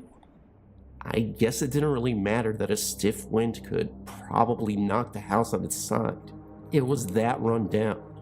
It was a 2-level house with the main rooms being on the first floor, 3 bedrooms on the second floor, and a small fruit cellar below. When we first arrived at the house, I noticed a mailbox with a small stick-on letters that spelled out HORTON.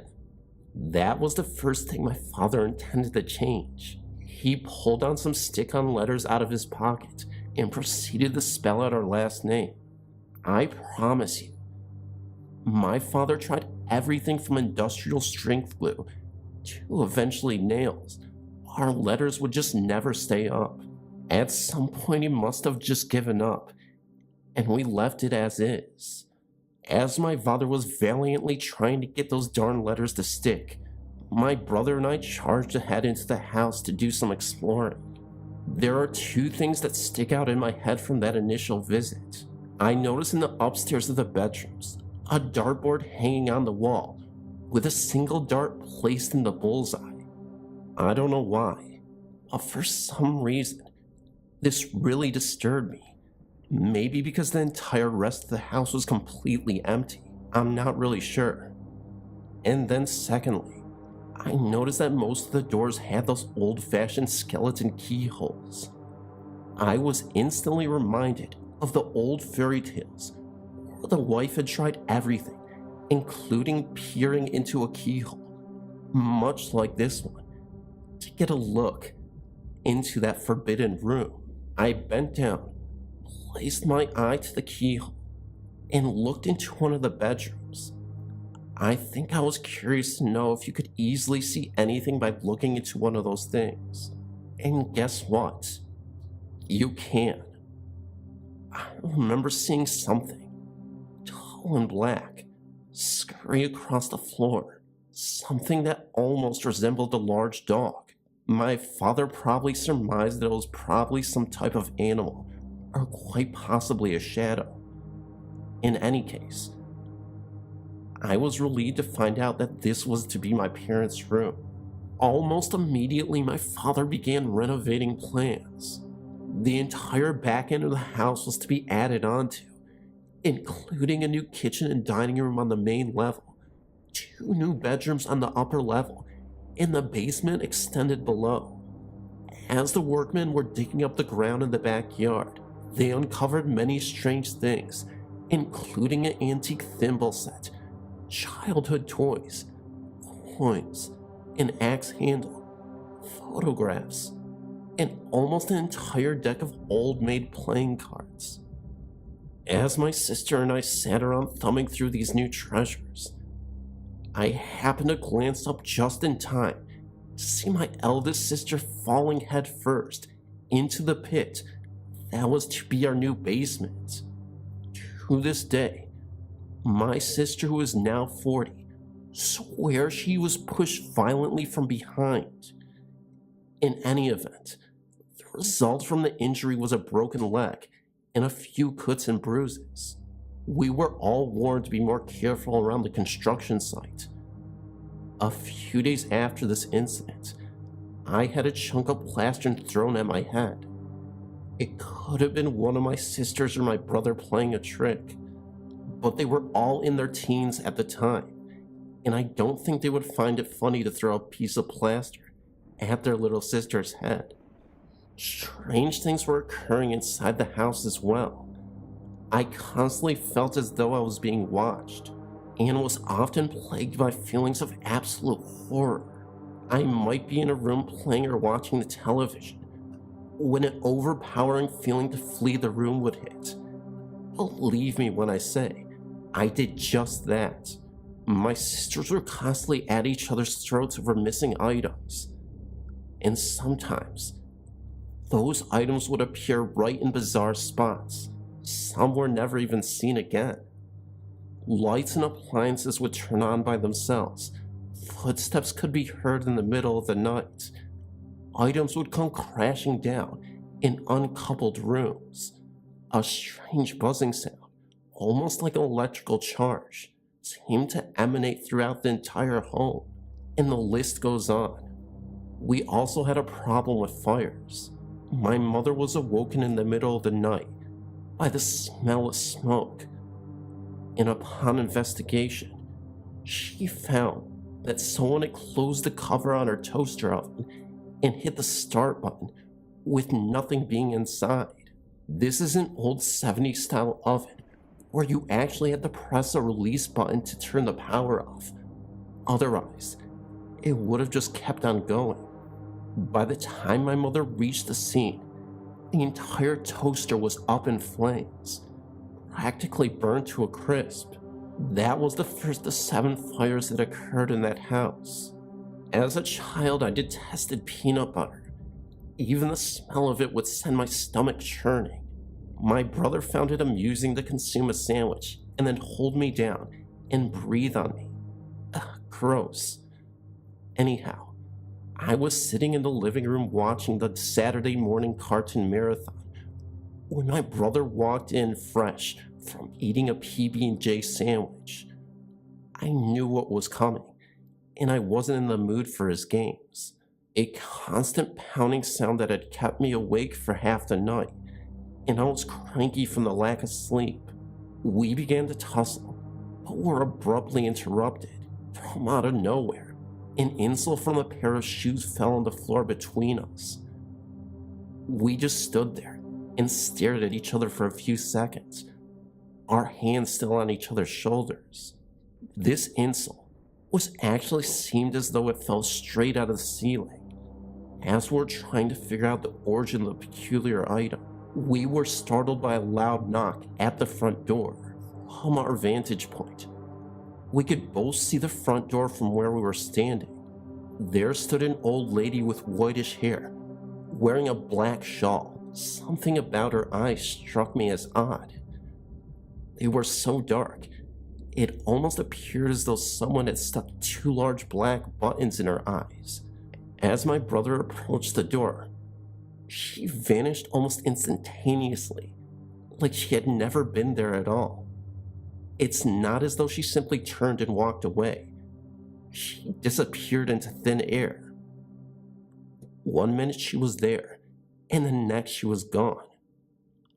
I would be lying if I said we opened the front door to take a look around. We did peer out the window, checking for any signs of where she may have went.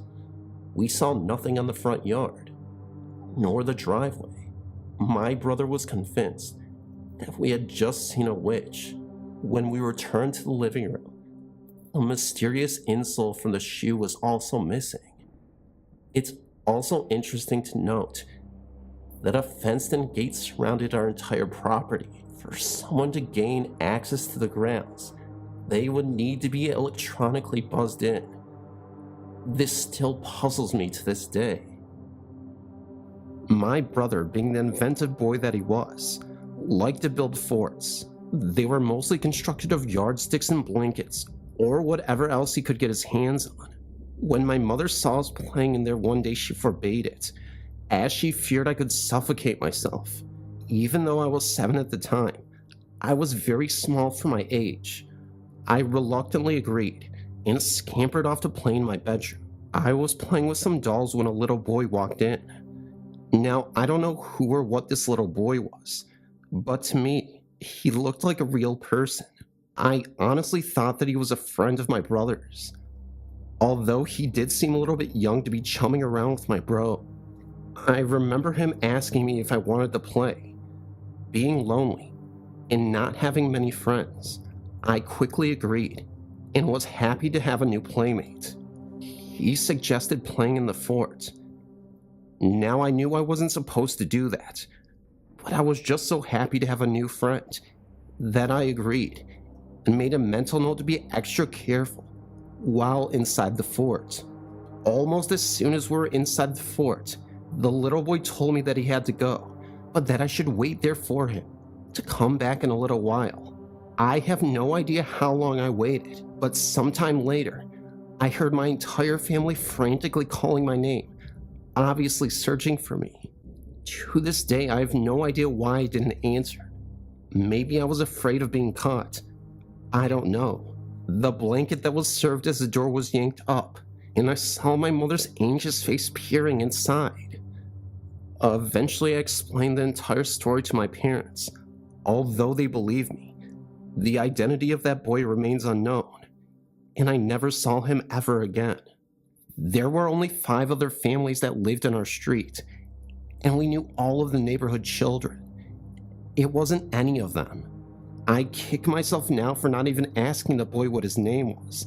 That might have helped some. I've heard many stories on this and other sites, but I've never heard of anyone interacting with a ghost as I've just mentioned.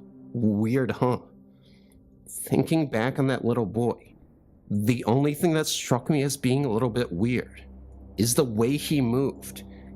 It was slow, yet fast, and his movements were jerky, if that makes any sense. Also, for a young boy, his voice was very mature, and sounded very much like the voice of my father. I know it sounds truly bizarre, but I swear it happened. And even though it's been 20 years since this event took place, I still remember it as though it was yesterday. We stayed in that house for a total of 5 years, and as the years passed, strange things continued to happen. My entire family suffered in one way or another from the haunting. My eldest sister suffered the most, but for the time being, I'll stick to my own stories. For Christmas one year, my aunt had given me a hideous green and orange stuffed clown whose nose would glow red and play a musical melody. At first glance, I hated this thing and quickly stuffed it in some dark recess in my closet. Sometime in the middle of the night, I had awoken, desperately needing to use the restroom.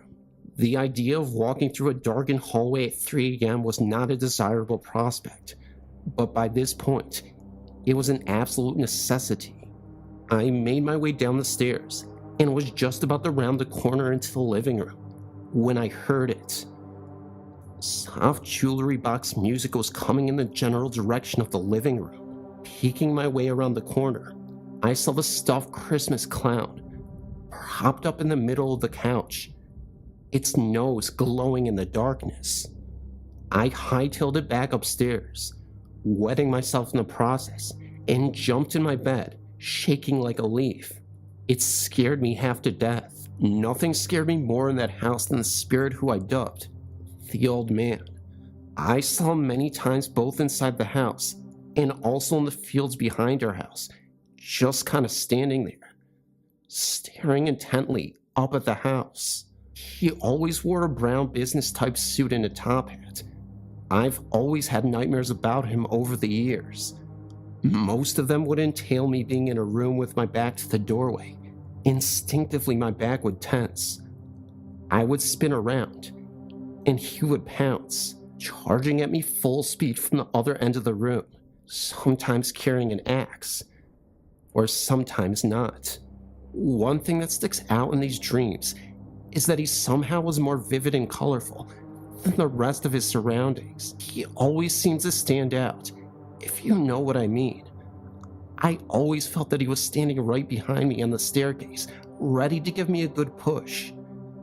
Indeed, I did fall down those stairs many times, no matter how careful I was. But luckily, I was never seriously injured. I know this sounds crazy, and heck, the whole story sounds crazy, but I think he used to like to hang out in my walk-in closet and hiss so loudly that it almost sounded like a rattlesnake. I think he got a kick out of scaring me, as he liked to turn the lights out on me. When you walked down into the basement, there was only one switch for the entire area situated to the left of the door as you were heading downstairs. Now, I hated to go down there for anything, but it was a must on this day because our fridge had burned out once again, and dying apparitions were a big problem in this house. Seeing as the only other working fridge was in the basement, my mother asked me to go down there to get some necessary items for dinner that evening. I ran down the steps to the refrigerator, grabbed whatever it was I was supposed to get, and bam, the lights went out. I started screaming and ran for the stairs, absolutely certain that he was hot on my trails. As I was finally reaching for the door, I heard it, and I swear I will never forget this. Laughter, but not just any laughter. This laughter literally chilled me to the bone. It was somehow evil and mocking, as if to say, I missed you this time, but next time, you may not be so lucky. Needless to say, I was spooked. I'm not sure who it was who was laughing, but I do know that the laughter was male, and only my mother and I were at home at the time. At some point, a shadow also began to show up on our living room wall. My sister and I were watching a movie one night when I first saw it, and there was no mistaking it. This shadow was definitely of a person, and somehow darker and more opaque than what a regular shadow should be. We moved everything around that room, shaking our hands in front of it, trying to figure out its origin or what it might be causing it, to no avail. That shadow appeared in the same spot every night until we moved from that home, sometimes disappearing for a few hours, only to reappear sometime later. I think the guys also like to mess around with the phone lines. Many times when you would pick up the phone, all you could hear was the static, or there might be a couple of voices in the background, although you could never make out exactly what they were saying. On one occasion, I picked up the phone only to hear ear-shattering static. Before I had enough time to put the receiver back on its cradle, I heard a man say hello in a slightly, very mocking manner, and then that same god-danged laughter. That really scared me. Other people, including my grandmother, reported calling her home, and a strange man would answer. A second later, the phone would start to ring normally, and one of us would eventually answer. This to say, this unnerved me to no end. Once, and only once, I was upstairs in my bedroom listening to the stereo with a girlfriend of mine on one of those perfect, sunny Southern California afternoons. We were kind of goofing off, singing along, when a man's voice started to come through the radio. Believe me when I say, this was no radio broadcast. Language was foul and violent, much too obscene to be repeated here. My friend and I just stared at each other, becoming more frightened by the minute. When I finally couldn't take it anymore, I reached over and pulled the plug, thinking that would put an end to the disturbing episode. To my complete astonishment, the radio just kept on playing. Okay, playtime is over. Time to head to my friend's house. I really don't know how to explain this, but somehow we learned to live with these things as a family. I got used to being afraid, expecting things to go missing. I barely glanced if a door slammed on its own, or a light mysteriously came on. I expected to hear my name being called out in the middle of the night, and so on. Was I still scared? Yeah. Deathly terrified might be a better term, but somehow I managed to live with it. Maybe these ghosts or spirits or whatever you wanted to call them sensed that and decided to turn it up a notch. Now, I'm not really sure what happened next because my father-in-law is now deceased and refused to talk about this with anyone other than my mother, and she too refuses to discuss this. All I know is that my two sisters, my brother and my mother and I, traveled to Arizona for 4 days to visit my grandmother, leaving my father in the house by himself. Something obviously happened, which really spooked my father. One night, I eavesdropped on one of the conversations that my dad was having with my mother, and all I could really make out was something about borrowed time, all of the windows opening at once, and an old man.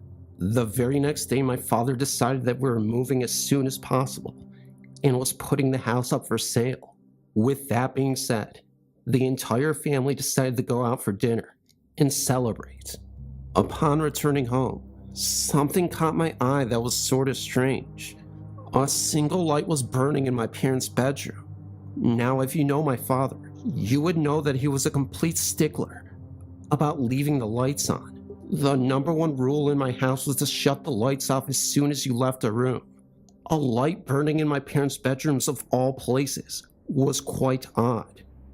As soon as our father unlocked the front door, our two dogs went rushing out. I thought I was going to have a heart attack at 12 years of age. On further inspection, it seemed as though the dogs had literally tried to chew their way out of the front door, given the huge bite and scratch marks all over the front door. As soon as my father flicked on the lights, I gasped. It's kind of hard to describe what I saw. The entire house was in disarray. The living room couch was standing on its side. Lamps were broken, mirrors shattered, drawers yanked out of the kitchen cabinets, silverware strewn all over the floor. My father was convinced that someone had broken into the home. We were told to remain outside the house while my brother and mother walked to a neighbor's house to call the police. This was before cell phones. The police arrived somewhere between a half hour to an hour later. An actual police report is documented concerning these reports. The police checked the doors and windows for signs of an intruder, dusted for prints, talked to our neighbors, and checked the house thoroughly for anyone who might be still lurking around. Their investigation turned up nothing. My father ordered us all upstairs to pack up some belongings. We weren't staying. As I was heading into my bedroom, I happened to glance into my parents' room and noticed that the lamp sitting on my father's nightstand was starting to burn, wallpaper behind it. I don't know if this was just my nerves or what, but it honestly looked as though there was a pattern of a burn that was turning into a face.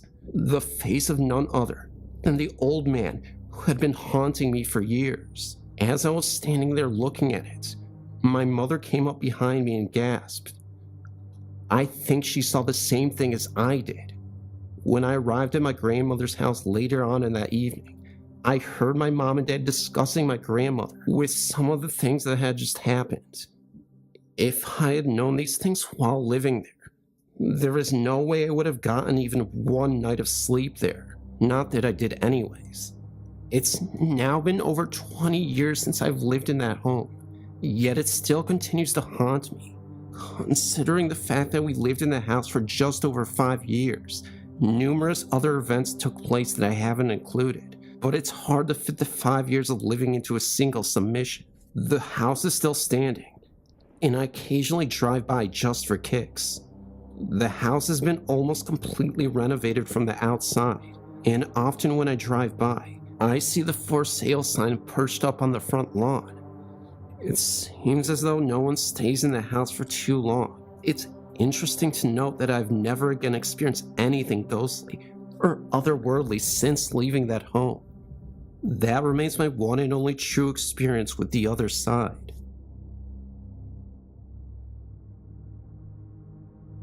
I am a restaurant manager in a small town in Georgia, Milledgeville. Now I have to mention that the building this restaurant is in was brand new when we opened. About 7 months after we opened the doors the first time to the public, it all started. At that time, I was promoted into management and took over second shift. The employees and me started to see a shadow figure walking in the back of the home, always by the ice machine and dry storage room. One day I was carrying a glass rack to the dish room when the swinging door that separates the dining room from the back of the home opened and stayed open until I walked through the door and put the rack down by itself. This is a swinging door that we just push open with our foot to walk through. It swipes right back, except for that time. As I walked through the door, I looked and saw no one by the door that could have opened it for me. At that time, all I had was one server who was taking an order in the dining room at the time, one cook that was on the grill line cooking an order, and me. No dishwasher yet. Things have been progressing over the last 3 years. When I walked out of my office one night after closing, the dish cart started rolling from the swinging door to the dining room, right in front of me. I was the only one left in the building. Now things are starting to happen in the front of the house.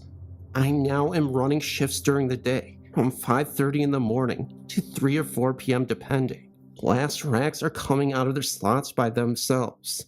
One time a rack came completely out of its slot and fell on the floor, with only one server there, and she was nowhere near it. She got scared when she saw that. We always see a shadow figure walk around in the dining room now, also on the grill line, and then back to the dry storage room. All the employees had some kind of something happen that neither one of us can explain, but don't get a bad feeling when anything happens, and we just name the shadow figure George. We also talk to George a lot. When asked to please stop moving things, it stops, if only for that day. We all sure would like to know what's going on here, and how did George come into a brand new building to stay? Nothing too scary, I know. But they are not all scary.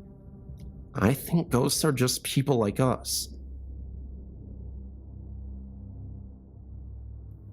This is an account of a shadow person. I was sat in the dark in a security lodge which is mostly made of windows.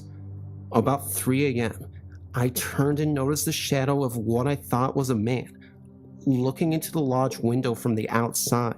When I looked at the shadow, it turned slowly and walked to the side, which would have put the person making the shadow move into the open road. Surprised that there would be anyone there at this hour, I looked out of the window and saw nobody. I looked around the lodge, but nobody was around. It began to strike me as strange. I did the usual thing of checking to see if it could have been an anomaly caused by automobile lights, etc. But there were no automobiles around or any other light source's probable cause. There was something about the shadow that just struck me as odd. The shadow was the presence. It did not seem to cast by another presence. I could not think of anything that would attract such a being, so I just put it down to experience. However, a while later I was on a website where a woman with knowledge of a shadow person was explaining that they enjoy hanging around illness and death. A work colleague at the time had his wife seriously ill with some illness, like Alzheimer's or something, and he would bring her to work as she could not be left alone. We work alone, so there is no problem with bringing a wife like that. Around the time I saw the shadow person, his wife died at home. Had the shadow person gotten into the habit of visiting the lodge to watch events there? I'm not sure. I have been seeing and feeling things since I was 17 months old. My mother was raised to believe in the paranormal, and so was I. My first encounter happened when I was 17 months old. My great-grandfather had just passed away. I don't remember seeing him or talking to him, but I do remember the smell of his cologne. My mom told me this when I got older. She said that she just put me down for bed, and a few minutes later she heard me talking. So she came back to check on me and I told her it was Papa, and that was that. I never saw him again until he moved into the house we are living in now. My second encounter happened a few months after my great-grandmother passed. This was when I was 12. When I was little, she had given me a jewelry box. I was little, and I had put the baby powder in it. Well, a few weeks after she had passed, I was vacuuming my room, and nothing was near that jewelry box, and it just fell off my drawer. It even fell off when I was in the living room watching TV with my dad. The last time it fell, I was at my nanny's, and my mom had the door shut, so no one was in there. When it fell, my mother got up and cleaned it out and put it in her room, and well, that was the last time it did anything. My great-grandmother was telling me to clean it. Now my papa was beautiful to me because I knew him for 11 years, and he was my everything. Unfortunately, I was 13 when he had passed away. That night in the hotel room by the hospital after he had passed, we were getting ready for bed. My mom was crawling in the bed with me when my step-grandmother said, "Shell, is that you standing there?" My mother replied, "No, Mama, I'm in the bed." Well, my grandmother told us what she saw. There was an angle where my mother had stood. My mother couldn't see it, but I could barely. I know it was him telling us that everything would be okay. My papa always messed with me, so I wasn't really surprised if he did that after death. One night I was in my nanny's living room at 11 o'clock, waiting for CJ to get home. My nanny was in bed, and I was watching TV. Well, there's a desk close to my nanny's room. That's where my papa used to do bills there when he was alive. I remember before I sat down that the chair was pushed in. A few minutes later, I heard a cracking noise, and I looked over, and the chair was out of place. Of course, I was scared, and it made me forget that it was pushed in. I told Nanny, and she said it was probably your papa. The last time I was at her house before she moved, I just got out of the shower. I was drying my hair, and I heard a name. I don't remember if it was Randy or Rodney, but I asked my granny, and she told me that it was probably someone he knew, so I left it at that. I had used this old phone because mine was dying. Well, we took it home before CJ and her boyfriend Joe could pawn it. This was a few months before my nanny moved out from up there. TJ and Joe were stealing stuff and pawning it. Well, we had the phone, and one night out of the blue it started ringing, and it said Dad. My mom answered, and nobody was there. Well, the funny thing is, it was dead and shut off. Well, the next time it rang, I was at home, and this time it said Joe, and I answered. Of course, nobody was there. We took the battery out, and my nanny moved, and now no one knows what has happened to Joe or CJ. My dad's father just passed away recently, and I was very close to him. I did everything with him when I was little. I'm even named after his daughter who passed away when she was 3.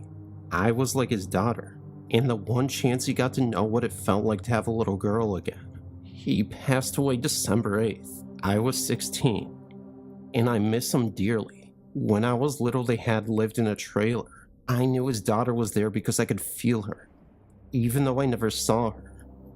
When they moved to that house that is on the hill above the trailer, I could feel something that wasn't good. I still feel it when I go over there. I don't feel Diana, his little girl, or even my papa. The week my papa passed away, my mom asked me to vacuum his room. Well, I started the vacuum. And you know that feeling you get when you know you're not alone, and it feels like someone is going to hurt you. Well, that's how it felt. And I started the panic. I hurried and looked down just for a moment, and then I looked up, and my mom scared the living crap out of me. I left the room and let her finish. To this day, I never go back there, or even go to the bathroom there, because I never want to feel that feeling ever again. I know I am very blessed to have had the chance with them all, and to know that they are watching over me and protecting me, because sometimes, when I'm alone or scared, I can smell their perfume or feel their presences, and I know that I'm not alone, or that I shouldn't be afraid anymore, because they're always going to be with me. I just emailed you a ghost story about my boyfriend's death, and the orbs related to it. If you haven't read it yet, basically I saw orbs of my boyfriend hovering around me every night after midnight. I have no idea why this even happens at this time, but anyway, to continue my story, my friend stayed in her music throughout the night and did not feel welcome to stay in his room. She is familiar with ghosts, and I have not been well since his death. I have grieved so hard I became a threat to myself to the point in which I was thinking of doing the unthinkable. I am just now coming to grips with the situation with my boyfriend. Well, maybe I hold him here, if you know what I mean. I want him to pass through and find some peace so he can go to the light, but I'm not sure what I should do to help. I am so distraught over this. He has visited me and also 4 people I know by dream. He even visited my 5-year-old to tell him he loved him, and that he had to go to heaven now, and his nephew had a dream with some of our memories in it. He told him to take my wife, meaning me, and said God bless you at the end. My friend dreamt of him where he walked through, and said sorry, I don't know why I'm here, and my uncle had a dream with my boyfriend urging him to remind me to let him go, so I could move on. But it is really tough when someone has become a huge part of your life, and has played a major role in it for so long, and to have that person vanish before your eyes and be gone is just unconscionable to me. We used to have long talks about mortality, about how one of us couldn't last if one of us were to depart, and it just kills me to know that we can't have just one more conversation, or that we won't be able to live to see my son grow up, get married, and be successful. I swore I was going to marry this man. I did have a dream where someone I believed to be him was trying to walk me through a mist. It's kinda hard to explain, but the dream was foggy and his face was partially obscured by the mist or fog, but the outline of his body was the same as my boyfriend's, and I could make out his hair. He reached out his hand to me without saying a word, and when I did, I awoke, and just like that, he was gone again. I must admit I've been on meds, but still, I felt like it was him. The coroner said that what he did to himself was accidental, but he just took it too far. Maybe he just didn't understand his own limits and did something to himself without thinking. But it's the way that he took care of himself that was too suspicious to be accidental.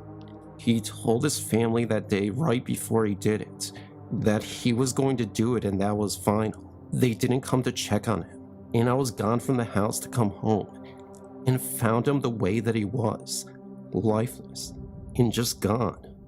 After his death, I would scream for him in that room. It was just so horrific. Please, if anyone can help guide me through this, it would be so helpful to me, as I've been so distraught, and I feel like his soul is so lost. I talked to a psychic medium. She said he came and rubbed my hair at night, and he said to stop the tears and he could come through. But she said he didn't want me to live my life stagnant. I have many lessons to learn, and other things to figure out with the entire loss. We were complete soulmates, but I believe in an afterlife, and I believe that we will reunite one day and live many more lives together, as crazy as it sounds. Since his death, I have now turned to a monk for guidance. I am currently studying Hindu philosophy. My boyfriend believed in God. I've been living in this house for close to 3 years. For the first 6 months, nothing happened. One night, my hubby and I were laying on a spare mattress in the living room watching a movie. This was around 11:50 at night. We started hearing these heavy footsteps in the home. We have 2 doors leading into the living room. One of the sliding doors was right beside us, and the other one is approximately 5 meters away from us. We heard footsteps in the hallway outside the door furthest from us. At first, we thought it was my older brother who was also living with us, but he has this routine where he goes to bed at 10 p.m. and it's the same night every night, and he doesn't change his routine. Weird, I know. We looked at each other thinking, is that Mika walking around in the hall this time of night? We sat there listening to the footsteps that next walked into the kitchen, which has a door that leads into the living room where we were closest to. The footsteps came closer and closer until they stopped just outside the sliding door. We waited.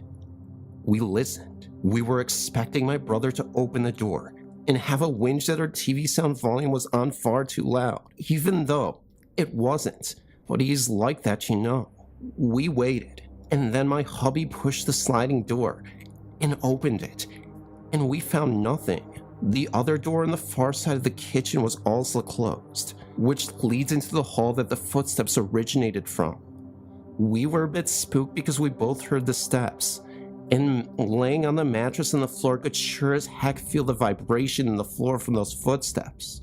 We decided to search the home, minus my brother's bedroom, and we found nothing. An old man lives next door, and I was starting to imagine that perhaps he passed away and wandered over to our home. We saw him a few days later alive and well. That threw that notion out the window. The next morning we asked Miko if he were up last night, and he says no. We told him what we heard, and all he could do was shrug and insist that he was in bed and didn't even come out. I believed him simply because there was no way he could have walked away without us noticing when hubby opened the door, and the footsteps never left. It just stopped outside the door, but nothing was there. One thing that does happen though, is that birds are always hitting our front window. This has happened so many times that I lost count. I'm not sure if this is significant, and whether it's a common occurrence, with houses with weird things happening inside. Another thing that we notice on a few occasions is phantom smells. Sometimes they are really, really pretty, but other times it is foul. They rarely last more than 10 minutes. For a while, things were back to normal, but my brother said one day, I don't know who is always walking past my window or what they want. I asked him who, and he says some kid. He believes it was a girl, probably no older than 8 or 9.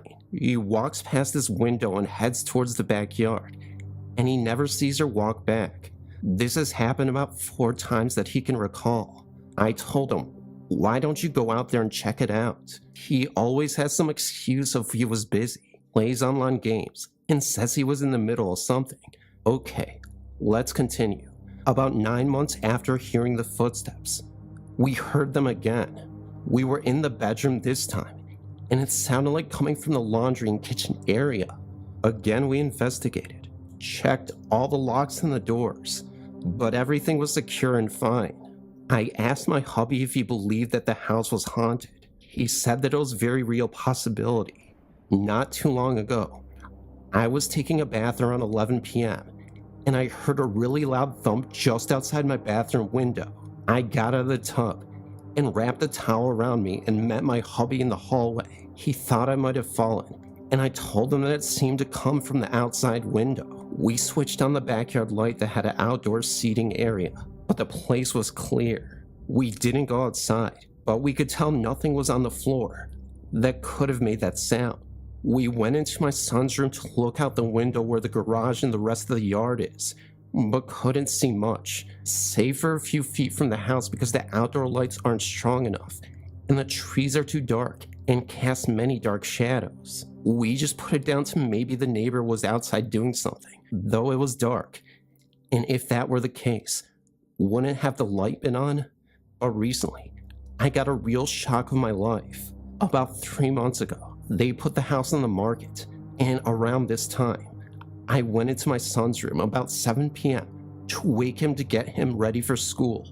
It was still quite dark, though the sun was starting to come up, and you could see enough. I pulled his bedroom curtain open and saw what looked like a girl child in the yard, looking directly at the window. That's when she just stood there watching, and then she turned her body and made her way towards the back of the garage. She kept looking my way for a few seconds before looking away and disappearing behind the garage. I didn't know what to think, to be honest. What would she be doing out there at that time of the morning, wearing inappropriate clothing for that time of morning?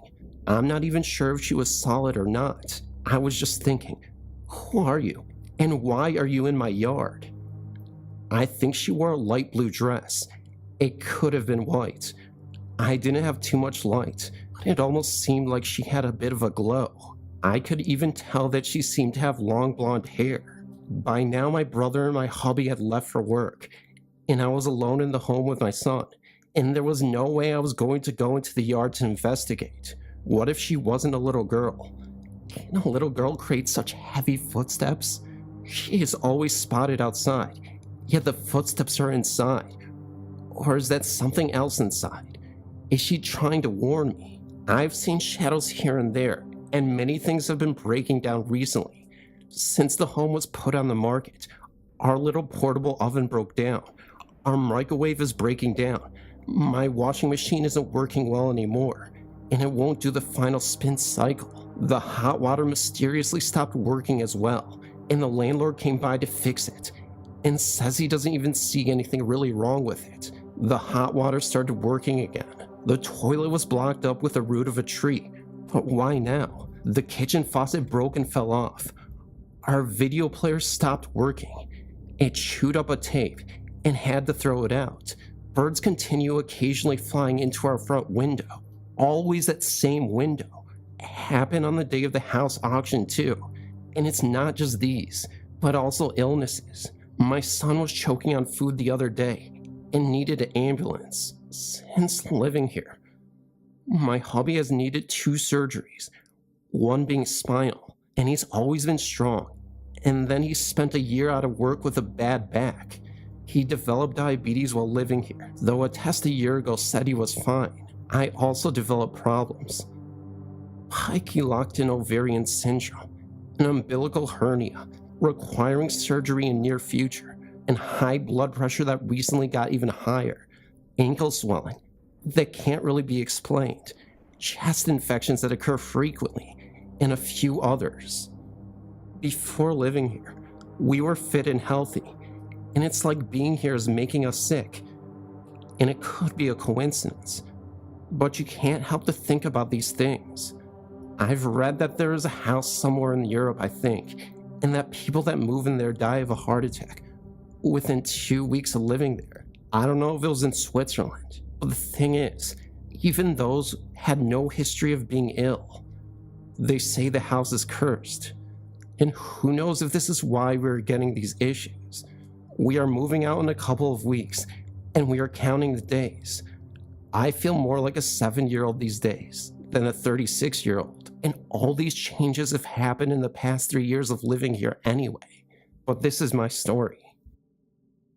As a teen, I lived in a nice newer home on Vulcan Road in Perkin, Indiana. My parents and I were the second family to live in it. When we went to just view the house to see if my parents wanted to live there, I found myself afraid to go inside. I was only 12 years old at the time and had no idea what I was afraid of. I had encounters with things I couldn't explain before, but they never scared me like this house did. My parents talked me into going inside. I wasn't happy, and actually I cried, but went in anyway. It had 3 bedrooms and a large basement and a yard. My dad and mom decided it was perfect for us and started with the purchase plans. Inside the house, the back bedroom, which faced the woods behind, and on the side of the house, truly was only part of the whole place that made me feel very uneasy. I made mom promise that I would be put in there to sleep, and she agreed that I would get the larger of the 2 bedrooms in the front end of the house. The problems didn't start right away for me anyways. My parents took the room that I refused. My dad was away a lot for work, and so my mom got the first experience. She kept them a secret from me till my last day of school. That year we had gotten new bedroom suits, and I was put in that room.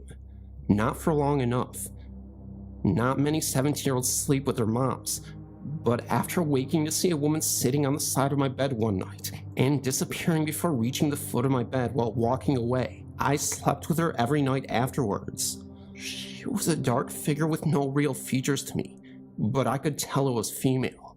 I also seen dark shadowy figures dancing in the basement. Everyone heard the heavy footsteps upstairs while we were all downstairs, scratching in the attic. We moved back to Kentucky when I graduated in '86, but even though the house had its issues, it was the only place I'd ever called home. I went back and visited the next owners years later, and they had all the same experience as we had. The only difference was a young couple had tried to live there, and when they had a new baby, the ghost got a little violent and knocked things from the walls. The young family moved for fear the baby would be harmed. Behind the house through the woods is a cemetery, 11 or 12 graves, all dated from the 1500s to 1800s. I used to hang out there to sneak and smoke cigarettes. I can't help but wonder if it was someone from there. I hope to someday get the time to go visit whoever lives there, 21 years later.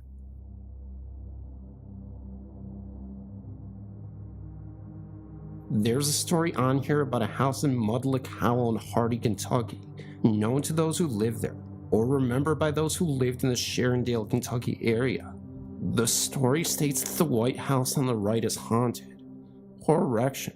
This house was owned by a lady by the name of Gracie. She lived in the house when I was a child, and never once was any report of anything unusual. She and her sister lived there for many years, after she became quite old.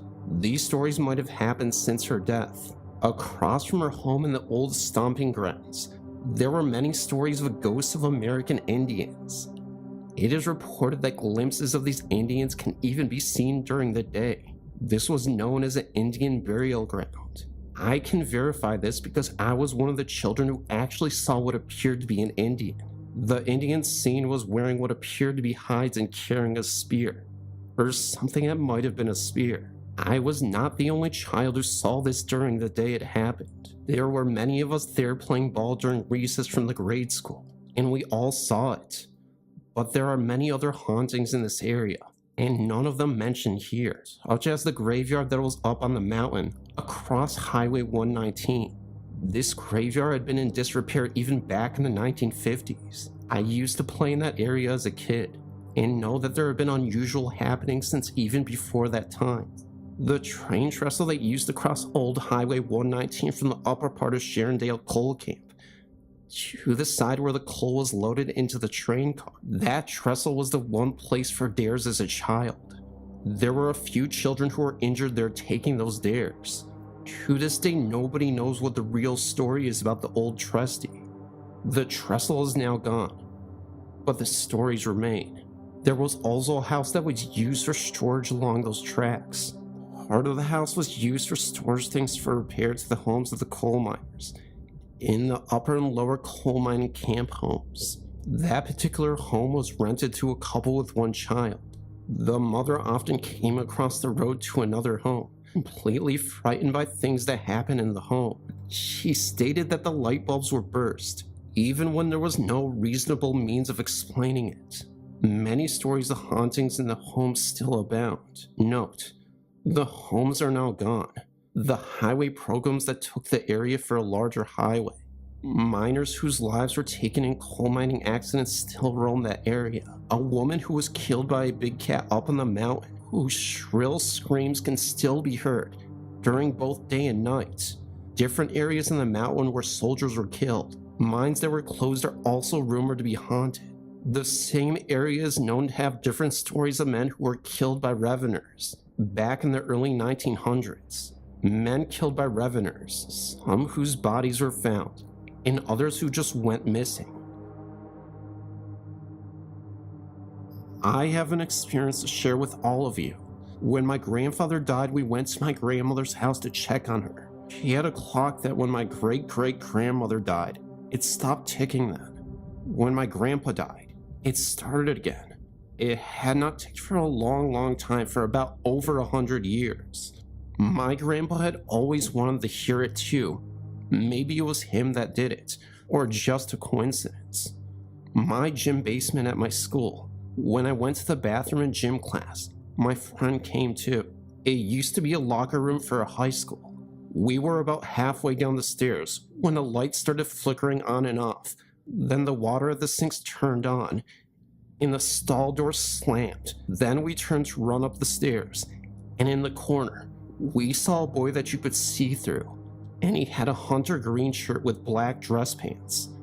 We screamed and ran up the stairs where most of our class was there, and no one believed us, but we knew what we saw. Me and my other friend, we went down there and had to use the bathroom, and she was scared to go by herself. Oh, I ended up going down there with her.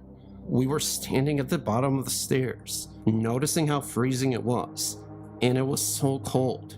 Oh, she went over to the first stall, then she started to open it. Then I screamed, and then she said, "What?"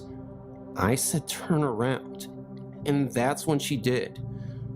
What we both saw was a girl wearing a dress with bright red eyes, with a black outline of some sort. He had a possessed smile. That's when she said, "Leave." The way she looked into our eyes when we saw her was straight evil, and my friend and I had nothing to say. One time I went with another one of my friends down to that basement, and when we were there we saw something strange and unwanted. We were standing at the very end of the stairs, and we were walking into the bathrooms, and at that very moment, we saw a strange looking girl just standing there, and she was just staring at us. Now, keep in mind this used to be an old school that was at least 90 to 95 years old. Oh, me and my friend just stood there for a moment and stared at her. Then we suddenly saw her eyes were plain black. It was so scary.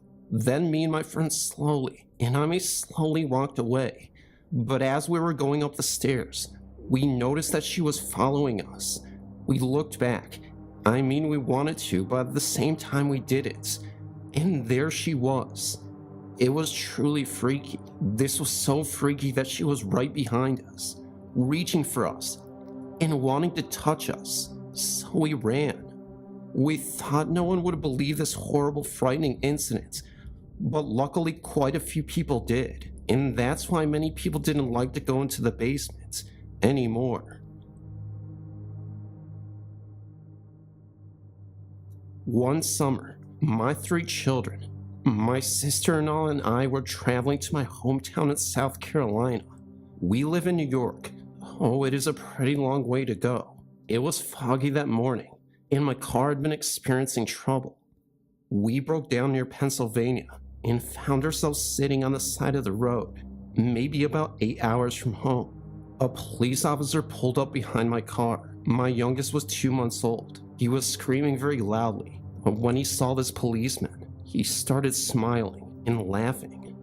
Dressed in an older style police uniform, it looked to be a style from the 70s. He had the most beautiful face and voice. He walked around my car and then laid his hands on my car. My car started to back up. Then he just disappeared. I can't explain it.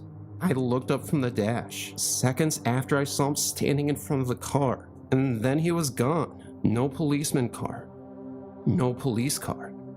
Nothing. No one. We didn't even see him leave. As a matter of fact, we didn't even see him pull up. I thank God for that angel in disguise. We made it home safely. I grew up in a house that was always open to everyone and warm, but it did have its secrets. When I was very young, and the house was empty, I would hear my name being called, and I would run from room to room, thinking someone was home. My brother said this also happened to him on Saturday mornings, when everyone was asleep and he watched cartoons.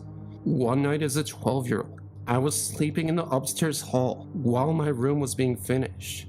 I was sleeping with my face to the wall, and softly my shoulder was being pushed, thinking someone in my family was wanting something. I turned around to face the room. There in front of me was a small couple, a man in a suit and a 1930s hat, and a sweet-looking woman with a pillbox-like hat. I think they liked what they saw because they looked at each other, then smiled, and then turned around to go down the stairs. I never saw them again. Many years later, in a conversation with my mother, she told me the small house with the low ceilings and low working areas was built for a couple in 1939, and before they could move in, they died in a fatal car accident. I guess they were just checking up on their home.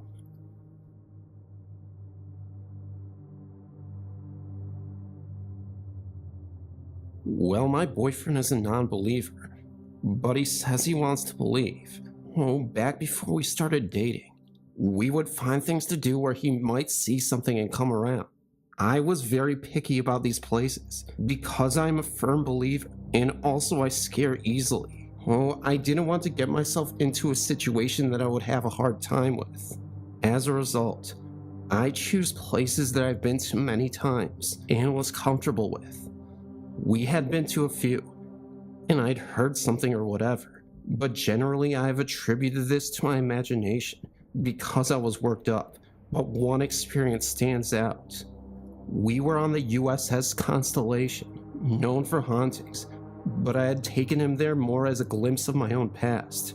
As a native Baltimorean, or Baltimorean, as my father likes to say, and a lover of history, I practically grew up on it. I was completely relaxed as I usually am there, and Rob and I were standing on the Orlop dock, looking over the rail. It's my favorite place on the ship. Don't ask me why. My least favorites are outside the Champlain's corners and in the infirmary. Given the history of the ship, the Orlop really shouldn't be my fave, but it is. We have been standing there in silence for a few minutes, just kind of taking it in. It was a cold day, and we went there right after work, so there was hardly anyone else on the vessel. And so after a few moments of quiet, I say, "Cut it out." What, he replies. Well, he knew what he did. He put his hand around my waist, upping the curve of my hip, as we weren't dating at this time. And in fact, I believe we were both seeing other people when this happened. I thought this was pretty dang inappropriate. I turned to tell him so. He was standing too far away from me to have done that. He didn't move as I was standing directly next to him, and would have noticed. "What?" he said again, a little more forcefully, looking rather concerned for my sanity. "Nothing," I said. I didn't want to think about it and ruin one of my favorite childhood retreats. After we were off the ship, I told him what had happened. He still really wasn't convinced, and I'm the one who experienced something. Not him, but he did admit that the ghost has good taste. That's sweet, I think.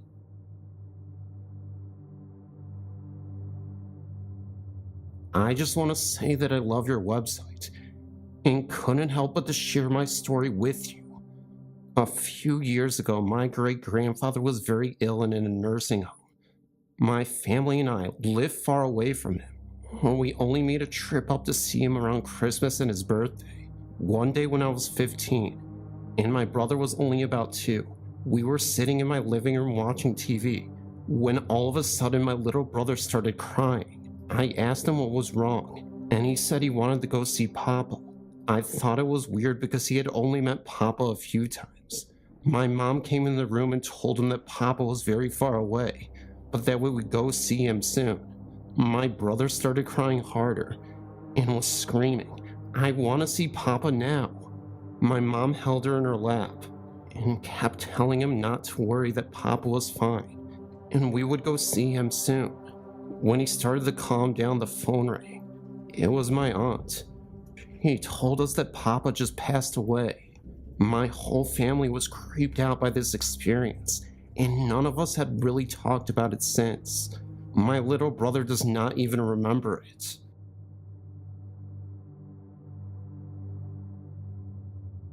This took place in 1993, and I have 2 separate stories, same place and year.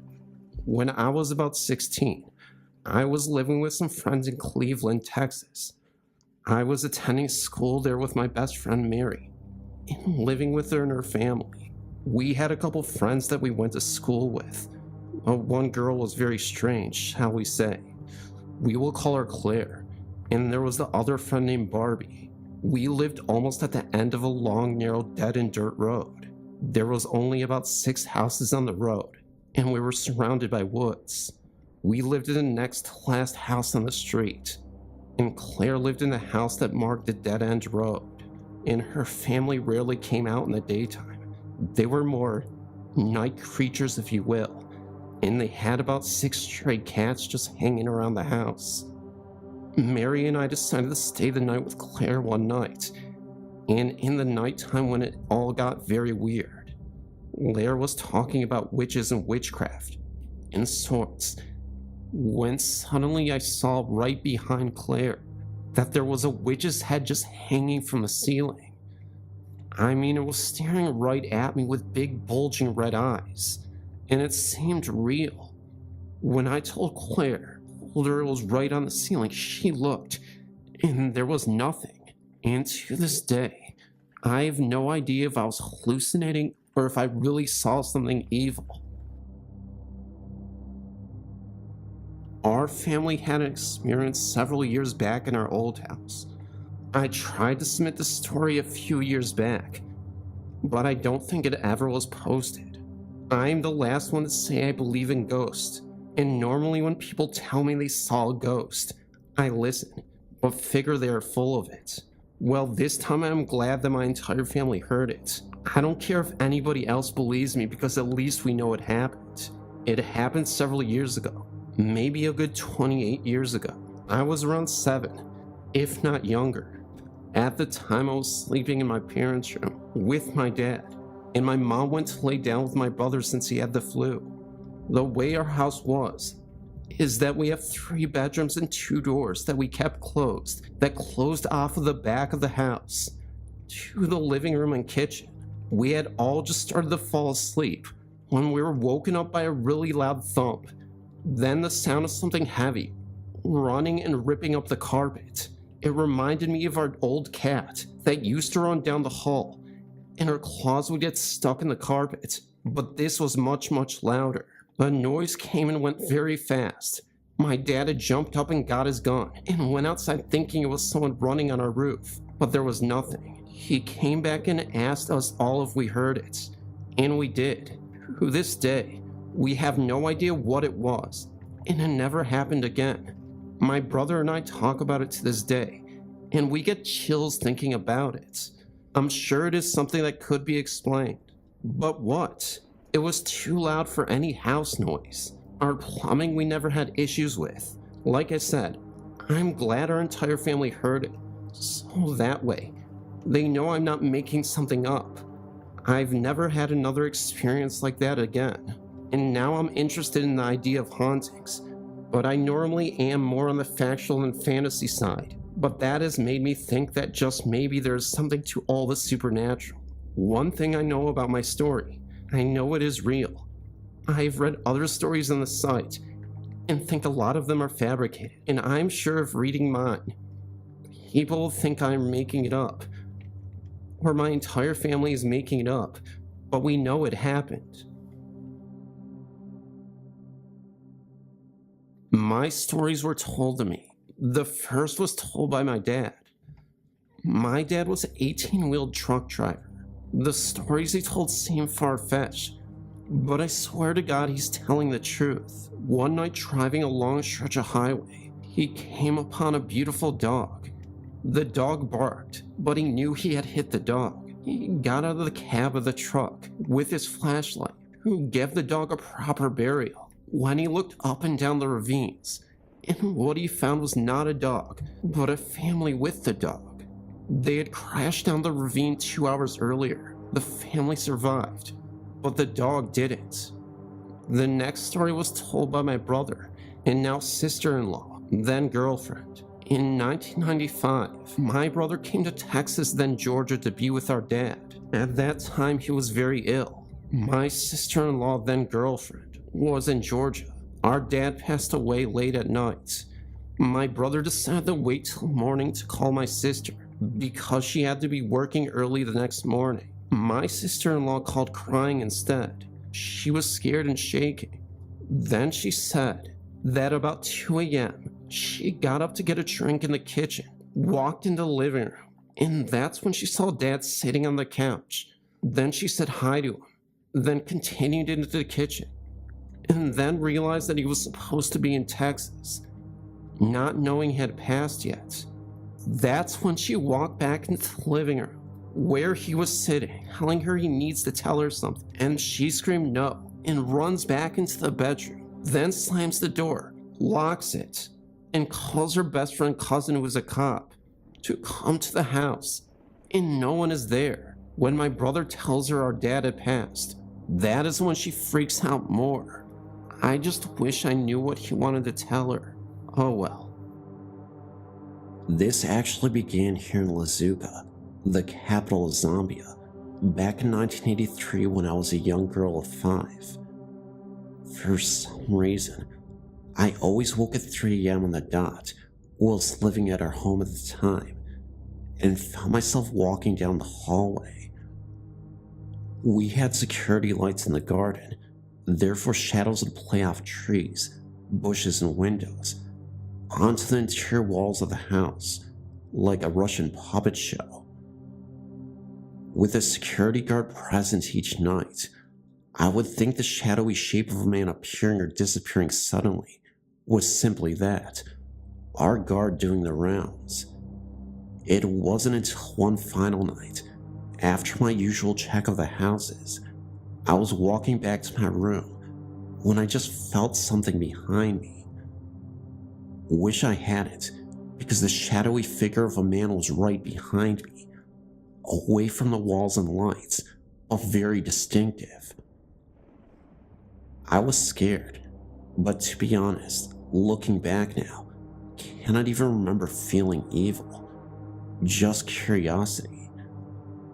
A few months after, I started experiencing visions and dreams. I would start having a dream of a little funny white man standing in my doorway, looking at me with a mean little grin on his face. Then, he would walk off in the direction of my brother's room, whereby I once woke up to hear my brother screaming for my mom, saying there was something in his room. This experience happened only once, but the dreams of this little man continued. When we moved to the UK in 1986, my final experience occurred with this man. I heard my name being called from downstairs. When I reached the top of the stairs from my bedroom, looking down into the pitch black, and feeling utter malevolence directed at me, I couldn't see anything, but it was the same sensation I feel when dreaming of the white man. Let's just say at the age of 11, I had the good sense not to investigate. After that, I stopped experiencing Little White Man, but I feel I became susceptible to other things from then on. Our house in the UK is set on what was once the Beanoak Estate Farm. It's said that a mass grave of 1800s cholera victims lies within the vicinity of our estate, which could explain the experience, and not just from me. Our cat would get spooked, and my mother was terrified one night. Our cat would suddenly sit up and stare at the corner of the room, or the doorway, or an armchair, and suddenly start to growl and raise his hackles. Then he would move his head as though watching something walk through the room. It frightened me one night when he sat up from my lap and dug his claws into my thighs. The growling reached a crescendo, as though he was going into battle with another Tom. I got so spooked, I left the room and went upstairs. My cat had left by the cat flap into the night. He wouldn't come back until the morning. What really spooked me the most was, this also happened during the day one February morning. I can handle the nighttime frights because of the sense of normality when the sun rises. But when you are invaded during the day, all your security is shattered. My brother and I both experienced what is now learned as sleep paralysis event at exactly the same time, one night. Both of us also witnessed just before a sudden flash of brilliant blue. For two people of differing sexes to experience exactly the same time makes it disturbing, and we still discuss it today. My other experience of sleep paralysis was when I was fully awake. Lying on my tummy reading a book on my bed, I suddenly had the overwhelming terror swamp me from my feet upwards, and I couldn't move. Then, at the foot of my bed, I could feel as though someone was taking a step onto the mattress between both feet. When I could finally move, I turned around to see an indentation of a foot where the sensation was. Thank you for taking your time to read my experiences, for that is all I can call them. I did have one other experience, but it's too terrifying to write down, and causes me fear, even to this day. When I was 6 or 7 months pregnant with my son Anthony, I had a terrifying nightmare. I believe this nightmare was a portal to the afterlife, that what I saw was in fact a ghost trying to communicate with me. Every night I would sleep with the bedroom door half open, and also had the hallway light on, just because of the weird and bizarre events that would occur in this old home. I'd always thought I'd hear laughter during the day, sounds of doors opening and closing, and other little things that made me convinced my house was haunted. One evening, I swore I saw a small dark shadow figure float into the kitchen from my bedroom. It happened so fast, I didn't have much time to process it. My nightmare was very similar to this experience. I was convinced that I woke up in my bed before. At least at the time I thought I was conscious. I was glued to my bed, couldn't move at all, virtually paralyzed. I started hearing strange noises, like a gargling coming from the hallway outside of my room. I remember struggling to open and close my eyes. All of a sudden, I was able to focus my eyes and move my head where I could see that the door was open. I saw this little girl standing in my doorway. She was a black shadow from 5 feet away from my bed. She approached closer to me, all while I was still paralyzed and couldn't move. The black shadow whispered, "Don't be scared, I'll be home soon."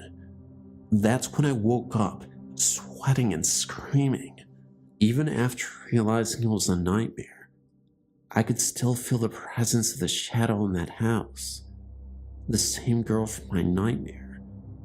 I thought it was a bit ridiculous, because I knew at that point, my mind had just conjured this up in my head, even with all the previous signs of ghostly activity. What's even weirder, a few days after I received a call from my sister, she was very emotional because she announced to me that she was having a child. The reason why my sister was so emotional was because she had tried for years and years to have children, and she was never able to. Her doctor even told her that she was never going to be able to produce a child. I bet you the shadow from my nightmare came back as her living child. I was never able to find out the history of this house or who lived there, but I can bet you that the little girl used to, and she told me that she was coming back to life. I've noticed that you don't have any ghosts listed for the University of Calgary residences in Calgary, Alberta. I had a strange experience in the residence tower called Randall Hall. I'll give you some brief information.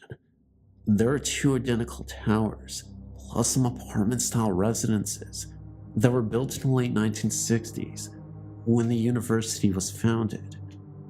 They're both 7 stories tall, with a central communal lounge and 3 hallways radiating out like spokes. Each hallway has 11 rooms and a bathroom. Originally, they were built as a female dorm and a male dorm. I spent 3 years of my university living in Randall Hall. The room that I shared with my roommate was in the co-ed hallway of the 6th floor of Randall. This kind of applies because we shared all facilities with guys. Toilet stalls, urinals, sinks, and showers were all communal. Think Ally McBeal. And we often had guys hang out in our room. Let's just say that there were quite a few of us engineers on that floor. I started the year living in room 661. One night, I woke frequently, and I could have sworn that there was someone in my room, sitting in the chair at my roommate's desk. I passed it off as being asleep, but the next day I did ask my roommate, were there any people in our room last night? All she said was yeah. I thought that one of the guys had come in during the night. Weird. Anyway, a little later in the year, I moved into room 557, on the same side of the hallway, 2 doors down. We started noticing that in the common room, which was a large open area in the center of the spokes, one of the elevators would often come up to our floor on its own accord, open, close, then go back down to the main floor. Sometimes it would stay on our floor with the door open for almost an hour before going back down. My real experience came during reading break. I guess your guys' equivalent to spring break, only we have ours in early to mid-February, and most people leave because the skiing's awesome in the Rockies, only a few hours away. In our hallway, the only people not gone was me, my roommate, the girls across the hall, and the girl at the end of the hall, on our side by the fire escape. To start my real story, I'll give you guys a little explanation about how our room was laid out.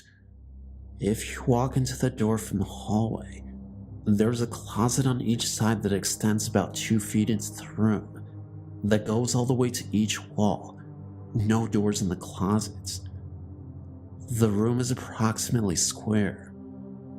My roommate's bed was against the left wall, with her desk against the window, directly across the door, and the chair between her headboard and the desk.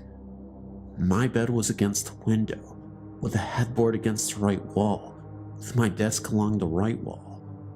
I awoke one night because I swore that the door to our room had opened, and that one of the guys from the guy's wing had come in. He had gone on a date that night and was a close friend. I looked over at my roommate's bed, and it looked like this guy was whispering something to her. I found it kind of creepy though, that instead of crouching by her bed like a normal person would do, he was standing with his legs straight, bent at the waist, with his face about 2 inches from hers. Now, I got kinda pissed off because it was the middle of the night and this guy had come in to tell Lauren about his date. I wanted to see what time it was, so I sat up in bed so I could see around my desk to my alarm clock, which was on a dresser in the closet. It was 2:30-ish in the morning, so I turned my head to yell or whisper strongly at this guy. Then I realized it wasn't who I thought it was. This is the creepy part. He stayed bent over my roommate in the same position, but slowly turned his head to look at me. While he was turning his head, this grin spread across his face. One could interpret this grin as malevolent. I sure did at the time. Then he slowly stood straight up and took a few steps backward towards the closet, folded his arms across his chest, and looked at me with the same scary grin on his face. It was strange, because really, he had no facial features. Nothing of a face that I could see, except for this grin that I could more sense than see. Well, that was enough for me. Like any 20 going on 6-year-old, I dove beneath the covers of my bed and stayed there all night. This was very hard to do, since the heating is very efficient in those buildings, and most of the rooms are usually hot enough to be in shorts and tanks in. Anyway, I didn't sleep again that night. After a week or so, thinking about this experience, having insomnia, and sleeping with the light on, I have second thoughts on what was going on there. I think that yes, he was intentionally trying to scare someone, but only out of a sense of fun, because he knew he could. I think he had my roommates in his target sights, and he had his face by my roommates, waiting for her to wake up with this ghost face 2 inches from hers. Well, you could wake my roommate up with a cherry bomb when she's sleeping, never mind waking to a ghostly presence, like so many of us do. Instead, I woke up, and his grin was more of a, finally, someone's awake that I can scare grin. So that was it, other than the knocking, which is actually quite funny. It was about 2 days after my experience, when all 3 of our rooms got simultaneous knocks at 5:30 in the morning. My roommate got up to answer the door, and scared the crap out of both her and the girl directly across from her by opening the door at the exact same time. Also, the girl at the end of the hall had her head out of the door, asking if someone had knocked. There was no one in the hall, and no way someone could have left without us hearing. The door into the central common room was on a mnemonic hinge, and made a whining noise when you opened it. The door to the fire escape, at the other end, makes a crapload of noise, which echoes through the floors. The door to the bathroom also has a mnemonic hinge, and bangs when it closes. Anyway, to close this outrageously long story out, I worked for housekeeping during the summer, because the residents are rented out like hotel rooms. I didn't go back home in the summer. I was talking with the cleaner from the 6th floor while doing laundry one day. She related that she has had experiences with this guy over the last few years. She was cleaning a room after move out and had the door propped open with the garbage can. A guy poked his head around the door, looked her in the eye, kicked the garbage out from in front of the door, and slammed it. There was no one there when she went to look. There are rumors that a guy got really stressed out during exams in the 80s and threw himself off the roof into the parking lot. I've not substantiated his claims, so who knows. I do know that the roofs are now off limits to students, whereas they weren't in the past. The cleaner says that he is quite shy and is only seen during summer, Christmas, on reading breaks. Never when the residences are filled with people.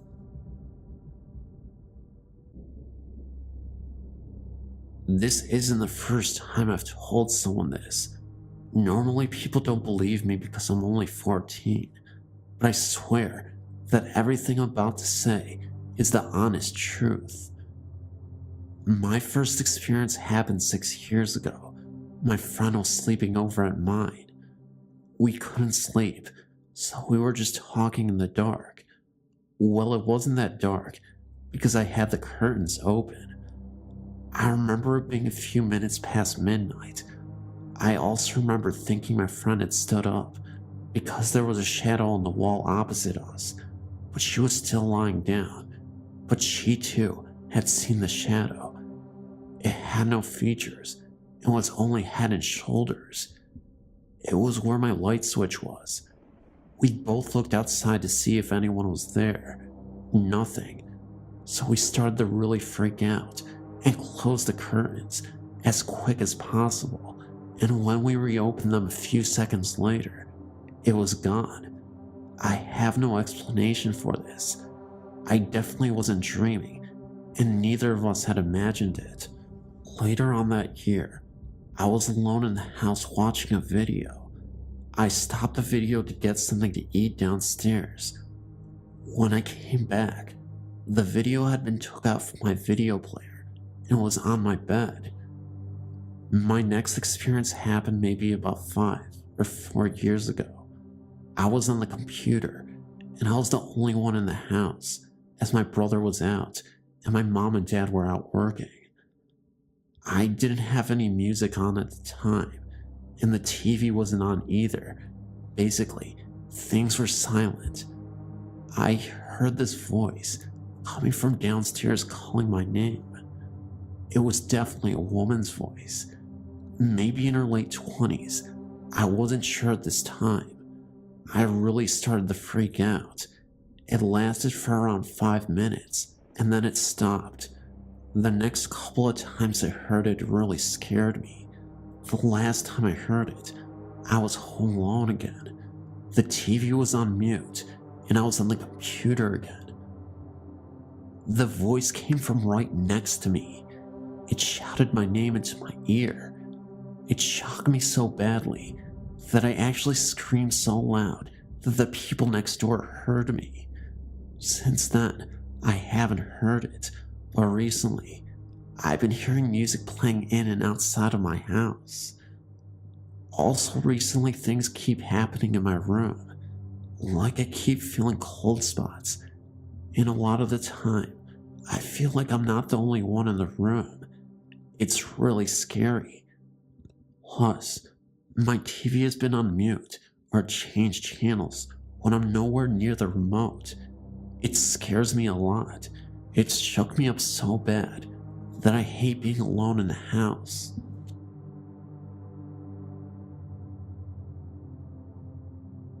This occurred roughly 20 years ago when I was 19 or 20, and I was sleeping over at my boyfriend's apartment in Spring Valley, California. My boyfriend left for work by 4 a.m., and I was alone in the apartment. This one morning after he left, I awoke on my back to a heaviness in the room. It was still dark, but becoming dawn. I looked to my right, and standing next to me by the bed was this tall black shrouded shadow entity. I was terrified. I could feel its presence surrounding me. Then it spoke. I was lying there wide-eyed and in shock. I'm not still sure how I heard it. Was it audible or just in my head? The voice was deep and gruff and asked, "What are you doing here?" I'm familiar with some experiences with the paranormal, just never had it been so terrifying. I closed my eyes and began the Lord's Prayer. By the last words, "Deliver me from evil. Amen." The room had cleared. I felt a change immediately, and when I reopened my eyes, all was normal again. I told my boyfriend later that day, and he thought it was his deceased grandfather being curious. My boyfriend's grandma was recently staying with him, and she would tell him stories of the grandfather visiting her. Possible, I guess, but I still wonder what the black-shrouded entity was and what its intentions were.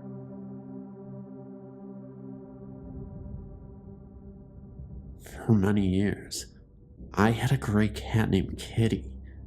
Kitty didn't like many people. She mainly only liked me. She always slept up against my legs at night, on the outside of the covers. She loved to be close to me.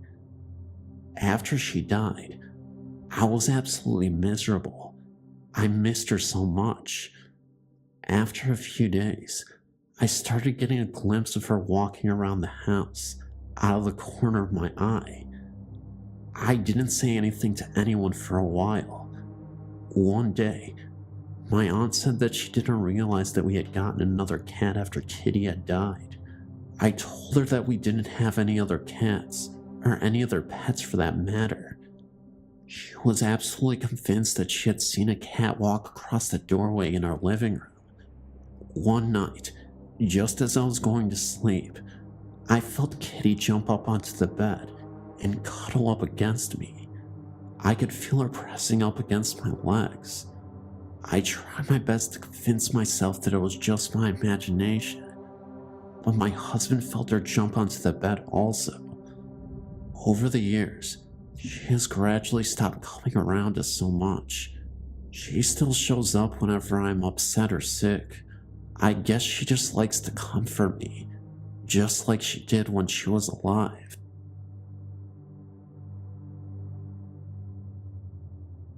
Hello. I grew up in an old apartment building in the Fordham Hills section of the Bronx. When I was about 14 years old, I was speaking on the telephone to my best friend, who lived upstairs on the 5th floor of the building. My apartment was on the 2nd floor. My friend said that she was going to go down to my apartment in a few minutes. As soon as I hung up the telephone, there was a knock on the door. I wondered how my friend could have possibly made it down 3 flights of stairs so quickly. As we hung up the phone that second, I went to the door and looked out at the people to see if it was her. There, at the door, stood a tall, young-looking man wearing a ruffled white shirt, a thick black belt, black pants, and black boots that went almost to his knees. Hanging from the side of his belt was a sword or a saber. As I stared at him, it appeared as though he was looking right at me with piercing blue eyes, even though the door was between us. I then noticed that I could see the number on the apartment door across from mine through his shirt. I quickly ran from the door, realizing what I had seen, thoroughly frightened, and called my friend, asking her to hurry and come down as I was alone in the house. I will never forget it for as long as I live. I did some research and learned that there was Revolutionary battles on in among Fordham Hill. I came to the conclusion that the ghost was a Revolutionary War soldier, probably British from the clothing. I only wish I could learn more. Nothing occurred for the rest of the time that I lived in that apartment. Thanks for having a great site where people can share their experiences.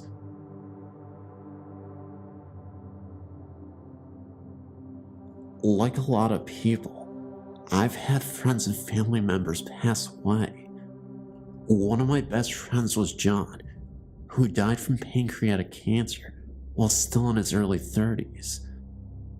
Many years later, I started a habit while praying. I asked God to help me always remember my friends and family who have passed away, who influenced me, and who are a big part of my life. Then I think of their names and say them silently in prayer. About a year ago, our friend and family priest passed away, and I attended the funeral mass.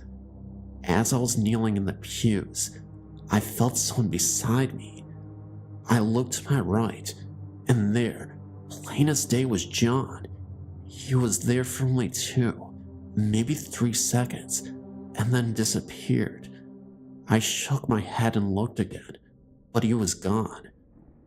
I hadn't thought about John at all that day, and I may never know why he decided to show himself. I know that God puts people into your life for a reason, and I know that even after they are gone, they're always with you. I love you, brother. Thanks for the visit. This could have not happened at a better time.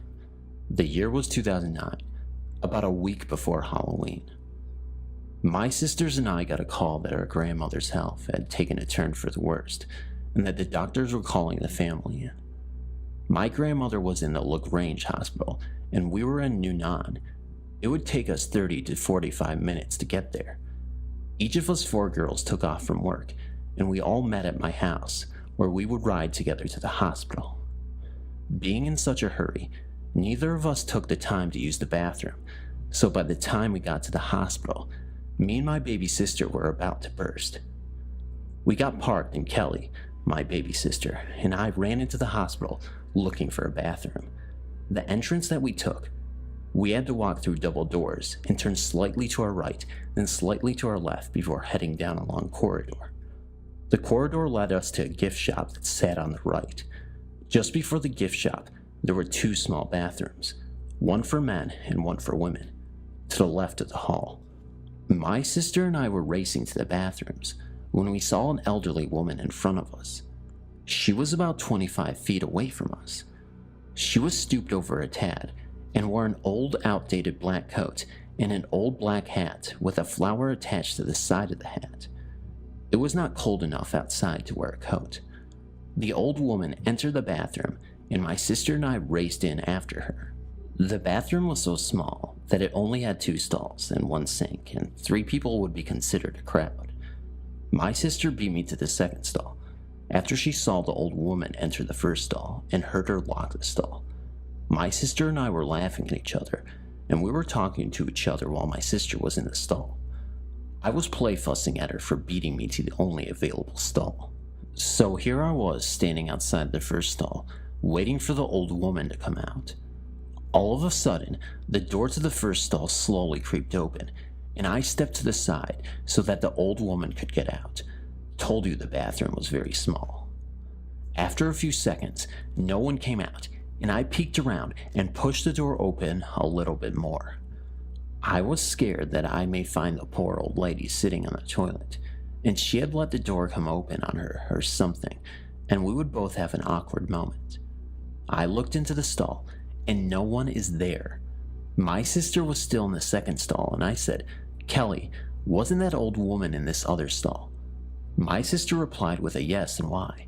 I said, "Kelly, she's not here." Kelly asked, "What do you mean she's not in there? I saw her go in." And I replied with, "Well, she has either gone down the toilet or she has disappeared." I remember Kelly asking me, did I see her go out? And I said, Kelly, she would have had to bump into me to get out, and no, she did not go past me. The conversation went on like this for a few more seconds, ending with my sister coming out of the second stall, fast as lightning, with her pants half buttoned. Flying towards the door, she turned to me and asked if I was coming, and I responded that I have business to take care of. Of course, my sister left me there alone while I took care of business in the first stall. I was either feeling brave or stupid that day. After I came out of the bathroom, my sister was waiting by the gift shop. We knew we just had a ghostly encounter. Retelling the story to the rest of our family members had them thinking we were off our rocker. I retold the story again to the nurse, who was assigned to my grandmother, and she confirmed that there had been several ghost sightings in the hospital.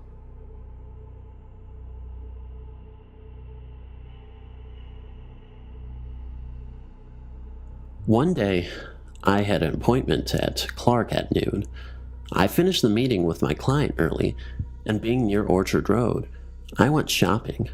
By the evening, I got ready to go back to the flat, The same flat which is in my story, an invisible housemate. I was filled with dread due to the previous experiences there, and as I boarded the train for NS from Orchard Station, my friend Louise called me on my cell phone. We talked for a while and she invited me over for a movie and dinner at her house. As we were longtime childhood friends, I was delighted to spend some time with her. And with that, I changed the train. Earlier, I was going in the opposite direction in the NS line, and now I boarded the train to Semebwag on the same NS line. I reached Toapeo station and loads of people rushed to catch a seat. While the train started, I could see from the window a middle-aged woman standing at the platform, just looking inside the compartment. She was wearing a kimba, kind of a bluish grayish white clothing. She had unkempt but jet black hair. I kept on staring at her because she looked pale white, as if she had severe anemia. I think her face looked almost the same as her blouse. I kept staring at her, as I thought it was very unusual for any woman to be so pale, and then the train sped away, and I got back to playing Subway Surf on my cell phone. I was distracted by the people getting up to get out at Bishan Station. As the train halted, I saw the same woman on the platform. I got shocked as I clearly saw her on Toapeo platform, and she was here again at Bishan at the speed of the train. It was highly unlikely that she reached Bishan Station so fast, and I kept looking at her. But she just stood on the platform without fidgeting when people passed her by. The train doors closed, and she didn't board the train again. And I wondered why she traveled from Toapeo to Bishan without any intention to board the train and just stand at the platform. I kept staring at her. She was still standing at the platform, from the window, and the train started in full swing. I again went back to another game of Subway Surf, when the lady sitting right next to me elbowed me while opening her purse. I looked at her and she apologized, but that's when I looked towards the right side of the compartment, and to my surprise, the pale woman was standing inside the compartment, near the door. Now, at this moment, I still can't explain to myself how that woman defied the laws of physics, as last time I saw her, she was outside on the platform. The train doors are obviously closed shut before the train starts to speed away. Then how on earth is it possible for her to board the train? And she was clearly standing outside on the platform and no way in the train.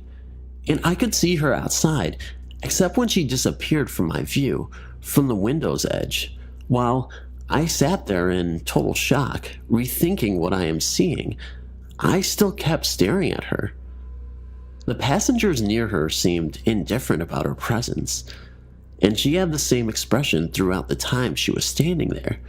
And her hair, which seemed unkempt from the front, was nicely tied in a loose hanging bun, which came until the center of her shoulder blades at the back. But from the thickness of her hair bun, it seemed like she had long hair. Except for when she caught me staring at her, she moved her head to left to look at me. Her movement seemed as if someone was turning a puppet's head on its neck. At that time, when our eyes interlocked, I felt the dread that I have never ever felt in my entire existence. Her eyes' color were the lightest shades of gray. It was like the meanest of all the eyes I had ever come in contact with. I was filled with the emotions of grief, or something on the lines of envy. I lowered my eyes and fixed it on my cell phone and tried to refocus my mind. But I kept looking at her dress's bottom, and then another electric shock ran through my body. I couldn't even see her feet. Normally, someone who's wearing a kabaya, you can see their feet. but it seemed she didn't have any feet at all. And then the train halted at Angmo Kyo Station. I managed to look up to find out whether the incoming passengers can see her or not. And as I looked up, she already left. She was gone. It looked like a nanosecond for her to disappear, even before the train doors had opened. At that moment, realizing that it's impossible to get out without the train doors opening, and that she vanished in the moment, I rolled my eyes up to look at her. I just froze in terror. I looked around to see if anyone else also saw that or not, but nobody seemed to be influenced by the woman. Or maybe they couldn't see her. At this point, I was horribly scared. This was the second incident for me in which something, in this case someone, vanished in thin air. Though I didn't see her vanish, but she was there at one moment, and like a microsecond later, she wasn't there. It wasn't even humanly possible to get out of the train or get into the train in that moment. So I put on my headphones and music and closed my eyes shut so as to not see anything else. I got out at Semabwag Station. At first, she joked that I rode with a Pontiac, and I gave her a smack on her arm. A Pontiac is a bloodthirsty ghost of a woman, and quite popular ghost in Southeast Asia. But after calming me down and realizing that I was actually frightened to my core, she told me that the pale woman could be the white ghost of Angmo Kyo MRT station. And when I checked it on the internet, I found out that almost all the stations I crossed today on my way to Semabwag are supposedly haunted, and yes, White Woman is one of them. It was rather amusing, as how can ghosts haunt a train and station for that matter, but it was written that white ghosts targets lonely people. But I was in a filled compartment, so why did I only see her? Paranormal is a part of everyone's life, but not everyone noticed it. My first encounter was around 18 years ago, when I was 10. It was Christmas morning when I lost my father. It was a devastating loss for all of us. Since then, I don't want to celebrate Christmas. Anyway, let's get to the point. The day after the funeral, I was sitting in my room. I was bummed. I didn't want to accept the truth. And then it happened. I heard my father's voice, calling my name not once, not twice, but 3 times. I couldn't believe my ears, and I raced out of my room into the kitchen. My eyes were starting to water because I didn't see him. I started to cry and headed back into my room. Then I realized that it was very bright winter's day. I mean, it was freaking December 26th, and then I saw him. My dad was standing before me, smiling, surrounded by that light.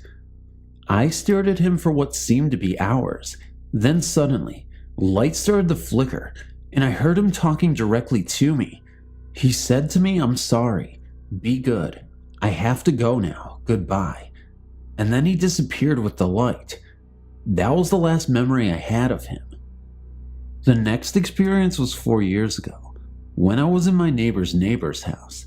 My neighbor, let's call her Z, lived with her father, let's call him A, who by the way was a creepy guy.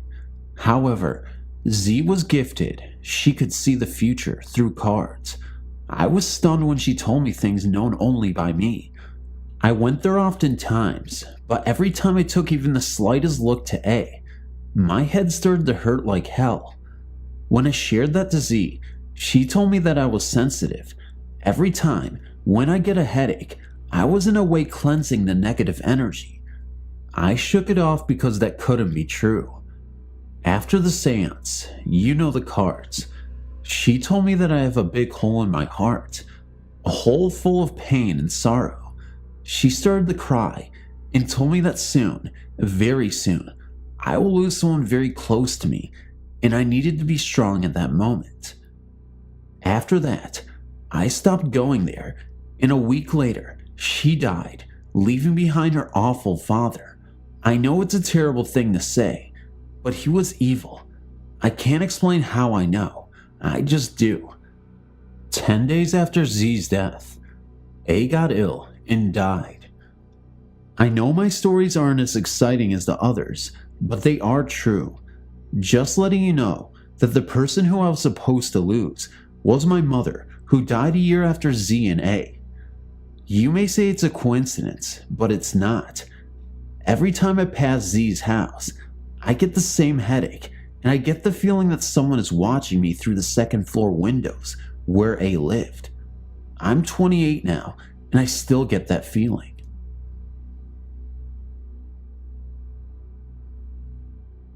About 20 years ago, when we lived in Navy housing on Oahu, Hawaii, my daughter and I experienced something that still haunts me. Honestly, I'm not sure what it was, and that I'm not sure if it was a ghost. At the time, we, my husband, our 2 daughters and I were living in Navy housing. I never believed in ghosts or the supernatural, and we didn't entertain such stories or thoughts in our home. It was a summer sunny day. My husband was at work, my oldest daughter was out surfing with her friend, and my youngest was at home with me. We had just finished lunch and decided to watch some TV. The TV room was just off the living room, dining room, and filled with windows and 2 doors, one to the kitchen and one to the backyard. There was a wall composed of 2 large sliding doors that separated the living and dining room from the TV room. Against that makeshift sliding door wall was a love seat that my daughter was sitting on. I was sitting on a chair opposite the love seat. The TV was to the side of us, on a low bookcase below a bank of windows. While sitting there watching TV, something shimmery, a staticky, sparkly, flashing sort of mass passed between us and the TV. It had entered from the living room into the TV room and then moved across the room and out the back door. Within seconds of seeing it, we turned to look at each other. She then jumped into my lap, and we sat hugging each other tightly for a bit before either of us could speak. I knew by her actions and the panic on her face, she had seen what I had. With fear in her voice, she asked me, "What was that?" I had no idea what it was, but I tried to reason it away. Staying as calm as I could, I told her it was probably the sun reflecting off a car passing the house. With a trembling, soft voice, almost a whisper, she replied, "But all the blinds are down." Not wanting to give in to the panic, I told her that the shades don't fit the window so tightly that light can't find its way in between window frame and shade. I then changed the subject to picking up my oldest daughter and going for shaved ice, a Hawaiian snow cone, but better. Other than telling family and friends for the next few weeks, we didn't and haven't talked about it since. We put it behind us. Fast forward 2 years later, my husband, reassigned back to Rhode Island, had moved back to the mainland to open our old home and get it ready while the girls and I were still in Hawaii. The girls still had a few months of school to finish, so he went ahead without us. The last few days on the island, I spent alone, cleaning our base housing. All our household belongings had been moved out the day before, and we were on our way back to Rhode Island. While I cleaned the house, readying it for inspection, my girls enjoyed their last few days with friends on the beach. I had cleaned the kitchen and laundry the day before and was now cleaning the bedrooms, bathrooms, and on into the living room and dining room. The whole house was floored with floor covering, which I had to sweep and mop spotless. I was mopping the living room and dining room area. The only thought in my mind was how warm it was now that the air conditioner was gone. Then, out of nowhere, appeared that same shimmering, sparkling, wild flashing mass. It crossed the room right in front of me. Being all alone and startled by what I was seeing, I packed up and left. I still hadn't mopped the TV room, nor finished the living or dining room. I didn't care. I was out of there. I grabbed my cleaning supplies, my purse, and locked the door. I left the mop and bucket with the curbside trash and got in the car and didn't look back. I have never ever seen anything like this before or after Hawaii. I've also since become more open-minded to ghosts. Once back in Rhode Island, I started watching the many supernatural and ghost hunting shows that had since started appearing on TV, and although I am open-minded now, I haven't seen any real proof. I say that because I'm still not sure what I saw in Hawaii. I still feel like there might have been a logical explanation. I'm still waiting to come across someone, somewhere, who has experienced the same thing. Someone who can tell me what it was that my daughter and I saw.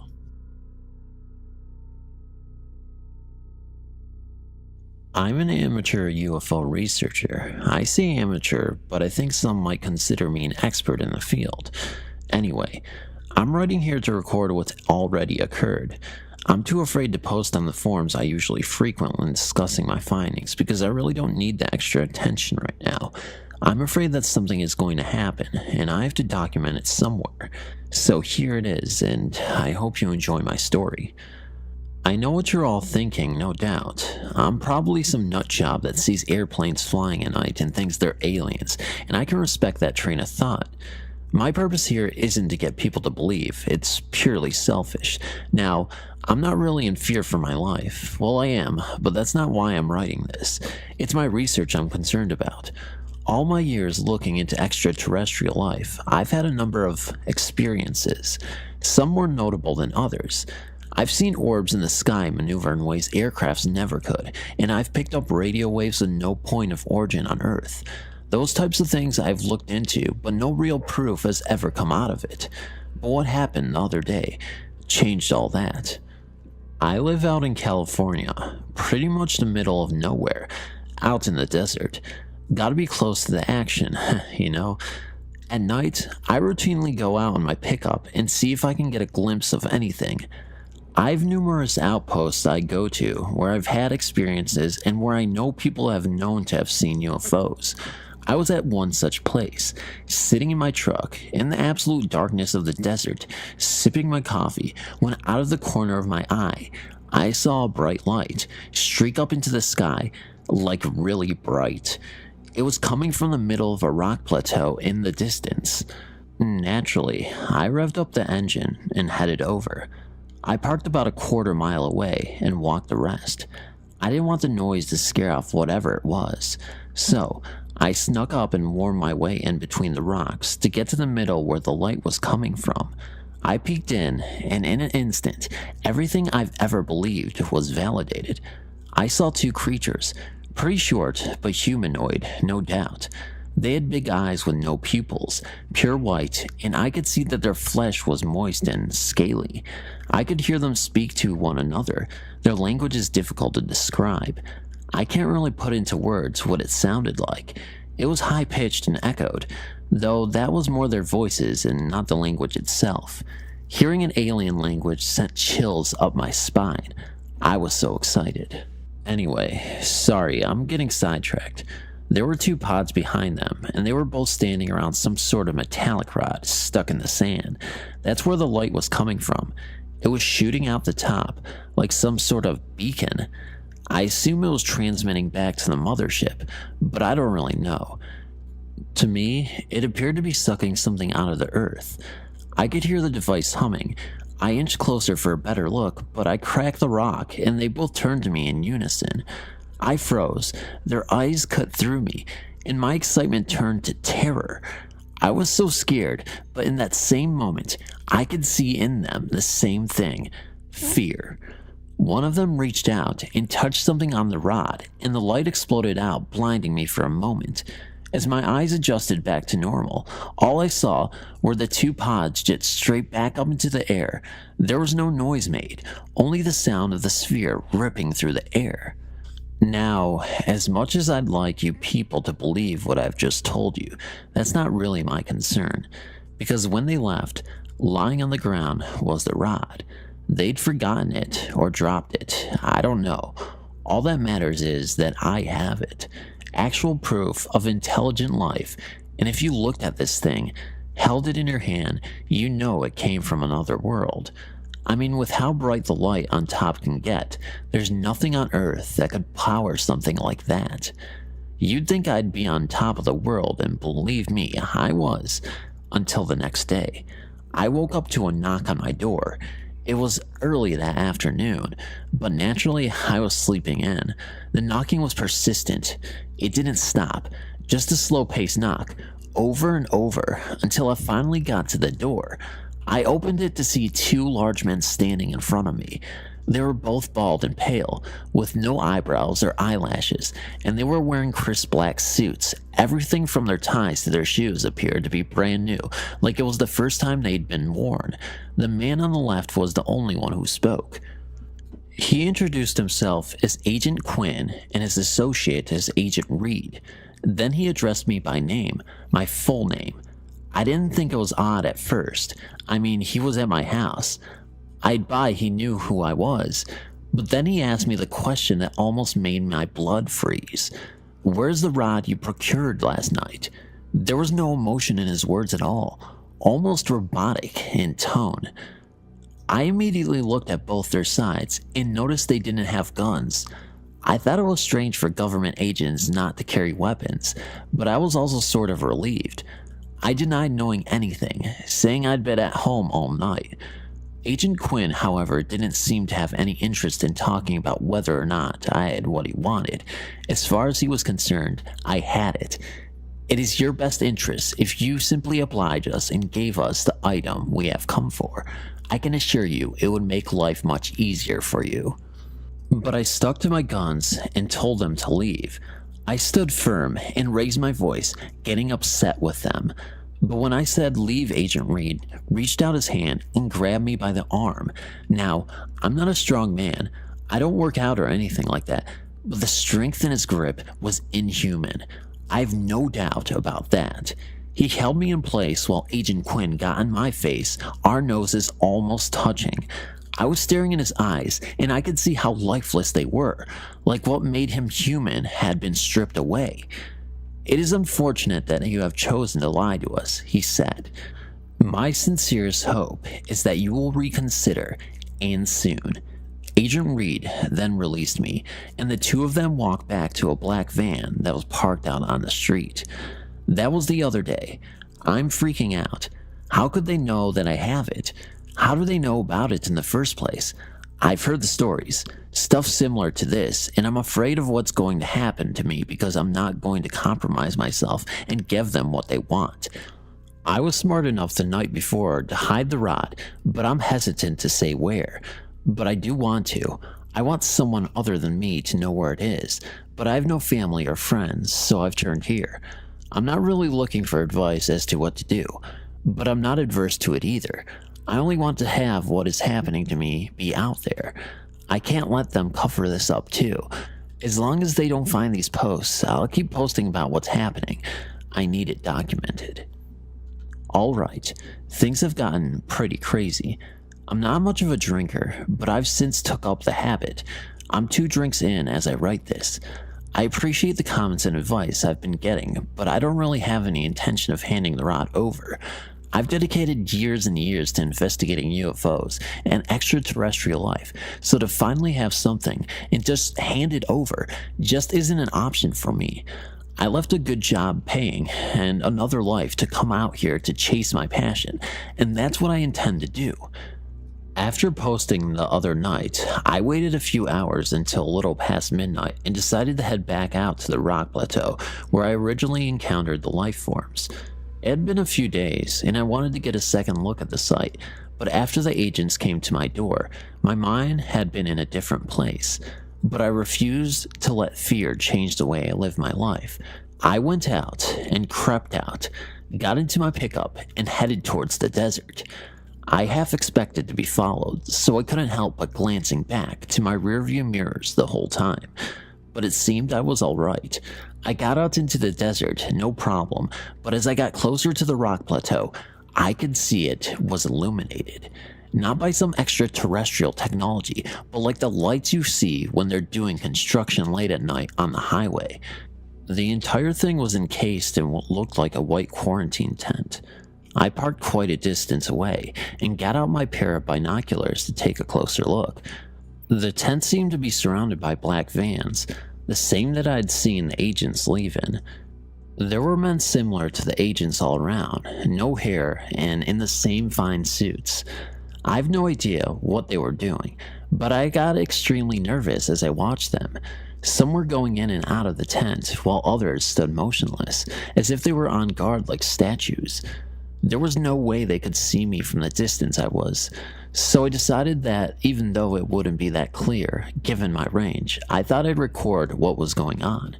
I got my phone out and zoomed in as far as I could. It wasn't good enough to see what exactly they were doing, but I could see one thing that didn't show up in my binoculars. The eyes of every single person there were glowing, like some sort of bluish white, but I could see it very clearly through the screen. It sort of disturbed me, but I didn't really know what it meant. Some of you have commented that you have thought that the agents were themselves aliens, and I didn't really think that until seeing that. Though I do also believe they work for the government, there's no way they would be able to churn out an operation like that without people having questions and them having the right answers.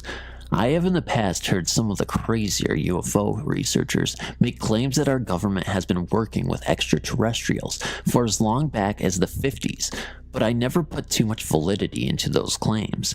Seeing this, however, made me question everything.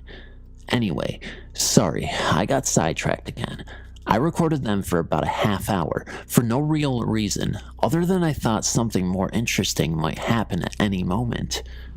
You couldn't tell what they were doing at all, so it was a half hour of guys with glowing eyes walking around and standing. I would have just kept filming, but all of a sudden, I could see that two of the eyes had turned and were staring out into the distance towards me. I didn't think much of it, just that he had moved, but then slowly I noticed the same stationary eyes turned towards my direction. It wasn't long until, on my camera, it was a wall of eyes staring. I immediately jumped in my truck and peeled out of there. As I rushed home, I kept assuring myself it was nothing. There was no way they could have seen me. It was pitch black out there, and I was so far away. I assured myself something else had to have caught their attention. I got home and rushed inside. I just stared out the window for about a good hour, expecting a black van to show up or something along those lines, but nothing. I breathed a sigh of relief and opened up my laptop to transfer the footage from my phone. I hooked it all up and opened the file, and much to my dismay, the video was fuzzy. And not like a normal fuzzy video. This was like the black and white fuzz you'd see when the VHS tape stopped running, something I'd never see on digital video. To say I was pissed is an understatement. It had recorded so smooth, it makes no sense that it was corrupted like that. I was shaking. I was so angry, so I decided to get a drink to calm my nerves, and I just kept drinking till I woke up the next morning, or I guess afternoon on my couch with a splitting headache and a bad taste in my mouth. I looked out the window, and sitting in front of my house was a black van. All the windows were tinted. I couldn't see anything. I was pretty scared, I'm not gonna lie to you, but I had things I had to take care of, and to do that I had to leave my house. I mustered up the courage and walked outside, or I suppose ran is more accurate. I wanted to get into my truck as quick as possible, but the moment I stepped outside, the van drove off. I was relieved, but I knew there had to be more to it, but I didn't have time to worry about it. I had things I needed to do, so after a few hours of running errands, I came back home to my door being wide open, pulled in my driveway, and took a deep breath before heading in. The place was a mess. Furniture turned over and ripped up, books and knickknacks thrown about. I turned my couch back right side up and just sat on what was left of the cushions, looking at everything I owned, broken and beaten. I knew that they thought they'd find, and I knew it wasn't there, so they gave me a bit of relief. Then as I sat there, I remembered the rest of my research. I went back to my bedroom, and sure enough, everything had been tampered with. Cords had been yanked out of my computer, boxes of documents emptied out all over the floor. But as I looked at everything, I noticed nothing was missing. It was all there. They hadn't taken anything. I did notice, however, there was an envelope amongst the mess. I didn't have anything that I kept in an envelope, so I knew whatever it was, it must have been them who left it. I opened it up, and inside was just a single piece of paper, typed up. It said, "It has come to our attention that you are not only continuing to hinder our investigation by keeping what we desire from us, but that it appears that you have begun an investigation of your own. What you saw the other night was not for your eyes. To continue on this path you appear to be on would be unwise." Now I'm just sitting here, 3 drinks deep in what used to be a nice and tidy house, typing this, wondering what to do. I'm at a loss. I don't know how far they'll go. Right now, I think they're just trying to scare me into doing what they want. And since I know I'm not going to, I'm nervous as to what's coming next. I work night audit at this semi-swanky hotel next to the airport. One night, I get a call from a lady in 204. She says there was arguing, loud banging, and crying coming out of 206. Check the computer. No one has checked into that room due to maintenance issues. What the fuck? Called my supervisors to see what to do. She tells me to call on site security and follow them up with a key. I decide to be the bigger man and go up anyways. As we get off the elevator, we can hear the crying. It's loud. My heart starts racing as we near the door, so I hand the key to the security guard. The next 5 minutes seem to happen in slow motion. He opens the door and immediately flicks on the light. Keep in mind 206. We're on the 2nd floor, only door was by me, and this is at like 3 a.m. and there was no one around. As we enter the room, the shower is on, steam is coming from under the door. There is only one lamp on in the room. It's super cold, and there's a lady in red, lacy bra, black panties, with super red hair curled up crying in the bed. She was facing away from us. As Frank approached her, he asked if everything was okay. She sorta just stopped crying and rolled over. When she did, a wave of horror came over me.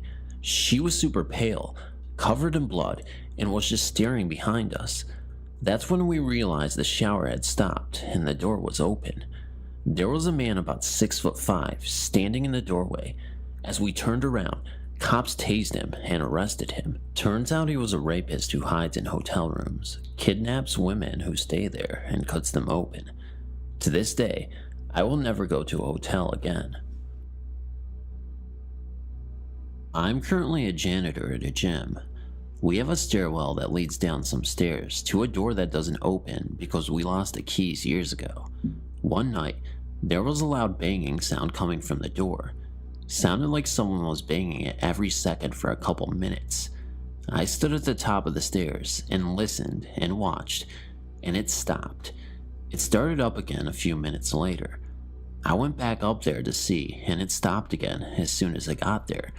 Told my manager the next day and had a locksmith come in. He got the door open, and it's just an old supply closet that's empty. Every so often, someone hears a banging sound coming from the door at the bottom of the stairs.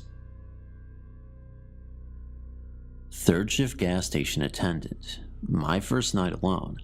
I'm out cleaning trash around the pumps and refilling the windshield fluid containers.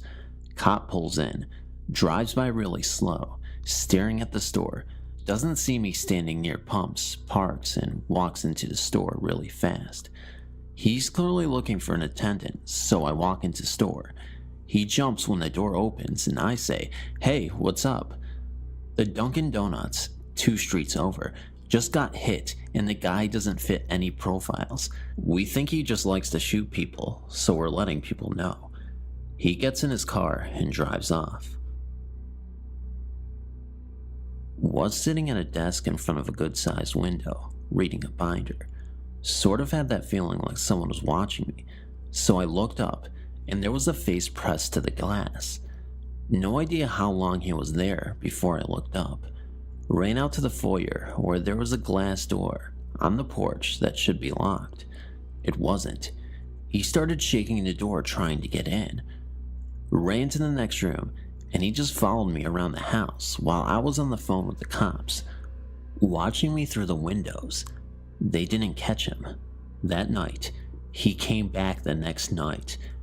They caught him. Creepy as fuck. Surprise. Sometimes patients come in for other problems and don't mention that they sleepwalk. There have been a few occasions where I've been sitting in my office, watching vitals and writing reports, when I turn around to get something and a patient has sleepwalked into my office and is standing right behind me. At 2 a.m. in the dead quiet, that gives one quite a shock. Right out of college, I got a job as a nanny for 2 elementary school age girls. For their anniversary, the parents went on a week-long cruise, and I stayed home with the kids. The first few nights, the 8-year-old would come into my room multiple times a night and wake me up.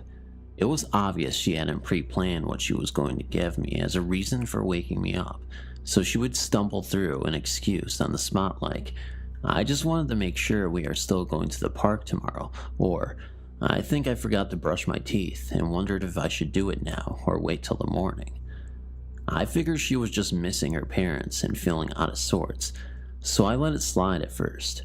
But by the 4th or 5th time, knowing I needed sleep to keep up with 2 active kids, I told her that she wasn't to wake me up unless there was an actual emergency. I got a couple more hours of undisturbed sleep, but wake up with a weird feeling around 5 a.m. I turn over and nearly piss myself. The girl had brought over a chair right next to the bed and is staring down at me. It didn't help that she had long, dark hair, and this happened a few months after The Ring came out. Her explanation? "I just thought it would be fun to watch you sleep. I didn't wake you." Touché, kiddo. It was the summer of 1992. I was 20 years old, and I had just completed my junior year of college, and I was staying in the same city as the campus to take some summer classes. I also worked a couple of part-time jobs to handle living expenses. One of my jobs was as a fast food delivery guy. We cooked and delivered steaks, chicken, and burgers instead of the usual pizza or Asian food. One night after completing my shift, I was bored and for laughs, decided to check out an adult movie and novelty store that I had seen sometimes in the course of all my driving for that job. I parked amongst several other cars and got out of my car to go into the store. I saw a middle-aged man with a pasty appearance, with greasy dark hair and receding hairline in the car parked closest to the store. I approached the car on the way in, and he raised his hand hello to me.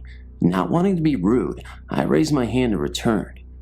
As I walked directly by the driver's side door, he said hey, and I said hello.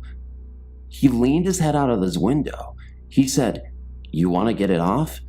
I browsed about, and put off by the sheer seediness of the place, quickly left.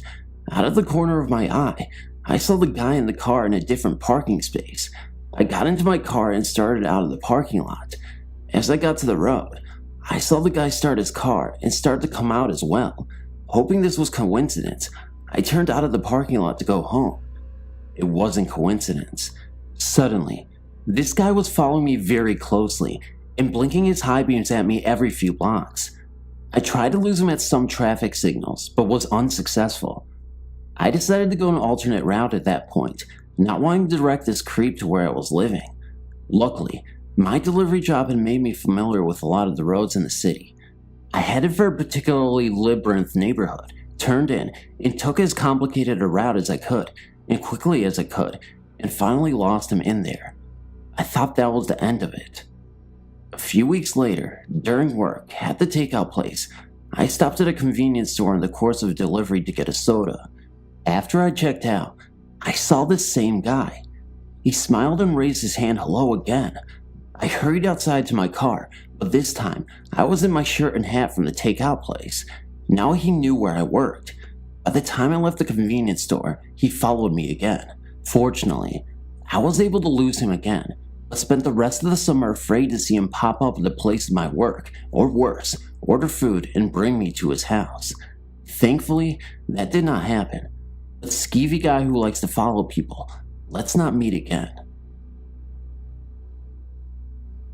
You believe in ghosts? If so, then boy, do I have a real ghost story for you. Being so involved with the paranormal from an early age on, you tend to open yourself up to experiences that you've never previously had before. I'm of the belief that if you commit to actively hunting spirits, they will start to manifest and make themselves known to you. However, if you close yourself off to this realm, the chances of finding yourself in a paranormal situation are slim. A lack of commitment will result in most spirits ignoring you. Just think about it for a second. If you have absolutely no desire to see paranormal activity, why would a ghost waste their time trying to communicate with you? It would be just like talking to a wall. Just like the saying goes, seeing is believing, or in this case, investing is believing. This story I'm about to share with you, though just a story, is undeniable proof that ghosts are living among us in the human world. These experiences occurred late in September of 2005, and at the time, I was 15. My mother tragically perished in a car accident the year previously, and that left my dad to care for me alone. It was an absolutely miserable existence from then on, as this was the love of his life. My dad ended up being so depressed that I would often find him crying alone in his room at my house every single day for the next month and a half. I personally have never seen my dad suffer so much, and although I was also hurting, I was more concerned with my dad's well-being. It was then that I would start praying for Mom to return and give us a sign to at least help comfort my dad and let him know that she was okay. However, all that praying didn't seem to help. All of the nights begging God to send her back down to us for a message almost seemed futile. I remember doing spirit sessions alone to frantically contact my mom, using a Ouija board, a spirit box, anything I could get my hands on to help. I never got any signs, and the house stood silent, as quiet as it's ever been, except for the faint sounds of my dad crying most nights. It made me start to doubt and think that ghosts and God were imaginary. I lost my faith in nearly everything. I remember angrily saying to myself that God and ghosts don't exist. My dad is hurting so much. I wanted to connect with the afterlife so bad, and yet nothing is coming through. Show me something. I remember saying that in utter and complete frustration. Still nothing. But all that was soon about to change. I remember one late night, I could once again hear my dad sobbing in his room after a hard day's work. He came back later that day, around 10 p.m. He was lying on the bed, and to comfort my dad, I went to sleep with him in his room. We had a bed across from my dad's that I would sleep in. I reassured Dad that everything would be okay, even saying, "Dad, I can't lose you too. Please, you have a daughter to raise. Mom wouldn't let you go on like this." My dad simply smiled and told me that he would never give up on me or his life, so he fell asleep. I tried to fall asleep as well, laying in the bed across from me. This was the moment when I was finally going to see a sign that I had been desperately seeking, although this was not the sign I was looking for. An hour or so passes. I was drifting off to sleep when I saw a shadow outlined in the form of a person. This wasn't a good shadow because I felt a very negative energy. There were no features except the shadow person looming over my grieving father. I then got up, turned on the light, and that shadow was gone. I went to wake my dad, and he wasn't waking up. I screamed so hard for Dad to wake up, but nothing. I went and called the ambulance immediately. They rushed him to the hospital. This nightmare just couldn't get any worse. I had already lost my mother, and I was on the verge of losing my father as well. So I waited, and I waited in the hospital. My aunt and uncle swung by to give me the most gigantic hug I've ever felt in my life. We were all waiting on the word for the status of my dad. As the doctor walks out, he has a very somber and stern look on his face. Your dad suffered a heart attack in his sleep. We are doing everything in our power to make sure he recovers from this.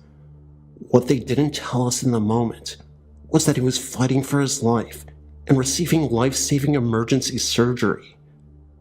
It turned out that he also died on the operating table, but came back. After hours of surgery, thankfully, my dad recovered and eventually woke up. The crazy part is, years after this incident, he finally told me that he experienced an out-of-body experience and said that he felt like he went to heaven. He remembers being able to see the doctors working on him.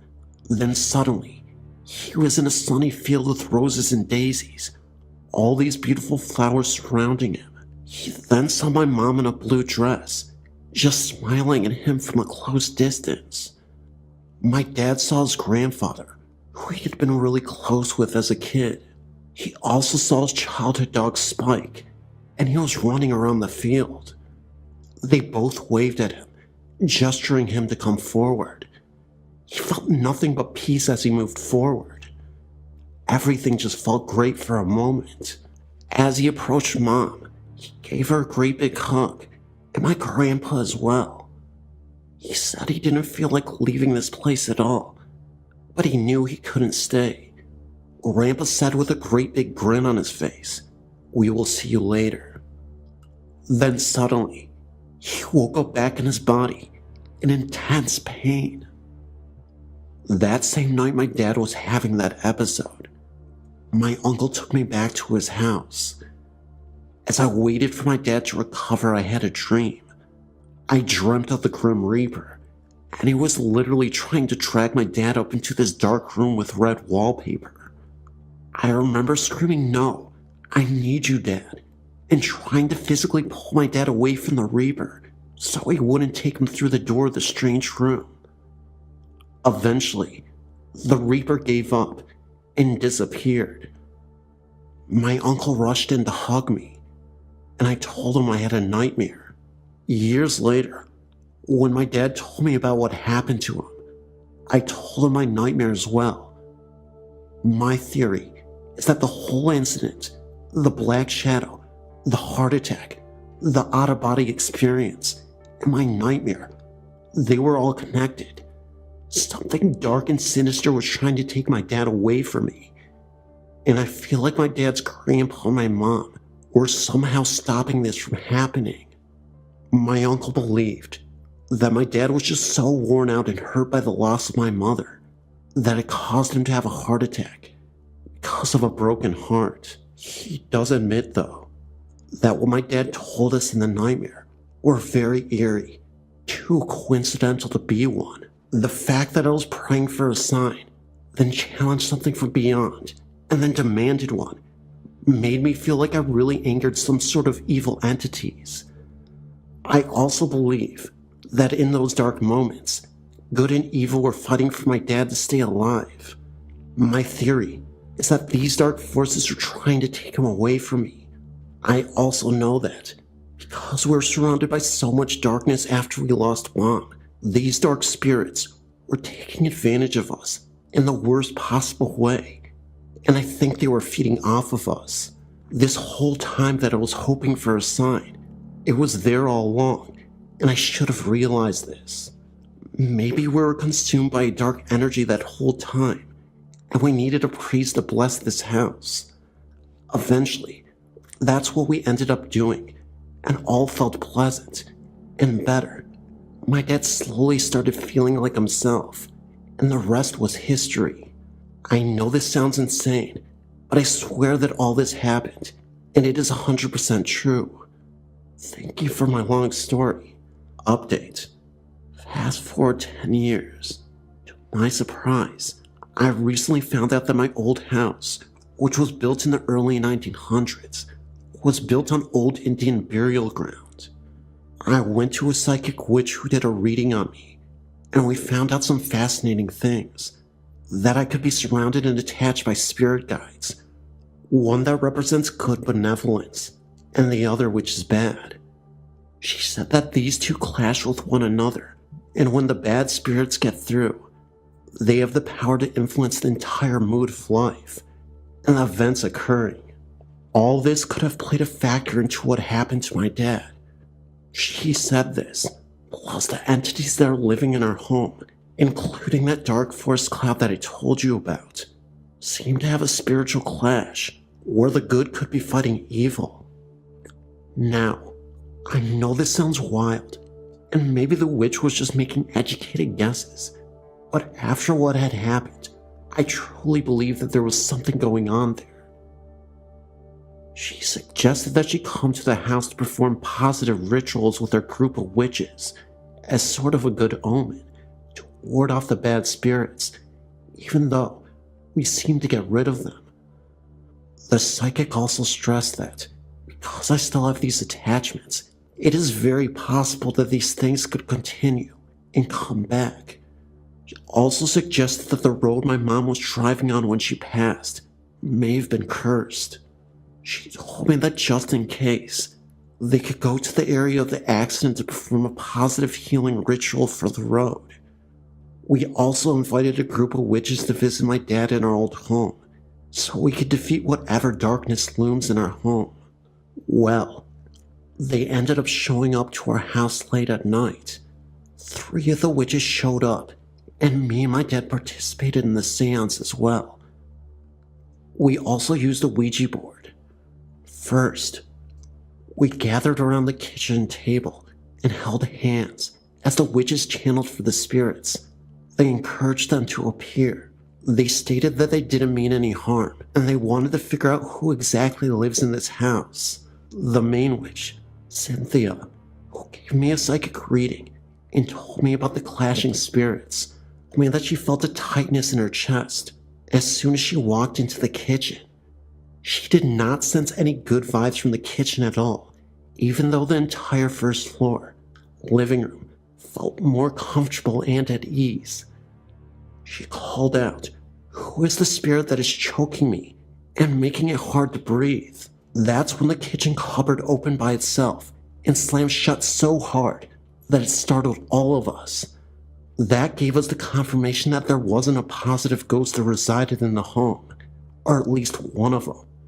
It was only seconds later that I heard a voice say "go away" in a very low and guttural tone.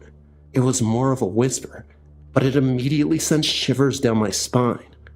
I turned to the psychic, who was sitting right next to me, and I asked her if she heard that. She said no, but that she could feel the presence of a dark shadow standing between us both. Cynthia then told us that she was getting messages in her mind that the spirit was named Tim, and that he used to be a very angry man, about middle-aged. What we were able to confirm next was crazy. We used a Ouija board and asked about Tim, and the Ouija board both confirmed that it was exactly him. Cynthia was right. She then said that Tim was a very lonely man after his entire family died in a house fire. We later found out that the house we lived in had been rebuilt shortly after. We asked the Ouija board to confirm, and to our surprise, the Ouija board spelled out yes. We then asked about Mom, if she was still okay, and if she passed on. We never actually got any answers from the Ouija board, nor did Cynthia. However, a few days after the whole incident, and I'm not sure if this was just a coincidence or not, but I ended up getting a random text from some unknown number. The text literally showed up with a YouTube link to the song "Found Out About You," a song by Gin Blossoms. That was my mom's favorite song. The song is also about grieving for the loss of a loved one, so it really seemed to be a direct message that tied into me and my family and what we experienced. Anyway, incredibly lengthy story, but I couldn't leave any details out. Thank you so much for reading. Today, me and my dad are doing great. Stay safe, everyone.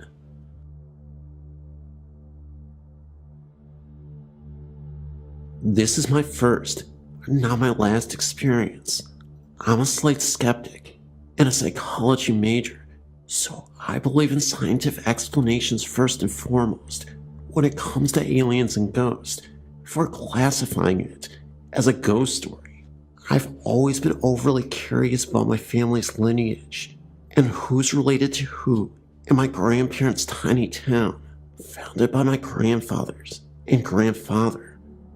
I was adopted into the family, and I always felt like a bit of an outcast with no background of my own, so I linked to adapt my family's history, despite our lack of blood relation. One day while my father and I were visiting, he asked my grandmother if she wouldn't mind taking us to the graveyards around the tiny town and showing us around. She took us to the family graveyard, another family's graveyard, who's apparently not related in any way.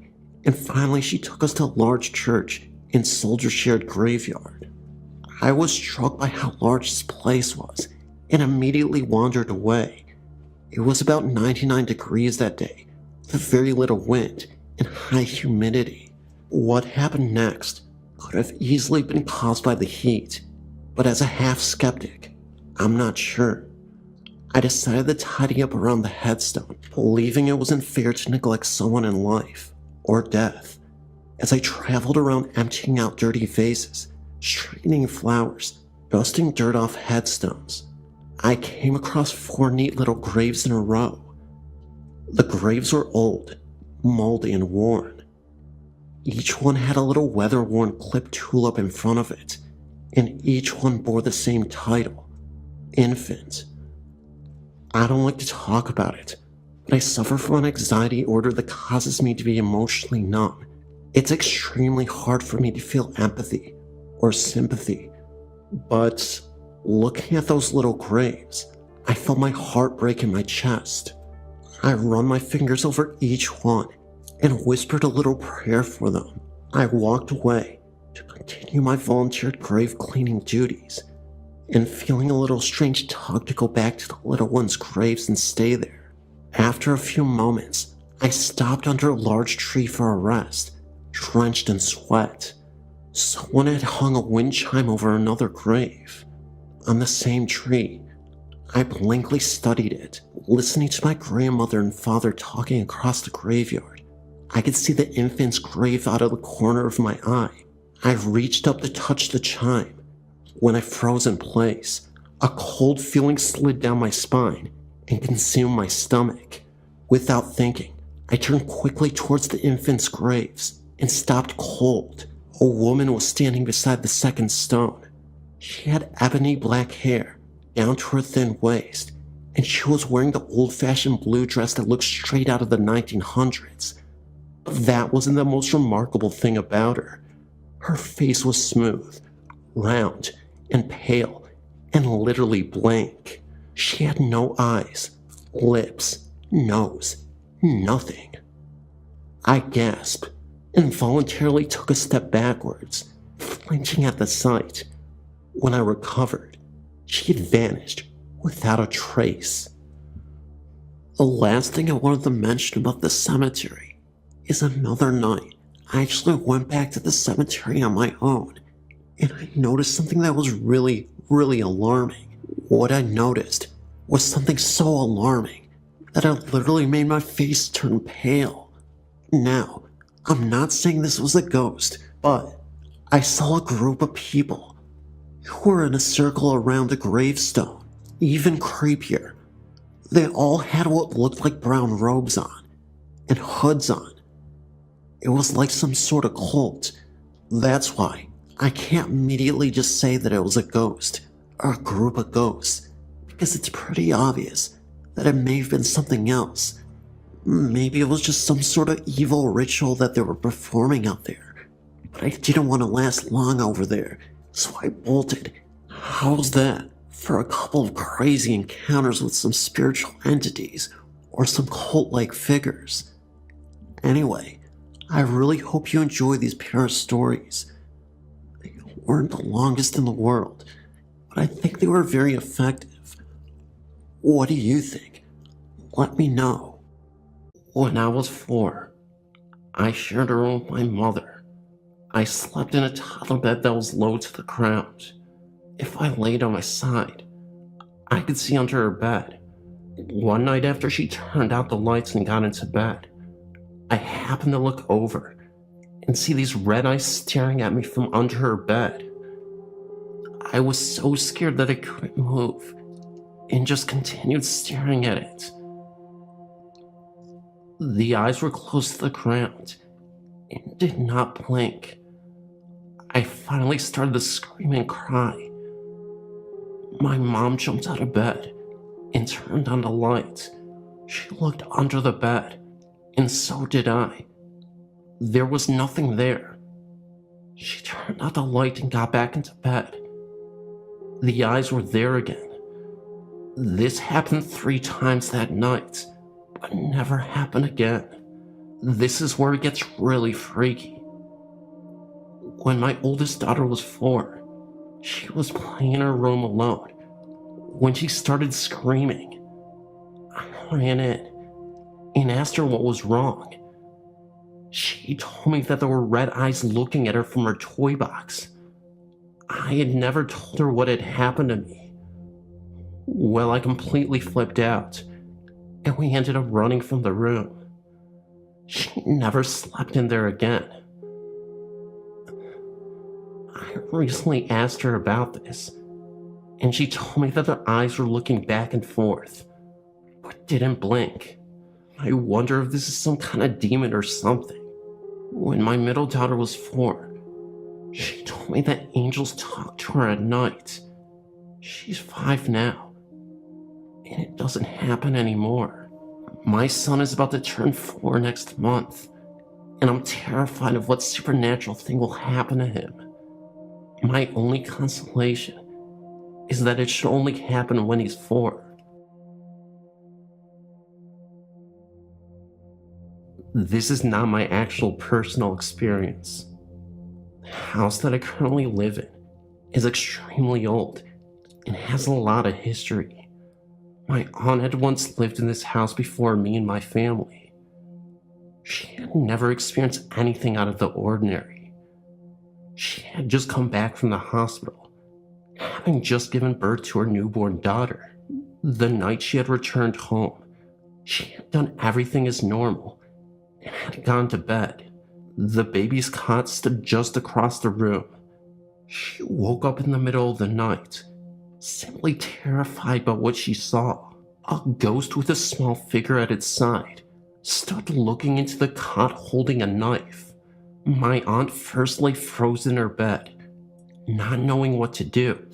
She finally worked up the courage after several minutes and ran to grab the newborn baby and ran out of the house. The room in which this occurred is now my room, and I can honestly say I've never seen an apparition, but I've heard many things during the night, such as when I once heard the banging footsteps of someone climbing the stairs. This had really frightened me, so the next day, I'd asked my sister if she had heard the noises. She replied yes. The weird noises continue up until this day, but we are now used to this, so we never really get scared, as we had done years ago. But just several weeks ago, my sister lay in her room watching TV, and all of a sudden, a black figure emerged in the corner of the room. The figure vanished, and we have never heard or seen anything unusual since.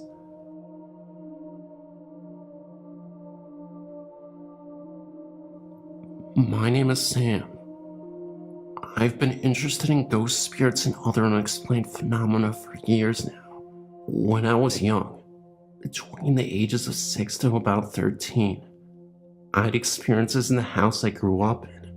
I'm now 29 years old, but I know that something happened, and that there are things that we as people can't even explain. My story takes place in Tallahassee, Florida, home of the Seminoles. I was about 6 or 7 years old. I always heard footsteps walking down the hall of my house, and sometimes it sounded like the floor was just simply creaking, like old wood, I guess. The creaking sound moved down the hall like footsteps, though. On several incidents, I would wake up in the middle of the night and hear footsteps in the hallway. I never saw any apparitions, but I'm sure they exist. There is a sleep paralysis where you can wake up from your sleep, but not be able to move. I've seen many accounts of this on your website. I've personally awakened plenty of times in my youth, and could do nothing except look around in my room. I've never felt as if someone was holding me down, but I'm 100% positive I was wide awake, and I couldn't move. On one occasion, a Saturday morning, I woke to the sun shining through my window. I wasn't scared, mainly because it was daytime. About 10 a.m. in the morning, when I was frozen solid. I tried my hardest to move my legs, my arms, and just talk, but I couldn't do anything. In the past, I would just lay there, and in time, the paralyzing feeling went away. This morning, I decided to lie in bed and just wait. What seemed like minutes was only seconds, when I heard whispering just above and behind my head. My bed was against the wall, and my dresser was a foot or two away from the head of my bed against another wall, in the corner. The whispers came from that corner. It sounded as if two people were telling secrets just behind me. At this point, I snapped free from my frozen state, and immediately jumped out of bed, and dashed into the kitchen, where my mother was cooking breakfast. I know something was there, but I was so scared that I didn't look back. I clenched my mom's legs, and she asked me what's wrong. I explained to her what had happened, and she kind of blew it off. There is no solid evidence that anything had happened, but I know what I experienced. That wasn't the only thing to happen. If you live in Florida, then you've experienced a hurricane. Hurricane Kate hit Florida in the mid-1980s. My mother was a single mom at the time. It was trapped at City Hall during the hurricane. She worked for the city, so during the bad storm, they didn't want to let them drive in the weather, and asked the workers to stay until the storm let up. My brother is about 5 years older than me, so my mom called and asked him to watch out for us until she could get home. The hurricane soon knocked the power out in the entire neighborhood, and probably in several parts of the city. She called again and asked my brother and I to sit in the hall, where there were no windows or doors, until the storm stopped. I, being the younger of the two brothers, felt comfortable with my brother and soon dozed off to sleep. When I fell asleep, my brother said he began to hear footsteps walking up and down the hall. Sometimes the footsteps walked right past us. He also said, no matter how hard he tried to wake me, I wouldn't wake up. So we had to endure the steps and freaky sounds alone. He said it sounded as if 3 or 4 people were in the hall walking around. When I woke up, city workers were outside working on the telephone pole, trying to restore electricity to the neighborhood. My brother was curled up by the front door, almost relieved to see light, even if it was just lights from the work truck and light from the sparks of labor to the transformer on the pole.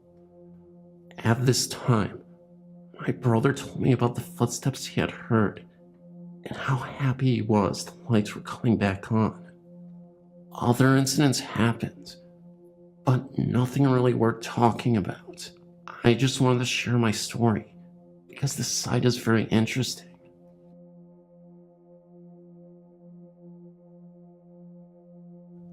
I have two experiences that I know are so unusual that I thought I might share.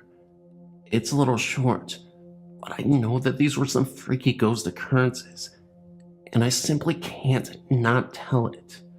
My eyes don't play tricks on me, and I wasn't tired or hallucinating.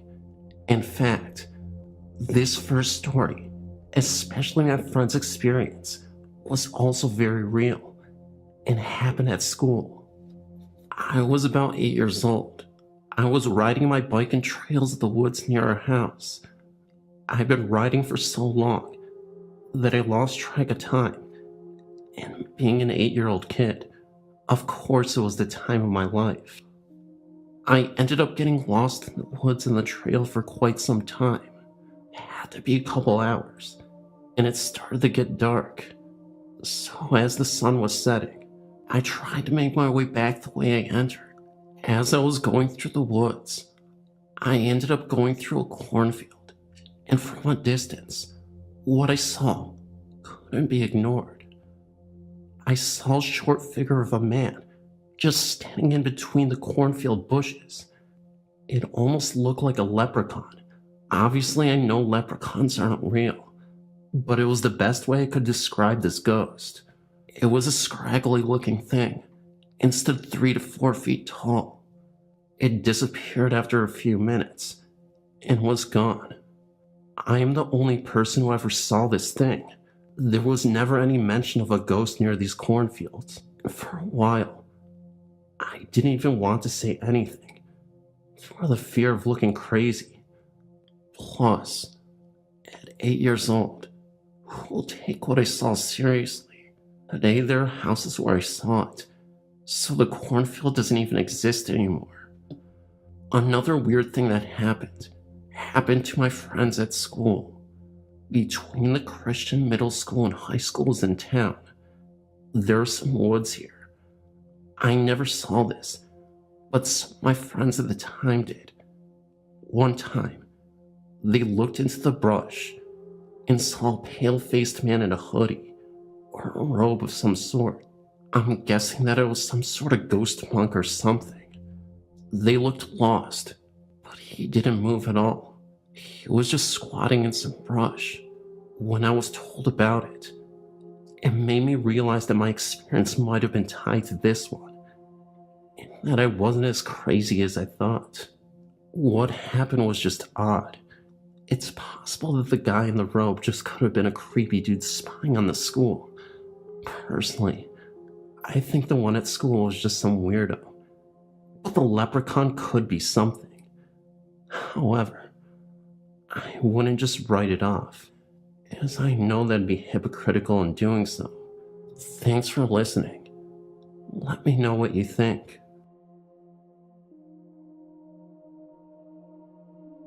A couple of months ago, I was living in a house with my friends that had a history of strange sightings and stories. I personally had never seen anything there, but had somewhere else. That was about to change. I was standing in the kitchen with one of my friends, and we were the only 2 people in the house at this time. The kitchen door was slightly open, and all of a sudden, I heard what sounded like a gentle whisper in my ear. As I looked towards the door, I saw a lady walk past the door, wearing jeans and trainers towards the front entrance of the home. At first I thought it was my friend Laura, who always used to wear jeans, so I popped my head around the corner to try and scare her, but there was no one there. I wasn't scared because it was in the middle of the day. I actually found the experience quite exciting, but also unexplainable. We bought my father's-in-law house with the understanding that he was to stay with us so we could take care of him. He was in his mid-70s and not in the best of health. Before we moved in, we turned the 2 upstairs bedrooms into 3 bedrooms. My husband was upstairs taking the panels off the walls and called me upstairs to figure out how and where to move the heating duct. As soon as I got to the top of the stairs, my husband hung his hammer on a nail that was sticking out of a stud. We were standing right next to the stud the whole time I was upstairs with him. We were the only 2 upstairs. When we were finished talking, he went to grab for his hammer. It was no longer hanging on the stud. We looked for it for about 15 minutes before finding it under a pile of panels about 10 feet away from the stud it was hung on. We just gave each other a raised eyebrow look and didn't say anything about it. The TV would always turn on and off by itself. It was my father-in-law's TV that was sat in the living room. It was the only TV in the house that did that, no matter what outlet it was plugged into. I would turn it off, and by the time I would walk into the kitchen, it would be on again. I would have to say something like, "I don't have time to play right now," before it would finally stop. I was at work the night my father-in-law passed away. It was 3 a.m. on a Monday morning when one of the high-low drivers broke a main water line that caused all the presses to be shut down. I'd been working there for 2 years and had never seen or heard all of the press operators being sent home, as there is always something else for us to do. I went straight home and straight into my father-in-law's room to check on him and tell him what happened. We had a close bond and talked about everything. He was gone. His estimated time of death was 3 a.m. It may have been a coincidence, but man, what a coincidence. After my father-in-law passed away, I experienced only one more thing. I was up in my room and heard my son call me from the kitchen. I was at the top of the stairs, and he was at the bottom of the stairs. He asked me what I wanted. I asked him what he meant, because I heard him call me. He just shook his head and said, "Oh, not this again." I came home from work early again one night, about a month after my father-in-law had passed away. I walked into my son's room to see if he was home yet. He was lying in his bed with the blankets over his head. My son was 18 at the time. I whispered, "Are you still awake?" He popped out his head from under his blanket and told me that he heard footsteps in his room just a few minutes before I got home. Could have been the cat, I told him. No, definitely human, he said. But when he looked to see who it was, there was nobody there. My oldest brother heard me and her brother talking downstairs and came down. She told me about an hour before I got home. She thought she heard someone walking around downstairs. She thought it was her brother. She heard footsteps from his room to the bathroom. She went downstairs and peeked her head in his room. Not in there. She walked to the bathroom, but the door was standing open, so she knew he wasn't in there. She was spooked, so she went upstairs and didn't come back down until I got home. We moved to a big old farmhouse in 2004.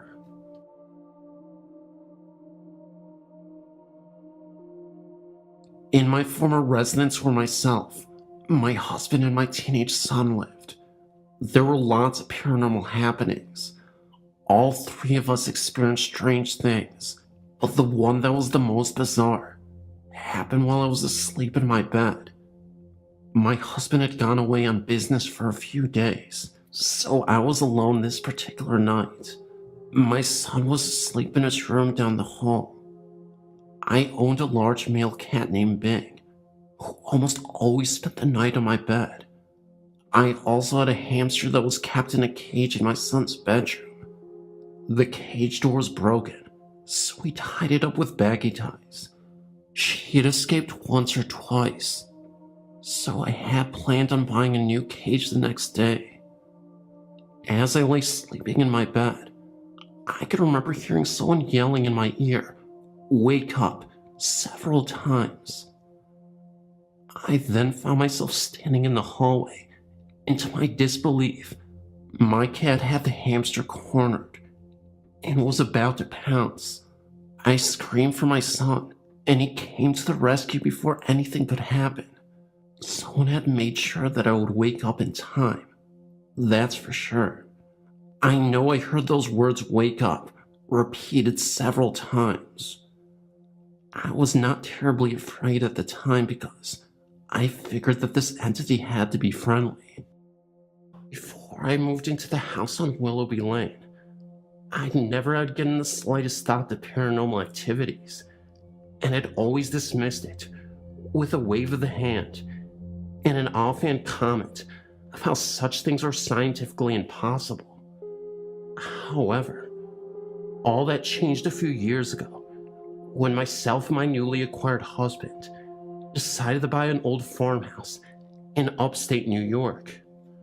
The real estate agent, while giving us a tour of the home, had in fact related some disturbing information to us. She told us about 20 years ago, a young woman who had lived there with her 2 sons and her father, who apparently was an alcoholic, as well as an abusive parent, had gone missing. Her remains had never been found. There had been almost certain proof that her father had murdered her, and was shortly thereafter tried and sentenced to 10 years in prison, where he had almost died. I thought nothing of this, except for the fact that one day I might be gardening and dig up a little bit more than dirt. However, this did not stop us from buying the home, which was gorgeous, with green shutters, a post and beam barn which was in good repair, and a drive that was lined in grand old maple trees. But my friend, who was indeed a strong believer in the supernatural, strongly advised us that there might be what she called restless spirits residing in the home. Again, me being convinced that there was no such thing, did not take her warning seriously. After a long day of moving all of our possessions into a newly bought home, I'd fallen asleep in what was soon to be the living room. The movers had helped me bring in our couch, as well as an old rocking chair we had found in the barn. Both my husband and I thought we were able to save the old thing, which was made of oak and not damaged, except for the fact that the seat itself was no longer there. I was snoring away on the couch when I awoke, drowsily, to a consistent creaking. My husband, who was at work, and the movers, who had long since gone home, were absent, leaving me alone in the home. As I looked around, I noticed that the rocking chair was moving, as if someone was in it. Needless to say, I was incredibly scared, and proceeded to throw a book I'd been reading at the chair, or running out of the home. As the weeks passed, more and more of these types of things would happen, all ending with me rather frightened. Things would disappear and reappear without notice, some of which would never be there in the first place. Some of these items consisted of a wide collection of women's jewelry that I occasionally would find in what we found out later used to be a bedroom. Though we converted it into a study, I would hear knockings. Doors would open and shut for no apparent reason. We would occasionally hear the faint creaking of the rocking chair, even though I had insisted it be placed back in the barn. Occasionally, I would hear hushed voices and see flashes of what appeared to be figures out of the corner of my eye. This behavior increased as time passed, till I was starting to get used to it. I even admit to talking with the spirit whenever I was alone in the home. I would always be rewarded with an abrupt cease in all abnormal activity. On the evening of the housewarming party me and my husband were holding, one of my friends came to me in a state of anxiety. They said that they had been in the basement when they saw a woman standing there, staring at them, then turning and vanishing. Myself and a few others hurried down to the basement, where we looked all over, trying to find the woman. What we did find was a hidden cupboard with what was later confirmed to be the remains of Sue Hoover, the woman who disappeared nearly 20 years ago. After this finding, the noises and sightings immediately stopped, and we have yet to hear the slightly disturbing creak of the old rocking chair, which we eventually moved back into the home and repaired. However, I will never forget my experiences that year, and never again doubt the existence of spirits in the physical world again.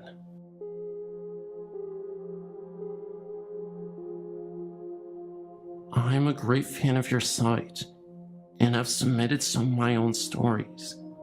The other day, I remembered an experience my sister Christy had many years ago. Although I was not a direct witness to this, I was there when she came home in hysterics. She was in such a state that we all thought she was attacked, and we could not get any sense out of her. The story goes like this. Christy had been walking home from a friend's house down a long lane called Langley Lane. On the right-hand side of this lane, there was a field which was used for cattle from a local farm. There was also a book with a large tree hanging over it. The summer before, I think this happened later in the year, as it was quite dark early, a young man had hanged himself from this tree during a fit of depression. I recall that other people have hanged themselves there too, at least one other one that I know of. I think I was about 16 at the time. I'm now 36, and Christy would have been about 11. Anywho, myself and my brother were sat in the house one evening, and that's when we heard Christy loudly banging on the front door to be let in. She was crying hysterically and was trying to talk but couldn't. She was obviously very distressed, and we thought that she had been attacked. When she eventually did calm down, which was sometime later that evening, she told me what had happened. She said that she was walking down Langley Lane when she looked over at the tree and saw a figure hanging from it. She said that the figure was glowing white and had a bend in its neck, like its neck had been broken. She then proceeded to run all the way home, which was a distance of about a quarter of a mile. She did not want to tell her brother, as she thought he would not believe her. Having had experiences myself, I am open-minded and certainly don't feel like she made it up.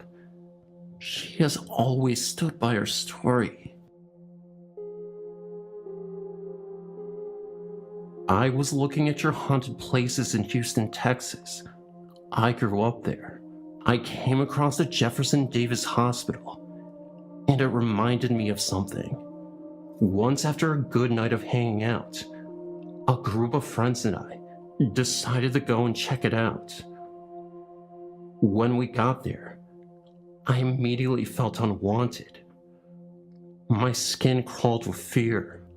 I kept telling everyone that we were not welcome there. We were only equipped with several lighters, so the shadows were unbelievable. We kept hearing people talk, thinking it was someone else in the hospital. Someone would call out, but nobody would answer. I kept feeling something touch my back, thinking it was my boyfriend. I turned around, but he was a couple of feet away from me. The entire time I was there, I kept telling him that we needed to leave. My friends got annoyed with me, so we decided to leave. As we were leaving the building, I was holding my boyfriend's hand, and something shoved me. I fell so hard that I twisted my ankle. It was swollen for weeks, and my doctor couldn't tell me why. Nothing was broken. It finally healed after 6 months. I still have problems with my ankle to this day.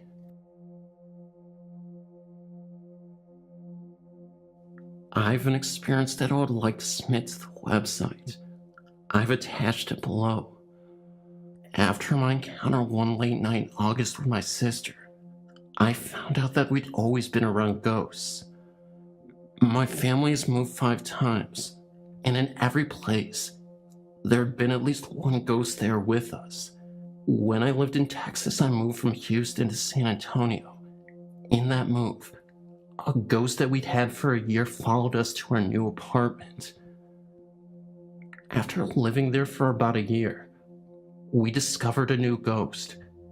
This one would hold the bathroom doors closed and knock over items we had on display. The event that completely changed my view of the paranormal happened in August of 2001. It was the early hours of the morning, about 4 a.m., and for some reason, I couldn't sleep.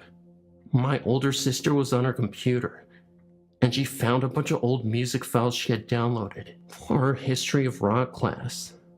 Then she came across a Britney Spears parody song, downloaded from a radio station's website. The song itself was actually an E-clip, about 30 to 40 seconds long. We played it, and for some reason the file was corrupt. The words were garbled, playing in a slow, deep, incomprehensible voice. I had chills listening to it play, and when I looked at the counter, it had been playing for over a minute. My sister finally turned it off. She was just as spooked as I was. We moved on, laughing about the look on each other's face. Then about 5 minutes later, we heard 3 soft, solid pounds in the back wall in the far back of the apartment. Neither one of us said a word. We just listened, trying to explain away in our minds. We lived on the 2nd floor and shared only one wall, and that was not it. Another couple seconds passed by, and the banging jumped to the one long wall we shared, still towards the back of the apartment, but getting closer. We couldn't help but to stare at each other. After that one, we finally decided to ask others if she'd heard that. Of course we heard the same thing, and not a minute later, the banging jumped to the room next to us, on the same wall. 3 solid bangs escalating in amplitude. My heart was racing, waiting for the next set, afraid of where it would jump next. A couple of minutes passed, and just as it began to calm down, and blame the banging on the maintenance worker that we shared the wall with, the banging suddenly jumped forward to the wall behind the computer. I looked above me to see the ceiling light shaking. Moments later, the banging shot across the room to the balcony.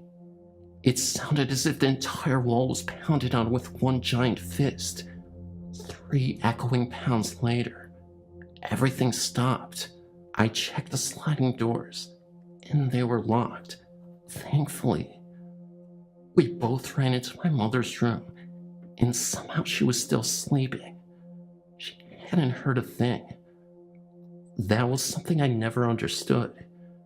My baby brother was in the same room with her, door closed, and he heard a soft rumble, and my mother heard nothing. After that experience, I've always been a little on edge. I always think about what would have happened if I'd left the sliding doors unlocked that night, and what the thing was trying to get in. One thing I know for sure is that my ghost from Houston left that night, and the one already there seemed to get more active. Everyone started to hear their name being called, even when no one was around. Luckily, no one ever attempted to communicate with whatever it was. As a matter of fact, we rarely began to answer unless we saw the person who was calling us. 2 years later, after I finished high school, we moved to Iowa when I was accepted to college, and so far, we have not had any strange paranormal occurrences.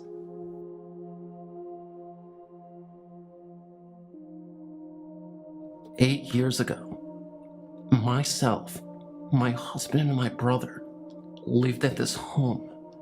We were told by the neighbor that no one ever lasts, and we didn't either. Not because of the haunting, but because we needed to come back to Massachusetts for family reasons. Anyway, we lived in this house for 9 months. We were told the AC was broken, and in the Valley of Folsom it gets very hot, but not in our living room. It was always very cool in that part of the home. On one occasion, I was in the bathroom, and after my shower, I was looking towards the mirror, and I saw an orange blur over my shoulder. I turned to look, but it wasn't there. It looked as though it was a face, and it would have been standing at the right height, to where a head would be on a grown man. After a few weeks, I mentioned it to my brother and my husband, and my brother relayed a story about one night, while sound asleep, he was awoken by a very large thud on his bed. He said it felt like a bowling ball had landed on the bed, like someone sat down. He said he was too scared to look, so he fell back to sleep. After a few more months, we found out that the house used to belong to the town doctor that treated inmates from the Folsom prison back in the 1800s. After putting all the info together, we realized we were living in a haunted home.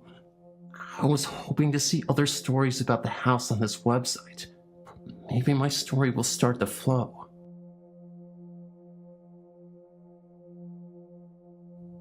When I was 11, my father died from a heart attack in our home. Because of the trauma on my little sister, she witnessed people trying to resuscitate him. Our mother decided to move. We ended up moving just a little bit further down the road, into an older house that had been built in the early 70s. The owner of the house also died in the house many years before. It was a 2-story house, and the bottom level was made of cinder block. I'm guessing because of this, it was the reason that it was always cold downstairs. Luck or unluck would have it that the bottom level would be mine and my sister's rooms. It always was a creepy feeling downstairs. It always felt like you were being watched, but I always just chalked it up to an overactive imagination. Me and my sister both felt uncomfortable in the downstairs area. It consisted of our 2 rooms, a laundry room, and a cellar. One morning, when I was 14, I was standing in front of my dresser and putting on my makeup. Then, I heard a voice come up to my right ear and whisper my name. The fact that on my right side was a wall really freaked me out. I ran upstairs and asked my mom had she called for me. She told me that she had not. I hated sleeping in that room from that time on, and always tried to sleep with the light on, even though it drove my mom nuts. My sister had a similar experience. I was staying at my friend's house one night, and my sister went upstairs to make sure the door leading outside was closed. She said that as she went to place her foot on the bottom step, she said something came up to her and whispered my name. She said that she also experienced things being thrown in the dark when there was no one to throw them, such as a sock. My mom lives there by herself now, and as far as I know, she has never had anything odd happen to her. But whenever I visit, she knows that I will not sleep in the lower bedrooms. I still feel odd in the lower level, but not as bad as I used to. If anyone has any thoughts or suggestions on this, I would love to hear it.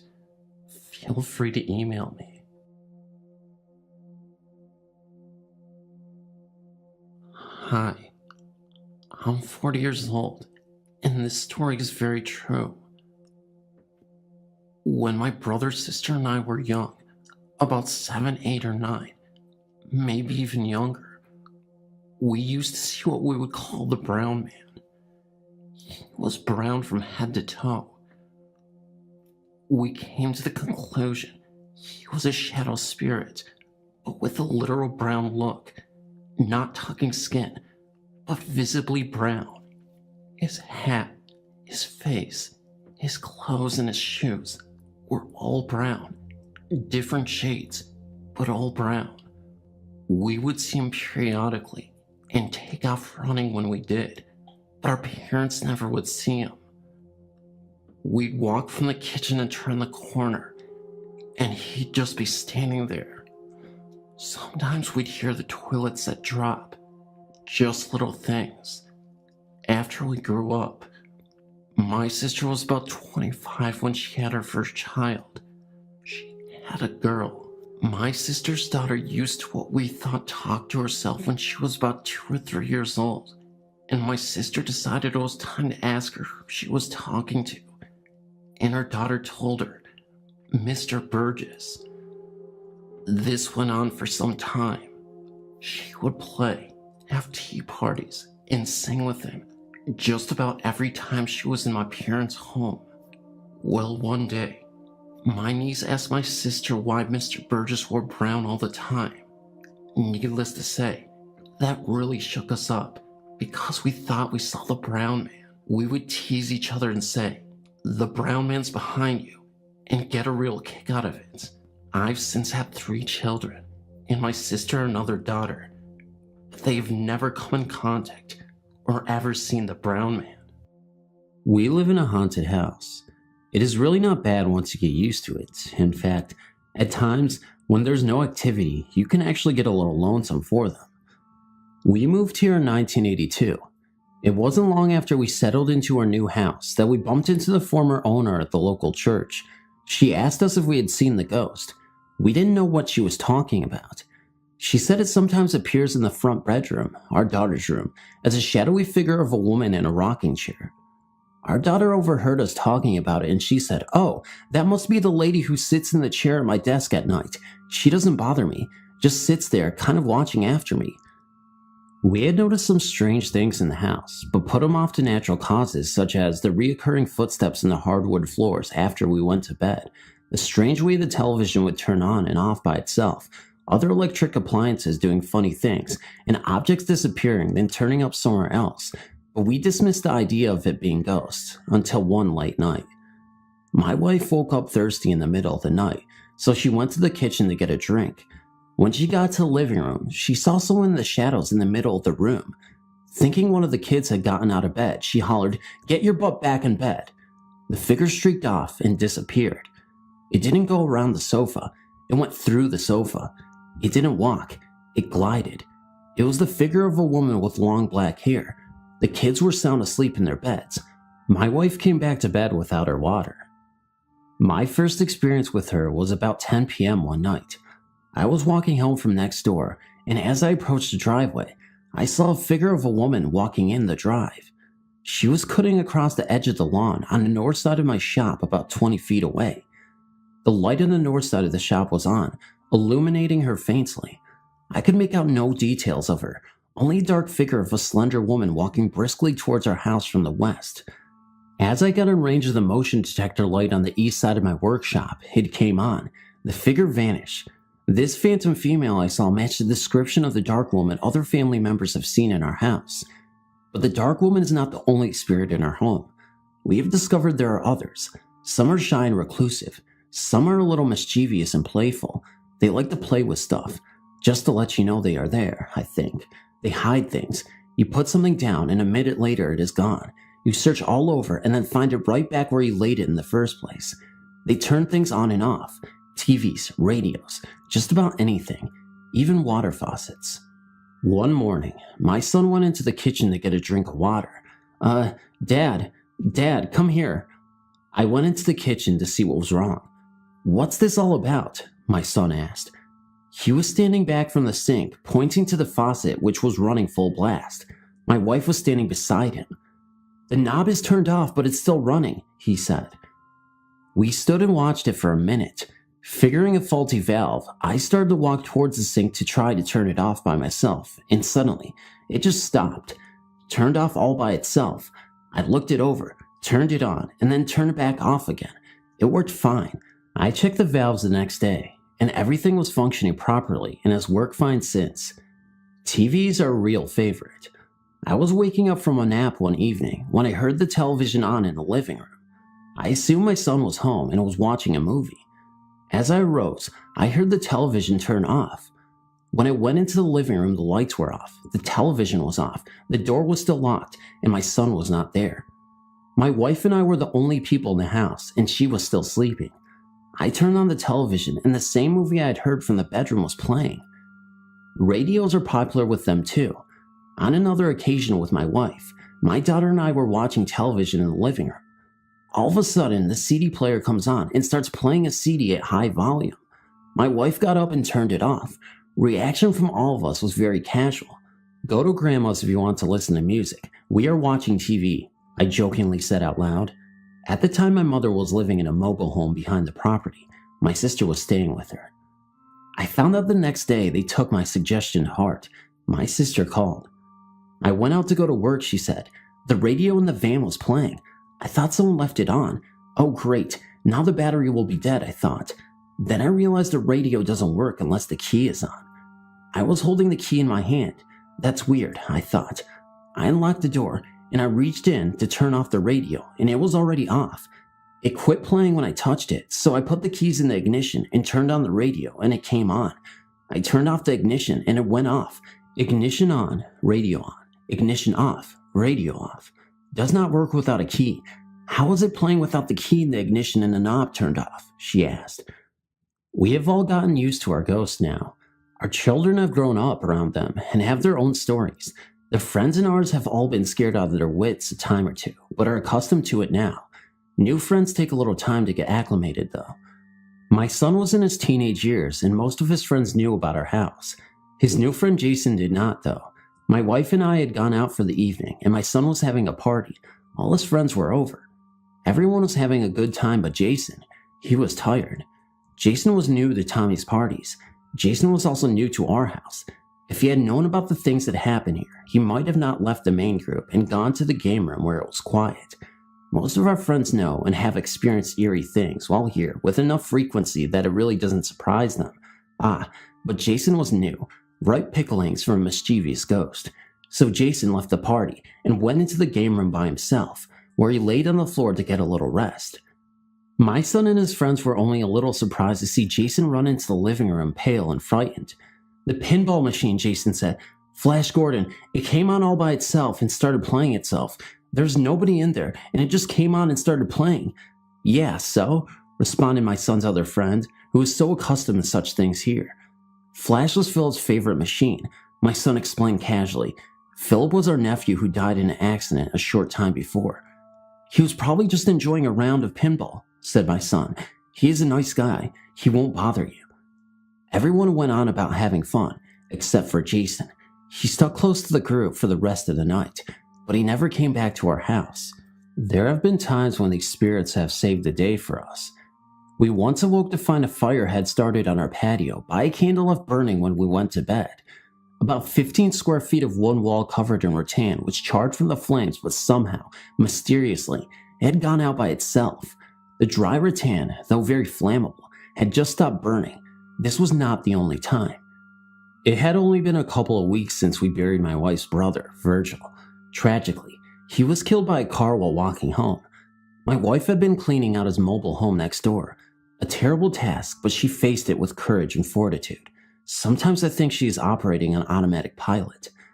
She came home and told me, "I saw him, Virgil. He was just standing there in the doorway of his trailer while I was sorting out his things. He said nothing. Then he disappeared." A few days after that, my dad came into the shop where I was working. "Do you know the door on Virgil's mobile home is open?" he asked. "No," I replied. "I'll check it out." The home was vacant since Virgil died. We were watching his property while probate proceeded. I walked over and saw the front door ajar. I feared the worst, that the vacant home had been broken into. We were careful to lock the door, and no one else had a key. I carefully entered the premises. The overwhelming odor was unmistakable. Propane, strong. I had to exit immediately. A gas leak. The house was full of it. I went to the rear of the home and found the main gas valve. I turned it off. Covering my mouth, I entered the home again. Quickly, I began opening windows. I could not stay in there for very long. I can't believe this place didn't blow up, I said to myself. It's a good thing the front door was open, but how did the front door get open anyway? Sometimes they go with us, sort of a spirit field trip, I suppose. In 1998, my wife and I took on extra jobs. I was managing and bartending in a local hotel bar, and my wife was the cocktail waitress. I guess they got lonesome for us. No one at home to pester and all, maybe just bored. So they started going to work with us. We were at the lounge. It started out small. TV on, TV off. Glasses doing funny stuff. That sort of thing. We had closed for the night. It was clean up time. I was walking to the kitchen when I heard a noise from the juice box. The pages of cards, which show the selections, were flipping on their own. Page after page flipped, all in one direction. Then it would switch and go back the other direction. This was just the start. They seemed to prefer after hours at the bar. We were cleaning up one night when we decided the small table and chairs would look better if I moved them farther away from the pool table. I moved them over near the dance floor. I proceeded to clean the rest of the bar. When I turned around, the table and chairs we moved are back in their original positions by the pool table. The next night we decided to mess with them. After closing, we rearranged the entire setup in the bar. Tables, chairs, everything. Then we went to my office, got our stuff together to go home, and walked out to find everything back where it was originally. What had taken us a couple of hours to do, they had accomplished in a few minutes. We have lived here in the magic spot about 25 years now. I have notebooks full of activity, notes about ghostly occurrences, sightings, etc. We've never tried photography, but being an artist, I've done paintings of some of the entities we have here. We also experience really odd weather patterns, most often in the winter. Radios and televisions, actually just about any electronic device, is likely to act up when used here, and we have learned more about the history of this area. A local Native American medicine man once told me this place gives them the willies. Teenagers refer to this place and the surrounding area as the magic spot and have many stories about it. Over the years, we have actually had a good relationship with our ghosts, though at times mischievous. For the most part, they just go about their own business and we do the same. We do at times bump into each other, however. Sometimes it is as much surprise to them as it is to us. Sometimes it is nice to have them around. Other times it can be quite frightening. I was actually surprised one late night, and it and I streaked off in opposite directions. I don't know which of us was more surprised. They have become as much a part of our home as our family members. It wouldn't be the same without them. As the youngest of 5 children, all boys, and the son of the 7th daughter, of the 7th daughter, of the 7th daughter, supernatural followers will know that means a white witch. I've seen many strange things. I and my brothers grew up in what would be described as a haunted house. At a very young age, I loved to play in my parents' bedroom, which overlooked the landing, first 2 steps, and small landing at the top of the stairs. On an almost daily basis, I saw shadows walking along the landing. They were not ordinary shadows. These were floating. They were not cast on the wall, but were in midair, but I could see through them. As I got older, they seemed to happen less frequently. I still see these shadows occasionally, out of the corner of my eye. In the early 80s, my brothers discovered the Ouija board method of entertainment, which heralded some very interesting results. On one such session on the Ouija board, the spirit known to us as Paraga put us in touch with a chap called Ray with a message for my father. I can't remember the surname that we were given, but we passed the message on to my father, who accused us of conspiring with my mother to try to persuade him that Ouija board works. Of course, this was simply not the case. It turned out that his friend Ray had committed suicide while my eldest brother was very young. Therefore, it would be impossible for us to know anything about it unless we were told by someone. We simply had no knowledge prior to the session of events that had taken place so many years before. On another occasion, when I was 11 or 12, we had a very strange encounter. My mother and father were out for the evening, and my brothers were left to look after me. The session took place in the dining room, which had one exit into the kitchen. From the kitchen, you could exit to the hall towards the front door, or a door latch with one bolt lock to the back garden and side entrance to the property. There was a window looking into the garden that the strange phenomena took place in. It was a strange session that seemed to pick up an angry persona. All of a sudden, There was a bluish glowing light out the back of the house, and the window started to shake violently. As we made a mad dash for the kitchen, the door to the back garden also started to shake violently. We all ran for our lives out the front door and scattered in all directions up and down the road. There was snow on the ground, and I was dressed in PJs and no shoes. It was almost half an hour and much deliberation before we returned to the house and went in. There were no signs of any strange happenings. We used playing cards with letters drawn on the back, and yes and no written on separate cards and numbers in the middle of the table in a row, and some excellent shaped wine glasses that were virtually impossible to push. In an early experiment, the glass zoomed round and round with great speed. All of a sudden, it left the table lifting up to the top corner of the room and smashing into small pieces. Even the stem and base broke into pieces, the biggest the size of your little fingernail. Anyone who has ever broken a wine glass will know it takes a tremendous force to break the stem and base to that extent. In 1985, at the age of 15, I was walking home to the family home around 10 p.m. from a friend's house. It was a wet and windy night, and I walked with the collar up on my coat with my chin tucked into the top of my zip, only looking up every now and then to see where I was going. There is a small village in the outskirts of the city, just down the road from the family home. I was walking towards the village, where I would have to turn right to go in the right direction to get home. Approximately 1,000 yards before the road I was walking along came to an end, there's a 10-story block of flats, and next to that, a retirement home. As you get nearer to the end of the road, approximately 500 yards from the end, there is a row of tenant bungalow flats going along the road I was approaching and intending to turn right towards home. To the left was a large grass area between them and the main road. I passed the end bungalow flat, heading to the T-junction with the grass area to my left and approximately 100 yards of space all around me to the nearest object, some small bushes. All of a sudden, I saw a pair of brown shoes come into view a couple of steps in front of me. Startled, I looked up to see an elderly gentleman in front of me. I took a step sideways and went around him. Something struck me as strange, and after a few more steps, I turned around to see nobody behind me. There was absolutely no way that the old man walking slowly with a walking stick could possibly have moved quick enough to get behind something to obscure him from my view in such a short time. In fact, the distance between me and the nearest object was too great for Ben Johnson at his prime to reach before I turned around. It wasn't until I thought about it while walking home that it struck me what it was that was so strange about the gentleman when I first laid eyes on him. Despite being quite persistent, rain and strong wind driving the rain, the man was dry and there were no drops hitting him. He was all dressed in brown shoes, suit, and flat cap. I can't remember the color of his shirt or if he was wearing a tie, but I will never forget his face as he smiled a gentle smile of thanks as he moved out of his way. His features were very clear. I've never seen him since. This village was quite a friendly community where most people knew everyone else, but I did not recognize this gentleman. There were many strange things that happened in the family home, from power cuts that were localized to just our house and the whole street. We had electricity meters that took coins to pay for the electricity supply. If the electricity went out, it should need to be topped up by popping a coin in the slot. Even after putting money in the meter, the electricity would not work. It would be found to have been switched off, and in those days, there were no such things as circuit breakers that would trip the switch. When my father knocked out the dining room window to put in a patio door, we found 3 patio negatives of an old gypsy man. The first of him, out the front of his caravan. Another of him stood on the caravan steps, and the last of him laid out dead.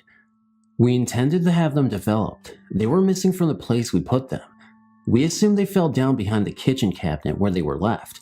When the kitchen was remodeled, there was no signs of them, and other things we assumed had fallen down behind the cabinets.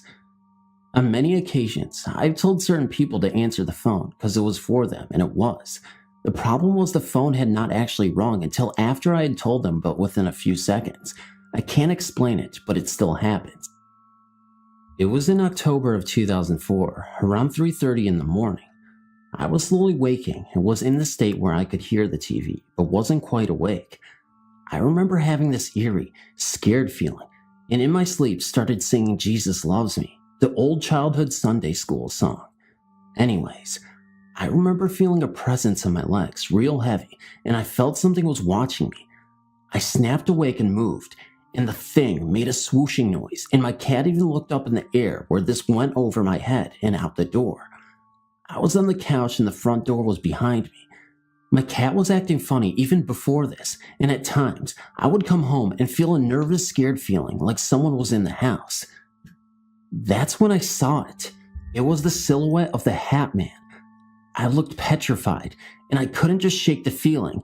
It was almost inside my head, like it was screaming voices at me. The voices released from the Hat Man into my head were all mumbled, so I couldn't really understand any of them. A split second later, there is silence, and the Hat Man slowly fades into the abyss, actually fading into the TV screen once and for all. I don't know if this has anything to do with the paranormal, or if I'm just losing my mind. Was it sleep paralysis? Was the Hat Man real? Or was it just all in my imagination? I have no idea, but I'm kind of hoping and praying to God and Jesus that this doesn't even exist, and that I'm all hallucinating this just to make myself feel better. As I previously stated, my cat has even noticed weird things that have occurred in this house, and I'm just not sure what to trust anymore. Are my senses going crazy? Am I just in touch with the paranormal? Am I opening up another portal to the paranormal dimension in which beings and spirits, including the Hat Man, come to greet me with demonic images and voices in my head? I don't know, but I'm just hoping that I will never find out the true answer to this mystery. Thank you so much for reading. I know it's short, but thank you. In my life, my family and I had numerous paranormal incidents. There were always heavy footsteps, sounding like a person in boots upstairs in the attic. Sometimes I heard them coming down the stairs or on the front porch at night, but oftentimes I had trouble keeping them. They said the TV kept going off and on. One said she saw a man in the attic through the window. My boys were afraid to sleep in their room alone sometimes because they saw people in the backyard. There were two very strange occurrences that happened in the winter of 1991. I was married at the time to a man who was abusive to my children and myself when he drank. One night, I smelled something burning in the bedroom, and the bed was smoldering. I woke up my husband, and he pulled the mattress off the bed. There was a burning area right in the bottom of the top mattress. He had not been smoking in bed, and wouldn't have been there anyway. Another night, I took the kids to get ice cream. When I got back, the doors were all deadbolted and windows locked to where I couldn't get in. I looked through a crack in a curtain and saw my husband lying unconscious on the floor, and the heavy dining room table was turned over. The phone was dangling from the wall. I pried open a window and climbed in. I called for an ambulance and called the police. My husband was taken to the hospital, and the police detective was totally baffled. Later, my husband said that he was talking on the phone to his mother when he was hit hard from behind and knocked out. His mother called to check in on what had happened, saying they had been talking, she heard noises, and he was no longer there. I felt like maybe we had a ghost that was protective towards us, but angry with my husband for his actions. I usually felt safe in the house, but on occasions, I was very frightened. After my husband and I divorced, I felt the need to move. While checking out the history of the house later, I found that it was originally owned by a doctor who kept his ill patients in his home with him. This was in the early 1900s, around 1907. After he left, there was a terrible train wreck just outside of town where some Mexican immigrants and a couple of local workers were killed in a train collision. Their bodies were badly burned and thrown into a massive grave, which turned out to be in the back acre of our yard. I feel certain that we had multiple spirits, though before this time, I never believed in ghosts.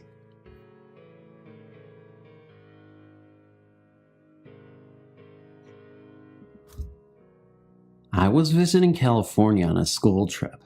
My friends and I were hanging out in the hotel's hot tub. We were playing Truth or Dare. I was dared to leave the hot tub and dive into the cold pool, then run back to the hot tub.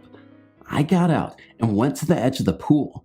Looking at the clear water, I dove in. Next thing I knew, I was face to face with a dead body. He was face down at the bottom of the pool. It was like it was slow motion. He turned to me with his eyes closed. He slowly opened his eyes and stared into my eyes. He was missing his left eye. I was scared. I breathed in to scream and breathed in water. I pushed through the dead man on accident, and in my struggle to get to the top, I was thrashing around quite a bit. A friend came and helped me out. Panting, I said I didn't feel like playing anymore. Me and my two friends went back to our hotel room. One friend was taking a shower, and my other friend was watching TV. We noticed our phone blinking. We checked the messages. We had 362 messages. We were only out for an hour. We had no way to trace the calls. No one even knew our hotel phone number. We listened to the first few messages. They seemed like they were all blank. Finally, we heard something. One word, hell. This freaked me out. I haven't told about the man at the bottom of the pool. I tried to downplay the message. Later that night, we went to sleep. I don't recall any of this next part, but my friend said that at 3 a.m. I got up, turned on the curling iron, and turned on the faucet. I then hit my head really hard on the headboard of the bed and went back to sleep. I woke up that morning with nothing but an eerie feeling, which was soon forgotten since the next day we went to Disneyland. A week later, we drove home. The thought of this man still terrified me. I just pushed it to the back of my mind and continued on. I did not believe he wanted to harm or scare me though. Weeks went by. I remember doing chores around the house. I was putting laundry away in my mother's room. Her dresser has a huge mirror. After placing the clothes in the drawer, I looked up into the mirror. Standing behind me in the back of the room was this man. I could see him very clearly. He was young, long blondish hair. His skin was grayed and almost green, waterlogged, and a little wet looking. His good eye was brown, and where his other eye should have been was just a hole. It seemed to go on forever. It was almost hypnotizing. I noticed this all in an instant, because when I turned around, this young man turned and walked away. I sensed that his name was William. I didn't see William for a very long time, although I felt him following me. Our house began to change. Radios would turn on when they weren't even plugged in. A music box would start to play randomly. Shelves would fall off the wall. Everyone noticed it. Everyone was afraid. I wasn't. Years went by. I started to feel a difference over me. At night, I would wake up to voices in my room, like a crowded room where you could hear only a few words that made sense. I tried to ignore the voices. Sometimes, I would wake up with a single voice in my ear talking to me. They seemed to never make sense. It was like the end of a sentence or the beginning. I remember waking up one night. I felt scared for the rest of the time. It was very late at night. I knew no one was awake. A blue light was outside my closed door. My door began to shake very violently, but the beads on my door didn't even sway. I kept all of this to myself. Who wanted to tell their friends and family they heard voices in their head and see people in swimming pools? I don't think so. Later that year, I moved out and started going to college. My family said that since I left, the strange happenings seemed to have moved out when I did. Strangely, my roommate said that since I moved in, strange things started happening. Pictures falling off the walls, TVs turning on, shadows, and the feeling of being watched. I still heard voices at night, but never anything scary. I learned to live with it all. Now, in 2009, I'm married. I still hear voices at night, but they're making more sense now. Sometimes the voices say things to me like, "Get out, I'm not kidding, get out," and laughing followed. Evil laughing. I tried to go back to sleep. One night, a few weeks ago, I woke up feeling like someone was in the room with me, a different energy than my husband's. I looked up and saw a dark figure standing over me. My dog started barking and growling like crazy. The dark figure turned his head and walked out the closed door.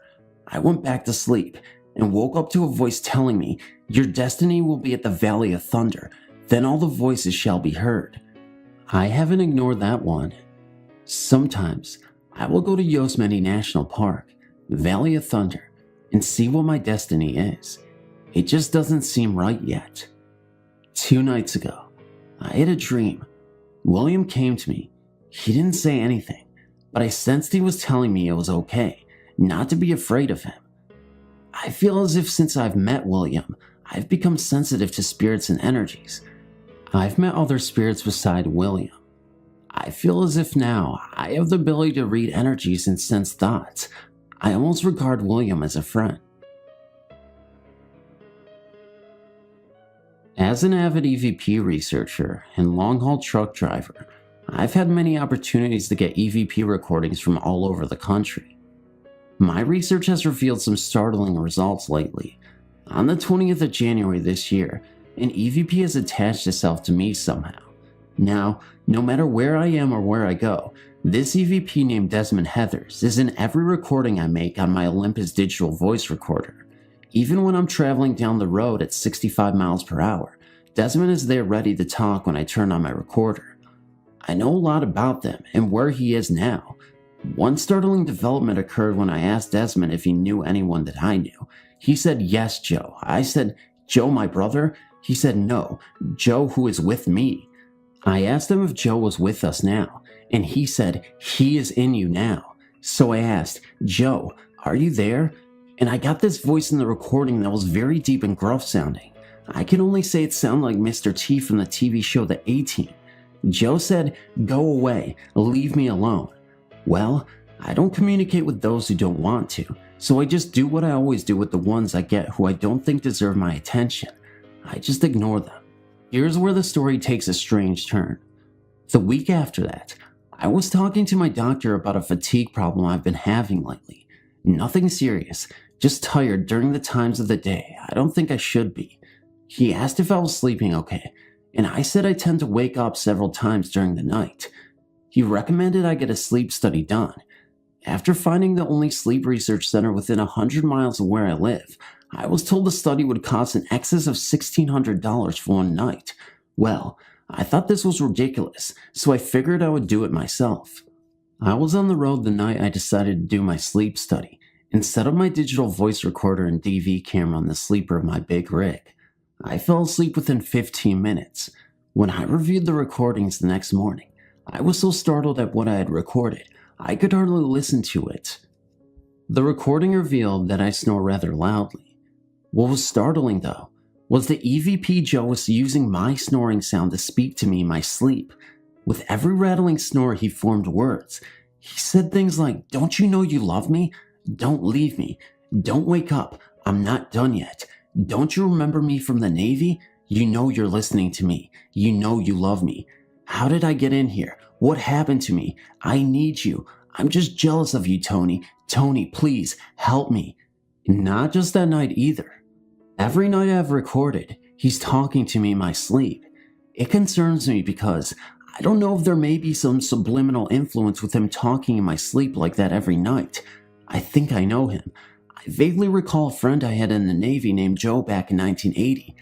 I remember feeling sorry for the guy because of his drinking problem and was always trying to help him when he got in trouble.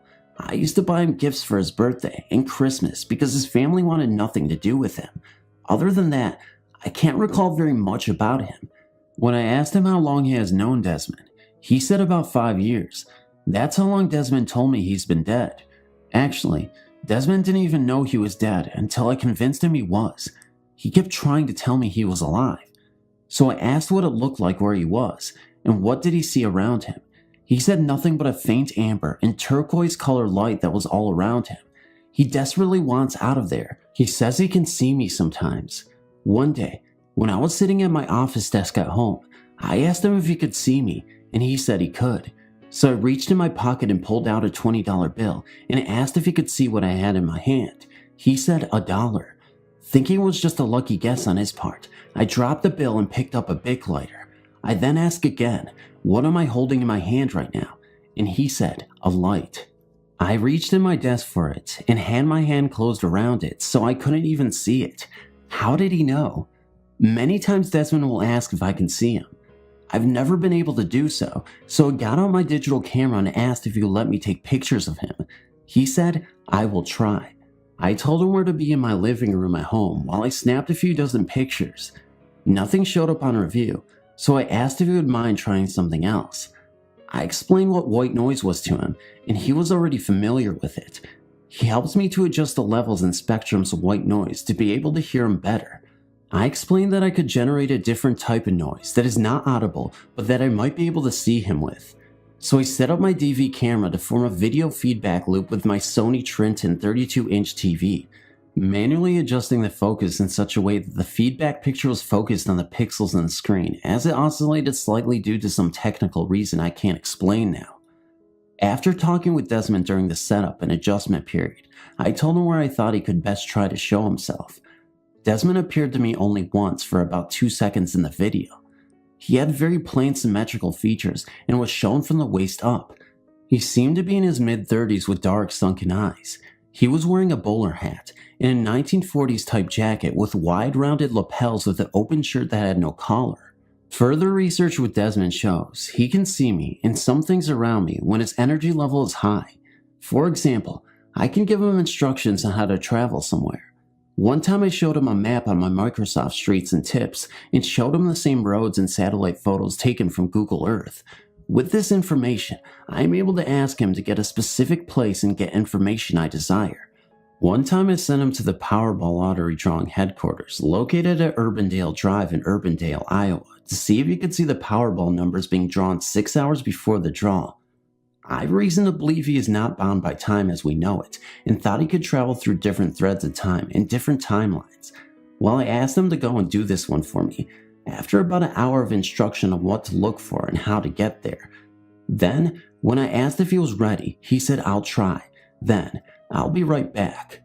He returned in approximately 30 minutes and gave me some numbers. I was all excited and purchased our ticket.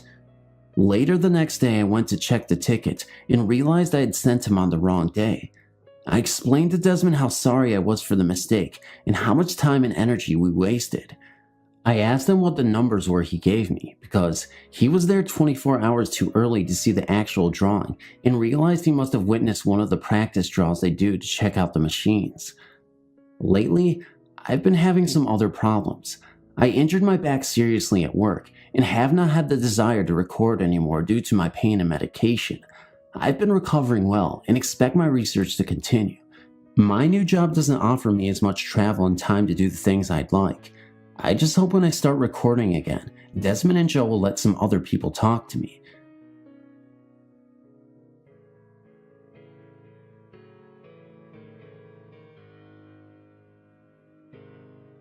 I wanted to share my experience with you guys. I'm not sure what it means or anything, but if you do make it to the end of the story, you can decide for yourself and let me know what you think. One night when I was 13, I couldn't sleep, so I tried to turn the other way, on my side, to try to get myself comfy. As I turned around, I saw a figure of a woman against the wall in front of me. She was kind of a black figure, and she seemed to have a hunchback and a hump on her back from the way she was standing. This, of course, freaked me out, especially since I was only 13 at the time. I lay in shock and not knowing what to do, and after like 2 seconds, I put my head under the covers and called for my mom. She came in, and I was really afraid to tell her in case she thought I was crazy, so I just told her that I had a really bad dream. I was definitely not asleep. I couldn't sleep for a few nights as it freaked me out so much. This kind of went away after a few weeks, and I was gradually able to sleep again.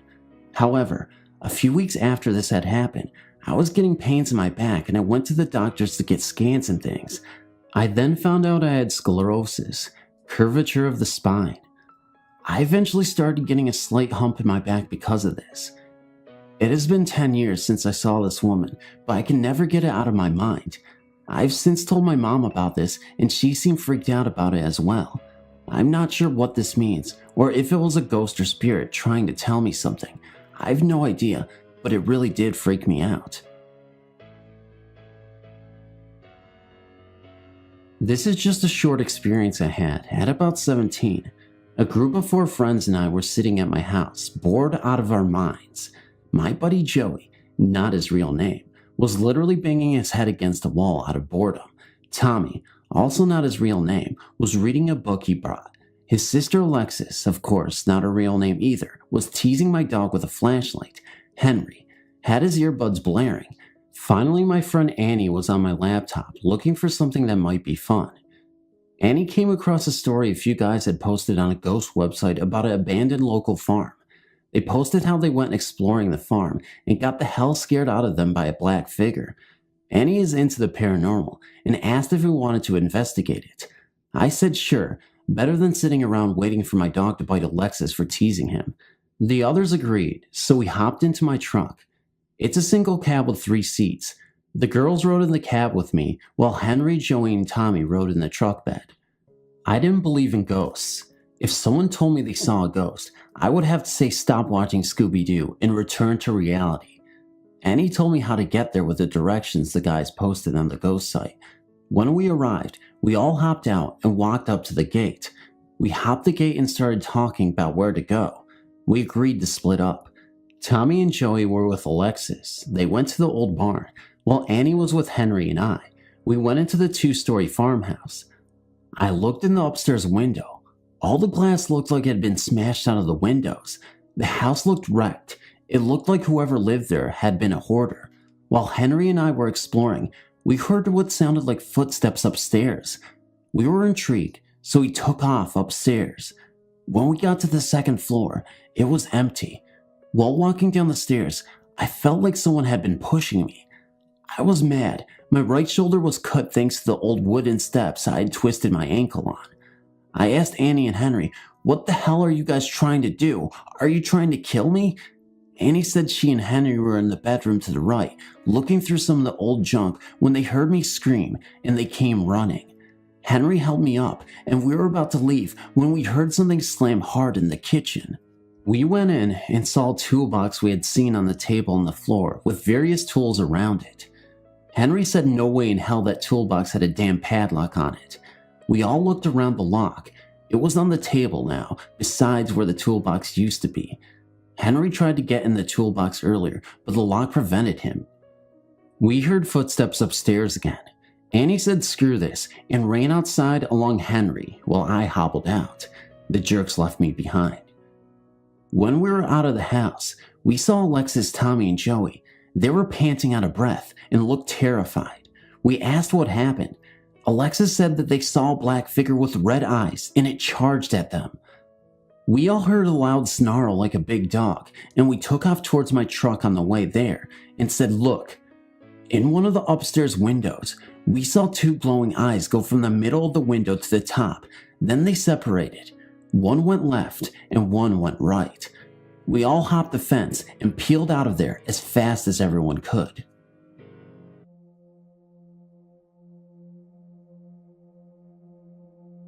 I am not currently experiencing any hauntings, but I do have a tale of a spiritual encounter. I will begin by prefecting story with the events leading up to the event. My grandfather passed away in hospice care in July 2000. I spent his last night on earth with him, holding his hand and reading the Bible to him, which was his favorite literature. He was an artist and a carpenter, and spent his last remaining years up in his home carving beautiful artwork out of wood. He loved his simple life and carved because he wanted to, never once selling his museum quality work. He would only give it away to anyone who truly appreciated it. At 88, he was about 80% deaf and completely blind in one eye, and nearly blind in the other. After a stroke 6 months earlier, his health declined quickly, and he simply gave up on life. As he lay in the bed, I sang to him, although he probably could not hear me or even knew that I was there, and he was in a coma-like state with his eyes open. He had stopped eating, and he was severely underweight, and it was hard for me to see him like that, knowing how much he loved life and living. Many times he cried in his last few years, saying that he loved his life and didn't want to die. During his last living moments with me, I looked down into his distant, foggy eyes, knowing he couldn't hear or see me, and told him that the baby goose that he held at my house the last time he visited had grown up now and had 4 babies of her own. His eyes filled up with tears and turned red, and his mouth began to quiver as if he was trying to say something. He hadn't spoken in nearly 2 weeks. His love for animals and nature transcended through his limitations that night. I knew he would probably die that night, so I sat next to him with my hand on his chest, feeling his every breath and heartbeat. He didn't pass away until the next day, after I left. He was alone, which is what I didn't want. I didn't want his spirit to leave his body and to look down at an empty room. That bothered me for a long time. In an attempt to comfort ourselves, we turned to his Bible. He was much more dedicated to the word than we were ever, but knowing that it was so close to his heart, we thought it would ease our minds. My mother said to read something that he had underlined or highlighted, which is something his Bible was full of. I read the first thing I opened that was underlined. You do not have to understand the Bible to feel the power behind these words, which read, "For the Lord himself shall descend from heaven with a shout, with the voice of the archangel, and with the trump of God, and the dead in Christ shall rise first.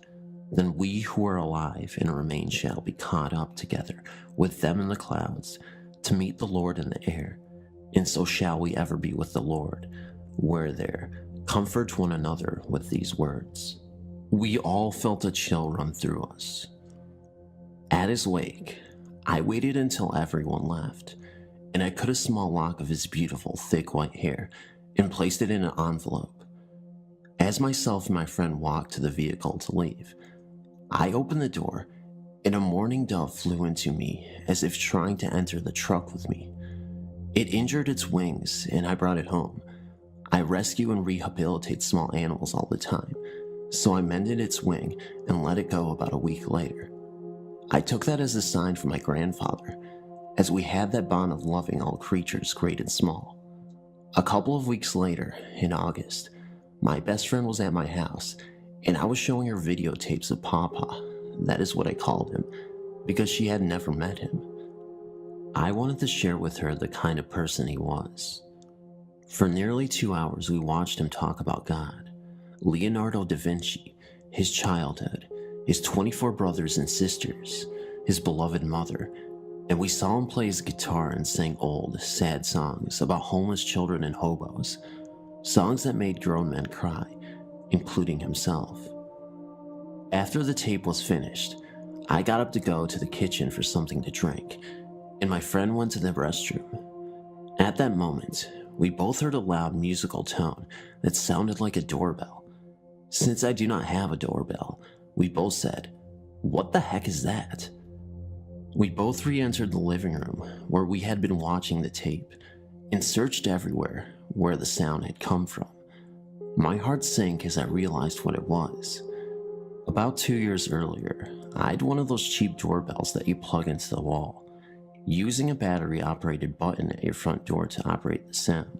I became so irritated by all the neighborhood kids ringing it that I just took the button off and put it in my piano stool.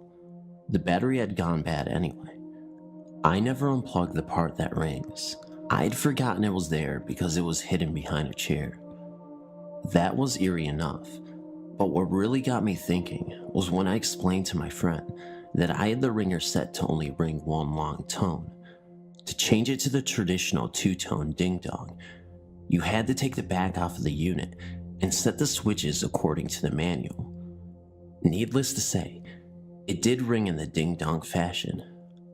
Oddly enough, it was my friend who said, "Maybe it was your grandfather saying hi." It hadn't even occurred to me. Shortly after that, I was explaining what happened to my mother on the phone, and it happened again. She could hear it, and we both fell silent. He was letting me know that his fears of leaving his family behind were pointless, and that he was with the rest of his family in heaven. I believe he was thanking me for being there for him when no one else could. It has been 3 years since his own death, and the doorbell has not rang since.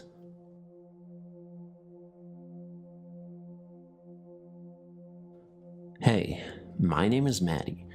Today, me and my best friend Summer had a strange encounter with a malevolent spirit. Let me explain what happened. A few months ago, me and one of my other friends, Alicia, met an 8-year-old spirit named Reese through a Ouija board. She seemed like a very sweet and innocent girl. She told us at her own will, and I repeat her own will, how she met her death. She apparently got beaten to death by her abusive father. Then a few weeks went by, and I introduced Reese to my now best friend Summer. They got along very well. It didn't seem like she had any sorts of problem with her or anyone she met. The next day we were playing when we got a call from my friend Amy. Long story short, she had an encounter with a spirit named Sarah. She claimed that Sarah was a very stubborn spirit. It took her hours just to get her to say goodbye. Amy also stated that Sarah seemed like a very lonely and clingy spirit who did not want to let her go. Then we made an attempt to contact Sarah through the board. It was a success. After we talked to Sarah for a bit, we asked her if she knew Reese. Sarah suddenly stopped moving the planchette. We asked her if she was alright. She answered no. She also said that Reese isn't Reese. She said that Reese is actually a man named Roger. Sarah also told us that Roger was the one who killed her at the age of 27. The final thing she said about Roger was that if we ever told him that she was the one who told, that he would send her straight to the gates of hell. We tried to contact Reese, Roger, on December 10th, 2016, around 2:30 p.m. Eastern Time. We successfully contacted Reese. At that period of time, he didn't know that we knew who he really was. Then, we did something that we both regret. We asked if she was hiding anything from us. He responded this in his own words. "Fine, you fucking caught me." Then right after that he said, "Who told you two idiots?" We simply responded the internet in hopes to keep Sarah safe. Then Roger responded by saying, "You are a liar." Then the planchette started to circle around the alphabet counterclockwise, excluding the letter M. It did not touch the corners whatsoever. Summer and I started to panic, wondering what it was trying to do. I thought he simply lost control over the planchette, but Summer thought it was something more, because at that time, it was spinning around continuously for about 30 seconds. So I suggested that if we put pressure on it, it might stop it. It just kept going even with pressure, but just slower. But after we lifted the pressure, it continued to spin and got even faster. After a while, it just randomly landed on Dubai. Maybe it just got tired or got sick of us panicking. I really need to know your thoughts on this, and if this occurrence was really legitimately something evil, because I don't know what to explain it for. Thank you for reading.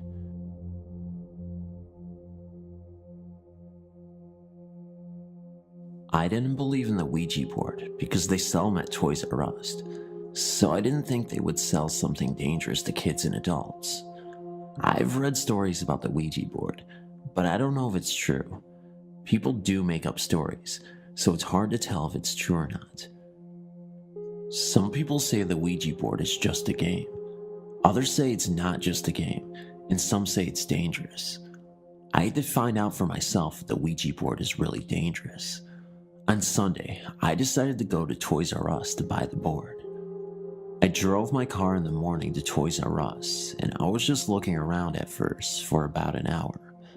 After looking around, I went to the game section and I purchased the Ouija board. I drove back to my apartment and put the board in the closet. The same day, about 10 p.m., I decided to try it out. I took it out of the box and put it on my bed.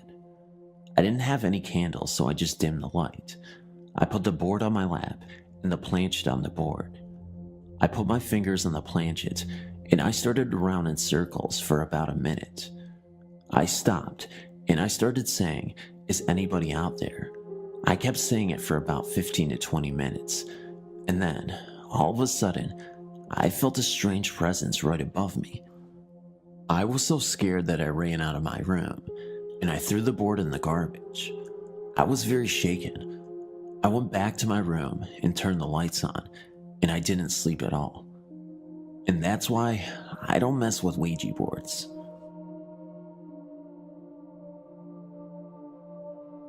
I have had several experiences, but I will tell you two of my most frightening. A friend and I had started playing with the Ouija board, and it ended up turning our lives upside down for the span of around 2 years.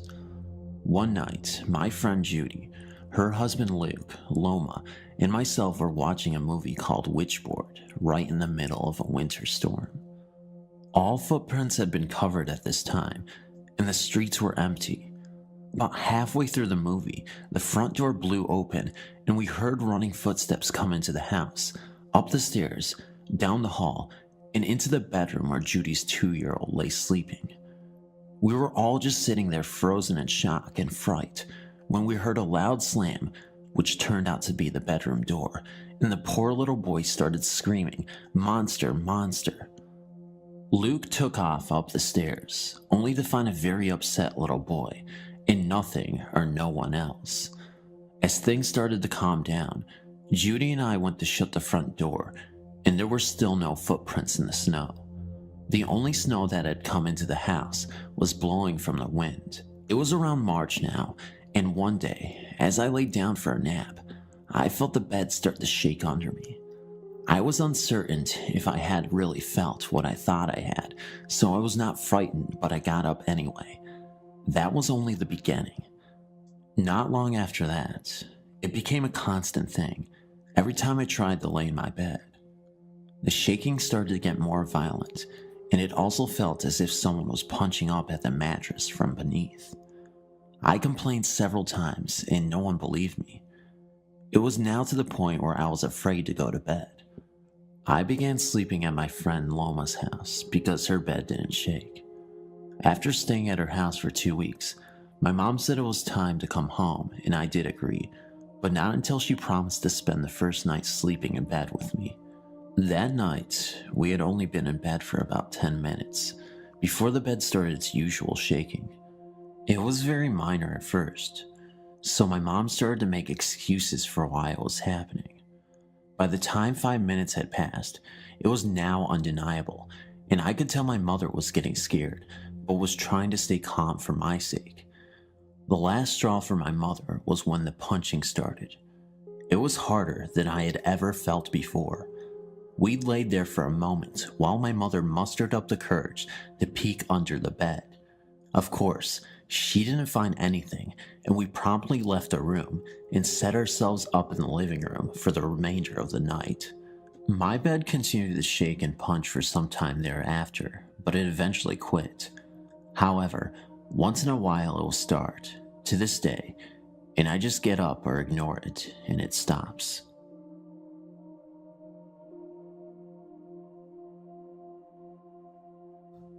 This encounter involved a Ouija board, and possibly my guardian angel. Years ago, a friend and I were goofing around with a Ouija board. Being a bit ignorant of the unknown, I mistakenly asked it how old I would be when I died and how.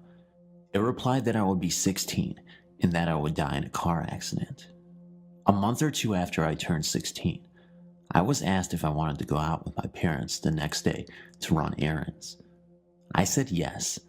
That next morning, I woke up to discover that my parents left without me. I was annoyed.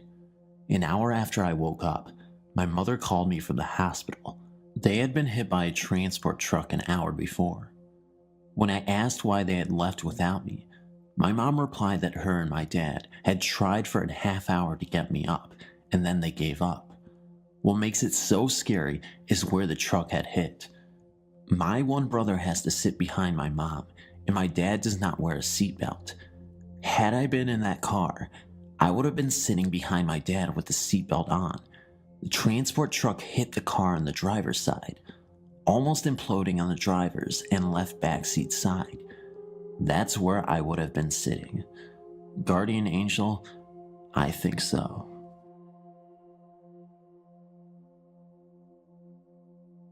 I was celebrating Halloween around my best mate Felicity's house. We usually have a laugh and a joke, but neither of us had played with a Ouija board before, so we gathered about 7 friends from the neighborhood. First, we lit candles, 1 black, 1 red, 1 green, and 1 clear. Fliss had purchased the board from an old shop in the Stoke Town Center. We sat down in her dining room and placed the board right in the middle of the dining room table. We all placed our fingers on the gold planchet. I was the reader, so I asked the questions. At first, we did not get any response, so we all giggled and made fun of the silly people who got themselves worked up about these silly boards. About 5 seconds after we stopped giggling, we heard a massive bang on the floor.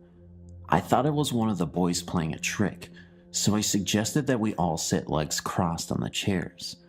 I made sure we were all cross-legged, and I said, "If it was a ghost that made the bang on the floor, can you please do it again?"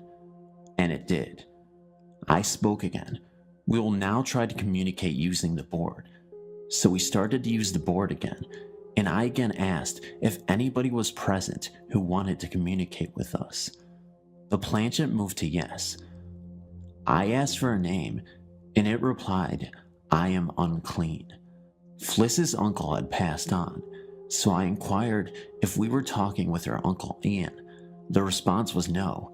Again, the planchette moved to the following letters: "I am unclean." We had made contact with an apparent demon. We decided to say sorry for disturbing, and we thanked the spirit for its presence. However, it did not go. The spirit of demon flung Fliss back into the wall. Then it came for me.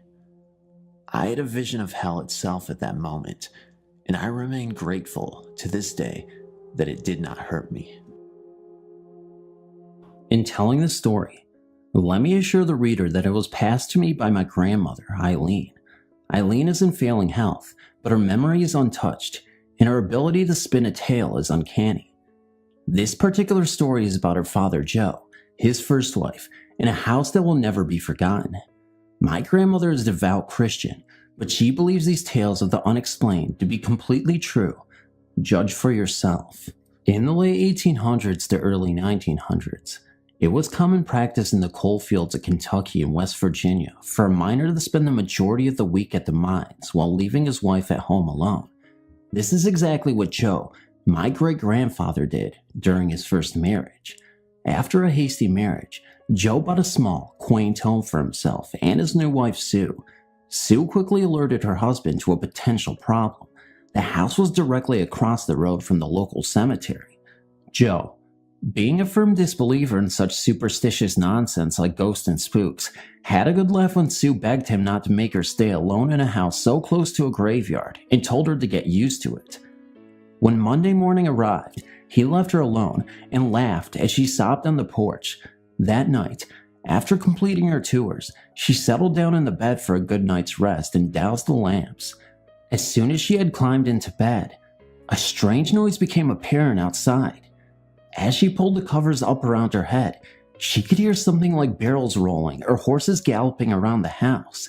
She tried to sleep and eventually, as the sunrise drove the mysterious sounds away, found some comforting slumber. Every night, the noises started getting louder and louder, seeming to get closer to the house, and, on Friday night, Sue heard 3 knocks on the door. In a terrified fit, she screamed, "Leave me alone," and suddenly, the noises faded. The next morning brought Joe's return, and the first thing Sue did was beg him to let her leave the house, telling him of the haunted noises. He laughed unsympathetically and told her to get over this stupidity. In desperation, she bitterly screamed, "Joe, I hope to God it gets you." Joe wasn't the least bit frightened and told her that he was sure it was local men playing tricks on her. Later that night, Sue slept well in Joe's arms, but some subtle suspicion began to eat at the unbeliever. As he drifted into a shallow sleep, he was startled at a loud crack coming from the fireplace that startled him, and as he sat upright in the bed, he saw the apparition of an elderly woman staring at him from the rocking chair at the foot of the bed. My grandmother says that Joe knew exactly who the woman was, but he took the knowledge of her identity to his grave because simply, she had been dead for 6 months before they moved into the house. Joe shuddered with fear and her bony, cold hand stretched to clutch his ankles as she latched onto his foot and began pulling him towards her and the footboard of the bed. Joe fainted with fright as he felt his foot slide down to the foot of the bed in the dead hand of the spirit. The next morning, Sue roused her pale husband and sat up in the bed as he opened his eyes and screamed with terror. The footbed of the bed was broken and the rocking chair had been toppled during the night. Joe immediately promised his frightened wife that not another night would be passed in this restless house, simply telling her, "Sue, whatever it was, it got me." Thank you for reading my grandmother's story. I hope you found it entertaining because, well, I thought it was pretty frightening. See you later. I have told this story to people who are not there to witness the actual event, and some look at me as if I am just telling a story to get a good laugh, but I find nothing funny about it. Everything I'm about to relate is true, and I guess in some bizarre way, I feel that by retelling this story to anyone who is willing to listen to it will bring me some comfort. On July 6, 1990, a high school friend shot himself in the head with a rifle in a nearby local baseball dugout. The act shocked and saddened everyone, especially his parents, of course, who did not want to believe their only son would take his own life. The days that followed his death were happening, for me, as if in a dream. Fearing this act would spark some sort of chain reaction, school's counselors were sent in to help the students grieve and discuss their feelings of loss. Days went by, and there seemed to be a cloud of despair and confusion hanging over our entire high school class. If he had lived, my friend would have graduated from high school with the rest of us that same year. When he died, he was 2 months away from his 18th birthday. About a week after his suicide, I was visiting my best friend at the time, we'll call her Anne, in her home. We were both still very affected by the death of our friend, and we began to talk late into the night about his possible reasons for taking his own life and how crazy and unexpected it was. We had been discussing the whole chain of events and basically trying to make sense of something we couldn't even imagine when I suddenly became very uncomfortable talking about our deceased friend. I was sitting at the time in a desk chair across from Anne, who was sitting comfortably on her bed facing me. She was looking directly at me, and she could see the discomfort on my face. She assumed I was just overreacting, and our discussion had gotten to me, so she stood up and moved towards the door of her bedroom and gestured in a sweeping motion with her arm for me to follow her into the kitchen down the hall. There was a single small desk light on behind me when she made this motion with her arm, so that when she moved, her body created a shadow on the wall. This is going to sound ridiculous, and I'm no physics expert, but when Anne swept her arm up into the air, gesturing me to follow her, her shadow did not follow her arm. Instead, there was a strange kind of delay, and I saw her arm move, and about 5 to 10 seconds later, the shadow of an arm moved, mimicking the same gesture she had just made. I, of course, thought my eyes were playing tricks on me and ignored the shadow, and I would have kept it to myself if only Anne had not turned to me and asked, "Did you just see that?" I answered yes, of course, and we fled out of the room and into the kitchen. Anne's house was large, and our frightened voices bounced off the columned walls, but nothing ever occurred after that. My friend Anne and I no longer speak, and I'm sure that if she knew I was relaying this story to strangers, she would think I was crazy, but I remember the death of her high school friend as if it were yesterday, and I can't help wishing that the shadow we saw was indeed a sign from our friend, but I will never be too sure. I write this story in his memory, and in the hope that he is in a place where his problems have been all taken away. Thanks for reading.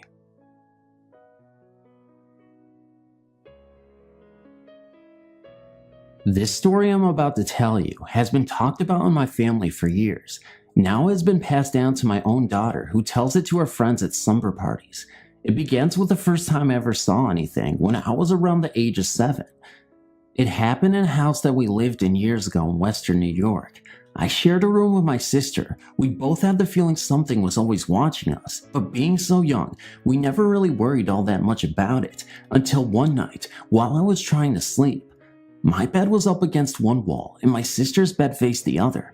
I turned so I was facing the wall. When I opened my eyes, after getting that feeling of being watched again, there, standing in the wall, was a woman.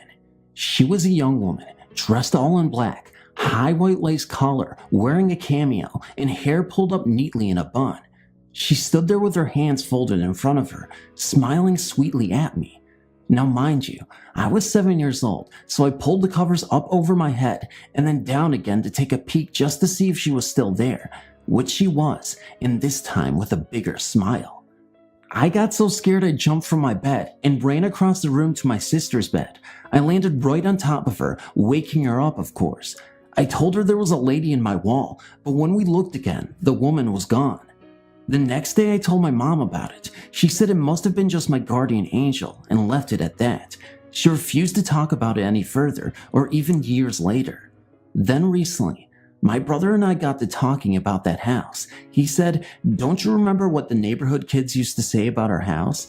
And of course, I didn't remember a thing. He told me that apparently a couple had died there years ago. Then he asked me if I remembered the time that he and I were in the backyard and we saw the old man in the attic window.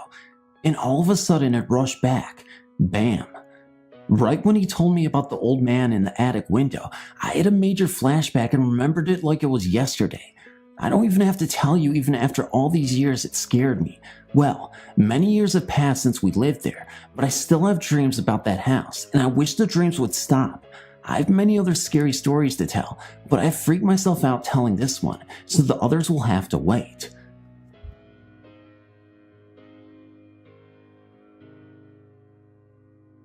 This incident happened about 2 years ago. I was 17 at the time working at a restaurant motel in Old Saybrook, Connecticut called The Castle. The scariest thing about this place, besides the low pay, was the old story of what happened to one of its original owners.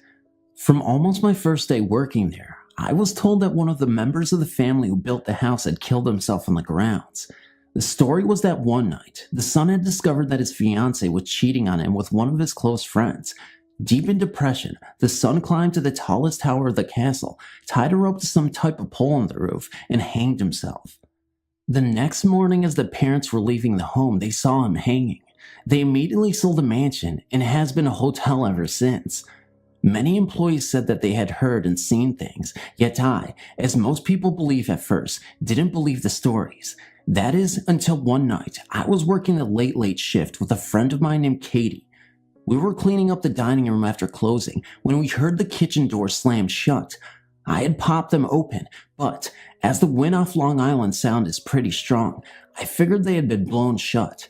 Katie yelled at me to get over there and look at the kitchen. When I arrived, I saw a weird green light pouring through the round window of the door and flooding out the crack at the bottom. Still unconvinced of any supernatural going-ons, I tried to open the door, but it was not happening. I thought someone was in there, and I knew if the place got trashed, I would get fired, so I reared back and tried to put my shoulder through the door. At the time, I was about 6'2", 200 pounds, played football and lifted a lot of weights. The door should have popped right open, but not this time. Katie and I peered into the window, and there, plain as day, was a man dressed in antiqued clothes with a noose around his neck looking right back at us. He walked by and the green light left us. We instantly figured, forget the boss, it's quitting time. We ran outside and could barely light our cigarettes. Our hands were shaking so badly. From then on, I was a believer, and I knew I would never, ever doubt ghosts ever again.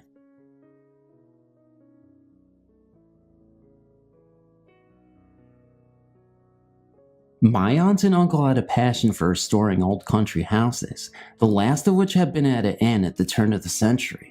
The house sits on 50 acres at the top of a hill, next to a historic old church with an equally historic old graveyard. I can't claim to recall for certain, but I think the church was used as a field hospital during the Civil War. My uncle would tell us the stories about the months after they moved into the house. Their bedroom was on the second of 3 floors, near the large, almost spiral staircase that emptied into the foyer to 2 sitting areas. Late in the evening, while they were in bed, my aunt and uncle would hear what sounded like a distant crowd of people in conversation. Living in quiet country houses most of their lives made them fairly light sleepers. The local volunteer fire department changed that over time. I'll get to that.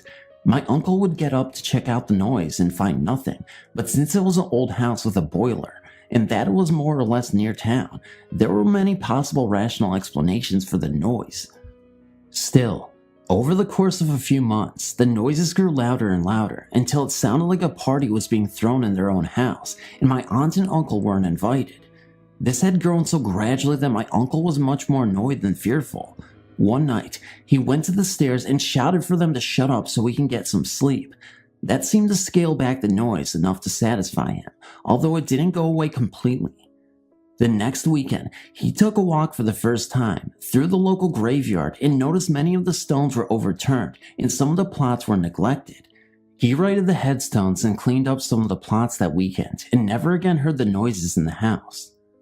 My uncle passed away in that house 1 year ago this October. Subsequently, I spent a great deal more time there last winter than I had before taking care of a few things for my aunt.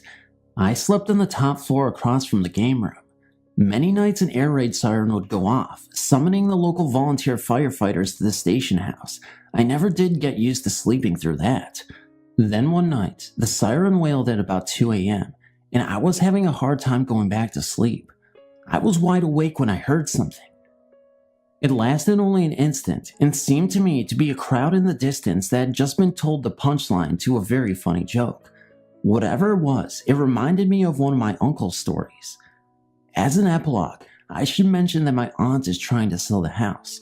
So far, the most likely buyer is the local funeral home.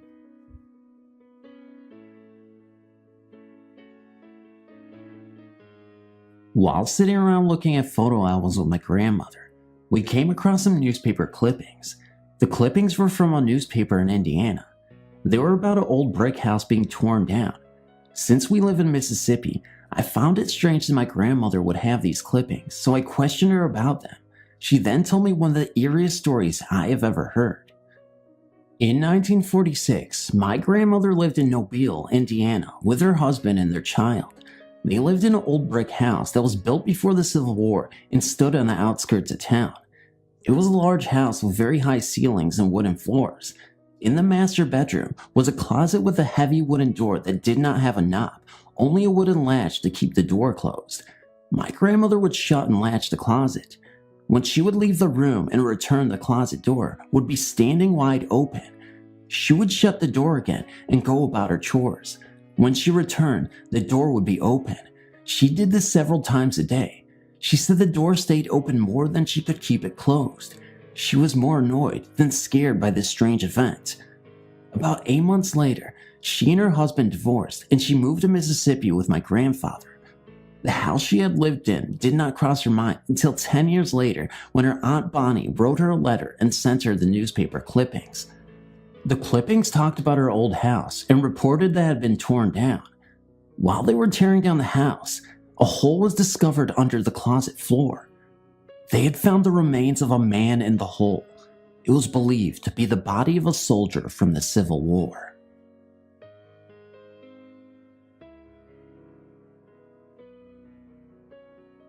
After lurking around here for ages reading everyone else's story, I finally got up the nerve to post one of my own. My story isn't as dramatic or interesting as some of the other stories posted here, but I feel confident enough to post it because 3 other people have had experience in this particular house, so here it goes. This happened a few months ago while I was visiting a friend's house one evening. I'll refer to my friend as G. A mutual friend of ours, J, was also present. This was my first and only visit to the house, and no one else was home at the time apart from the 3 of us. The house in question is an old wood villa, which would be, at a guess, 80 to 100 years old. It's a rather large one-level structure with 2 long and connected hallways, one that leads from the front door to the back of the house and another that spans across the back of the house. Together, the hallways form the shape of a T.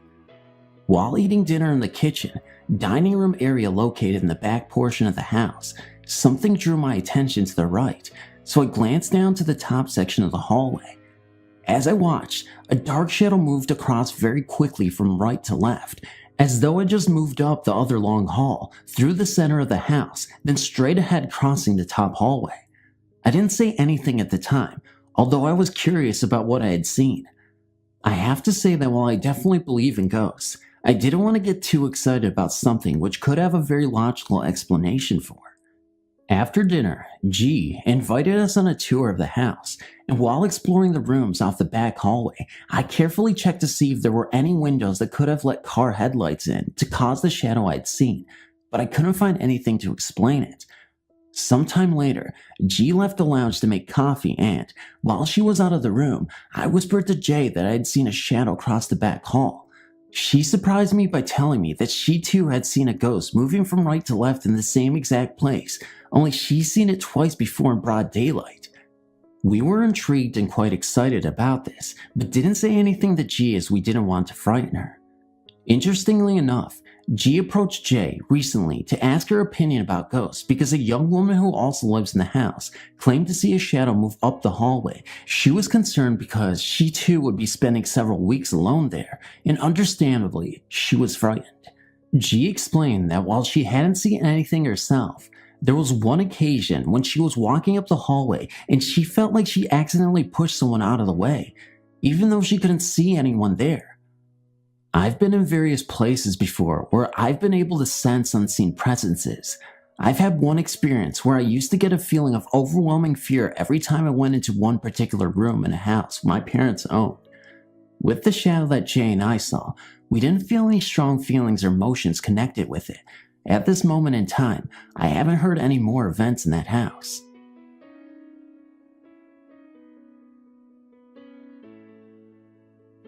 When I was about 12 years old, my brother, sister, and I moved into my grandparents' house. Ever since we could remember, we heard stories about the house being haunted. Nothing too big, but strange things happened a lot. Rumor had it that there used to be a horse track room stable where my grandparents built their house, and a little boy had been trampled in there. We have never actually checked into this story, but it is what we heard. At least it is what we were told. Anyway, all of us grandkids were petrified of going upstairs. It was always so cold up there and just freaky, but that was where all the bedrooms were, so when we moved in, we had no choice. Actually, I had no choice. My little brother and sister had beds set up downstairs and I slept upstairs. When I was about 4, I'd taken up smoking cigarettes, but no one knew about it. I used to turn off my bedroom light and smoke cigarettes. I turned off my light just in case my grandparents happened to come up the stairs. They always turned on the hall light to help their way up the stairs. This way, I would know how to put out my cigarette and spray air freshener. One night, I was upstairs alone smoking when I heard someone coming up the stairs. It was late and everyone had been in bed. The hallway light never came on, but all the same time, I butted out my cigarette and waited, but no one ever came up. This happened quite a few times, and I just got used to it. This house is about 50 or 60 years old. The doors are the old latch type and made of nothing but wood. They are solid. To close the door, you have to lift the hook and latch it onto the other part of the door. To open the door, you have to lift the handle and pull the door open. On my bedroom door, I also had an eye hook lock to keep my room locked and my little brother out. I would be laying in bed at night watching TV and my bedroom door would just pop open, but it would never open all the way because of the lock on my door. I never thought anything of it. I just thought it was a breeze until my brother and I started sharing stories about what was happening in that room in the house. I've since moved out and my brother moved into my old room. We have all grown up and started sleeping upstairs, and we have gotten over our fears pretty much. There were 4 bedrooms upstairs, and they were set up weird. The house was square, 2 bedrooms on each side of the house with a staircase up the middle. To get to the 2 rooms, you have to walk through the main 2 ones. When my little sister finally decided to move upstairs, she moved into the room behind mine. She swears to hearing a little boy crying in her room at night. Recently I bought a Ouija board and have been using it at my new house. One night my cousin, brother, sister, and boyfriend were using it when my cousin and I started talking about how we used to use the board when we were younger at my grandparents' house. My cousin remembers talking to a little boy who died at this location, and she remembers the little boy telling us his vision of the story of what happened to him. He told us his name was Brandon, and his father beat him in the tack room, and that unlike the story being passed around, he hadn't been trampled at all. Which story is true, I don't know, and I guess we'll never know. My little brother is the only one of us left living with my grandparents, and he is now living in my old bedroom. He has heard the footsteps coming up the stairs when he was doing something he wasn't supposed to be doing. He has heard whimpering, and he has talked to this little boy. Not literally talking, but questions will pop into his head that he already knows the answers to, like, what year is it? And he will answer out loud. He will not even be thinking about a certain thing, and then all of a sudden, he'll have a question. The door pops open on him, but he doesn't have the latch, so it pops open and closes again. Now, here's the last we have heard from the spirits in our grandparents' house. He was sitting in his room talking to his girlfriend on the phone when he heard someone coming up the stairs. The footsteps stopped at the top of the stairs. He hung up with his girlfriend and went into the hallway, but nobody was there. Now, what happens next makes us believe that the little boy was beaten to death and not trampled as everyone had been told. The footsteps were heavy ones, definitely not of those of a child. When my brother realized no one was there, he just assumed that it was the father because of the heavy footsteps. He told the father that if he didn't leave Brandon, the little boy, alone, that he was going to kill himself and haunt his butt down. He would then beat him to a fine pulp, then come back to life, yeah right, dig up his grave and burn his mangy hide. My brother has become attached to Brandon and has not heard anything from him about his father or heard his father around the house. I'm here to tell you about the strange occurrences that happened to my mother at the Lawrence family mansion on Teddington Park Avenue in Toronto. The first thing you need to know is that my mom is a down-to-earth, no-nonsense type, and she believes that the house was, as all its tenants have believed in the past, that it is haunted. My mom lived in an apartment, dirt cheap because it was haunted, at the top of the mansion. It was, she says, extremely beautiful. High vaulted ceilings, many rooms, and spacious too. In the kitchen, there was a mirror called the talking mirror. This was because anybody who stayed in the kitchen long enough started randomly talking to themselves in the mirror. My mother says no matter who passed it, they started to babble. My mom even talked to herself without realizing it, until something brought her attention back to where she was and what she was doing, making her realize that she had been talking to herself. On the bottom floor, a German man named Hans, I don't know how to spell it, he was the most serious man my mom had ever known. My mom visited him sometimes, and oftentimes she would go into this bathroom that was there and just study the CLW footed tub that dated back to the 1930s. She got the most creepy feeling looking at it, like she could almost see a body lying in it. She compared it to the portrait of murder of Narrate, which is a painting of a man with his throat and wrist slit. She told the man, and he said that he heard noises coming from it at night, and that he knew it must have been haunted, because he said you could almost see the outline of a body in it. They looked into the history of the home, and sure enough, somebody had hurt themselves in the tub around the 1950s. Another thing near the bathroom was a hall, where people would say they felt a deep desire to run to get down it, and that before going down it, you had to stop and brace yourself, getting up your courage, like there was a wall there stopping you from going that you had to get through. Another place in the house was a great living room. It was in the apartment of a policeman and his girlfriend. They always argued, mostly in that room. And one night, the girlfriend took the man's gun and held it to his head as they argued. People always reported that happy couples would always go into that room and just start arguing. Cold spots were numerous in the house. I could tell you many other stories about various spots, but I have to get going. My mom says the house is sold for over $5 million, and that she suspects that someone tore the house down to get rid of the hauntings and build a replica.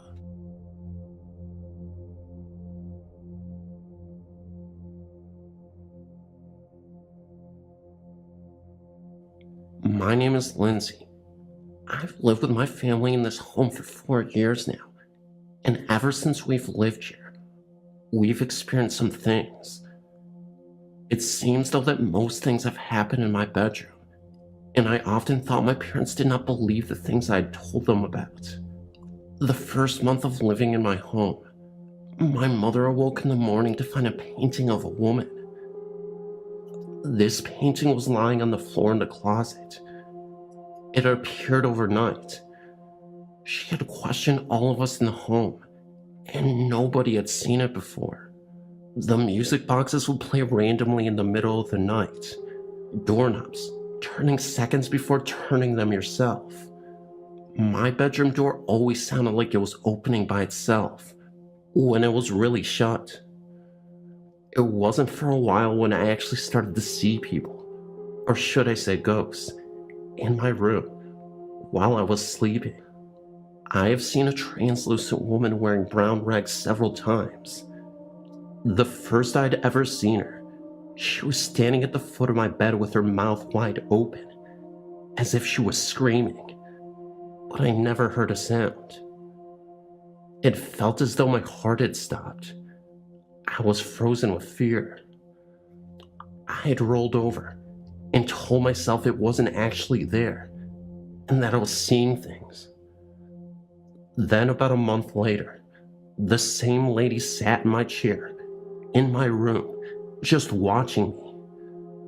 I then covered my face with my pillow and went back to sleep. In the morning, I told my mother about both times this lady being in my room, and she just mocked me. She just kind of laughed and joked about it. She told me that the first time that the lady was there, it was because her teeth hurt, because I'm planning on becoming a dentist after schooling. I didn't think my mom believed me at all. Sometime after that, a tall man stood next to the head of my bed, once again, just staring at me. When I awoke, I started screaming, and my mother came running into my room. She told me it was just a dream and to go back to bed, but I knew it wasn't. She was just saying what parents would say, just to make me feel better. It was strange how my room was the only room I'd ever seen them in. My family would just make fun of me and would make stupid jokes about the ghost in my room. Later one night, my sister was across the hall from me sleeping when she woke to a flash that lit up the room at 1 a.m. This was when she was 20. She then ran into my room and slept next to me.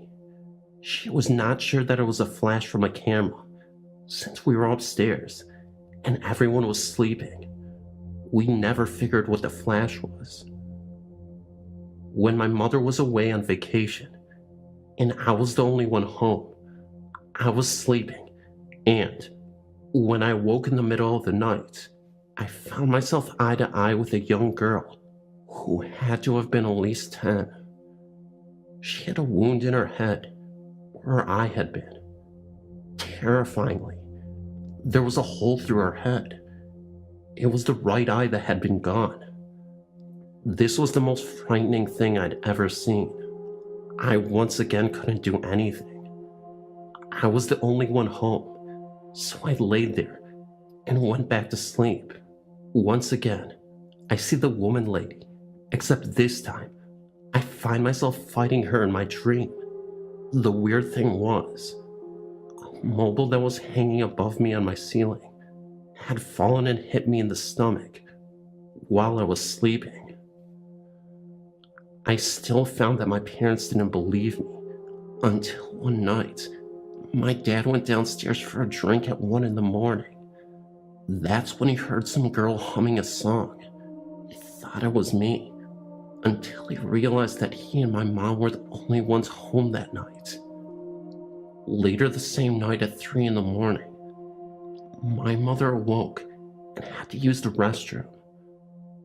While she was walking down the hall, she heard a lady talking. My parents told me about this when I arrived home the next morning, and now they believe me. We don't know about who these ghosts are, but we are trying to find some history about our house, as it was built in 1890.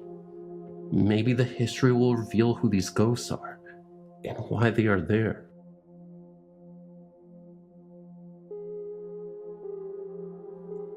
I grew up in a typical Mareberry-ish small southern town in southeast Tennessee. Our home was less than 80 feet from the Norfolk Southern Railroad line. The tracks were on a rise in the hill, and from the second-story window of our home, you would be parallel with the tracks. The town I grew up in was once a coal mining camp, and then grew to be a coal mining town.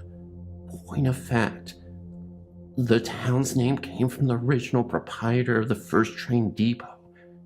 It was called Daisy, after his only daughter. From my house, the original train depot was situated just about a mile north, and the area of the train tracks in between was often referred to as Black Track because there were several curves in the railway, and coal was often spilled in these curves. leaving the soil covered in the black, chalky coal residue.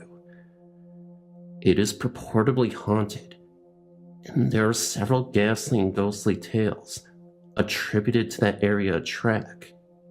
What I'm able to gather, one story is that a female slave was once accused of leading other slaves to freedom via the train tracks, and when her trajectory was discovered by her owner, she was tied to the tracks until a train came through, chopping off both of her feet.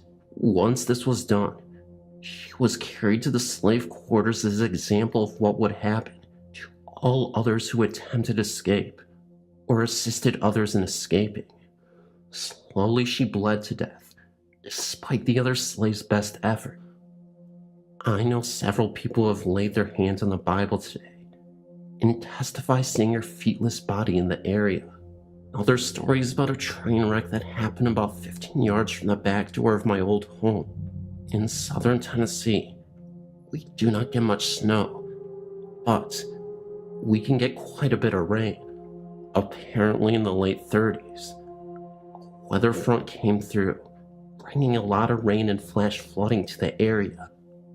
One night after the rain had slowed to a drizzle, a fully loaded train was slowing to stop at the depot, not knowing that the ground below was giving way under its weight. During the initial wreck, several railroad workers and hobos were trapped in the rubble. Many of the rescuers were local farmers and residents who perished as the mud shifted under the weight of the debris, and ultimately, a large land and debris slide halted all rescue efforts. As many as 50 people perished, and the old-timers would say that they could hear people moaning and screaming for help for days after the wreck, and how help never came. Some people swear that they could hear the sorrowful screams and moans of the trapped on bright, still nights. Lastly, another story about the area tracks has to do with teenage hormones and stupidity. Along the section of track is an old paved road that weaves back and forth across the tracks. In the 50s and 60s, this area of road was used by teenagers to prove the muscle in their machines and the guts in their drivers. More than one person has perished in their efforts to outrun the train. Many people say that those untimely deaths are the culprits of strange flashes of light that are often seen in that area. I am new to this site, and I've read many of the stories posted. I wanted to share my experiences. For the past 5 years, myself, my son who is turning 6, and my daughter who will be 2 this fall, have lived in a small cottage-style house with a full basement. The first weekend that I moved in, I of course had a party. My son stayed with my parents for the night. I also had a roommate for the first 2 months that I moved into the home. She had a cordless phone in the basement, and I had a regular phone upstairs. After our guests left for the evening, I took the cordless phone upstairs to make some calls. When I went to bed, I left the phone on the floor in my room. The next morning, I heard someone walking up the basement stairs. My bed was on the other side of the wall that led to the basement. I heard the footsteps walk through the kitchen, small dining room, and into the living room. I had my bedroom door shut, and I tried to call out to my roommate to tell her to come in. I thought that she was looking for the phone. It was then that I realized that I couldn't open my eyes, move, or even speak. I heard the footsteps pass through my doorway. The door never opened. I noticed that the closer they got to my bed, that the floor appeared to be shaking, hence the shaking ghost. The only auditory comparison I can give is it sounded like when my dad would do laundry and tried to cram 20 pairs of jeans in a washer that had 5. The whole machine would shake, and you could hear it all over the house. The bathroom floor would even vibrate. That is what it felt like to me. I realized that whatever it was standing over me, and soon I felt a hand resting on my hip. It was just a gentle pressure. I think that he was trying to see who was in the house. At that moment, I was extremely terrified and still couldn't move, speak, or even open my eyes. There was a banging on my window. The noise stopped, and whatever had touched me let go. I jumped out of bed, and there was nothing in the room. Apparently, my dad had been standing outside for 10 minutes banging on the door. I never heard him pull into the driveway, which is right outside my window, or knock on the door. He also said that he tried to call us, and I'd never heard the phone ring. I never had this happen again, until just 2 nights ago.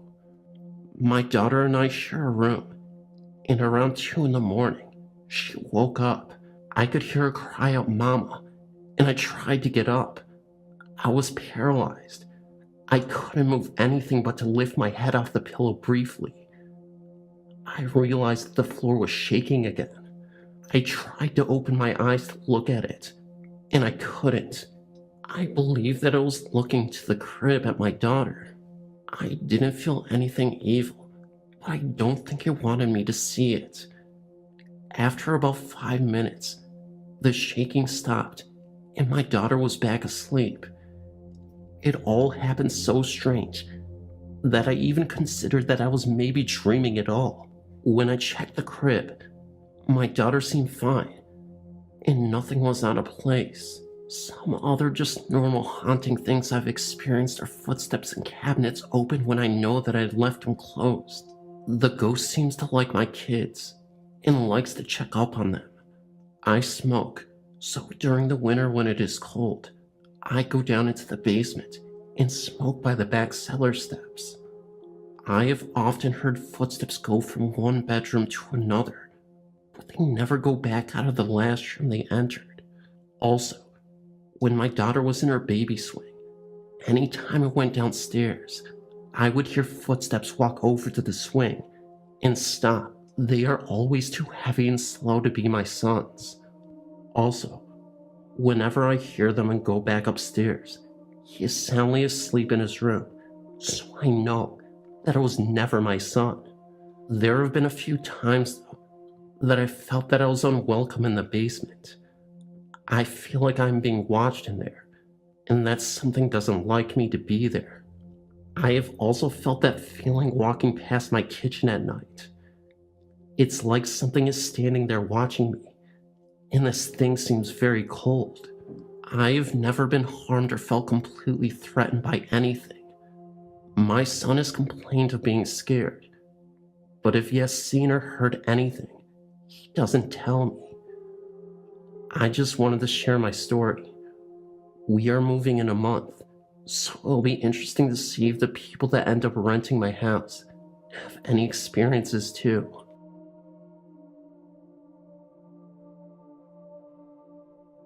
When I was about 6 or 7, I woke up in the middle of the night for a strange reason. I had a loft bed, and I had looked down in my closet. As I was looking, I saw my bead curtains that were hanging over my closet starting to sway. I then felt something brush the side of my arm. I flipped out and almost ran into my parents' room. About halfway to my parents' room, I came to the realization that maybe my fan was on. When I went back to my room, I noticed that my fan had been unplugged the whole time. I knew that my curtains were definitely moving on their own. I didn't even own any pets, so I had no logical explanation for what had happened. I remember always seeing someone in the corner of my eye. I would turn to see who it was, but when I did, no one was there. Things would disappear, such as homework and school supplies. Then they would reappear on the kitchen counter and on my dresser. I would always feel someone is watching me. Then I turned around to see that no one was there. I remember one time in particular, I had a friend sleep over. We were up in my tree fort, and it was dark out, and we were hiding inside. We had dared each other to turn off our flashlights so that it was pitch black. We were getting ready to open the side door when a pair of red eyes appeared on the door window. We rushed inside and started to shake from fright.